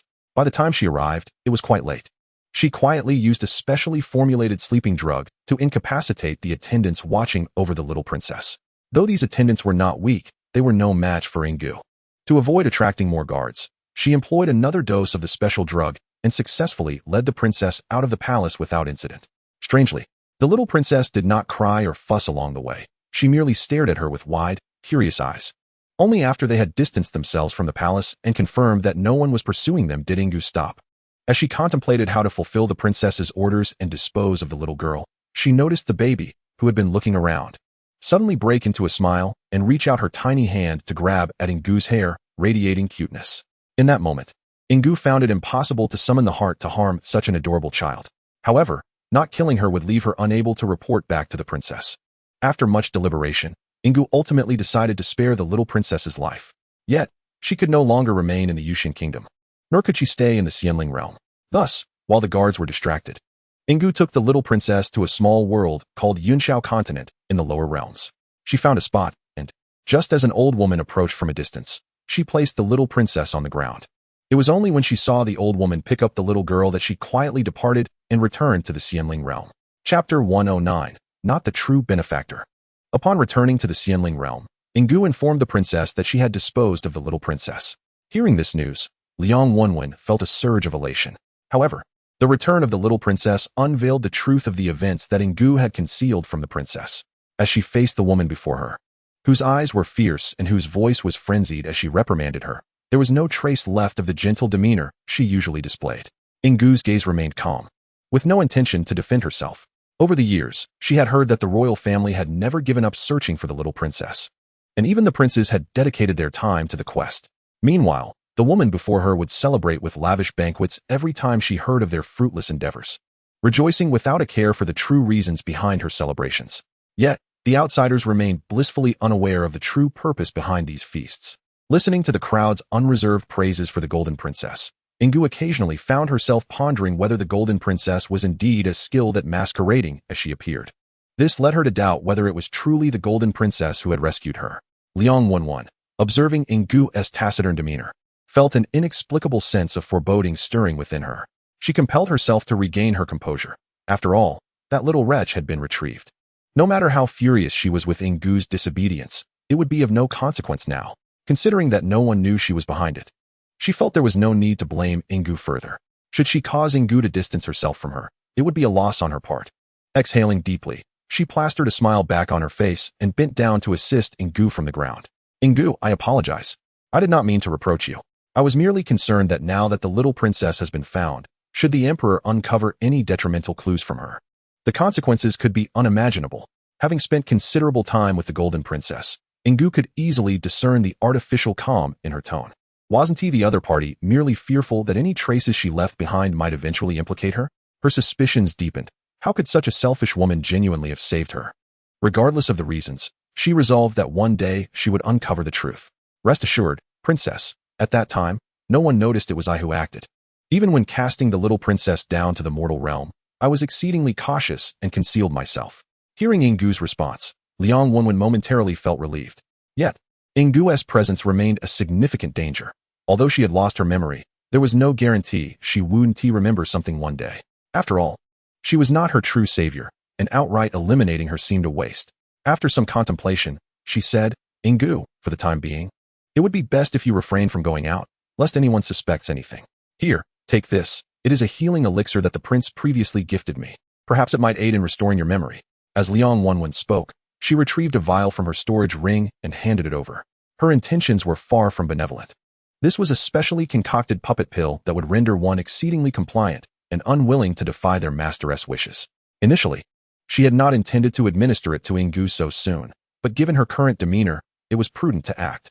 Since Ingu had begun to harbor doubts, she would not easily consume whatever was given to her. However, now was not the time to sever ties with the Golden Princess, so she maintained an indifferent expression as she accepted it. Thank you, Princess. I shall not trouble you for the time being. With that, she performed a slight bow and withdrew. Liang Wenwen watched Ingu's departing figure, a glint of ruthlessness crossing her gaze.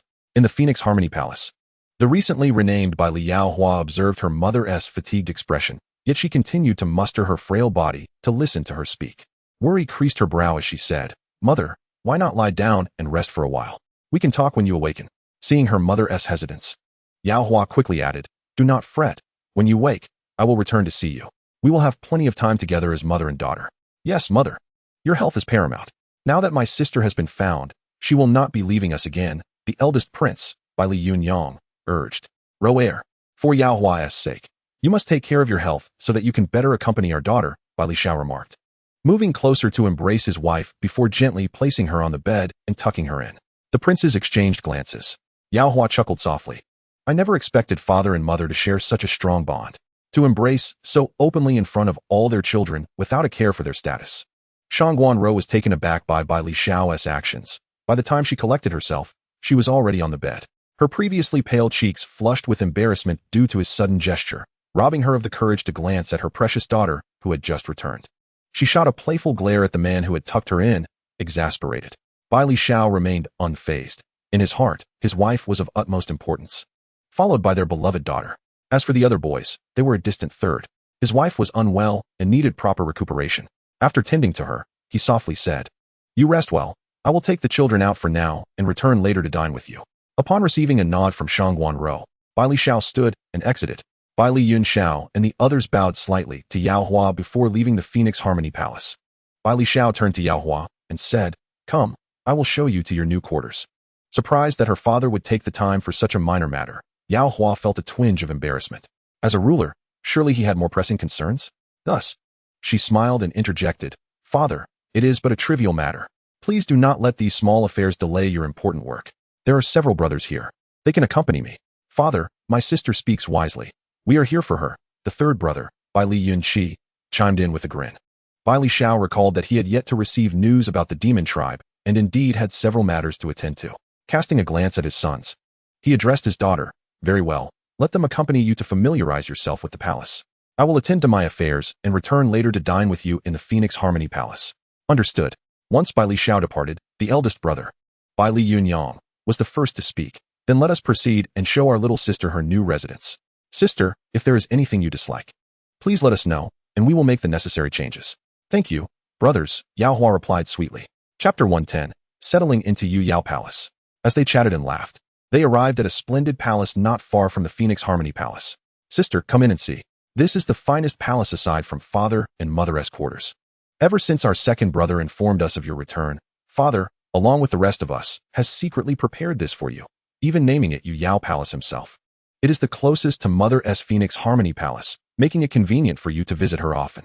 Please let us know if there is anything you dislike or if something is missing, and we will arrange it promptly." Yao Hua gazed upon the palace before her, a warm sensation swelling within her. Everything was so exquisitely arranged, indicating the meticulous effort of those who had prepared it. Turning to her brothers, whose concerned gazes met hers, she felt a surge of gratitude. "It is truly lovely. I adore it," Yao Hua said with a smile. "Eldest brother, second brother, third brother, fourth brother, and yes, even fifth brother, thank you all for preparing such a wonderful place for me. Dear sister, do not speak such foolishness," the third brother, Bai Li Yunqi, chuckled as he ruffled her hair. "This is the privilege you deserve. You are our Bai Li family's most esteemed little princess. As your brothers, it is our duty to ensure you have all that you need. Indeed, dear sister, you are the beloved younger sibling we have all eagerly awaited." The eldest brother echoed this sentiment, expressing relief that you have finally returned to our side, and we shall surely compensate for the regrets of the lost years. Yao Hua, with a serious demeanor, responded, "Eldest brother, my absence was not your fault, and there is no need for such self-reproach. Perhaps I have even gained fortune from this misfortune." However, she found herself unable to articulate the specific reasons at that moment. Regarding the matter of the system, Yao Hua had no intention of revealing it to anyone, not even to her blood relatives. Thus, after speaking, she turned and meticulously examined every detail of the palace. She discovered that the arrangement here was executed with great care. Each item was placed perfectly, creating an atmosphere of comfort and warmth. "The decor is truly exquisite. I find it delightful," Yao Hua remarked again. The second brother smiled and said, "As long as you are pleased." Yao Hua gazed at her thoughtful and handsome brothers, unable to suppress a smile. Yet, she soon remembered the fifth brother, who had not yet made an appearance, and inquired, "Wasn't it said that there was also the fifth brother? Why have I not seen him?" Upon hearing the mention of the fifth brother, Bai Yunxiao recalled the oddities encountered upon their return. He glanced up at the eldest and the third and fourth brothers, puzzled as to why the usually boisterous fifth brother had not come out to welcome their sister's return. Moreover, he sensed that the fifth brother was not in the palace. When the fifth brother was mentioned, Bai Yunyang and the others could not help but frown. Before your return, Muling City suddenly sent word that the various tribes of the demon clan, for reasons unknown, have recently amassed troops 500 miles outside Muling City, and they appear to be quite aggressive. To ensure safety, the fifth brother voluntarily requested to go to Muling City to guard it. He also asked us to explain to you that his absence in welcoming you was not intentional. What? Bai Yunxiao exclaimed in astonishment. Did not the demon clan sign a peace treaty with the Jade Immortal Kingdom? How could it have been so short a time before they consider breaking it? This situation seems rather complex. Yao Hua was also taken aback. The demon clan intended to attack the Jade Immortal Kingdom? Surely. The demon clan's cultivators in the immortal spirit realm must possess considerable strength. Is it all right? Will my fifth brother be in danger? Yao Hua asked, a worried expression on her face. It seemed she needed to quickly utilize her sign-in reward to enhance her cultivation. Perhaps it would prove useful in the future. Do not fret. Your fifth brother is quite formidable, and the demon clan cannot simply declare war on the Jade Immortal Kingdom at will. These matters will be managed by our father and us elder brothers. You need only to remain at ease in the palace and spend time with our mother. The third brother, Bai Yunqi, reassured her, gently ruffling Yao Hua's hair. Regardless, now that I have returned, I am a part of the Jade Immortal Kingdom. If there is a need, my brothers must remember to inform me, Yao Hua declared earnestly, adding, as the little princess of the Jade Immortal Kingdom. My capabilities are not to be underestimated. Haha, splendid. Indeed, our little princess is the most impressive. Bai Yunyang and the others chuckled playfully, observing their banter. Yao Hua understood that her four brothers did not take her words seriously. After all, her currently displayed strength was merely at the Golden Core stage, while the minimum in the immortal spirit realm was approximately at the celestial immortal level. The brothers did not intend to continue discussing the matter of the demon clan and the Jade Immortal Kingdom in front of their newly returned sister.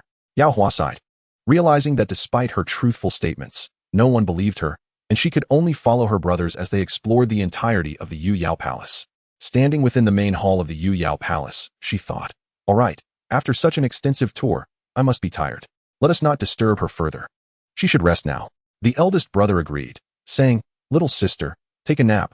I will send for you when dinner is ready. The others concurred, thinking the time was right to let her rest. However, before leaving, they instructed the head steward of the Yu Yao Palace to gather all the palace staff in the courtyard before the main hall. Remember, this is your future mistress. Her Highness, the most esteemed little princess of the Jade Immortal Kingdom. Anyone who dares show disrespect shall be dealt with severely, without mercy. Is that understood?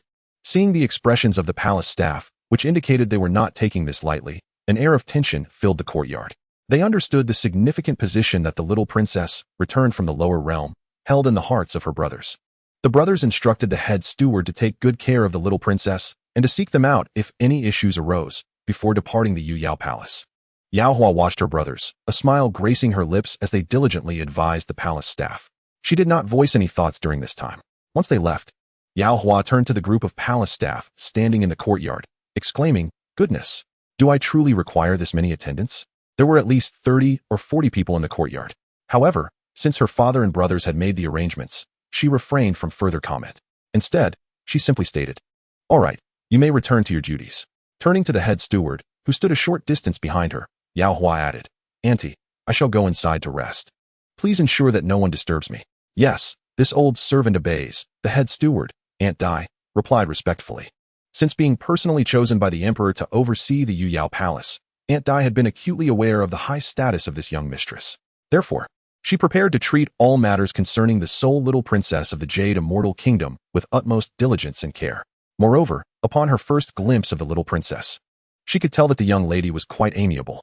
That was sufficient. Chapter 111. The Youngest Celestial Emperor. Upon entering her quarters, Yaohua had Aunt Dai close the door behind her.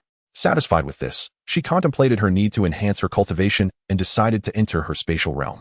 However, before doing so, she casually set up some formations in her room to prevent any unexpected occurrences. Once finished, Yaohua swiftly stepped into the spatial realm. In the spatial realm, as Chu Yuntian was playfully interacting with the little Qilin, Xiaohua, he quickly stood to greet Yaohua upon her arrival. Mrs. Come.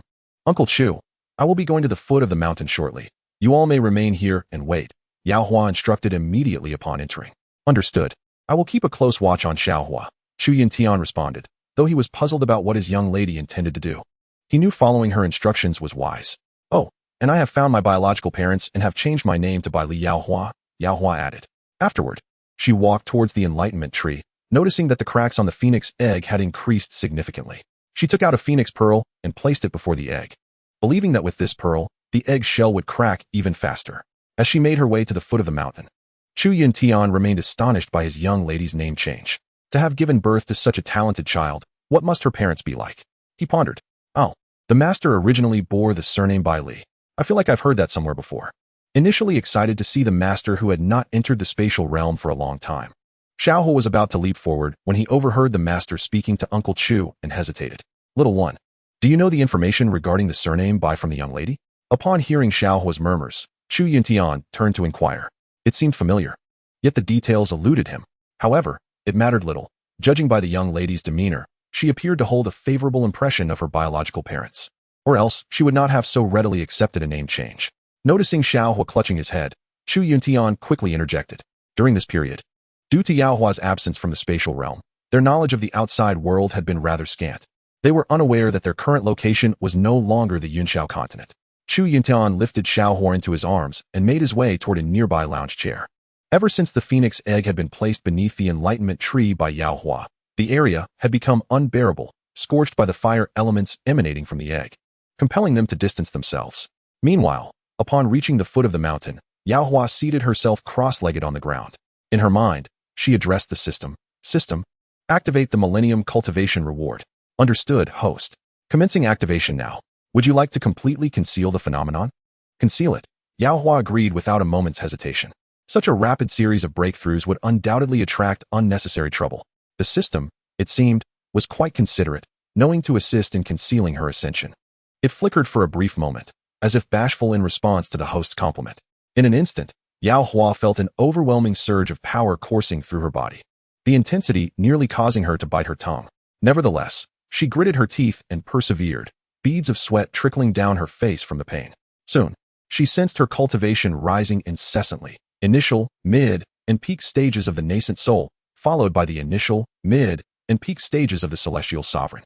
Just when Yaohua thought she had reached her limit, a soft pop resonated as the force that had propelled her to the pinnacle of the celestial sovereign broke through its constraints, elevating her cultivation to the level of celestial emperor. Moreover, her cultivation continued to ascend, reaching the zenith of the celestial emperor realm. Yaohua was astonished. She had not anticipated such swift progress. She marveled. So, the path to cultivation is truly not as arduous as I imagined. Observing her hands and feeling the strength within, her heart brimmed with joy and gratitude. She recognized that she had attained a realm that countless others were still striving to reach, all thanks to the system's presence. She sensed that more potential lay within her, yet she believed her current state was sufficiently formidable. If the need arose, she could always enhance her abilities further. Taking a deep breath to calm her emotions, Yaohua attempted to stabilize her cultivation before rising and stretching lazily. As she extended her hand to feel the powerful fluctuations of spiritual energy within her, she felt immense satisfaction. With her newfound cultivation at the pinnacle of the celestial emperor realm, her aura transformed, exuding an air of majesty and nobility. Her gaze became deep and luminous, as if capable of perceiving the essence of all existence. Even her skin appeared more radiant and delicate, emanating a subtle glow that rendered her even more enchanting. This commotion naturally caught the attention of Chu Yuntian and Xiaohua, both of whom had been startled from their lounge chairs by the overwhelming pressure of the celestial emperor's aura. They found themselves clumsily sprawled on the ground. Their eyes filled with astonishment as they gazed toward the foot of the mountain. What was happening? This aura, this pressure. Recalling his earlier admonition to refrain from approaching the young lady at the foot of the mountain, Chu Yuntian was at a loss for words to adequately express his shock. After such a long absence from the spatial realm, he had returned to such a dramatic upheaval. Both man and beast remained on the ground. Feeling the terrifying aura gradually dissipate, Chu Yuntian raised his head to see a woman approaching from the foot of the mountain, an inexplicable sense of reverence swelling within him. He discerned that Yao Hua had undergone a profound transformation since he last beheld her. She now resembled a celestial being descended from the heavens, evoking a sense of awe that rendered it difficult to gaze directly upon her. Her demeanor was simultaneously regal and enigmatic, imbued with an extraordinary, otherworldly quality. Her steps were light and graceful, as if each movement resonated with the rhythm of the cosmos. Her beauty had intensified, embodying the essence of the world's spirit. Master, did you just emit that terrifying aura? The first to regain composure, Xiaohua darted toward Yao Hua. She smiled as she bent down to receive him, gently stroking the little one's soft fur while glancing at the now upright Chu Yuntian. Uncle Chu, I find myself in the realm of the celestial spirits, and I must hasten to enhance my cultivation. Chu Yuntian swallowed hard, cautiously voicing his astonishment. So, you have already reached the celestial emperor realm? During my previous ascension, I had suppressed the excess fluctuations of spiritual energy within me. Upon releasing them, my cultivation surged significantly, Yao Hua explained. Chu Yuntian opened his mouth, momentarily at a loss for words. Was this truly within the realm of possibility? It seemed that the confines of the Yunxiao Continent had previously limited her soaring potential. Such a young celestial emperor cultivator would likely be a rarity even in the celestial spirits realm. A prodigy indeed. Observing Uncle Chu rendered speechless by her transformation, Yao Hua sheepishly touched her nose. Regardless, she was prepared to use this narrative to deflect any inquiries in the future. As for whether others would believe it, well, that was inconsequential. Chapter 112. Li Yunxiao grows suspicious of the Jin Wangfu. After completing her cultivation enhancement, Yao Hua considered that it was time to depart. She briefly instructed Chu Yuntian to keep a close watch on the phoenix egg and to notify her promptly of any developments. She then hastily exited the spatial realm. With a wave, she dispelled the formation and commanded the system to display her cultivation at the heavenly immortal level. Just as she finished tidying up, she heard Aunt Dai gently knock at the door to announce, "Your Highness, the second prince has come to see you." Understood. Have second brother wait in the great hall. I shall join him shortly, Yao Hua replied. With a wave of her hand, she cast a cleansing spell and changed into a different outfit, bestowing upon herself an ethereal aura. In the great hall of Yuyao Palace, Li Yunxiao sat on a side chair, his thoughts occupied with matters concerning Muling City. Upon returning to his residence, he had summoned reports on recent happenings throughout the imperial capital. Initially expressionless, he narrowed his eyes upon hearing the name of the Jin Wangfu mentioned repeatedly. Reflecting on this, he perused the records pertaining to the Jin Wangfu. Suddenly, he noted that several members of the Jin royal family had been frequently departing the imperial capital. Notably, an informant embedded within the Jin Wangfu had relayed alarming news. The Jin Wangfei had displayed drastic mood swings, venting her anger multiple times and damaging numerous items. Particularly intriguing was that her fury seemed to escalate after encounters with a woman wearing a half-mask, yet this masked individual faced no repercussions. Li Yunxiao had once harbored suspicions regarding the Jin Wangfei when his younger sister had gone missing. However, considering the Jin Wangxian's formidable cultivation in the later stages, he had deemed it unwise to provoke her. The emperor had dispatched individuals to discreetly investigate the entirety of the Jin Wangfu, but no trace of his sister had been found. This has considerably alleviated the suspicions surrounding the Jin Wangfu. Observing the messages being relayed from below, it seems that Jin Wenbiao, the estranged prince of the Yushin kingdom, has harbored ulterior motives in recent years. Yet, his outwardly honest and unassuming demeanor has concealed his true intentions from all. His consort, as per the words of the Empress Dowager, had once been a disciple of the Qingxuan Sect, belonging to his maternal grandfather's outer sect, and has not been seen for quite some time. It was only upon the birth of her younger sister that it was revealed she had ascended to the position of Jin Wangfei. For several years, the Jin Wangfei would periodically visit the palace to pay her respects to the Empress Dowager. However, after the disappearance of her younger sister and the subsequent decline in the Empress Dowager's health, her visits became infrequent. Li Yunxiao has encountered this Jin Wangfei before. She possesses a pleasing appearance, exuding an air of fragility, her voice always a soft whisper. Yet for reasons unbeknownst to him, none of the brothers have taken a liking to her, and even the emperor seems to harbor a certain aversion. Once, The fifth brother even approached the Empress Dowager to inquire if it were possible to bar the Jin Wangfei from entering the palace. At that time, the Empress Dowager did not refuse, and when the Jin Wangfei sought to visit again, she was turned away. Since then, she has not made any further attempts to visit the Empress Dowager. This indicates that the Empress Dowager also harbors a dislike for the Jin Wangfei. Her previous willingness to meet her likely stemmed from their shared connection to the Qingxuan Sect. Regardless of the ambitions of the Jin Wangfu, Baili Yunxiao has no intention of letting them off the hook for their treachery against the Yuxian kingdom. Moreover, he has begun to suspect the true motives behind the Jin Wangfei's visits to the palace in the past. With this thought, a glimmer of murderous intent flickered in Baili Yunxiao's eyes. He sincerely hopes he does not uncover any connection between his sister's disappearance and the Jin Wangfei. Otherwise, he would not hesitate to ensure that Jin Wangfei witnesses the gruesome fate of her own offspring. Thus, when Yaohua entered, she was met with the sight of her second brother, Baili Yunxiao, exuding an aura as frigid as ice, his expression stern. Yaohua, you have arrived, he acknowledged, instantly suppressing the murderous intent upon noticing his sister, though his demeanor remained serious. Yaohua furrowed her brow slightly. Second brother, what troubles you? Baili Yunxiao did not intend to share his suspicions of the Jin Wangfu with her, so he shook his head. It is nothing, merely pondering some matters. Yet, upon finishing his sentence, he sensed something amiss and turned sharply to his sister, his voice laced with uncertainty. Sister, have you attained the realm of Xinzuan? Yaohua nodded, refraining from elaborating further, and smiled. Second brother, let us go visit mother. Baili Yunxiao noted her reluctance to discuss the topic and nodded in agreement. Very well. Our elder brothers are likely already arriving. Indeed, upon their arrival, Baili Yunyang accompanied by their other two younger brothers had also made it there. They found themselves seated with Empress Shangwan, who was anxiously gazing towards the entrance. Upon seeing the two, a bright smile illuminated Shangwan's face as she beckoned to Yaohua. Yao, come here to your mother. The presence of her second son, Baili Yunxiao, was completely disregarded as her focus remained solely on her daughter. The three brothers who had arrived early exchanged knowing glances, simultaneously revealing a resigned smile. With their sister's return, their standing in the hearts of the emperor and empress had diminished considerably.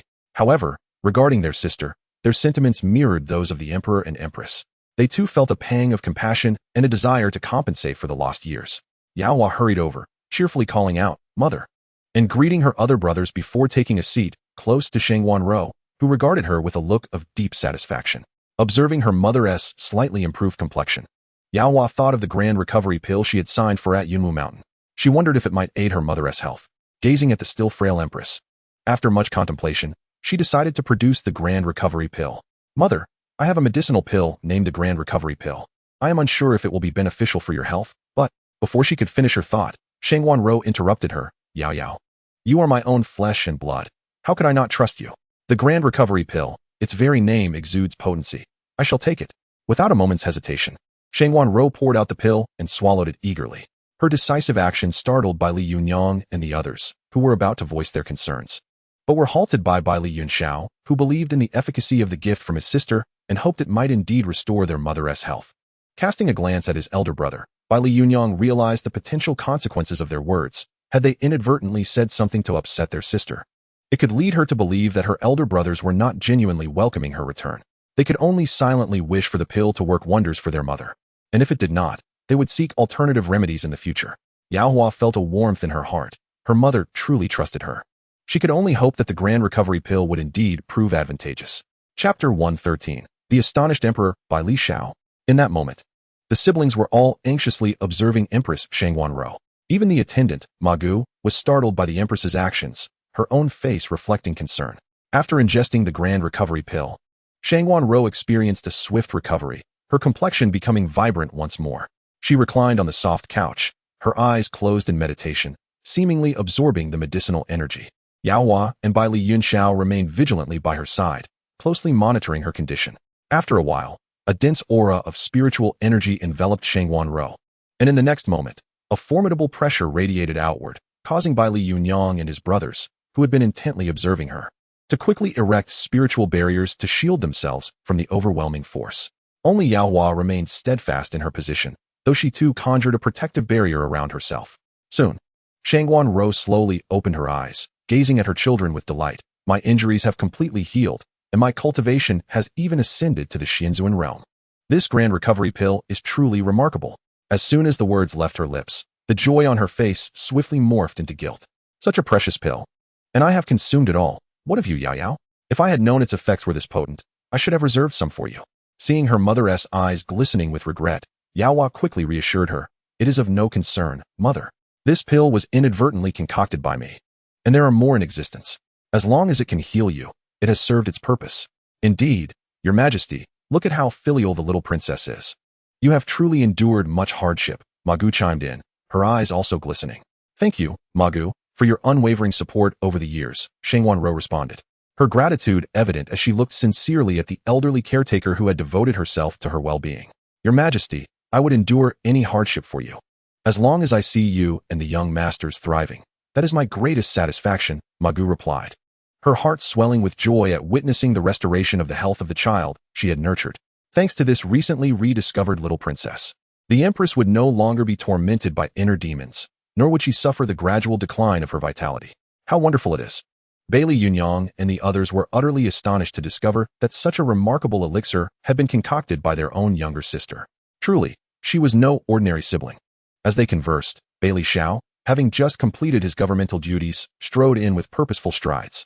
He had already overheard the laughter emanating from within the hall and felt a sense of relief wash over him. Frankly speaking, ever since the disappearance of his youngest daughter, such a light-hearted and joyous atmosphere had likely not graced the palace in years. Moreover, the sound of the empress's laughter reached his ears, causing him to momentarily drift into a reverie. How many years had it been since he last heard Rower's heartfelt laughter? As Bailey Xiao approached, a smile graced his features as he inquired, "What is the cause of such merriment?" Upon hearing his voice, everyone promptly rose to pay their respects. However, after a prolonged silence, they noticed that Bailey Xiao's gaze was fixed in a daze upon the empress, who stood there with a gentle smile. "Rower you." Bailey Xiao, a mid-stage celestial emperor, was not blind to the fact that the empress, Xianxian Ro, was now in the early stages of celestial sovereign. What had transpired? They had only been apart for an afternoon, yet Rower not only seemed to have recovered, but had also ascended to the realm of celestial sovereign. Had he missed something significant? Brother Xiao, I owe my swift recovery to our daughter. It was her elixir that healed me, Xianxian Ro explained, her face beaming with pride. Yao Yao?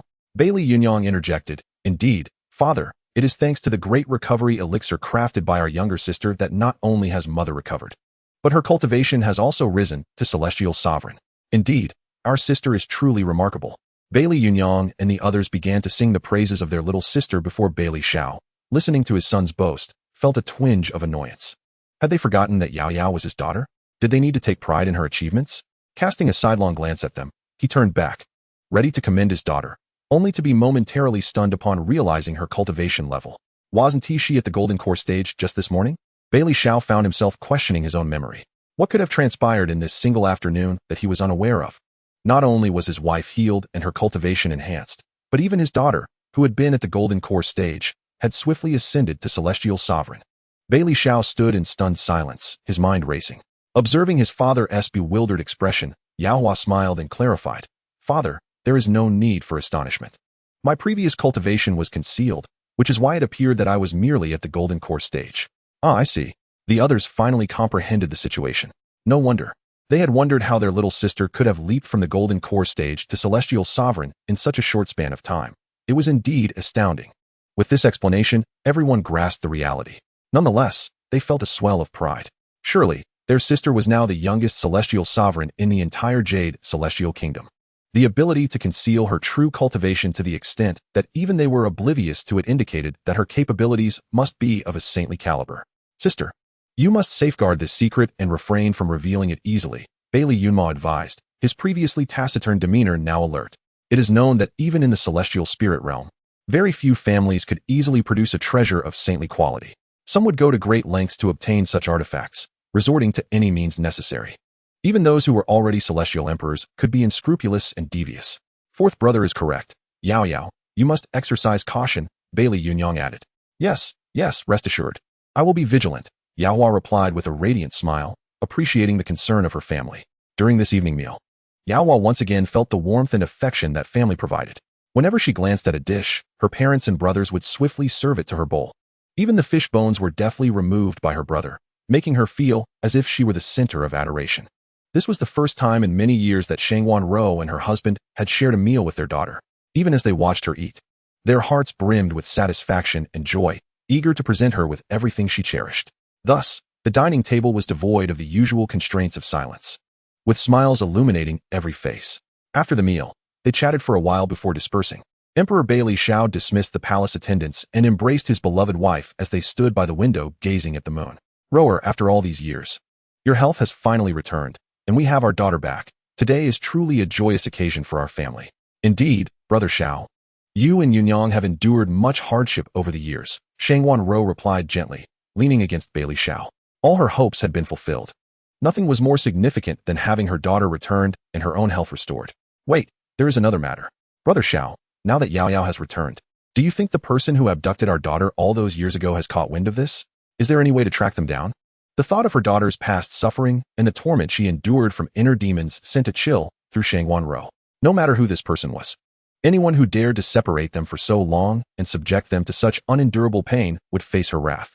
She would ensure they regretted their actions against her and her daughter. Shangwan Ro's reminder prompted Bailey Xiao to recall that wretched, mysterious figure. Fear not.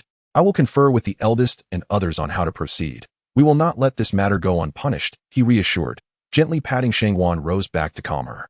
That night, some slept soundly, while others were restless, plagued by thoughts of whether Bailey Xiao and his family would discover that it was she who had cast the little wretch into the lower realm.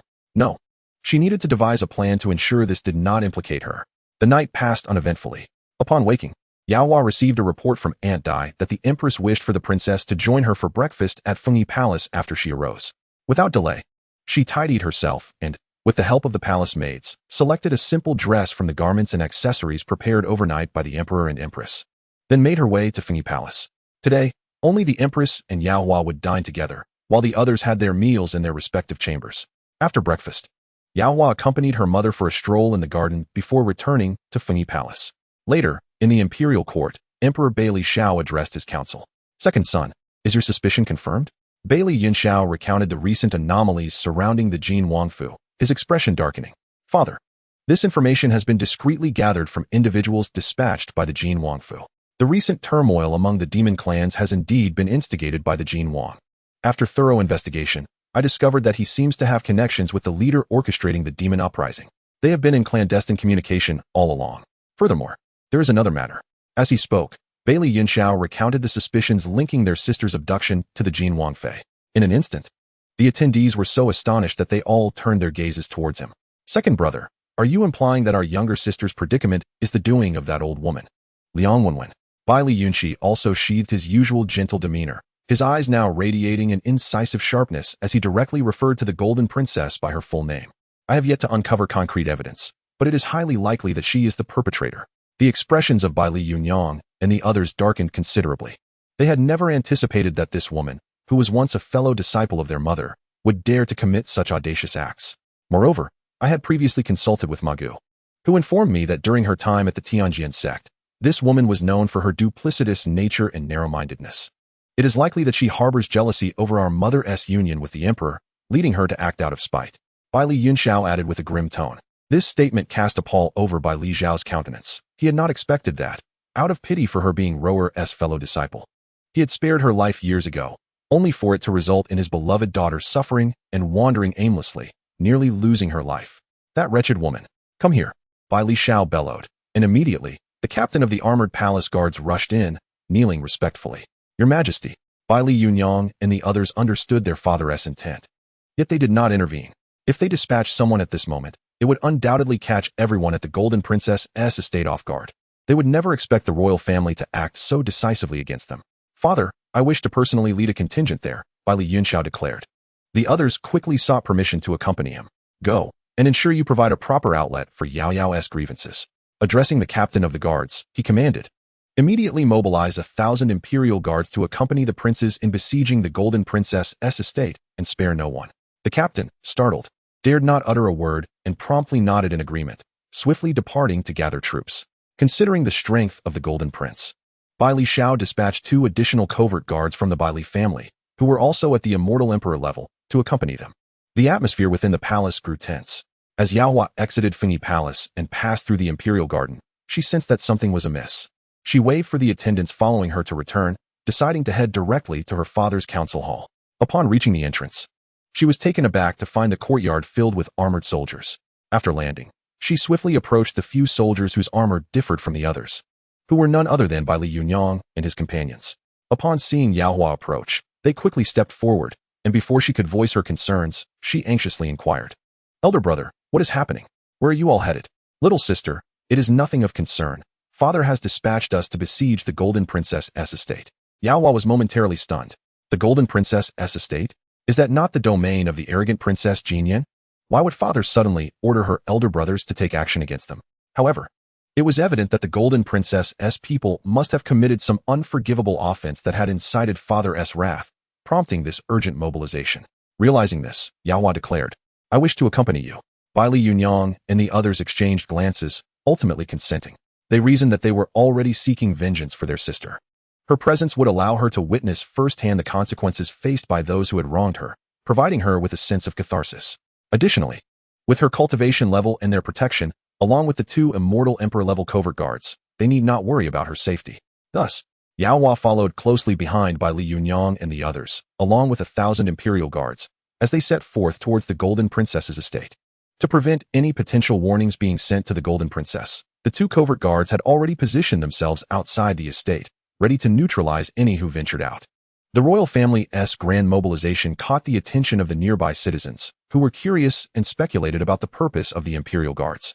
Chapter 115. The imperial guards surround the Golden Princess's estate. Before long, the imperial guards arrived at the entrance of the Golden Princess's estate. The guards stationed at the entrance were taken aback by this display and quickly turned to flee into the estate in a panic. Li Yunyang cast a cold glance at the plaque bearing the words Golden Princess's estate and, with a wave of his hand, conjured a blade of spiritual energy that sliced through the plaque. With a resounding crash, the severed plaque fell to the ground, raising a cloud of dust. Before the onlookers could gasp in shock, a clear and commanding voice rang out, "Surround them. Let no one escape." "Yes," the resounding reply echoed throughout the street. The imperial guards swiftly and efficiently encircled the entire estate, leaving no room for escape.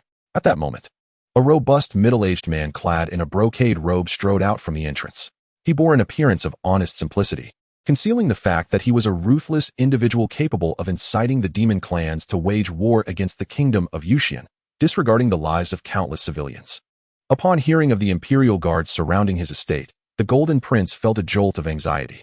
He began to reflect on whether he had left any vulnerabilities exposed. Assessing his actions meticulously, he sought to identify any missteps. He was confident that, in the absence of evidence, Li Xiao would not dare to act against him as an external prince. He understood that should anyone uncover his collusion with the demon clans, it would spell disaster. After rapidly deliberating in his mind, he resolved to maintain his faade, trusting in the soundness of his plan. Just then, Li Yunyang emerged from the crowd, accompanied by his brothers and Yao Hua. The Golden Prince feigned calmness, but internally, he was gripped by unease, especially upon realizing that Li Xiao had sent all his sons, save for Li Yunxian, to confront him. His apprehension intensified, causing his eyes to narrow as he approached, pretending not to comprehend the situation. This old minister was unaware of the arrival of the esteemed princes and is remiss in my welcome. Please forgive my transgressions. However, I do not understand what crime I have committed to warrant such a grand mobilization against my humble estate. Huh, the Golden Prince is unaware? Surely you must know about the demon clans amassing outside Muling City, plotting to attack it?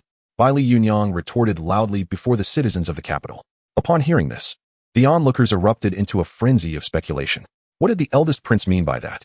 Did the Golden Princess's estate have ties to the demon clans? This implied that the Golden Prince had likely been aware of the demon clan's intentions to assault Muling City long before this. Did you hear what the eldest prince just said?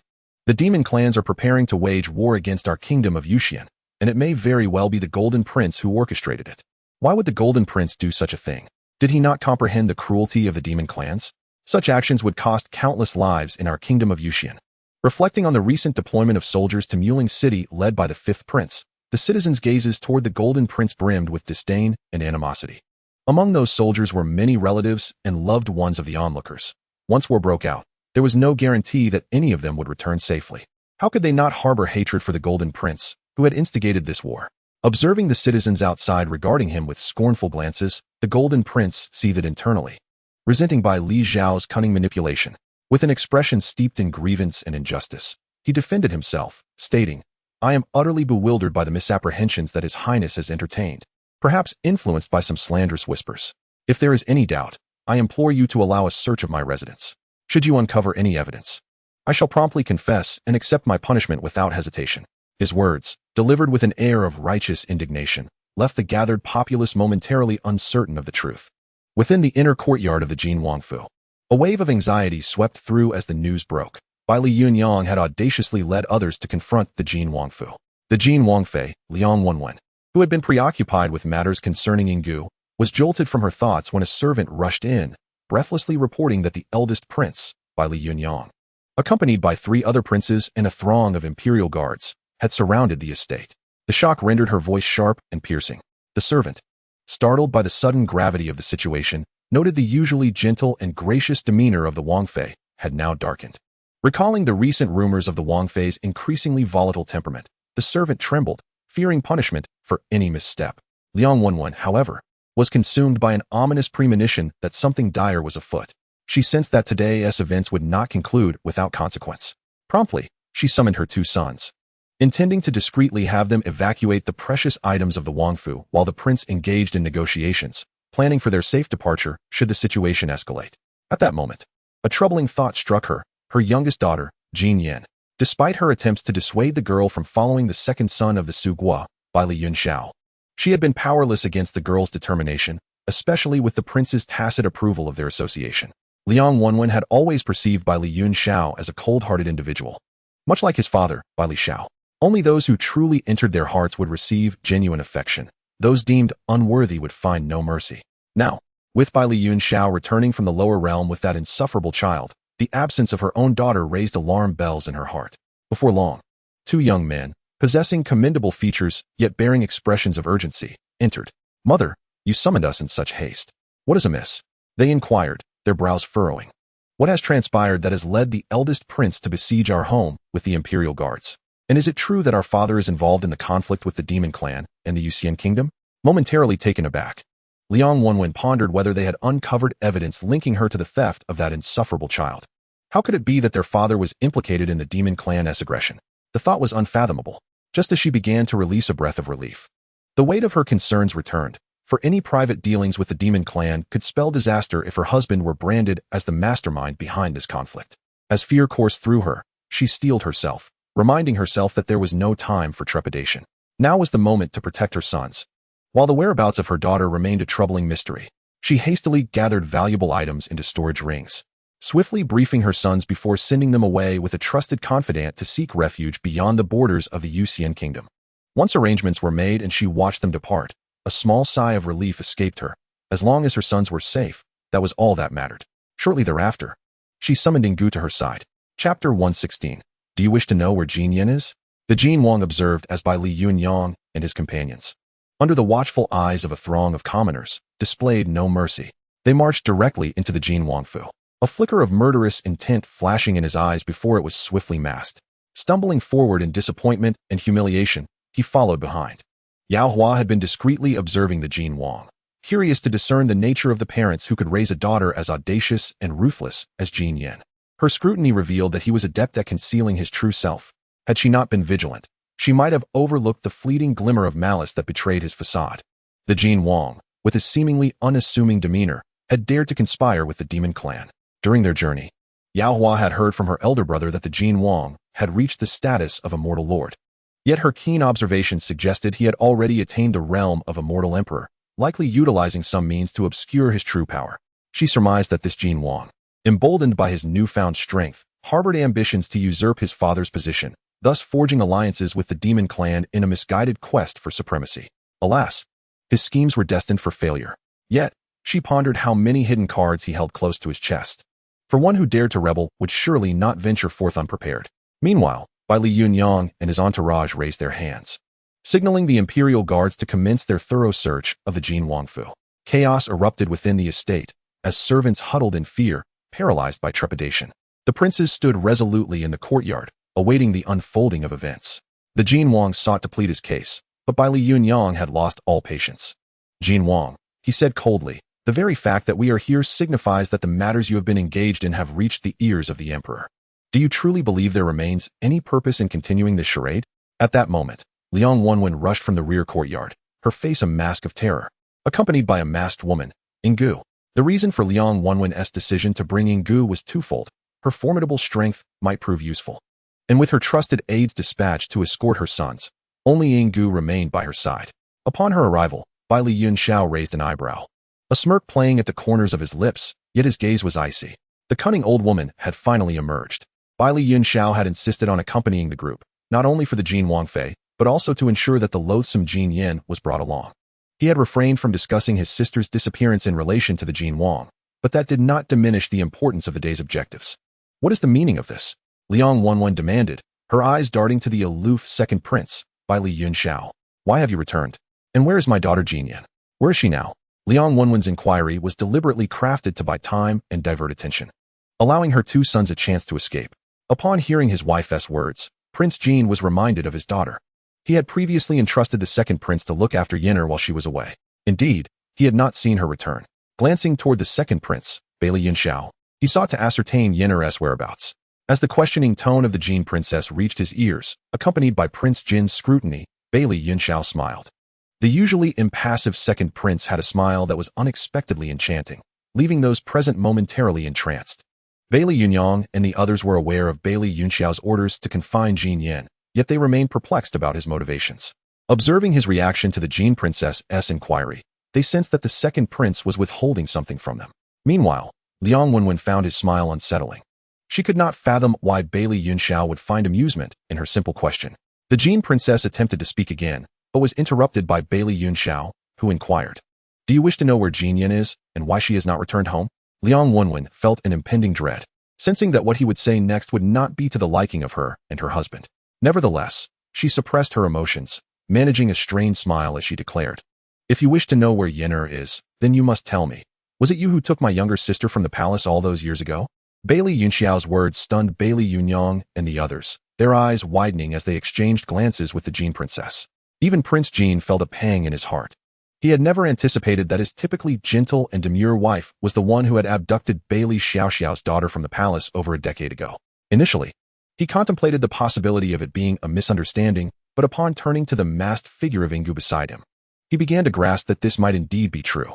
Consequently, even if they failed to uncover evidence of communication with the demon clan, the actions of his wife would not allow the Jin prince's household to escape unscathed.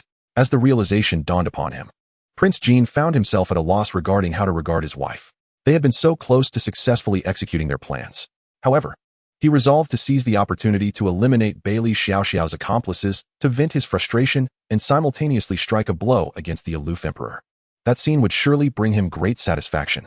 As for his wife, given her failure to execute her plans thoroughly all those years ago, leaving behind traces for others to discover, she had now become a liability. Such a foolish woman was not worth saving. At that moment, Liang Wenwen was oblivious to her husband's intentions to forsake her. Her mind was consumed with the question of how Bai Li Yunxiao had come to know of her past actions. Yet, she quickly suppressed her panic and feigned calmness, stating, "Second prince, even if you harbor an aversion towards Yin'er, there is no need to disparage me, is there? I share a sisterly bond with the empress, and now that we both reside in the capital, our ties can only grow stronger. How could I possibly engage in such self-sabotaging behavior?" As she spoke, she dabbed at her tears, feigning great distress. "I do not know where you heard such divisive words aimed at me and the empress, but I understand. Now that the little princess has returned safely, I can only presume that the empress is overjoyed, and her health will surely improve." As she continued, her gaze fell upon a familiar face standing behind Bai Li Yunxiao, and she was taken aback. She had not expected this impudent girl to resemble Shangguan Rou so closely. No wonder Bai Li Yunxiao had found her so easily. However, she quickly regained her composure, attempting to reach for the girl's hand, only to be evaded by Yaohua. "My dear, you have endured much hardship over the years, but it seems your suffering is finally at an end. If Yin'er were here, I trust you two would have become good sisters. Alas, where could that child possibly be?" Yaohua observed the glimmer of envy in Liang Wenwen's eyes but maintained a facade of indifference in front of the crowd, eliciting a scoff from her. Chapter 117. To grind them to dust would not be an exaggeration. I would not dare to befriend someone who wishes for my demise. Yaohua's words caused Liang Wenwen, who was wiping her tears, to freeze, her expression instantly shifting. She had not expected this audacious girl to speak to her in such a manner. It was evident she had been raised in the lower realms, lacking any decorum. Liang Wenwen's mind raced as she speculated on the meaning behind the girl's words. However, before she could contemplate further, Bai Li Yunxiao's icy voice pierced the air. Ha, Jean Princess. Do you truly believe that just anyone can approach the most esteemed little princess of Yushin Kingdom? His tone was frigid, exuding an unmistakable authority. Furthermore, Bailey Yunxiao continued. If you can honestly confess to what transpired back then, I may consider sparing your lives. Otherwise, his merciless words left no room for doubt regarding his intent. Upon hearing Bailey Yunxiao's declaration, Prince Jean's anger flared. He glared at Bailey Yunxiao, his eyes flashing with indignation. How dare a mere cultivator at the immortal sovereign level speak so boldly? This affront was an insult to him. At that moment, Bailey Yunxiao, having finally identified the individual responsible for his sister's abduction, was about to speak when a sudden transmission echoed in his mind. As he grasped the meaning behind the message, his sharp gaze turned toward the Jean Princess, disdainfully remarking, Jean Princess, you truly are quite the schemer. Do you honestly believe that a handful of immortal king subordinates can smuggle your two worthless sons out of Jean Prince's residence? If matters are not clarified today, not even a fly will escape from Jean Prince's household. Startled by his words, Liang Wenwen's heart raced as she shot her head up to look at Bailey Yunxiao. Her voice shrill. What do you mean by that? What have you done to my sons? Prince Jean, too, began to piece things together. It seemed his wife had sensed the situation was amiss and had dispatched someone to escort their sons away, only for them to be intercepted. He could no longer maintain his composure and abruptly turned to attack the third prince, Bailey Yunxi, and the fourth prince, Bailey Yunma. It was common knowledge that the higher one's cultivation, the more challenging it became to produce offspring. As it stood, Prince Jean had only 2 legitimate sons and a daughter with his wife, and he had no other heirs. Now that they had been captured, he intended to seize Bailey Xiaoxiao's sons to exchange for his own. Given his immortal emperor cultivation, Prince Jean believed it would be a trivial matter to capture 2 immortal kings. However, just then, a torrent of spiritual sword energy surged toward him, rivaling his own might. Recognizing the imminent danger, he had no choice but to retreat, thus missing the opportunity to seize Bailey Yunxi and Bailey Yunma. As Prince Jean unleashed his formidable aura, everyone present, with the exception of Yao Hua, was taken aback, realizing that the Jean Prince was indeed at the immortal emperor level. No wonder he had the audacity to oppose the royal family. He had quietly ascended to the rank of immortal emperor. Members of the Imperial Guard gasped in astonishment, shocked at the Jean Prince's remarkable restraint. Seeing her husband display such formidable strength, Liang Wenwen's face lit up with pride. She gazed at Prince Jean, filled with exhilaration. Her husband was an immortal emperor. Surely, rescuing their 2 sons would be a mere formality. Indeed, there is also Yenner. Judging by the intentions of Bailey Yunxiao, it is certain that Yenner is also in their clutches. The prince must devise a means to locate and rescue her. Observing the prince currently besieged by the 4 brothers of Bailey Yunxiao, Liang Wenwen felt an overwhelming urge to take action rather than remain passive. Her gaze swept around until it landed on that wretched little imp standing on the sidelines, watching the fray. A flicker of malice flashed in Liang Wenwen's eyes. Even if they were to retrieve her, what would it matter? Soon, she would allow Shangwan Ro to once again experience the anguish of loss. With this thought, a frenzied aura enveloped her being. She turned to the masked Ingu beside her and implored, Ingu, I need you to assist me one last time. Eliminate that little wretch over there, and our debt of gratitude will be settled. Henceforth, I shall no longer seek your aid. Unbeknownst to her, the moment the young princess appeared, Ingu's countenance beneath the mask had turned pale with an expression of profound discomfort. After a considerable pause, she gradually regained her composure. At this moment, hearing Liang Wenwen's shameless proposition to exchange a life debt for the assassination of the one who might be her true savior's daughter filled Ingu with a seething anger of betrayal. She could scarcely believe that for so many years, she had misidentified the person and had even committed acts against her genuine benefactor. In that instant, Ingu's gaze towards the golden princess Liang Wenwen turned frigid. Liang Wenwen, too, was taken aback by the coldness in Ingu's eyes. As if her sanity had been restored, a sense of unease began to settle within her. Yet, at this moment, the only person she could rely upon was Ingu, who might assist her in eliminating that little imp. Thus, she cautiously began to speak. Ingu, you. However, her words were abruptly interrupted by Ingu's sudden action, which caught her completely off guard. Liang Wenwen was sent flying, crashing into a nearby pillar before tumbling to the ground, a mouthful of blood erupting from her lips. The commotion drew the attention of the Golden King and Bailey Yunxiao, who were engaged in their own battle. Although the Golden King had reached the early stages of the immortal emperor realm, he was in disarray while being besieged by Bailey Yunxiao, an immortal sovereign, and the 3 others of immortal king status. Ingu's unexpected action briefly diverted the attention of those present, allowing the Golden King to seize the opportunity to break free from the encirclement, swiftly moving to stand before the Golden Princess. It was then that the Golden King noticed with astonishment that his wife's cultivation had been completely crippled by Yinggu. "How dare you, you treacherous wretch!" he bellowed in fury. "You have the audacity to harm the princess. You are courting death." Yaohua, though focused on the battle between her brothers and the Golden King, had also maintained a thread of awareness on the movements of the Golden Princess. She had clearly heard the princess's demand for the masked woman to kill her. Did this woman believe that by turning against her former master, she could earn their mercy? How naive. It seemed the woman was gravely mistaken. Given the actions of the Golden King and his wife, they would not hesitate to obliterate her. Yaohua initially thought that Jin Yin was simply spoiled by her family, leading to her reckless behavior. Little did she know that the malice ran deep. Indeed, a villain born of wickedness could only give rise to more vile beings. Chapter 118. How does it feel? Are you happy? Wretch. The Golden King had clearly misunderstood. For I am not a servant of that despicable Golden Princess. With fire in her eyes, Yinggu glared at Liang Wanwen, declaring, "Liang Wanwen, how dare you deceive me and impersonate my true savior? You are truly deserving of death." Liang Wanwen had already harbored doubts about whether Yinggu had remembered something. Upon hearing her words, her suspicions were confirmed. Yinggu had indeed regained her memory. But how could she tolerate the fact that Yinggu had so recklessly crippled her own cultivation? Gritting her teeth against the pain, Liang Wanwen slowly sat up, adopting an attitude of reckless abandon as she proclaimed, "Humph, what of it? Do not forget, it was you who committed that act. Do you truly believe Shangwan Ro would forgive you?" Ha! I can only imagine the look on her face if she discovers that the one who saved her was the very person who caused her and her daughter to be separated for over a decade. I wonder if she would be so devastated as to take her own life. You see, her health has been in decline ever since you cast that little wretch down to the lower realms. Huh? Liang Wanwen, you shall die? The shamelessness of Liang Wanwen incensed Yinggu to the point where she yearned to slay her immediately, remembering the little princess she had discarded. She turned to look at the girl. Yet, the calmness in the girl's eyes momentarily made Yinggu feel guilty, and she quickly averted her gaze. Yes, even though she had been deceived by Liang Wanwen, the reality remained that the actions were indeed hers, and she could not refute them. However, she was not inclined to provide any further explanations. Her immediate priority was to deal with the malevolent Liang Wanwen. Afterward, she would seek vengeance against those who had wronged her, and once everything was settled, she would return to the Jade Immortal Kingdom to seek forgiveness from her true benefactor, Empress Shangwan. With this resolve, she charged once more towards the Golden King and the princess. The Golden King now found himself in a precarious position, needing to protect the princess while also countering Yinggu's lethal onslaught, his movements becoming somewhat hindered. Yinggu's cultivation surpassed that of Baili Yunyang and his brothers, nearing the same realm as the Golden King. Meanwhile, Baili Yunyang and his brothers had withdrawn their unleashed skills, now standing beside their sister.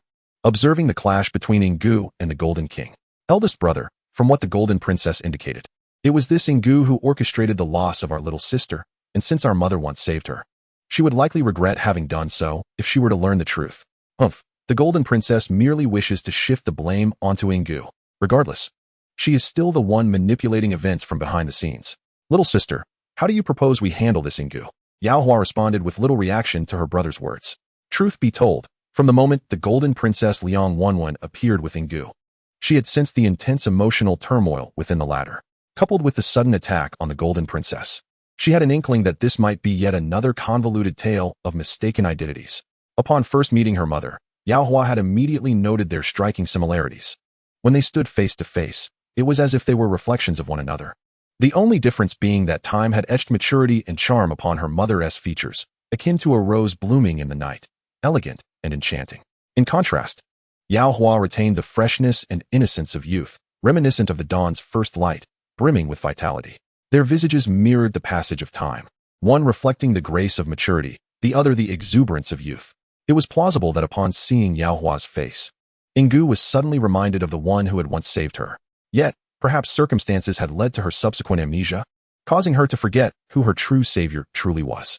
Once again, the shameless consort of the Golden Prince has crossed paths with me. Having somehow learned of the Empress's noble act of saving lives, she audaciously impersonates the benefactor and keeps Yinggu by her side to serve her. This moment is indeed a scene of retribution, where deceit has been unveiled. However, it is difficult for Yaohua to pass judgment on Yinggu's actions. After all, were it not for her momentary indecision to send the original soul to the lower realm, Yaohua would not be in her current predicament. She would never have been bound to the system, nor would she possess the formidable medicinal field space, let alone her current cultivation at the Immortal Emperor level. Although her true cultivation remains undisclosed, She prefers not to attract undue attention. Regardless of her elevated prowess, there is no need to boast about it ostentatiously. As for how to deal with Yinggu, Yao Hua believes it is best left to the Empress to resolve. The two combatants have soared into the sky, while the onlookers gathered outside the Golden Prince's residence engage in fervent discussions about the unfolding battle. Just as the Golden Consort, having recently risen from the ground, lifts her gaze, she spots the 5 siblings of the Bailey family standing before her, particularly upon seeing the familiar face at the forefront. A wave of inexplicable jealousy engulfs her. Why does heaven bestow upon Xianxiawan Rou all the advantages? Her lineage, beauty, familial affection, talent. She is even betrothed to an emperor. Not to mention, her children outshine the Golden Consort's own. In an instant, jealousy consumes her, flooding her mind with countless frenzied thoughts. She vows to shatter Xianxiawan Rou's happiness. She desires for Xianxiawan Rou to endure a life of suffering. Finally, she witnesses the torment Xianxiawan Rou has endured over the past decade, believing that such anguish would follow her to the end of her days. Yet, it was all shattered by that wretched Yinggu's audacity. She harbors a deep loathing.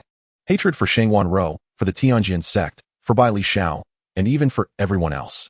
Now, with her cultivation dismantled by that wretched Yinggu, her life approaches its conclusion. She yearns to see her children once more, but alas, that opportunity may never arise. Observing the remarkable children born of Xianxiawan Rou, Liang Wenwen cannot help but laugh bitterly. Xianxiawan Rou, I have envied you my entire life, yet I still fall short. But soon, even if you reclaim your daughter, what difference will it make? You, too, are destined to perish like I am. At this moment, Liang Wenwen feels an unexpected sense of relief. She believes a scene of life and death will soon unfold before Bai Li Xiao. Upon hearing her words, Yao Hua suddenly beams with a broad smile.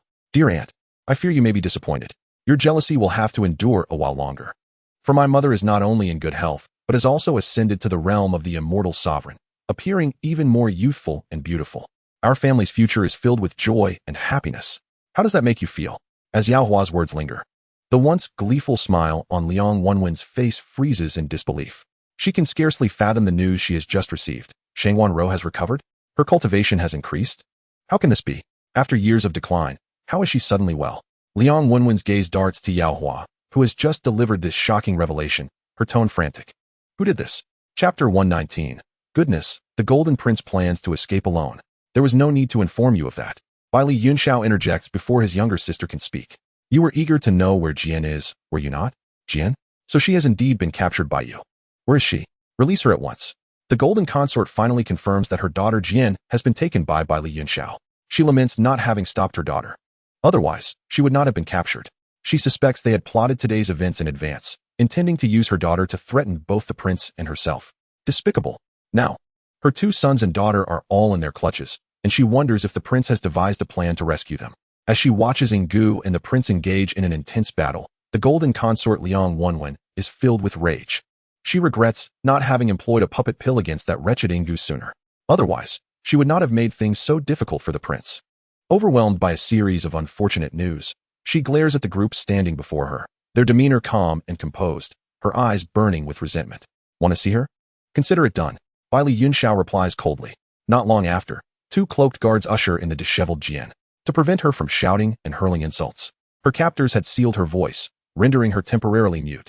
However, once unsealed, Jian immediately erupts into a torrent of curses, shocking everyone present with her transformation from a once proud princess of the Golden Prince's residence to a raving, filthy beggar. Jian? Jian, it is your mother. The Golden Consort cannot believe her daughter has fallen to such a state. She stumbles towards her daughter, tears streaming down her face as she sees the battered and bruised Jian. Mother?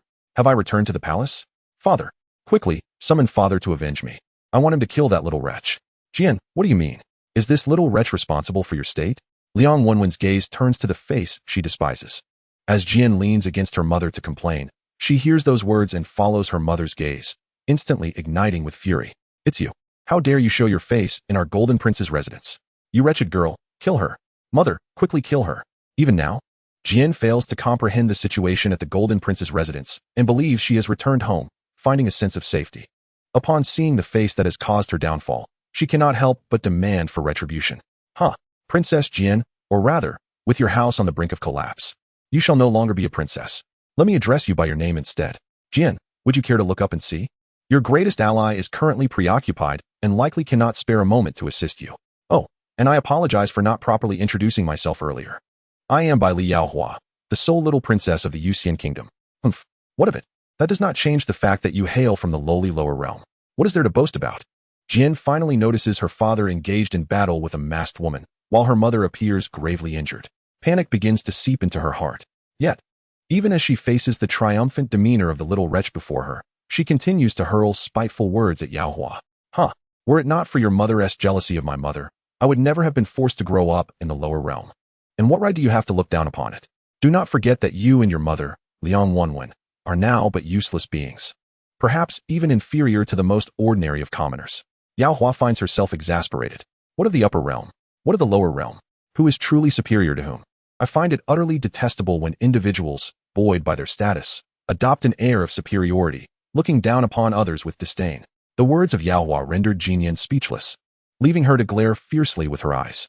If a mere gaze could extinguish life, it is likely that the combined stares of the mother and daughter duo could have subjected Yaohua to countless torturous deaths. Indeed, you are a fitting offspring of the illustrious Shangwan Rou, equally insidious and cruel. Dare you treat us, the Jin Wangfu, with such contempt? Retribution shall inevitably follow. The Jin Wangfei clutched her trembling daughter, provoked by the insolent wretch before her lips attempting to utter curses that remained unspoken, abruptly severed by Bailey Yunma, who wielded his spiritual energy as a blade to sever her tongue. In an instant, excruciating pain engulfed Liang Wenwen's entire mouth. Blood gushed forth uncontrollably, and her agonized cries painted a horrific tableau. Yet, Yaohua did not witness this scene immediately. The moment she saw her fourth brother take action, Bailey Yunxiao, closest to her, swiftly turned her body away, preventing her from being frightened by the unfolding horror. Initially caught off guard, Yaohua soon allowed a slight smirk to grace her lips. Did her second brother forget that, with her strength, she would not be easily intimidated? Having completed this gruesome act, Bailey Yunma turned to observe his brother's action. Furrowing his brow in concern, regretting whether he might have frightened his sister, he silently resolved never to engage in such bloody deeds in her presence again. Meanwhile, Bailey Yunyang commanded the royal guards behind him. Take these two away and confine them directly to the dungeon. Understood. Several royal guards stepped forward to escort the mother and daughter away, during which Jin Yin attempted to scream but was silenced. The recent events were not lost on the Jin Wang, who was engaged in combat with Yinggu. In that moment, he comprehended that, apart from himself, his wife and children were beyond salvation. He chastised himself for his previous arrogance, having left insufficient personnel in the residence, all of whom had either been killed or captured by the royal guards. Even if he were to summon help now, it would merely result in more casualties. At present, escaping alone was a trivial task. Once he fled, he could regroup with the demon clan and, in due course, seek vengeance upon the Bailey family. With this thought, the Jin Wang began to subtly adjust his direction towards the city gates. His self-assured maneuvers, however, were clearly observed by Yinggu and those present. This man was preparing to flee rather than confront his adversaries, abandoning his wife and children in the process. He had not appeared to be so selfish, capable of forsaking his family for his own survival. It was rumored that the Jin Wang was quite fond of his wife and children. Yet, at this critical juncture, he was prepared to abandon not only them, but also his two sons. Truly commendable. Chapter 120. What my little sister said is true. Just act. However, the Jin Wang's plans were destined to falter. With Bailey Yunyang and his companions present, they would not permit his escape so easily. Even before the two had begun their fight, the two hidden celestial guards had already established a barrier, not only to protect the surrounding residences and citizens from the battle's fallout, but also to prevent any potential escape. Thus, when the Jin Wang, after feigning an attack on Yinggu, attempted to flee towards the city gate, he was abruptly halted by the barrier. Stumbling against it, he momentarily faltered, nearly losing his arm to Yinggu's swift strike. Fortunately, he managed to evade just in time, the blade merely grazing him and inflicting a deep cut. Humph, you think you can escape? I fear it may be too late. Yinggu had also noted the fleeting barrier. The Jin Wang had assumed he could elude capture, only to discover that Bailey Xiao and his progeny had orchestrated such a formidable barrier to ensure the complete destruction of the Jin Wangfu. With hope for escape extinguished, the Jin Wang's fury reached its zenith as the insufferable wretch dared to taunt him. Very well, since you refuse to spare me, I shall take your precious offspring down with me. He vowed to make Bailey Xiao eternally regret his actions. With this resolve, he unleashed even more ruthless skills against Yinggu, sparing not a single ounce of restraint. Seizing the opportunity, he hurled spiritual energy spheres at those on the ground, the blast resounding throughout the Jin Wangfu. Bailey Yunyang and the others shielded Yaohua as they deftly dodged the onslaught. They understood that the Jin Wang was making a final stand. Eldest brother, let us resolve this swiftly, Bailey Yunxi urged, observing the Jin Wang's frenzied demeanor. Bailey Yunyang nodded sternly, recognizing the Jin Wang's intention to drag them down with him. Such a miscalculation. They had originally presumed the Jin Wangfu to be an impregnable fortress. To their astonishment, the number of guards was scant. Though formidable, they could not withstand the multitude of royal guards they had brought with them. Soon, they subdued the guards of the Wangfu, along with the Jin Wangfei and her 2 sons. Now, only the Jin Wang remained, desperately resisting. Initially, Yinggu had struggled against the suddenly frenzied Jin Wang, but in a moment of carelessness, he seized the opportunity to strike her with a blast of spiritual energy, sending her flying. Before she could react, she saw a lethal strike heading her way.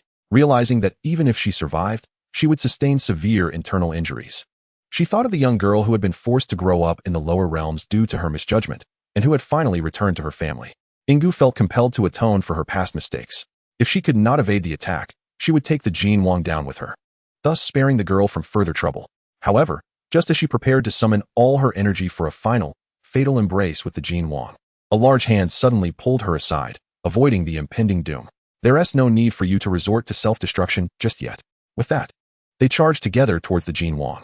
Despite enduring serious injuries from the Jin Wang's earlier frenzied attacks, Yinggu propelled herself forward to join the assault. Who are you? Why do you assist the Bailey family? The Jin Wang had anticipated swiftly dispatching that wretched Yinggu, leaving no one to obstruct him from slaughtering the young ones. Yet, unexpectedly, 2 men clad in black and masked appeared, rescuing Yinggu in the process. He sensed an overwhelming pressure emanating from them, surpassing his own cultivation. How could this be? Over the years, I have meticulously gathered intelligence on the entire Bailey family, yet I have never heard of these 2 formidable individuals. The Jin Wang seethed with indignation. The 2 celestial guards, without uttering a word, relentlessly unleashed their skills upon him. Anxiety gripped the Jin Wang's heart. He realized he could not contend with their overwhelming might. To make matters worse, Yinggu was still lurking nearby, seizing every opportunity to strike. Soon, he found himself beleaguered, desperately dodging attacks, his wounds multiplying with each passing moment. Before long, one of the cloaked figures struck down their opponent with a single blow. From the moment the black-clad individuals made their appearance, Yao stood calmly at the foot of the scene alongside her brothers, observing the unfolding events with an air of detachment. Now that the battle had concluded, they leisurely approached the King of Gold, who lay on the ground, desperately coughing up blood. Cough, cough, huh? Even if you capture me, it is of no use. By now, the battle in Muling City should be underway, and soon, all the cities of the Yuxian Kingdom will fall. At that point, you shall all become fodder for the demon race. The King of Gold grimaced in agony, fully aware that his injuries were too severe for him to survive. Nevertheless, he still sought to provoke those around him, aiming to vex them further. Yao noticed the sudden darkening of her brother's expressions and realized that the demon race must possess considerable strength. Otherwise, they would not be so easily swayed by the king's taunts. With this thought in mind, she abruptly severed the limbs of the King of Gold, who was grinning with malicious glee on the ground. The suddenness of this act startled her brothers, roused by the king's pained cries. They turned to look at their younger sister, not out of fear, but bewildered by her motives. Understanding their unspoken thoughts, Yao calmly stated, "Does he not wish to see the demon race conquer our Yuxian kingdom? Let us render him powerless, allowing him to languish in the dungeons, awaiting the moment when his demon kin are annihilated by our valiant soldiers, too terrified to ever set foot in the Yuxian kingdom again." Her words resonated with authority, not only reaching her brothers, but also resonating with the citizens gathered outside the king's residence. At that moment, a wave of exhilaration surged through the hearts of the onlookers, igniting a fervor of righteous indignation within them. Indeed, what was there to fear? The worst outcome was death. Yet as long as they dared to fight and kill, victory over those demonic beasts was inevitable.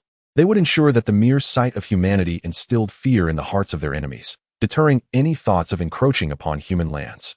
With newfound determination, Yao's brothers exchanged knowing glances. Her sentiments were clear. Let us act. They swiftly signaled the elite guards to raid the king's estate, while the king himself was taken away to reunite with his wife and children. As the gates of the king's residence swung open once more, the crowd beheld the once mighty King of Gold, now a bloodied wreck, dragged into a specially crafted cage. His equally disheveled family was soon confined within the same abominable confines. This was a transport prepared by Bailey Yunxi, specifically for the incarceration of the king's family. In an instant, the gathered citizens, fueled by rage, began hurling rotten vegetables and foul eggs at the king's family, while others improvised, grabbing whatever they could find to express their wrath. How could they not vent their anger? If it were not for the king's treachery, they would not have been thrust into a war against the demon race. If it were not for him, their loved ones would not face the specter of death. The Yunxian kingdom, which should have enjoyed peace and stability, was now embroiled in turmoil due to the ambitions of the King of Gold, whose actions had drawn the attention of the demon race, shattering their tranquility and igniting war. The other two great empires would undoubtedly revel in their plight, perhaps even seeking to capitalize on their misfortune. Chapter 121. The King of Gold is truly insidious. In Muling City, within the Lord's manor, the fifth prince, upon observation, noted that the wolf demons, tiger demons, fox demons, serpent demons, and bear demons were subtly united under the banner of the Blue Wolf tribe, their members adept in wind-based spiritual power, exhibiting remarkable speed. The bear demons, with their formidable size and strength, posed a significant threat. If they were to launch a joint assault on Muling City, the current defenses would likely falter swiftly. Lord Xiangshan of Muling City wore a grave expression. Ever since he observed the various demon tribes, whom he believed to be indifferent to his city, suddenly congregating not far from the city walls, he sensed the brewing storm. Thus, he dispatched trusted aides to the capital in search of reinforcements. For the current defenses of Muling City were ill-equipped to withstand a simultaneous attack from such a multitude of demons. Without external assistance, the soldiers and citizens of Muling City would surely face annihilation at the hands of these merciless creatures. The Zhang family had guarded Muling City for generations, and he had only recently assumed the role of lord, making the prospect of witnessing his childhood home fall into the hands of these brutal demons utterly intolerable. Fortunately, the capital took the matter seriously, with the emperor dispatching the fifth prince himself to provide support. Who did not know that the fifth prince, Bailey Yunxian, was the youngest of the royal siblings, yet possessed remarkable leadership and combat instincts, excelling in the use of fire-based spiritual power and proving invincible on the battlefield? Nevertheless, with so many demon tribes united, it remained uncertain whether the fifth prince could secure victory. Dressed in a black robe adorned with golden thread depicting cloud patterns, the handsome young man with eyes resembling the depths of a starlit sky radiated wisdom and decisiveness. This was Bailey Yunxian, the fifth son of the Bailey family. As he sat at the table, listening to the words of Lord Zhang, his expression remained impassive.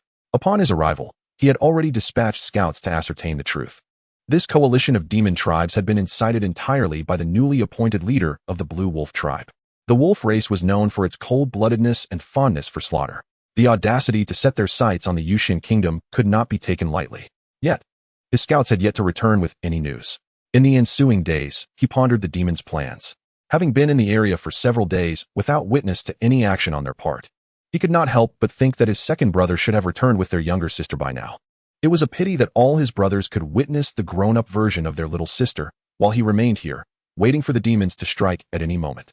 Despite his inner frustration, Bailey Yunxian skillfully concealed his emotions from outsiders, revealing nothing of his impatience.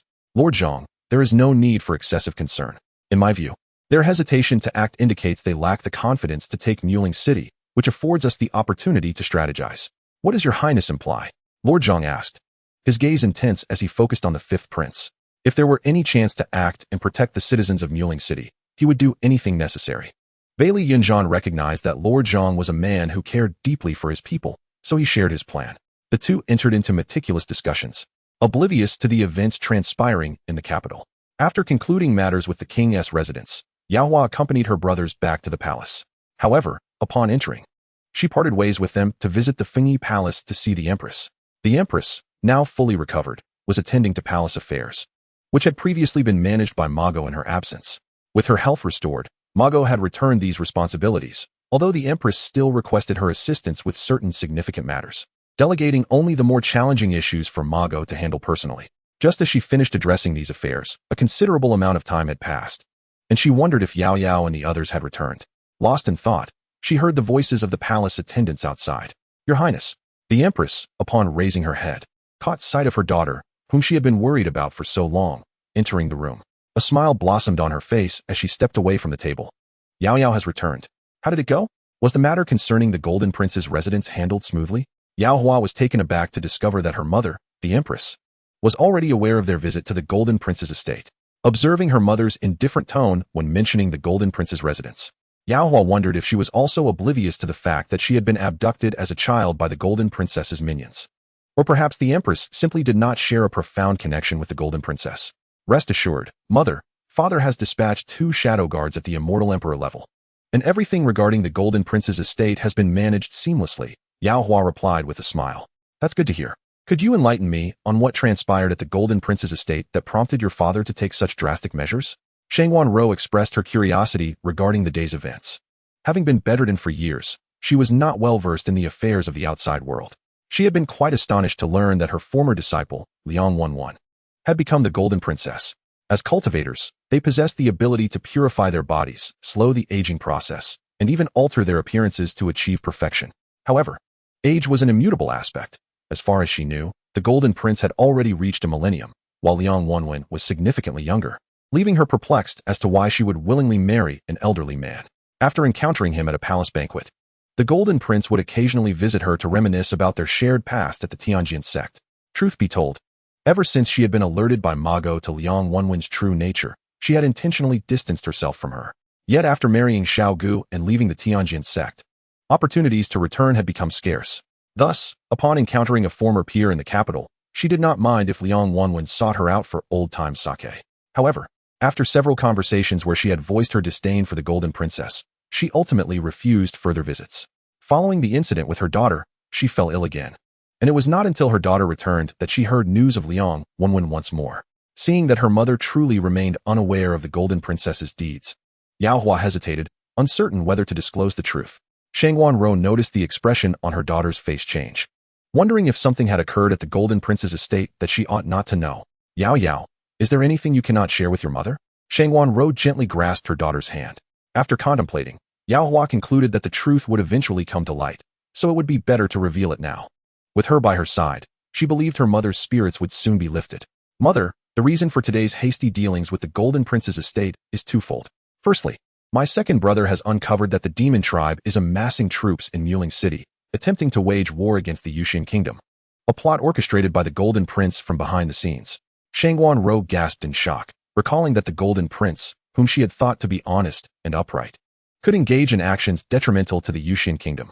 She was already aware of her fifth son's recent military expedition to Muling City, but she had not anticipated that the Golden Prince was the mastermind behind it all. How despicable. Chapter 122. The audacity of the second prince. What an immense arrogance. Shangwan Ro had initially believed the Golden Prince's actions to be infuriating enough. However, her daughter's next revelation caused her countenance to shift dramatically.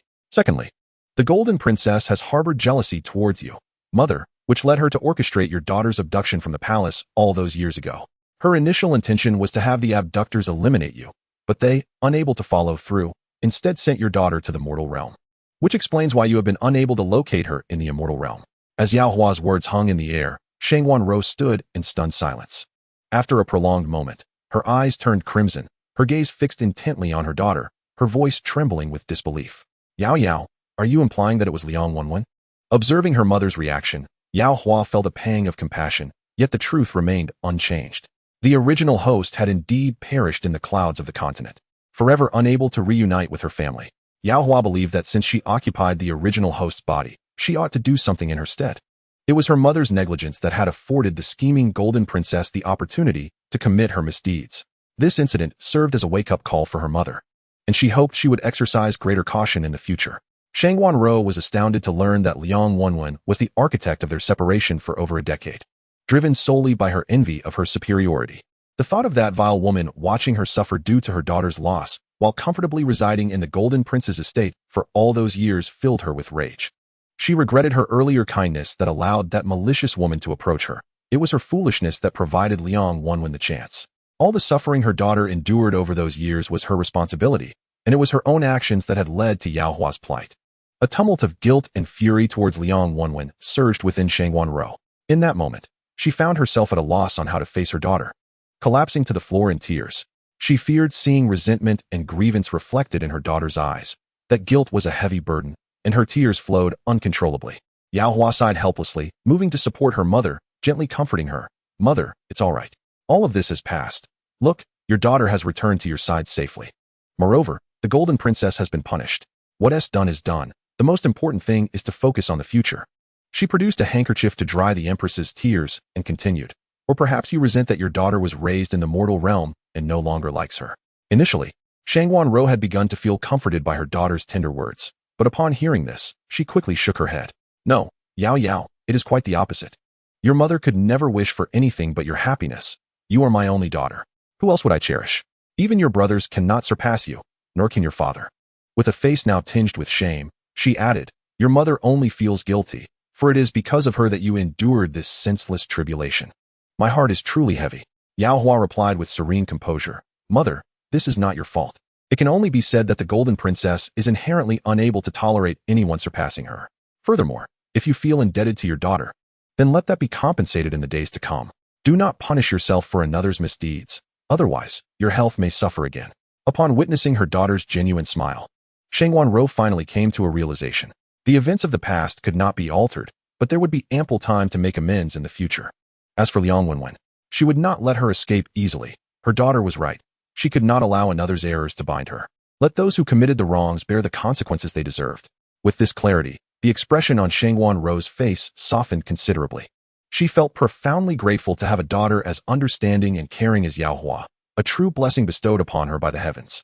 After spending some time in the Fengyi Palace with Qingxuan Rou, Yao Hua returned to rest. Once her daughter had completely departed the Fengyi Palace, the Empress Qingxuan Rou transformed from a loving mother into a majestic sovereign. Her countenance, once as gentle as a spring sun, now bore the cold severity of autumn frost.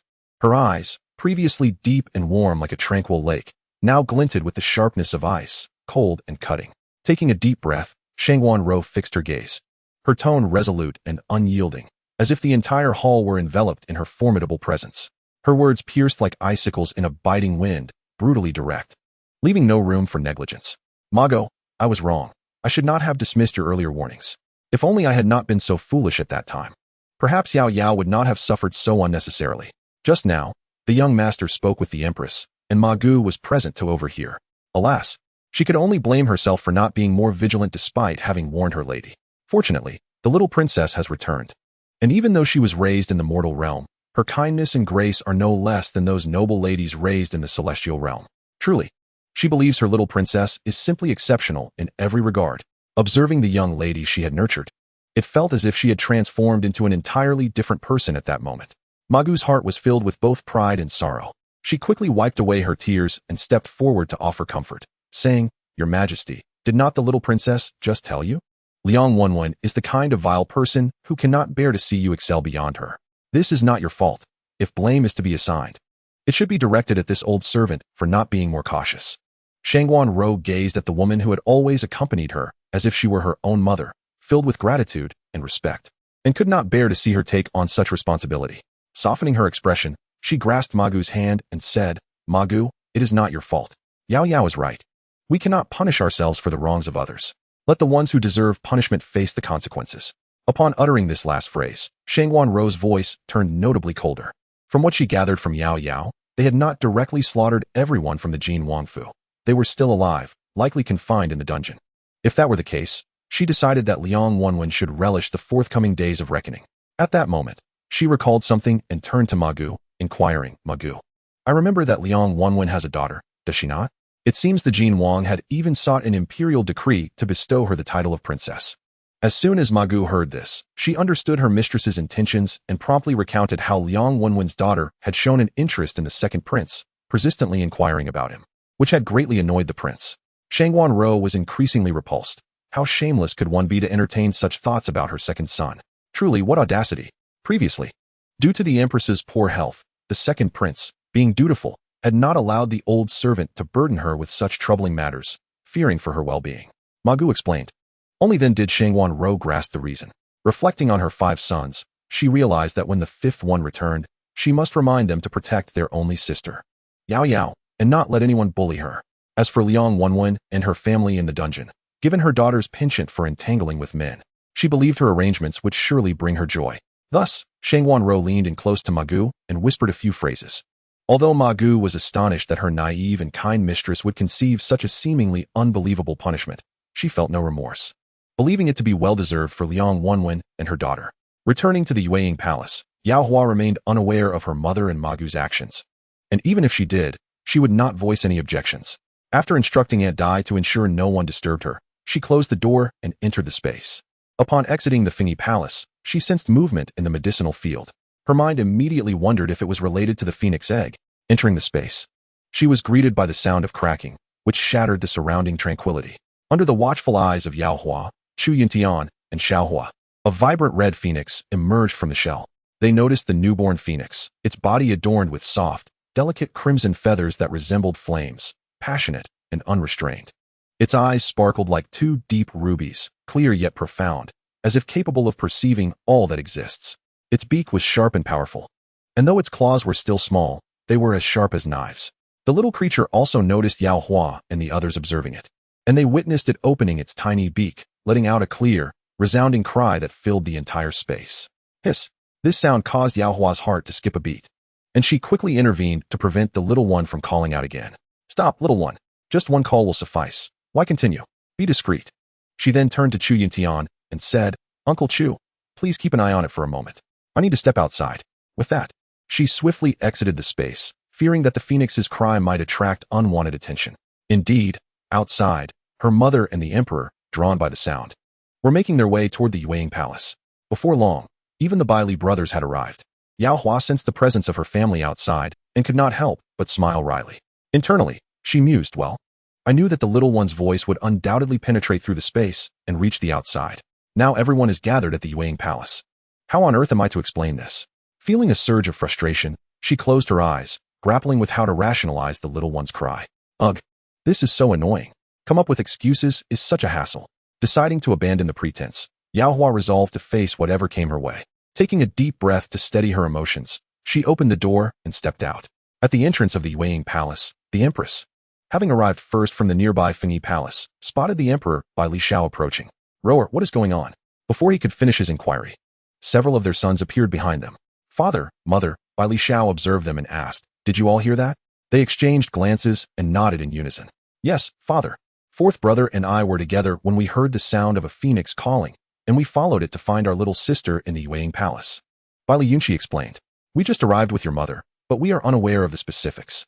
Father, how could there be a phoenix in the palace of the Yuxian kingdom? Indeed, the phoenix clan has been extinct for thousands of years. How could one appear in the Yueying Palace?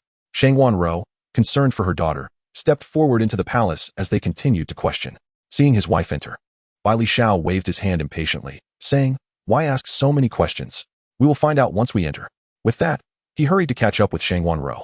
Bai Li Yunxi and the others exchanged glances before following suit. As they reached the entrance of the main hall of the Yueying Palace, they found Yao Hua waiting at the door. Father, mother, brothers, you have all arrived. Shangwan Rou was the first to approach her daughter, gently taking her hand as she spoke. Yao Yao, we just heard a sound that resembled a phoenix's call. It was incredibly penetrating, imbued with a powerful force. I fear that anyone with keen ears in the entire nation might have heard it, and surely there will be inquiries about it. As she spoke, Shangwan Rou looked at her daughter with a face full of worry. Those with formidable power may soon trace the origin of that sound. Why don't you consider moving into the Empress's palace for the time being? Yao Hua, what your mother says is not without merit. Although the Yuxian kingdom is under the control of our Bailey family, there are still many powerful clans in the capital. Who knows what actions they might take in their quest for the truth? Of course, your father is not afraid of them. It is merely a precaution. Your safety is paramount. Be good, and once this matter passes, your father will have a new palace built for you. Yes, yes, little sister. You should heed father and mother, the others began to persuade. None of them dared to inquire about the source of the cry. Their sole concern was her safety. Yao Hua remained silent, yet the smile on her face never faded. A warm current surged through her heart. In that moment, she felt truly grateful for her family's concern. Nevertheless, she cheerfully volunteered, Father, mother, and my brothers, do you wish to know what that cry was about? At her words, everyone paused, bewildered by her implication. Did she know where that phoenix was? Yao Yao, have you seen the phoenix? Shangwan Rou asked uncertainly. While they did not know the origins of the phoenix, they sensed a connection to Yao Hua. After all, the Yuyao Palace had been prepared for her return. They had always been aware of what transpired within, but she had chosen not to divulge. Even though the cry might herald numerous crises for the Yuxian kingdom, they would never allow anyone to harm their little princess. Chapter 124. Night Battle Requires Phoenix Blood to Save Sister. At that moment, the Grand Hall of Yuyao Palace was solely occupied by their family, though secretly. Bai Li Xiao had arranged for shadow guards to keep watch. Yao Hua pondered that this matter could not be clarified in just a few words. Instead, it would be better to let them see the little creature for themselves. This time, Yao Hua had prepared in advance, setting up an isolation barrier as a reward from the system, capable of thwarting any prying eyes. Once completed, She waved her hand to summon the little creature that had caused this commotion. The little one, who had just begun to adapt within the space, was proudly gazing at the soul and beast when, in the blink of an eye, it found itself in a new location. "Hey, who are you? Who gave you permission to move me?" it exclaimed, as the little creature prepared to unleash a torrent of invective. It caught a whiff of a familiar scent, the very essence that had breathed life back into it. It had narrowly escaped demise, and it was only through the assistance of this sense master that it had regained vitality, enabling it to absorb spiritual energy and reach the point of hatching. When it hatched, it had caught sight of the individual, but in an instant, she had vanished. Thus, upon suddenly being relocated, just as it began to voice its complaints, it was met with a calm, yet slightly dangerous gaze. Yao Hua smirked coldly. "Oh, and who might you be, little lord?" The little phoenix stiffened, offering an awkward smile. I wasn't referring to you, I." The little phoenix was on the verge of tears.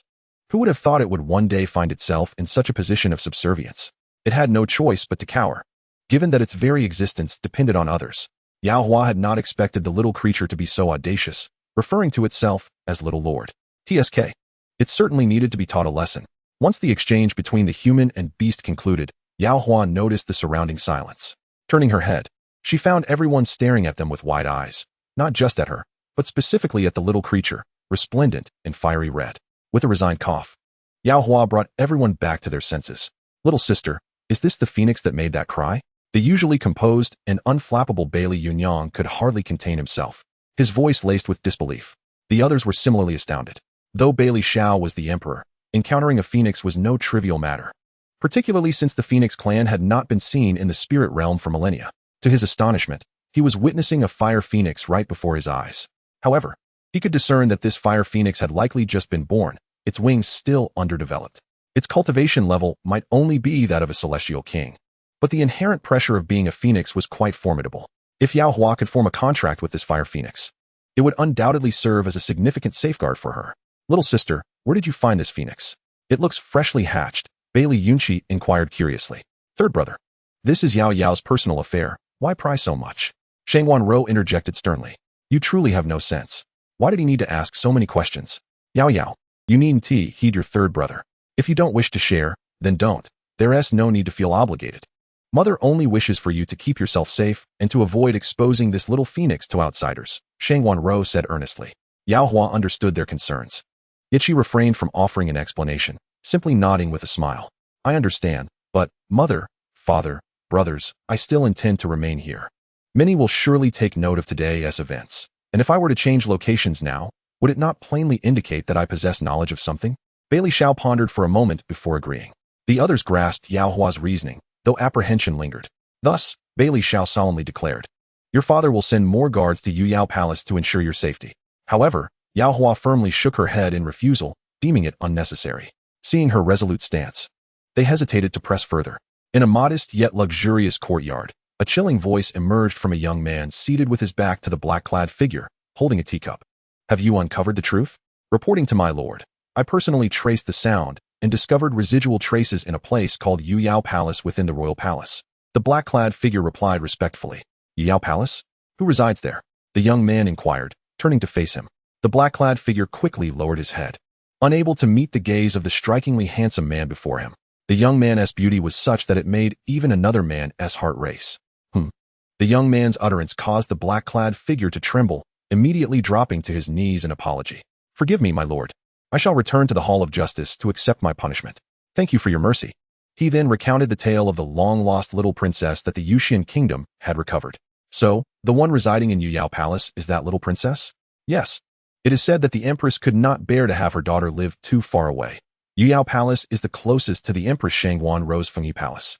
The young man, named Yi Zhan, was not a native of the spirit realm. He happened to be passing through the spirit realm and was resting for a few days in the villa built by the Yi family in the capital of the Yunxian kingdom. He had not anticipated that the sound of the phoenix's cry would reach him, unknown to anyone. His journey was also driven by a secret mission, to locate the Phoenix clan in hopes of obtaining a drop of phoenix blood, solely to save his sister. In the entire divine realm, no one knew that the Yi family had a daughter. They only believed the family consisted of him and his elder brother. Due to her being a twin, the younger sister was frail from birth. The Yi family has long sought a remedy to restore her health. After much effort, they learned from a distinguished alchemist that a particular elixir could completely heal her. He could attempt to assist in its concoction, but the necessary ingredients must be procured independently. Most items on the list he provided were accessible to the Yi family, with the sole exception being the elusive phoenix blood. The revelation of a phoenix's existence in the Jade Immortal Kingdom was an opportunity he could not afford to overlook. Yi Zhan resolved to pay a visit to the Emperor of the Jade Immortal Kingdom at the earliest convenience. The news of the phoenix's appearance would undoubtedly spread throughout the entire celestial realm. If he seized this opportunity to express his willingness to protect the Jade Immortal Kingdom, he could deter any threats against it in exchange for a drop of phoenix blood, something he presumed Emperor Bailey would not refuse. Though he acknowledged the moral ambiguity of his intentions, the image of his increasingly frail sister and the anxiety etched on their parents' faces steeled his resolve. With this in mind, he spoke to the heir, "Prepare a generous gift. I shall soon pay a visit to Emperor Bailey." An ethereal ripple coursed through the air before vanishing, leaving Yi Zhan alone at the table, savoring his tea. Meanwhile, Yao Hua remained oblivious to the fact that the newly hatched phoenix had already attracted the attention of those coveting its precious blood. Chapter 125. The Fate of Liang Wanwen and Her Daughter. Yao Hua gazed at the little phoenix, recalling her father's prior telepathic message urging her to seize the opportunity to bond with it. She understood her father's intentions were for her own benefit, yet she wished for the phoenix to willingly enter into a covenant with her. After a final glance at the little creature, she sent it into her spatial realm to keep company with Xiaohua. Upon the arrival of the little phoenix, Xiaohua was quite delighted, finally having a companion aside from Uncle Chu. "You're back. I'm Xiaohua, and you are?" The little phoenix cast a haughty sidelong glance at the Qingxuan cub, assessing its cultivation level before snorting disdainfully, "So weak." Though she considered voicing her thoughts, she ultimately refrained, simply stating, "I am Feng Ming." She then strutted past Xiaohua toward the enlightenment tree. To her surprise, this little girl possessed such a remarkable spatial realm. It was indeed impressive. Given that the girl had saved her and provided a sanctuary for cultivation, entering into a covenant with her seemed less objectionable. Reflecting on this, Feng Ming resolved to solidify their bond at the soonest opportunity. After coming to this conclusion, she settled beneath the enlightenment tree. Xiaohua, undeterred by Feng Ming's aloofness, eagerly approached her. Noticing that she was meditating, Xiaohua followed suit, finding a spot beside her to lie down. However, it wasn't long before Xiaohua's loud snoring disturbed Feng Ming, prompting her to open her eyes in annoyance as she glanced at the sleeping cub. With an air of disdain, she shifted a few steps away, her displeasure glaringly evident. Within the confines of the celestial prison, the Jin family found themselves in dire straits. Liang Wanwen had not only been incapacitated by a blow from Lady Ying, but had also sustained severe injuries to her internal organs. Since their incarceration, no one had come forth to provide them with medical assistance, leading to a deterioration of their conditions. King Jin and his son were imprisoned separately from Liang Wanwen and her daughter, though not far apart. One day, several individuals arrived at the prison. "Madam Ma, what brings you here?" The guards, upon seeing the newcomers, greeted them with respect. Hu Wunti recognized the esteemed woman who had cared for the Empress, Shangwan Rou, since childhood, earning the utmost reverence, even from the Emperor himself. Now, she was accompanied by a group of individuals clad in the garb of street beggars, which piqued their curiosity. "I have been ordered to deliver attendance to the former Miss Jean. No matter what transpires, you are to act as if you know nothing, understood?" Madame Ma spoke with a hint of menace, catching the guards off guard. They exchanged bewildered glances and quickly acquiesced. As they watched Madame Ma and her entourage depart, confusion filled their minds. "Why do you think the Empress has Madame Ma do this?" one mused.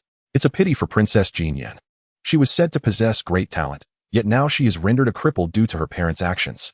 After speaking, he noticed his companion's silence and raised his gaze in confusion. "What is with the looks? Did I say something wrong?" The others regarded him as though he were foolish, collectively sighing as they patted him on the shoulder. "Xiao Wang, weren't you from the capital?" "Huh, how did Brother Zhang know that?" Xiao Wang chuckled sheepishly, explaining, "My family previously resided elsewhere. It was my father who asked my uncle to help us settle in the capital. No wonder. Everyone in the capital knows that the former Princess Jean Yin only subdued her temper in front of the second prince. In any other setting, everyone had to tread lightly around her. Otherwise, the consequences could be dire. Many young ladies of lesser status have suffered greatly for offending her, some even choosing to end their lives to spare their families from disgrace. How can you feel sorry for such a venomous person? Are you all right?" Xiao Wang responded incredulously. But he had not been well acquainted with Princess Jean Yan. He had merely overheard that she was talented and beautiful. He never expected her to be such an arrogant and cruel individual. As the conversation unfolded, the Jean family in the deeper recesses of the celestial prison caught sight of Madame Ma, the favored attendant of Empress Shangwan Rou. However, they displayed no signs of excitement. Rather, An unsettling feeling crept over them at the sight of Madame Ma approaching with a gaggle of beggars. Liang Wenwen had not seen Madame Ma in many years, and upon suddenly encountering her, she noticed that Madame Ma still bore the same spirited demeanor as before. Observing her cold expression, Liang Wenwen suddenly burst into laughter, exclaiming, "Ha ha! You must be here at the behest of that wretched Shangwan Ro, come to witness the downfall of this princess." Madame Ma's eyes flashed with a hint of malice at the insult directed toward the empress, yet she remained silent. This only reinforced Liang Wenwen's belief that Madame Ma had come to revel in her misfortune. Madame Ma was merely a lowly maidservant in the presence of Shangwan Ro. Yet she regarded Liang Wenwen with a disdainful gaze, as if she were a thief. Now that Liang Wenwen was a prisoner, it was clear that Shangwan Ro had summoned this old hag to humiliate her. Humph, even the prince has been captured by those little brats of Bailey Xiao. The entire family is imprisoned here. It won't be long before they are executed. What is there to fear? It's merely death. As these thoughts consumed her, her laughter turned to tears, and despair filled her eyes.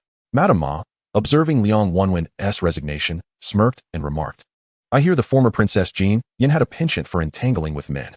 The empress has graciously sent a few attendants to fulfill her desires." With that, she gestured, and the beggars who had been waiting eagerly stepped forward with smiles, as Madame Ma kindly unlocked the prison door for them. A group of individuals swiftly burst into the cell occupied by Liang Wenwen and her daughter. Jean Yin, who had been lying on the ground, was horrified to see a throng of foul-smelling beggars rushing towards her, and she screamed in terror, "Ah, don't come any closer, go away. You filthy beggars, let me go." At this moment, Liang Wenwen snapped back to reality and rushed forward, shouting, "Get away, you wretched beggars. Release my Yinner at once. Ah, father, mother, save me. No, please, go away." Their desperate cries, however, fell upon deaf ears. For the two women, now rendered powerless, these beggars, though merely common men, were far too strong for them to resist. Before long, Liang Wenwen found herself seized by two beggars, dragged away as she helplessly watched her daughter's garments being torn apart by the group of filthy men. "No, you cannot treat my daughter this way. Mago, please make them stop." Unable to break free from her captors, Liang Wenwen cried out in anguish, pleading for Mago to intervene. Unfortunately, Mago remained unmoved. Soon, the air was filled with chilling screams as Liang Wenwen bore witness to the degradation of her own flesh and blood at the hands of the loathsome beggars. In that moment, despair washed over her, her eyes reflecting an inscrutable mix of regret and horror. Meanwhile, in the adjacent cell, the father and son trio were equally enraged by the scene, yet they could do nothing, not even utter a sound. The King Jin, witnessing the tragic fate of his favored daughter, found his earlier anger dissipate, replaced by a deep sense of sorrow and resentment towards the empress, Shangwan Ro. Mago did not linger to watch the unfolding torment. She left behind a shadow guard to clean up the aftermath. After instructing the guards, she turned and departed. Chapter 126. I am not as weak as you think. Regarding Mago's actions in bringing a host of beggars to the dungeon, Emperor Bai Li Xiao and several princes received the news. However, they chose to remain silent, aware that Mago would not dare act without the empress's directive. They understood this was retribution for Yao Hua, believing that the mother and daughter duo deserved their fate. Upon learning that they had dared to harm Yao Hua, they had already contemplated their elimination, only to be preempted by their own wife and mother. How splendid. After the morning court session, Bai Li Xiao unexpectedly received a letter. The author audaciously claimed to possess a solution to the crisis caused by the Phoenix's appearance in the Jade Fairy Kingdom. But with one request, he wished to discuss the specifics in person. It was signed, Night Battle. This revelation caused Bai Li Xiao to frown deeply, puzzled by the identity of one so brazen as to assert they could aid them in averting impending disaster. After a moment of contemplation, a spark of realization flashed in his eyes. Divine Domain. Indeed, only those from the Divine Domain would dare make such lofty claims. Yet, this individual appeared quite courteous, leaving Bai Li Xiao wondering what the Jade Fairy Kingdom possessed that might intrigue this stranger. Unable to reach a conclusion, Bai Li Xiao decided not to dwell further on it, and promptly instructed his subordinates to inform the visitor that a meeting would be arranged. Upon receiving the news, Night Battle felt quite pleased. Since the emperor had agreed to meet him, the Phoenix's blood was surely within reach. Bai Li Xiao also informed his sons of the arrival of someone from the Divine Domain. The emperor believes this person's aim is your little sister's Phoenix? Bai Li Yunyang inquired, frowning. If that is the case, we must tread carefully. The Divine Domain is unlike the Jade Fairy Kingdom. Its inhabitants are enigmatic, with no one truly aware of their capabilities. The Divine Domain rarely intervenes in the affairs of the immortal realm. The sudden emergence of a self-proclaimed Divine Domain individual in the Jade Fairy Kingdom, especially following the Phoenix's cry, raises several concerns. It suggests this person has been lurking in the Jade Fairy Kingdom for some time. Meanwhile, Knight Battle was engrossed in reports from his subordinates regarding the numerous crises besieging the Jade Fairy Kingdom. He had not anticipated that the kingdom would find itself embroiled in such turmoil, with a rogue prince conspiring with various demon tribes to incite rebellion, compounded by the potential threat posed by the Phoenix's recent appearance. It was a dire situation indeed. In Yao Yao Palace, Yao Hua had learned of her mother's directive to Ma Go. She was taken aback by the news of Liang Wenwen and her daughter's demise. This revelation brought her a sense of unexpected satisfaction. Given their actions, Yao Hua had never expected them to survive. It was merely a matter of how tragic their end would be. She felt a weight lift from her heart. As for King Jin and his sons, Yao Hua surmised their fates would not be much better. Speaking of King Jin, she suddenly thought of her fifth brother, Bai Li Yunxiao, whom she had not seen in Muling City. She wondered how he was faring. She resolved to mention to her parents that she would visit Muling City soon. At dinner, someone from Feng Yi Palace came to summon her for a meal. By the time Yao Hua arrived, her brothers were already present, engaged in conversation. She caught snippets about the divine domain, but when they noticed her, they fell silent. Yao Hua chose not to inquire further. Yao Yao, come here, my dear. Your father has mentioned that someone from the divine domain has arrived in the Jade Fairy Kingdom. We suspect they may be after your little phoenix. You must be cautious and try to remain within the palace for now, Shengwan Rou advised, grasping Yao Hua's hand. Huh. Yao Hua was taken aback. Another divine domain. Where is this coming from? Is there a higher realm beyond the immortal realm? Does that mean there is a level above the immortal emperor? I had thought I had reached the pinnacle of my cultivation. However, given this new information, Yao Hua decided it was prudent to inform her parents of her true cultivation level. Otherwise, they might continue to view her as a fragile girl lacking self-defense capabilities. Thus, after surveying the room, Yao Hua spoke gently.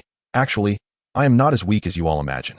With that, she unleashed her peak immortal emperor power, casting a defensive barrier to shield her family from any unintended harm. Yet, she quickly retracted her aura, and the atmosphere in Feng Yi Palace fell eerily silent.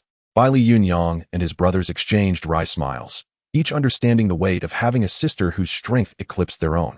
Shengwan Rou, regaining her composure, embraced her daughter with excitement, exclaiming, Yao Yao, has your power surpassed that of your father?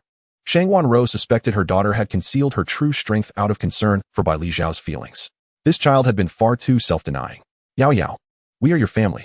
No matter what, your mother hopes you can pursue your desires freely, without undue worry. Shengwan Rou spoke tenderly. Little sister, mother is right. Do whatever you wish. You need not concern yourself with us. Besides, having such a powerful sister fills us with pride. My dear sister, our father, the emperor, has only reached the mid-stage of his ascension, yet you have astonishingly become the foremost in the entire Jade Immortal Kingdom, and perhaps even among the three great empires. As the group excitedly conversed, Bai Li Xiao, who had just concluded his administrative duties, arrived somewhat late. Upon entering, he was greeted by the harmonious scene of his wife and children, which instantly alleviated his initial fatigue. What brings such joy? He inquired. Your Majesty, our Yao Yao is truly remarkable. She has already reached the pinnacle of the immortal emperor realm. One of them exclaimed. However, the child is rather reticent. If I hadn't mentioned the arrival of outsiders today and advised her to remain within the palace, she might still have kept this to herself. Upon hearing this, Bai Li Xiao nearly spilled his tea, his hand trembling in astonishment.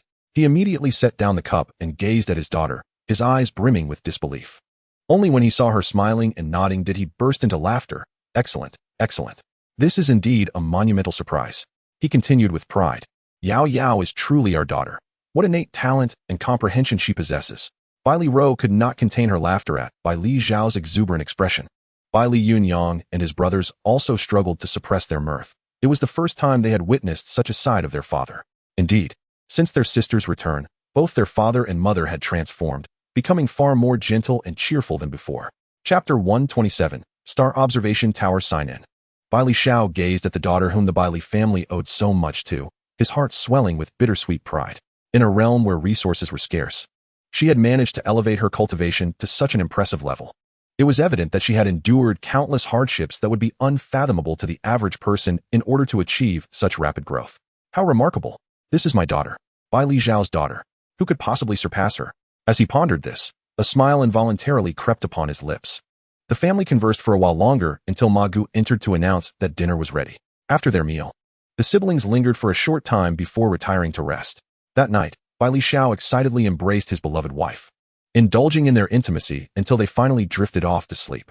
The following day, just after finishing breakfast, Yao Hua was suddenly greeted by a familiar mechanical voice in her ear. Ding. Please complete the sign-in task at the Star Observation Tower. The Star Observation Tower? Oh, that's the tallest structure in the palace. Her father, the Emperor, had given her a brief introduction during her first visit to the palace. Very well. I shall take a stroll there after breakfast. She declined the attendants who wished to accompany her and meandered toward the tower alone. Along the way, she encountered numerous palace attendants and guards, who halted to bow as she passed, to which she responded with a warm smile. After she walked by, they excitedly discussed their newly found little princess. Oh my, is the little princess smiling at us? She is so beautiful. Indeed, she carries no airs. She seems very approachable. I must tell you, the little princess is truly kind. Once, while passing through the imperial garden, I accidentally stepped on a pebble and nearly fell. Thankfully, the little princess was passing by and caught me, or I might have toppled straight into the lotus pond. One young maid exclaimed, cupping her face in delight. At that moment, the little princess asked if I was all right, her tone so gentle. Really? You are quite fortunate to have had such close contact with her. Another chimed in with a giggle. Unbeknownst to Yao Hua, their chatter continued as she reached the foot of the Star Observation Tower. The guards stationed there immediately approached, bowing before her. Greetings, Your Highness. Rise, I wish to ascend and take a look. Yao Hua instructed, and the two guards quickly stepped aside, allowing her passage. As she ascended the staircase, each level of the tower was comfortably adorned, presumably for the convenience of those of high status. Upon reaching an unknown floor, she leaned against the railing and gazed outward. The view was breathtakingly expansive, offering a panoramic vista of the entire Jade Immortal Kingdom. She waved to summon a rocking chair and reclined, basking in the gentle breeze. A truly delightful moment. Oh, I almost forgot to sign in. She settled into the rocking chair, closed her eyes, and silently recited the sign-in. Shortly thereafter, the system's notification chimed. Sign-in complete. Congratulations, you have received the following rewards. 2 superior heavenly spirit veins, 10 immortal emperor puppets, 10 superior soul lock arrays, and 1,000,000 superior spirit stones. Heavenly spirit veins? What are those? Yao Hua inquired. These are spirit veins that are distributed in the atmosphere, such as in the clouds and the air, from which pure and noble spiritual energy emanates, serving as vital resources for cultivation and elevation. How does this sound akin to a nurturing caregiver? Yao Hua mused. However, considering her current location in the Jade Immortal Kingdom, she pondered whether she could utilize these heavenly spirit veins above the entire kingdom. Is there a limitation on the area of effect? She inquired. It can only cover an area equivalent to the size of the Jade Immortal Palace. That's rather large, she thought, initially believing it could encompass the entirety of the Jade Immortal Kingdom. Nevertheless, she reasoned that having it was better than having none. If she deployed the heavenly spirit veins above the palace, her father, mother, and brothers would benefit from purer and denser spiritual energy for their cultivation, potentially accelerating their growth. With 2 in total, where should the other be placed? Should she put it at the Qingxuan Sect? After careful consideration, she realized that her master and senior brothers and sisters were still there. Furthermore, the sect leader and the ancestors were quite kind to her. If she had the ability to assist them, she would be more than willing to do so. Once they collectively ascended to the immortal spirit realm, it would greatly benefit both her and the Jade Immortal Kingdom. Rumor had it that capable individuals ascending from the lower realms were often snatched up by the 3 great empires and sects, leaving the less talented to either join smaller sects or become wandering cultivators. If she could utilize the heavenly spirit veins to shorten their ascension time, wouldn't she be able to attract them to the Jade Immortal Kingdom sooner? That would provide a significant advantage to the kingdom, and since they were all part of the same sect, it would also bolster her own strength. Upon reflecting on this, she found it to be quite advantageous. It was not about being magnanimous. Some resources were of no use to her, and using them to help those who had treated her well in order to cultivate a potential ally was far better than letting them gather dust. She possessed boundless resources and extraordinary strength. Why should she fear betrayal? Yao Hua felt that she had the power to elevate them, as well as to dismantle them if needed. So why should she be afraid? The notion of being benevolent was utterly unfounded. Dare anyone betray her? They would be left with nothing. As for herself, Yao Hua believed that the spiritual energy within her space was already extraordinarily dense, rendering her uninterested in anything less. Since she reached the pinnacle of the immortal emperor realm, she has distinctly sensed that her absorption of spiritual energy has significantly slowed. It seems that upon attaining this exalted state, the efficacy of her previous cultivation methods has markedly diminished. Perhaps it is indeed as described in the novels she perused in her past life. Once a cultivator reaches a certain level of mastery, they must comprehend the heavenly Tao, grasp the laws of the universe, and elevate their spiritual will through more arduous means to continue their ascension. In the later stages of the immortal emperor realm, it is likely that a cultivator's primary objective is no longer to enhance their physical form or prolong their lifespan through mere cultivation.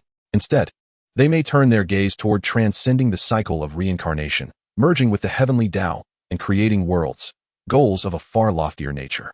In summary, Yaohua feels that she may now need to pursue enlightenment, observe the laws, and refine her heart in order to cultivate, potentially breaking through her current limitations. These methods emphasize internal experience and comprehension rather than external actions. Contemplating this, she finds herself less anxious. Reflecting on her early days upon entering this world, she recalls being merely a novice in the realm of cultivation. Yet now, with the assistance of her system, she has reached heights that many labor their entire lives to attain, perhaps never to reach at all. This realization stirs a profound sentiment within her. After descending from the star observation tower, Yaohua meandered to the Phoenix Ritual Palace. At that moment, she happened upon Bailey Xiao and Shengwan Rou, who were cozily seated together. Engaged in conversation, Bailey Xiao was holding Shengwan Rou's delicate hand near his lips, while she appeared bashfully charming, prompting him to whisper sweet nothings in her ear. Upon entering, Yaohua was met with the sight of their tender display, which left her feeling somewhat awkward. This was perhaps the first time she had witnessed such an affectionate emperor and empress in reality, a sight not often depicted in television or novels. Through her observations over the past few days, she noted that her father, as the emperor of a nation, had only one woman in his harem, her mother, Shengwan Rou. They already had 6 children, yet their relationship still resembled that of newlyweds. Even during her mother's serious illness, her father had no thoughts of taking another consort. It is well known that her father, Bailey Xiao, possesses striking good looks. Otherwise, they would not have produced such stunning children. From what she understands, many women in Yunxiao Kingdom admire their father, who bears a striking resemblance to her brother Bailey Yunyang. Yet, he remains unfazed, devoted solely to her mother, Shengwan Rou. This realization leads Yaohua to marvel at her mother's prowess. No ordinary person could so thoroughly captivate an emperor. Observing the couple, Yaohua hesitated to enter and disrupt their moment. Just then, her mother turned and spotted her, prompting Yaohua to notice her hastily patting her father's arm. As expected, her father immediately released her mother's hand upon seeing Yaohua, clearing his throat as a form of disguise. Her mother then beckoned her to come inside with a wave. Both Shengwan Rou and Bailey Xiao were taken aback by their daughter's unexpected arrival, leading to a moment of shared embarrassment. Shengwan Rou's face flushed with a rosy hue, enhancing her already breathtaking beauty. Suppressing her own shyness, she feigned calmness and addressed her daughter gently. Yao Yao, just in time. Your mother was discussing with your father the banquet being held in your honor tomorrow. Feigning ignorance of the earlier scene, Yaohua inquired, a banquet for me? Indeed. You are now the princess of Yunxiao Kingdom, and tomorrow's palace banquet will invite ministers and noble ladies from the court to attend. It will officially declare your status and showcase how exceptional you are, my dear Yao Yao. Shengwan Rou said, her pride evident as she spoke. Moreover, it will put to rest any misguided notions some may have, those who foolishly entertain the idea of replacing you as the princess. They ought to recognize their place. As my Yao Yao, at such a tender age, has already achieved the highest cultivation in Yunxiao Kingdom, far beyond what a mere duke's daughter could ever aspire to. At tomorrow's banquet, she aimed to let everyone witness just how remarkable her daughter truly is. Noticing her mother's demeanor, it seemed she had encountered some unpleasantness. Yaohua glanced at her father, only to find him awkwardly scratching his nose, unable to meet her mother's gaze, clearly uncomfortable. This piqued her curiosity about the upcoming banquet. Who could evoke such disdain in her mother? As she helped her mother to a seat, she smiled and said, "All right. I shall defer to you and father's arrangements. Yes, and should anyone unwittingly provoke you, feel free to deal with them as you see fit. With your father and me by your side, you need not concern yourself with anything else," Shengwan Rou added, offering another word of caution. Given her understanding of that family's audacity, she anticipated tomorrow's banquet would not be tranquil. But so what? Her beloved daughter, the sole princess of Yunxiao Kingdom, had returned, and it was imperative that everyone be made aware of this, lest some individuals, emboldened by their tenuous connection to the emperor, fail to recognize their own status. Bailey Xiao understood the implications of his wife's words. To be honest, he had considered reprimanding that family. However, being his mother's kin, he had refrained from taking severe action. Nonetheless, since they had broached the subject, he had severed all resources provided to them by the palace. Now, their relationship existed only in name. He hoped they would possess some self-awareness and cease their unrealistic aspirations. Otherwise, they could hardly blame him for severing ties altogether. In his heart, only his wife and daughter held paramount importance. Oh, and those mischievous boys, he added, contemplating. Your mother is correct, if anyone lacks discernment. You are free to handle them as you wish. Your father will be here to support you, he affirmed. Thank you, father and mother, Yaohua replied obediently. She felt their concern and cherished it deeply, though she suspected they did not fully understand her capabilities. Did she still need to endure indignities given her current strength? What a ludicrous notion. If someone dared to underestimate her youth and assume she was easy prey, they would be gravely mistaken, should the need arise. She would not waste time in idle negotiations. Enduring grievances? That was simply out of the question. Lost in thought, she suddenly heard her father's voice again.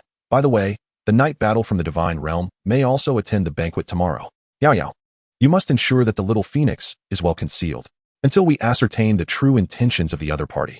Do not let them discover that you possess the little phoenix. Bailey Xiao's expression grew serious at the mention of someone from the divine realm. Curiosity stirred within Yaohua regarding this divine realm her father mentioned. What kind of place could inspire such trepidation in him? The divine realm? Could it be the realm of the gods? If the immortal spirit realm is merely the realm of immortals, could it be that the divine domain corresponds to the realm of gods? If one aspires to continue their ascension, must they journey to the divine domain for cultivation, akin to a celestial ascent? In a fleeting moment, a myriad of questions flickered through Yaohua's mind, perhaps perceiving her bewilderment. Bailey Xiao proceeded to share the scant information he had gathered regarding the divine domain. Yet, due to its enigmatic nature, his knowledge was limited. He conveyed all he knew, hoping to provide his daughter with a rudimentary understanding, ensuring that, at the very least, she would not be entirely ignorant when encountering individuals from the divine domain. To Yaohua's astonishment, the divine domain was not synonymous with the realm of gods. Rather, it existed in a region billions of miles away from the three great empires within the immortal spirit realm. The distance rendered it a rare destination for travelers. Nevertheless, anyone emerging from that domain possessed formidable strength. Thus, should one encounter an individual from the divine domain, even the emperors of the three great empires would not dare to show any semblance of negligence, lest they invite their own destruction. Chapter 129. The Li family's request for a change of venue. After dining with the two in Fengyi Palace, Yaohua returned home. It was not until the following day that she left Yuyao Palace. Today marked the grand banquet held for the little princess, and invitations had been sent to all prominent families of the capital. Curiosity abounded regarding the recently returned little princess. The fanfare orchestrated by the empress indicated the high regard in which the little princess was held. Indeed, otherwise, the search would not have persisted for so many years. It was said that when the empress was gravely ill, the head of the Li family had brought his granddaughter into the palace, wishing to have her serve the empress in place of the lost little princess, thereby paying filial homage. However, the empress had flatly refused. It was rumored that upon returning home, the head of the Li family had vented his frustration, believing the empress had slighted him as an uncle. He had only sought to alleviate their sorrow over the missing little princess by offering his granddaughter, yet the empress, Xianxiadrama, remained resolute in her refusal. Shortly thereafter, the palace ceased providing resources to the Li family. They believed this was a justified decision. Had the Li family not relied on their connection to the emperor, their actions in the capital over the years would have long since led to their downfall. Rumor had it that the Li family intended to shamelessly attend the little princess's banquet, promising an entertaining spectacle. Among the discussions surrounding the Li family, a young girl with a delicate appearance, dressed in a flowing white gown, was playfully beseeching her grandfather to allow her to attend the banquet. "Grandfather, please let Xian'er go. I want to see with my own eyes what that little wretch who took the place of the granddaughter princess looks like. Otherwise, I shall be unsatisfied. Why should she be allowed to return after so many years just because of her uncle?" At this point, Li Xian'er paused, pondering the fact that this little wretch had searched for over a decade without success. How is it that my second cousin found her upon a single trip to the lower realm? Could it be that my second cousin was deceived by her? How could a lowly person raised in the lower realm possibly be the daughter of my uncle, the princess of Yuxian Kingdom? She must have recognized my second cousin's extraordinary status and harbored ambitions to impersonate him as his sister, dreaming of an instant ascendance. This must be the truth. Thus, she resolved to attend the banquet, determined to expose the little wretch's true identity before everyone. Perhaps this display of cleverness would lead her second cousin to regard her with newfound esteem, transforming his previously indifferent demeanor. From the moment she laid eyes on Bailey Yunxiao, she was taken with him, handsome, powerful, and the son of the emperor, complemented by the fact that the Li family was the maternal kin of the emperor. Such a perfect man ought to be her husband. As for the previously entangled Jinyan princess, humph. The emperor's decree to confiscate the assets of the Jin family was truly commendable. Having previously relied on her status as a princess to bully her, she would now surely face misfortune. With the arrogant Jin Yin out of the picture, who would dare compete with her for her second cousin's affection? The more she thought about it, the more excitedly Qin'er became, insisting on attending the banquet. Meanwhile, the matriarch of the Li family, Mrs. Wang, observing her beloved granddaughter's eagerness to participate in the banquet, could not bear to see her unhappy. She interjected, "My dear, if Qin'er wishes to go, let her. It is hardly a significant matter, and I doubt the emperor would take offense at such a triviality." Hearing his wife's words, the head of the Li family, who had been hesitant, ultimately nodded in agreement to take his granddaughter along. Since that day, the emperor's unexpected actions had caused him a pang of anxiety. Fearing his plans had been discerned by his nephew. For these past few years, he had compelled his family to maintain a low profile, avoiding any trouble. He had been particularly cautious about allowing this granddaughter to appear before the empress. Now that the long-lost princess had returned, it seemed there would be no significant issue with Qin'er's presence. Little did the head of the Li family and his wife anticipate that their cherished granddaughter's entrance into the palace would yield a remarkable surprise. Yet, by the time they realized their miscalculation, it would be too late. The evening of the banquet arrived, and guests began to arrive at the palace in succession. As they walked in groups, hushed discussions ensued, all centered around the recently returned little princess. They had only caught a distant glimpse of her when she was brought back by the second prince. Afterward, they had returned home, assuming there would be no banquet, especially since it was widely known that the little princess hailed from the lower realm. It was presumed that the empress feared the little princess would behave improperly at the banquet, potentially tarnishing the reputation of the entire Yuxian royal family. To their astonishment, they later learned that preparations for the banquet had been underway for some time, personally overseen by several princes. The intention was to present a grand and glorious welcome for the little princess. This demonstrated that the empress and the princes did not underestimate the little princess. Rather, they held her in such high regard that they meticulously prepared for the event, ensuring every detail was perfect. Upon arriving at the banquet venue, all were left in awe. The entire Yunxiao Hall had been adorned in an extraordinarily lavish and splendid manner, rendering it unrecognizable as the usual site of their court meetings. After overcoming their astonishment, the guests were guided by palace attendants to their designated seats, eagerly awaiting the presence of the empress and the princess. At that moment, the head of the Li family, accompanied by his family, entered under the guidance of palace attendants. They too were struck by the grandeur of the banquet's arrangement. They had not anticipated that the emperor would place such importance on this princess, who had been raised in the lower realm. Seated at their assigned positions, the expressions of the Li family were far from pleasant.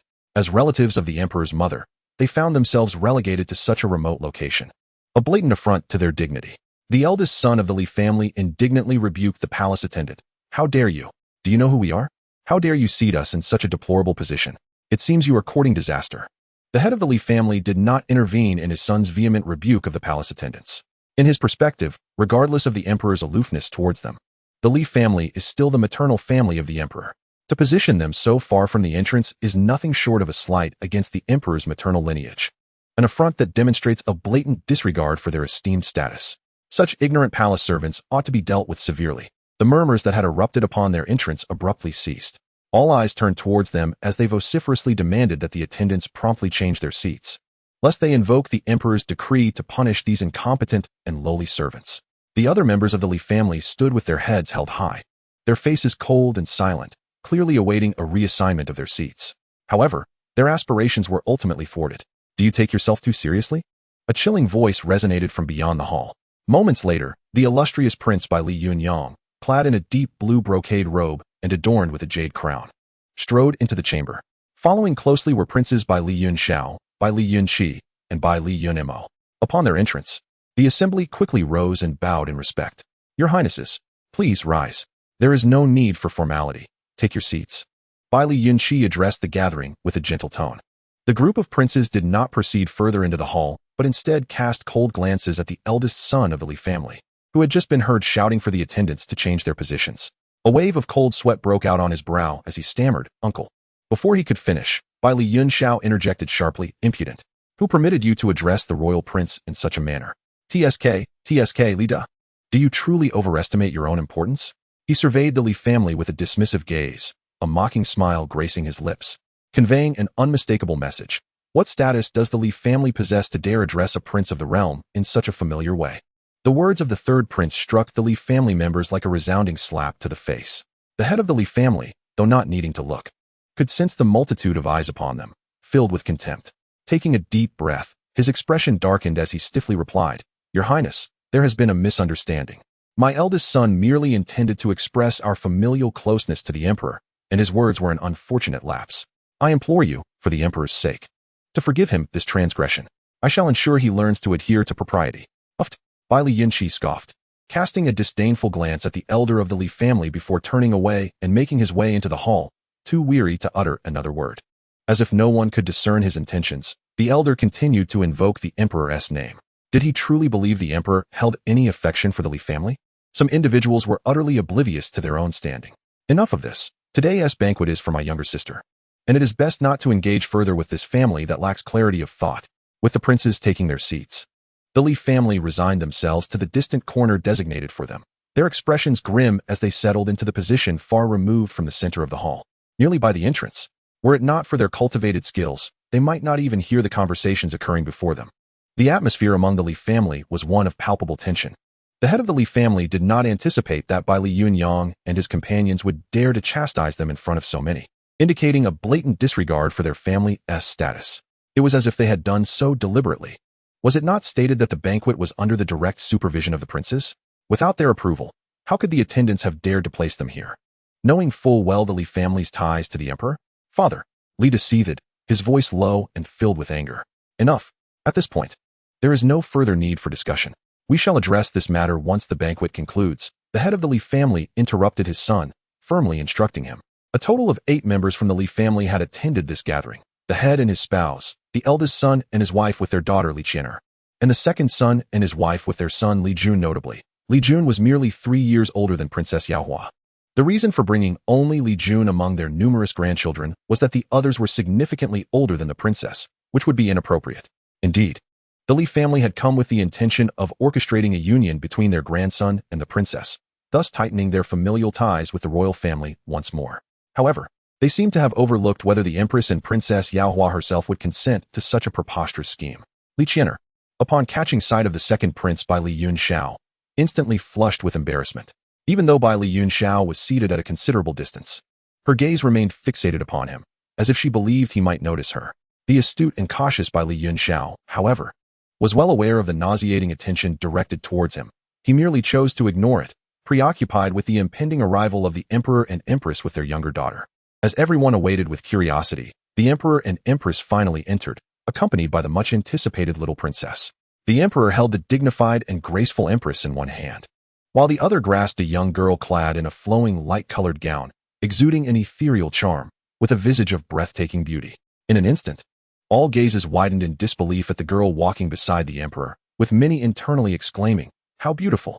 They were astounded to see that the recently returned little princess was such a heavenly beauty. Even Li Qianer, seated beside her parents, was taken aback by the girl's astonishing appearance.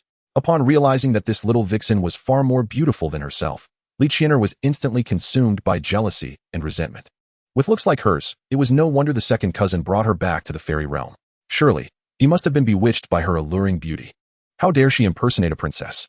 Soon, she would ensure that this impudent girl understood that no matter how beautiful one appeared, a counterfeit would always remain a counterfeit. Once the truth was revealed to the emperor, empress, and everyone else, she would not escape unscathed. Li Qianer vowed to have her beauty marred, leaving her unable to feign indifference thereafter. Bai Li Xiao, in high spirits, led the 2 most important women in his life to their seats at the elevated dais. At that moment, the assembly finally regained their senses and knelt in reverence. Once Bai Li Xiao granted them permission to rise and take their seats, his voice echoed through the hall like the tolling of a great bell, imbued with an indescribable authority and solemnity. Esteemed guests, his tone brimming with affection and pride, today, I, the emperor, have the distinct honor of inviting you all to this grand palace banquet, with but one purpose: to celebrate the return of my beloved jewel, the sole little princess of Yuxian Kingdom, Princess Yaohua. From this day forth, her standing within Yuxian Kingdom will be equivalent to that of both myself and the empress. His words overflowed with profound love for his daughter, while simultaneously announcing to all present the elevated status of Princess Bai Li Yaohua. As the daughter of Bai Li Xiao, she was destined to be the most esteemed individual in all of Yuxian Kingdom, and undeniably, the most gifted and formidable princess of the realm. The words of Bai Li Xiao left the crowd beneath him utterly astonished.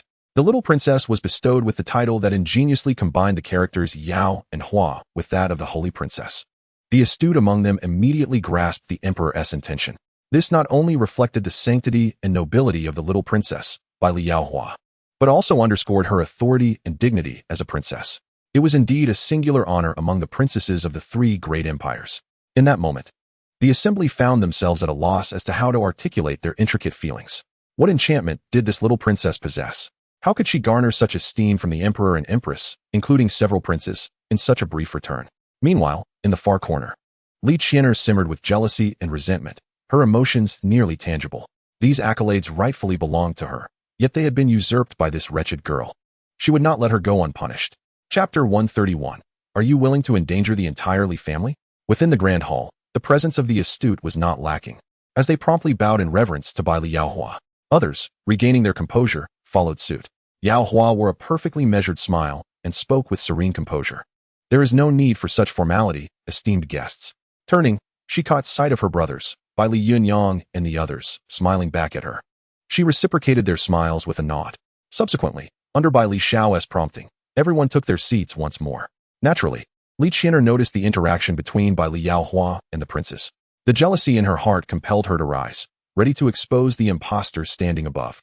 However, just as she stood, her mother restrained her. "Qian'er, what are you doing?" Lady Li had been vigilant ever since her in-laws agreed to let her daughter accompany them. She had noticed the gaze with which her daughter regarded the princess. Ever since the young princess had gone missing, the empress had never ceased her search. Her in-laws had suggested that the empress might take a liking to her daughter, considering Qian'er's age was just right for her to be presented as a companion to the empress. This could allow Qian'er to replace the young princess as the princess of Yuxian Kingdom, thereby strengthening their family's ties with the emperor. However, years ago, when her in-laws proposed sending Qian'er to the palace as a princess, Qian'er had eagerly agreed. Yet, upon her father's return, his grim countenance revealed the truth. They learned that even with the young princess gone, the empress had never contemplated replacing her. When Qian'er discovered she could not become a princess, she had thrown a tantrum. Now that the young princess had returned, her mother feared Qian'er might act recklessly due to the past. Alas, had Qian'er not been taken away by her grandmother for upbringing, she might not have become so utterly oblivious to her standing. On such an important occasion, what was she thinking by standing up now? Feeling her mother's grip, Qian'er frowned. "Mother, why are you holding me back? I have something of utmost importance to attend to." What could possibly be so important? Lady Li's heart raced at her daughter's words, sensing trouble. She had foreseen that Qian'er's insistence on attending the banquet was not without significance. I must expose this impostor posing as a princess. She is not even the daughter of my uncle. Lady Li stared at her daughter in shock, catching the resentment in her eyes. At that moment, she was at a loss for words. Yet, she feared that if Qian'er were to blurt out her accusations, it would surely enrage the empress and bring calamity upon the entire Li family. Taking a deep breath, Lady Li quietly admonished her. "What gives you the notion that she is an impostor? Do you not see the resemblance she bears to the empress? Furthermore, if she were a fraud, would the empress and the princes be unable to discern that? Do you wish to bring ruin upon our family?" Upon hearing her mother's words, Qian'er felt a surge of indignation. How could she imply that she wished to endanger the entire Li family? And what resemblance was she referring to? Countless individuals share similar appearances. Perhaps the empress was misled by this resemblance. Regardless, she remained unconvinced, gazing at the figure adorned with the adoration of all present. Qian'er's discontent only deepened. As everyone fervently praised the empress and the princess, a sharp voice pierced through the atmosphere. "She is not the true princess." The moment those words echoed, silence enveloped the palace. All eyes turned towards the source of the voice. At that moment, Lady Li was consumed by despair. It was over. The Li family was doomed. Regardless of her mother's protests, Qian'er was resolute in voicing her accusations against the supposed princess. The other members of the Li family looked on in terror at Qian'er, who had risen. Initially, they had noticed the quiet argument between mother and daughter, but had not paid it much mind. However, Qian'er's sudden outburst startled them. Upon realizing the gravity of her words, they wished to rush forward and silence her. How could this reckless girl dare to speak such nonsense? Especially in such a significant setting? The head of the Li family quickly regained his composure and bellowed, "Silence. This is no place for a mere child to speak out of turn. Sit down at once." He then turned to the emperor, bowing deeply in apology. "Your Majesty, this little girl is young and foolish, speaking thoughtlessly without understanding her words. I implore the empress to forgive her. I shall ensure she is strictly disciplined upon our return, never to err again." Though the head of the Li family attempted to excuse Qian'er's disrespectful remarks towards the princess by attributing them to her youth, none present were oblivious. They recalled how Qian'er had nearly replaced the princess at the empress's side, and now, seeing the princess returned, she could not bear it. To boldly declare that the princess above was a fraud was sheer folly. They did not even consider that, aside from the striking resemblance to the empress in her youth, The emperor would never host such a grand banquet without confirming the princess's true identity. TSK. It seemed her aspirations of becoming a princess had not yet died. In that instant, the gazes of the crowd towards Qian'er were filled with disdain. Qian'er, noticing the skepticism in many eyes, disregarded the disapproving looks from the rest of the Li family and resolutely stepped forward, exclaiming, "Your Majesty, what I say is the truth. Please believe me. This woman merely resembles the Empress, and countless individuals share similar features. How could a mortal from the lower realms possibly be a princess?" Yao Hua regarded the woman before her, whose eyes brimmed with jealousy and resentment, and listened as she passionately proclaimed her accusations. Seeing the Empress and her cousin remain unmoved by her words only fueled Qian'er's urgency. Why did they not believe her? Who would steal the young princess only to spare her life, even going so far as to send her to the lower realms? If they held a grudge against the royal family, would it not be more satisfying to eliminate her? Yet little did she know. The young princess had indeed been secretly taken from the palace to the lower realms. Oh, the actions of the golden princess consort had not been publicly disclosed by the royal family. Hence, others only knew that the golden prince had conspired with the demon clan to incite chaos and was subsequently apprehended by the crown prince and others. Bailey Yunxiao cast a disdainful glance at Li Qian'er, but when his gaze shifted back to his younger sister, his expression softened once more. Bailey Yunyang spoke in a deep voice. "Does her identity as my sister really require your confirmation? What gives you the right to raise your voice here?" It seems the Li family has grown quite audacious, daring to question the identity of a princess. Pray tell, when did the Li family come to hold dominion over the Jade Immortal Kingdom? Chapter 132. Now it seems the stakes have grown dire. Bailey Yunyang's words sent a chill down the spines of the Li family members, prompting them to collectively kneel and plead.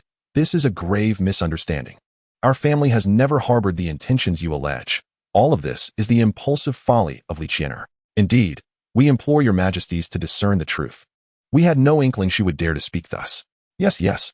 The princess bears an unmistakable resemblance to the empress, leaving no room for doubt regarding her authenticity.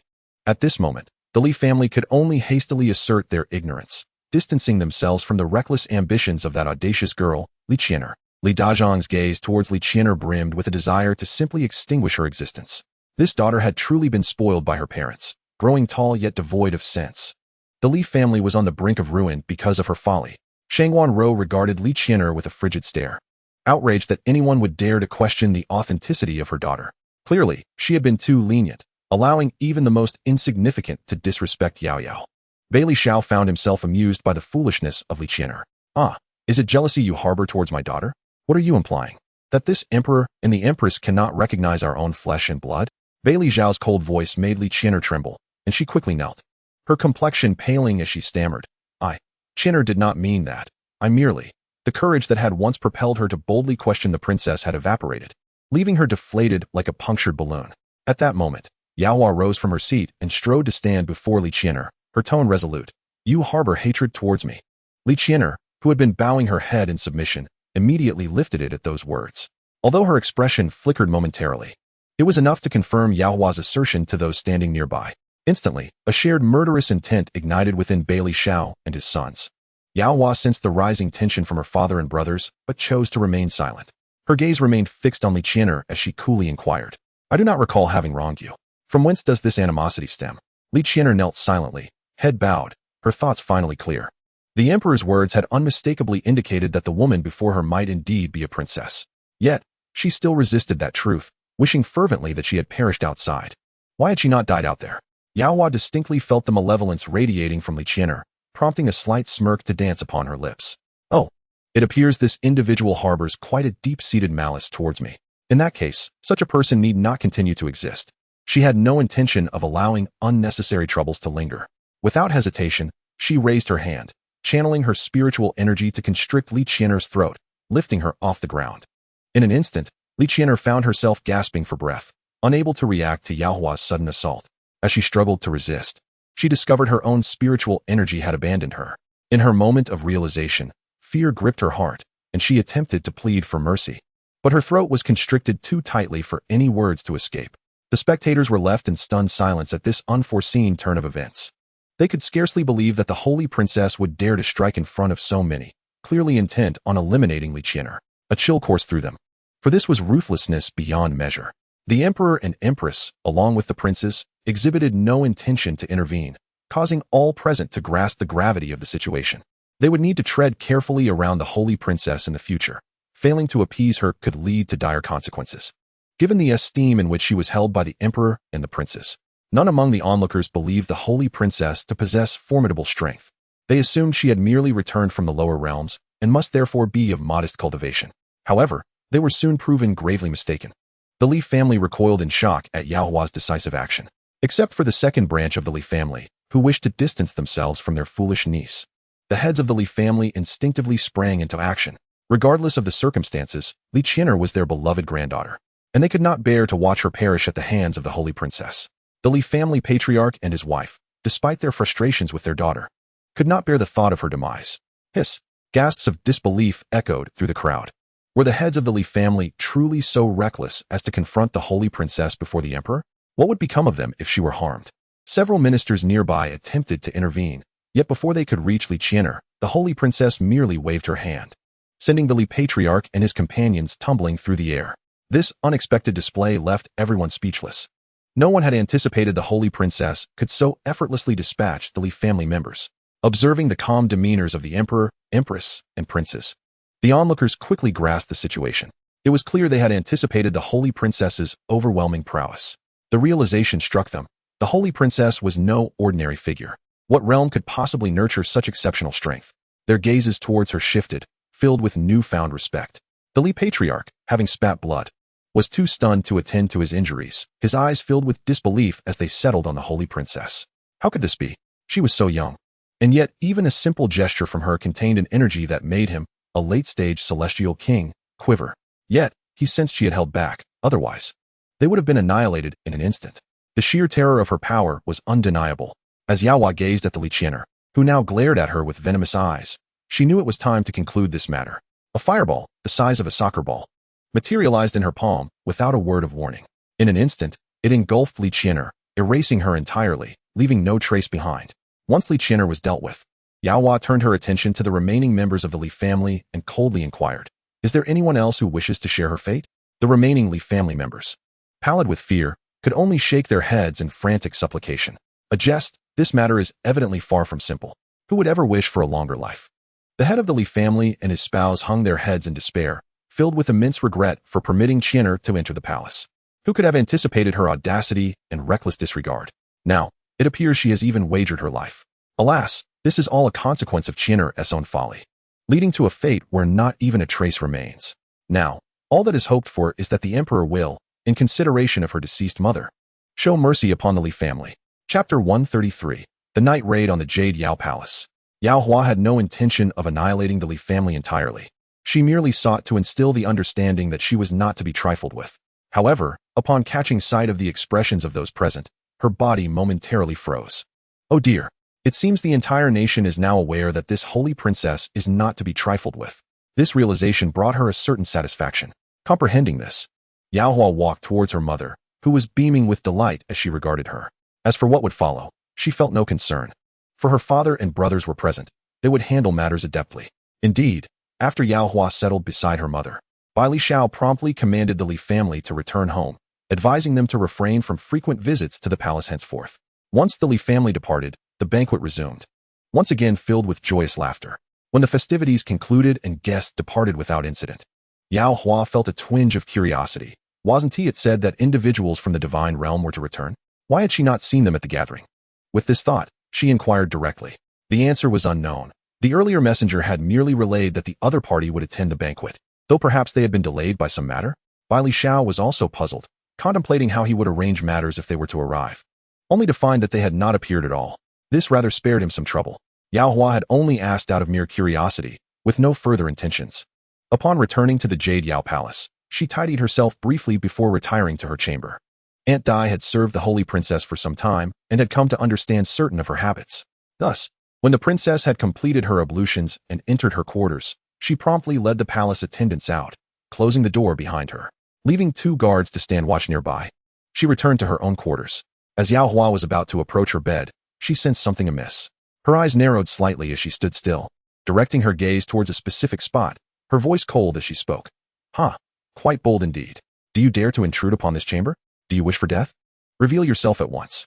As she spoke, a sword manifested in her hand, pointed towards the direction where she had sensed the presence. There, by the window. The shutters remained ajar, allowing the brilliance of the starry sky and the luminous moon to spill into the room.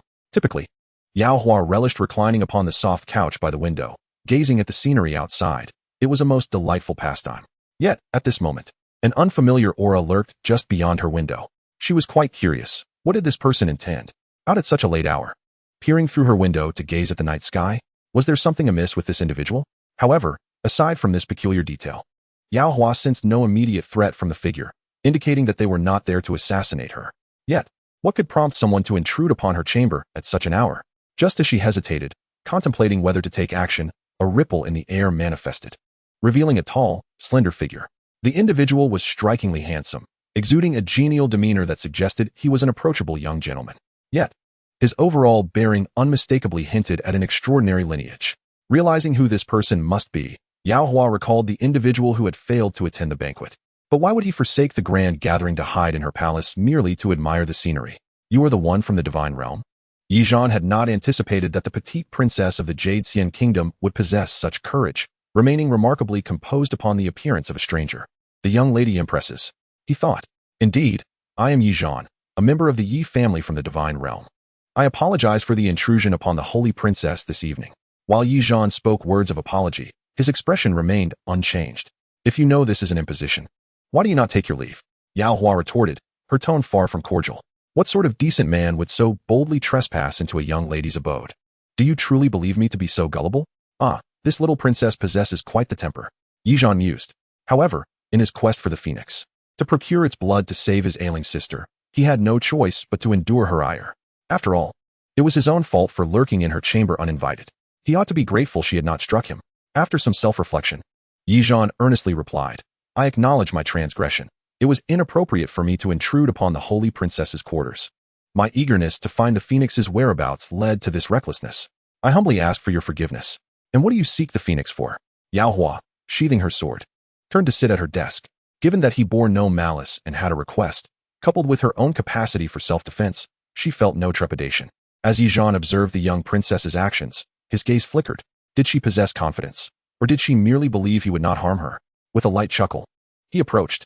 Yao Hua poured herself a cup of water, sipping slowly, disregarding his expression as she addressed him directly. Yi Zhan, pray, tell me the truth. What do you wish to find the phoenix for? The night signifies darkness, while battle denotes conflict.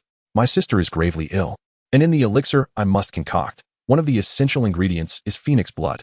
After searching for a considerable time without success, I fortuitously heard the cry of a phoenix in the Jade Xian Kingdom. Upon inquiring, I discovered that the sound originated from the holy princess's residence. Furthermore, I received word that my sister's condition has worsened, and she may not endure much longer. In a fit of desperation, I intruded here to seek answers. I beg for your understanding. Initially, he had intended to meet with the emperor of the Jade Xian Kingdom first before gradually probing into the matter of the phoenix. However, upon receiving sudden news from his elder brother regarding his sister's dire state, he had felt compelled to act swiftly. Yet, despite probing the palace with divine senses for quite some time, he had found nothing. This led him to contemplate the owner of the residence, the recently returned young princess. Perhaps she would possess knowledge of the circumstances, prompting him to remain and await her return. Yao Hua had not anticipated that the young phoenix would be so coveted, its blood sought after so soon after its birth. With the little creature's fiery temperament, it would likely incinerate him to ashes should it unleash its flames. Phoenix blood is a treasure of unparalleled rarity. How could it be so easily acquired? Moreover, she had no desire for the little one to sacrifice its blood, considering it was still but a babe. Yet, this individual hailed from the divine realm, and he had conducted himself with a semblance of decorum thus far, refraining from outright force. While the intrusion into her chamber unsettled her, she could comprehend his motives. It seemed that offering the phoenix blood was out of the question. Who could say whether others from the divine realm might take an interest? She herself felt no fear, but her father was the emperor of a nation, and he would undoubtedly seek to protect the entirety of the Jade Xian Kingdom. Since this individual was capable of conversing amicably, she could avoid provoking such a formidable adversary. If she could find an alternative to replace the phoenix blood required for the elixir to save his sister, then he would owe her a significant debt of gratitude. Thus, the Jade Immortal Kingdom gained a formidable ally. Upon reflection, Yao Hua deemed this arrangement rather advantageous. Chapter 134, The Exhausted Night Family. Recalling the potent elixir she had previously administered to her mother, her eyes sparkled with newfound hope. This elixir, crafted by the system, promised unparalleled quality. Consequently, she raised her head and spoke in a nonchalant tone. The phoenix is likely no more, and naturally, there is no phoenix blood for you to seek. Observing the chill in her counterpart's demeanor, she continued with measured calm. While I lack phoenix blood, I possess other pills that may suffice. After all, who can say whether the concoction you wish to create will succeed? Even if my elixir cannot cure your sister, it could alleviate her condition and extend her lifespan. Whether you choose to trust me is entirely your prerogative. Initially believing that the other party was reluctant to disclose the whereabouts of the phoenix, Yizhan furrowed his brow, his expression growing cold. He grappled with how to extract the information regarding the phoenix, as direct confrontation was his least preferred option. To his astonishment, he heard her claim to possess alternative pills that might save his sister, leaving him momentarily bewildered. Is that truly the case? What elixir could possibly yield such results? My sister has been afflicted since birth, bedridden and unable to leave her room. Now, she has reached a state of utter exhaustion. Can your elixir truly be so miraculous? He pondered whether she had gathered sufficient information about his mother's previous condition upon his return. Regardless, I've shared my solution with you. The decision to use it lies with you, and you needn't concern yourself with the phoenix any longer. Yaohua shrugged indifferently, having graciously offered a single elixir. She had conveyed its potential efficacy, and beyond that, she felt no obligation. Yizhan observed the girl's demeanor, noting her sincerity.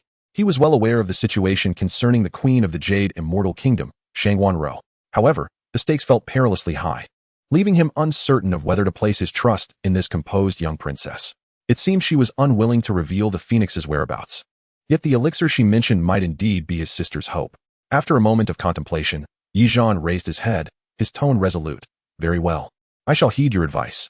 If this elixir truly has the power to save my sister, I will owe the Jade Immortal Kingdom a favor.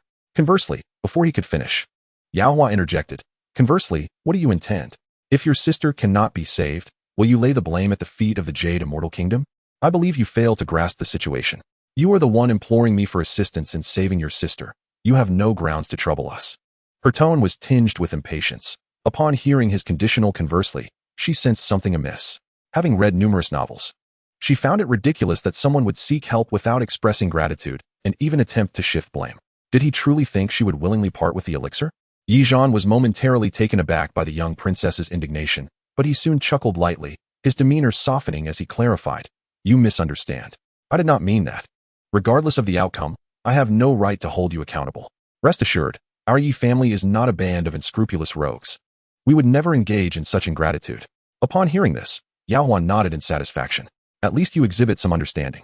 Very well, take this and be on your way. With a wave of her hand, she produced a small jade vial containing 2 elixirs. The reason for offering 2 was not merely for the sake of generosity. She feared that should he wish to examine one, having a spare would prevent any potential complications later.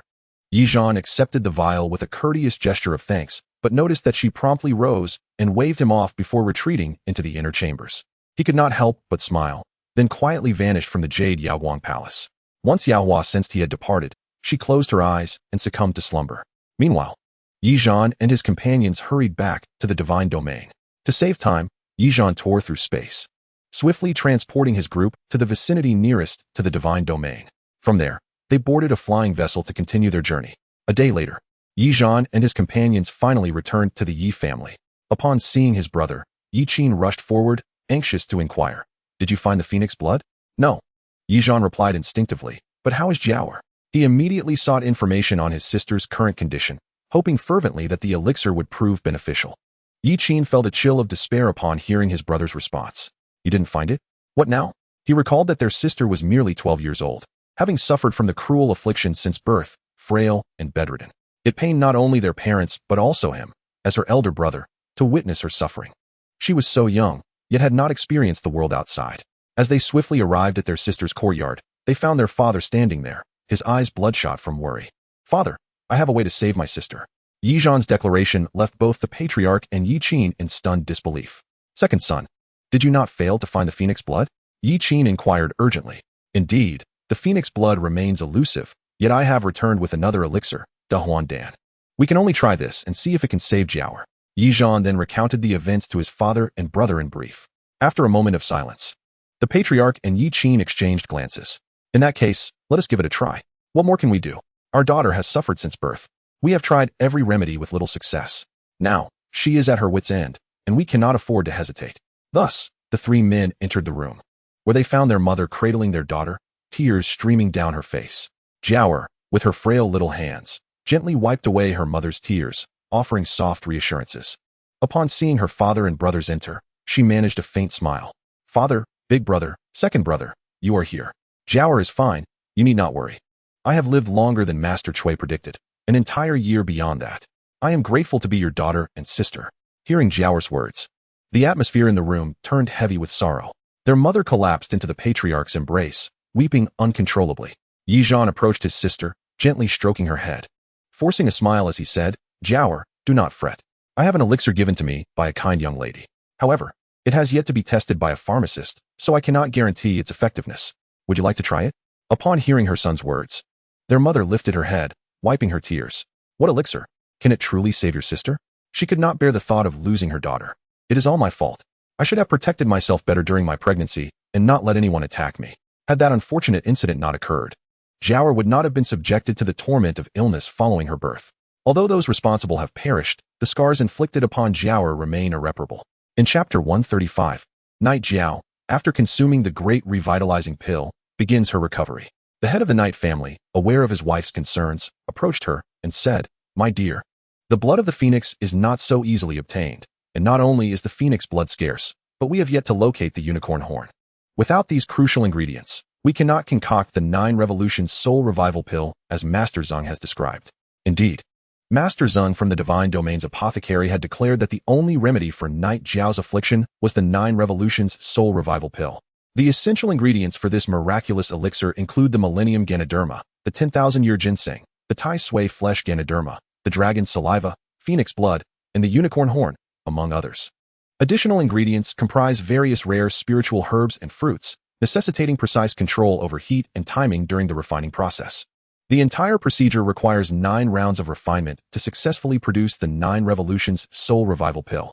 Presently, the Knight family has managed to procure only a few spiritual herbs and fruits, with the most significant being the Millennium Ganoderma, 10,000-year ginseng, Tai Sui flesh Ganoderma, and dragon saliva. These were gathered with immense difficulty, and they still lack the 2 most elusive components. Given Night Jiao's condition, they can no longer afford to continue their search. The great revitalizing pill bestowed by Princess Yaohua of the Jade Immortal Kingdom represents Jiao's sole ray of hope. However, unbeknownst to Night Zhan, his failure to specify the name of the pill he intended to refine led to missing out on the ready-made 9 Revolutions Soul Revival Pill in Princess Yaohua's possession. Night Jiao understood that after ingesting this pill, she faced 2 possibilities, to live or to perish. Nevertheless, as she prepared to gesture for her second brother to hand her the pill, she was halted by her elder brother's voice. Wait, shouldn't we first consult Master Zeng to ensure this pill is without flaw before you take it? Night Qin, too, feared that the potency of the medicine might have adverse effects on Night Jiao. What do you think, brother? How many great revitalizing pills do we have here? Lady Night inquired anxiously from the side. Night Zhan had noted upon receiving the vial from the princess that it contained 2 pills. Logically, he should first extract one for examination. Yet, for reasons he could not quite comprehend, he felt an inexplicable urge not to waste this precious pill, sensing it might indeed be something extraordinary. As he poured out one of the pills, a rich, pure spiritual aura enveloped them. Hiss, is this truly the great revitalizing pill? The others recognized immediately that this pill was extraordinary. The pill in Night Zhan's hand shimmered like gold, round in shape, with a lustrous sheen that seemed to contain boundless essence of heaven and earth. Standing close, they felt a comforting warmth emanating from the great revitalizing pill, particularly Lady Night, who could distinctly sense the areas of her body previously afflicted by pain subtly beginning to mend. Even the agony from her childbirth began to wane, enveloping her in a sense of relief. Night Jiao experienced a similar sensation, her gaze brightening as she looked at the great revitalizing pill in her brother's hand. She felt a flicker of hope. Perhaps she would be saved and not succumb to death. Who would willingly embrace death when the chance to live was before them?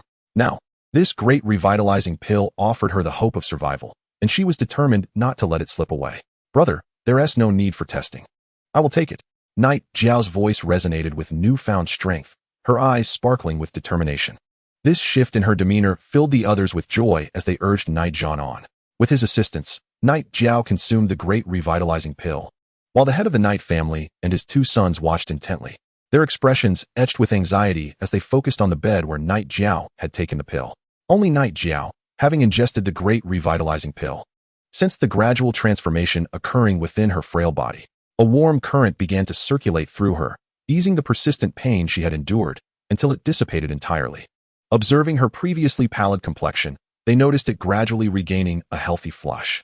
After about a quarter of an hour, Night Jiao, who had been with her eyes closed in deep concentration, suddenly opened her bright, clear eyes and sat up on the bed. The sight sent waves of excitement through the Night family. "Jiao, how do you feel?" Though they needed no words, her swift movement alone conveyed her improvement. Yet, Lady Night still found it hard to believe, wishing to hear her daughter's own words to feel reassured. Night Jiao gazed at her standing parents and brother, her smile widening with excitement. Unable to contain herself, she leaped from the bed and into her mother's embrace, tears streaming down her face as she exclaimed, "Mother, I'm all right. I no longer have to lie in bed all day, suffering from pain." Lady Night, enveloping her daughter in a warm embrace, could not help but weep tears of joy upon hearing her words. Her precious daughter had survived, free from the torment of illness. No longer would she need to live in fear of losing her child. The head of the Night family and his sons were equally moved, their eyes glistening with tears as they exchanged joyous glances. The room was filled with an atmosphere of elation, celebrating Night Jiao's liberation from suffering. Once the emotions settled, the head of the Night family turned to his second son, his voice tinged with excitement. "Jean, the effects of this great revitalizing pill are truly miraculous. How many did that princess bestow upon you?" His inquiry was devoid of ulterior motives. He simply felt that such a precious medicine should be returned if there were any remaining or exchanged for something of equal value. After all, it was the princess of the Jade Immortal Kingdom who had saved his daughter's life, a debt of gratitude he felt compelled to repay. Moreover, considering a princess who could so casually produce such a life-saving pill must be extraordinary in her own right. He recognized that possessing the great revitalizing pill was akin to granting a cultivator an additional lease on life, an exceedingly rare and coveted asset within the divine domain. Contemplating this, the head of the Night family added, "Also, we must keep the source of this great revitalizing pill a secret. Although our Night family enjoys some standing within the divine domain, there are still powers that we cannot afford to offend, to avoid causing trouble for the princess. This matter must remain closely guarded." "Rest assured, Father, I shall remember," Night John replied. Night Jiao nodded vigorously beside him, affirming, "Father, I will also ensure this remains a secret, and I will never place Princess Yaowa in danger. Indeed, I will guard this with my life," she declared. The princess had saved her life, and she vowed to repay that debt whenever the opportunity arose, ensuring that no ill-intentioned individuals would discover the means by which she had been rescued. The head of the Night family smiled, gently ruffling his daughter's hair. Feeling greatly relieved, their daughter had survived, and it had been so long since they had witnessed her joyous laughter. "How wonderful!" Night John, in high spirits, added, "Father, you need not worry. When I approached Princess Yaowa, it was done discreetly, and no one noticed. Moreover, there is still one pill remaining. I suggest we keep it for ourselves as a precaution. In due course, we can prepare a valuable compensation to offer her. I believe the princess would be inclined to agree to leave this last one with us. All right, I shall entrust this matter to you. Later, have your mother take you to the storeroom to select some fine items. Of course, if the other party is unwilling, it is of no consequence. Just remember not to offend them." The head of the Yi family concluded with a more serious expression. Chapter 136. Departure to Muling City. Madame Yi wholeheartedly agreed with the head of the Yi family, given that the other party generously offered a life-saving elixir to rescue their daughter. She felt an immense gratitude towards the Princess Yaowa of the Yunxiao Kingdom. Moreover, the mere act of presenting precious items was insignificant in comparison. If possible, she wished to personally visit the Yunxiao Kingdom to express her thanks.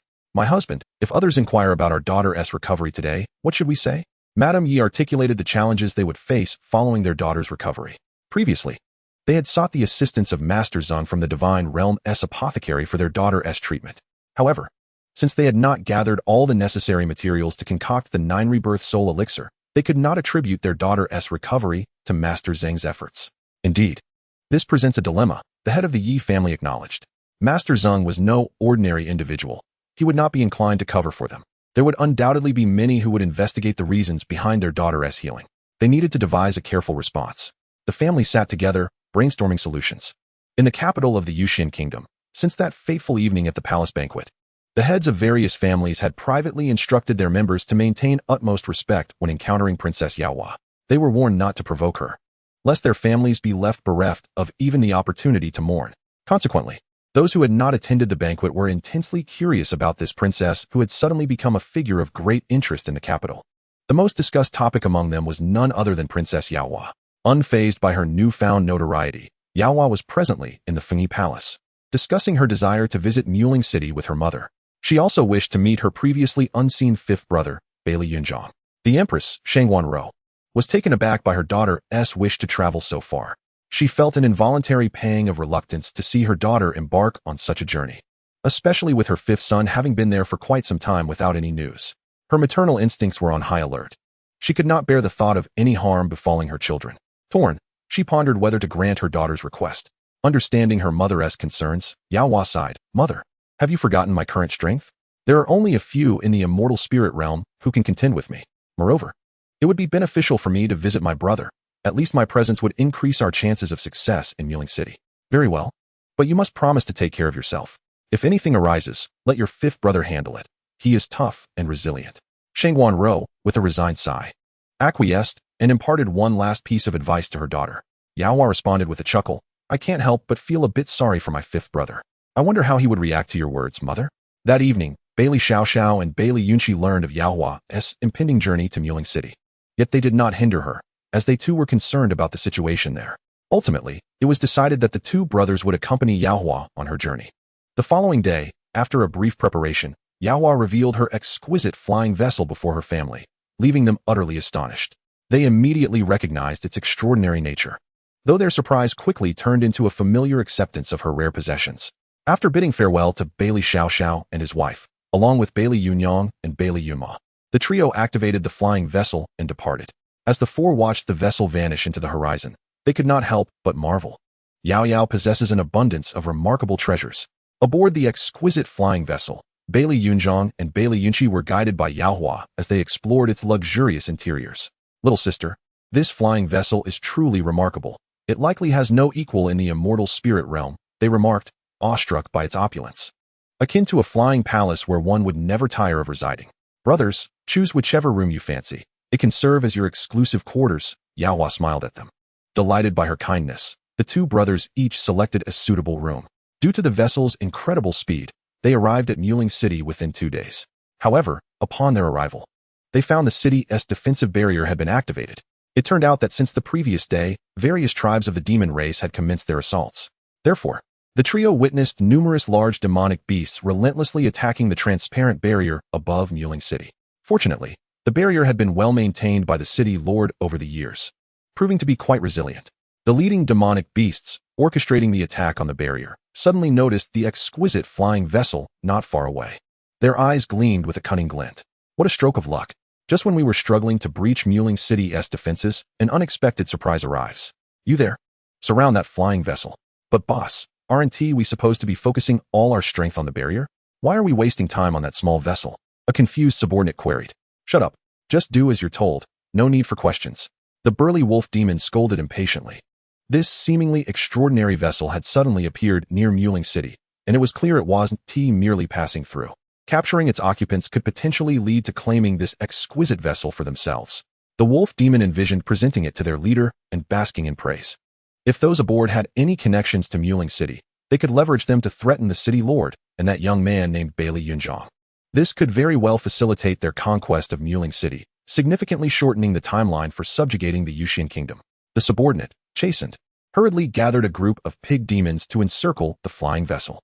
In an instant, the exquisite flying vessel was obstructed by a horde of grotesque pig demons. Chapter 137, The Crisis of Muling City. Yaohua and her two brothers were equally unprepared for their timely arrival. Observing the throngs of demonic beasts attacking the transparent barrier above Muling City, a tightness gripped her heart, and an overwhelming concern for the inhabitants of the city surged within her. If such a multitude of monstrous beasts were to breach the city walls, the ordinary citizens would undoubtedly become mere fodder for these savage creatures. As the three of them fretted over the situation within the city, they were suddenly confronted by a horde of grotesque, swine-like beasts charging toward them. Yaohua gazed at the large creatures encircling the Linglong flying vessel, feeling at a loss for words. To be honest, it was her first encounter with such an array of bizarre beings, and those afflicted with a phobia of clusters would surely have been overwhelmed by the sight. Just as she was pondering this, a figure emerged from among the throng of beasts, a commanding presence that appeared to be their leader. Then, a voice, brimming with arrogance, rang out. "Those inside, come out immediately. If you surrender willingly, you may suffer less." And don't harbor any illusions about rescue, for the entire Muling city is surrounded by my demon army. Ha!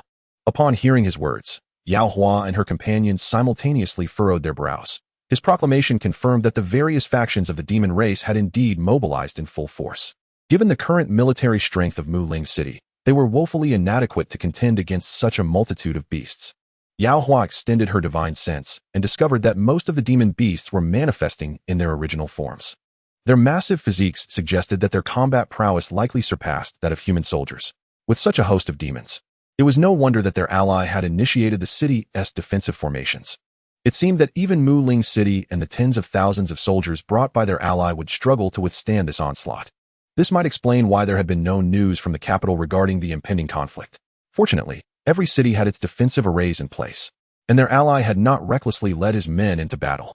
Indeed, Yao Hua believed that this was not the time for a direct confrontation with the demon race.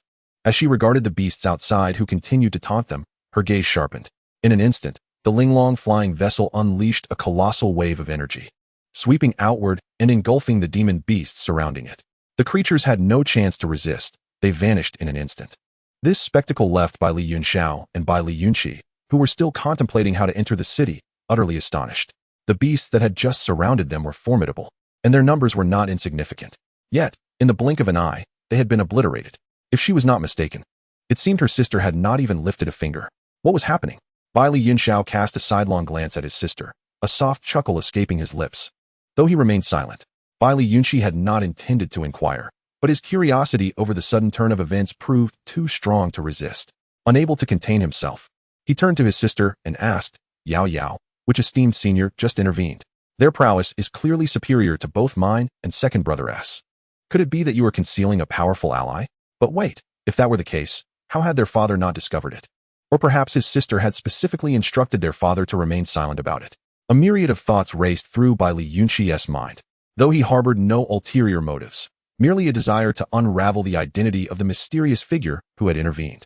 However, Yao Hua's subsequent revelation left both brothers in a state of shock. Yao Yao, what was that just now? She explained, it was not the action of a person, rather. This Linglong flying vessel possesses its own offensive capabilities. With just a flicker of my divine sense, I can activate its attack functions. This was my first attempt at controlling it, and the outcome was quite satisfactory. Goodness, this Linglong flying vessel is indeed a treasure. Both Bai Li Yunqi and Bai Li Yunxiao exchanged glances, feeling a tinge of envy towards their sister for her remarkable acquisition. The commotion had naturally attracted the attention of some more powerful demon entities not far from them. Had they not been at a distance and quick to adopt defensive measures, they too might have been affected by that overwhelming force. In an instant, several formidable demon leaders were filled with trepidation. Who could be aboard that flying vessel? Its design alone suggested it was no ordinary artifact. Though fear of the being on the vessel gripped them, an insatiable greed flickered in their eyes. Just as human cultivators coveted magical artifacts, so too did these demons yearn for such treasures. Exchanging knowing glances, the demon leaders silently agreed to summon their subordinates. Preparing to launch an assault on the occupants of the flying vessel, they reasoned that even if the individuals aboard were powerful, they would inevitably exhaust their spiritual energy when faced with such a multitude of demon soldiers. At that point, once they had dealt with those above, the opulent vessel would rightfully belong to them. Just as Bai Li Yunxiao was about to speak, he caught sight of an even larger horde of demon beasts surging toward them, this time, many times greater than before. His expression grew grave. It seems they are determined not to relent until we are subdued. This time, they have sent an even greater number.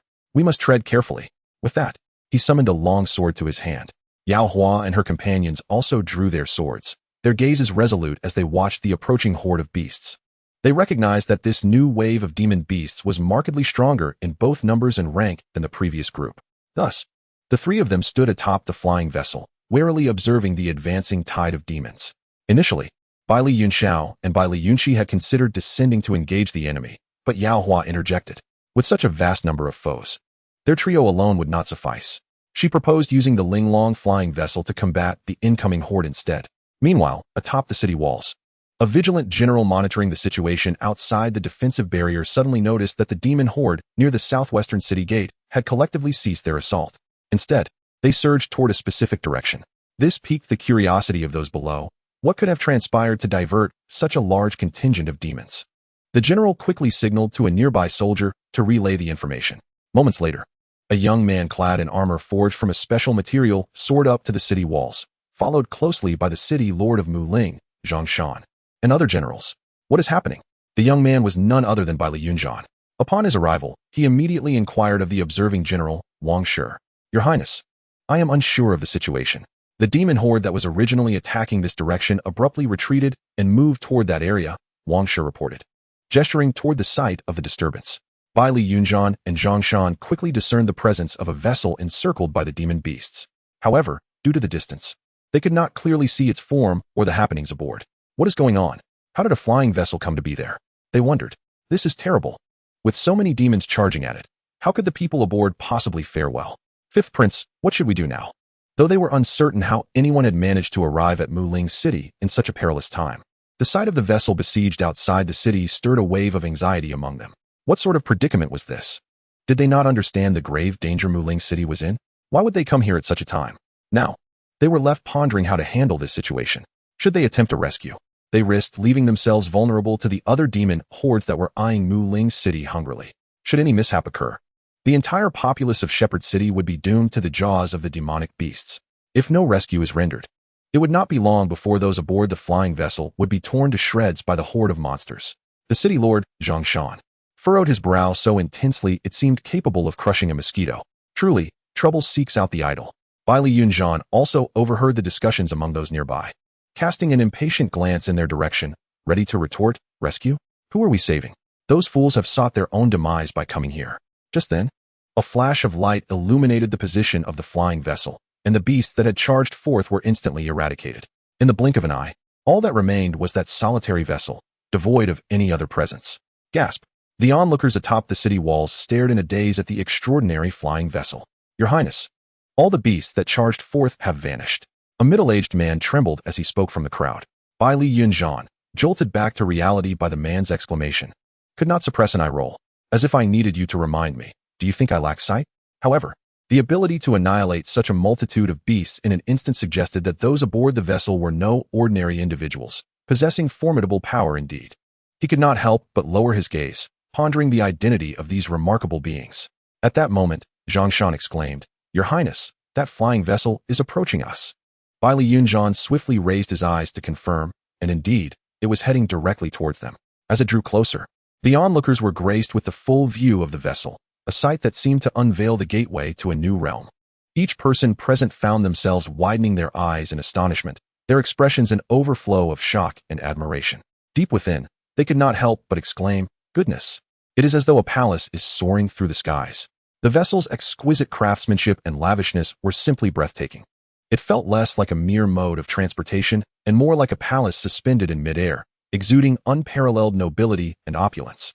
Every detail of the craft revealed the extraordinary skill of its creator, invoking not only awe but also a sense of reverence. The exterior of the vessel, clearly forged from rare materials, shimmered under the sun, sparkling like the brightest star in the night sky. What should we do, Your Highness? Zhang Shan and the others asked, their expressions tinged with apprehension as they gazed at the vessel approaching the protective barrier of the city walls. Initially, they had presumed the occupants would be overwhelmed by the horde of beasts outside. Instead, they had emerged unscathed, having dispatched a significant number of the monsters. Now, with audacious bravery, they had flown into the midst of the beasts, which now regarded the vessel with caution, refraining from attacking. As the vessel neared the city walls, the question arose, should they permit entry? Just then, the figures aboard the vessel finally revealed themselves. Fifth brother, I, along with second brother and little sister, have come to assist you. A familiar voice rang out, and Baili Yunxian beheld his second and fourth brothers, accompanied by a remarkably beautiful young girl, all smiling at him. This revelation left him momentarily stunned. He had not anticipated that those aboard such a conspicuous flying vessel would be his own kin. Upon recognizing the girl's somewhat familiar visage, he instantaneously comprehended the situation, and his eyes sparkled with immense joy. He had thought he would have to wait until after the crisis in Shepherd City to see his little sister again. Instead, she had ventured here on her own to seek him out. Clearly, he held a significant place in her heart as the fifth brother, which filled him with quiet delight. However, upon glancing at the nearby horde of beasts, Baili Yunxian's smile faded. Given the current circumstances, it was impossible to open the protective barrier. If the barrier remained shut, his little sister could not enter, placing her in grave danger outside. The more he contemplated, the more anxious he became, his earlier nonchalance evaporating. His demeanor transformed entirely, consumed by concern as he fervently pondered how to safely bring his sister within the city's confines. Completely forgetting the earlier spectacle of the vessel's occupants dispatching a swarm of beasts, the trio aboard the exquisite vessel, Linglong, also sensed by Li Yunxian's anxious thoughts. They understood that opening the protective barrier was fraught with peril, especially as the beast horde had now shifted their focus to the Linglong vessel. Ceasing their assault on the barrier, gradually, they began to converge upon the flying craft. What shall we do? It seems all the beasts are gathering around us. How do we resolve this? While Li Yunxi's expression grew serious, he wondered whether the Linglong vessel could withstand such a concentrated onslaught from the beasts. After a moment's contemplation, Yao Hua recalled some items she could utilize from the rewards bestowed by the system. An idea struck her, and she shivered at the sight of the multitude of beasts outside. She then beckoned her 2 brothers and whispered, "Second brother, fourth brother, I possess a powerful soul-locking array. If we arrange it properly, we can eliminate a significant portion of these beasts." Li Yunxiao pondered for a moment before responding, "That sounds feasible, but the array must be set up by me. You should instruct me on how to position it, while you and fourth brother remain aboard the vessel." Since the array required the placement of various items at different locations, it necessitated someone to descend from the vessel to execute it. As the elder brother, it was incumbent upon him to undertake this task. "No, let me go. My wind attribute cultivation technique allows me to move swiftly. The beast will not be able to catch me," Li Yunxi interjected. Both brothers were resolute in ensuring that Yao Hua would not have to go herself. Yao Hua felt warmth in her heart and smiled. "There's no need for us to go." With a wave of her hand, she produced 5 puppets at the immortal emperor realm, each receiving a drop of her blood on their foreheads. In an instant, the 5 puppets transformed into living, breathing beings. Sensing the overwhelming aura emanating from these figures, Li Yunxiao and Li Yunxi inhaled sharply. Another familiar scene. They recognized that every time their little sister conjured something, it never failed to astound them. "Yao, what is the strength of these beings?" Li Yunxi asked, his gaze darting among the 5 transformed puppets, his voice trembling with curiosity. "Peak Immortal Emperor Realm," Yao Hua replied with an unperturbed demeanor. "Peak Immortal Emperor Realm. How can you state that so calmly?" A complex expression swept across the faces of Li Yunxiao and Li Yunxi. Soon, the 5 peak Immortal Emperor puppets shot forth into the fray. As they busily maneuvered among the beast horde, the creatures finally reacted to the soul-locking array. By the time they attempted to retreat, it was already too late. Yao Hua had swiftly activated the array, unleashing a torrent of powerful spiritual energy that erupted in a blinding white light, forming an invisible cage that ensnared all the beasts caught within its confines. This spectacle did not go unnoticed. Even the leaders among the beast tribes outside the protective barrier took heed, as did the soldiers led by Li Yunxian within the barrier. All gazed in shock at the group of demonic beasts, which had been struggling and thrashing within the brilliant white light, now rendered motionless as if pinned in place. Just as the multitude of both humans and beasts were pondering the cause of this phenomenon, the various creatures ensnared within the soul lock array began to wither away, akin to tattered cloth unearthed after lying buried for ages. This transformation was fleeting, occurring within mere breaths.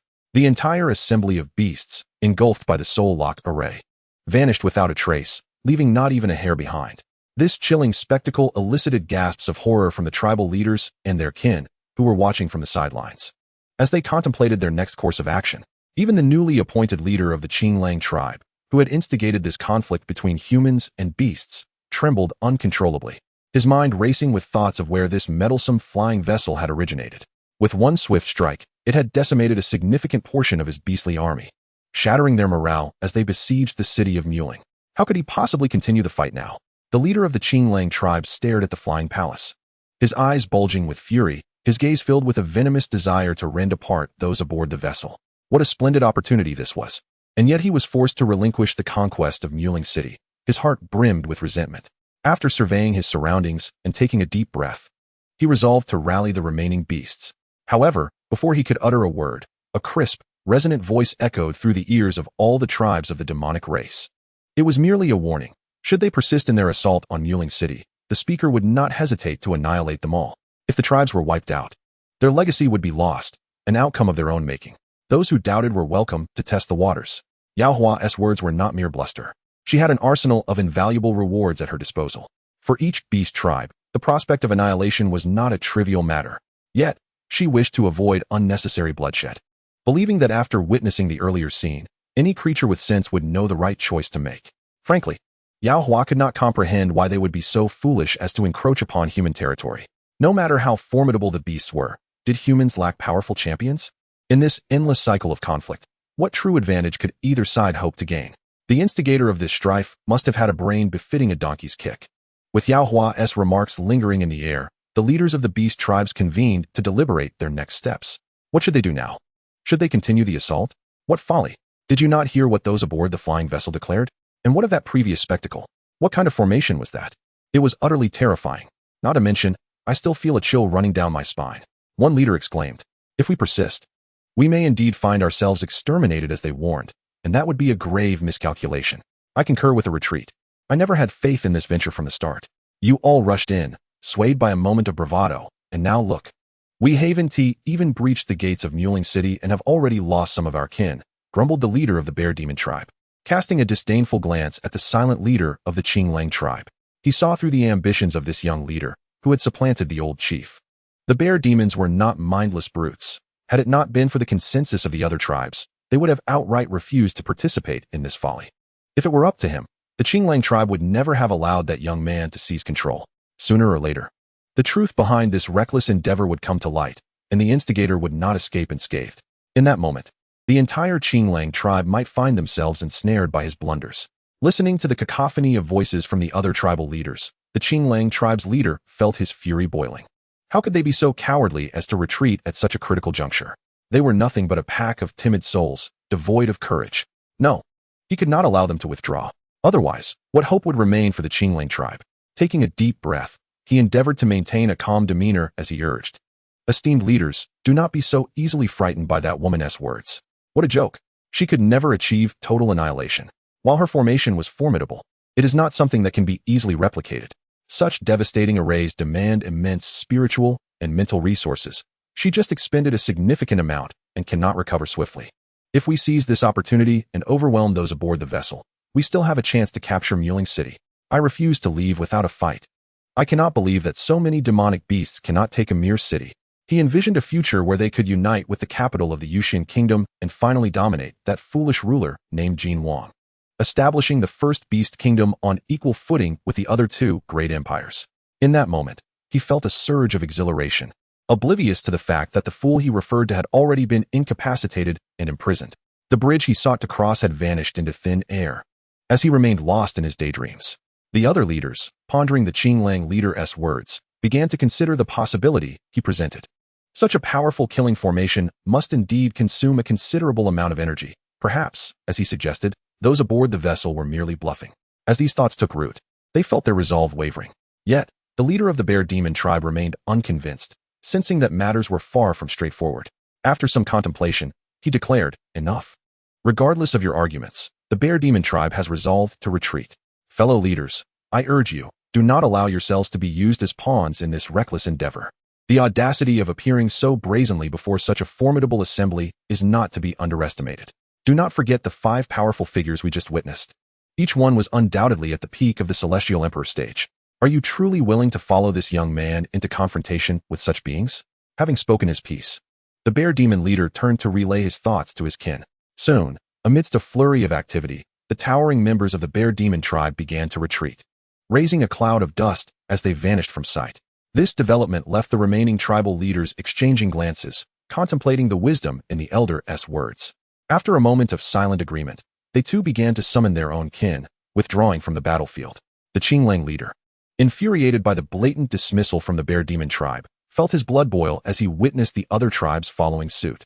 Suddenly, outside Muling City, only the Qinglang tribe remained, and he was left utterly dumbfounded. They had all fled. Thus unfolded the chapter of a battle that left him feeling somewhat uneasy. The unexpected scene left the onlookers on the city walls of Muling City utterly bewildered, observing the solitary figure of the Qing Wolf demon clan standing in place. An inexplicable urge to laugh stirred within their hearts. At that moment, Yao Hua and her companions descended from their flying vessel. Standing before the enraged Tianlang of the Qing Wolf clan, they found immense satisfaction in his furious demeanor. Without hesitation, they turned their backs on the others. Well aware of who had instigated the situation, Yao Hua mockingly regarded the resentful wolf demon across from her, saying, "Ah, how pitiable. Your allies have all fled, leaving only your clan behind. What chances do you think you have now? Oh, and by the way, do you happen to know King Jin? Would you like to know how he fares? Her words caused Tianlang, who had been glaring at her, to momentarily falter, a sense of foreboding creeping into his heart. Judging by her tone, it seemed that his ally, King Jin, had indeed been discovered and apprehended. This realization only intensified the murderous intent within him. In a swift motion, he lunged at the young girl with his razor-sharp claws. However, Yao Hua had long been prepared for such a move. She deftly evaded his strike just as it reached her. In a seamless motion, she drew the Qingxuan sword from her spatial pouch and wielded it with remarkable speed, resulting in a piercing scream. Tianlong's hands were severed by the sword's energy, and he collapsed to the ground, trembling in agony. The Qingxuan sword, a reward bestowed by the system, grew more potent with its master's increasing strength. Thus, the extent of the damage inflicted upon Tianlang was beyond imagination. Not only had he lost his hands, but the residual force of the sword had also ravaged his internal organs. At this moment, he felt not only the pain in his wrists, but also the excruciating sensation of his internal viscera being shattered. Witnessing their leader's grievous injury at the hands of a mere girl, the members of the Wolf Demon clan were filled with dread. Though Tianlang was undoubtedly powerful, the fact that he could not withstand a single strike from this young girl made it clear just how formidable she truly was. However, as their leader lay injured, they could not merely stand idly by. Just as they contemplated rushing to his aid, a cold-faced man beside them swiftly drew his sword across Tianlong's neck. In an instant, the head of their newly appointed leader rolled to the ground, leaving the wolves in a state of shock. Alas, the Qing Wolf clan would need to elect a new leader once again. Baili Yunxiao, who had slain Tianlang, coldly addressed the remaining wolves, stating, "Your leader is dead. If you do not wish for your entire clan to face annihilation, cease your attempts to create trouble within the city of Yuxian, understood?" The wolf demons nodded in fear, terrified that they would be next. "Begone," Baili Yunxiao commanded, and without hesitation, they turned to flee, scarcely taking the time to retrieve their leader's body. Yao Hua couldn't help but chuckle at the sight. At that moment, Baili Yunxian emerged from the city, accompanied by the city lord and others. "Second brother, fourth brother, little sister," he greeted. "It is an honor to meet His Highness, the second prince, the fourth prince, and Her Highness, the princess." Zhang Shan and the others quickly bowed in respect. Their curiosity piqued about the origins of this princess. Baili Yunxiao raised his hand to acknowledge them before turning to his fifth brother. "Let us discuss this further inside the city." "Very well, little sister, come. I will take you into the city to rest," Baili Yunxian said cheerfully, feeling a swell of pride. Indeed, he thought, his sister was not only beautiful, but also possessed remarkable strength. He felt no sense of overshadowing. With the demon armies outside the city having retreated entirely, Yao Hua had already stowed away the Linglong flying vessel and the Soul Lock array. Muling City had returned to its usual, bustling state of affairs. The group swiftly arrived at the residence arranged by Baili Yunxian at the city lord's manor. The siblings gathered to converse, while Zhang Shan and his subordinates discreetly withdrew to arrange accommodations for the three newly arrived princes. Once they were alone, Baili Yunxian eagerly presented Yao Hua with the gifts he had prepared for her, several rare treasures suitable for a girl's cultivation, alongside some exquisite spirit stones. Yao Hua accepted them with a radiant smile, contemplating what she might find for her fifth brother. Subsequently, Baili Yunxian inquired about recent events in the capital. Baili Yunxiao and the others recounted the circumstances surrounding the Jin royal palace. When they revealed that their little sister had been deliberately abducted by the Jin empress, Baili Yunxian stood up in a fit of rage, slamming his hands on the table as if preparing to storm back to confront her. Fortunately, Yao Hua intervened, explaining the torment that the empress and her daughter had already endured, which had ultimately led to their demise. This revelation slightly quelled Baili Yunxian's fury, though he remained visibly upset, his expression betraying a sense of protectiveness toward his little sister. He had never liked that old woman, always sensing her malice towards their mother. Every encounter had been met with his cold indifference, and now it seemed his instincts had been correct. Their deaths were, in a sense, too lenient a fate for them. Yao Hua, perceptive to Baili Yunxian's thoughts, smiled and offered words of comfort. "Fifth brother, worry not. The wicked have been punished, and we are reunited as a family. Nothing brings greater joy than this. What is past is past. The future is what truly matters. Indeed, little sister is right. As long as we protect her moving forward, there is no use dwelling on the rest," Baili Yunxi interjected. Upon hearing their reassurances, Baili Yunxian's expression gradually returned to its former cheerful demeanor. Yes, the past had transpired and could not be altered. What mattered was the future. With the threat outside now resolved, he reflected on how he had not even needed to intervene personally. His little sister had effortlessly handled the crisis in Muling City. A sense of embarrassment washed over him, for as a commander who had fought numerous battles against the demon race, This was the first time he had achieved victory without mobilizing a single soldier or brandishing a weapon, watching instead as the demon army retreated in disgrace. This victory left him feeling somewhat inadequate. However, any feelings of insecurity were swiftly overshadowed by pride for having such a powerful little sister. A smile spread across his face, much to the chagrin of Bai Li Yunxiao and Bai Li Yunqi, who turned away in disdain. It was truly an eyesore. Chapter 141. Passing through the unusual Mu Yun city. Yao Hua found her fifth brother quite amusing. Fifth brother, now that matters here are settled, can you accompany us back? Bai Li Yunzhan pondered for a moment before replying, certainly. I will leave the remaining matters to City Lord Zhongshan to handle. I shall accompany you first. And the soldiers I brought to support Muling City will follow behind under the command of my deputy. This time, he successfully returned with an intact army of 50,000, a feat made possible largely due to the arrival of his younger sister. Initially, upon witnessing the alliance of various demon tribes mobilizing their formidable beast armies, he feared that the combined strength of the guards of Muling City and the troops he had brought from the capital would be at a disadvantage in a direct confrontation. Hence, he conferred with Zhongshan to activate the defensive array of Muling City, intending to hold out until he devised a solution, after which he would determine whether to lower the protective barrier.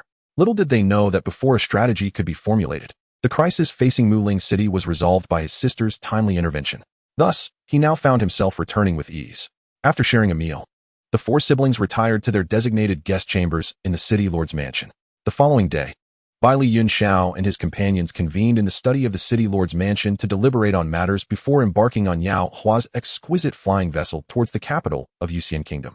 Meanwhile, Zhongshan and the officials of Muling City gazed after the vessel as it vanished from sight, expressing their astonishment. My lord, what is the story behind that princess? Inquired one of the city lord's advisors, puzzled. Zhongshan, too, found the situation rather incredulous. He had heard whispers in Muling City regarding the theft of the young princess from the palace during the queen's reign. It was widely believed that the princess had perished, so the revelation of her return over a decade later, now a figure of immense power, was indeed remarkable. However, he was not foolish enough to divulge any specifics about the princess. With a mysterious smile, he merely stated, no need for further questions. Just know that she is indeed the sole princess of our Yuxian Kingdom. The Lord is correct. Having a powerful princess is indeed a blessing for Yuxian Kingdom. Chimed in the others with smiles of agreement. A day later, Bai Li Yunzhan had already composed himself, setting aside his astonishment at the interior of the exquisite flying vessel. Like Bai Li Yunxiao and Bai Li Yunqi, he chose a personal chamber within the vessel. On this occasion, they made a stop at a place known as Mu Yun City, primarily because Bai Li Yunqi suggested that since they were out and about, it would be delightful to explore. Despite the slight difference in name, Mu Yun City was quite distant from Muling City, situated 1,000 miles away beyond Yuling Lake, which marked the territory of Yuqing Kingdom, one of the three great empires. To elaborate, the three great empires of the Xianling realm were distributed in a triangular formation: Yuxian Kingdom to the east, Yuqing Kingdom to the west, and Huaxian Kingdom to the south. Not all citizens within these realms were powerful cultivators. Many lacked talent and cultivation. Historically, the strength among the three kingdoms was fairly comparable, though Yuxian Kingdom was generally regarded as somewhat stronger. Each kingdom had pathways connecting to the lower realms, and cultivators ascending from below would be eagerly anticipated by the commanders stationed at these passageways.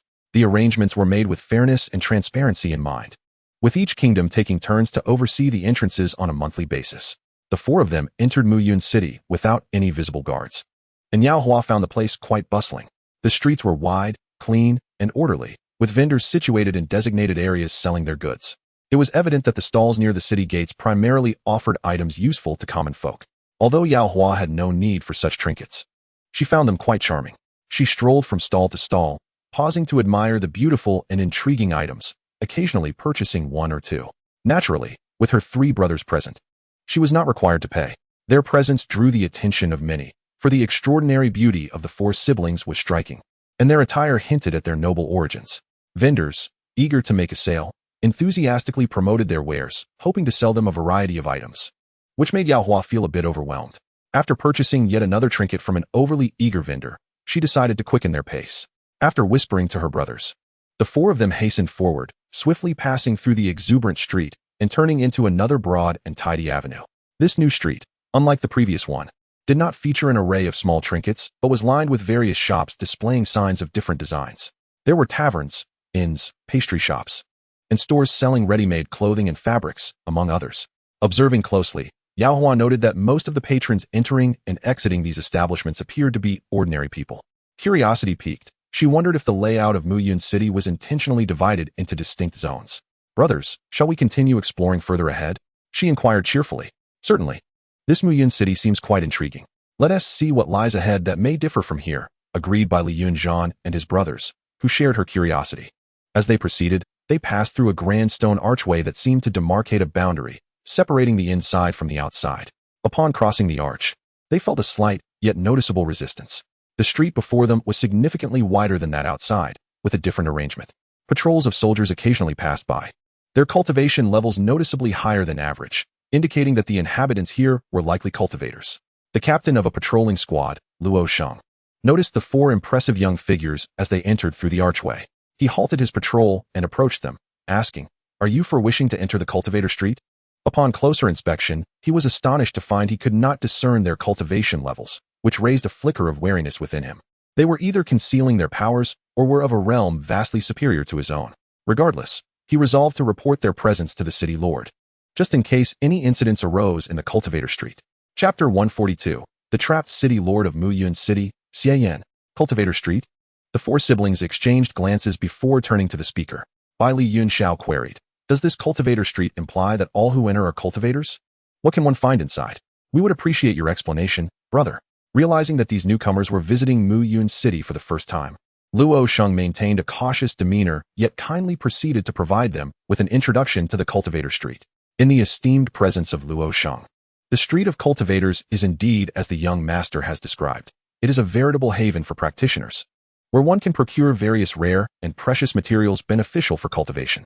Naturally, the taverns and inns here are imbued with rich spiritual energy, providing both sustenance and shelter. Should any conflicts arise in this vicinity, it is imperative that they are resolved in the square ahead, rather than behind the stone archway from which you came. Regardless of the consequences, those who dare to flout the regulations of the cultivator street will face the punitive measures of the enforcement hall of Muyun City, with severe transgressions potentially leading to execution. Upon hearing the squad leader's introduction, Yao Hua found Muyun City to be quite extraordinary. "Thank you, Brother Luo, for imparting this information. Please accept this small token of appreciation," she said. As Bai Li Yun, she cheerfully produced several high-grade spirit stones from his storage ring and handed them to Luo Sheng. Surprised by the unexpected generosity, Luo Sheng hesitated to accept such a lavish gift, insisting that it was unnecessary for merely sharing a few words. However, the four individuals had already turned to depart. After some contemplation, he ultimately accepted the offering and reported the matter regarding the spirit stones. As he continued his patrol, Yao Hua and her companions made their way to a tavern. Upon entering, they found the main hall bustling with patrons, most of whom were at the level of celestial kings. Ascending to a private room accompanied by a server, they requested the establishment's specialties to be brought forth. Once the server departed and closed the door, Bai Li Yunxiao poured a cup of spirit tea for his younger sister and leisurely remarked, "Had we not passed through here, I would have never discovered that Muyun City is such a remarkable place." Indeed, Yao Hua concurred. It seems the city lord possesses quite the vision to manage Muyun City so adeptly. After hearing her brother's comments, she found herself curious to meet this city lord. Bai Li Yunzhan, resting his chin on one hand, added, "By the way, Yao, do you wish to meet this individual?" Yao Hua smiled and replied, "Fifth brother, I shall follow your lead." Her curiosity lay primarily in the layout of Muyun City. The rest mattered little to her. After their meal, she intended to explore the cultivator's street further. Meanwhile, within the city lord's mansion, a refined middle-aged man sat at his desk, attentively listening to Luo Sheng's report regarding the four individuals who had appeared on the cultivator street. "You imply that their cultivation levels are quite formidable?" he inquired. "Indeed, my lord. Given my own strength, I could not ascertain their realms, yet they emanated an undeniable power, leading me to suspect they might be concealing their true abilities." Luo Sheng replied respectfully. The city lord of Muyun City, known as Xiayan, was a late-stage celestial sovereign. Since assuming the role of city lord, he had undertaken extensive reforms, transforming Muyun City into a well-ordered establishment, devoid of the chaos that had once prevailed. The various districts were now appropriately delineated, and conflicts were no longer commonplace, thus safeguarding the ordinary citizens from harm. The denizens of the city unanimously praised Lord Xia, attributing their prosperous and flourishing lives to his diligent stewardship. To prevent any unruly cultivators from disregarding the established rules, an enforcement hall and a patrolling squad had been instituted, ensuring strict oversight of all who entered and exited Muyun City. The sudden arrival of these four exceptional youths piqued Xie Yan's curiosity. He wondered about their origins and promptly rose from his desk to investigate further. "Lead the way. I shall meet these newcomers," he commanded. "Yes, my lord. The surveillance team has reported that they have proceeded to the Wine Immortal Tower," came the reply. Upon arrival, Xie Yan encountered Yao Hua and her companions just as they exited the tavern, and their paths crossed fortuitously. Recognizing Luo Sheng behind the middle-aged man, Yao Hua surmised that he must be the insightful city lord of Muyun City. Upon noticing the familiar faces among the four, Xie Yan's expression shifted, and he clasped his hands in respect, preparing to bow. "Your Highness," he began, but Bai Li Yunxiao interrupted. "Lord Xie? It has been quite some time since we last met. What a coincidence that we should encounter you here on our first visit to Muyun City." Xie Yan, astute as he was, grasped the implication behind the second prince's words, understanding the desire to keep their identities concealed. "Indeed, it is a fortuitous encounter. It has been many years since our last meeting. Come, let us retire to the city lord's mansion," he suggested. After confirming with Yao Hua that she had no objections, Bai Li Yunxiao agreed to accompany him. Upon reaching the mansion and dismissing the attendants, Xie Yan respectfully greeted the group. Xie Yan pays his respects to the second prince, third prince, fifth prince, and princess. "There is no need for such formalities, Lord Xie. Please rise," Bai Li Yunxiao urged, assisting Xie Yan to his feet. "We have just traveled from Muling City and happened upon you here. It truly is a delightful surprise." "Indeed, we were just speculating about who could manage Muyun City with such precision, and lo and behold, it is you," Bai Li Yunqi chimed in. "But what brings you from the capital to this place, and how did you come to be the city lord?" Xie Yan, the second son of the Xie family from the capital, had vanished several years prior, leaving his whereabouts a mystery. "I had a disagreement with my family and left to travel for a change of scenery. By chance, I met my current wife. The former city lord became my father-in-law. After marrying her, the old city lord entrusted me with the governance of Muyun City, while he and my mother-in-law embarked on their own adventures," he explained. As he recounted this, Xie Yan suddenly regretted accepting the city lord position, realizing that he was now overwhelmed with responsibilities, leaving little time to enjoy outings with his wife, a feeling akin to being ensnared. As he pondered this, he heard the second prince's voice once more. "It is indeed a blessing for Muyun City to have a diligent lord like yourself. I imagine the head of the Xie family must be quite pleased with your accomplishments." A smile graced Xie Yan's face, a sense of pride swelling within him. He recalled the astonishment of his parents upon his return, having thought him lost for good until they saw the flame of his soul lamp still burning in their ancestral hall. The joy in his father's expression had never faded since. Reflecting on his current life, Xie Yan felt that, aside from the frantic pace of his duties, everything else was quite satisfactory. With this thought, he inquired further about Muling City, although Bai Li Yunxiao and the others refrained from divulging too much detail, merely summarizing their recent triumphs without incurring any losses. After conversing for a while about matters concerning the capital, Bai Li Yunxiao bid farewell to his siblings and Xie Yan, politely declining the latter's offer to escort them as they exited the city lord's mansion. The four siblings then meandered through the Cultivator Street for a bit longer before finally entering a 5-story establishment known as the Treasure Pavilion. Upon stepping through the entrance, they were immediately greeted by rows of exquisite jade shelves, each adorned with a plethora of treasures. There were spirit stones emanating a gentle glow, magical artifacts radiating a chilling aura, medicinal pills exuding a rich fragrance, ancient tomes steeped in an aura of antiquity, and spirit materials that exuded refreshing energy. Each treasure possessed its own unique essence, captivating the beholder's gaze. In the center of the hall stood a vast spirit pool, filled with a variety of spirit herbs that released potent spiritual energy, seemingly the very source of the Treasure Pavilion's vitality. Surrounding the spirit pool were various spirit stones, casting a soft luminescence that illuminated the entire floor. It was the first time that Yao Hua and her companions had encountered a treasure pavilion so splendidly arranged. At that moment, the store's attendants were preoccupied with introducing the wares to incoming customers, leaving no one available to attend to the newly arrived quartet. However, a figure resembling a manager, who was patrolling the store, noticed them and quickly approached. "Greetings, esteemed guests. Please step inside. I am Lu, the manager of the Treasure Pavilion's Muyun City branch. Should you require anything, do not hesitate to inform me, and I shall assist you in swiftly locating what you desire." The four turned their attention towards the speaker. "Hello, Manager Lu. We have just arrived and would like to take a look first." "Certainly. Please feel free to browse at your leisure." The Treasure Pavilion comprises 5 floors, with the first serving as an exhibition hall. Each floor showcases treasures of varying quality, with the rarer and more expensive items located higher up. As Manager Lu spoke, he guided Yao Hua and her companions on a tour of the first floor. The items displayed in the hall ranged from low-grade to high-grade treasures, with the centerpiece being the enormous spirit pool filled with various spirit herbs. However, compared to the medicinal fields in Yao Hua's spatial realm, it paled in comparison. After inspecting the first floor, the group followed Manager Lu as he led them up to the next level. Throughout the ascent, Manager Lu engaged in light conversation with Bai Li Yunxiao and his brothers, while Yao Hua remained silent, merely listening. Despite her silence, it was apparent to Manager Lu, who held the position of a branch manager, that she was the focal point among the four. Thus, whenever he noticed where her gaze lingered, he would thoughtfully step forward to offer introductions, exhibiting remarkable patience. The quartet eventually ascended to the 5th floor.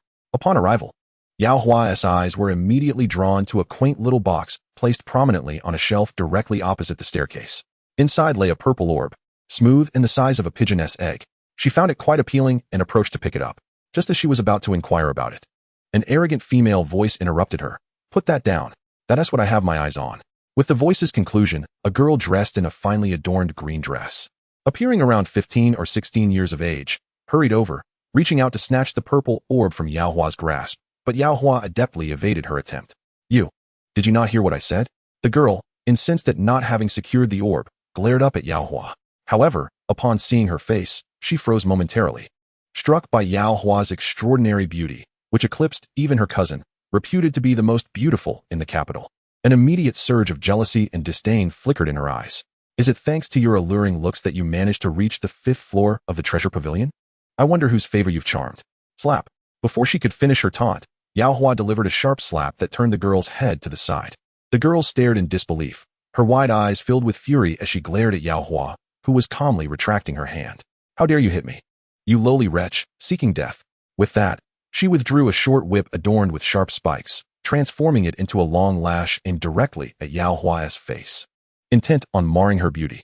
The sudden turn of events caught everyone off guard, but fortunately, Bai Li Yunxiao and his brothers reacted swiftly to intercept the whip, seizing it from the enraged girl's grasp. Manager Lu also promptly cast a protective barrier over the treasures displayed on that level as soon as the altercation began. Recognizing the identity of the assailant, a cold glint flashed in his eyes. The rules of the treasure pavilion strictly prohibited any violence within its premises, with violators facing a lifetime ban on entry or purchasing any items sold there, along with further penalties. The third princess of the Huaxian kingdom truly exhibited audacity by disregarding the regulations of the treasure pavilion. As Bai Li Yunxiao and his brothers positioned themselves protectively in front of Yao Hua, Manager Lu stepped forward, his voice icy. "This is the treasure pavilion. Has the third princess of Huaxian forgotten our rules?" Yao Yining, the third princess, was momentarily taken aback by the 3 handsome young men shielding the girl who had struck her. It took a moment for her to process Manager Lu's words, her gaze lingering on the trio before her. The anger that had previously adorned her face faded, replaced by a semblance of shyness, sending an unsettling chill down the spines of the 4 siblings who were glaring at her. They quickly diverted their attention to a group of 5 individuals who had just appeared at the staircase. Among them were 3 men and 2 women. Initially, Yao Hua assumed they were merely visitors, until one of the women clad in a pink dress stepped forward. Unaware that Yao Yining's identity had been revealed by Manager Lu, she remarked, "Miss San, why did you rush ahead without waiting for us? What if something were to happen?" Hearing this, Yao Yining regained her composure and coldly retorted, "What this princess chooses to do is none of your business. Or do you delight in the prospect of something happening to me?"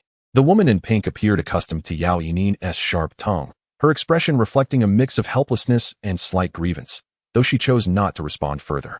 "Princess, Zhang girl is merely concerned for your well-being. How can you speak to her like that?"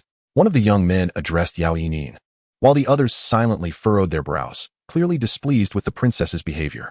Yao Yining, taken aback by their audacity, felt her anger boil over. Her gaze flicked between the 3 young men protecting the girl and Jiang Meng, who was standing aside with a downcast expression. The flames of fury ignited within her. "Ah, you wretched little harlots. You only know how to seduce others." In her fury, her expression morphed into a scornful grimace, her voice dripping with menace. "How dare you bully this princess? You are courting death. I shall return and report to my father, demanding he punish you." As she spoke, she cast a glance at Yao Hua and the others behind her, declaring, "And you, who dare to lay a hand on this princess and seize what she has set her eyes upon, I shall ensure that my father captures you all. I will make it my mission to torment you until you deeply regret having crossed me." However, her words fell on deaf ears for Yao Hua and her companions. What of the princess? How dare she insult her? Yao Hua felt that silencing her would be more than justified. Moreover, she was merely a foreign princess, audaciously flaunting her arrogance before the rightful princess of this land. Thus, Yao Hua pushed aside her three brothers and stepped forward, pointedly ignoring the princess as she addressed Manager Lu. Please wrap this up for me. Initially, she had merely found the purple orb visually appealing and picked it up to examine. Yet, this insipid princess had boldly snatched it away and insulted her in the process. Although she had slapped her in retaliation, the way the other party cherished the orb only fueled her desire to purchase it first, infuriating her rival. Indeed, upon hearing that the orb she coveted was about to be bought by Yao Hua, Yao Yinin's already unattractive countenance darkened further. First, she shot a glare at the group that dismissed her, then anxiously exclaimed, Manager Lu, I have my eye on this orb. Name your price, but you must not sell it to her. The thought of being upstaged in front of so many people by someone snatching away the object of her desire would be a tremendous embarrassment for her. The illustrious princess of Huaxian Kingdom. How dare this upstart challenge her? She would not let this insolent girl escape unscathed. As she contemplated, her gaze inadvertently wandered towards the three handsome young men across from her, a wave of resentment swelling within her. How could she, a dignified princess, be overshadowed by that commoner, receiving such protection from them? Truly, they lacked discernment. Upon hearing Yao Yinin's words, Manager Lu did not even acknowledge her. Instead, he turned to the first speaker, Yao Hua, speaking gently, My lady, I sincerely apologize for the unfortunate shopping experience you encountered at our treasure pavilion. Therefore, I shall take it upon myself to offer you a 70% discount on this purple orb, as a gesture of goodwill. I hope you can find it in your heart to forgive us. What? This is the space orb? Yao Yinin interrupted, Manager Lu, I bought this space orb at full price. You should select another item as compensation for them. The others gasped in astonishment upon learning it was a space orb. Such a treasure was exceedingly rare. To possess even one was akin to having an invaluable tool for escape in times of peril. Moreover, it allowed instantaneous travel to desired locations, serving as an excellent storage and defensive artifact. With an encounter like this, who would not desire to claim it? The one declaring himself as this king was among the three handsome young men, distinguished by his golden crown and jade fan. Yet, his words were interrupted by Yao Yinin. Humph, Prince Liang, do you understand the concept of first come, first served? Did you not hear that this princess spoke first? Yao Yinin, what does it matter what you say? Manager Lu is clearly ignoring you. Yao Hua interjected. You ought to temper that princess demeanor. This is not your Huaxian kingdom. So mind your own business. The quarrel between them left Yao Hua somewhat speechless. Did the so-called Prince Liang and Yao Yinin possess hearing issues? Had they not heard Manager Lu had already offered a 70% discount on the purple space orb for her? What were they still arguing about? Perhaps it was best to pay and depart. Who knew if lingering with two such dim-witted individuals would be contagious? Thus, she smiled and expressed her gratitude. Manager Lu, you are too kind. Thank you. After inquiring about the amount of spirit stones, Yao Hua prepared to retrieve her payment. She had plenty of spirit stones saved up and had not spent much. After all, even with the discount, the space orb would only cost 500,000 medium-grade spirit stones, which she could afford. However, her brother, Bai Yunxiao, intercepted her as she reached for her storage ring. Yao Yao, you need not pay for this. I am here for you, he said, handing a storage ring filled with spirit stones to Manager Lu and pushing Yao Hua's ring back towards her. Brother, it's unnecessary. I have plenty of spirit stones and haven't had the chance to spend them. You need not assist me. Yao Hua tried to return the storage ring, but Bai Yunxiao remained resolute. Bai Yunzhan and Bai Yunxi also chimed in. All right, Yao Yao, let your brother handle it. Isn't it only natural for an older brother to purchase things for his sister? Just accept it. Besides, your brother is not short on money. Manager Lu accepted the storage ring filled with spirit stones with a smile. Yao Hua, resigned, accepted her brother's goodwill and tucked away the space orb. To be honest, the space orb was not particularly useful for her. However, its color was likely to please her mother, and she had originally intended to buy it as a gift for her upon her return. Regardless of who purchased it, her mother would surely be delighted. Alas, how troubling it was. She had so many spirit stones, and yet no opportunity to spend them. It seemed that Bai Yao Hua might be the first person in the world unable to spend her wealth. Meanwhile, the joyful transaction concluded, and the expressions of the onlookers soured as they realized they had missed such a treasure, particularly Yao Yinin and Prince Liang, who felt a deep dissatisfaction towards Manager Lu's disregard. Yet, they dared not confront the manager of the treasure pavilion. However, they felt no such restraint when gazing at Yao Hua and her companions. Though Manager Lu was merely the manager of a branch in Muyun City, the treasure pavilion's branches spread across the three great empires of the immortal spirit realm. Its owner hailed from the divine realm, and no one dared to meddle with any branch of the treasure pavilion. Otherwise, they would soon find themselves vanished without a trace. Humph.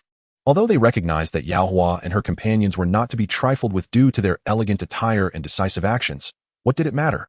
For those with power and wealth, manipulating a family was merely a matter of uttering a few words.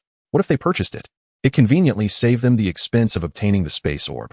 Among the gathered, aside from Yao Hua's group, none could match the status of Yao Yining and Prince Liang. The expressions on their faces revealed their intentions.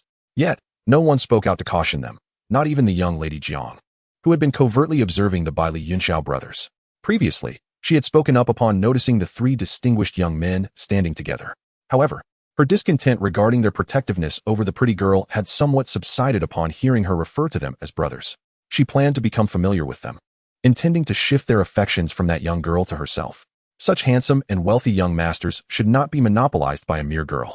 In due time, she would devise a means to make the three of them disdain that sister and drive her away. Yet, given her understanding of Yao Yining, anyone who offended her would surely meet a grim fate. Perhaps she would only need to watch from the sidelines, her hands remaining clean. Once the young girl was out of the picture, winning over the three young masters would be far easier for her.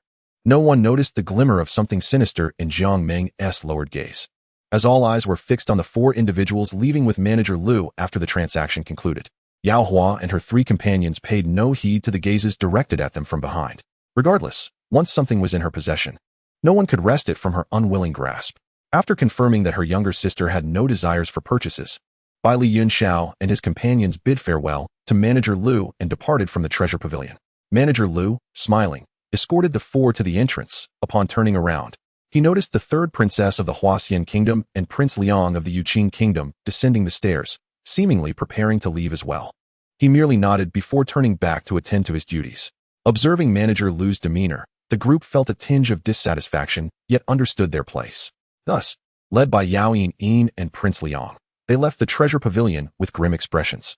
Only when the words treasure pavilion were no longer visible did someone quietly inquire. Third princess, what shall we do now? Yao Yining, stopping in her tracks, replied with a fierce tone. Where to? Humph. Of course. We are going to reclaim this princess's spatial orb.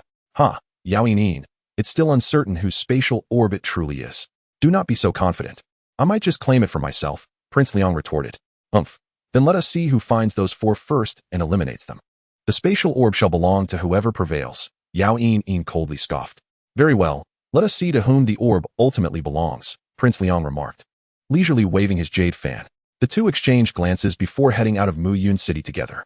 They were not empty-handed. After all, being a princess and a prince, both were accompanied by ample guards. They enjoyed bringing their entourage on excursions, and this time they fortuitously met to explore Muyun City together. Aware that the treasure pavilion had branches throughout the entire immortal spirit realm, they headed straight there upon entering the city. Yao Yining had also heard from her subordinates that the treasure pavilion in Muyun City housed a rare purple orb.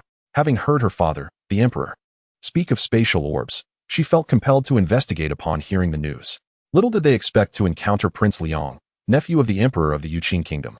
Along the way, now, the coveted spatial orb had been purchased by four unknown individuals.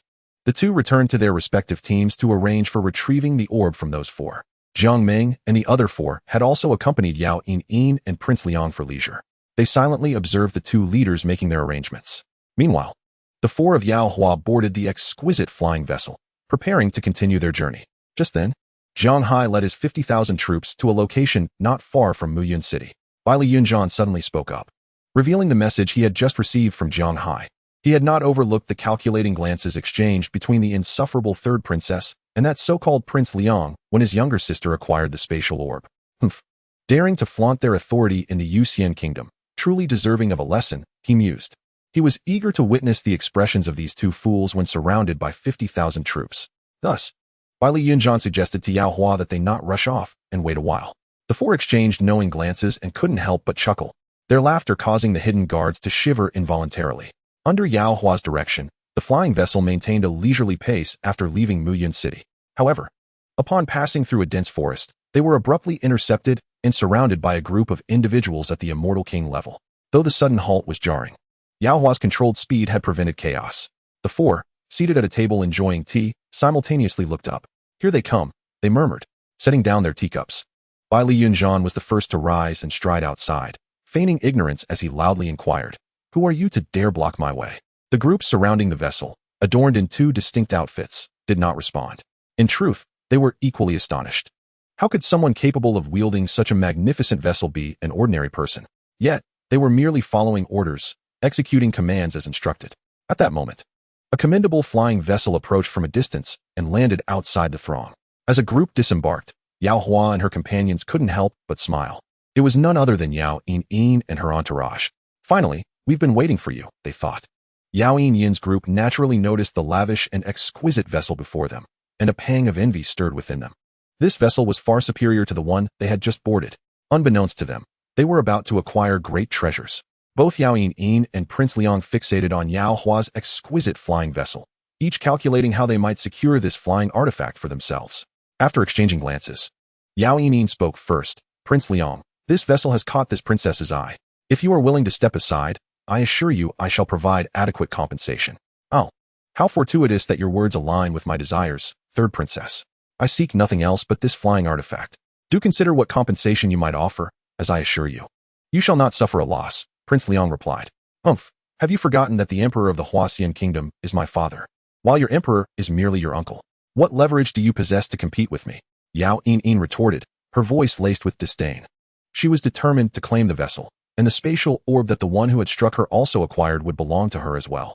A mere prince from the Yuqing kingdom, especially one without real power, had no right to challenge her. Thus, before Yao Hua, the owner of the vessel, the two began to quarrel over its ownership, oblivious to her presence.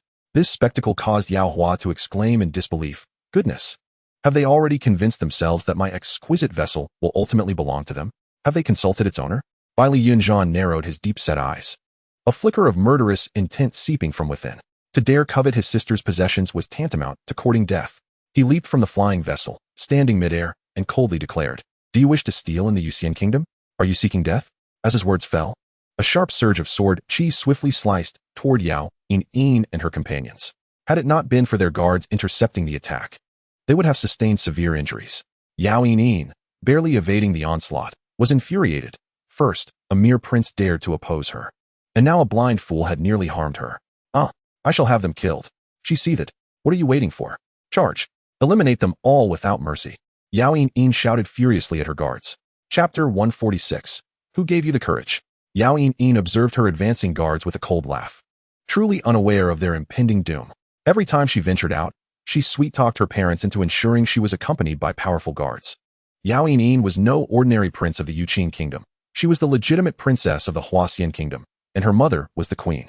In the future, the entire Huaxian kingdom would belong to her elder brother. Who could possibly compare to her? Thus, the majority of her guards this time were at the pinnacle of the immortal king realm, with a few others at the mid-level of the immortal sovereign realm. Capturing these individuals would be a trivial endeavor. Contemplating this, Yao Yin cast a disdainful glance at the equally disheveled Prince Liang. She held him in contempt, truly believing that just because he was a prince, he was of any significance. Just wait. Once she dealt with those four, she would take great pleasure in humiliating him, imparting a profound lesson. Of course, it was impossible to kill Prince Liang, no matter how unimpressive he was. He was still the nephew of the emperor of the Yuqing kingdom. If he were to perish at her hands, it would undoubtedly complicate matters with her father.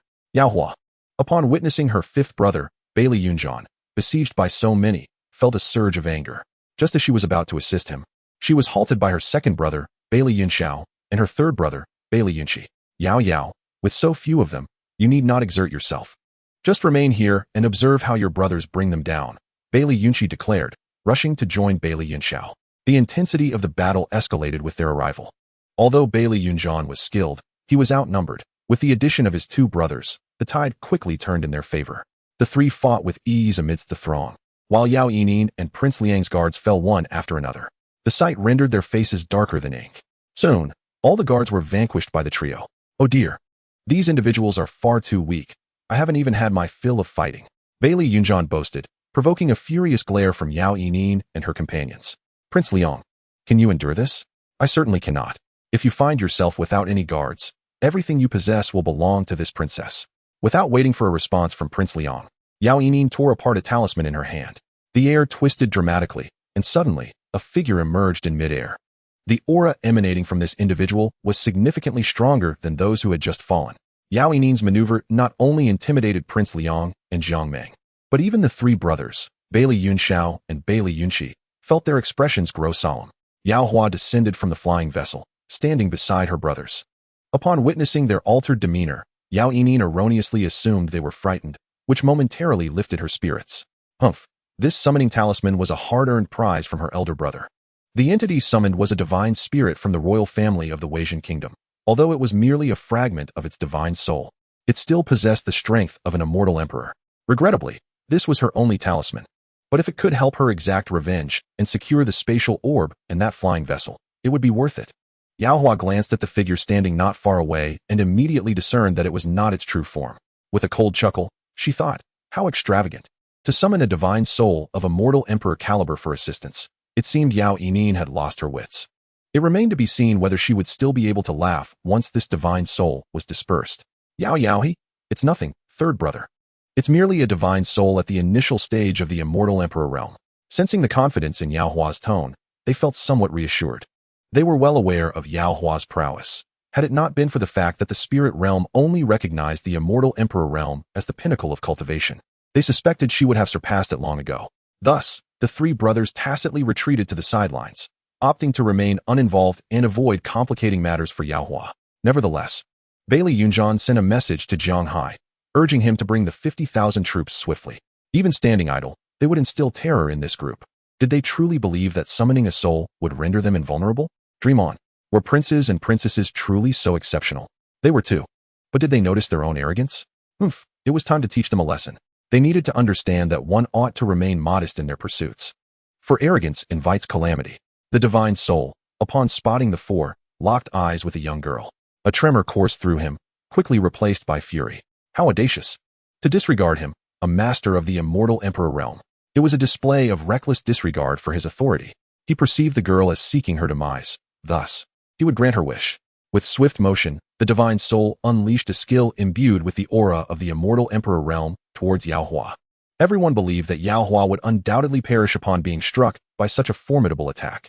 Yet, in a flash of white light, the figure that had stood there vanished completely. Yao Yinin and her companions were momentarily stunned, but soon rejoiced, convinced that Yao Hua had been obliterated, leaving no trace behind. The divine soul, retracting his attack, stroked his beard with a self-satisfied and haughty demeanor, as if he had found the task beneath him. Indeed, he felt a sense of dissatisfaction that the third princess had summoned him to eliminate a mere girl. Were it not for her status as the emperor's daughter of the Weijian kingdom, he would have paid her no mind whatsoever. In that moment, Yao Yinin and her companions felt their victory was all but assured. Haha, thank you, Elder Wang, for your assistance. It has been arduous. Upon our return, I shall report to the emperor and ensure you are rewarded. Yao Yinin first offered a respectful bow to the divine soul, then turned to the three brothers, saying, Umph. Now you have witnessed the fate of that wretched girl. Hurry and obediently hand over everything, or the next one will be you three. As she spoke, her gaze lingered on the three young men's tall figures and handsome faces. A thought crossed her mind. Such remarkable young men were rare to encounter. If she were to claim all three of them, the more she contemplated, the more she felt a heat rising within her, an indescribable sensation spreading from her heart. She quickly swallowed, her face flushing with a hint of embarrassment as she sweetly addressed Bailey Yunxiao and his brothers. If you three are willing to follow this princess, you need not meet your end. By the end of her proposition, her tone took on an air of condescension. The three brothers stared at her with disgust, utterly appalled. How dare she audaciously suggest that they, the princes of the Yuxian kingdom, follow her, Yao Yinin? It was clear what she intended them to do, what gall she possessed. Even Yao Hua, hidden from view, was taken aback by Yao Yinin's audacity. She longed to ask, who gave you the courage? How dare you think so highly of yourself? Chapter 147. Had she forgotten their identities? Thus, Yao Hua ceased to conceal herself, directly appearing behind the divine soul. Raising her hand, she unleashed a long whip of spiritual energy, crackling with purple lightning, which struck the divine soul. A piercing scream echoed as the divine soul was shattered by Yao Hua's lightning power, vanishing without a trace. Simultaneously, far away in the Weijian kingdom, Elder Wang, who had been engaged in a game with a friend, suddenly spat a mouthful of blood and fainted before he could utter a word. The scene of the divine soul being dispersed left Yao Yinin's triumphant smile frozen in shock. A pair of incredulous eyes gazed upon the seemingly deceased individual who had effortlessly scattered Elder Wang's spirit with a single strike. Trembling all over, she murmured, "How is this possible?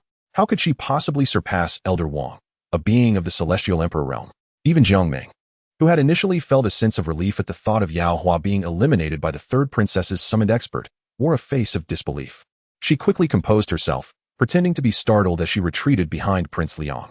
In response, Prince Liang instinctively shielded her, believing her to be frightened, completely oblivious to the flicker of regret that passed through Jiang Meng's downcast eyes.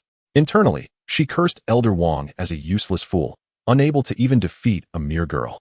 Truly unworthy of the title of a master in the Celestial Emperor realm. Little did she know that even within the Celestial Emperor realm, there exist tiers. Not to mention that Elder Wang was merely a fragment of his spirit.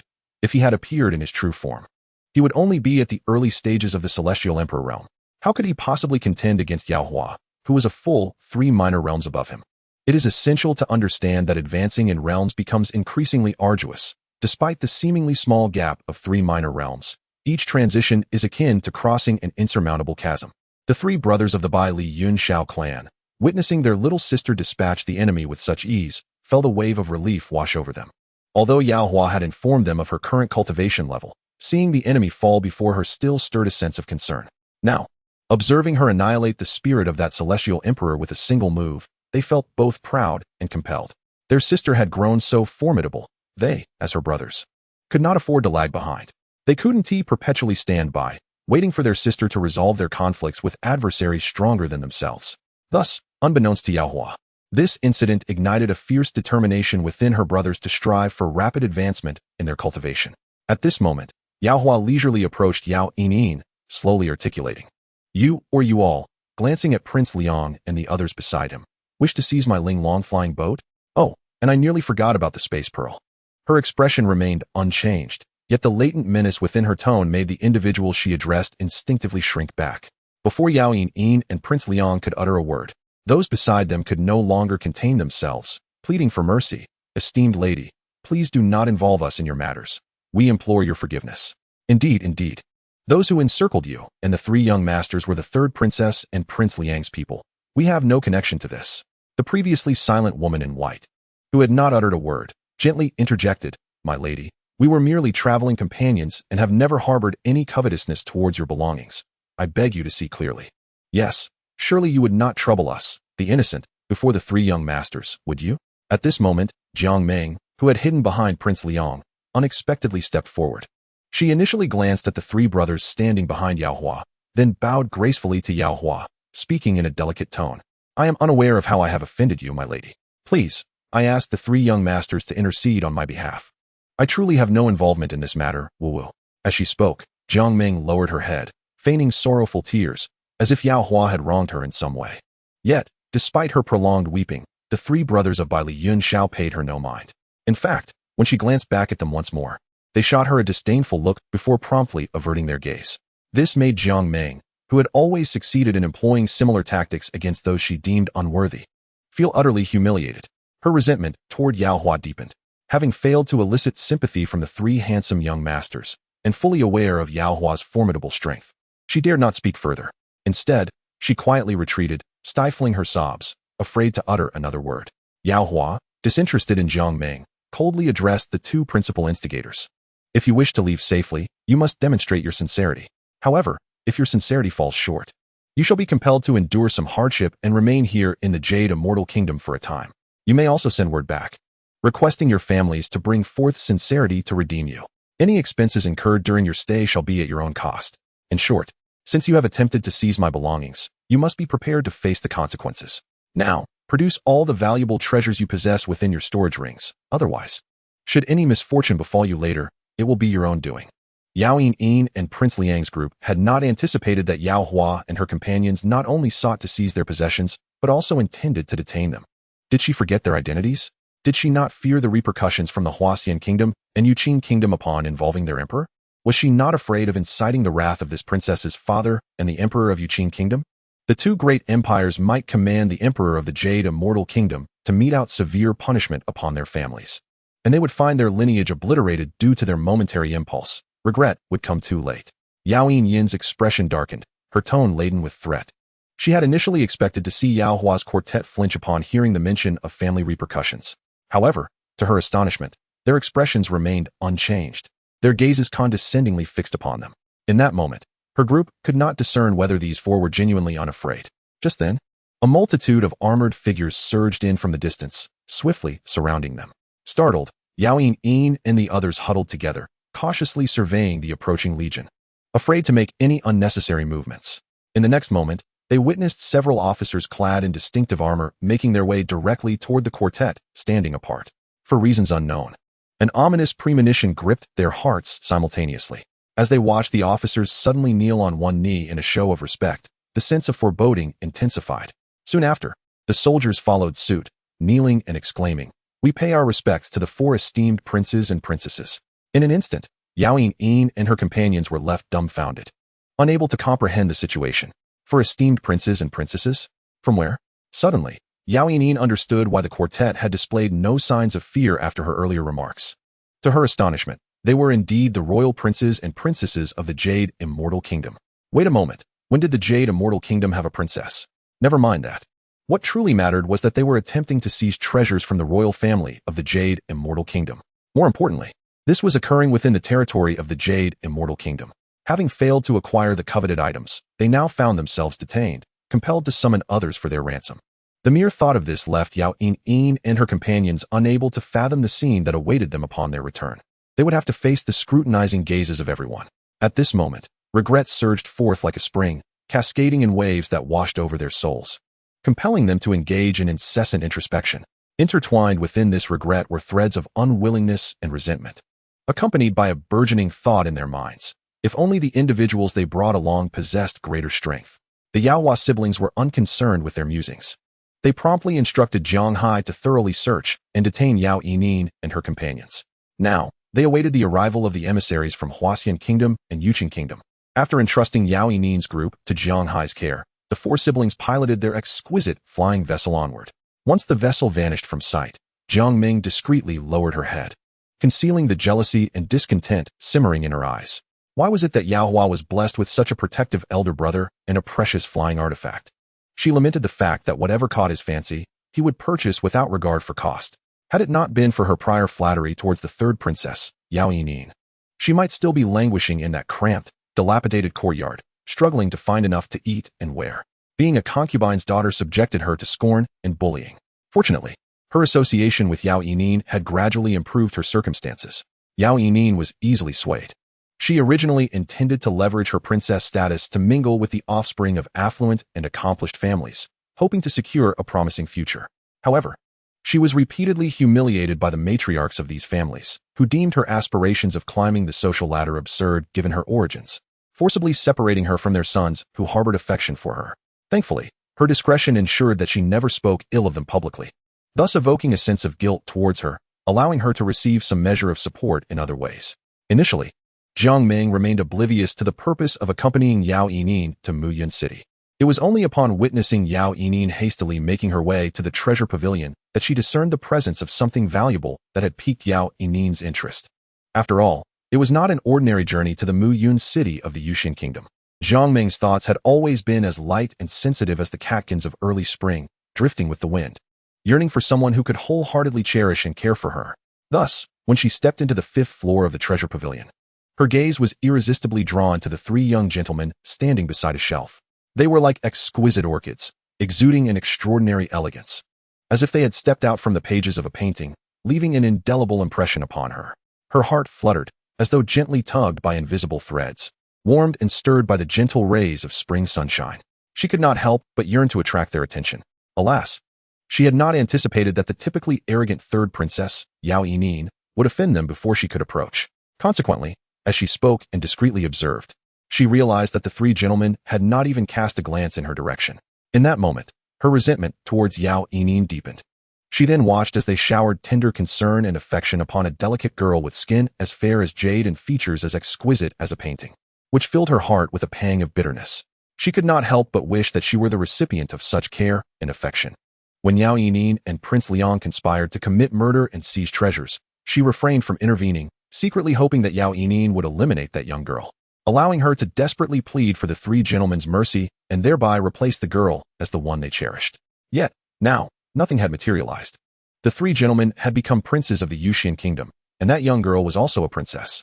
They, however, were left as prisoners, awaiting their homeland's emissaries to redeem them. Reflecting on all that had transpired, she blamed Yao Yinin and Prince Liang for their foolishness. Had they not brought along such inept companions, perhaps this predicament could have been avoided. Oh, Yao Yinin had indeed summoned one, yet before they could rejoice, that seemingly fragile girl had effortlessly subdued her. Contemplating the challenges that lay ahead, Jiang Ming harbored animosity towards Yao Yinin and the one named Yaohua. Why should they possess everything from birth, while she had to cunningly scheme for every morsel she desired? Regrettably, her plans had not come to fruition this time. Jiang Ming felt deeply aggrieved. Thus, when urged by the Yuxian kingdom's general to hasten, she remained silent, her demeanor darkening considerably. No longer eager to curry favor with Yao Yinin as before. Meanwhile, the Yaohua siblings finally arrived at the capital of the Yuxian kingdom the following day. The exquisite flying vessel, piloted by Yaohua, landed directly in the palace. Upon seeing her children return, the Empress, Supan Ro, was overjoyed. She approached with a smile. Taking Yaohua's hand and inquiring gently, "Yao Yao, you've been away for so long. Have you endured hardships? Are you tired? Are you hungry?" Her tone was filled with concern. As for the three sons who had returned alongside them, Supan Ro dismissed them, believing that boys were not so delicate. A glance was enough to ascertain that they were in fine condition, sparing her the need to waste words on them. Thus, the three brothers, Bai Li Yunxiao, Bai Li Yunxi, and Bai Li Yunzhan, felt as if they were forgotten by their mother, watching as she fussed over their sister. Bai Li Yunxiao and Bai Li Yunxi were relatively unfazed, having returned after only a short absence. Yet Bai Li Yunzhan had been leading troops to Muling City for over a month. "Wait, did mother just fail to notice my return?" he exclaimed, wide-eyed, pointing at himself as he addressed his elder brother. Bai Li Yunyang simply responded with a nonchalant heh, before turning away. Bai Li Yunxiao did not even spare him a glance, striding away. Only Bai Li Yunxi approached, offering a comforting pat on Bai Li Yunzhan's shoulder, chuckling softly. "Well, she didn't see you. You should hurry and report to father about the matters at hand." With that, he too sauntered off, left standing in stunned silence. Bai Li Yunzhan finally regained his senses after a long moment. He could hardly believe that after being away for so long, he had returned only to be overlooked by his mother. Oh well, who could blame her? She's my little sister, after all. It's only natural for mother to dote on her more. Resignedly, Bai Li Yunzhan made his way towards the Emperor's Hall of Diligent Governance, preparing to summarize the events for his father. Chapter 149. In the future, I must hold tight to my sister's leg. Supan Ro personally escorted Yaohua to the Yuyo Palace, advising her to rest first and join her for dinner at the Fengyi Palace later. With a smile, Yaohua watched her depart before entering. After dismissing everyone else, she poured herself a cup of the brewed enlightenment tea from her space and savored it slowly. Reflecting on the past, she decided to summon the system for a chat. "System, come out and talk. You've been so quiet lately. What have you been busy with?" It had been a while since she had heard the familiar mechanical voice of the system, and she found herself missing it. Upon receiving Yaohua's thoughts, the system replied with a chuckle. "Ah, so you're feeling bored and missed me, huh? It seems I'm just a chat companion for you." If the system were capable of expressing emotions, it would undoubtedly roll its eyes at Yaohua. Just as Yaohua thought the system was offline, its voice finally resonated in her ears. The system undergoes regular updates, which tend to be rather lengthy. How could it possibly inform its host that it was idly wandering over to the neighboring system for amusement? Speaking of which, compared to the host bound to that extravagant neighboring system, our own host is indeed a source of great ease.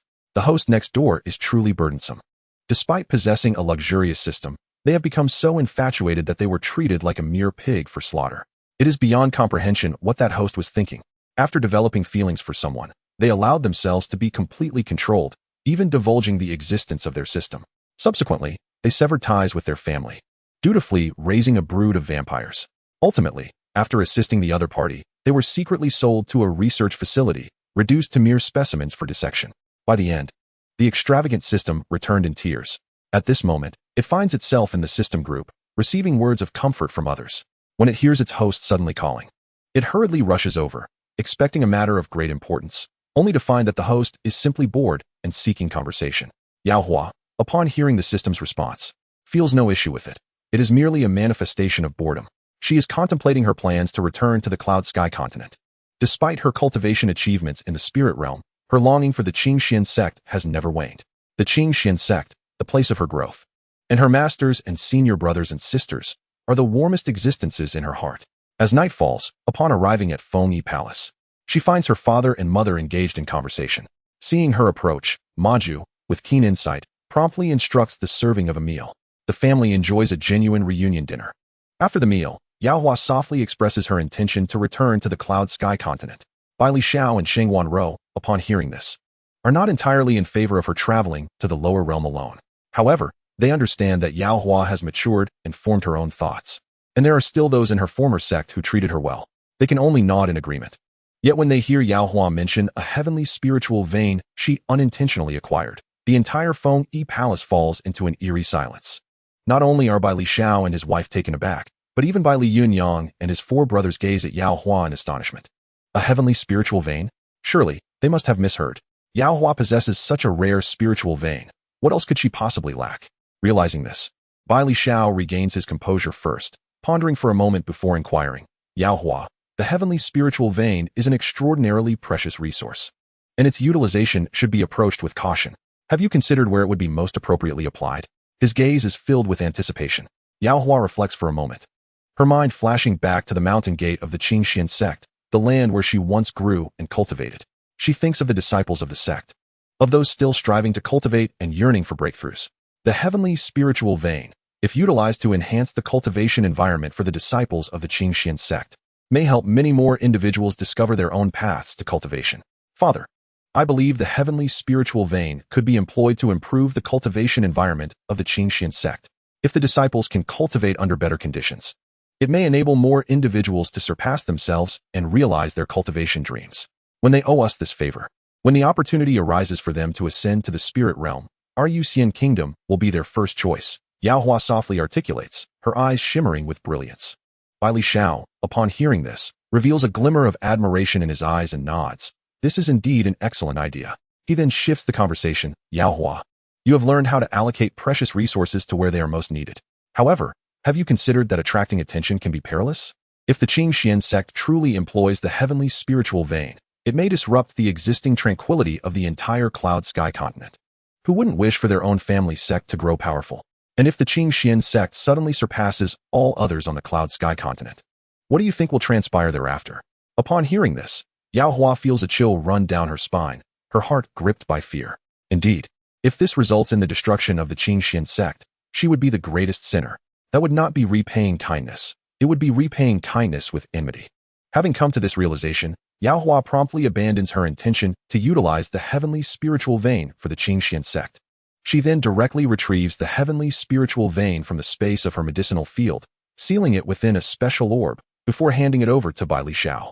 Father, then I entrust this heavenly spiritual vein to your discretion. As for the Qingxuan Sect, I will consider alternative ways to repay them later. Observing Yao Hua's nonchalant demeanor, it is evident that she is genuinely indifferent about possessing the heavenly spiritual vein. TSK, Bai Li Yunxiang can't help but envy his sister. Such a precious item is so casually produced. In this moment, he decides that he must cling tightly to his sister's leg in the future. Who knows? She might just elevate him as well. With this thought, Bai Li Yunxiang approaches with a cheerful grin. Little sister, if you plan to go to the Cloud Sky continent, why not take your 5th brother along? If you need someone to run errands or lend a hand, just call on me, and I'll ensure everything is taken care of for you. What do you say? The others are equally surprised at how quickly the 5th brother's mind is working, already attempting to tag along with his sister. Bai Li Yunxiao and Bai Li Yunqi also express their intentions to accompany her, though Bai Li Yunxiang has spoken first. They turn their gazes toward Yao Hua, their eyes filled with eagerness to join her. Yao Hua, under their scrutiny, feels a sense of conflict. She merely wishes to return to the Cloud Sky continent for a visit. Surely it is unnecessary for them to accompany her? With her current strength, what could possibly be beyond her capabilities? However, she finds it hard to refuse, considering that there is no significant matter at hand. Even if she forbids them from going, they might still sneakily follow her later. Thus, she concedes to take them along. After pondering for a while, Yao Hua nods in agreement. Chapter 150, Impudent Boy, Seeking a Beating?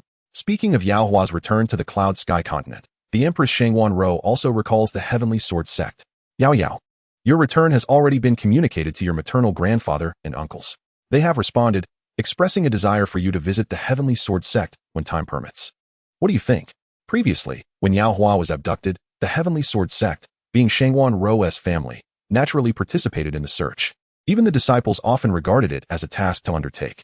Since Yao Hua was recovered and the true mastermind was executed, Shengwan Rou relayed the entire sequence of events back home. After Bai Li Yunxiang returned, King Jin swiftly gathered the armies of the various tribes of the demon race for a month before promptly withdrawing. He even informed them of the demise of the new leader of the Qing Wolf demon tribe, who had colluded with him. Observing the despair and regret on King Jin's face, Bai Li Yunxian smiled before slaying him with his sword. Now that matters are settled, he must return to the Heavenly Sword Sect to show his gratitude to his father and brother for their efforts in searching for Yao Hua over the years. However, Shangguan Rou does not wish to pressure her daughter, hence she inquires for Yao Hua's consent. Yao Hua possesses limited knowledge of the Heavenly Sword Sect, the home of her maternal family. She only recalls her second brother Bai Li Yunxiao providing a brief introduction. The former sect master of the Heavenly Sword Sect is her grandfather Shangguan Song, a mid-stage immortal emperor, and she has an uncle, Shangguan Qin, who is at the peak of the immortal sovereign realm. Two cousins, Shangguan Lin and Shangguan Rui, both at the peak of the immortal king realm, had a foster daughter named Shangguan Yer, who was 2 years their senior and also at the initial stage of the immortal king realm. Yao Hua naturally discerned that her mother intended for her to visit the Heavenly Sword Sect. After some contemplation, she decided that since they were family and her maternal grandfather's lineage, she would indeed go. With a smile, she said, "Listening to you, mother. Will you come along to visit grandfather and uncle as well?" Her suggestion for her mother to join was also prompted by her concern for her mother's health, which had been deteriorating for some time. It had been many years since they last visited, and this trip would be an opportune moment for them to journey together. Moreover, with the Linglong flying boat at their disposal, convenience was assured. It seemed that her mother was equally willing. Indeed, as soon as she finished speaking, she noticed the smile on her mother's face broaden, her eyes brimming with anticipation. Meanwhile, Bai Li Xiao, having noticed the delight in his wife's eyes, refrained from addressing their children beside them. He took Shangguan Rou's hand in his, speaking gently. "Go ahead, you have endured much over the years. I am sure your father misses you and would be pleased to have you stay for a few days. If not for the multitude of matters I must attend to, I would accompany you personally to the Heavenly Sword Sect to seek your father-in-law's forgiveness. It is my failure as a husband and father that I have not cared for you both adequately. I ask that the Empress kindly speak a few good words on my behalf when you meet your father." Such words made Empress Shangguan Rou's cheeks flush with embarrassment, her eyes glistening with unshed tears. The siblings, observing their father's affectionate demeanor, felt a mix of speechlessness and amusement, recognizing a sincerity in their parents' love that seemed almost accidental. But perhaps Yao Hua was a tad stronger than her brothers, just a bit, not more. Thus, the decision for Empress Shangguan Rou to lead her children home for a familial visit was made joyfully. Subsequently, Yao Hua and her siblings, having discerned the moment, gracefully excused themselves. The 5 brothers of Bai Li Yunyang personally escorted Yao Hua to the Yu Yao Palace, watching her enter before departing together. As they strolled past the imperial garden, they gazed up at the luminous moon in the night sky. Bai Li Yunqi suddenly exclaimed, "Ever since our little sister was found, every day has felt so wonderful." Indeed, it was all thanks to Yao Hua.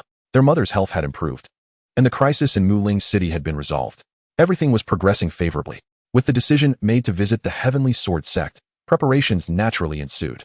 The news of Empress Shangguan Rou personally leading her children back was swiftly relayed to the Heavenly Sword Sect. In a grand hall, a refined middle-aged man, whose countenance exuded elegance, gradually broke into a smile upon reading the letter. "Oh, your aunt is bringing along your cousins, and that little girl who was found back to the Heavenly Sword Sect. It has been years since we last saw your aunt. Father, we must inform grandfather to bring him some joy." A youth standing beside the man, resembling him, replied excitedly. "Indeed, I shall take your aunt's letter to show to your grandfather right away." As he spoke, the middle-aged man flickered and appeared outside a courtyard on the back mountain of the Heavenly Sword Sect. Before he could utter a word, a robust voice boomed. "What brings you here, boy? Have you finished handling matters within the sect?" The tone was laced with evident disdain, leaving Shangguan Qin exasperated. "Father, I have come with a purpose." Before he could finish, the elder interrupted. "Even if you have something to discuss, don't bother me. Do you not know I am in seclusion and do not wish to be disturbed? It's infuriating. You keep running to the back mountain, giving me no peace." Upon hearing his father's words, Shangguan Qin raised an eyebrow and leisurely retrieved the letter from the Yuxian kingdom from his pocket. With a casual flick, he replied, "In that case, I shall write to my sister, letting her know that she need not travel so far with the children. You are currently in seclusion and must not be disturbed." Pretending to turn away, Shangguan Qin soon felt a gust of wind behind him. An elderly man, simply dressed with slightly graying hair, stood there, and with a resounding slap, he yelled, "You little rascal, are you looking for a beating? Why didn't you bring out Rou's letter sooner?" Shangguan Qin covered his sore head, nearly rolling his eyes in exasperation. "How is this my fault? You wouldn't even let me finish speaking." It was indeed his father's impatience that led to this, yet somehow, he bore the brunt of the blame. Old sect master Shangguan Song quickly read through the letter, and upon finishing, his face radiated joy. "Ha ha, wonderful. Rower is bringing back my granddaughter." Quickly, Have someone prepare and tidy up the place where your sister used to stay. We must not neglect my granddaughter." After laughing, the old man instructed his son to hurry along with the preparations and then turned back to the courtyard, closing the door behind him. For a moment, Shangwan Xin, the sect master of the Heavenly Sword Sect, felt like a mere tool. Shaking his head, he dismissed thoughts of the closed door and returned to make arrangements. Rower had seldom had the opportunity to bring the children back over the years. They must not be made uncomfortable. Thus, the Heavenly Sword Sect soon became bustling with activity. Chapter 151. The Content. Shangwan Yur. The Heavenly Sword Sect had not been so animated in quite some time. Initially puzzled, the disciples soon learned from their masters that their former young lady, Shangwan Rou, who had married into the Yuxian kingdom and become the empress, would soon return with several princes and princesses for a family visit. The old sect master and the current sect master were both delighted by this news, which was why they had instructed everyone to prepare meticulously for their arrival. In a modest yet elegant courtyard, several young maidens gathered around a stone table, engaged in lively conversation. "Sister Yur, is it true that your aunt is the empress of the Yuxian kingdom?" asked a girl in a light pink dress, her round face adorned with wide, curious eyes. The others echoed her sentiment, as they were all new disciples who had only recently joined. They were largely unaware of the circumstances surrounding the former young lady of the Heavenly Sword Sect, Shangwan Rou, who had married many years ago and rarely returned due to the distance. Communication was mostly conducted through letters, or occasionally, Bai Li Xiao would send gifts during festivals, while Bai Li Yunyang and his brothers would take turns visiting the old sect master and others. However, those visits were typically low profile.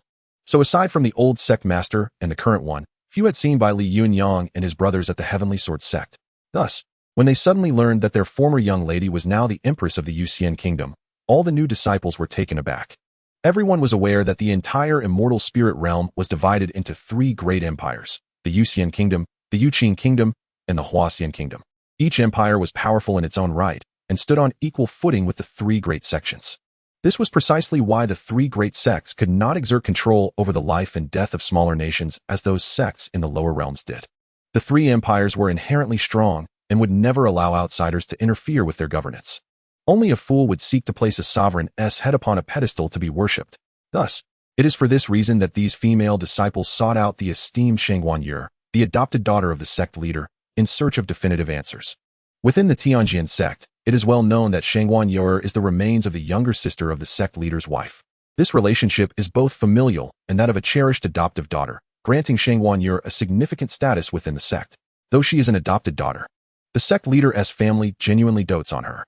In terms of provisions, clothing, shelter, and cultivation resources, she is afforded no less than the sect leader's own two biological sons. Fortunately, Shangwan Yur has always possessed a keen self-awareness, understanding the bounds of propriety and decorum. She has never succumbed to arrogance or acted inappropriately due to her elevated status. Generally, she interacts harmoniously with the disciples of the sect. At this moment, as a multitude approached her to inquire about Shangwan Rou, she merely smiled and replied, "I have heard from my father that it is so. However, I am not well acquainted with the specifics. Nevertheless, they will soon arrive at the Qingxuan Sect, and then everyone shall see." Her response was tantamount to silence. Yet, the inquisitors did not press further, as they understood that senior sister Yura likely knew no more than they did. After lingering for a short while, they departed.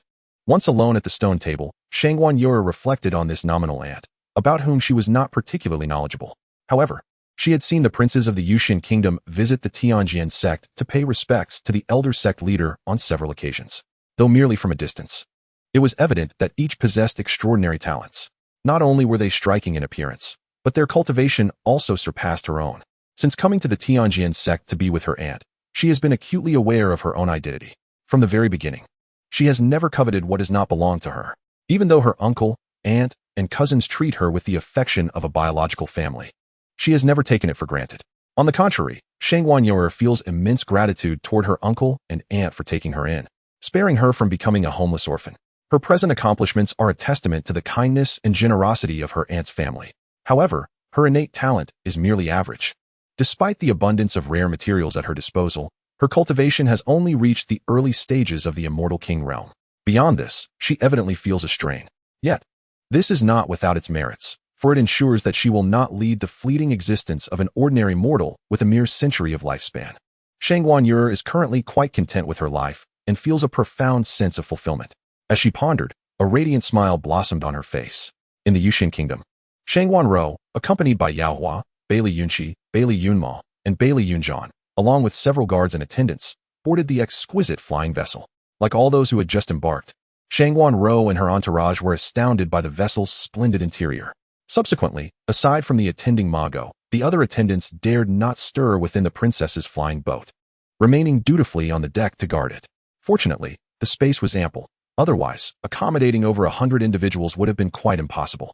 Originally, they had not intended to bring so many people, given that Xianxian Rou herself was no slouch in cultivation.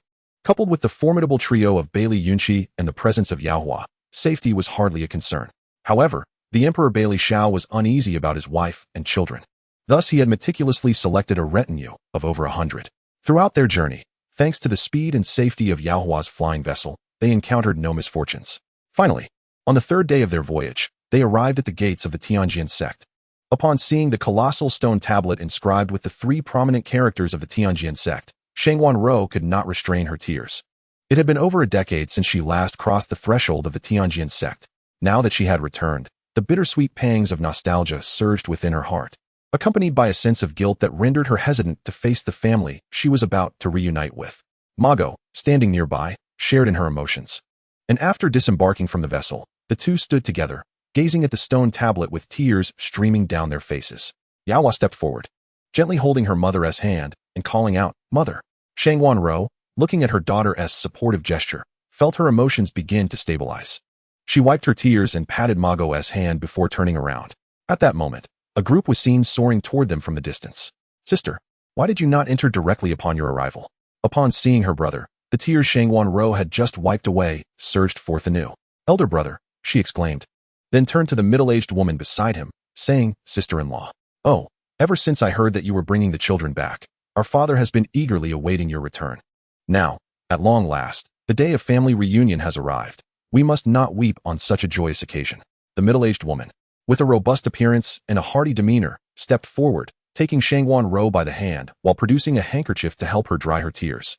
Then, she noticed a young girl standing beside her who bore a striking resemblance to her sister-in-law, and her eyes brightened. Grasping Xianxian Rou's hand, she eagerly inquired, "Rower, could this be?" "Indeed, this is my daughter, Bailey Yaohua, whom I have just recently reclaimed," Xianxian Rou replied happily. "Yao, this is your aunt, and this is your uncle. These two are your older cousins, Xianxian Lin and Xianxian Rue, and this is your cousin, Xianxian Yer." Regarding Xianxian Yer, Xianxian Rou had already been apprised of her existence. Though they had never met, it was clear to her who she was, given her association with her sister-in-law.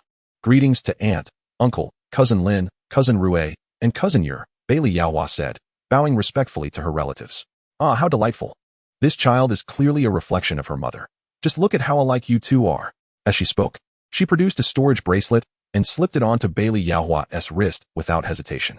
She then glanced at her husband, Xianxian Qin, who promptly retrieved a prepared storage ring and handed it to her. "Here, Yaohua, is a little gift from your uncle. Accept it for now. And should you desire anything in the future, just let me know, and I shall provide it." The warmth of their hospitality nearly overwhelmed Bailey Yaohua. She glanced at her mother, who nodded gently, allowing her to accept the gifts with a smile and express her gratitude. Subsequently, her 2 older cousins and cousin Yer also presented her with gifts. Following this, the group was led inside by Xianxian Qin and his wife, while the guards accompanied only a small portion of them, with the remainder being assigned to accommodations set up at the foot of the mountain specifically for the Qingxuan Sect. Bailey Yaohua, hand in hand with her aunt, moved forward, having not yet retrieved the gifts they had prepared. Nevertheless, she did not intend to accept their generosity without reciprocation, planning to present her own gifts later. Xianxian Lin and Xianxian Rue were meeting their long-lost cousin for the first time and were taken aback by her beauty. Reminiscent of their aunt, they found themselves momentarily mesmerized, even fumbling with the gifts they had prepared. It was only when Bailey Yunjian nudged them that they snapped back to reality. "Isn't my sister lovely?" The two nodded shyly in agreement. It was Bailey Yunxi who casually remarked, "My sister is the sole princess of our Yuxian kingdom, and her cultivation talent is unparalleled. Alas, it seems there is no one in this world worthy of her." He felt it necessary to preemptively assert that his sister was not someone to be trifled with. The two brothers, Xianxian Lin, are certainly not foolish. They would undoubtedly grasp the implications of their cousin's words. With a bemused expression, they cast a glance in his direction before choosing to ignore him and proceed forward. Xianxian Yer, lagging a step behind Yaohua and her companions, also caught wind of Bailey Yunxi's remarks. A smile crept onto her lips as she realized that her elder and second brothers were likely encountering this form of misunderstanding for the first time, leaving them at a loss for how to respond. Observing the young girl being tugged along by their aunt, she sensed that she could not discern the girl's prowess, which possibly surpassed her own. If that were the case, such cultivation at a young age indicated remarkable talent, with such an esteemed lineage and formidable abilities. Not to mention her striking appearance, Qingxuan genuinely wondered who would be worthy of her. The disciples within the Qingxuan Sect noticed the entourage personally welcomed by the esteemed sect leader and his lady. Surely, that must be the young lady who has become the queen of the Yuxian kingdom, right? Undoubtedly, the prince of Yuxian kingdom must be accompanying her. Given his proximity to the brothers Lin and Rue, it appeared they had not brought many attendants along. Have you forgotten the accommodations we prepared at the foot of the mountain for those illustrious guests? One remarked. The remainder must surely be there. Alas, considering the simplicity of this scene, one could hardly deduce that a queen was making an appearance. It was indeed quite understated. Both new and seasoned disciples harbored curiosity towards Yao Hua's group, whispering amongst themselves. Xianxian Qin and his wife first took Xianxian Rou to her residence before her marriage. It had long been refurbished and was now ready for occupancy. Little sister, this is still your old residence. Do take a look and see if there is anything you wish to add, Xianxian Qin suggested. Xianxian Rou gazed upon the familiar surroundings, a wave of joy flooding her heart. After all these years, little had changed, a testament to her elder brother and sister-in-law's thoughtfulness, leaving her deeply touched.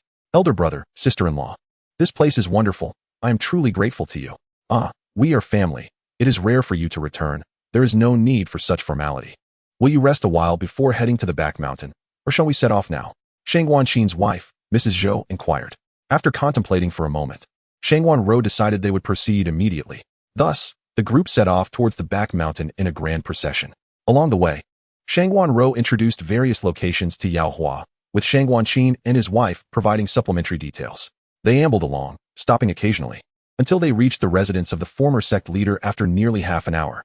The back mountain serves as the resting place for all the ancestors and predecessors of the Qingxuan Sect. Typically, entry is restricted to the sect leader and high-ranking officials.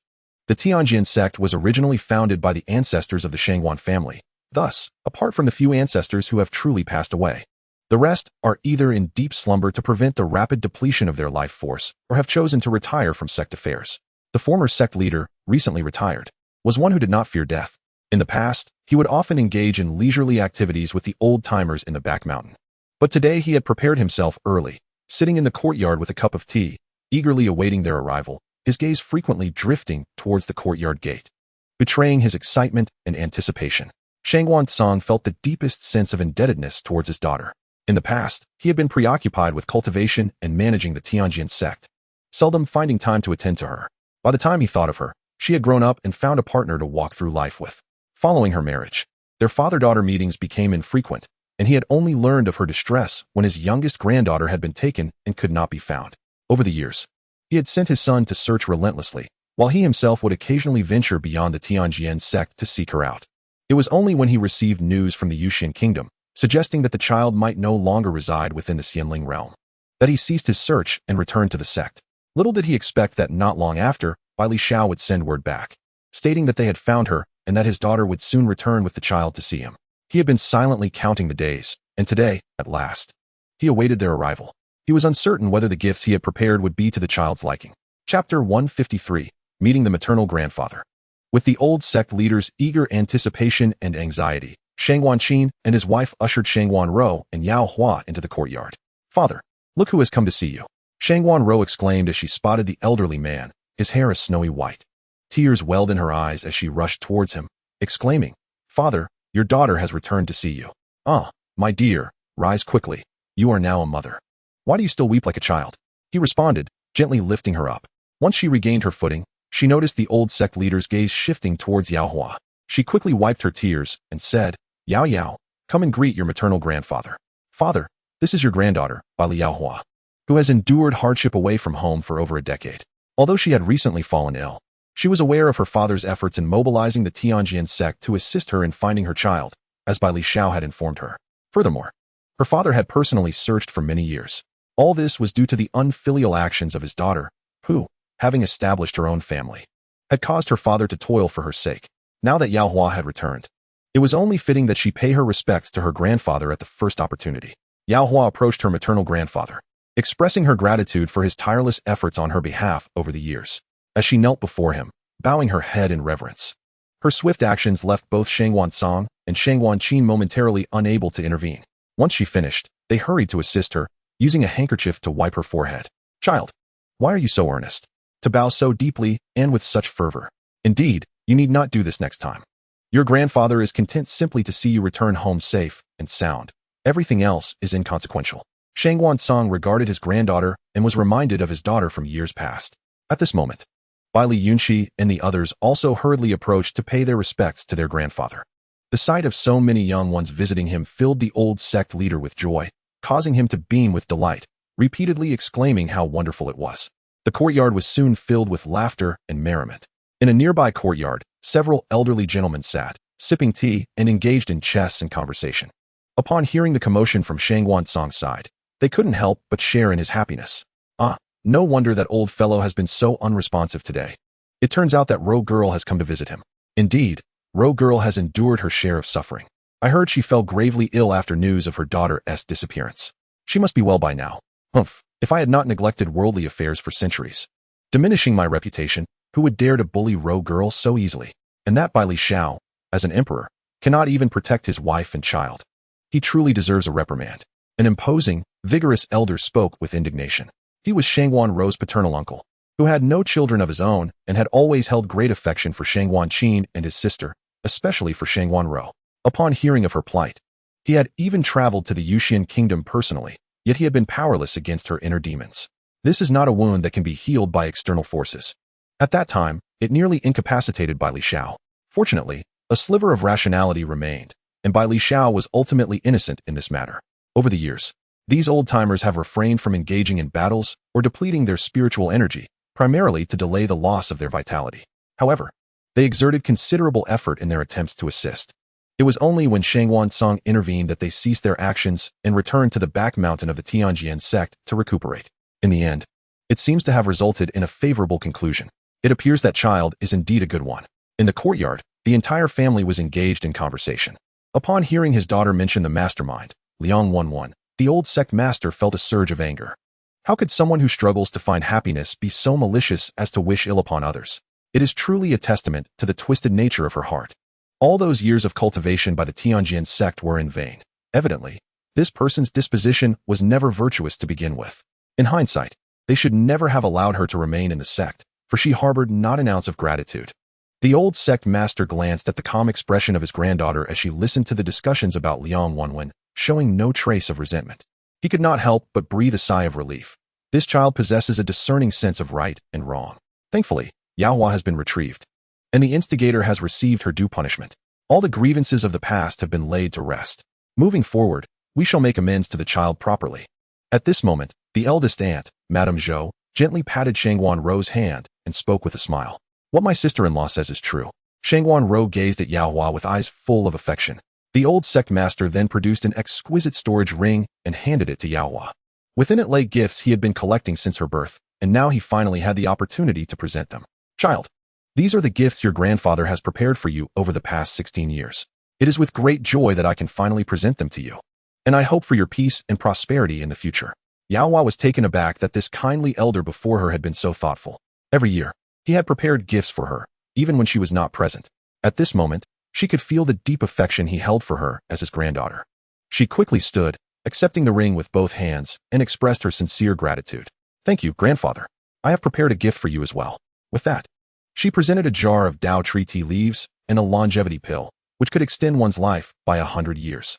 Though she had another that could grant an additional 20 years, she felt it unnecessary to be stingy with a beloved grandfather.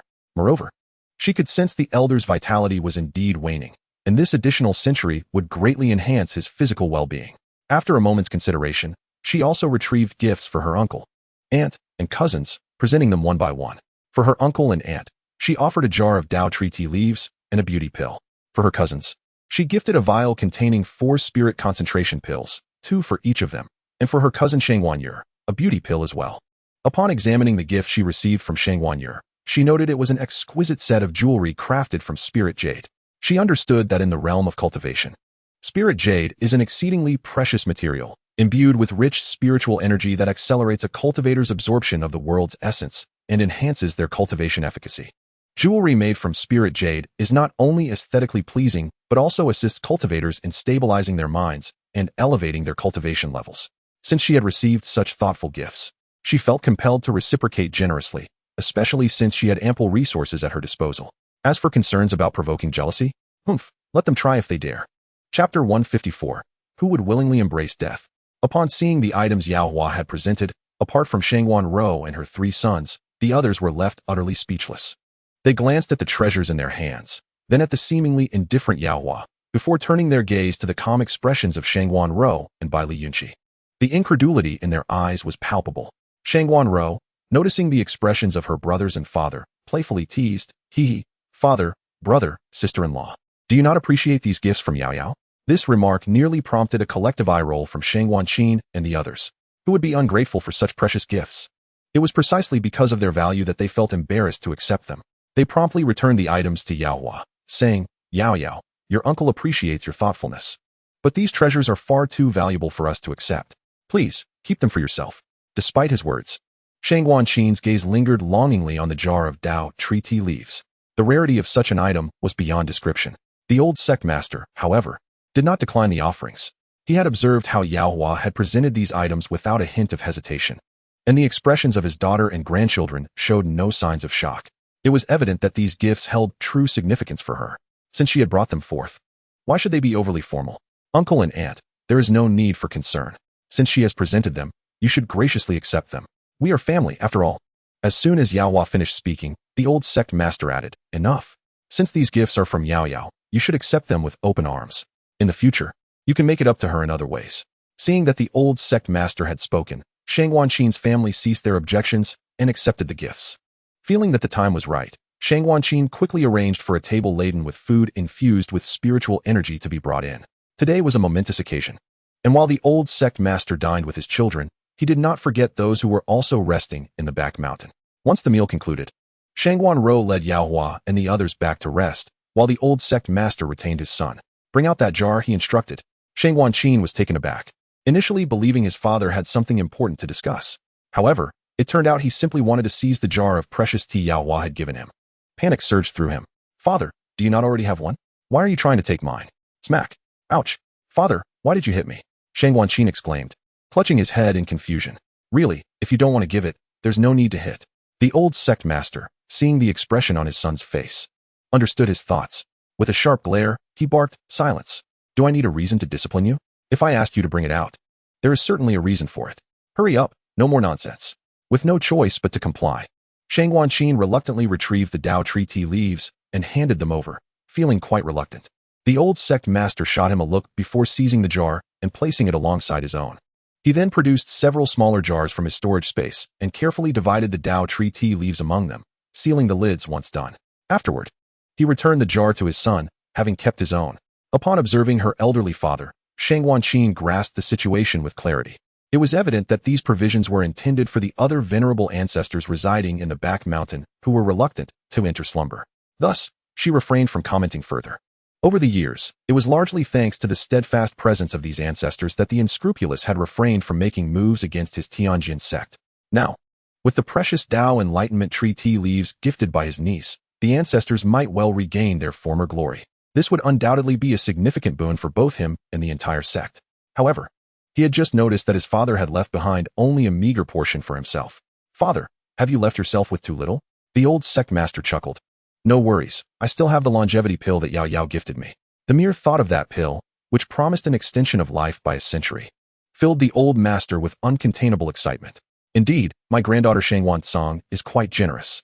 With this extra century, he could potentially find the opportunity to break through once more, perhaps extending his lifespan even further.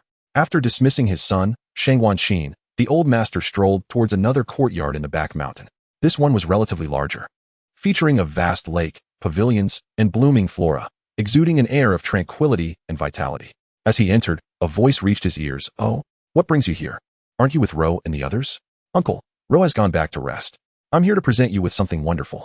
Observing the proud yet mysterious expression on the young man's face, the 8 or 9 individuals seated nearby exchanged curious glances, filled with questions. What could he possibly possess that warranted such a demeanor? Then, in a display of apparent pride, Xianxiawan Song waved his hand, and a beautiful tea set appeared upon the stone table. Once the water reached a boil, he placed a tea leaf into the cup and poured in the steaming water. Initially puzzled by his actions, the onlookers were soon captivated by the captivating aroma of the tea.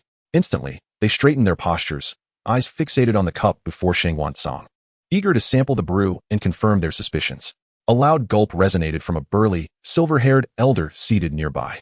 Before anyone could speak, he eagerly exclaimed, "Song, where did you acquire this treasure? Come, let me have a taste." He reached for the cup, but Xianxiawan Song swiftly intercepted him. "Uncle, why the haste?" He then turned to the others, saying, "You all are discerning individuals. I shall not keep it a secret. Indeed, this is the rare Tao Enlightenment Tree Tea." "What? Is it truly?" They gasped in astonishment. "Such a rarity, where did you find it?" For many among them, who had lived for millennia, only one or two had ever had the privilege of tasting this tea, typically reserved for desperate times. The resurgence of such a treasure was nothing short of astonishing. Who would willingly embrace death when life still lingered? Watching vitality slowly drain from their bodies without recourse was a profoundly disheartening experience. Yet what could they do? They could only resign themselves to their fate. But now, the appearance of this precious tea rekindled their hope for survival. Chapter 155. Oh, I forgot to ask. The old sect master did not respond immediately. Instead, he leisurely sipped from his cup amidst the eager gazes of those around him. The onlookers grew increasingly impatient as he savored each sip. "Come on, old man, are you asking for a scolding?" Just as the elder who spoke was about to take action, the old master waved his hand, revealing the items he had prepared. No need to rush. Here, each of you receives a portion, a special gift from my sweet granddaughter." Gasps of astonishment filled the air as the others beheld the neatly arranged 8 or 9 jade vials on the table. One robust elder, regaining his composure, cautiously opened a vial, his face lighting up with joy. There are plenty of leaves inside," he exclaimed, quickly resealing it. The others, seeing him, hastily grabbed their own vials, eagerly uncapping them to inhale the distinctive fragrance of the Tao Enlightenment Tree Tea. The old master observed these ancient beings, each with a lifespan of over 1,000 years, now acting like wide-eyed children at a carnival, and he felt a twinge of embarrassment. Cough, cough. Considering your status as ancestors, is it not a bit unbecoming to receive such a momentous gift without a show of gratitude? Since they had accepted his granddaughter's treasures, it was only fitting they reciprocate generously. Knowing their worth, he was confident that none among them lacked valuable possessions. After all, it was better to pass them on to his granddaughter than to hoard them. Having just received such a grand gift, the attendees nodded in agreement. Though their own collections were valuable, they paled in comparison to this treasure. "Rest assured, we shall ensure that girl does not suffer. Indeed, I shall search my collection thoroughly to find more suitable items for her." At this juncture, an elder inquired, "By the way, what is her aptitude? What elemental affinities does she possess?" This information would allow them to prepare corresponding gifts, lest they inadvertently harm the young girl. The old master, momentarily caught off guard, replied, I forgot to ask. However, I remain unfazed. With the talents of Bai Li Xiao and Ro, their offspring's potential cannot be lacking. Perhaps she is even a prodigy." The others, recalling the prowess of the 5 sons from the Bai Li family, nodded in agreement, confident that she too must possess remarkable abilities. After all, she had access to such precious gifts, and had generously shared them in abundance. Unbeknownst to the old master, his offhand remark accurately reflected Yao Hua's innate gifts. Initially, he had merely aimed to extract more valuable items from this assembly of ancient beings for his granddaughter. Yao Hua resided in a courtyard alongside her mother, while the 3 Bai Li brothers were housed next to the Xianxiawan brothers in a vacant courtyard. Yao Hua noticed her mother's cheerful demeanor upon returning, as she continued to recount amusing anecdotes from her past residence in this place. Yao Hua listened with a smile, finding the tales quite entertaining. Just as she became engrossed in her mother's reminiscence, a voice from the system echoed in her mind. "Ding. Please complete the sign-in task at the back mountain of Qingxuan Sect." Why didn't this task trigger when I was last here? As if sensing her thoughts, the system kindly clarified, "System tasks are random." Yao Hua felt speechless. What was the back mountain? Today, her presence here was solely thanks to her uncle, the sect master, and her mother's desire to see her grandfather. It is quite concerning for her granddaughter to venture alone into the forbidden area behind the mountain. What if someone were to misconstrue her presence there? That would undoubtedly lead to complications, and she detests trouble above all else. Yao Hua felt a slight headache coming on. "Host, the system believes you can certainly accomplish this, so persevere." Upon hearing the mechanical voice of the system offering encouragement, Yao Hua found herself at a loss for words. Xianxiawan Ro, noticing her daughter seemed to be lost in thought, chuckled softly and chose to remain silent. After sipping her tea, she remarked, Yao Yao, you must be tired. My dear child, it must be exhausting to listen to your mother's ramblings. If you wish to rest, do not hesitate to tell me. You are my and your father's most cherished daughter. You are free to do as you please without any reservations, even concerning us, your family. She could sense her daughter's thoughtfulness and maturity, yet she wished it were not so. As the only princess of the Yuxian kingdom, Shangguanrou's daughter should be free to act as she wishes, unencumbered by the presence of others. Upon hearing her mother's words, Yao Hua was momentarily stunned before comprehending the intent behind them. With a smile, she embraced Shangguanrou and expressed, Thank you, mother, for you, father, and my brothers. I am truly happy to have such a wonderful family. Shangguanrou, taken aback by Yao Hua's sudden embrace, paused for a moment before gently patting her back with a smile. Yes, we are also delighted to have you back with us. Now, you should return and rest. Once you are rejuvenated, you can explore the Qingxuan Sect properly. Releasing her embrace, Yao Hua nodded with a smile towards her mother, but then hesitated before asking, Mother, is it true that the back mountain is generally off limits? Indeed, Shangguanrou replied. That place is the resting ground of the ancestors and forebears of the Qingxuan Sect, and disciples are not permitted to enter without permission. Assuming Yao Hua was curious about why they were allowed to enter today, she added, Today, you were granted entry by your grandfather's permission, and your uncle led the way. As expected, she thought, which family would allow free access to their forbidden grounds? A forbidden area is termed as such precisely because it is restricted. Yao Hua chose not to inquire further, bidding her mother farewell before returning to her chambers. Once back in the room assigned to her, she contemplated waiting until the night was deep and quiet, sneaking in to sign in and swiftly exit without being detected. Having made her decision, she entered the space and placed the ancient spirit beast egg she had previously signed under the enlightenment tree. Chu Yuntian, along with Xiao Hua and Hua Feng, gathered around her curiously upon seeing her bring in another egg. Master, who is this? Hua Feng sensed the immense energy contained within the egg, realizing that whatever resided within must have an extraordinary lineage. Suddenly, a sense of urgency washed over it. Possessing so many rare treasures, this individual would undoubtedly achieve greatness. Now that she had a Qilin beast, if it signed a contract with her now, its status could never compare to that of the Qilin. If the creature within this egg turned out to be even more formidable, it could spell trouble. The more Hua Feng thought about it, the more it felt compelled to establish a contract with this woman. Chapter 156. Hua Feng takes the initiative to contract with Yao Hua. After placing the egg securely, Yao Hua cradled Xiao Hua and prepared to explore the space. At that moment, Hua Feng suddenly ascended into the air, emanating a brilliant red light without causing Yao Hua any harm. Chu Yuntian had already distanced himself upon witnessing Hua Feng's transformation, having set up a barrier in the vicinity. Draped in a flowing veil gown that swayed with the breeze, Yao Hua was taken aback by Hua Feng's sudden movement. Staring in astonishment at the fiery creature meeting her gaze. Realizing in an instant what this little creature intended to do, she felt it was rather unexpected. Previously, Bai Li Xiao had warned her about forming a contract with Hua Feng, but she had thought it unwise to force the little one into such an agreement. Doing so would be devoid of meaning. Now, the little creature seemed to have come to a realization, and Yao Hua felt a surge of anticipation. Just imagining being carried through the skies by Hua Feng in the future was exhilarating. Her gaze toward Hua Feng grew fervent. However, Hua Feng, suspended in midair, suddenly sensed an odd feeling, foreboding that something undesirable might occur in the future. Yet, having already taken the first step, retreating now would tarnish its illustrious identity as a fire phoenix. Every feather ablaze shimmered with radiant light in the space. Hua Feng's eyes, deep as molten lava, fixed upon Yao Hua, revealing a flicker of recognition and determination. It circled above her, emitting a long, melodious cry imbued with ancient power and wisdom. Yao Hua, in response, closed her eyes and inhaled deeply, allowing her spirit to intertwine with Hua Feng's essence, a warm and potent force gradually enveloping her being. Yao Hua could perceive Hua Feng's will, an admiration for her pure heart and resilient spirit, along with a shared aspiration for their future together. As their minds connected, Yao Hua slowly opened her eyes, casting a resolute gaze upon Hua Feng, her voice clear and unwavering, as pure as a mountain spring. I, Bai Li Yao Hua, vow to bind my heart and strength with you, to coexist side by side, through storms and tranquility, never to abandon one another. Hua Feng responded with an even louder cry, its flames gently drawing nearer to Yao Hua.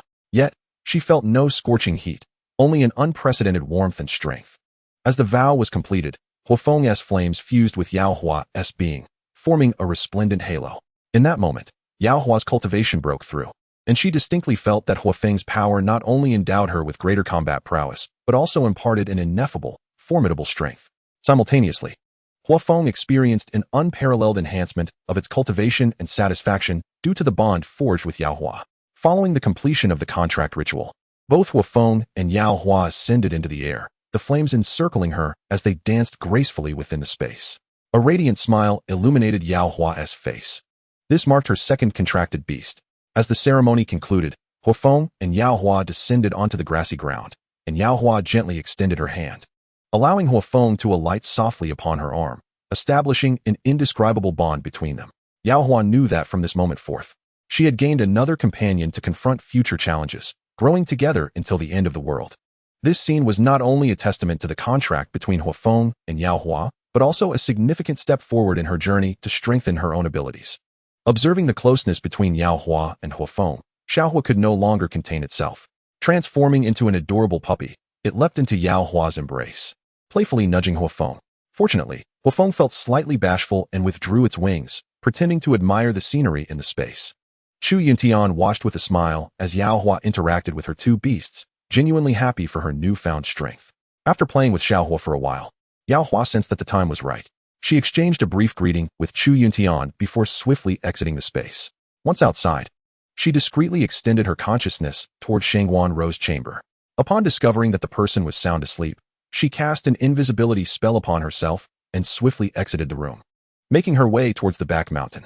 Along the journey, she encountered no one. However, as she approached her destination, Yao Hua hesitated before entering. Given that it was a forbidden area, who could say whether the prominent figures within might be idly wandering about, unable to sleep? She certainly did not wish to be mistaken for an enemy and engage in a confrontation with the elders inside. That would be rather disrespectful, wouldn't it? Thus, she discreetly extended her spiritual awareness. After forming a pact with the Fire Phoenix, Yao Hua realized that her spiritual perception had significantly heightened.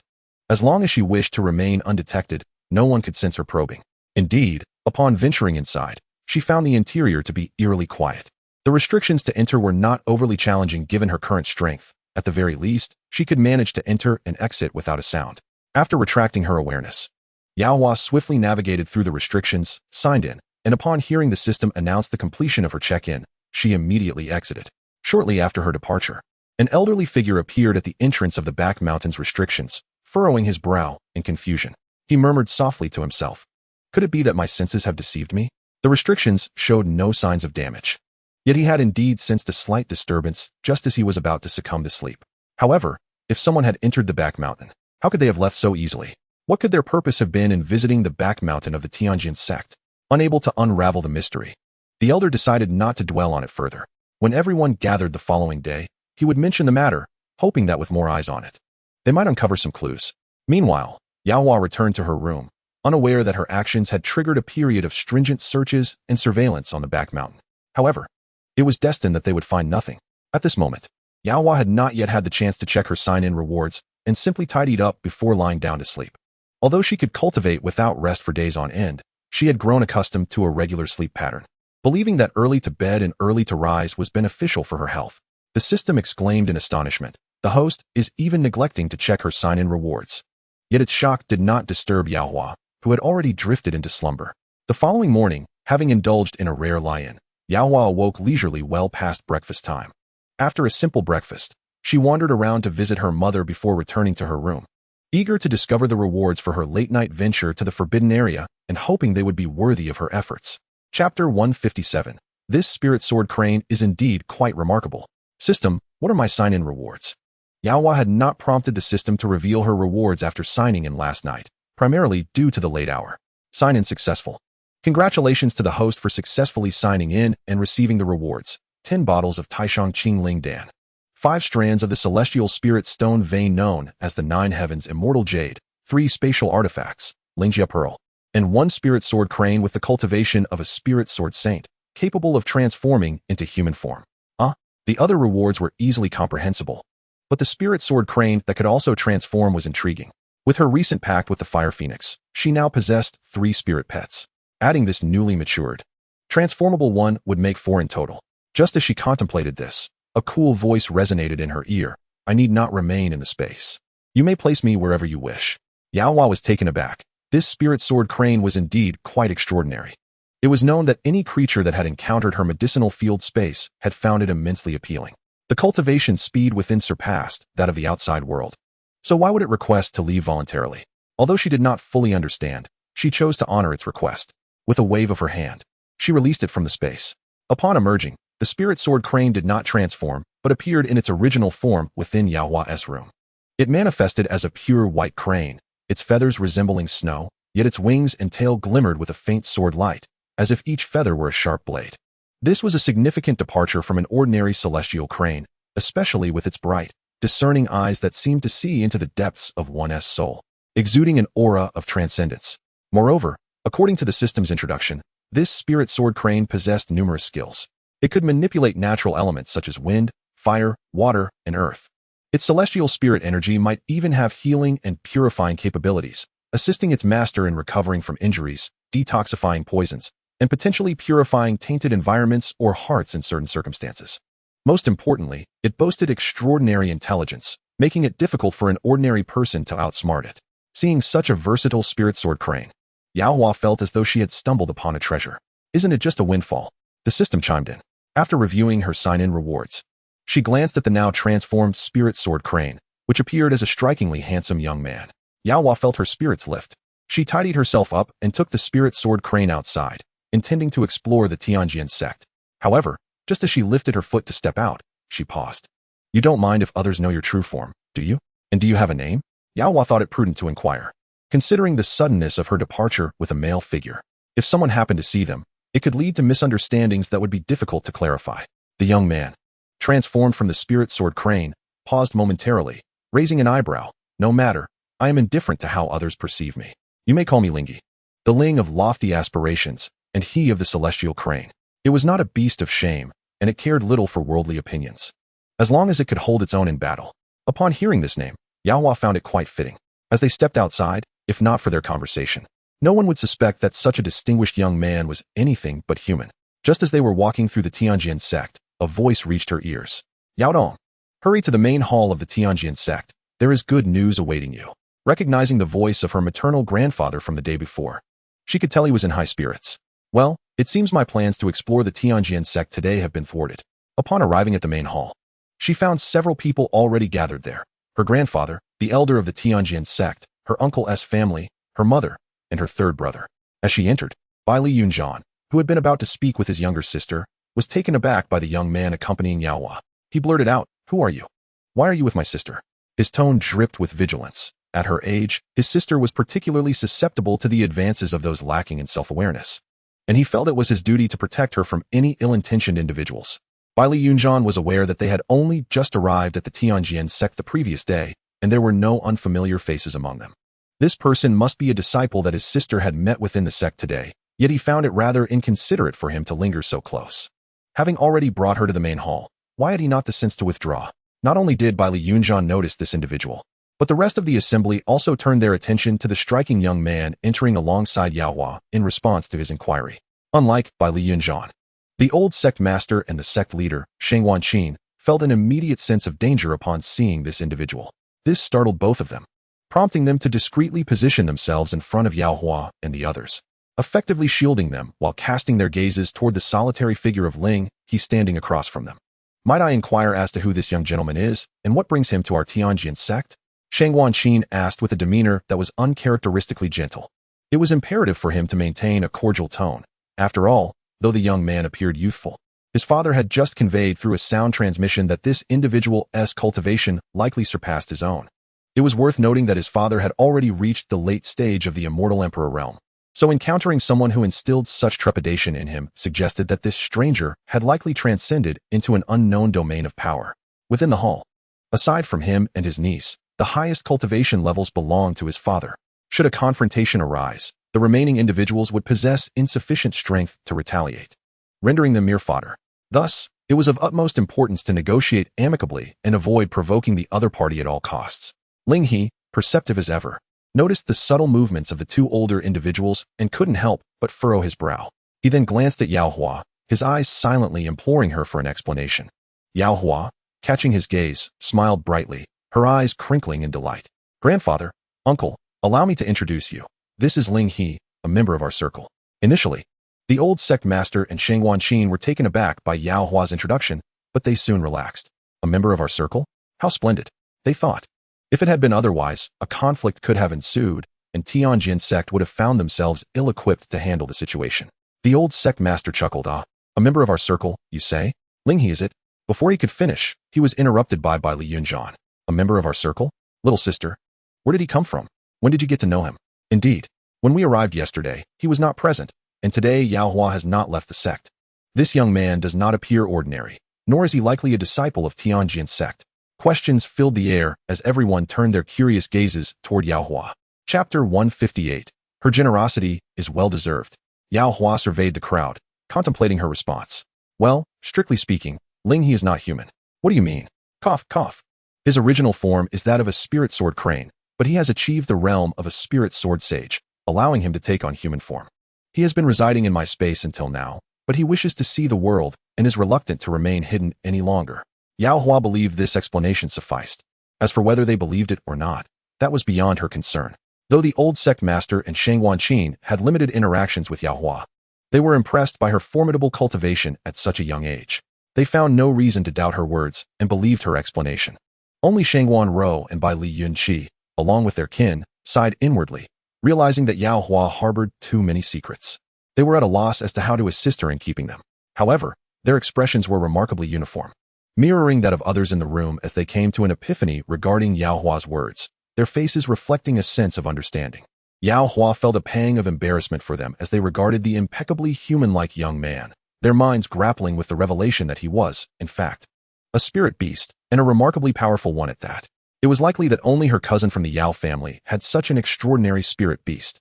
Shangguan Qin recalled that this Ling He was originally a spirit sword crane, which seemed to coincide perfectly with their Qingxuan Sect. If they could invite Ling He to guard their sect as their spiritual beast, it would undoubtedly elevate their reputation throughout the immortal spirit realm. This thought filled him with excitement, and he conveyed his intentions to the old sect master via sound transmission. Upon hearing this, the old sect master's eyes lit up. What a splendid idea. Since Ling He is willing to venture out, why not invite him to serve as our sect's guardian spirit beast? We can pledge the full resources of our sect to support him, even if he does not reside within the sect. As long as he is willing to lend a hand in times of need, it would be a tremendous asset for us. Consequently, the old sect master communicated their proposal to Yao Hua, hoping she would facilitate a conversation with Ling He regarding his willingness. After receiving the sound transmission, Yao Hua cast a curious glance at the spirit sword crane. Truth be told, this spirit sword crane had been acquired from the forbidden area behind Qingxuan Sect, so assisting the sect was not out of the question. Moreover, since it was her grandfather making the request, she thought this small matter would not be an imposition for Ling He. Thus, she addressed Ling He. Would you consider temporarily serving as the guardian spirit beast of Qingxuan Sect? Of course, it would not be without compensation. We would provide for you. Ling He was taken aback at being assigned a task so soon after emerging into the world. He had yet to explore his surroundings and felt a momentary hesitation. Observing Ling He's reluctance, Shangguan Qin quickly added, Elder, you need not remain within the sect at all times. If any issues arise, your assistance would suffice, and otherwise, you are free to roam. After contemplating, Ling He found this person to be quite astute and thus nodded in agreement. This delighted the others, though they tempered their excitement. Mindful of Ling He's presence, once Yao Hua saw that the matter was resolved, she inquired, Grandfather, may I ask what prompted your initial summons? The old sect master smacked his forehead, exclaiming, Ah, how could I forget? He waved his hand, producing several storage rings to present to her. Yao girl, these are gifts from some of the elders from the back mountain of Qingxuan Sect. I've inspected them, and they are all fine items. Please accept them with peace of mind. Yao Hua was momentarily taken aback by the 10 storage rings her grandfather handed over. Why would those venerable elders, whom she had never met, suddenly bestow her with gifts? What was more perplexing was that they had never even seen her. Host. The old sect master has divided the comprehension tea leaves from the enlightenment tree he shares with your uncle into 9 portions. The system's prompt clarified everything for Yao Hua. It was likely that her grandfather had sent them out in her name. Considering the elders who were nearing the end of their lifespans yet had no hope of breaking through, she lowered her gaze in contemplation. After a moment, she sighed and produced a jade vial. Grandfather, this is for you. The elixir inside can extend your lifespan by 100 years. It should provide you with some time to seek a breakthrough. Upon hearing this, the old sect master was momentarily rendered speechless. Gazing at the jade vial Yao Hua handed him, his hands trembled as he reached out to accept it, yet he hesitated, feeling somewhat embarrassed. This, Yao girl, this is far too precious. Though your grandfather is in need, I cannot simply take something from you, a younger generation. This was a longevity elixir. Even the alchemy masters in the immortal spirit realm might not possess the means to refine such a thing, yet this child presented it without a second thought. How could this not move the old man's heart? However, this elixir was indeed beneficial for them. Those elders were the foundation of Qingxuan Sect. If they genuinely could not find a way to break through or extend their lives, they would have no choice but to watch their vitality slowly fade away until their eventual demise. This was a fate no sect wished to witness. With each loss, the Qingxuan Sect suffers, hastening its decline. The old sect master pondered for a moment, his expression grave, and said, Yao girl, wait here. Your grandfather will step out briefly, and soon your uncle will call for you to the back mountain. As soon as he finished speaking, his figure vanished from the grand hall. In an instant, the hall was enveloped in a profound silence. The Xianxiafan family exchanged complex glances at Yaohua. They had initially been astounded to learn that she had reached the pinnacle of the immortal emperor realm. Yet, it turned out that she possessed a formidable spirit beast capable of transformation. And now it also served as the guardian spirit beast of their Qingxuan sect. Who could have anticipated that she would produce such a precious elixir? They felt that even if someone were to inform them of something even more astonishing that Yaohua could conjure, they would accept it with equanimity. After all, they were no longer on the same level as her. Shangwan Ro cleared her throat and said, Yao Yao she. Before her younger sister could continue, the elder brother interjected, casting a warning glance at everyone present. No one is to utter a word about what transpired today regarding Yaohua, or else I shall not show mercy. Father, rest assured, we would never do anything to harm our cousin, came the unified response from the others. Indeed, we would not, Zhou remarked, rolling her eyes at her husband. Do you really need to say that? We are all close relatives. The better Yao Yao does, the better we shall fare. We are even more protective. After all, Yao Yao is our long-lost sister, and we would never allow her to come to harm. The grand hall was soon filled with solemn vows of commitment. Observing this, Yaohua felt a warmth in her heart and smiled radiantly. Her generosity was well placed among such deserving individuals. Chapter 159, The Longevity Pill. The old sect master hurriedly made his way to the forbidden area of the back mountain. Clutching the longevity pill, he pondered how to maximize the effects of the enlightenment tree tea leaves, for the back mountain of the Qingxuan sect housed many ancient beings. Some of those who had long sealed themselves might still have a flicker of vitality, while others had unknowingly succumbed to eternal slumber. Who could say how long they could endure? Alas, such is life. Esteemed ancestors, we have a chance to continue living. The excited, fervent voice of the old sect master resonated from outside the courtyard, causing the few individuals inside to furrow their brows. Young Song, how old are you now? Still behaving like a young lad? Hasn't Young Song always been this boisterous? It's quite refreshing, really, replied a gentle voice, as a man leisurely fanned himself, reclining in a chair. In truth, only 10 of them had not entered a state of slumber in the back mountain. The old sect master, Xianxian Song, was the youngest among them, both in age and in seniority. As the current sect master and the son of the old sect master, he was considerate of everyone. This time, the treasures they received were largely thanks to his benevolence and his unwavering dedication to the Qingxuan sect. Otherwise, they might not have had such an opportunity. While they felt gratitude, there was also a hint of envy towards his good fortune. Although the preceding years had been challenging, they now found themselves reaping the rewards. His granddaughter had been found, his daughter had recovered from her illness, and she had personally come to visit them, bringing such valuable gifts to share. As they mulled over these thoughts, they saw Young Song tightly grip an object in his hand, his expression radiating the excitement of someone who had stumbled upon a remarkable treasure. Do you all know what this is? He exclaimed as he approached them. Ow! Why did you hit me, uncle? The old sect master cried, covering his head. He was no child to be struck like that. You deserve it. Why would you ask us what it is when you brought it out? The old sect master felt utterly wronged. He had kindly shared the precious item he had obtained, and instead of gratitude, he was met with a slap. Seeing his disgruntled demeanor, his fiery-tempered uncle shot him a glare. Get to the point and stop dawdling. Reluctantly, the old sect master produced a jade vial, saying, This is a gift from my granddaughter. Inside are 20 longevity pills, each capable of extending one's life by 100 years. How much? Young Song interjected. Yao said these longevity pills can increase lifespan by 100 years. With this, we have more time to seek breakthroughs. As soon as the old sect master's words fell, everyone stood up in unison, surrounding him with wide eyes fixed on the jade vial. Their hearts raced with excitement. Good heavens! We thought the enlightenment tree tea leaves were a tremendous opportunity. Who could have predicted that Young Song would bring us this monumental boon? 100 years of life. It feels as though a windfall has descended upon us. In that moment, Glances exchanged between them reflected unrestrained envy towards young Tsang. Was his fortune truly so immense? His long-lost granddaughter had continuously produced items that were rare even in the realm of immortals. My goodness, it feels as though we old fellows are merely reaping the benefits of being behind young Tsang. No longer would they dismiss this young man as clumsy. The eldest ancestor, tears welling in his eyes, trembled with emotion. Well done, young Tsang. Such a grand favor shall not be forgotten. Tell Yao Yao that whenever she needs anything from us old fellows at the Qingxuan Sect, she need only ask, and we shall comply without hesitation. Haha. I will convey my thanks to the ancestors on her behalf, the old sect master responded with a grin, heartened by the assurance that Yao Yao would gain more support in the future. However, he did not interfere with the distribution of the longevity pills, entrusting the allocation to the older ancestors. Of course, his share would not be overlooked. After much deliberation, they decided that each of the 10 would receive 1 pill, while the remaining 10 would be kept aside for the deeper reaches of the forbidden area to see if any other ancestors could benefit. This way, they could also mitigate the losses of the Qingxuan Sect. Fortunately, the Qingxuan Sect had always been united and never engaged in scheming for power or resources. Hence, the old sect master felt secure in sharing what Yao Yao had provided. He believed that from that moment on, the entire Qingxuan Sect would become Yao Yao's staunchest ally.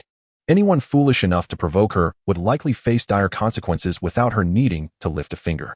Once everyone had consumed the longevity pills, each individual underwent a remarkable transformation. Their hair darkened, and they appeared significantly younger. The atmosphere was filled with exuberance and excitement, as if they might take flight at any moment. Soon after, they began rummaging through their belongings, preparing gifts to express their gratitude to Yao Yao, which were ultimately conveyed through the old sect master. After bringing the spirit sword crane back, Yao Yao returned alone.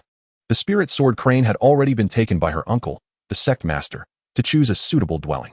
Having officially become the guardian spirit beast of the Qingxuan Sect, it naturally had to embody the awareness befitting its status.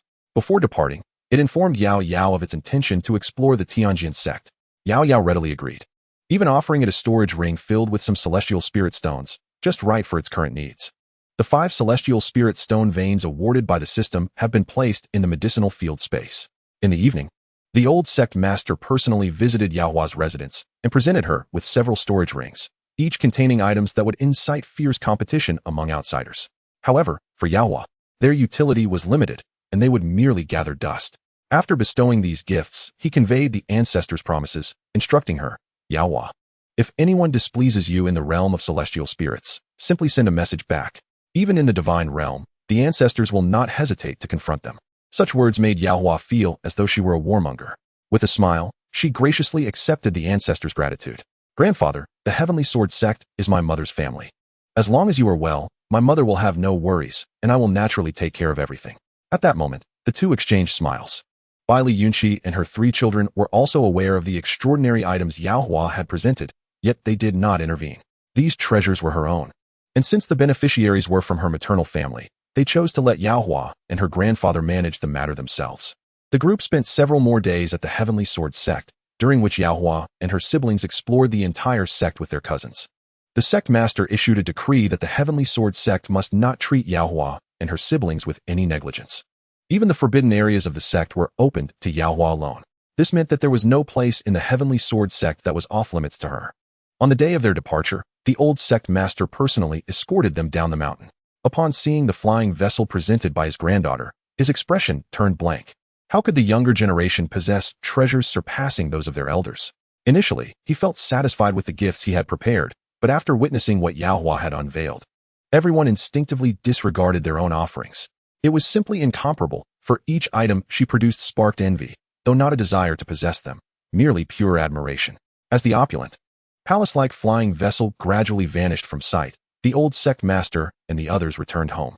The journey back was quite serene, and they encountered no unexpected events until they arrived at the royal palace of the Jade Immortal Nation. After a brief rest, Yao Hua informed her parents about the plan to return to the Cloudy Sky Continent. They consented, but insisted on bringing a few guards. In the end, Bai Li Yunxiao, Bai Li Yunxiao, and Bai Li Yunxi also accompanied her. The descent took place through the same passage she had used on her first visit, yet her emotions this time were markedly different. The group swiftly traversed the secret maze and arrived at the peak of the misty clouds. Upon her return, Yao Hua recalled the millennium of cultivation reward she had received here, which had significantly shortened the arduous years of her training. Indeed, It was no exaggeration to say it was a meteoric rise. Smiling at the distant clouds, she summoned the exquisite flying vessel and declared, "Brothers, let us depart." After 2 days of travel, they finally reached the foot of the Qingxuan Sect. Stowing away the exquisite vessel, Yaohua opted to fly using her sword. Li Yunxiao and the others nodded in agreement. This time, they brought 5 guards, each at the level of celestial sovereigns. However, upon arrival, their powers were suppressed to the level of celestial immortals. Even Li Yunxiao and the others found themselves similarly restrained at this realm. Only Yaohua, at the moment of descent, sensed a brief confinement of her cultivation level, but it dissipated almost instantly. She felt assured that her cultivation remained unchanged. Yet when she intended to inquire about it, the words caught in her throat. In an instant, cold sweat broke out on her back. She realized that perhaps only her own cultivation was unaffected, but she could not voice this revelation. Curiosity flickered within her, but she merely pondered it quietly. The sudden sensation had chilled her spine. Regardless, the restrictions here posed no threat to her, and there was no need for her to dwell on it. Thus, she retrieved her long-unused Qingxuan sword, preparing to ascend to the Qingxuan Sect. As they approached the sect's entrance, they encountered a throng of people clamoring for the Qingxuan Sect to surrender a certain murderous fiend. "Hand over Yanxu, or you will incite the wrath of everyone in the cloudy sky continent against your sect," they shouted. "He has slain so many. How can you protect him while the souls of the deceased find no peace?" The crowd echoed, "Surrender Yanxu. Surrender Yanxu." Upon hearing this, Yaohua's expression shifted dramatically. "Third brother Yanxu, what has transpired?" She gazed at the individuals gathered at the mountain gate, incessantly demanding the surrender of the accused. Some of them appeared familiar to her. They seemed to be from the Qingxuan Sect. How brazen of the Qingxuan Sect! Yaohua seethed, realizing that the others were clearly being incited by the words of the Qingxuan disciples. Although her anger flared, she refrained from rashly confronting them. Instead, she maneuvered to the side, taking advantage of their distraction to slip past the Qingxuan Sect's protective barrier with Li Yunxiao and the others, heading toward the Carefree Peak. Along the way, they noticed that all the disciples of the Qingxuan Sect wore expressions of fury. Upon reaching the Carefree Peak, all the disciples gathered in the plaza before the sword pool. "Senior brother, what did the master say? Is there any way to save third brother?" they inquired. "Yes. The Qingxuan Sect is still outside the mountain gate, shouting for third brother to be handed over. It's utterly despicable," the Qingxuan Sect had the audacity to assert. Based on flimsy evidence, that third brother was responsible for the so-called massacre. This was clearly an act of deliberate revenge. Yet now, third brother had completely lost his sanity, and no one could cure him. If only he could regain his senses, he could prove his innocence. Furthermore, the sect master of the Wuji sect was currently at Ziwei Peak discussing how to handle third brother's situation.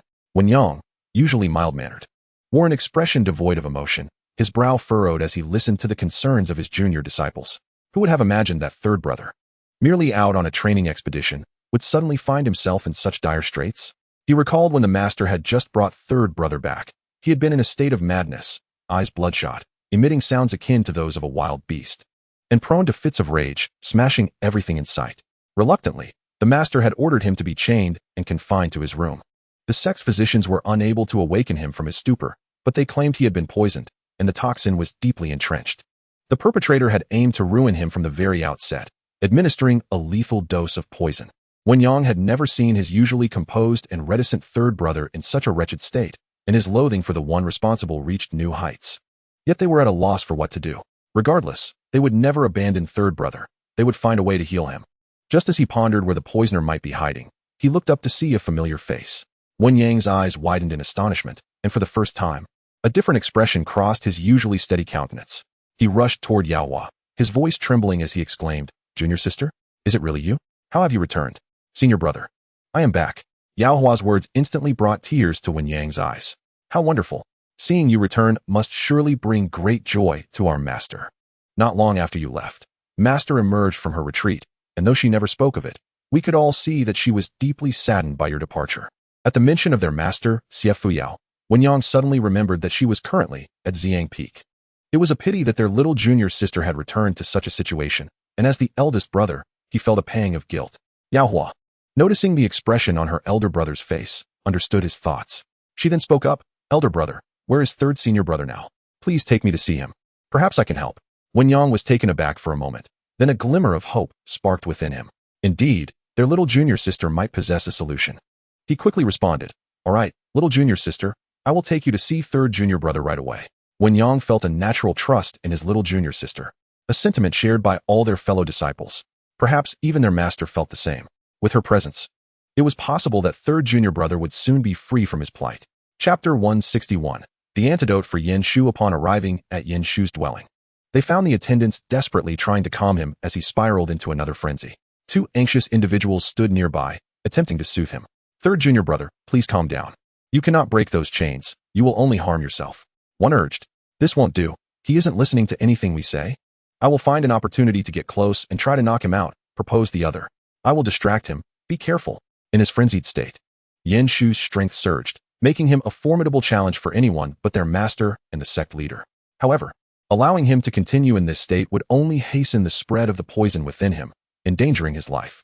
Currently, their master and the sect leader were occupied with matters concerning Qingxuan Sect and Wuzhizong, leaving Yin Shu's situation in the hands of Lan Jin, Wei Xian, and Liang Wan.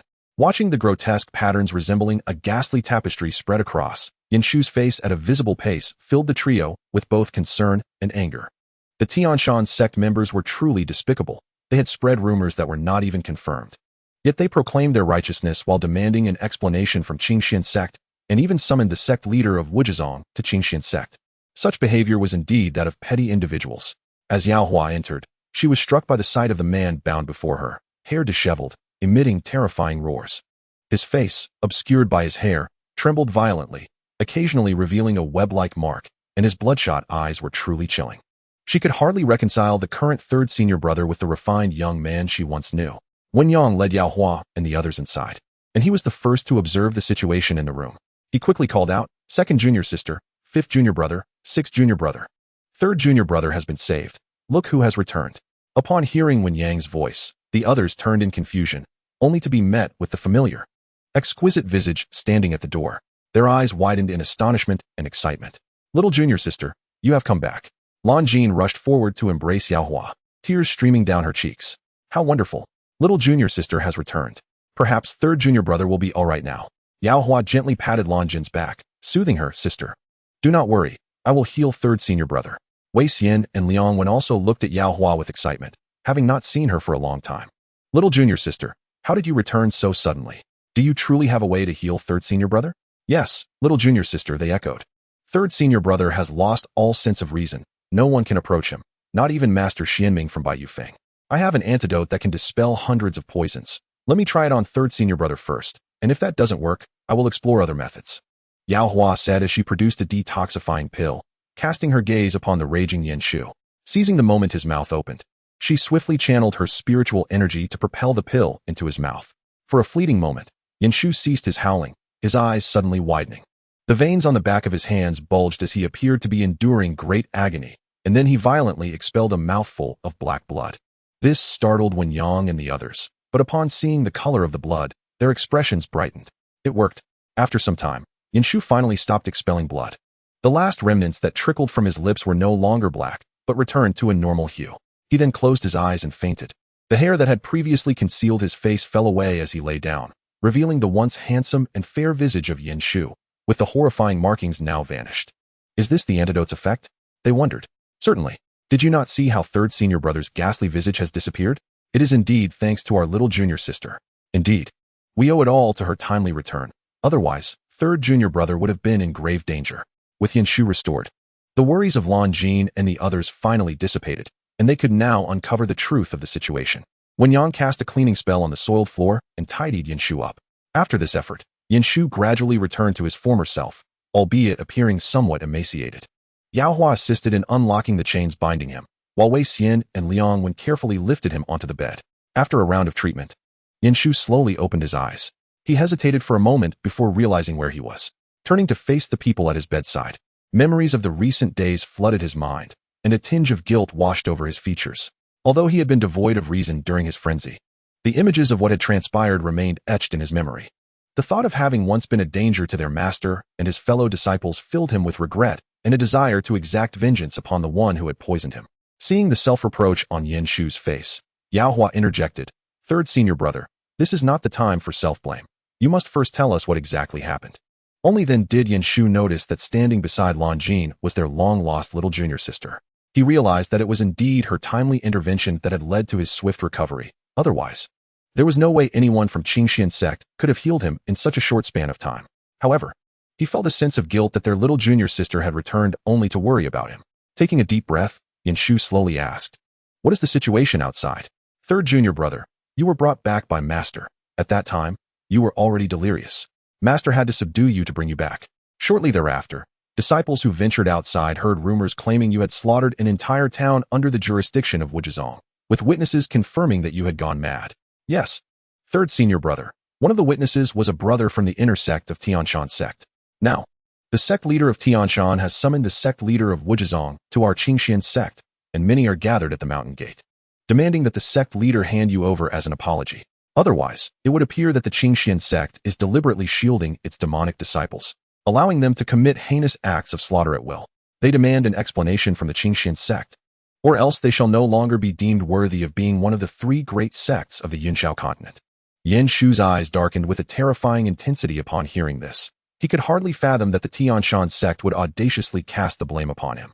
Moreover, that masked figure in black, this was all intentional. They had chosen him as a means to target the Qingxuan Sect. Infuriating. Chapter 162. Master, I have returned. Yunxiao took a deep breath and recounted the events as they had transpired. It was then that Yao Hua and the others realized that this entire scheme was the machination of the Xianxiaaudiobooks sect. Someone had informed the sect leader of the Xianxiaaudiobooks sect that the Qingxuan Sect possessed a treasure capable of enabling ascension to a higher realm. This revelation had instigated their malicious intentions. However, given the Qingxuan Sect's considerable reputation on the Yunxiao Continent, being one of the three sects, it was implausible that they would surrender their treasures willingly. Thus, they devised a plan to tarnish the Qingxuan Sect's image in the eyes of the public. They intended to use these demonic toxins to manipulate the Qingxuan disciples, transforming them into mindless killers. At that juncture, the Xianxian Sect would ally with rogue cultivators and those from the Wuzhizong under the pretense of eradicating these murderers, thereby leading the world to believe that the Qingxuan Sect had indeed forged a connection with demonic forces and was to be abhorred. Ultimately, they aimed to dismantle the Qingxuan Sect, the sect that harbored these demons. Once the Qingxuan Sect was annihilated, the treasures belonging to it would possibly fall into the hands of the Xianxian Sect. Unfortunately for him, he had been the unfortunate one chosen as the breakthrough point against the Qingxuan Sect during his training expedition. The townsfolk had not been slain by his hand, yet he had indeed been present at the scene. He had initially intended to intervene, but he was unaware of when they had administered the demonic toxin to him. Furthermore, that eyewitness had been deliberately left behind to witness his affliction. Fortunately, he had managed to send a message to his master before losing all consciousness. Thus, when his master arrived, he found him in a state of frenzy, alongside the eyewitness who was feigning death. At that moment, the anger of those present towards the Xianxian Sect reached a boiling point. For the sake of a so-called ascension treasure, they had slaughtered an entire town, intending to frame the Qingxuan Sect. Truly shameless. Yao Hua's gaze turned icy, her murderous intent palpable. The Xianxian Sect must have harbored deep resentment towards the Qingxuan Sect for a long time. With such provocation, how could they possibly restrain their greed? No matter. Regardless of how the Xianxian Sect plots, with her presence, they shall not succeed. Thus, she turned to Wen Yang and said, "Elder brother, you and the others stay here to look after third senior brother. I will go to Ziwafeng." As she turned, she noticed Bailey Yunxiao and the others, contemplating before speaking. "Second brother, you all. No need for you to say more, we shall accompany you. Indeed, with us here, you need not soil your hands." The trio from the Bailey family could not allow their younger sister to face the treacherous Xianxian Sect alone. Their purpose in following was to protect her and lend a hand. Moreover, if a confrontation arose, with the three of them present, there would be no need for her to intervene. While they would be constrained by the restrictions of this small world, they were not entirely without recourse should the need to act arise. Yao Hua considered this and did not object. If it came to a confrontation, she would simply take action first. After all, the restrictions here had no effect on her, and there was no need for concern. She nodded and said, "Second brother, third brother, fifth brother, you need not intervene. Simply observe, and I shall explain everything later." With that, she turned and soared towards Ziwafeng. Her words left Bailey Yunjian and Bailey Yunxi somewhat perplexed, but a flash of insight crossed Bailey Yunxiao's mind. Considering his sister's mysterious nature, perhaps they truly need not take risks. Watching the four depart, Wen Yang and the others finally reacted. "Elder brother, are those three individuals the younger sister's brothers?" "Indeed. We were so focused on third senior brother that we inadvertently overlooked them. Is that not a touch impolite? The younger sister hails from the upper realm, and her brothers have come personally to accompany her, indicating that her family values her quite highly. With that, we can finally set our worries aside." Lying in bed, Yin Shu mused. It seems that the younger sister's cultivation level has improved considerably. Hiss. The others suddenly recalled the imposing aura the younger sister had exuded earlier, which, even when restrained, had left them quite astonished. Reflecting on this, they felt somewhat inadequate as senior brothers and sisters. At Ziwafeng, within the grand hall of the sect leader. At this moment, the leader of the Qingxuan Sect and the Grand Elder Wu Yuren were vehemently condemning the Qingxuan Sect's members. Humph. I never expected your Qingxuan Sect could cultivate such a ruthless individual, committing the heinous crime of slaughtering an entire town of innocents. Do you still dare to shield him? Does your Qingxuan Sect wish to become enemies with the world? Wu Yuren, you coward, how adept you are at placing blame upon our Qingxuan Sect. The truth of the matter cannot be solely dictated by a single voice, retorted the Grand Elder of the Qingxuan Sect, pointing disdainfully at the kneeling figure nearby. Do not think we have not seen the glee in that scoundrel's eyes. I now suspect that the incident involving Yin Shu was deliberately framed by your Qingxuan Sect. Perhaps there are even darker schemes hidden beneath the surface. Otherwise, why would your people be so jubilant? Moreover, just as sect leader Xia had returned with the frenzied Yin Shu, the massacre of the town was immediately pinned upon our Qingxuan disciples, becoming a widely known scandal across the entire Yunxiao Continent. Those surrounding our Qingxuan Sect's gates may well have been arranged by your Qingxuan Sect. Yet you dare to feign righteousness and accuse us. The truth of the matter is best known by sect leader Xia, is it not?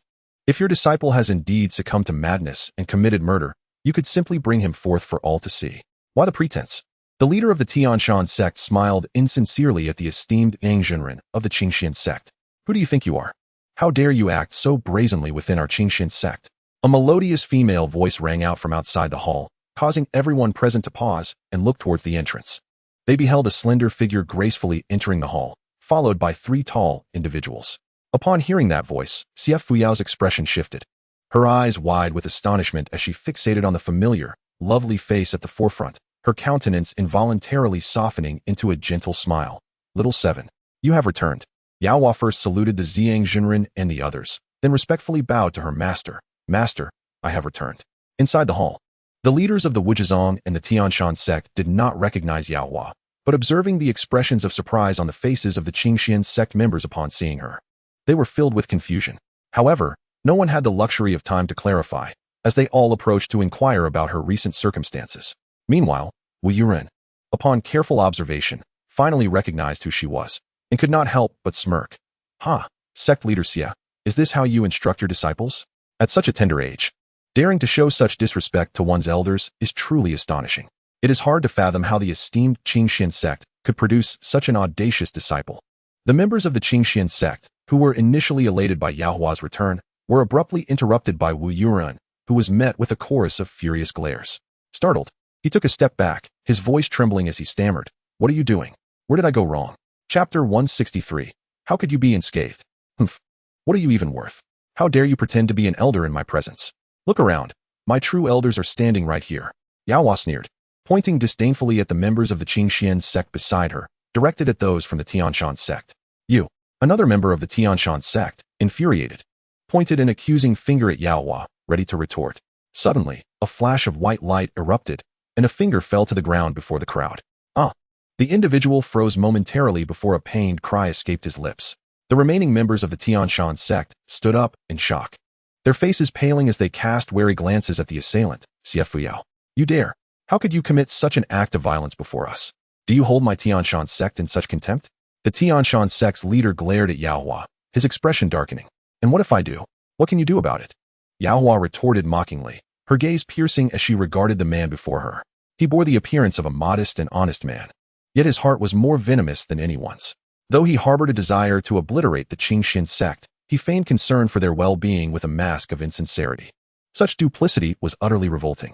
It is often said that the barking dog seldom bites.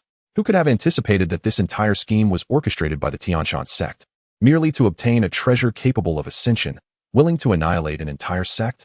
This revealed the depths of their malicious intent. With such scum around, even in the realm of immortals, they shall not enjoy peace with her presence. Is it not rather presumptuous for you to act so brazenly on the territory of the Qingxuan sect? Master Ziyang spoke with a gentle demeanor. Though inwardly he was cursing profusely, he was well aware of how the situation had leaked out. Not long ago, that old fool from the Tianshan sect had the audacity to request to borrow their sect's treasured artifact. He had been taken aback by such an outrageous demand. What kind of family would so carelessly display their sacred treasures? Such shamelessness could only originate from the Qingxuan Sect. Today, the words and actions of the Qingxuan Sect members revealed an underlying strangeness. The people of the Wuzhizong had yet to utter a word. Yet the Qingxuan Sect hastily branded the disciples of the Qingxian Sect as murderous fiends, heartless and ruthless. If there were no ulterior motives, he would have taken off their heads like kicking a ball. The three major sects had historically coexisted peacefully, and the Qingxian Sect had never contemplated any malevolent actions against the Qingxuan Sect. Yet it appeared that the latter was bent on tarnishing the Qingxian Sect's reputation, inciting the world to rise against them. However, the return of Yaohua had indeed taken them by surprise. Glancing at the three individuals standing behind her, one of whom was the young gentleman who had visited the Qingxian Sect before, he felt a surge of confidence. He was eager to see what the Qingxuan Sect intended to do. After casting a cold glance at them, he turned to run, smiling as he addressed young Master Bailey. It has been a while since we last met. I regret not personally welcoming you and your companions. Please forgive my oversight. Not at all. My sister regards you as an elder. As her brothers, we would not concern ourselves with such trivial matters, Bailey Yunxiao replied with a polite smile. The Qingxuan Sect leader seethed with fury, his eyes darkening further as he was ignored. Meanwhile, the leader of the Wuzhizong and his companions were filled with astonishment, their expressions reflecting their inner turmoil. They had come to the Qingxian Sect seeking the truth, but upon arrival, they sensed that the Qingxuan Sect was deliberately targeting the Qingxian Sect, implying that the actions of the Qingxian disciples were not without fault.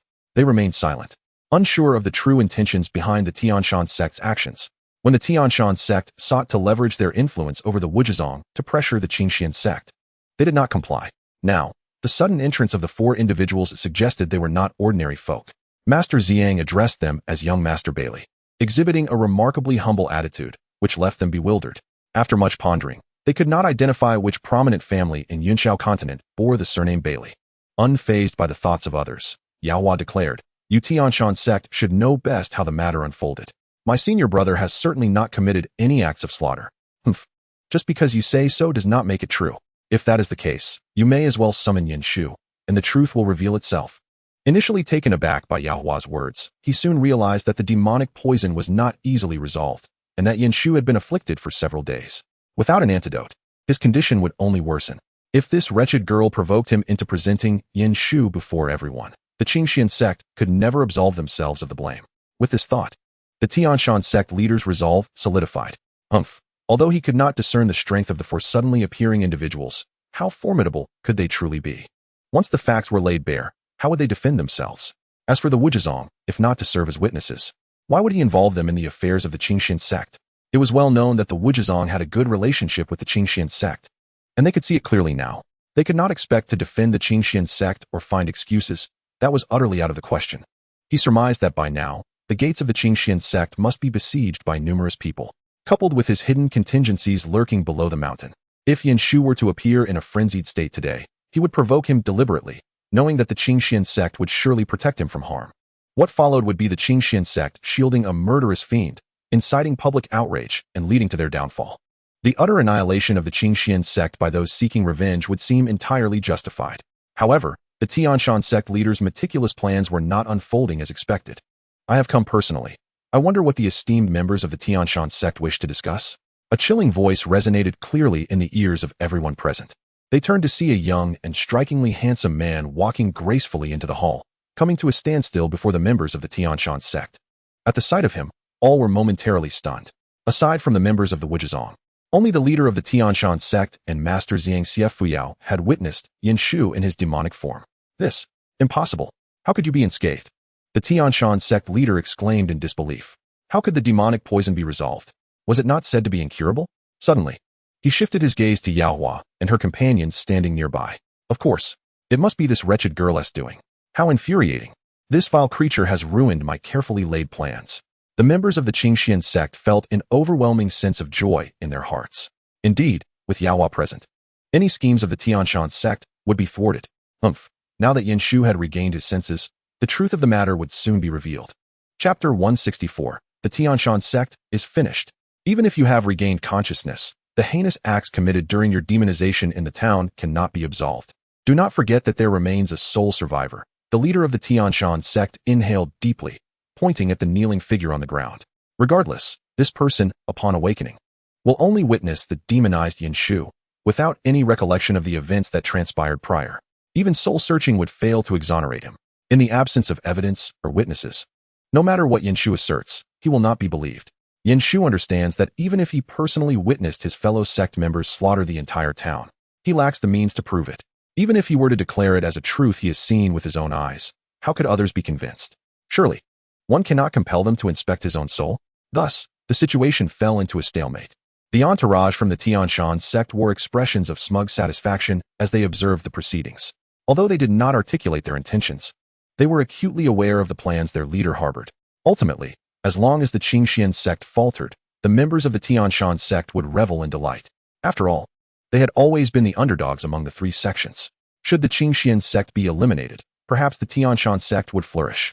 Xianxiao Yao swiftly unsheathed her life sword, its tip aimed directly at the members of the Qingxuan Sect. Do you Qingxuan Sect truly believe that the absence of evidence renders you untouchable? Dare to conspire against my disciple, and let us see whether this sword agrees. You, Xianxiao Yao, whom do you think you are intimidating? It is your disciple who cannot prove his innocence. Do you truly believe you can kill us? The leader of the Qingxuan Sect felt a jolt of alarm. Did this madwoman genuinely intend to act against them? Perhaps today's endeavor would come to naught. Fear not. There will always be another opportunity to utterly dismantle the Qingxuan Sect. Just as he was about to utter more, his body suddenly stiffened. He found himself immobilized, as if being pulled towards the opposing side. Leader, how dare you? What do you intend to do to our sect leader? Another voice echoed. Indeed. Release our leader at once. Xiang, what are you Qingxuan Sect members plotting? The remaining members of the Qingxuan Sect were left in a state of shock by Yaohua's bold action. She dared to attack their sect leader in front of so many witnesses, prompting a chorus of objections. Yet, as soon as they moved, they were intercepted by the Qingxuan Sect and three young men. Wu Yuren was particularly astonished. When did this girl become so formidable? Their sect leader had only recently advanced to the mid-stage of integration, yet here he was, being controlled as if he were a mere chick. With no other recourse, he had to seek assistance from the leader of the Wuzhizong. Li Zongzhu, this disciple of the Qingxuan Sect, is utterly outrageous. I implore you to assist in rescuing our sect leader. At that moment, Li Zongzhu of the Wuzhizong felt anything but at ease. Who could inform him when the disciples of the Qingxuan Sect had acquired such strength? They were practitioners of the integration stage, not mere qi refiners. She effortlessly subdued a practitioner of the integration stage, rendering him powerless to retaliate. How terrifying. After contemplating Wu Yuren's plea, Li Zongzhu finally spoke cautiously. My dear young lady, could you enlighten me as to what predicament our sect leader is facing? Hearing Li Zongzhu's question, sect leader Ma Feng, held captive by Yaohua, felt an urge to roll his eyes. What sort of question was that? What predicament could he possibly face? Shouldn't they be questioning this brazen girl for her sudden assault on him in front of everyone? Alas, despite his fury, he could not utter a single word, for Yaohua had sealed his mouth during her attack. Yaohua had a favorable impression of the Wuzhizong. Li Zongzhu, I believe only the Qingxuan Sect's leader knows the truth of this matter. Instead of speculating, it would be prudent to allow him to speak. But if you compel him this way, how can he possibly articulate anything? Another voice chimed in. Indeed, you Qingxuan Sect are brazenly overstepping. Your disciple attacks our Qingxuan Sect leader at will. What are you intending? Do you wish to declare war against us? Yaohua's words incited outrage among the Qingxuan Sect members. Xianxiao Yao and the others were equally perplexed by Yaohua's statements, but did not reproach her actions. Given the series of provocations from the Qingxuan Sect towards the Qingxuan Sect, it was evident that the peace between their two sects had been irrevocably shattered. Thus, they believed Yaohua's actions were justified. It was clear that she had sensed something amiss. The poison afflicting Yunxiao had been neutralized. Although they had yet to inquire further, it was evident that they were not at fault. With that in mind, why should they spare any consideration for the Qingxuan Sect?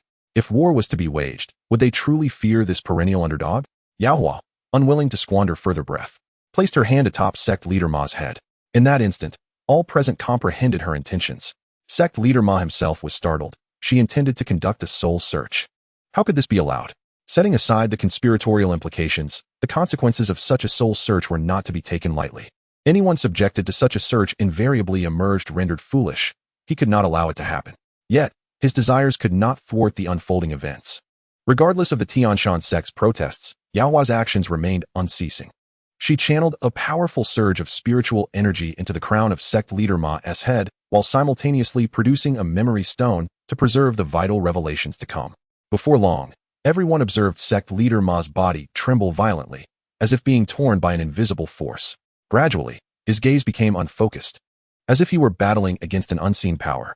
At that moment, a wispy strand of pale blue smoke began to emerge from the center of his brow, gently drawn forth by the potent spiritual energy, slowly taking form.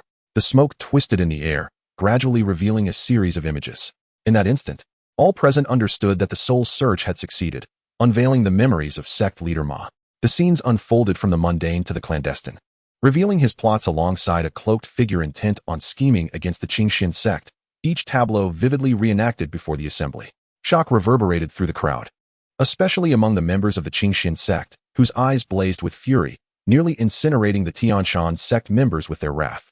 Some in the Xianxiaaudiobooks sect had suspected their leader's intentions against the Qingxuan Sect, but they had not anticipated such a method of exposure. Now, with that young girl's soul search laid bare for all to see, they found themselves at a loss for how to respond. In that moment, the only phrase echoing in Wu Yuren and his companions' minds was, the Xianxiaaudiobooks sect was finished. Meanwhile, Bailey Yunxiao and his companions remained vigilant, closely observing Yaohua's expression, apprehensive that she might suffer adverse effects from the soul search. Fortunately, their concerns proved unfounded. Only sect leader Ma bore the brunt of the ordeal. As memories surged forth, his complexion grew increasingly pallid, his body shaking violently as he seemed to endure immense torment. In the realm of cultivation, the use of soul search techniques was often accompanied by damage to the soul, potentially resulting in irreversible memory loss or soul injury. Ultimately, as the final memory materialized, the pale blue smoke dissipated, and Yaohua gradually withdrew her hand from sect leader Ma's head. Aside from feeling somewhat drained, she experienced no discomfort. However, the situation for the master of the Ma sect was dire. At this moment, he lay prostrate on the ground, his eyes devoid of spirit, and drool began to trickle from the corners of his mouth, presenting a most pitiable image. The success of the soul-searching technique confirmed that everything was orchestrated by Master Ma and his associates from the Qingxuan Sect. The disciple of the Qingxuan Sect, Yunxiao, was innocent. Chapter 165. Proceeding to the Xianxiaaudiobooks sect to deploy the Shadow Stone. Xianxiafans gazed at the memories unfolding from Master Ma, and in her fury, she laughed derisively. Huh? How delightful. I told you the news spread with astonishing speed. It turns out that it was all the doing of that old scoundrel, Ma Feng. He dares to come to the Qingxuan Sect and falsely accuse us. He is simply courting death. With that, she pointed her sword at Wu Yuren and the others, declaring, and you lot, not one of you shall escape. In an instant, the faces of Wu Yuren and his companions turned as pale as paper. The leaders of the Wujizong were equally taken aback by the unfolding events. What does Brother Xiang intend to do? They had not anticipated that Ma Feng and his cohorts from the Xianxiaaudiobooks sect could be so ruthless. This matter must be made known to the world, for only then could the Qingxuan sect's innocence be vindicated. Upon hearing this, Wu Yuren and the others turned ghostly white. If this information were to be leaked, would not the Xianxiaaudiobooks sect become a pariah loathed by all? It was over. The Xianxiaaudiobooks sect was utterly finished. Indeed. But the issues surrounding Master Ma and the others must be resolved swiftly, remarked Master Li, his brow furrowing in displeasure as he thought of Ma Feng. The involvement of several elders from the Xianxiaaudiobooks sect in plotting against the Qingxuan sect was utterly disgraceful. Rather than grounding themselves, they were intent on seizing the fortunes of others, even to the extent of annihilating an entire town. Such madness was beyond comprehension. Nevertheless, it was acknowledged that some disciples of the Xianxiaaudiobooks sect were innocent and had not participated in the scheme. However, considering that the disciples of the Qingxuan sect had suffered indignities, it was imperative to allow them to vent their grievances. Consequently, Yaohua replicated 5 or 6 shadow stones and entrusted them to the Grand Elder of the Qingxuan sect for appropriate handling. The members of the Wujizong could not help but envy this accomplishment. Not only was this young girl powerful, but she also possessed such a rare item in abundance. Xianxiafans then seized Ma Feng, asserting, I shall take care of this fellow. Those old geezers from the Xianxiaaudiobooks sect must not be let off so easily. With that, she dragged Ma Feng outward. Soon, the upper echelons of the Qingxuan sect were bustling with activity. Master Xiang reported the matter to several ancestors who were in seclusion. Upon hearing of this incident, they all interrupted their meditations to emerge. This matter is now in our hands. By the way, you mentioned that girl has returned? Yes. She is currently accompanying the peak master of the Xiaoyao Peak, Xia, to the Xianxiaaudiobooks sect. Master Xiang felt a surge of satisfaction at the thought of Yaohua, who had gone to the Xianxiaaudiobooks sect alongside Xianxiafans. This girl truly was a source of inspiration. Even after ascending to the upper realms, she still thought of returning. And upon her return, she helped the sect with such a significant task, showcasing her kind-hearted and nostalgic nature. Moreover, with her displayed strength, she might have already surpassed these old-timers. Upon hearing that Yaohua had returned, The fifth ancestor expressed concern that she had gone to the Qingxuan Sect for revenge with her master. He grew anxious and urged, "Eldest brother, we must hasten to catch up. We cannot allow that rabble from the Qingxuan Sect to harm the young girl." The eldest ancestor, with a solemn expression, nodded and gave Master Xiang a few instructions before departing with several others. Meanwhile, Yao Hua, accompanied by Yunxiao and her master, was swiftly progressing aboard the exquisite flying vessel. Little Seven, how long will you stay this time? Xie Yao seized the opportunity during their journey to converse with her little disciple. Previously, due to her seclusion, she was unaware that Little Seven had found her family, and from such a place no less. She hadn't even had the chance to bid her farewell before her departure. She had not expected the girl to return again, and she wondered how long she would remain. Master, this time I intend to present some items to the sect, and also discuss matters regarding the immortal spirit realm. I will likely stay for a while, Yao Hua replied, planning to contribute items beneficial to the development of the Qingxuan Sect. As long as the overall strength of the sect's members improved rapidly, incidents like the current one would become a thing of the past. If everyone in the Qingxuan Sect possessed formidable strength, they would continuously supply talent to the immortal spirit realm. This would also serve as an opportunity to bolster the national strength of the Yuxian kingdom. Xie Yao had always recognized her disciples' exceptional talent and the abundant resources available for her cultivation. However, they felt it inappropriate to continue taking advantage of the young girl. After some thought, she gently advised, Little Seven, keep your belongings for your own use. There is no need to present them to the sect. With your master here, no one would dare covet your possessions. Yao Hua understood her master's intentions, but those items were not particularly useful to her at present. They would merely gather dust. It would be better to offer them as a gesture of goodwill. This way, whenever anyone ascended to the upper realms, they would remember the assistance she had provided at the beginning, ensuring that their first allegiance would be to the Yuxian kingdom. Yao Hua subsequently shared her intentions with Xie Yao. Yunxiao and the others, who were accompanying her, finally realized that their sister had returned for their benefit. They were deeply moved. Before long, their flying vessel arrived at the foot of the Qingxuan Sect. After stowing the exquisite flying vessel, Xie Yao, still holding the dazed Ma Feng, soared on her sword toward the Qingxuan Sect. Yao Hua and the others followed closely behind. Due to the haste of their visit, they had not summoned Wen Yang and the others, leaving them all behind at the sect. The appearance of their group startled the disciples guarding the gates of the Qingxuan Sect. Upon recognizing the visitors and the person being dragged along, they were so astonished that they nearly fell to the ground. Xie Yao wasted no time. She directly tossed Ma Feng to the ground and declared, I am the peak master of the Xiaoyao Peak from the Qingxuan Sect. I have come to eradicate the traitors who conspired with Ma Feng against my sect. You must promptly notify the others. It is best if the living do not interfere with our business with your Qingxuan Sect's ancestors. Once this matter is resolved, you may choose whether to remain in the Qingxuan Sect. With that, she continued onward. Her words, imbued with spiritual energy, reverberated throughout the Qingxuan Sect. By the time they reached the hall of discussions, a multitude of Qingxuan Sect disciples had gathered around, all of them gazing in shock at the imposing figures of Xie Yao and her companions, as well as the sight of the drooling, foolishly grinning Ma Feng on the ground. The disciples present, who all recognized Master Ma, were astounded by his current state, having returned in such a condition, especially being brought back by the peak master of the Qingxuan Sect. The scene left everyone utterly bewildered, speechless. At this moment, Yao Hua produced yet another shadow stone she had replicated before leaving and projected it into the air like a short video, allowing all the Qingxuan Sect disciples to witness the events unfold clearly. Chapter 166, 2 against 4, easily victorious. The surrounding disciples erupted in a cacophony of discussions. Isn't that Master Ma and several of the elders? They had never anticipated that the recent rumors of the Qingxuan Sect's disciples slaughtering an entire town were, in fact, orchestrated by their own sect leader in collusion. How terrifying. So many lives lost. How could they dare? Oh, I never anticipated that the ostensibly gentle and benevolent sect leader harbored such malevolent intentions. Alas, it turns out that my family was not slain by Yunxiao after all. A disciple among the group suddenly broke down in tears. This individual hailed from the very town that had been ruthlessly massacred. Since joining the Qingxuan Sect, he had seldom returned home, yet he often entrusted others to bring items back to his family. Recently, news arrived that his parents, brother, nephews, and nieces had all been murdered in a single night. The perpetrator was none other than Yunxiao, a direct disciple of the Qingxuan Sect, who had gone on a rampage, annihilating the entire town. In an instant, the streets were littered with mangled corpses, stained crimson with blood. Upon hearing the news, he rushed back only to witness that harrowing scene. He vowed to exact vengeance for his family, when the sect leader suddenly approached him. urging him to disseminate the news of the Qingxuan Sect's disciples' brutal slaughter of innocents. He thought that the more people who were aware, the greater the pressure on the Qingxuan Sect to surrender the murderer for execution. His mind was consumed by thoughts of revenge, prompting him to act without hesitation. He had exerted considerable effort to ensure the news spread swiftly, yet now he was confronted with the shocking revelation that the true culprit was not Yunxiao, but rather a member of the very sect to which he had pledged his loyalty.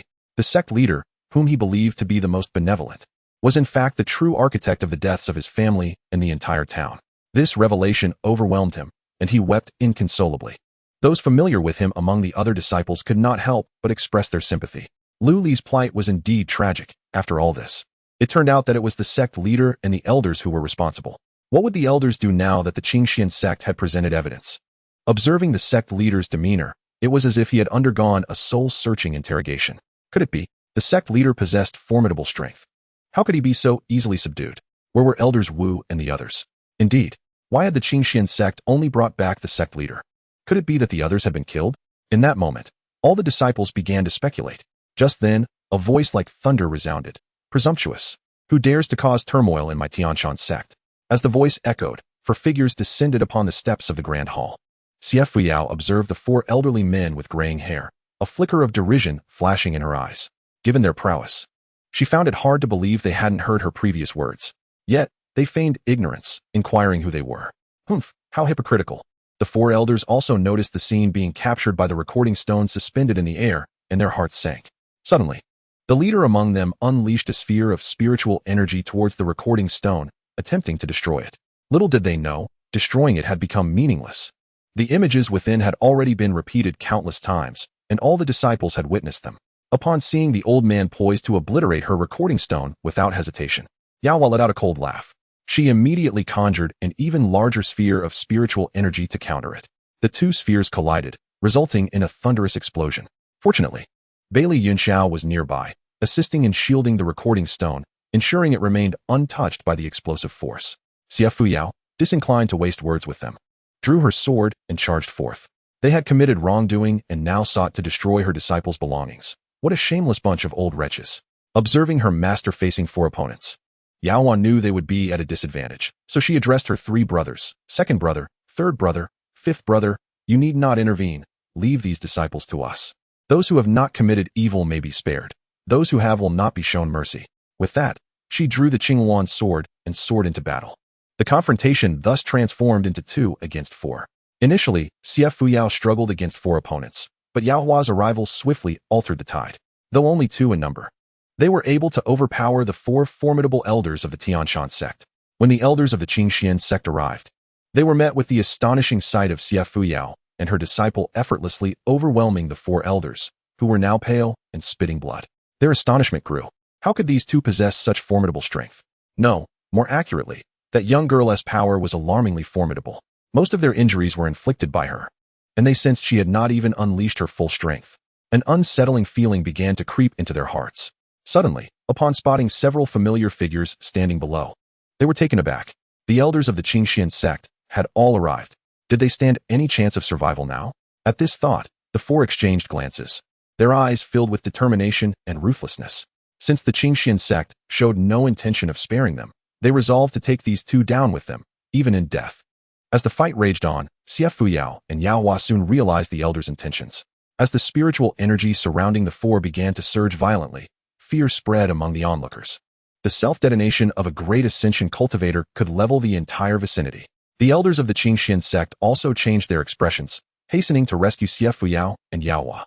Yet, before they could act, the 4, whose spiritual energy had swelled, were effortlessly deflated by a wave of Yao Hua's hand, akin to punctured balloons, and then finished off by Xianxiafu Yao. In an instant, they were devoid of breath. Yao Hua conjured a fireball that engulfed the 4 corpses, swiftly reducing them to ashes, leaving not a trace behind. This entire sequence of events unfolded so rapidly that all present were left dumbfounded, gazing at the slowly descending master and disciple. Such a perilous situation had been resolved with such ease by the 2. Bailey Yunxiao and his companions breathed a sigh of relief. Although they knew their sister's current strength could likely see her through, concern still lingered. The elders of the Qingxuan Sect shared similar sentiments, but their astonishment primarily stemmed from the realization of what terrifying heights the girl's strength had reached. Truly, her talent was extraordinary. This was perhaps the easiest battle Xie Fuyao had ever fought, especially with such harmonious cooperation with her disciple for the first time. Now, with the 4 great elders and the sect leader of the Qingxuan Sect eliminated, there was little difference left in their demise. The remaining matters would be left to the people from the Qingxuan Sect. Aside from the 3 ancestors who remained to maintain order, everyone else boarded Yaohua's exquisite flying vessel back to the Qingxuan Sect. Chapter 167. The issues of the Qingxuan Sect resolved. Those who had originally gathered outside the Qingxuan Sect, clamoring and surrounding the area, fell silent upon witnessing the images released by the recording stone. No one had anticipated that the truth of the matter would unfold in such a manner. They had completely wronged the disciples of the Qingxuan Sect. The disciples of the Qingxuan Sect, stationed there by sect leader Ma, were left in shock. What now? Their sect leader had been exposed. What would they do next? How would the disciples of the Qingxuan Sect handle them? In a moment of turmoil, the disciples of the Qingxuan Sect found themselves engulfed in panic, fearing retribution for their deeds. What on earth was happening? Was this the true nature of the events that had unfolded? Did it mean that they had all been manipulated by the master of Qingxuan Sect? How utterly despicable! To conspire against the Qingxuan Sect and orchestrate the massacre of so many innocents. Such treachery could not go unpunished. Yes, they could not let the people of Qingxuan Sect escape justice. As clarity returned, their anger ignited fiercely. After all this time, the true perpetrators were none other than their own comrades at Qingxuan Sect, who had gathered them to besiege Qingxuan Sect. What did they take them for? Consequently, the disciples of Qingxuan Sect were met with a grim fate. Realizing they had been deceived, the enraged crowd swiftly turned upon those who had initially boasted the loudest. Meanwhile, those stationed near Qingxuan Sect by the master of Tianshan were captured by the disciples of Qingxuan Sect. 2 days later, the conspiracy targeting Qingxuan Sect was utterly dismantled. Without the presence of several elders and the sect master, Tianshan Sect descended into chaos, and it was believed that its decline was imminent. Over these few days, Yaohua returned to the carefree abode, placing all the prepared items from her spatial ring into a storage bracelet.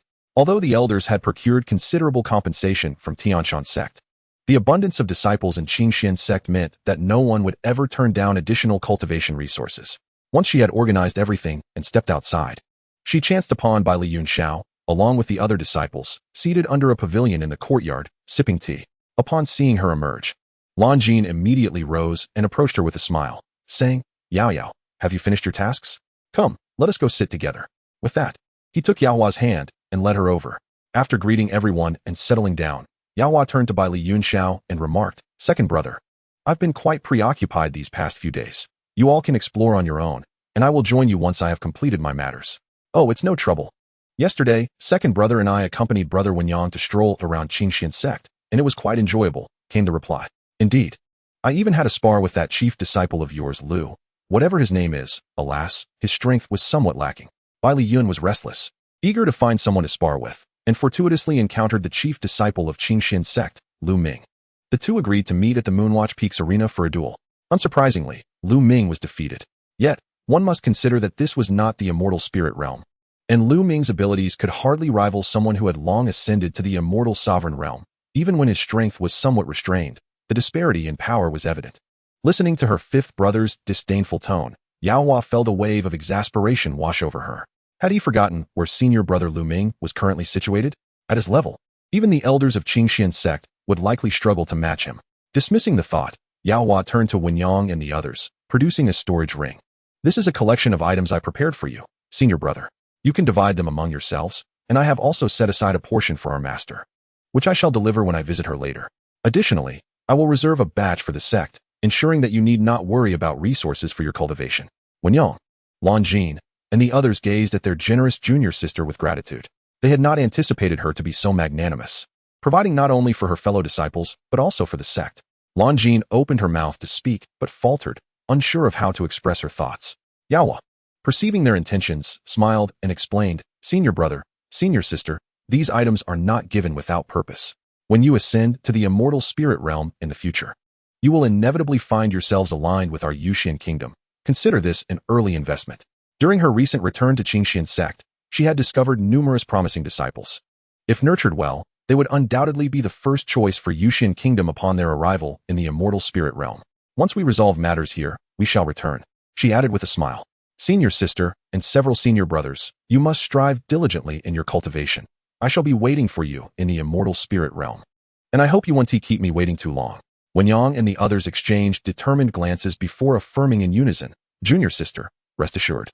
We will endeavor to cultivate diligently and strive to ascend to the immortal spirit realm to find you." Indeed, Baili Yunxiao and the others beamed at them. The time spent together had illuminated their talents and character. No wonder she had been so thoughtful during her extended absence. However, this was indeed for the best. Once these individuals joined Yushin Kingdom in the immortal spirit realm, their strength would undoubtedly soar. After sharing a meal together, they eventually parted ways. As for Yaohua's plans, Baili Yunxiao and the others refrained from intervening.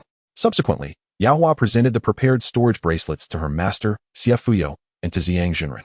She also shared her insights regarding the immortal spirit realm, expressing her intention to welcome the disciples of Qingxuan Sect in Yushin Kingdom.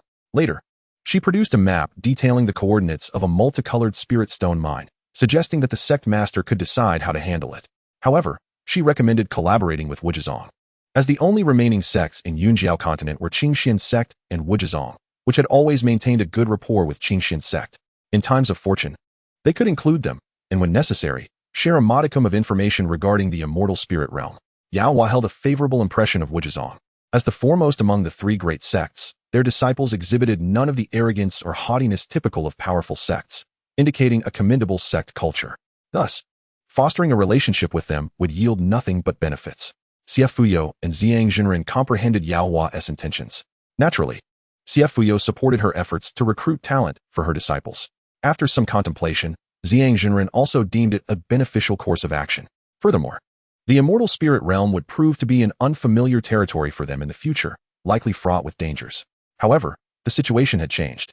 Qingxuan Sect now possessed the means to thrive, and if Wuzhizong were to learn of this, they would likely be eager to deepen their collaboration with Qingxuan Sect.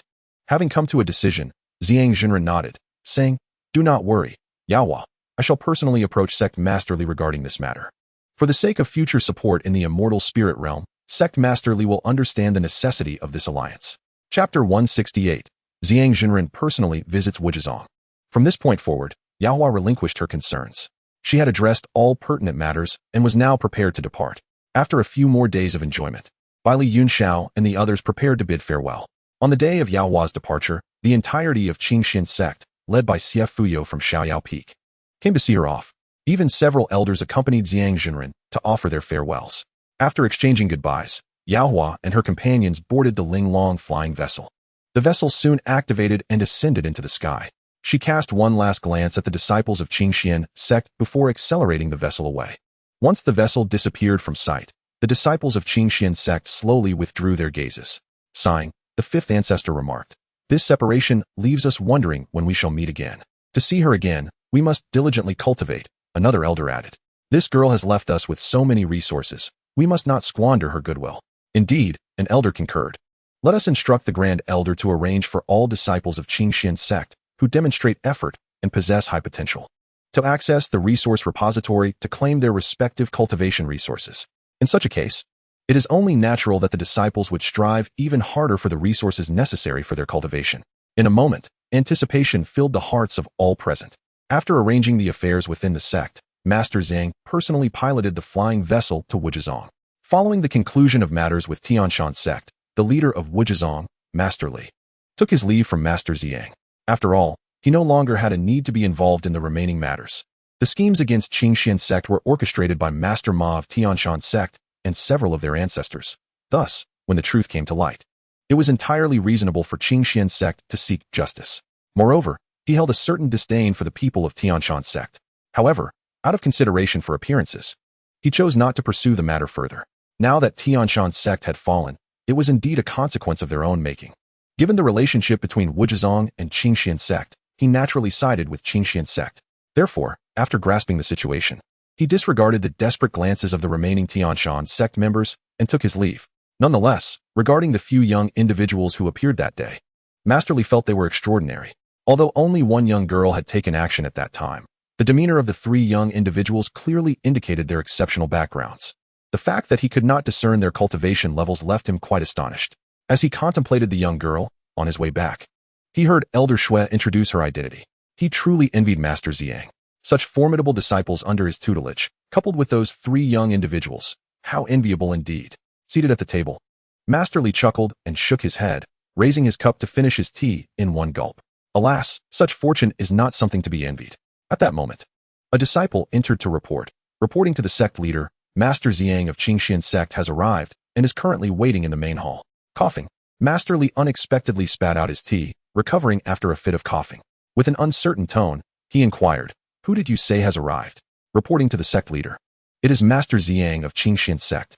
The disciple, puzzled by the sect leader's astonishment, respectfully reiterated the information. Master Li was even more perplexed.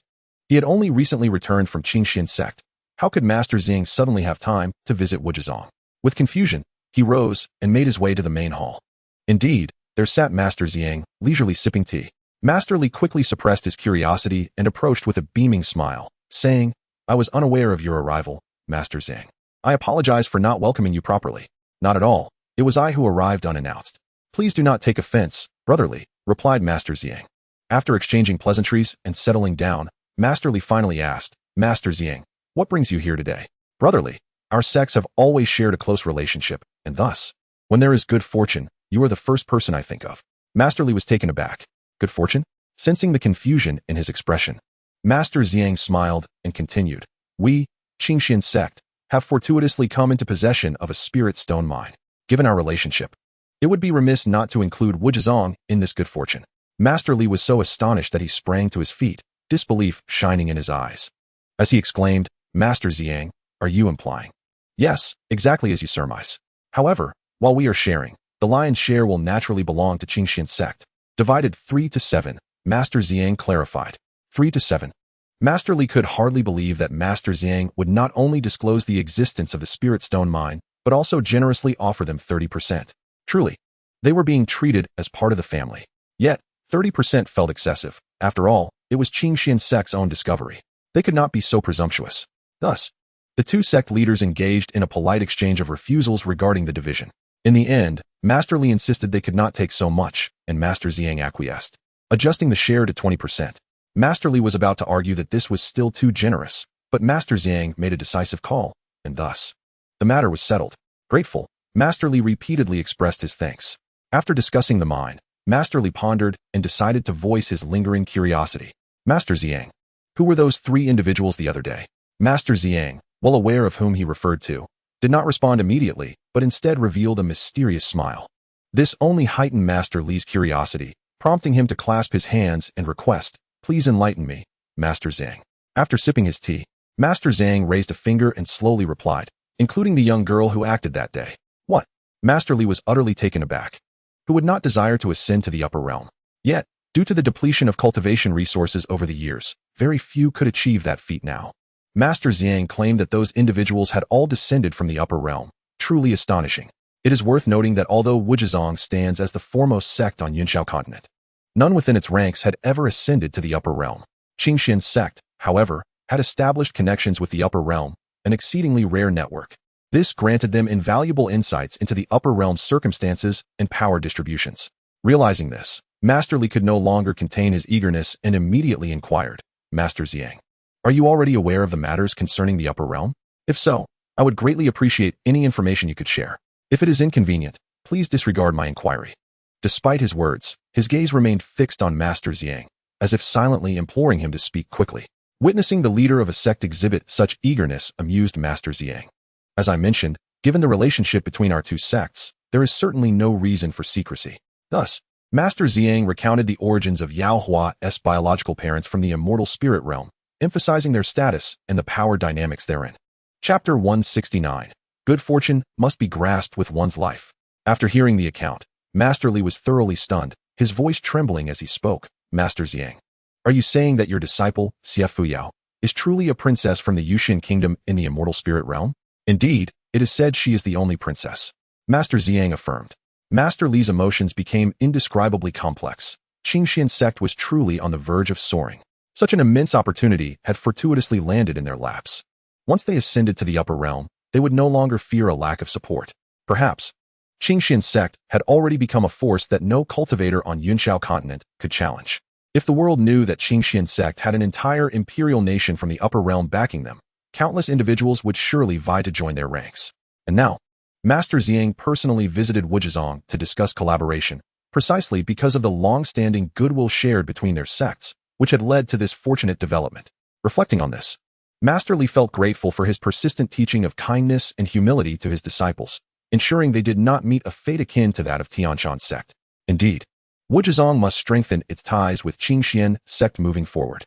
Perhaps in the future, the disciples of the Wuzhizong will rely on the connections of the Qingxuan Sect when they ascend to the upper realms. With this thought, the gratitude in the gaze of sect leader Li towards Master Xiang was almost overwhelming. He recognized the good intentions behind the support extended to Wuzhizong and felt compelled not to let this bond of friendship go unacknowledged. Thus, he warmly invited Master Xiang to stay over and promised to host a welcoming banquet that evening. Unable to decline, Master Xiang reluctantly acquiesced. Once Master Xiang had seen to the needs of his disciples and left to rest, sect leader Li hurriedly made his way to the forbidden grounds of Wuzhizong's back mountain. This was indeed a momentous occasion, and he felt it imperative to inform the ancestors. Additionally, discussions were needed with the elders and peak masters of the sect regarding personnel arrangements for collaborating with Qingxuan Sect on the mining of spirit stones. In a flurry of activity, sect leader Li was both busy and unable to quell the excitement bubbling within him. Meanwhile, Yao Hua and her companions, who had just returned to the Xianling realm, arrived in the capital of Yuxian Kingdom. After paying their respects to Bailey Xiao and Shengwan Rou, they each returned to their quarters to rest. In the chambers of Yuyao Palace, Yao Hua closed her eyes and fell into a deep slumber. Unaware of the subsequent developments regarding the return of the Liang Prince and the third princess Yao Yining to Yuxian Kingdom, which her siblings had orchestrated. Shortly after their departure towards the Tianjian sect, Yao Yining and her entourage, led by a large army, returned to the capital. They were received by the crown prince, Bailey Yunyang, who, upon learning the full details of the situation, chose not to meet the two imperial captives and instead ordered them to be held at a way station. Furthermore, after reporting the matter to Bailey Xiao, he personally penned a letter to ensure swift delivery to the emperors of both nations. At the way station of Yuxian Kingdom's capital, Yao Yining was growing increasingly frantic. What does the emperor of Yuxian Kingdom mean? How long will I be confined here? I want to go home. Staying in the way station was driving her to the brink of madness. Each time she sent a message to the station manager begging to see the emperor, she was met with empty promises and no action. This only fueled her anger further, making her feel that the people of Yuxian Kingdom did not take her status as a princess seriously. In a fit of rage, she began to throw and smash things within the station until the manager reported her outburst to the crown prince. Bailey Yunyang merely scoffed and responded. Inform them that any damage to the way station will incur double the compensation, which will be added to their ransom. Upon hearing this, the station manager returned to relay the crown prince's words verbatim, and it was evident that Yao Yining and her companions were taken aback, leading to an abrupt cessation of their tantrums. Today was no different. We have been imprisoned in this station for a month. When will we be free? Surely, we have not been abandoned by our families. One young man speculated fearfully. This remark left everyone in the room momentarily stunned until a sharp voice interrupted. Impossible. I am a princess, and my mother would never abandon me. Humph, but you all might not be so fortunate. I am the sole heir of the Liang Prince's household, and my royal uncle would never forsake us. The only one left was Jiang Ming, biting her lip, her face pale and distressed. Perhaps she was the one deemed expendable by her family. It was possible her biological mother would be delighted if she perished outside. So why would she ever wish to redeem her? In that moment, her resentment deepened, blaming Yao Yining and the Princess Yao Hua of Yuxian Kingdom. Having been born into royalty, what more could they want? Why must they pressure her family for ransom? Was it merely to flaunt their lofty status as princesses? How wicked! Why could the three princes not see through the malicious intentions of such a princess? With a sister like her, were they not also displeased? Jiang Ming envisioned the moment when the world would uncover Yao Hua's true nature, leading to her being scorned and expelled from the capital by the emperor and empress of Bailey. In her mind, this would be the ultimate justice. Yet she remained oblivious to the frightening expression her thoughts had conjured on her face. This moment was inadvertently witnessed by the Liang Prince, who narrowed his eyes, contemplating whether he had misjudged the gentle and kind young girl. Indeed, he found himself surprised. It appeared that the words of the old matron held truth. Some individuals wore numerous masks, with exceedingly profound thoughts hidden beneath. He resolved to keep his distance from someone like Jiang Ming in the future. Alas, the Liang Prince silently prayed that his well-meaning royal uncle would hasten to retrieve him. The princes and princesses of Yuxian Kingdom were no innocuous beings, and their actions defied all reason. Henceforth, he would need to be vigilant when venturing out, for good fortune must also come with the gift of life. Thus, the Liang Prince took a moment to reflect on his previous actions, vowing that next time, he would thoroughly investigate the background of those he encountered before deciding to take action. Meanwhile, Yao Yining continued to demand that the people of Yuxian Kingdom release her, warning that her father would not spare them if they did not comply. Yet, despite her incessant protests, the station manager remained unyielding, adhering to the directives that no one would be permitted to leave until the ransom was settled. Consequently, all within the way station were preoccupied with their own matters, effectively tuning out the commotion from the captives. Chapter 170. The response of the two emperors upon receiving the letter. Upon reading the letter from the emperor of Yuxian Kingdom, the emperors of both nations were left dumbfounded. They scrutinized the contents repeatedly before believing what was laid before them. In an instant, the expressions of the two emperors turned exceedingly grim. The emperor of Huasian Kingdom immediately summoned the empress. After dismissing the attendants, he flung the letter before Empress Zhang, exclaiming, "Look at the fine daughter you have raised. The dignified princess of a nation dares to engage in murder and plunder. And now she finds herself in a predicament she cannot escape." The princes and princesses of Yuxian Kingdom had not only captured her, but were now expecting him to exert effort to ransom her back. At this point, the emperor of Huasian Kingdom was filled with such fury that he would have liked nothing more than to punish that wretched girl. Not only had she been seized as a hostage to threaten him, the emperor of an entire nation, but her actions had also resulted in the incapacitation of Elder Wang from the Temple of Offerings. Could you fathom the magnitude of loss this entailed for Huasian Kingdom? Empress Zhang, having feared for her daughter's well-being since she learned of her being held hostage in Yuxian Kingdom, was now filled with dread upon hearing the emperor's accusations. After a deep breath, she cautiously inquired, how could Elder Wang's fate possibly be related to Yining? After all, my daughter did not leave with Elder Wang. Moreover, with Elder Wang's strength at the level of an immortal emperor, who could possibly harm him, let alone incapacitate him? This left Empress Zhang in a state of bewilderment, accompanied by an unsettling unease. The emperor of the Huasian Kingdom gazed at Empress Zhang's expression and let out a cold snort.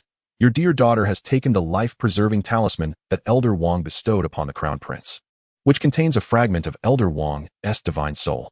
One wonders which formidable being she has provoked to such a perilous extent that the use of this talisman became necessary. This individual, surpassing Elder Wang in strength, not only obliterated his divine soul, but also rendered his physical form incapacitated, and he has yet to awaken. It was only when the steward of the offering hall deemed the situation grave enough to report that I became aware of it. I have also dispatched people to investigate the matter, initially doubting any connection to the third princess, until I received this letter from Bai Li Xiao of the Yuxian Kingdom. It is now abundantly clear that the girl is responsible for this mischief. Upon hearing this, Empress Zhang's countenance darkened. Yining had always been willful, and it was beyond her expectations that she would dare to seize the crown prince's life-saving talisman, which was profoundly disappointing. Although she felt a pang of sorrow for her daughter, her primary concern remained the crown prince, for he was her most formidable support in the future. Now that Yining had embroiled herself in such trouble, it fell upon her and the crown prince to clean up the mess, igniting a flicker of anger within her at her daughter's burdensome actions. However, it was too late for any words now. Her daughter had to be saved. She could only feign sorrowful tears, kneeling to implore the emperor to rescue Yining. Your Majesty, I am aware that I have failed to properly educate my daughter, leading her to create such a significant calamity. Yet, Yining remains our daughter, the sole legitimate princess of the Huasian Kingdom. I earnestly beseech your Majesty to ensure her safe return. I promise you, upon her return, I shall diligently discipline her and prevent her from continuing in her reckless ways. Empress Zhang took upon herself the blame, emphasizing Yin's status as a legitimate princess. Regardless of the emperor's anger, for the sake of the Huasian Kingdom and his own reputation, he would undoubtedly see to her rescue. In truth, the emperor of the Huasian Kingdom had previously received reports from hidden operatives in the capital of the Yuxian Kingdom. They indicated that the Yuxian Kingdom was likely harboring a phoenix and that the long-lost little princess, missing for over a decade, had been found, her talents remarkable and her strength commendable. Now, his own legitimate princess was embroiled in a conflict over the little princess purportedly retrieved from the lower realms, and had ultimately been captured. What face would he have left before that scoundrel Bai Li Xiao? The more he pondered, the more he felt an urgent need to bring that wayward girl back from the Yuxian Kingdom. He glanced at the empress, who was kneeling and weeping in contrition, and sighed. Extending his hand to assist her up, he wiped her tears away and spoke with a resigned tone. Enough. Yining is my daughter. How could I possibly neglect her? I share in the responsibility for her troubles. When she returns, we shall guide and educate her together. On behalf of that girl, I thank your Majesty, Empress Zhang replied, bowing once more. At that moment, she appeared considerably more pitiful. Coupled with her naturally pleasing appearance, she exuded an air of grace and dignity. The emperor of the Huasian Kingdom looked upon the empress's submissiveness with satisfaction. yet he remained oblivious to the glimmer of derision that flickered in her lowered gaze. After years of marriage, how could she not discern the true nature of the man before her? Once, Empress Zhang may have genuinely adored him, but as she witnessed one alluring beauty after another being brought into the palace, her affection had gradually waned. Now, she merely pretended to rely on and love him as before, knowing that as long as her son remained the crown prince, the future emperor of the Huaxian kingdom, there was little she could not endure. In stark contrast, upon confirming that his debauched nephew was indeed held captive by the Yuxian kingdom, the emperor of the Yuqing kingdom displayed no emotion, his gaze icy and terrifying. Notably, unlike the other two great empires, the emperor of the Yuqing kingdom was relatively young, merely 2 years older than the Liang prince, who was notorious for his own debauchery. The emperor, however, had proven to be exceptionally capable, having dealt with numerous dissenters decisively and firmly during his rise. Within just 2 years, he had established complete control over the Yuqing kingdom. If the Liang prince had not been so preoccupied with indulgence, he might still be able to maintain his position. The emperor of the Yuqing kingdom, Liang Yuzhe, appeared as refined as jade, strikingly handsome, yet his demeanor was somewhat aloof, radiating an aura that discouraged approach. At this moment, he sat at his desk, perusing a letter from the Yuxian kingdom that detailed the circumstances surrounding his nephew's capture. Liang Yuzhe scoffed softly, realizing that his nephew had truly overstepped by audaciously targeting the princess of the Yuxian kingdom. What a splendidly foolish demise it would be.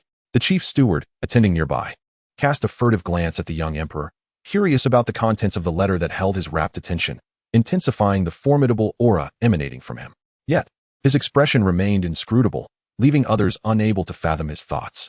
They could only be increasingly cautious in their service, wary of inadvertently provoking the young emperor's ire. Chapter 171. Yao Hua and third brother dining at Jin Mantang. Today, Yao Hua was escorted out of the palace by Bai Li Yunqi. The bustling streets were alive with activity, teeming with people. Accompanied by only a single guard, they arrived at the entrance of a restaurant named Jin Mantang. The sign glimmered in the golden hue of the setting sun, symbolizing wealth and satisfaction, much like its name suggested. Yao Yao, Bai Li Yunqi turned. Casting a gentle gaze upon his sister, the chef at this restaurant is quite skilled. Shall we venture inside to sample the fare? Yao Hua tilted her head slightly, her gaze lingering on the sign for a moment before she nodded lightly, a faint smile gracing her lips. Very well, I shall heed third brother's suggestion. As the three entered the restaurant, the lively banter of patrons filled the air, and the hall was brimming with diners. Their arrival was akin to a refreshing breeze sweeping across a lake, drawing the attention of all present. It was not merely their outstanding appearances, but also the extraordinary aura they exuded that compelled onlookers to steal glances at them. At that moment, the keen-eyed proprietor noticed their presence, his heart swelling with joy as he hurried over, beaming with delight. Ah, esteemed guests have graced us with their presence.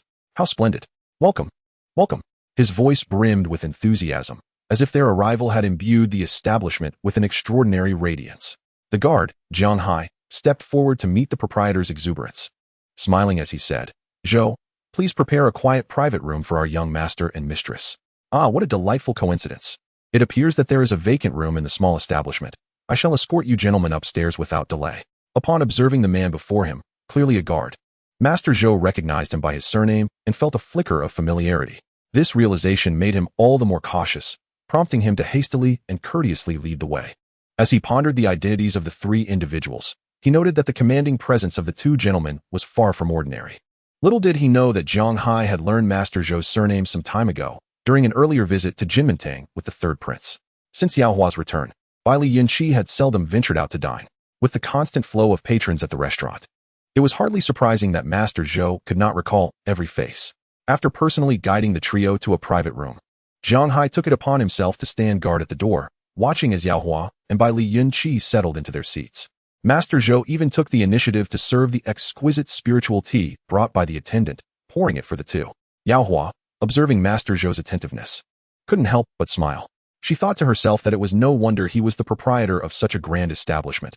His keen perception and service were truly exceptional. The ability to manage such a large restaurant in the capital of Yuxian Kingdom spoke volumes about the strength of his benefactor behind the scenes. The trust placed in Master Zhou by his employer was evident, suggesting his standing was indeed considerable. His willingness to personally attend to guests demonstrated his remarkable prowess. Yao Hua addressed Master Zhou, requesting, "Might you recommend some signature dishes from your esteemed establishment? A few will suffice." Master Zhou had already noted the dynamic between the young lady and the gentleman, recognizing that the latter gazed at her with unmistakable affection. indicating that she was indeed in charge. With a smile, he replied, "As for our signature dishes at Jimintang, we have quite a selection. For instance, there is the dragon saliva fragrance elixir, a beverage crafted from the rare dragon saliva grass, meticulously blended with spiritual spring water and celestial dew. This exquisite drink is essential for clearing the mind and enhancing a cultivator's state of being, making it the perfect appetizer. Next, we have the celestial deer ganoderma soup, made with celestial deer bones and ganoderma, slow-cooked with various precious herbs. This golden-hued soup is rich in aroma, not only fortifying the body but also aiding cultivators in breaking through their bottlenecks. Then there's the spirit stone grilled fish, selected from deep-sea spiritual fish, marinated in spirit stone powder and grilled over spiritual flames.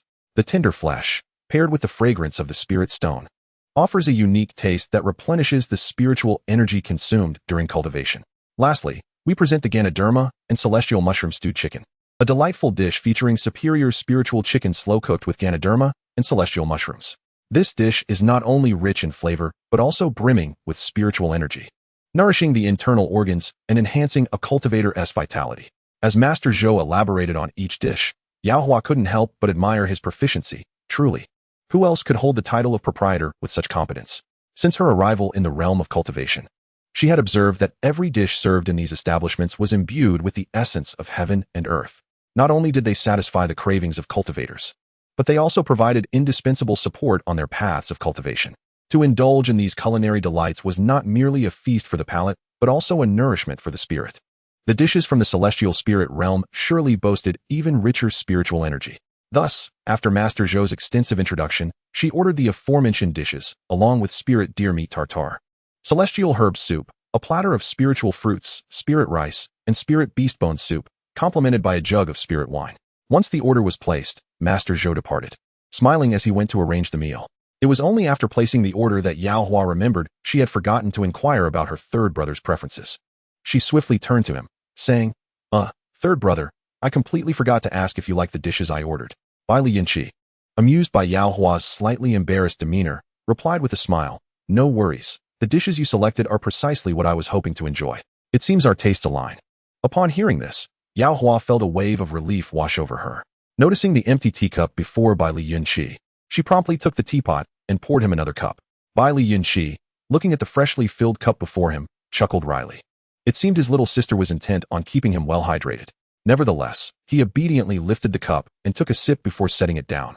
The private room of the restaurant overlooked the bustling street, and as Yao Hua stood by the window, she caught sight of a scene unfolding across the way. A gaunt youth was being shoved out of a shop by an attendant. "Leave. I've told you, there's no way to save him. Can't you understand? Why are you here with no money? Get lost, or I won't be so accommodating." The youth, desperate, knelt on the ground, pleading, "I won't leave. Please, let me see Master Lu the alchemist. My father's illness truly requires his expertise. I will find a way to pay for the medicine. Please, just let him come with me." Yet, regardless of his entreaties, the attendant remained unmoved, even kicking the youth aside. "Scram, can't you hear? Master Lu is not someone you can afford to summon. You, pitiful wretch, dare to dream of having Master Lu visit your home? Enough of your nonsense. Get out of here." With that, he spat in the youth's direction before turning away. Chapter 172. Left with no father, the hopeless youth gazed at the apothecary with despair filling his eyes. His name was Qi Xiao, once from a relatively well-off family, but his father had suffered grievous injuries during a mission involving a beast. Though his life was spared, his health deteriorated thereafter. Not only did he lose all his cultivation, but he also required long-term medication. Witnessing her husband's plight, his mother, unwilling to endure the hardship, left home to remarry, taking all their valuables with her. As he was still young and lacked the cultivation strength of his mother, he could not stop her. Thus, it was only he and his father left to rely on one another. Today, his father's illness had relapsed, yet there was no medicine at home. Desperate, he sought to see if he could enlist Master Lu's assistance for his father's treatment. Little did he expect to be turned away without even a glimpse of the man, cast out by the shop's staff. Now, with his father waiting for him to bring the healer home, he was at a loss for what to do. Yao Hua, witnessing the youth's desolate state as he knelt on the ground, felt an inexplicable stirring within her. Once, when she had left the orphanage to live on her own, she had also refrained from visiting the hospital when ill, as she simply could not afford the costs. Unlike haggling over prices at the market, where one could negotiate, the hospital was unforgiving. Without money, one could not receive treatment. With a heavy sigh, she resolved to assist him, viewing it as a charitable act. From her spatial pouch, She retrieved a restoration pill, and as the youth rose, she discreetly flicked the pill toward him, simultaneously conveying its properties through a mental message. Whether he believed her or not was of no concern to her. As Xiao pondered how to save his father, a round and lustrous pill suddenly appeared before him, startling him. He quickly looked up, scanning his surroundings, and indeed, he spotted a maiden resembling a celestial being standing by the window of a private room on the second floor of Jinmentang.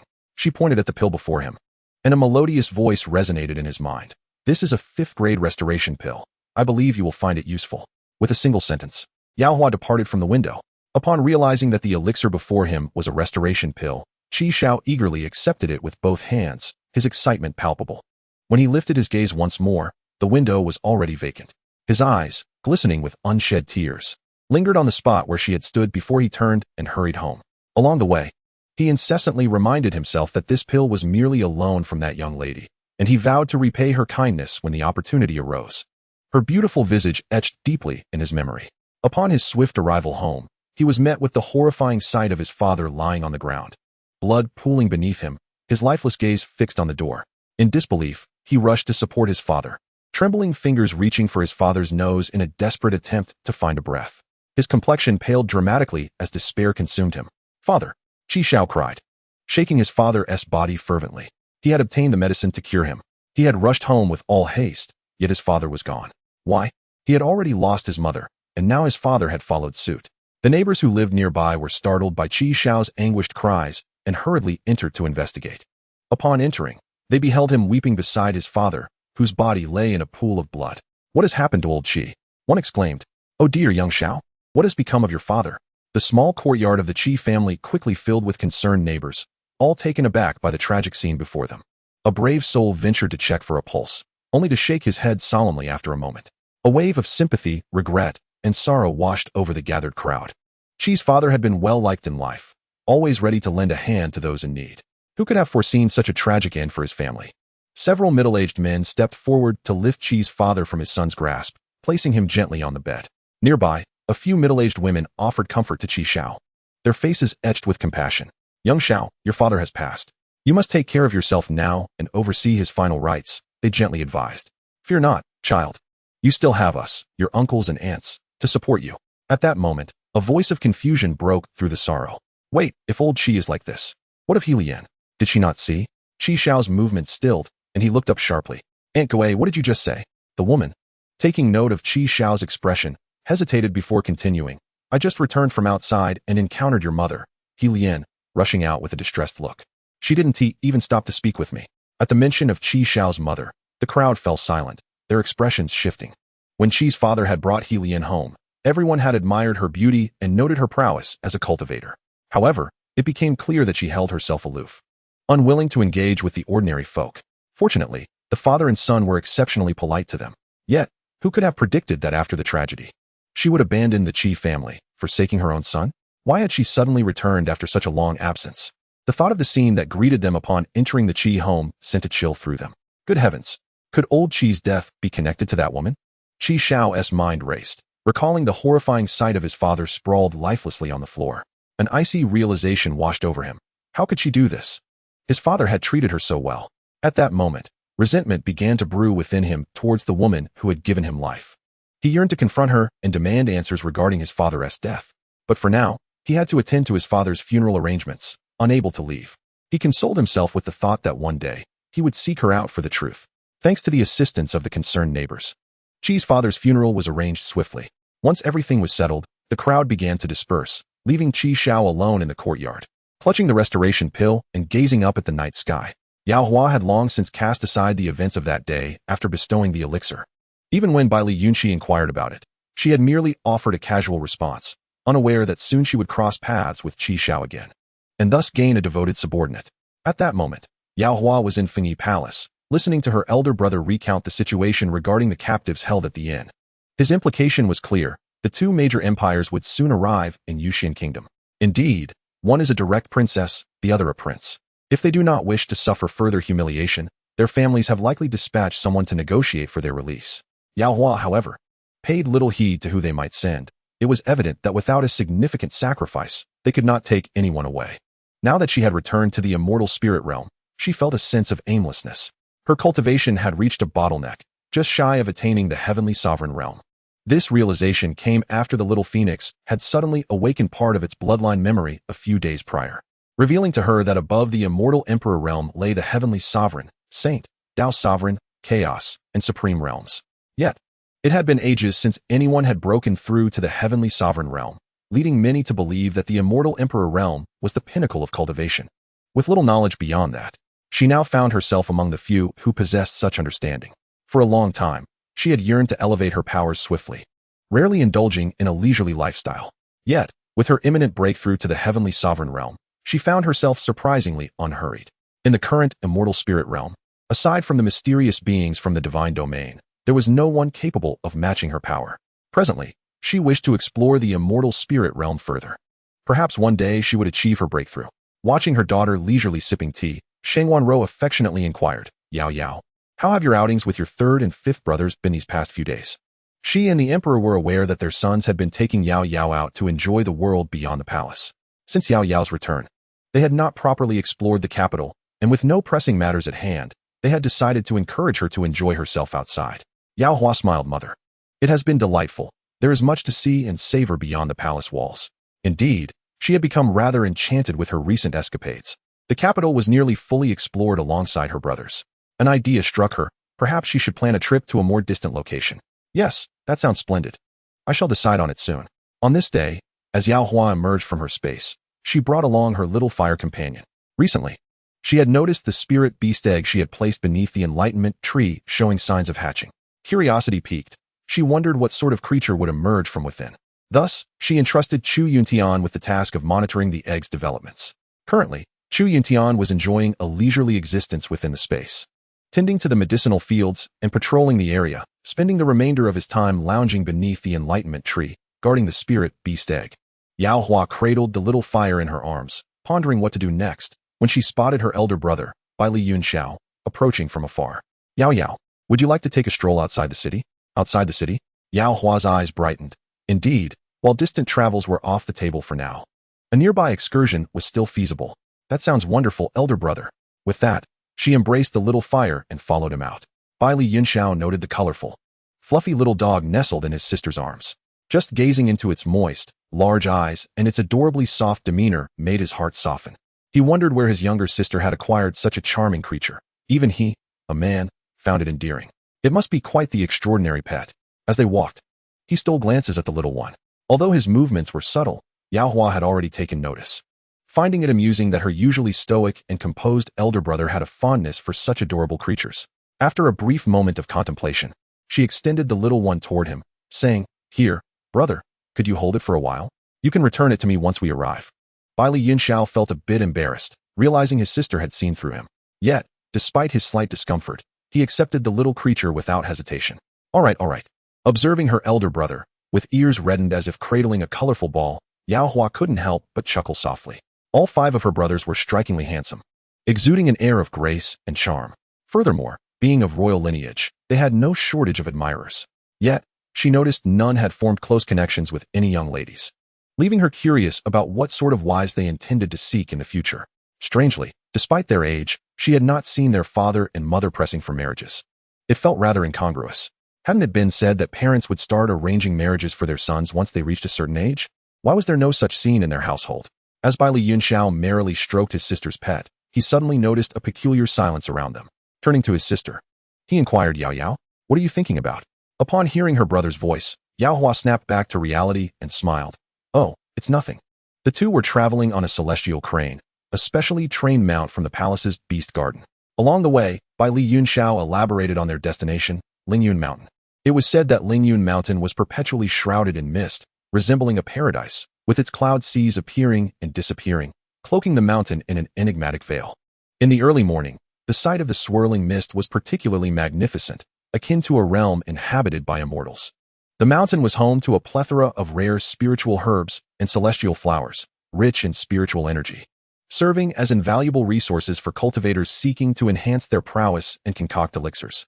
Among these, the most renowned was a herb called yunming grass, known to aid practitioners in entering deeper states of meditation. Hidden within the mountain were numerous spiritual springs, their crystal-clear waters brimming with potent spiritual energy. making them excellent resources for both cultivation and recovery. Additionally, Lingyun Mountain housed several immortal caves, each with unique environments.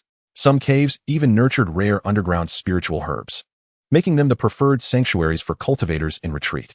Moreover, Lingyun Mountain was a haven for various spirit beasts, ranging from gentle celestial deer to formidable spirit tigers.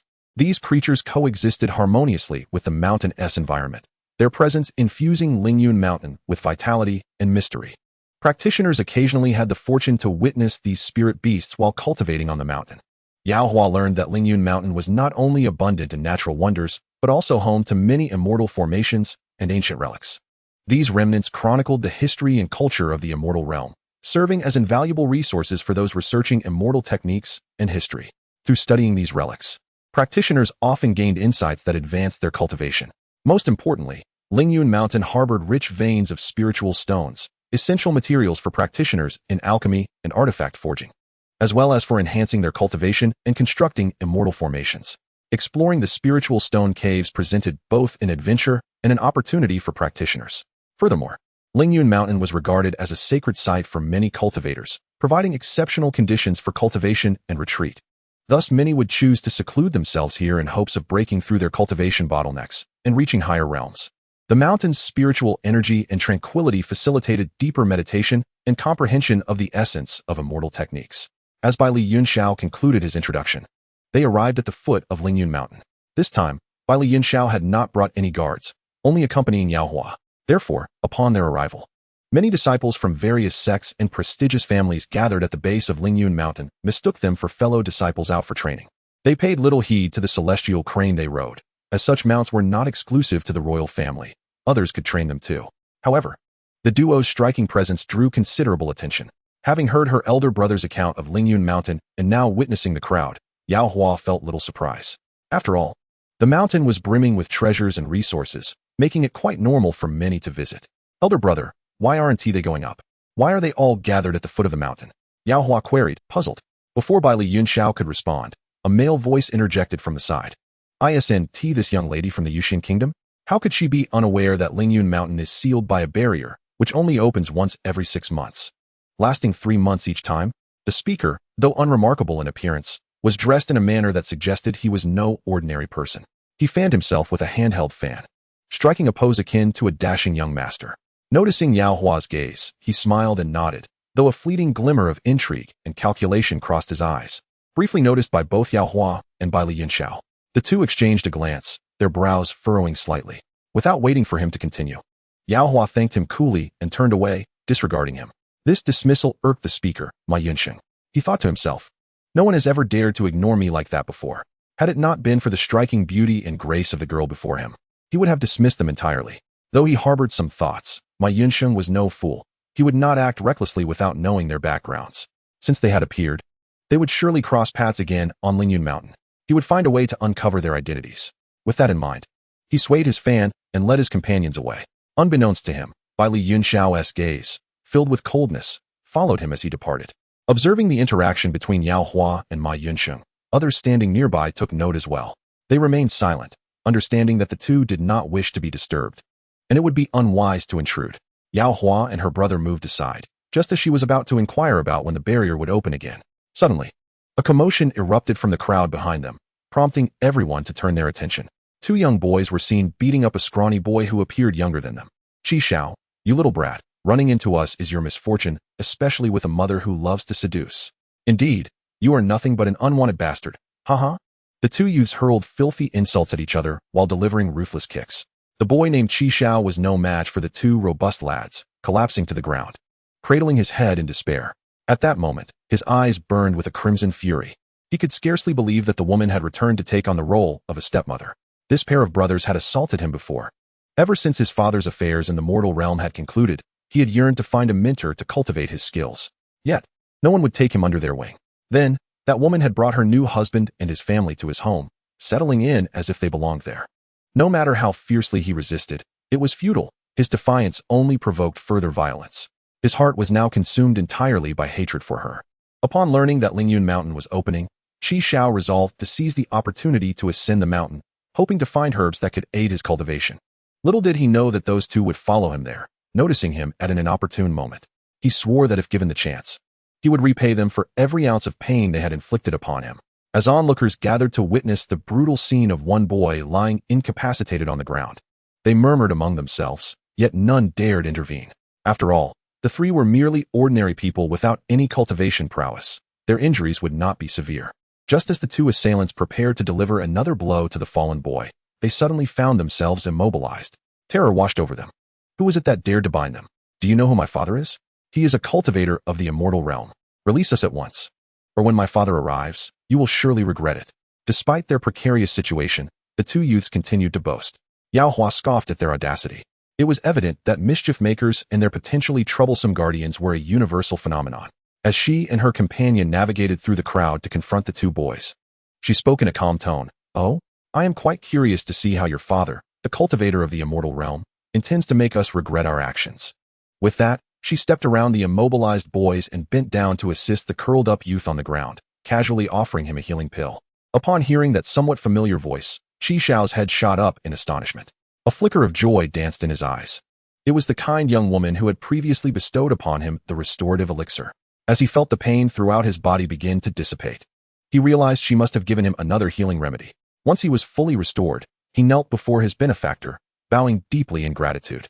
Thank you, miss, for once again coming to Qi Xiao's aid. Yao Hua was taken aback by his sudden display of reverence. Upon hearing his words and observing the young boy more closely, she exclaimed in surprise, "It's you. What a coincidence. After I provided you with that pill last time, I thought I would never see you again." After allowing Qi Xiao to rise, she inquired, "Do you hold a grudge against them? Why else would they strike you so mercilessly?" Turning to face the two immobilized youths, Qi Xiao's eyes brimmed with hatred as he replied, "Benefactor, these two are the stepsons of the woman who abandoned my father and me after their marriage." The crowd, upon hearing his plight, could not help but glance back at the two restrained boys with expressions of disdain. Their gazes toward Qi Xiao, however, were filled with sympathy. This boy was truly unfortunate. To have such a mother was indeed a curse. Yao Hua was equally astonished. She had not anticipated Qi Xiao's tragic backstory. Watching him extend both hands in gratitude, offering her the unused restorative pill, she sighed. "Since I have given it to you, it is yours now. There is no need to return it." She had not expected that the elixir would have arrived too late to save his father. Glancing at her older brother, she contemplated before producing another pill. "Are you brave enough to consume this?" Seeing his benefactor not only retain the first restorative pill, but also offer him another without hesitation, Qi Xiao took it without a moment's doubt, swallowing it whole. Chapter 175. Qi Xiao after consuming the cleansing pill. Qi Xiao trusted that his benefactor would not harm him. Rather, he felt a burgeoning sense of anticipation, despite not knowing what kind of pill he had ingested. As the potency of the cleansing pill gradually spread throughout his body, his expression grew more intricate. His brows furrowed, lips pressed tightly, and beads of sweat formed on his forehead, indicating that he was enduring tremendous physical strain. A blend of agony and struggle contorted his features, each breath laborious and heavy, as if he were silently battling the tumultuous energy within him. Those present, particularly the cultivators, recognized the gravity of his situation. All eyes shifted to the young woman standing nearby. The cleansing pill. Even in the immortal realm, there existed ordinary individuals incapable of cultivation.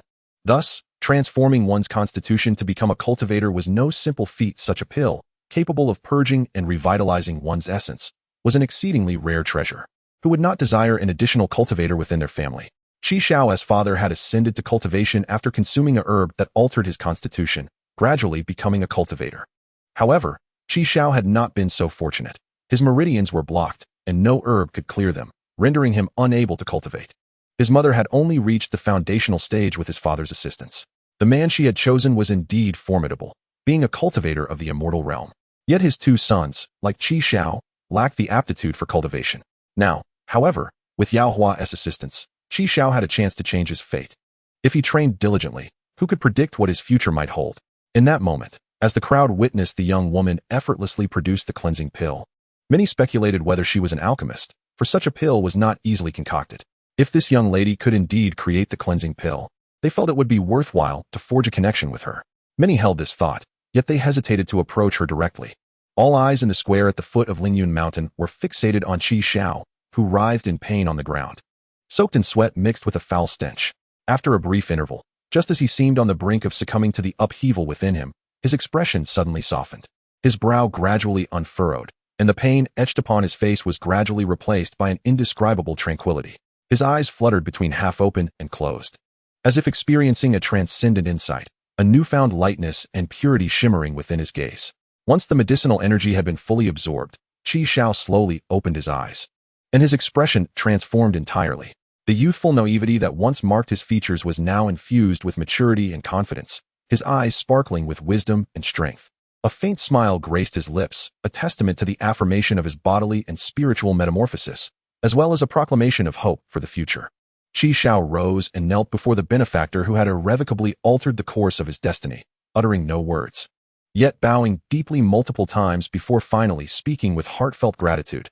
Xiao is forever indebted to your kindness. From this day forth, whether ascending to heaven or descending into hell, I shall bear no complaint. Yao Hua and Bai Li Yunxiao gazed at the earnest-eyed Xiao, unable to suppress a satisfied smile. Quite commendable. At least this young man understands gratitude, not forgetting his humility despite his newfound ability to cultivate. Yao Hua cast another glance at him, her heart brimming with astonishment. Lo and behold, this lad appears to possess considerable talent. Having just undergone the washing of marrow and veins, he is already capable of cultivation. The surrounding spiritual energy is instinctively converging towards him, and in such a short span, he has already progressed to the mid-stage of qi refinement. Excellent, indeed. Bai Li Yunxiao, noticing his sister's approving smile, approached Xiao directly and, with a wave of his hand, lifted him from the ground with spiritual power. He cast a cleansing spell on him and provided him with an unused robe. In an instant, Xiao underwent a remarkable transformation, evolving from an inconspicuous ordinary boy into a refined young master from a prestigious family. This further elicited nods of approval from Yao Hua, who found this version of Xiao much more pleasing to the eye. Indeed, you look significantly better like this. Xiao, hearing the praise from his benefactor, felt a twinge of bashfulness. Simultaneously, warmth surged within him. This was the first genuine smile he had displayed since the passing of his father. Bai Li Yunxiao glanced at the young lad and inquired of Yao Hua. Yao, how do you intend to arrange for him? Yao Hua pondered briefly, recognizing that Xiao's current capabilities were insufficient to accompany her. Perhaps it would be best to entrust him to their fifth brother, Bai Li Yunxian. He was adept at leading troops in battle, and with proper guidance, he might cultivate Xiao into a remarkable talent. Thus, she stated, why not take him back and have him taught by fifth brother? After all, he is currently unoccupied. Bai Li Yunxiao contemplated for a moment before nodding in agreement. Very well, I shall have him sent to fifth brother shortly. Upon concluding their conversation, they turned to Xiao and asked, I have an older brother in the military. Would you be willing to go? Xiao, having overheard their discussion, immediately nodded. I am willing. Good. As for your family matters, benefactors, you have already assisted me immensely. I shall trouble you with these minor issues. He gazed at the two individuals who had been immobilized and declared resolutely, I will strive to enhance my strength and personally seek vengeance for myself and my father. His last words were delivered with unwavering determination. Since he had voiced his intent, Yao Hua and Bai Li Yunxiao refrained from intervening further. At that moment, the barrier of Lingyun Mountain finally opened. The onlookers, previously captivated by the trio, now surged excitedly towards the entrance of the barrier, eager to enter Lingyun Mountain. For it was of utmost importance to gain early access. Who knew what treasures awaited them inside? There was no time to waste lingering here. Yao Hua and Bai Li Yunxiao, however, chose not to rush into the crowd, but decided to wait until it was less crowded. While they waited, Bai Li Yunxiao summoned an individual, pointed at Xiao, and instructed, take this lad to fifth brother and inform him that this is my sister's request for him to nurture. The shadowy figure bowed and replied, yes. I will ensure he is delivered safely. With that, he seized Xiao by the collar and departed. As for the two immobilized brothers, they no longer exuded the same arrogance as before. Although they could not ascertain what had transpired with Xiao, an ominous premonition lingered in their hearts. The male and female who aided Xiao were likely not ordinary individuals. They had just overheard that Xiao would be sent to the military for training. Anyone who could arrange for someone to enter the military surely hailed from a distinguished background. In an instant, dread enveloped the two. Chapter 176. Visible but unreachable at this moment, only Yao Hua and Bai Li Yunxiao remained in the square. The two leisurely made their way towards the entrance. Upon entering, they quickly discerned a stark difference. The scene visible from within the barrier was entirely dissimilar to what lay outside. From the exterior, Lingyun Mountain appeared as a towering peak, yet within, it resembled an entirely different realm. The first sight was a vast expanse adorned with an array of unfamiliar blossoms, followed by a gentle slope, and not far off, a forest interspersed with countless mountains. Yao Hua gazed at this enchanting spectacle, feeling an odd sense of familiarity. Master, doesn't this resemble your space? inquired the little fire she cradled, its round eyes wide with curiosity. Indeed, no wonder it feels familiar. It bears resemblance to my medicinal field, Yao Hua mused. However, there were distinctions as well. The spiritual energy here was but a mere fraction of what resided in her space, and there was also the Tao understanding tree. Yao Hua found herself intrigued. Could Lingyun Mountain possibly be connected to her medicinal field? With a plethora of questions swirling in her mind, she continued to follow by Li Yunxiao. Soon, they observed several individuals who had entered before them, busily harvesting spiritual herbs not far away. This open terrain was replete with spiritual herbs and medicines rarely seen outside. However, Yao Hua dismissed these offerings. Her own space was abundant with a myriad of medicinal materials. There was no need to compete over these relatively low-grade items. As they passed by the herb gatherers, they pressed onward until they crested the hill before them. There, they discovered a wide river flowing horizontally. As they approached, the sound of rushing water became audible. On the opposite bank stood a long staircase ascending into the heights. At that moment, many individuals gathered by the river, seemingly deliberating on how to cross. How curious, where has the bridge gone? Indeed, it was present during my last visit. Just as the crowd voiced their confusion, a laughter rang out. Haha, are you not aware of the legends surrounding Lingyun Mountain? The individuals hoping to cross turned their puzzled gazes towards the speaker. A figure clad in splendid garments, wielding a fan, stood before them, exuding an air of elegance. Behind him stood 4 attendants, and among them was Ma Yunxiang, who had previously approached Yao Hua outside. At this moment, he appeared somewhat apprehensive, standing behind the speaker. Initially, the group exchanged glances, and a middle-aged man stepped forward, politely clasping his hands in greeting. Esteemed young master, I am Wang Shan. This is my second visit to Lingyun Mountain, and I am yet to fully comprehend the local legends. I humbly seek your guidance. The elegantly dressed man was Shang Wanyu. Noticing the politeness and courtesy of Wang Shan and his companions, he responded graciously, Of course, I am Shang Wanyu. As for Lingyun Mountain, it is known that the barrier opens once every 6 months for a duration of 3 months. This is common knowledge. However, for those who do not visit frequently, the intricacies may remain unclear. The phenomena within Lingyun Mountain are unpredictable and can change at random. Sometimes it may be an inconspicuous object at the entrance, while other times it may be a tree, a mountain, or a bridge. No one can predict what will transform. For instance, the bridge that once allowed easy passage to the other side is absent this time, necessitating your ingenuity to find a way across. Shang Wanyu had acquired this knowledge through the introduction of his family elders. He had previously visited, but was unable to return due to pressing matters. Now, upon his return, he found himself unable to cross the river, and he too was contemplating his next move. Upon a glance, it appeared that they could not traverse the air to reach the other side.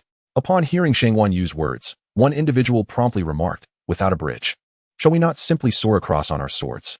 The others concurred, believing the task to be quite straightforward. However, just as they prepared to draw their swords and take flight, they heard Shang Wanyu's voice once more. My esteemed friends, do you truly believe it to be as simple as that gentleman suggests? His words momentarily stunned several of them. What did he mean? Was it not so? Observing the confusion etched upon their faces, Shang Wanyu chuckled softly and shook his head. The matter is not so facile. Although Lingyun Mountain is abundant with heavenly materials and treasures, how many truly manage to seize them? Upon hearing this, the crowd fell into contemplation. Indeed, if it were that simple, Lingyun Mountain would have long been stripped bare, and there would be no opportunities for the semi-annual openings every 3 months. Just like themselves, although they had previously ventured here, they had not discovered any particularly formidable treasures. They merely sensed that the spiritual energy here was far denser than outside, making their cultivation significantly easier. Even if their advancements in realm were modest, the experience here was unparalleled to that of the outside world. Contemplating this, they realized that this might indeed be the most enigmatic place within Lingyun Mountain. Yao Hua, upon hearing this, cast a questioning glance at her second brother. Li Yunxiao smiled and nodded, affirming that Shang Wanyu spoke the truth. Otherwise, how could the kingdom of Yuxian possess such immense fortune without the other 2 great empires expressing any interest? It was simply that they had all dispatched emissaries to study the mountain, but even within the kingdom of Yuxian, its people could not claim it as their own. Thus, it remained accessible, allowing anyone from the entire celestial spirit realm to enter freely. Yao Hua was astonished to learn that their kingdom of Yuxian guarded such a vast treasury. Yet they could only gaze upon its contents without the freedom to claim them. How maddening it must be for many to be able to see yet not touch. Why did this thought spark a chuckle within her? What was it about Lingyun Mountain that incited such ire? Yao Hua could not help but secretly laugh. Li Yunxiao observed his younger sister's amused expression and paused for a moment. After a brief contemplation, he understood the source of her mirth and could not help but chuckle as well. The 2 stood aside, watching as someone, undeterred by warnings, attempted to fly across on their sword, only to plummet into the river below with a resounding splash. The flowing waters startled the unfortunate individual, who flailed in panic, inadvertently swallowing several mouthfuls of river water. The onlookers rushed towards the direction where the person was swept away, desperate to rescue them. If he was not mistaken, that individual appeared to be a poor swimmer. Yao Hua and Bai Li Yunxiao exchanged bemused glances at this scene. Truly, this person was rather headstrong. They insisted on testing their luck, and now they had fallen. Alas, such was the consequence of disregarding counsel. They approached the riverbank to scrutinize the scene above, but found nothing particularly noteworthy. Chapter 177. Is it really so casual? Meanwhile, Ma Yinsheng had already noticed Yao Hua and her brother. Yet, with Shang Wanyu present, he dared not approach them. His apprehension stemmed from the fact that his family was a minor clan reliant on the Shangwan family. Although his family appeared respectable, it paled in comparison to the illustrious Shangwan lineage. Furthermore, Shang Wanyu was a direct descendant of the Shangwan family, endowed with exceptional talent and social standing, especially since his grandfather was the current head of the clan. The Shangwan family was the foremost of the 4 great families in the kingdom of Huaqing, and their status was not to be taken lightly. Thus, upon encountering Shang Wanyu at Lingyun Mountain, he refrained from overstepping. Seizing the opportunity to engage with a direct descendant of the Shangwan family, he proceeded to converse with him. After a brief exchange, he was granted permission to accompany Shang Wanyu. Upon turning to see the 2 individuals of remarkable demeanor standing by the riverbank, Shang Wanyu was momentarily taken aback, but then approached them with a smile and a respectful bow. Greetings, esteemed guests. I am Shang Wanyu. I see that you 2 wish to cross to the other side. Might I inquire if you possess any viable methods? Of course, I do not seek to impose upon you without recompense. Should you be willing to assist us in crossing, I assure you there will be generous rewards in return. Yao Hua and Bai Li Yunxiao regarded the affable Shang Wanyu in silence. Yet, Shang Wanyu bore no offense. After all, he was in need of their assistance. From his earlier observations, he had discerned that these 2 were not ordinary individuals. If one were to speculate who among them might be an alchemist, he would lean towards the young lady. This was merely his conjecture, yet it did not deter his desire to forge a connection with them. The Shangwan family, despite their strength in the kingdom of Huaqing, held alchemists in high esteem, often treating them with utmost respect. His grandfather had always emphasized that no matter how talented one may be, they remain reliant on the aid of alchemists. Thus, the Shangwan family maintained a cordial relationship with capable and virtuous alchemists, hoping to invite them into their fold, or at the very least, avoiding any enmity. Observing the actions of the young man, it was evident that the 2 before him possessed admirable character, perhaps due to heightened vigilance or their aloof dispositions. They had not initiated conversation with anyone since their arrival. Moreover, their unique aura suggested they hailed from an extraordinary background, though he could not ascertain whether it was from the kingdom of Yuxian or the kingdom of Yuqing. Thus, upon witnessing the duo examining the river that obstructed their path, Shang Wanyu took the initiative to engage them. Rest assured, I hail from the Shangwan family in the kingdom of Huaqing. If you have heard of us, you would know that we pride ourselves on our integrity and propriety in all endeavors. May I inquire how you are addressed? It seems we are destined to cross paths here in Lingyun Mountain, which must be a stroke of fate. By the way, where do you come from? Yao Hua regarded the elegantly dressed young man before her, finding him quite handsome, yet rather loquacious. She exchanged a glance with her elder brother, raising an eyebrow. Bai Li Yunxiao also glanced at Shang Wanyu, his expression reflecting a sense of exasperation. Turning to Yao Hua, he communicated telepathically. He speaks the truth. The Shangwan family in the kingdom of Huaqing does possess a commendable reputation, and their integrity is indeed noteworthy. However, I have only encountered the eldest son, Shangwanju, who is quite different from this fellow. Yao Hua was unaware that this young man had an elder brother who had been unwell, much like herself, and had not grown up within the celestial spirit realm. The ailing Shangwanju had, after recovering, returned to his family, largely thanks to the medicinal pills Yao Hua had once gifted him. The former Shangwanju had assumed the alias Nangongju and had been residing on Yunxiao Continent, managing the family's affairs there while recuperating. Returning to the matter at hand, Yao Hua observed the young man a few years her senior, who seemed to be incessantly chattering. She wondered who among him and her 5th senior brother was the more loquacious. Since her brother had deemed him trustworthy, she saw no reason to decline his advances. After all, this was her first venture into such an extraordinary realm. However, this loquacious individual seems to possess considerable experience. Perhaps it would be prudent to proceed together, as there may arise a need for his introduction. Thus, Yao Hua candidly stated, I do have a method, though its feasibility remains uncertain. You must ponder carefully. Should any unforeseen circumstances arise, I shall not bear the responsibility. Upon hearing that this young lady truly had a solution, Shang Yu's eyes brightened immediately, and without a hint of hesitation, he assured the two, "You truly possess a means to reach the opposite bank? If so, I can guarantee that we shall bear any consequences ourselves." With that affirmation, Yao Hua had little more to say. She regarded the individual beside Shang Yu, known as Ma Yunxiang, with complete indifference. Regardless of any prior attempts to draw near and scheme against them, she and her elder brother, Bailey Yunxiao, were far from foolish enough to allow such a petty jester to succeed in his machinations. At that moment, the individual who had carelessly fallen into the river was retrieved by his companions. He appeared rather disheveled as they helped him back to shore. The others turned to observe him. Shang Yu, with a grin, was the first to speak. "Oh dear, have you managed to fish him out? Quite impressive indeed." Although the river was not particularly swift, it did flow, and to have retrieved someone under conditions where one could not utilize spiritual power was no small feat. The man, still recovering from his fright, felt a wave of embarrassment wash over him, his face alternating between hues of pale and flushed. What could he possibly say? To admit he had ignored advice and attempted to test the waters, only to fall in and require assistance? At that moment, he felt both awkward and chagrined, opting instead to silently gather himself away from the group.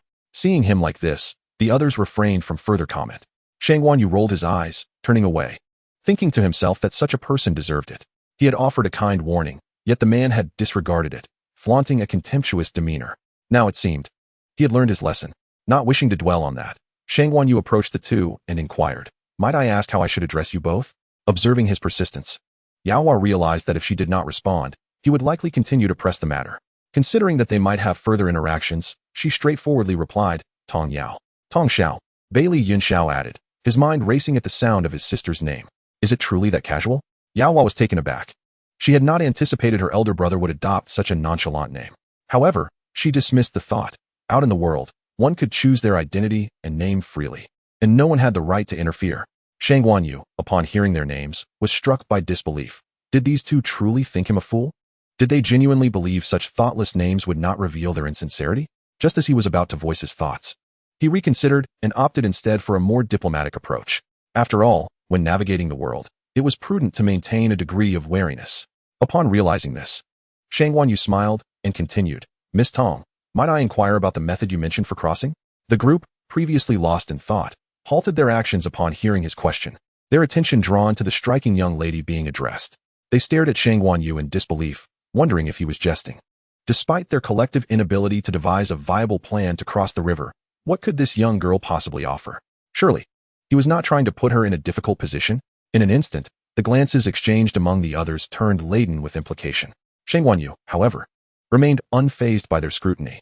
Humph, a gathering of the ignorant. What did they comprehend?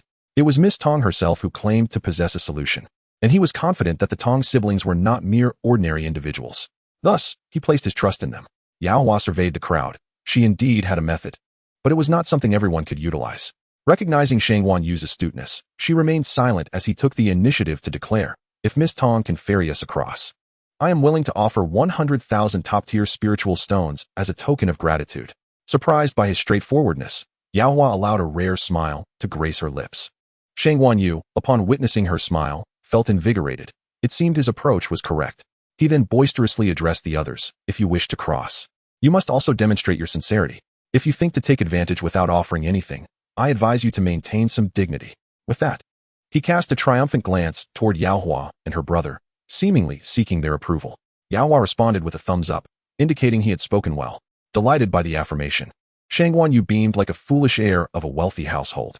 The other individuals present began to murmur amongst themselves, questioning the validity of Shang Yu's statement. Was it possible that Miss Tong truly had a means to transport them across? After all, if so many of them could not devise a plan, what could a young girl possibly suggest? Moreover, if she required compensation, how could they compare to the affluent Shang Yu? Indeed, if the young lady possessed a genuine solution, offering something in return would not be out of the question. However, considering Shang Yu's generosity, who among them could match his financial capacity? The idea of reaching the other side and possibly encountering treasures made the proposed compensation seem insignificant. As the discussion among the group grew fervent, Yao Hua and her companions observed quietly from the sidelines. Shang Yu leaned closer to Yao Hua and whispered, "Miss Tong, might I inquire in advance how you intend to transport us all?" Before Yao Hua could respond, Bailey Yunxiao stepped forward, placing himself between them. His expression stern as he addressed Shang Yu. "Speak your mind, but there is no need to lean in so closely." Xianguan Yu, taken aback, replied, "What is the matter? Is it truly necessary? Miss Tong is quite mature and possesses a beauty that captivates. Even if she is not seeking a partner now, will she not do so in the future? As her brother, should I not be vigilant over any man who approaches my sister?" Of course, Xianguan Yu would not be foolish enough to voice such sentiments directly. Instead, he coughed lightly and attempted to clarify. I intended no offense, merely expressing curiosity." Bailey Yunxiao chose not to press further but cast a glance at Yao Hua, inwardly sighing. His sister had grown increasingly remarkable. It was inevitable that she would attract the attention of many undesirable suitors. Fortunately, given her current strength, no one would dare act inappropriately. However, they could not allow her to remain alone forever. Until now, they had never contemplated that their sister would one day marry and bear children. They merely believed that no one in the world could ever be worthy of their beloved princess of Yuxian nation. Perhaps it was time to discuss with their parents and brothers the matter of her future partner. Would that future individual treat Yao Hua well? Contemplating this, he thought it might be best to avoid such matters altogether. With them around, who would be incapable of caring for his sister alone? Upon reflection, Bailey Yunxiao felt it prudent to allow his mother to first inquire about his sister's thoughts. Otherwise, should they assume his sister's approval, it may not necessarily align with her own sentiments. Undertaking any actions under the guise of goodwill does not guarantee that they reflect the desires of the other party. Such notions are indeed the most distasteful. With this realization, Bailey Yunxiao's demeanor returned to its original state. Yao Hua, however, did not dwell on such matters. She promptly produced the Lioli treasure mirror. Originally palm-sized and adorned with intricate vintage patterns and a circle of colorful gemstones, the mirror doubled in size the moment it appeared. "Miss Tong, is the method you mentioned related to this extraordinary mirror?" Upon seeing the vintage mirror resembling a young girl's dressing accessory, Xianguan Yu inquired with an expression of astonishment. This was also the first time Bailey Yunxiao had seen this particular item brought forth by his sister. Yet he refrained from asking further questions, as their family was well aware of her numerous treasures. Thus, upon encountering the mirror, he was merely curious. Others, upon hearing the exchange, turned their attention toward the mirror, their expressions a mix of curiosity tinged with disappointment. Perhaps they had overestimated the situation. How could they place their hopes on a mere young girl? They shook their heads with a light chuckle and returned to brainstorming solutions, leaving only Xianguan Yu and his original entourage behind. Even Ma Yunxiang began to waver in his resolve to continue following Xianguan Yu, though he had yet to devise a tactful way to express his thoughts. Yao Hua, unconcerned by the opinions of others, cast the Lioli treasure mirror into the air. Channeling her spiritual energy, she activated the mirror's teleportation array, confirming the destination across the river until a vast vortex of transport materialized. She then turned to the astonished Xianguan Yu, who stood agape, urging, "Shall we proceed?" Coming to his senses, Xianguan Yu eagerly nodded, exclaiming, "Yes, yes." How had he not thought of using a teleportation talisman? However, having already voiced his prior statements, retracting them would seem rather dishonorable. Besides, he was not financially incapable. Why risk offending anyone? He quickly beckoned his 4 guards, momentarily pausing his gaze on Ma Yunxiang, who he had noticed was also skeptical of Miss Tong, albeit perhaps due to unspoken reservations. In light of this, he chose not to meddle further, patting Ma Yunxiang's shoulder with a smile, saying, "Well then, young Master Ma, I shall take my leave first, see you on the other side." Without waiting for a response, he stepped onto the corresponding teleportation point. Feeling a rush of darkness envelop him, and in the blink of an eye, he found himself standing on solid ground once more. The speed was so astonishing that he was at a loss for words. It felt as though even the teleportation talismans could not compare. Chapter 179, The Climbing Ladder of Lingyun Mountain. Ma Yunxiang, witnessing Xianguan Yu and his companions suddenly appear across the way, was taken aback. This little mirror was indeed a teleportation array, and the speed was astonishing. Not only was Ma Yunxiang stunned, but even those around him, who had been pondering their own solutions, were left wide-eyed in disbelief. Was this method truly so swift and straightforward? It was also Yao Hua's first time utilizing the Lioli treasure mirror, and she found it remarkably convenient. She recalled that the mirror possessed not only the ability for spatial teleportation but also functions for storage, glimpsing into the past and future, defense and protection, healing and purification, among other unique capabilities. The last time she had employed the soul-searching technique with the master of the Qingxuan Sect, she had simply forgotten to utilize its other functions. Perhaps she could find someone to experiment with the mirror's additional abilities at a later time. One quick-thinking individual approached, bowing respectfully. "Miss, I humbly ask for your forgiveness for my earlier rudeness. If you would be willing to assist me in crossing to the other side, I am prepared to offer the spirit stones as previously discussed." Others hurried to express their willingness to pay, agreeing that if she could transport them all, They would comply with the payment terms set forth by Qingxuan Yu. The process thereafter became considerably simpler. Those wishing to cross would pay in spirit stones, and those lacking sufficient funds could offer items in exchange, as long as they were to Yao Hua's liking. After ensuring that everyone present had been transported, Yao Hua and Bailey Yunxiao crossed together. Upon reaching the opposite bank, Yao Hua retrieved the Liuli treasure mirror. The onlookers couldn't help but feel a twinge of envy, though they were wise enough to recognize that they could not provoke Yao Hua and Bailey Yunxiao, and thus their fleeting desires quickly dissipated. The first to arrive, Qingxuan Yu and his 5 companions did not immediately ascend but remained in place, waiting for Yao Hua and Bailey Yunxiao to arrive. Once they saw the siblings approach, he quickly beckoned them, saying, "Miss Tong, young Master Tong, why don't we ascend together?" His intention was to test his luck, and while he wasn't overly concerned about finding rare treasures, he was eager to foster a relationship with the intriguing pair. Yao Hua and Bailey Yunxiao exchanged a glance, silently conveying their mutual agreement, and nodded in unison as they turned to ascend the steps. Qingxuan Yu sighed in relief. He had genuinely feared that the siblings would decline his company. Overjoyed, he promptly followed them. The others, having expressed their gratitude to Yao Hua, departed. As Yao Hua stepped onto the stairs, she noticed that they were made of jade infused with spiritual energy. Midway up the mountain, there was a large platform facing the river, and they occasionally encountered a cave dwelling marked with a green plaque. Her spiritual sense detected that all dwellings adorned with green plaques were already occupied. Recalling what her second brother, Bailey Yunxiao, had told her about how entering cultivators would naturally seek out a cave to reside in for 3 months of concentrated cultivation, returning only as the time drew near or at the next half-year mark, it became apparent that Lingyun Mountain resembled an open training ground. However, it was not without dangers. Some perils lay hidden, which could pose a significant threat to one's life if one were careless. Yao Hua felt this aspect differed greatly from her medicinal field space, where everything posed no threat to her as its sovereign, capable of controlling all within. As the group ascended, they noticed that the spiritual energy intensified the higher they climbed. They soon spotted several individuals who should have long since moved on, now struggling to ascend, panting heavily. Yao Hua instantly recognized that these individuals were suffering from excessive spiritual energy depletion. Evidently, the steps had been imbued with powerful spiritual or mental pressure. As cultivators climbed higher, this pressure would gradually intensify, testing their spiritual strength, willpower, and mental fortitude. It was often the case that the closer one approached the summit, the greater the pressure became, and the more rigorous the challenge for the cultivators. Yao Hua, Bailey Yunxiao, Qingxuan Yu, and his 4 guards felt little to no effect from this pressure. The individuals before me are distinctly different, clearly at their limits, yet they continue to strive upwards, demonstrating admirable willpower. Observing this seemingly unfazed group, the few who have exhausted their spiritual energy feel an overwhelming sense of envy. It is no small feat to have persevered this far, and they no longer push themselves. After exchanging glances, they collapse onto the steps, bursting into laughter. Alas, their abilities are still too feeble. They must strive harder.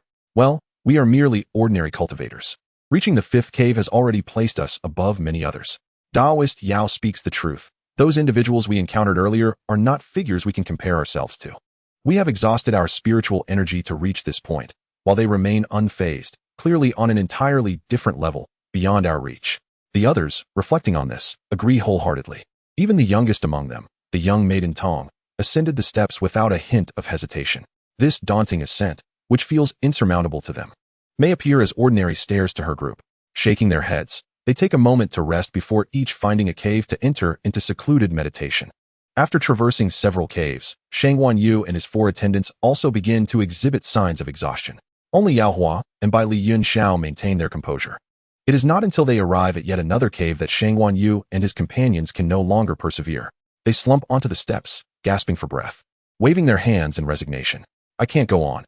I fear I cannot accompany you, Taoist friends, any further." Yao Hua and Bailey Yunxiao observe the now disheveled Qingxuan Yu, who no longer resembles the carefree and elegant gentleman he once was. He sprawls on the ground, breathless and in disarray. "In that case, we shall not wait for you until fate allows us to meet again, Prince Qingxuan." "Very well, until we meet again." Qingxuan Yu feebly raises his hand in farewell. Seeing him like this, Yao Hua chuckles softly and resumes her journey. Bailey Yunxiao nods to Qingxuan Yu before following suit. As they watch the two depart, Qingxuan Yu feels a pang of melancholy. He had initially believed he could travel alongside the 2 Taoist friends within Lingyun Mountain. Who would have thought that a mere cloud ladder would halt his progress? He is left wondering about their cultivation levels, as they remain unruffled even at this point. Chapter 180. Your Redeemer has arrived. After leaving Yao Hua and by Li Yunxiao finally reached the summit after a quarter of an hour. Before them lies a vast platform, significantly larger than any they have encountered thus far, providing access to other areas within Lingyun Mountain. Brother, it seems that to enter other realms, we must ascend to the very top. Not necessarily. Perhaps there are alternative routes to different places. Indeed, those who crossed the river earlier were not the entirety of those entering from the outside. Regardless, this venture into Lingyun Mountain has yielded some rewards. When we return, brother, please assist me in utilizing these spirit stones for military expenses as a form of welfare for our soldiers. As a member of the Yuxian Kingdom, she feels compelled to contribute to the strength of her nation's warriors. Furthermore, she intends to explore various regions of the Yuxian Kingdom, offering assistance to impoverished citizens. At the very least, she hopes to improve their living conditions. This, too, is a form of charity, and it may even aid her cultivation. The power of virtue still exists in this world of cultivation. Her goal is to amass merit, though she is not a saint and cannot assist everyone. Bai Li Yunxiao quickly comprehends his sister's intentions and smiles. Leave it to your elder brother. The two then meander through Lingyun Mountain. During their wanderings, they encounter some fierce spirit beasts, yet they refrain from provoking them. Yao Hua also stumbles upon the renowned Yunming grass of Lingyun Mountain and collects some to plant in her spatial realm. According to Chu Yintian, this grass not only enhances comprehension, but is also used in concocting elixirs, prolonging life, and serves as a miraculous healing herb. It accelerates wound recovery, restores damaged meridians, and, in certain cases, can even reverse the long-term effects of severe injuries. With such formidable properties, Yao Hua is determined not to overlook the Yunming grass. Whenever she encounters it, she diligently uproots it to cultivate in her space. Unbeknownst to them, as they delve into Lingyun Mountain, the capital is bustling with activity. At the post inn, the Huaxian Kingdom has dispatched Yao Yinin's uncle, who, after delivering a letter of introduction to the palace, hurriedly makes his way to the post, in where his wayward niece is detained. The group within the room, deliberating on their escape, is startled by a sudden knock at the door, fearing their plans may have been discovered. They hear the familiar voice of the steward outside. Is the third princess of Huaxian present? Your redeemer has arrived. Hearing this, Wang Ming, Yao Yinin's uncle, cannot help but grimace. His purpose here is indeed to redeem her, yet the phrasing is rather unfortunate. Who could have anticipated that a princess of one nation would resort to holding another princess hostage? As if that were not enough, she ends up needing her family to rescue her. What a predicament this is. Inside, upon hearing that someone from the Huaxian Kingdom has arrived, Yao Yinin springs to her feet and rushes to the door, instantly forgetting the discussions that had just transpired. She thinks to herself, her parents surely cannot bear to abandon her. Even if the people from the Yuxian Kingdom demand exorbitant terms, her parents still sent someone. Humph, once she escapes from here, she vows to repay the humiliation she has endured tenfold. With this thought, a fierce glint flashes in her eyes. Quickly reaching the door, she swings it open. Upon recognizing the visitor, her heart leaps with joy, and she instantly reverts to the demeanor of the proud princess of the Huaxian Kingdom. Remembering her recent tribulations, her eyes well with tears as she chokes out, Uncle, you've finally come to take Yinin home. Woo-woo. Yao Yinin throws herself into her uncle's embrace, weeping profusely. The others who had accompanied her to the door can only watch enviously. Who would have thought that the first to arrive for her would be this typically arrogant and overbearing princess, Yao Yinin? In stark contrast, Jiang Ming feels her heart sink upon realizing that none of her family members are among the newcomers. She cannot help but mock herself. Of course, her father would never jeopardize his own interests for the sake of a concubine's daughter like her. Upon receiving news, he likely decided to abandon her. How infuriating. Why should someone like Yao Yinin, who is lesser in every regard, receive care and affection, while she is treated like a discarded pawn? Jiang Ming is enveloped in shadows of despair. Yet, upon noticing Liang Wang, who is also awaiting the arrival of someone from the Yuxian Kingdom, her eyes flicker with a hint of resolve. Perhaps it is time for her to seek a path for herself. Given her understanding of the Jiang family, even if she were to return, she would surely be unable to escape the destiny of serving the family in the future. Rather than face such a fate, it would be better not to return at all. Although the Liang Wang may appear to lack strength, he is nonetheless a prince of the Yuqing Kingdom. It is reasonable to assume that the Emperor of Yuqing would not simply abandon him. If she seizes the opportunity to become the Liang Wang's confidant, she could follow him back to Yuqing and never again set foot in the Jiang family home. As for her status after aligning with the Liang Wang, with Jiang Ming's cunning, it is not beyond the realm of possibility for her to become the Liang Wang's official wife in the future. With this thought, Jiang Ming's sorrow dissipated, and her spirit visibly lifted. Yet, this fleeting change in demeanor went unnoticed by those around her. The Liang Wang felt an unsettling anxiety upon seeing the arrival of the envoy from Huaxian Kingdom. He was uncertain about how the news of his detention would be received back home, and who his decisive and capricious young uncle would send to retrieve him. What kind of punishment awaited him upon his return? As the Liang Wang pondered these thoughts, his anxiety deepened, leaving his expression quite grim. He hastily greeted the Huaxian kingdom's royal uncle before retreating to his quarters. The others who accompanied the Liang Wang naturally followed suit. After performing a respectful bow considering her own plans, Jiang Ming returned to her room as well. This left only Yao Yining and her uncle, along with the ever-smiling station manager, standing to the side. Observing the station manager's demeanor, the Huaxian royal uncle, wearing a look of exasperation, took a deep breath and forced a smile as he said, "Esteemed manager, I wish to speak with our princess for a moment. I kindly ask for your understanding." He subtly signaled to his accompanying aide, who promptly stepped forward and discreetly slipped a storage ring into the manager's hand. "I hope you can find it in your heart to understand, as our royal uncle was reprimanded by Her Majesty the Queen to lecture the princess thoroughly upon his arrival.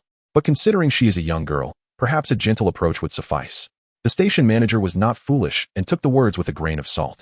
As he examined the storage ring in his hand, a satisfied smile crept across his face. "Oh, what's the harm? Young girls can be willful and naive at times. A gentle word should suffice, but one mustn't be too harsh." He then bowed to the group, saying, "I shan't intrude any longer. Please take your time." With that, he strode towards the courtyard exit. Chapter 181 is thus straightforward. Watching the manager walk away, the Huaxian royal uncle and Yao Yining entered the room. What transpired between them remained a secret known only to them. Meanwhile, the station manager, halfway through the courtyard, turned back to glance at Yao Yining's quarters, a hint of disdain curling his lips. He then turned and strode purposefully away from the station, heading toward the Battle King's residence. Indeed, Bai Li Yunxian often preferred to practice military drills outside the palace, believing that residing there was inconvenient. Long ago, he had sought permission to construct a residence outside the palace, which had only recently been completed. The name Battle King's residence was inscribed personally by the emperor. During morning court, he had been directly appointed as the Battle King. As for the other princes, the eldest was named Crown Prince. The second prince was known as Prince Yun, the third as Prince Qi, and the fourth as Prince Mo. Such was the simplicity of their titles.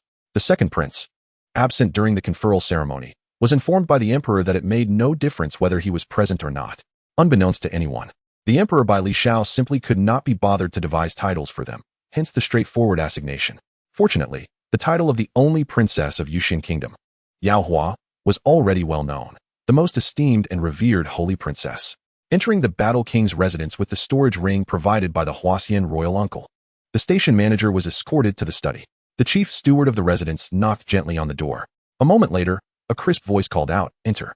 Sitting at the desk, Bai Li Yunxian was engrossed in military affairs and appeared quite different from his usual demeanor when interacting with his sister Yao Hua. At that moment, he wore a serious expression as he reviewed the documents on his desk. Upon hearing footsteps, he lifted his gaze. After the station manager entered, he wasted no time and knelt, recounting the events that had transpired. Once finished, he respectfully presented the storage ring with both hands. Upon hearing the report, Bai Li Yunxian merely let out a cold laugh, his disdain for the Huaxian royal family's audacity to threaten his sister evident. In his eyes, Yao Yining paled in comparison to his sister Yao Hua. He was indifferent to what the Huaxian royal uncle might say to Yao Yining, and thus did not issue any commands to the kneeling manager, instead returning to his work at the desk. After a while, he instructed the manager, "All right, keep it. You may leave now." The station manager, realizing that the prince had not reclaimed the storage ring, interpreted it as tacit approval for him to keep it. He hurriedly knelt and bowed, expressing his gratitude. "Thank you for your generosity, Your Highness. I shall take my leave." He then exited the study alongside the chief steward. Approaching the main gate of the residence, the station manager retrieved the storage ring again and, glancing around, respectfully addressed the chief steward. "Chief Steward Wang, please take a look at the contents of this ring. Feel free to select anything you desire." The chief steward, noting the manager's earnest expression, smiled and replied, "No need. Since the prince has allowed you to keep it, you may as well do so. I wouldn't dare covet such trifles from you. Serving your masters diligently will ensure they do not neglect you, understood?" Yes, I understand completely. I shall certainly work diligently," the station manager assured, bowing slightly in acknowledgement. He then left the Battle King's residence, his spirits high. After a fortnight, the news of the Huaxian envoy's visit finally reached the capital of Yuking. In the council chamber of the palace, Bai Li Shao and his sons were gathered in discussion. "What do you think the emperor of Yuking is thinking, coming here in person?" Bai Li Shao pondered aloud. "Father, I believe the emperor's personal visit has a deeper purpose. It certainly isn't solely about his nephew, Bai Li Yunxian remarked. Just as he finished speaking, the Prince Qi chuckled. Brother, are you not stating the obvious? How could a mere Liang Wang warrant the emperor's personal intervention to retrieve him from our Yuxian kingdom? He laughed while stroking his smooth chin, continuing. I suspect it might relate to the previous incident with the phoenix. But that is merely speculation. After all, everyone knows that this emperor is not to be trifled with. Having swiftly consolidated power in Yuqing in such a short time, his strategic acumen and methods are undoubtedly exceptional. Indeed, otherwise, among the several princes of Yuqing, how could he, the youngest, have been favored? Bai Li Yunyang concurred with the third prince. Honestly, he was quite eager to meet this reputedly ruthless and decisive emperor of Yuqing, who was even younger than him, yet displayed such remarkable prowess in maintaining order in the kingdom. Bai Li Shao sat in contemplation, reflecting on the true intentions behind the emperor's visit. However, this was on his territory. Even if the opponent wished to act, as long as one remained vigilant, it would be manageable when the time came. Regardless of his intentions, you must be particularly observant. The brothers Bai Li Yunyang and his companions immediately bowed in response. Yes, we shall obey your command. The two, Yao Hua and Bai Li Yunxiao, who were currently amidst the enchanting landscapes of Lingyun Mountain, remained oblivious to this. At that moment, they had just concluded their exploration of the entire mountain, their bounty indeed plentiful. Yao Yao, shall we stay a while longer or prepare to depart? Bai Li Yunxiao mused, feeling that bringing his sister to Lingyun Mountain was truly a fortuitous decision. His storage ring was filled to the brim. Now that they had thoroughly explored, there seemed little reason to linger. Although the spiritual energy here was abundant, it paled in comparison to that within the palace. Rather than remain here to cultivate, it would be wiser to return home. After pondering for a moment, Yao Huan nodded in agreement. Second brother, there is little left here, and we have already spent a considerable amount of time outside. It is indeed time to return, having gathered all that they needed. She was not inclined to stay any longer. Thus, the two exchanged smiles and turned simultaneously towards the exit of Lingyun Mountain. Their journey there had been leisurely, akin to a stroll in their own backyard, but their pace quickened considerably on their return. Yao Hua promptly retrieved the Liuli mirror. The two traversed the teleportation array once more and in an instant arrived at the boundary of Lingyun Mountain. At that moment, the entrance to the barrier was bustling with people entering, all with the mindset of treasure hunting.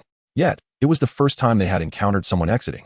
All eyes fell upon the departing figures of Yao Hua and Bai Li Yunxiao, halting momentarily in surprise.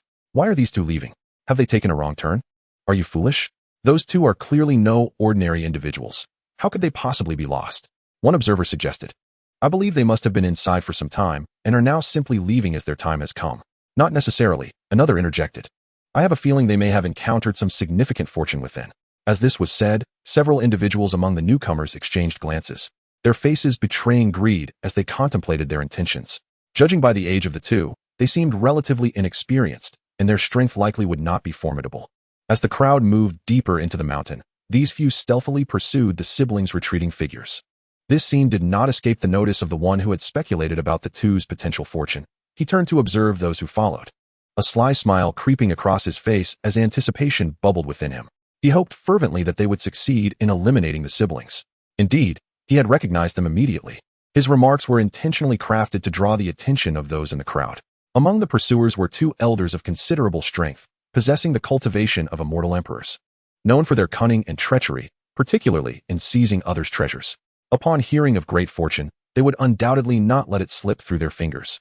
The rest of the group were also unscrupulous, yet powerfully skilled. No matter how formidable the siblings were, could they possibly surpass the immortal emperor level? Under the assault of so many, it was hard to believe they could survive. Let them be blamed for their own folly in slaying my only heir outside Muling City. He had traversed countless miles from the demon tribe to the capital of Yuxian Kingdom solely for revenge. The only princess of Yuxian Kingdom, Princess Yao Hua, and the newly anointed second prince Bai Li Yunxiao. Once these two were dealt with, he would seek opportunities to eliminate the remaining few.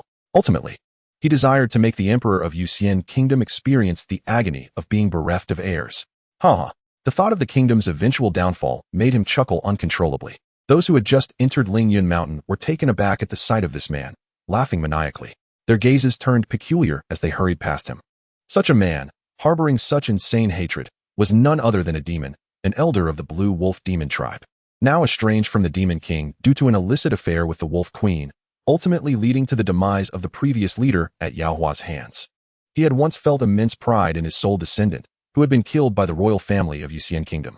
Following the leader's death, the tribe had elected a new chief, and he had no desire to remain. he left his lifelong home solely to seek vengeance. Little did he expect to encounter the opening of the Ling Yun mountain barrier shortly after his arrival. He had intended merely to take a look, yet fortuitously stumbled upon the departing siblings. He was not foolish enough to charge and recklessly to kill them. Upon observing the group, he devised a plan to use others as a means to his end. Being but one, he could only leverage external forces to fulfill his ambitions. With this thought in mind, he saw no reason to venture further inside. Ignoring the strange glances from those around him, he turned to follow discreetly, determined to witness the siblings' demise before he could feel at ease. Upon exiting Lingyun Mountain, Yao Hua and Bai Li Yunxiao had barely flown a distance on their celestial crane when they sensed something amiss. Yao Hua's demeanor grew cold as she commanded the crane to decelerate. Bai Li Yunxiao, observing her, remarked with a smile, "I suspect we may have encountered some ill-fated souls intent on murder and plunder upon our exit." "Haha, do they believe we appear weak?" Yao Hua chuckled, exasperated. "Is it not evident that they are misjudging us?" In her mind, she addressed the system. "System, does your host truly seem so devoid of an imposing presence?" Meanwhile, the system, leisurely conversing with another system, remarked, "Wait, what has prompted this sudden inquiry?" It had been a rather effortless journey with this host, who had reached maximum achievements. Allowing the system to relax significantly, tasks had dwindled, and it had mostly observed the antics between other systems and their hosts. Now, being queried by its host unexpectedly left it somewhat perplexed. After a prolonged silence without a response from the system, Yao Hua grew concerned, wondering if they had become disconnected. Had she perhaps neglected communication for too long? Was the system departing after fulfilling its tasks? Surely not. In that moment, her frustration over being perceived as prey dissipated. Since her arrival in this cultivation world, the system had been her steadfast companion. Even in silence, it offered her a sense of security. Suddenly finding herself without the system, Yao Hua felt an overwhelming sense of abandonment. Just as her mind spiraled with worries, that familiar mechanical voice finally resounded, restoring her tranquility and allowing her to exhale in relief. The system sensed its host's thoughts and emotions. With an involuntary sigh, "I never anticipated the significance it held in the hostess' heart. I am truly touched." I promptly exclaimed, "Do not worry, dear host. The system shall remain by your side until the very end of your existence in this world." Upon hearing the system's words, Yao Hua felt a profound sense of reassurance wash over her, and her expression transformed from one of panic to calm composure. This change was unnoticed by Bai Li Yunxiao, who stood ahead, gazing back along the path they had traversed. Once Yao Hua confirmed the system's presence, she inquired why it had been silent for so long. The system, recalling the earlier display of her anxiety, felt a pang of guilt, its data nearly twisting into a knot of confusion. Unsure whether to divulge the truth, it was fortuitous that the host reassured it, saying, "It's nothing. I merely wish to confirm your presence. I have some matters to attend to, and I shall seek you out later." The system finally breathed a sigh of relief. Observing the situation outside, it deemed the circumstances manageable and reclined once more. Yao Hua was not particularly invested in the system's prolonged silence. The mere assurance of its companionship sufficed to put her at ease. She knew well that as long as the system posed no threat to her, she could remain untroubled. Raising her gaze to the 5 individuals encircling her, particularly the 2 older men, she felt the most palpable malice emanating from them. A glance at their cultivation levels revealed they were both in the mid-stage of the Celestial Emperor realm. Impressive. However, with such modest strength, they presumed they could easily vanquish her and her second brother. Yao Hua felt they were overestimating their capabilities. Just as the opposing group seemed poised to speak, she raised her hand to silence them. "Enough of your idle chatter. If you wish to preserve your lives, I suggest you depart quietly. Otherwise, once the fighting commences, there shall be no opportunity for retreat." To the 5 adversaries, her words rang with audacity beyond measure. Chapter 183. Attempting to flee? I fear it may be too late. Indeed, upon hearing this young girl bravely utter such defiant words amidst their encirclement, the 5 opponents were struck by disbelief. This was a blatant disregard for their authority, and their expressions soured considerably. Particularly, one of the elder men, despite his advanced years, had always possessed an insatiable appetite for beauty. Those who fell under his gaze were inevitably drawn into his clutches, only to be drained of life as he sought to utilize them as vessels. Now, observing this new beauty's insolence, he felt a wave of dissatisfaction swell within him. He resolved that once the matter at hand was resolved, he would take it upon himself to instruct her in the ways of being a gentle and obedient woman. Exchanging glances, the group promptly launched their assault upon Yao Hua and Bai Li Yunxiao. In an instant, a flurry of skills hurtled toward them. Initially, Yao Hua remained still, only raising her hand to gently sweep it aside as the attacks neared. Astonishingly, those seemingly ferocious skills were redirected back with a vengeance, their speed multiplying. Apart from the two elder men, the other three were struck and sent careening backward, skidding to a halt some distance away. They simultaneously turned pale, each expelling a mouthful of blood, their vitality significantly diminished. This transformation did not escape the notice of the two elder men, who were momentarily taken aback, their gazes locking onto the young girl who had just retaliated. To their astonishment, they realized her power matched their own, placing her firmly in the Celestial Emperor realm, and perhaps even surpassing them. This revelation caused their eyes to narrow, their minds racing to devise a new strategy. Initially perceiving her merely as a pretty and delicate girl, they were now confronted with the reality that she was a formidable predator. Regret washed over them for acting impulsively without thorough investigation. Particularly, the elder who had coveted Yao Hua as a potential vessel felt a flicker of panic. An ominous premonition gripped him. Perhaps the girl's earlier proclamation was indeed prophetic. They might find themselves ensnared by her. With this thought in mind, he swiftly decided, launching an attack toward the younger man beside him before pivoting to flee rapidly. In the blink of an eye, he was 100 meters away. Finally, Yunxiao, having evaded the elder's feigned attack, scoffed. Thinking of escaping? I fear it may be too late. The second elder was equally bewildered by the first sudden retreat. Why? In the midst of their confrontation, was one of them attempting to flee? This left him utterly unprepared. Yao Hua regarded the retreating figure of the elder with a derisive smile. They had already engaged in battle. Did they truly believe they could simply escape? She had never used her superior strength to bully others. Yet there were always those who presumed her weakness made her an easy target. Attempting to instruct her on proper conduct, she could not let their misguided intentions go unchallenged. Just as the fleeing elder and the remaining four believed Yao Hua might let him go, she conjured a massive bow from her spiritual power. Then, she delicately placed a talisman upon the bowstring, drawing it taut as she aimed at the elder's retreating form. The elder, believing he had distanced himself sufficiently, felt a sense of relief, even sporting a smug smile as he glanced back. However, as he prepared to find a place to rest, he spotted a dark shape hurtling toward him. Initially, he doubted it was a pursuer, but as it drew closer, his anxiety escalated. When he discerned what it was, fear compelled him to accelerate forward. Yet, despite his speed, the ominous arrow pursued him relentlessly. In desperation, he abruptly turned to flee back, only to find the arrow had altered its trajectory to follow him anew. Yao Hua, standing firm, sensed the unfolding situation and smiled. The three incapacitated individuals on the ground, and the elder hovering in the air, wary of her, felt an ominous dread upon witnessing her expression. Before they could act, a remarkable spectacle unfolded. The elder who had fled returned, the arrow trailing closely behind him. As he neared his original position, the arrow suddenly surged forward with increased velocity. The elder, now thoroughly terrified, faltered in his flight, and before he could redirect the arrow back to its source, it struck him squarely in the heart. His body stiffened, the light fading from his eyes, and with a resounding thud, his corpse crashed to the ground, creating a deep crater. Yao Hua surveyed the fallen elder for a moment, a subtle smile curling at her lips. TSK. And yet, he dared to play tricks on her. Without hesitation, she summoned the Phoenix of Fire. As the magnificent creature appeared, it had no time to rejoice at being summoned, for Yao Hua indicated the crater with her gaze. Instantly comprehending, the Phoenix unleashed a torrent of flames into the pit. The elder's lingering soul, which had hoped to escape unnoticed after the others departed, sensed the imminent danger too late. The Phoenix's flames, capable of incinerating all, were not easily extinguished. Gradually, the anguished cries of the burning remnants of the soul grew fainter until they were extinguished entirely, leaving no trace behind. Yao Hua gazed at the proud fire phoenix, who tilted its head, awaiting her praise, and smiled, saying, "You truly are remarkable, little one." Feeling somewhat bashful, the fire phoenix retreated back into the spatial realm. Ever since entering into a contract with Yao Hua, it had the freedom to traverse in and out of the medicinal field space at will.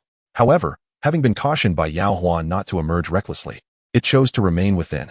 After all, the space was replete with everything, rendering it no different from the outside world. For a moment, the remaining four individuals stood as if paralyzed, too fearful to move. Regret seeped into their hearts as they lamented their greed, realizing the peril they had brought upon themselves. The three on the ground, already injured by Yao Hua's earlier attack, succumbed swiftly to the shock. Now, only one elder of the Celestial Emperor realm remained. His eyes widened as he stared at the two figures before him, his heart a tumult of emotions. So many had besieged these two young ones. And now he was the sole survivor. One of the Celestial Emperors lay dead, all at the hands of a mere girl. The elder felt a pang of regret. If he was not mistaken, the creature summoned by the young girl was the divine beast Fire Phoenix, a formidable ally. He inhaled sharply. Good heavens! Whose prodigious talent was this? Chapter 184. Was this ancient demon here to avenge its master? The elder recalled the arduous journey he had taken to reach his current level of cultivation. He had no wish to perish so soon. Thus, with a sincere demeanor, he addressed Yao Hua and her companion, "Esteemed young friends, it was my foolishness that led me to covet your treasure. I should not have harbored such thoughts." Suddenly, a realization struck him, and he quickly added, "Please believe me, we had no intention of obstructing you. It was merely a remark made by someone, suggesting that you had acquired a great opportunity at Lingyun Mountain, which ignited our greed." Upon hearing his words, Yao Hua and her companion exchanged knowing glances, understanding that someone familiar with them must have seen them leave. That person likely bore some grudge and had manipulated these individuals to act against them. Yet, they could not have predicted that the two would emerge unscathed. With this thought, Yao Hua surmised that the instigator might be lurking nearby, observing them. She immediately unleashed her divine sense, discreetly scanning the surroundings. In no time, she identified the hidden puppet master. However, she opted not to alert them but instead activated a puppet from her space and sent it near the concealed figure. After completing this task, Yao Hua turned her gaze back to the elder. Throughout the encounter, he had only made a single move at the beginning. Since then, he had remained stationary, showing no intent to flee. Now, he was revealing that someone had deliberately incited them to act against her. Yao Hua considered sparing his life, but she felt a twinge of dissatisfaction at the mere thought of letting him go unpunished.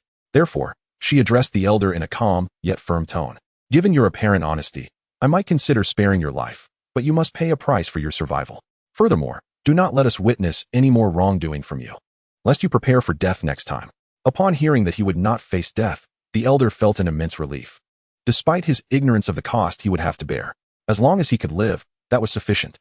After this experience, he understood that there were indeed beings more formidable than himself. He resolved to seek a suitable place to retreat. Thus, with a tone of gratitude, he replied, "Thank you, young friend, for sparing my life. I am willing to bear any price." Yao Hua and Bai Li Yunxiao regarded his perceptiveness with satisfaction. Without further ado, Yao Hua acted decisively, stripping him of a portion of his cultivation. Now, he was left with only the level of true immortal.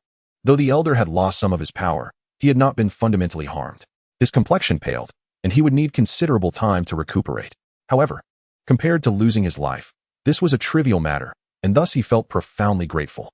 He bowed deeply to the two and turned to depart. Yao Hua regarded the elder as someone momentarily swayed by greed, fortunate to have regained his senses before it was too late. Having resolved the situation, she cast a cold smirk in the direction of another. Regardless of who this person was, their fate was already sealed. The lurking Qing wolf demon elder sensed the shift in the atmosphere and realized something was amiss. Alarmed, he turned to flee. Yet, in that instant, he was struck with dread as he noticed a towering figure standing not far from where he had been. A realization dawning upon him that he had been completely unaware of this presence. Had that person chosen to strike, he would have likely been severely injured, if not dead. He then comprehended that perhaps the brother and sister duo had discovered him all along, yet for reasons unknown, they had refrained from making a move. The Qing wolf demon elder chastised himself for being overly confident in his youth, thinking he could evade capture. After pondering his predicament, he discreetly retrieved a teleportation talisman from his storage ring, preparing to activate it should the situation turn dire. Just as the Qing wolf demon elder was about to speak, Yao Hua and Bai Li Yunxiao approached. Yao Hua sensed something was amiss with his aura, and upon closer inspection, she realized that this figure lurking in the shadows was not human, but rather a demon. A Qing wolf demon? Bai Li Yunxiao, whose cultivation was inferior to Yao Hua's, could only ascertain that he was indeed a demon, but could not discern its specific nature. Upon hearing his sister's mention of the Qing wolf demon, a flicker of realization crossed his eyes. The new leader of the Qing wolf tribe had been slain by his sister, hadn't he? Thus, this elder must be here to exact revenge for his fallen master. Not only did he think this, but Yao Hua also grasped the situation in an instant. She stepped forward, a light laugh escaping her lips. "So, all this was to avenge your ill-fated master?" The Qing wolf demon elder felt a stab of pain at her words, his eyes filled with hatred. He longed to pounce upon the one who had killed his only son, to flay her alive and vent his pent-up rage. Fortunately, a sliver of rationality remained within him. He was outnumbered, and all three were formidable opponents. He knew he stood no chance against them. Realizing the gravity of his situation, he resolved not to linger any longer. He raised the teleportation talisman, channeling his spiritual energy to activate it, but just as he was about to step into the portal, he was intercepted. What? The Qing wolf demon elder was taken aback, his eyes widening in disbelief. He had been thwarted. He whirled around to face the one who mocked him with a smirk. "It's you. What have you done?" Yao Hua sneered. "What do you think? Given the circumstances, did you truly believe you could escape? She had no desire to indulge him in a game of revenge. Since you seek to avenge your master and wish to kill her, you must understand that as long as she lives, those who wish her harm must perish. Bailey Yunxiao's gaze towards the elder of the blue wolf demon was filled with a palpable intent to kill. To dare to lay hands on his sister in the capital of the Yuxian kingdom was indeed courting death. He turned to his sister, his voice gentle. Yao Yao, allow your second brother to handle this demon. You may stand aside and observe. The earlier assailants had not afforded him the opportunity to intervene. As an elder brother, it was his duty to protect his sister. Even though she possessed formidable strength, it was inappropriate for her to take action in every circumstance. Would that not imply their inadequacy as guardians? Thus, after speaking, Bailey Yunxiao brandished his weapon and advanced towards the blue wolf demon elder. With the teleportation talisman rendered useless, the blue wolf demon elder relinquished the idea of escape. He resolved to fight back, determined to inflict pain upon the brother and sister duo, even if he could not vanquish them. As Bailey Yunxiao charged towards him, he too drew his weapon to confront the attack. At present, Bailey Yunxiao's strength had reached the mid-stage of the celestial sovereign realm, while the blue wolf demon elder was merely at the early stage. The clash between them was intensely fierce. However, despite both being celestial sovereigns, a discernible gap existed, and soon, Bailey Yunxiao gained the upper hand. The more wounds the blue wolf demon elder sustained, the more chaotic his aura became. He sensed that he could not endure for much longer and would inevitably face defeat. He was unwilling to accept this fate. Thus, after suffering another blow from the opposing sword energy, a glimmer of desperation flashed in his eyes. He summoned all his spiritual energy, consolidating it with the intent to die with honor. He could hardly believe that a self-detonation at the celestial sovereign level would not harm them. Chapter 185. One could only hope that all of this was merely his conjecture. The blue wolf demon elder's thoughts were commendable, yet he was oblivious to the fact that Yao Hua, standing nearby, had already discerned his intentions. Consequently, as he charged towards Bailey Yunxiao with a face contorted in a savage grin and a surge of chaotic energy, he halted midway. His expression froze, and his energy dissipated in an instant. He never anticipated that his actions would hold no significance before Yao Hua. Bailey Yunxiao withdrew his raised hand. Smiling as he shook his head, it seemed his sister had once again safeguarded him. Second brother, let us proceed. Yao Hua instructed the puppet to search the blue wolf demoness body, not sparing the corpses of the 4 who had perished earlier. Once finished, she turned and caught sight of her second brother smiling at her. Bailey Yunxiao nodded in acknowledgement. As for the bodies, Yao Hua incinerated them using her fire spiritual energy. Soon, the two set off on their journey back. By evening, they returned to the city, specifically to a town nearest to the capital of the Yuxian kingdom. At this moment, the emperor of the Yuxian kingdom, Liang Yuza, was residing in a villa, accompanied by his entourage. Have you gathered the information? A cold voice echoed within the room. A young man clad in black, standing nearby, bowed and replied, Master, I have ascertained the details. The Liang prince and his companions are currently detained in a villa at a post station within the capital of the Yuxian kingdom. Moreover, not long ago, the imperial uncle of the Huaxian kingdom has also taken residence there. Upon hearing this, Liang Yuza's expression remained unchanged. Though he could surmise the thoughts of the emperor of the Huaxian kingdom regarding his pampered third princess, he held her in contempt, viewing her as a foolish individual who dared to dream of an alliance through marriage. Truly, the emperor of the Huaxian kingdom had an imagination beyond reason. Yet, that Liang prince was also a fool. Day by day, he brought chaos upon himself.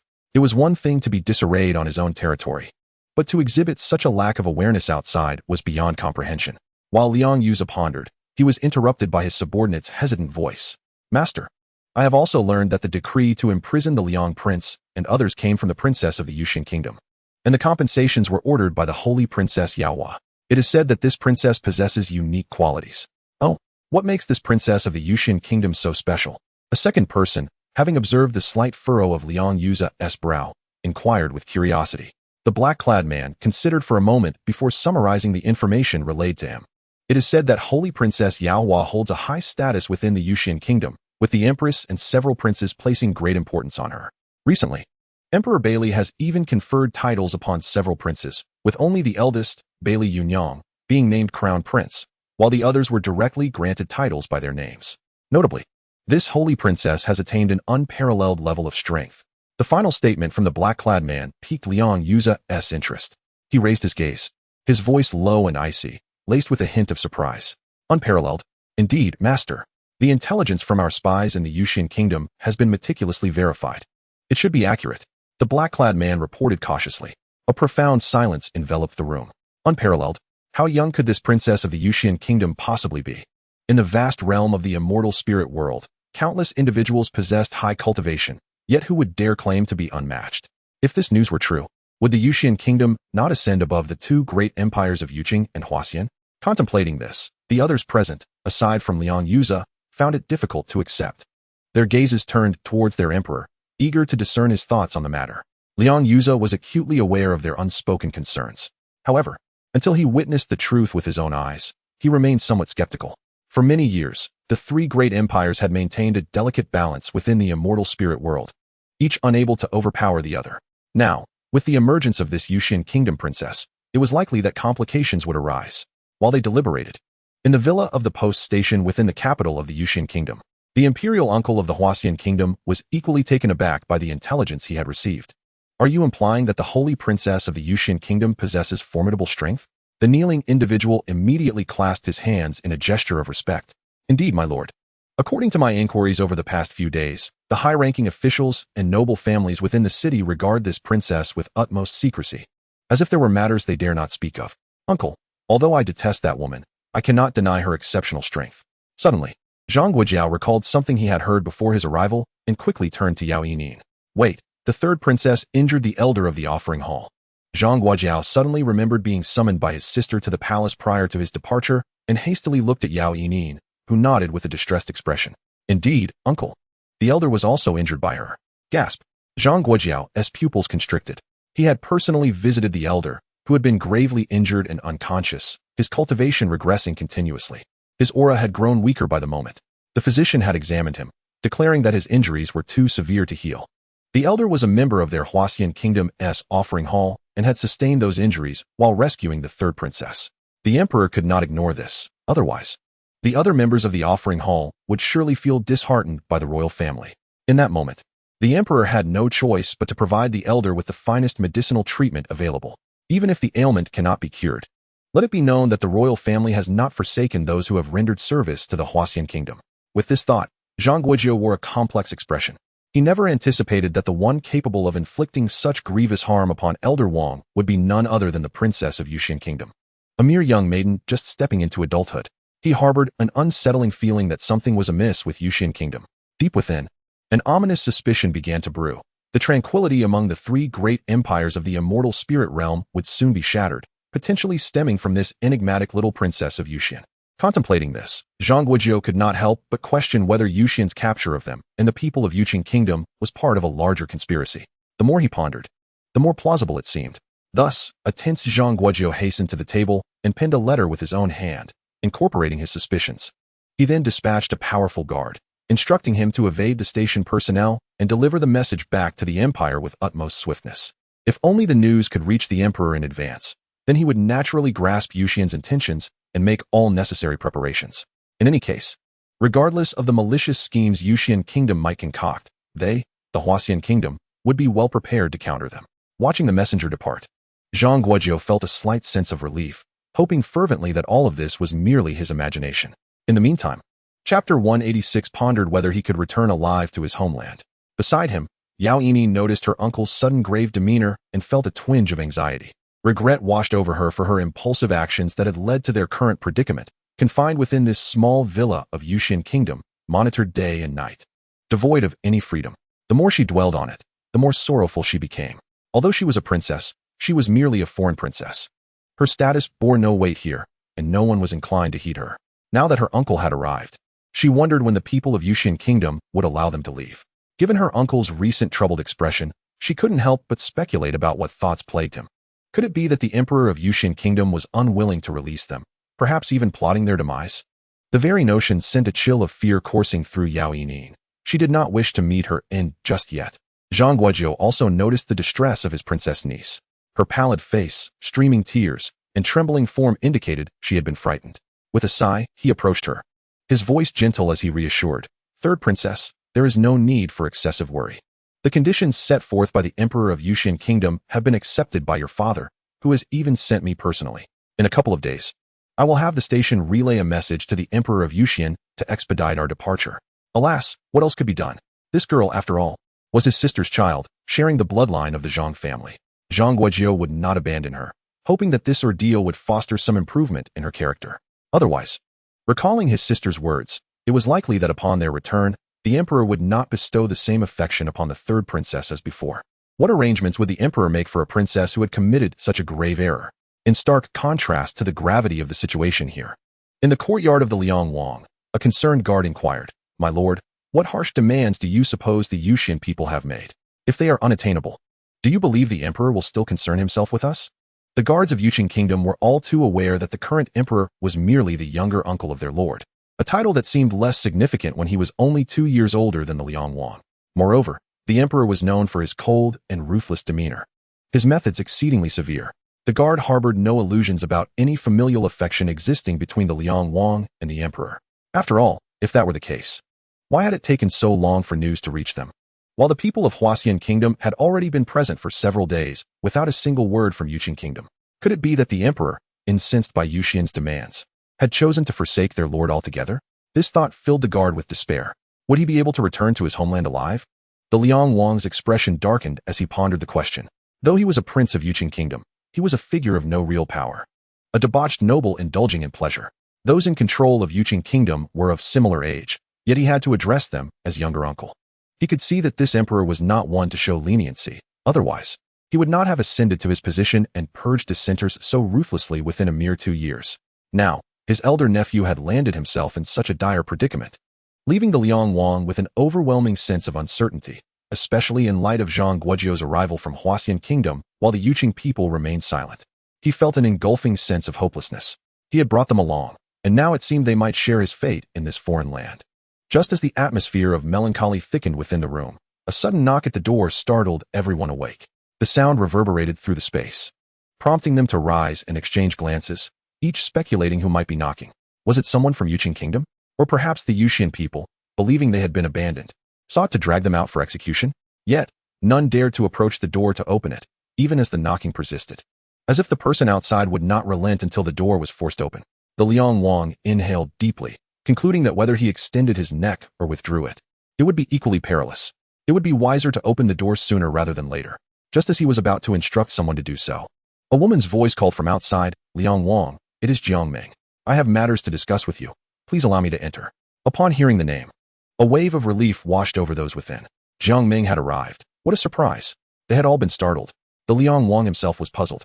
What could Jiang Ming want at this hour? Given that the Huaxian people had come, should she not have been able to return promptly? Unable to fathom the reason, he dismissed his curiosity and instructed someone to open the door for her, eager to hear what she had to say. As Jiang Ming knocked, she had already formulated her plan. However, after waiting a considerable time without a response, she had begun to think that perhaps no one was inside. Just as she announced her name, the door swung open. A flurry of thoughts raced through her mind. What had taken them so long to answer? Did Liang Wang initially not wish to see her? Now, if she entered and presented her request, would he grant it? Doubts crept into her heart, which had once been filled with confidence. Yet, with no alternatives left, she resolved to seek the Liang Wang's assistance, for the Zhang family had cast her aside. If she did not appeal to him, she might very well face dire consequences. With this thought, her resolve grew ever stronger. She composed herself and, with a gentle smile, approached the King Liang, who was seated at the table. Jiang Ming had met the prince before. The King Liang, momentarily taken aback by her enchanting smile, softened his tone. "Rise, I wonder what brings Miss Jiang to seek an audience with me." To be frank, while Jiang Ming may not possess the striking beauty of the princess from the Yuxian Kingdom, whose orders had once led to their capture, she was still quite charming in her own right. Nevertheless, a thread of wariness lingered in his heart. After all, he had witnessed a different side of this woman before. At present, she appeared as a delicate and pitiful flower, yet how could someone capable of such venomous glares be truly innocent? Thus, he quickly regained his composure, not entirely ensnared by Jiang Ming's smile. However, what could he possibly possess that would pique her interest? The perplexed King Liang chose not to waste time in pleasantries and, with utmost directness, inquired about her intentions. His forthrightness caught Jiang Ming off guard, momentarily rendering her speechless, as she had meticulously prepared her approach in her mind. Yet, contemplating the future, she swiftly gathered her wits and, gritting her teeth, knelt before him. Her voice trembling with emotion, "I beseech the prince for your mercy." King Liang was taken aback by her sudden act of kneeling. What was Jiang Ming attempting? Mercy? Unsure of her true motives, he hesitated to speak. After a prolonged silence, Jiang Ming lifted her tear-filled gaze to him. Your Highness? Cough. Perhaps you should clarify what it is you wish to discuss, King Liang suggested, returning to his seat, eager to hear her explanation. Jiang Ming, surprised by the princess' lack of response and his failure to bid her rise, felt a surge of frustration but knew she had to speak. Before doing so, she glanced at the guards standing nearby, then turned her attention back to King Liang, clearly indicating her desire for privacy. After a moment's thought, he waved his hand, dismissing the guards. Soon, the room was left with only Jiang Ming and King Liang. Now, you may speak, he said. Jiang Ming sighed internally, her expression a mask of despair as tears flowed freely down her cheeks. Her voice was filled with frailty and desperation. Your Highness, I accompanied the third princess here. Yet the Duke has arrived, and not a soul from the Jiang family has come to my aid. It seems my family has forsaken me. Woe is me. I do not wish to die, but the Jiang family regards me as naught. I have no choice but to beseech your Highness to save me from this predicament. I vow to serve you as a slave for life and swear to sever all ties with the Jiang family, never to return to the Huaxian kingdom. With that, she collapsed to the ground, weeping silently. King Liang had anticipated that Jiang Ming would seek something grand, yet this was her request? Accepting her? It was not out of the question. Even if marriage was not feasible, taking her back as a servant would suffice. After all, Jiang Ming was quite appealing. Yet, when would the people from the Yuxian kingdom arrive? He had little desire to linger here any longer. As for Jiang Ming's claims of being abandoned by her family, he was not surprised. In noble families, how many truly valued blood ties? If one possessed strength, they would be cherished. Otherwise, they merely struggled to survive. Jiang Ming's cunning was average at best. Had she not ingratiated herself with the esteemed Princess Yao Yining of the Huaxian kingdom, she might not have even been permitted to leave her home. Awaiting the day she was of marriageable age, she would be thrust into a union arranged by her family, sacrificing her life for their benefit. Sighing, King Liang recognized Jiang Ming's ulterior motives, but reasoned that as long as her schemes were not aimed at him, he could afford to show her kindness. With this thought in mind, he lifted his gaze to the still prostrate Jiang Ming. Taking you in is not out of the question, he finally said. Jiang Ming's heart surged with joy upon hearing the prince's consent. She quickly raised her head, her large, tear-filled eyes sparkling with delight. However, I am aware that you harbor your own designs, and once you remain here, do not employ your unsavory tactics on me, lest the consequences be beyond your capacity to endure, he warned sternly. Jiang Ming hastily expressed her gratitude, assuring him that she would not. Thus, from that day forth, Jiang Ming relocated to the residence of King Liang. The inn was rather small, and any stirrings would soon be known to others. When the other young nobles encountered Jiang Ming nestled beside King Liang, they regarded her with a mixture of complex emotions, their underlying disdain barely concealed. Yet Jiang Ming could sense it all too well. However, she thought, what did it matter? As long as she could survive. Serving as a concubine was not an unfavorable fate. Moreover, he was a prince, ensuring that her basic needs would be met. After soothing herself with this reasoning, Jiang Ming's demeanor grew more composed. In the imperial palace of the Yuxian kingdom, within the Fengyi palace, the empress, Shangwan Rou, gently held her daughter Yaohua's hand and inquired, did you enjoy your time at Lingyun Mountain? Did anything memorable happen? Ever since her health had been restored by Yaohua, she had ascended to a new level of cultivation. She was now more diligent than ever, determined not to hinder her children or Xiegu in the future. Additionally, the heavenly spiritual vein, which her daughter had previously unearthed, had been secured in the palace's sacred grounds. They could directly access the realm of the heavenly spiritual vein to cultivate, significantly enhancing their progress. Shangwan Rou felt she was on the verge of breaking through to a new realm and believed that with a little more effort, she could achieve it. All of this was thanks to her precious daughter. With this thought, her gaze towards Yaohua brimmed with further affection. Yaohua, feeling slightly bashful under her mother's adoring gaze, promptly recounted her adventures at Lingyun Mountain. At the end, she turned to her brother, Bai Yunxiao, asking, brother, have you encountered Qi Shao? Naturally, one would pay attention to someone arranged by one's own sister. I have indeed met him. This lad possesses considerable talent and works diligently. He has made remarkable progress in a short span of time. Bai Yunxiao replied with a smile. Yaohua, upon hearing this, smiled knowingly. She had thought as much. How could the talents awakened by the system's reward, the cleansing pill, be anything ordinary? That is wonderful. Brother, nurture him well. Perhaps he will become a formidable general under your command in the future. Bai Yunxiao was elated at her words. If his sister held such a high opinion of the young man, he had no reason to doubt her judgment. The others, too, became intrigued by the individual named Qi Shao, trusting Yaohua's insights as much as Bai Yunxiao did. After a while, Bai Shao arrived, and the family enjoyed a lively reunion meal before dispersing. Back at the Yuan Palace, Yao quickly freshened up before sending everyone away. Once she entered her chamber, she waved her hand to arrange her surroundings and stepped into her personal space. Master, you have arrived. The little fire and fire phoenix were the first to notice Yao as entrance and rushed towards her in a flurry. Observing the two little ones, Yao couldn't help but smile wryly. She picked up the suddenly diminutive little fire and presented a phoenix pearl to the slightly delayed fire phoenix. Ah, master, is this the phoenix pearl? Is it for me? Fire phoenix, who had initially felt a tinge of jealousy at seeing her master cradling the adorable creature, was instantly captivated by the sight of the pearl. With the phoenix pearl in her possession, she found herself devoid of any inclination to contend with little fire. For this was indeed a treasure of great significance. To her, the pearl represented a substantial enhancement to her cultivation. Who could possibly care about being embraced by her master when such a boon was at hand? Thus, upon receiving a nod from her master, Fire Phoenix beamed with gratitude and hastened towards the mountain peak, her intentions clear. Yao, observing this, merely smiled and chose not to intervene. Chapter 188. The Mysterious Black-Armored Guards. She first glanced at the divine beast pill beneath the enlightenment tree, noting that it had not changed much, before directing her attention to Chu Yuntian beside her. Uncle Chu, your body in the space has nearly coalesced. Would you like to venture outside and behold the world? Upon hearing this, Chu Yuntian merely smiled calmly. I owe my current state to your benevolence, miss, allowing me to reside in this blessed cave. I have grown accustomed to it now. The outside world pales in comparison to the tranquility and harmony found here. Moreover, with these little companions around, it is indeed quite pleasant. He would not dare to assert that the outside world could ever rival the serenity of their space. Hence, he naturally opted to remain within. Yao recognized his sentiments and understood his reluctance to leave. She did not press him. If he preferred to stay, so be it. Were it not for her family and friends outside, she too would relish the prospect of living within this idyllic realm, truly a paradise. Life here was remarkably soothing and comfortable. After meditating beneath the enlightenment tree for a while, she eventually departed from the space.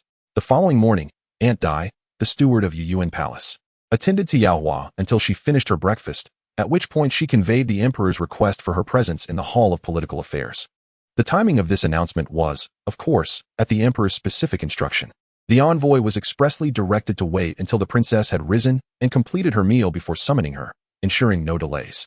Having served in Yuyuan Palace for quite some time, Aunt Dai was well aware of her master's esteemed position in the hearts of the empress and several princes. Matters concerning the princess were thus handled with utmost diligence. After a moment's contemplation, Yao rose and made her way outside, pondering what her father might wish to discuss. Before long, she arrived at the entrance of the Hall of Political Affairs. The head steward, upon spotting the princess, did not even seek permission. He simply swung open the hall doors to grant her entry. Earlier, Bai Li Xiao had given explicit instructions that whenever the princess arrived, there was no need for formal announcements. She could enter directly. Having been by Bai Li Xiao's side for the longest time, the head steward was acutely aware of the emperor's greater regard for the princess than for the princes. Consequently, he treated Princess Yao with profound respect, his smile radiating sincerity. Yao smiled and nodded at the head steward before stepping inside. Within the grand hall, several figures had already gathered. Apart from her brothers, there were a few prominent officials from the court. She did not scrutinize them closely. As she approached, the officials promptly bowed in her direction, and she graciously gestured for them to rise. Just as she prepared to pay her respects to her father seated at the head, she was gently halted. Enough, Yao, henceforth. Unless absolutely necessary, there is no need for such formalities when greeting your father. With a smile, Yao thanked her father and then called out to her brothers standing nearby. After they exchanged pleasantries, Bai Li Xiao spoke in a gentle tone. Yao, I summoned you regarding the individuals residing at the post station's annex. Currently, only those from the Huaxian Kingdom have arrived. The people from the Yuqing Kingdom have yet to reach the capital. Upon hearing her father's words, Yao immediately understood that the Yuqing Kingdom's people must have already arrived in the Yuxian Kingdom, though they had not yet made an appearance. The Huaxian Kingdom's envoys, having arrived first, were likely eager to resolve matters swiftly and return home. In recent days, the Duke of Zhang from Huaxian had been dispatching envoys to negotiate the ransom, suggesting they were quite impatient to depart. Since the arrival of the Duke, Bai Li Xiao had been deliberately delaying meetings, especially as Yao had been out enjoying herself and had yet to return. Now that she was back, it was only fitting to discuss the matter. Yao had long since forgotten about those who had dared to seize her, such as Yao Yinin. It was only when her father mentioned the situation that she recalled having instructed someone to capture them and to write letters urging the emperors of both nations to come for their ransom. However, she believed that this matter had been entrusted to her second brother and the others for handling. Why, then, did they still feel the need to consult her? As for the compensation, she held no interest whatsoever. Firstly, she was not in want. Secondly, she neither needed nor coveted such trivial possessions. She glanced at her brothers. Her confusion evident, which did not escape Bai Yunxi and the others' notice. Ahem, we feel it prudent to seek your opinion on how to proceed. Bai Yunxi spoke up. Yao Hua regarded her father at the head of the table with a smile and said, Father, how to handle it is entirely up to you. As for the items to be returned, there is no need to concern me. You may arrange it as you see fit. I have no objections. No. The ability to extract compensation from those two empires is largely due to your influence. Thus, upon receiving the items, let half be allocated to the national treasury. What do you think, esteemed ministers? Bai Xiao would not allow his daughter to be at a disadvantage, decisively making the decision himself. Afterward, he symbolically solicited the opinions of the officials present in the hall. The officials, taken aback, thought, what is the point of asking us when you have already made the decision? With a resigned air, they quickly donned smiles and echoed, what the emperor says is indeed right. We have no objections. Only the minister in charge of the national treasury felt a twinge of disappointment upon hearing the emperor's generous decree to allocate half of the compensation. While it was indeed an unexpected windfall due to the princess, he could not help but lament. After all, possessing wealth alleviated anxiety. As the steward of the entire treasury, he hoped for its continued prosperity. Yet he was acutely aware of the emperor's regard for the princess. Since the emperor had spoken, it was clear that half of the compensation would rightfully belong to her. Sigh. I truly wish for more such ill-gotten gains to come our way. He mused inwardly, though he dared not express his true feelings outwardly. With the matter of compensation concluded, the discussion then shifted to when to receive the payment and the agreement to release the third princess of Huaxian Kingdom. After some deliberation, they turned their attention to the Yuqing Kingdom. While their people were indeed on Yuxian territory, they exhibited an indifferent attitude, never directly entering the capital.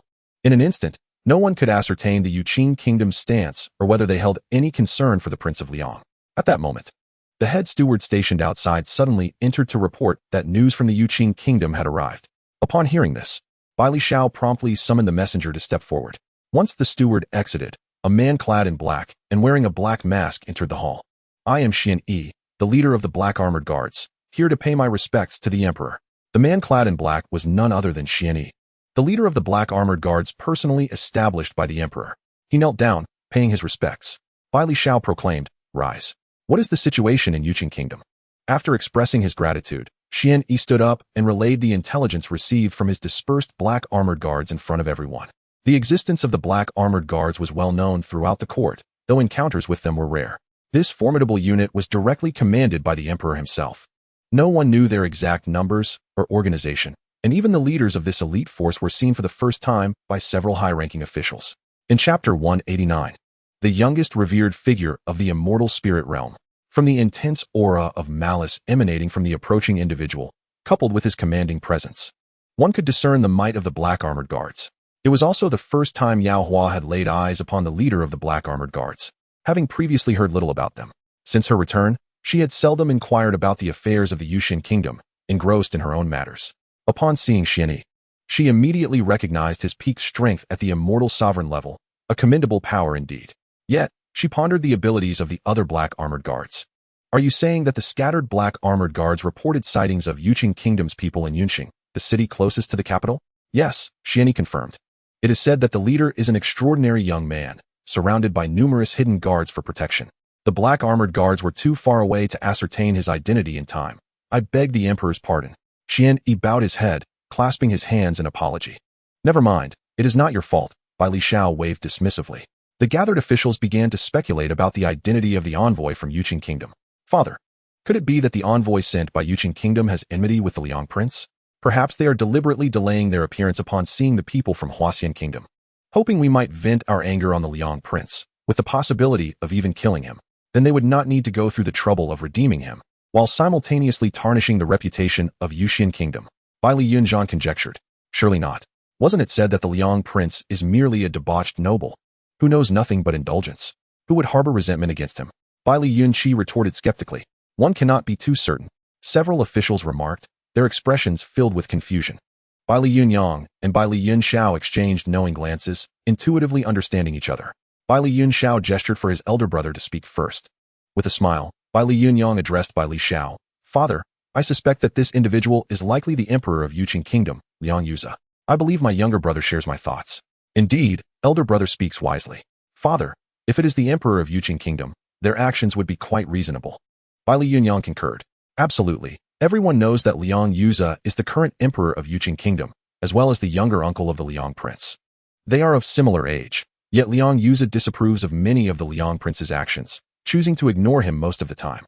However, having caused such a significant incident this time, it stands to reason that the emperor of Yuqing Kingdom wishes to impart a profound lesson, allowing him to suffer some consequences to learn from his mistakes. Bai Yunyang articulated his perspective. Upon hearing this, the others found his reasoning quite compelling. Having a troublesome, yet similarly aged nephew would naturally irk the emperor of Yuqing Kingdom, explaining his personal visit. Yao Hua listened silently, refraining from speaking. Soon, the discussions concluded, and the assembly dispersed. The following day, Bai Lishao ordered the arrangements for receiving the envoy from Huaxian Kingdom, eager to expedite the compensation process. However, after the morning court session, Xian Yi returned to report that the delegation from Yuqing Kingdom had entered the capital and presented the state document. Bai Lishao, having just changed into his formal attire and seated at the table with tea, was taken aback by Xian Yi's announcement, choking slightly. What did you say? The people from Yuqing Kingdom are already in the city? Bai Lishao was momentarily at a loss for words. Just yesterday, they were speculating about the identity of the visitors, and today they had already delivered the state document. It was clear that this must be the emperor of Yuqing Kingdom. Liang Yuza, without a doubt. Well then, let us meet together. The sooner we resolve this, the sooner they can depart. With that thought, Bai Lishao instructed the steward guarding the palace to notify the relay station to summon them for the following day. Yao Hua chose to remain within her palace that day, allowing all the servants of Yuyuan Palace a day off and instructing them to keep their distance from the main hall. Though the staff of Yuyuan Palace were puzzled, they complied with the princess's command, grateful for a day of rest. Yao Hua's reasoning for this was clear. She felt the moment of breakthrough was upon her. Fearing potential dangers, she deemed it necessary to clear the palace of all servants. Bai Lishao and his wife, along with Bai Yunyang and his brothers, received reports about the situation in Yuyuan Palace. Thus, the initially occupied individuals congregated outside Yuyuan Palace. They refrained from entering as Yao Hua had entirely sealed the palace with an array. For the time being, everyone could only wait outside for Yao Hua to voluntarily lift the formation. At that moment, Yao Hua sat cross-legged within the hall, concentrating her entire mental energy in an effort to break through to the celestial sovereign realm. Unlike ordinary levels of advancement, the breakthrough to the celestial sovereign realm signified not only a leap in power, but also a supreme test of one's will and spirit. Yao Hua understood that once she entered the medicinal field to break through, the unique environment would accelerate the absorption of spiritual energy. Yet it could also amplify the unknown risks of the breakthrough, potentially leading to uncontrollable complications. Hence, she opted for a more prudent approach, deciding to complete her breakthrough externally. At that moment, Yao Hua sat with her legs crossed, surrounded by a faint ethereal glow, a manifestation of her highly concentrated mental energy. Taking a deep breath, she submerged her mind into a tranquil ocean, thoroughly isolating herself from all distracting thoughts and external disturbances. In that instant, time seemed to freeze. Only the sound of her breath and heartbeat echoed within the vast hall, akin to the most ancient and distant melody in existence. With her eyes closed, Yao Hua's mental energy, like fine threads, wove through every meridian within her body, probing the critical point of her impending breakthrough. She knew that only when her mental energy and physical form achieved unprecedented harmony could she seize the fleeting opportunity at the moment of breakthrough, completing the transformation from quantitative change to qualitative change. As time elapsed, Yao Hua's breath became deeper and more stable, her mental energy ignited like a flame, gradually intensifying and illuminating every corner of her innermost being. In that moment, she seemed to recall every fragment of her journey since arriving in the realm of cultivation. Each effort, every growth, transformed into the very foundation of her breakthrough to the celestial sovereign realm. Finally, when her mental energy reached its zenith, she abruptly opened her eyes, which sparkled with an unprecedented brilliance. She sensed that the opportunity for breakthrough was right before her, within reach. Without hesitation, she concentrated all her mental energy into a single point and launched a final assault against the invisible barrier. At this moment, the entire hall seemed enveloped by a formidable power, the air trembling in response. Yao Hua understood that this breakthrough was not merely a challenge to her limits, but a profound comprehension and fusion with the principles of the heavens. With a faint yet clear crack, that invisible barrier was finally shattered by her unparalleled will. She had succeeded. She had at last crossed the threshold into the realm of the celestial sovereign, becoming the youngest venerable in the realm of immortals. In this moment, Yao Hua could now wield her internal spiritual energy with unprecedented precision and efficiency, whether in mobilizing, compressing, or releasing it, achieving a level of accuracy and strength hitherto unknown. She could perceive the trajectory of the spiritual energy circulating within her, as if every meridian had transformed into a river of spiritual flow, with her as its conductor. Furthermore, her spiritual perception had undergone a qualitative leap, enabling her to detect even the most subtle fluctuations of spiritual energy and to discern distant or concealed phenomena. It was as though she could hear the whispers of the wind and see the trails of light, rendering the world around her clearer and more vivid. Following her breakthrough, Yao Hua found herself adept at utilizing her spiritual energy with ease. Whether casting spells or wielding magical artifacts, her movements appeared more fluid and natural. She sensed that the spiritual energy possessed its own will, responding to her thoughts to form intricate and powerful offensive or defensive maneuvers.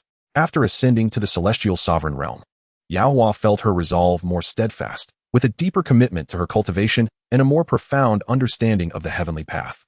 She believed that she could now face the myriad challenges ahead with greater composure. For neither the temptations of her heart nor the pressures of the outside world could easily sway her convictions. Most importantly, Yao Hua felt a closer resonance with the heavens and the earth. She could grasp the laws of the celestial way with greater depth, and even resonate with them to a certain extent. All of this left her in a state of wonder. She hoped that this connection would not only lead to further breakthroughs in her cultivation, but also sharpen her ability to foresee and respond to crises.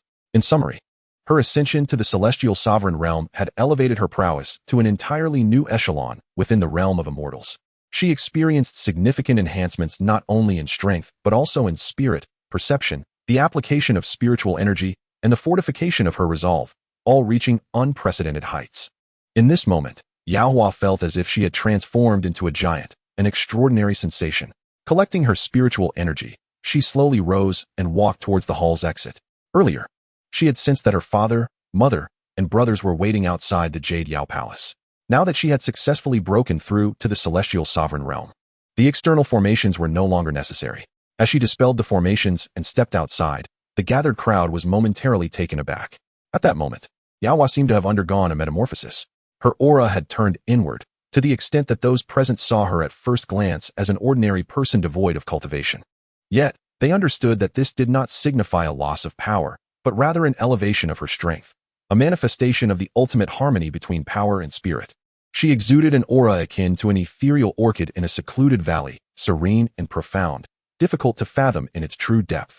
Observing Yao Hua's demeanor, they noted a qualitative change emanating from within, as she radiated an otherworldly elegance, reminiscent of the first rays of dawn illuminating a tranquil lake, warm yet peaceful, invoking an irresistible longing in the hearts of onlookers. Her every gesture and utterance conveyed a transcendent calm, as though she had seen through the ephemeral splendor of the world, leaving only the purest insights of nature and the cosmos. Her eyes, resembling the depths of the starry sky, concealed boundless wisdom and tranquility. Her smile, akin to a gentle spring breeze, radiated warmth and inclusivity. In this moment, everyone comprehended the truth. Yao Hua had not only ascended to a new peak in her cultivation, but had also manifested a transcendent demeanor, akin to a finely crafted painting that brought joy and reverence to all who beheld it. For a brief moment, the assembly stood in stunned silence. As Yao Hua approached, she cheerfully called out, "Father, mother, eldest brother, second brother, third brother, fourth brother, fifth brother." Only then did they snap back to reality, their faces alight with excitement as they looked at her, eager to inquire yet uncertain how to articulate their questions. Ultimately, it was Bailey Xiao who voiced the curiosity that had been lingering in his heart. "Yao Yao, have you broken through to the initial stage of the celestial sovereign realm?" Yao Hua replied with a smile.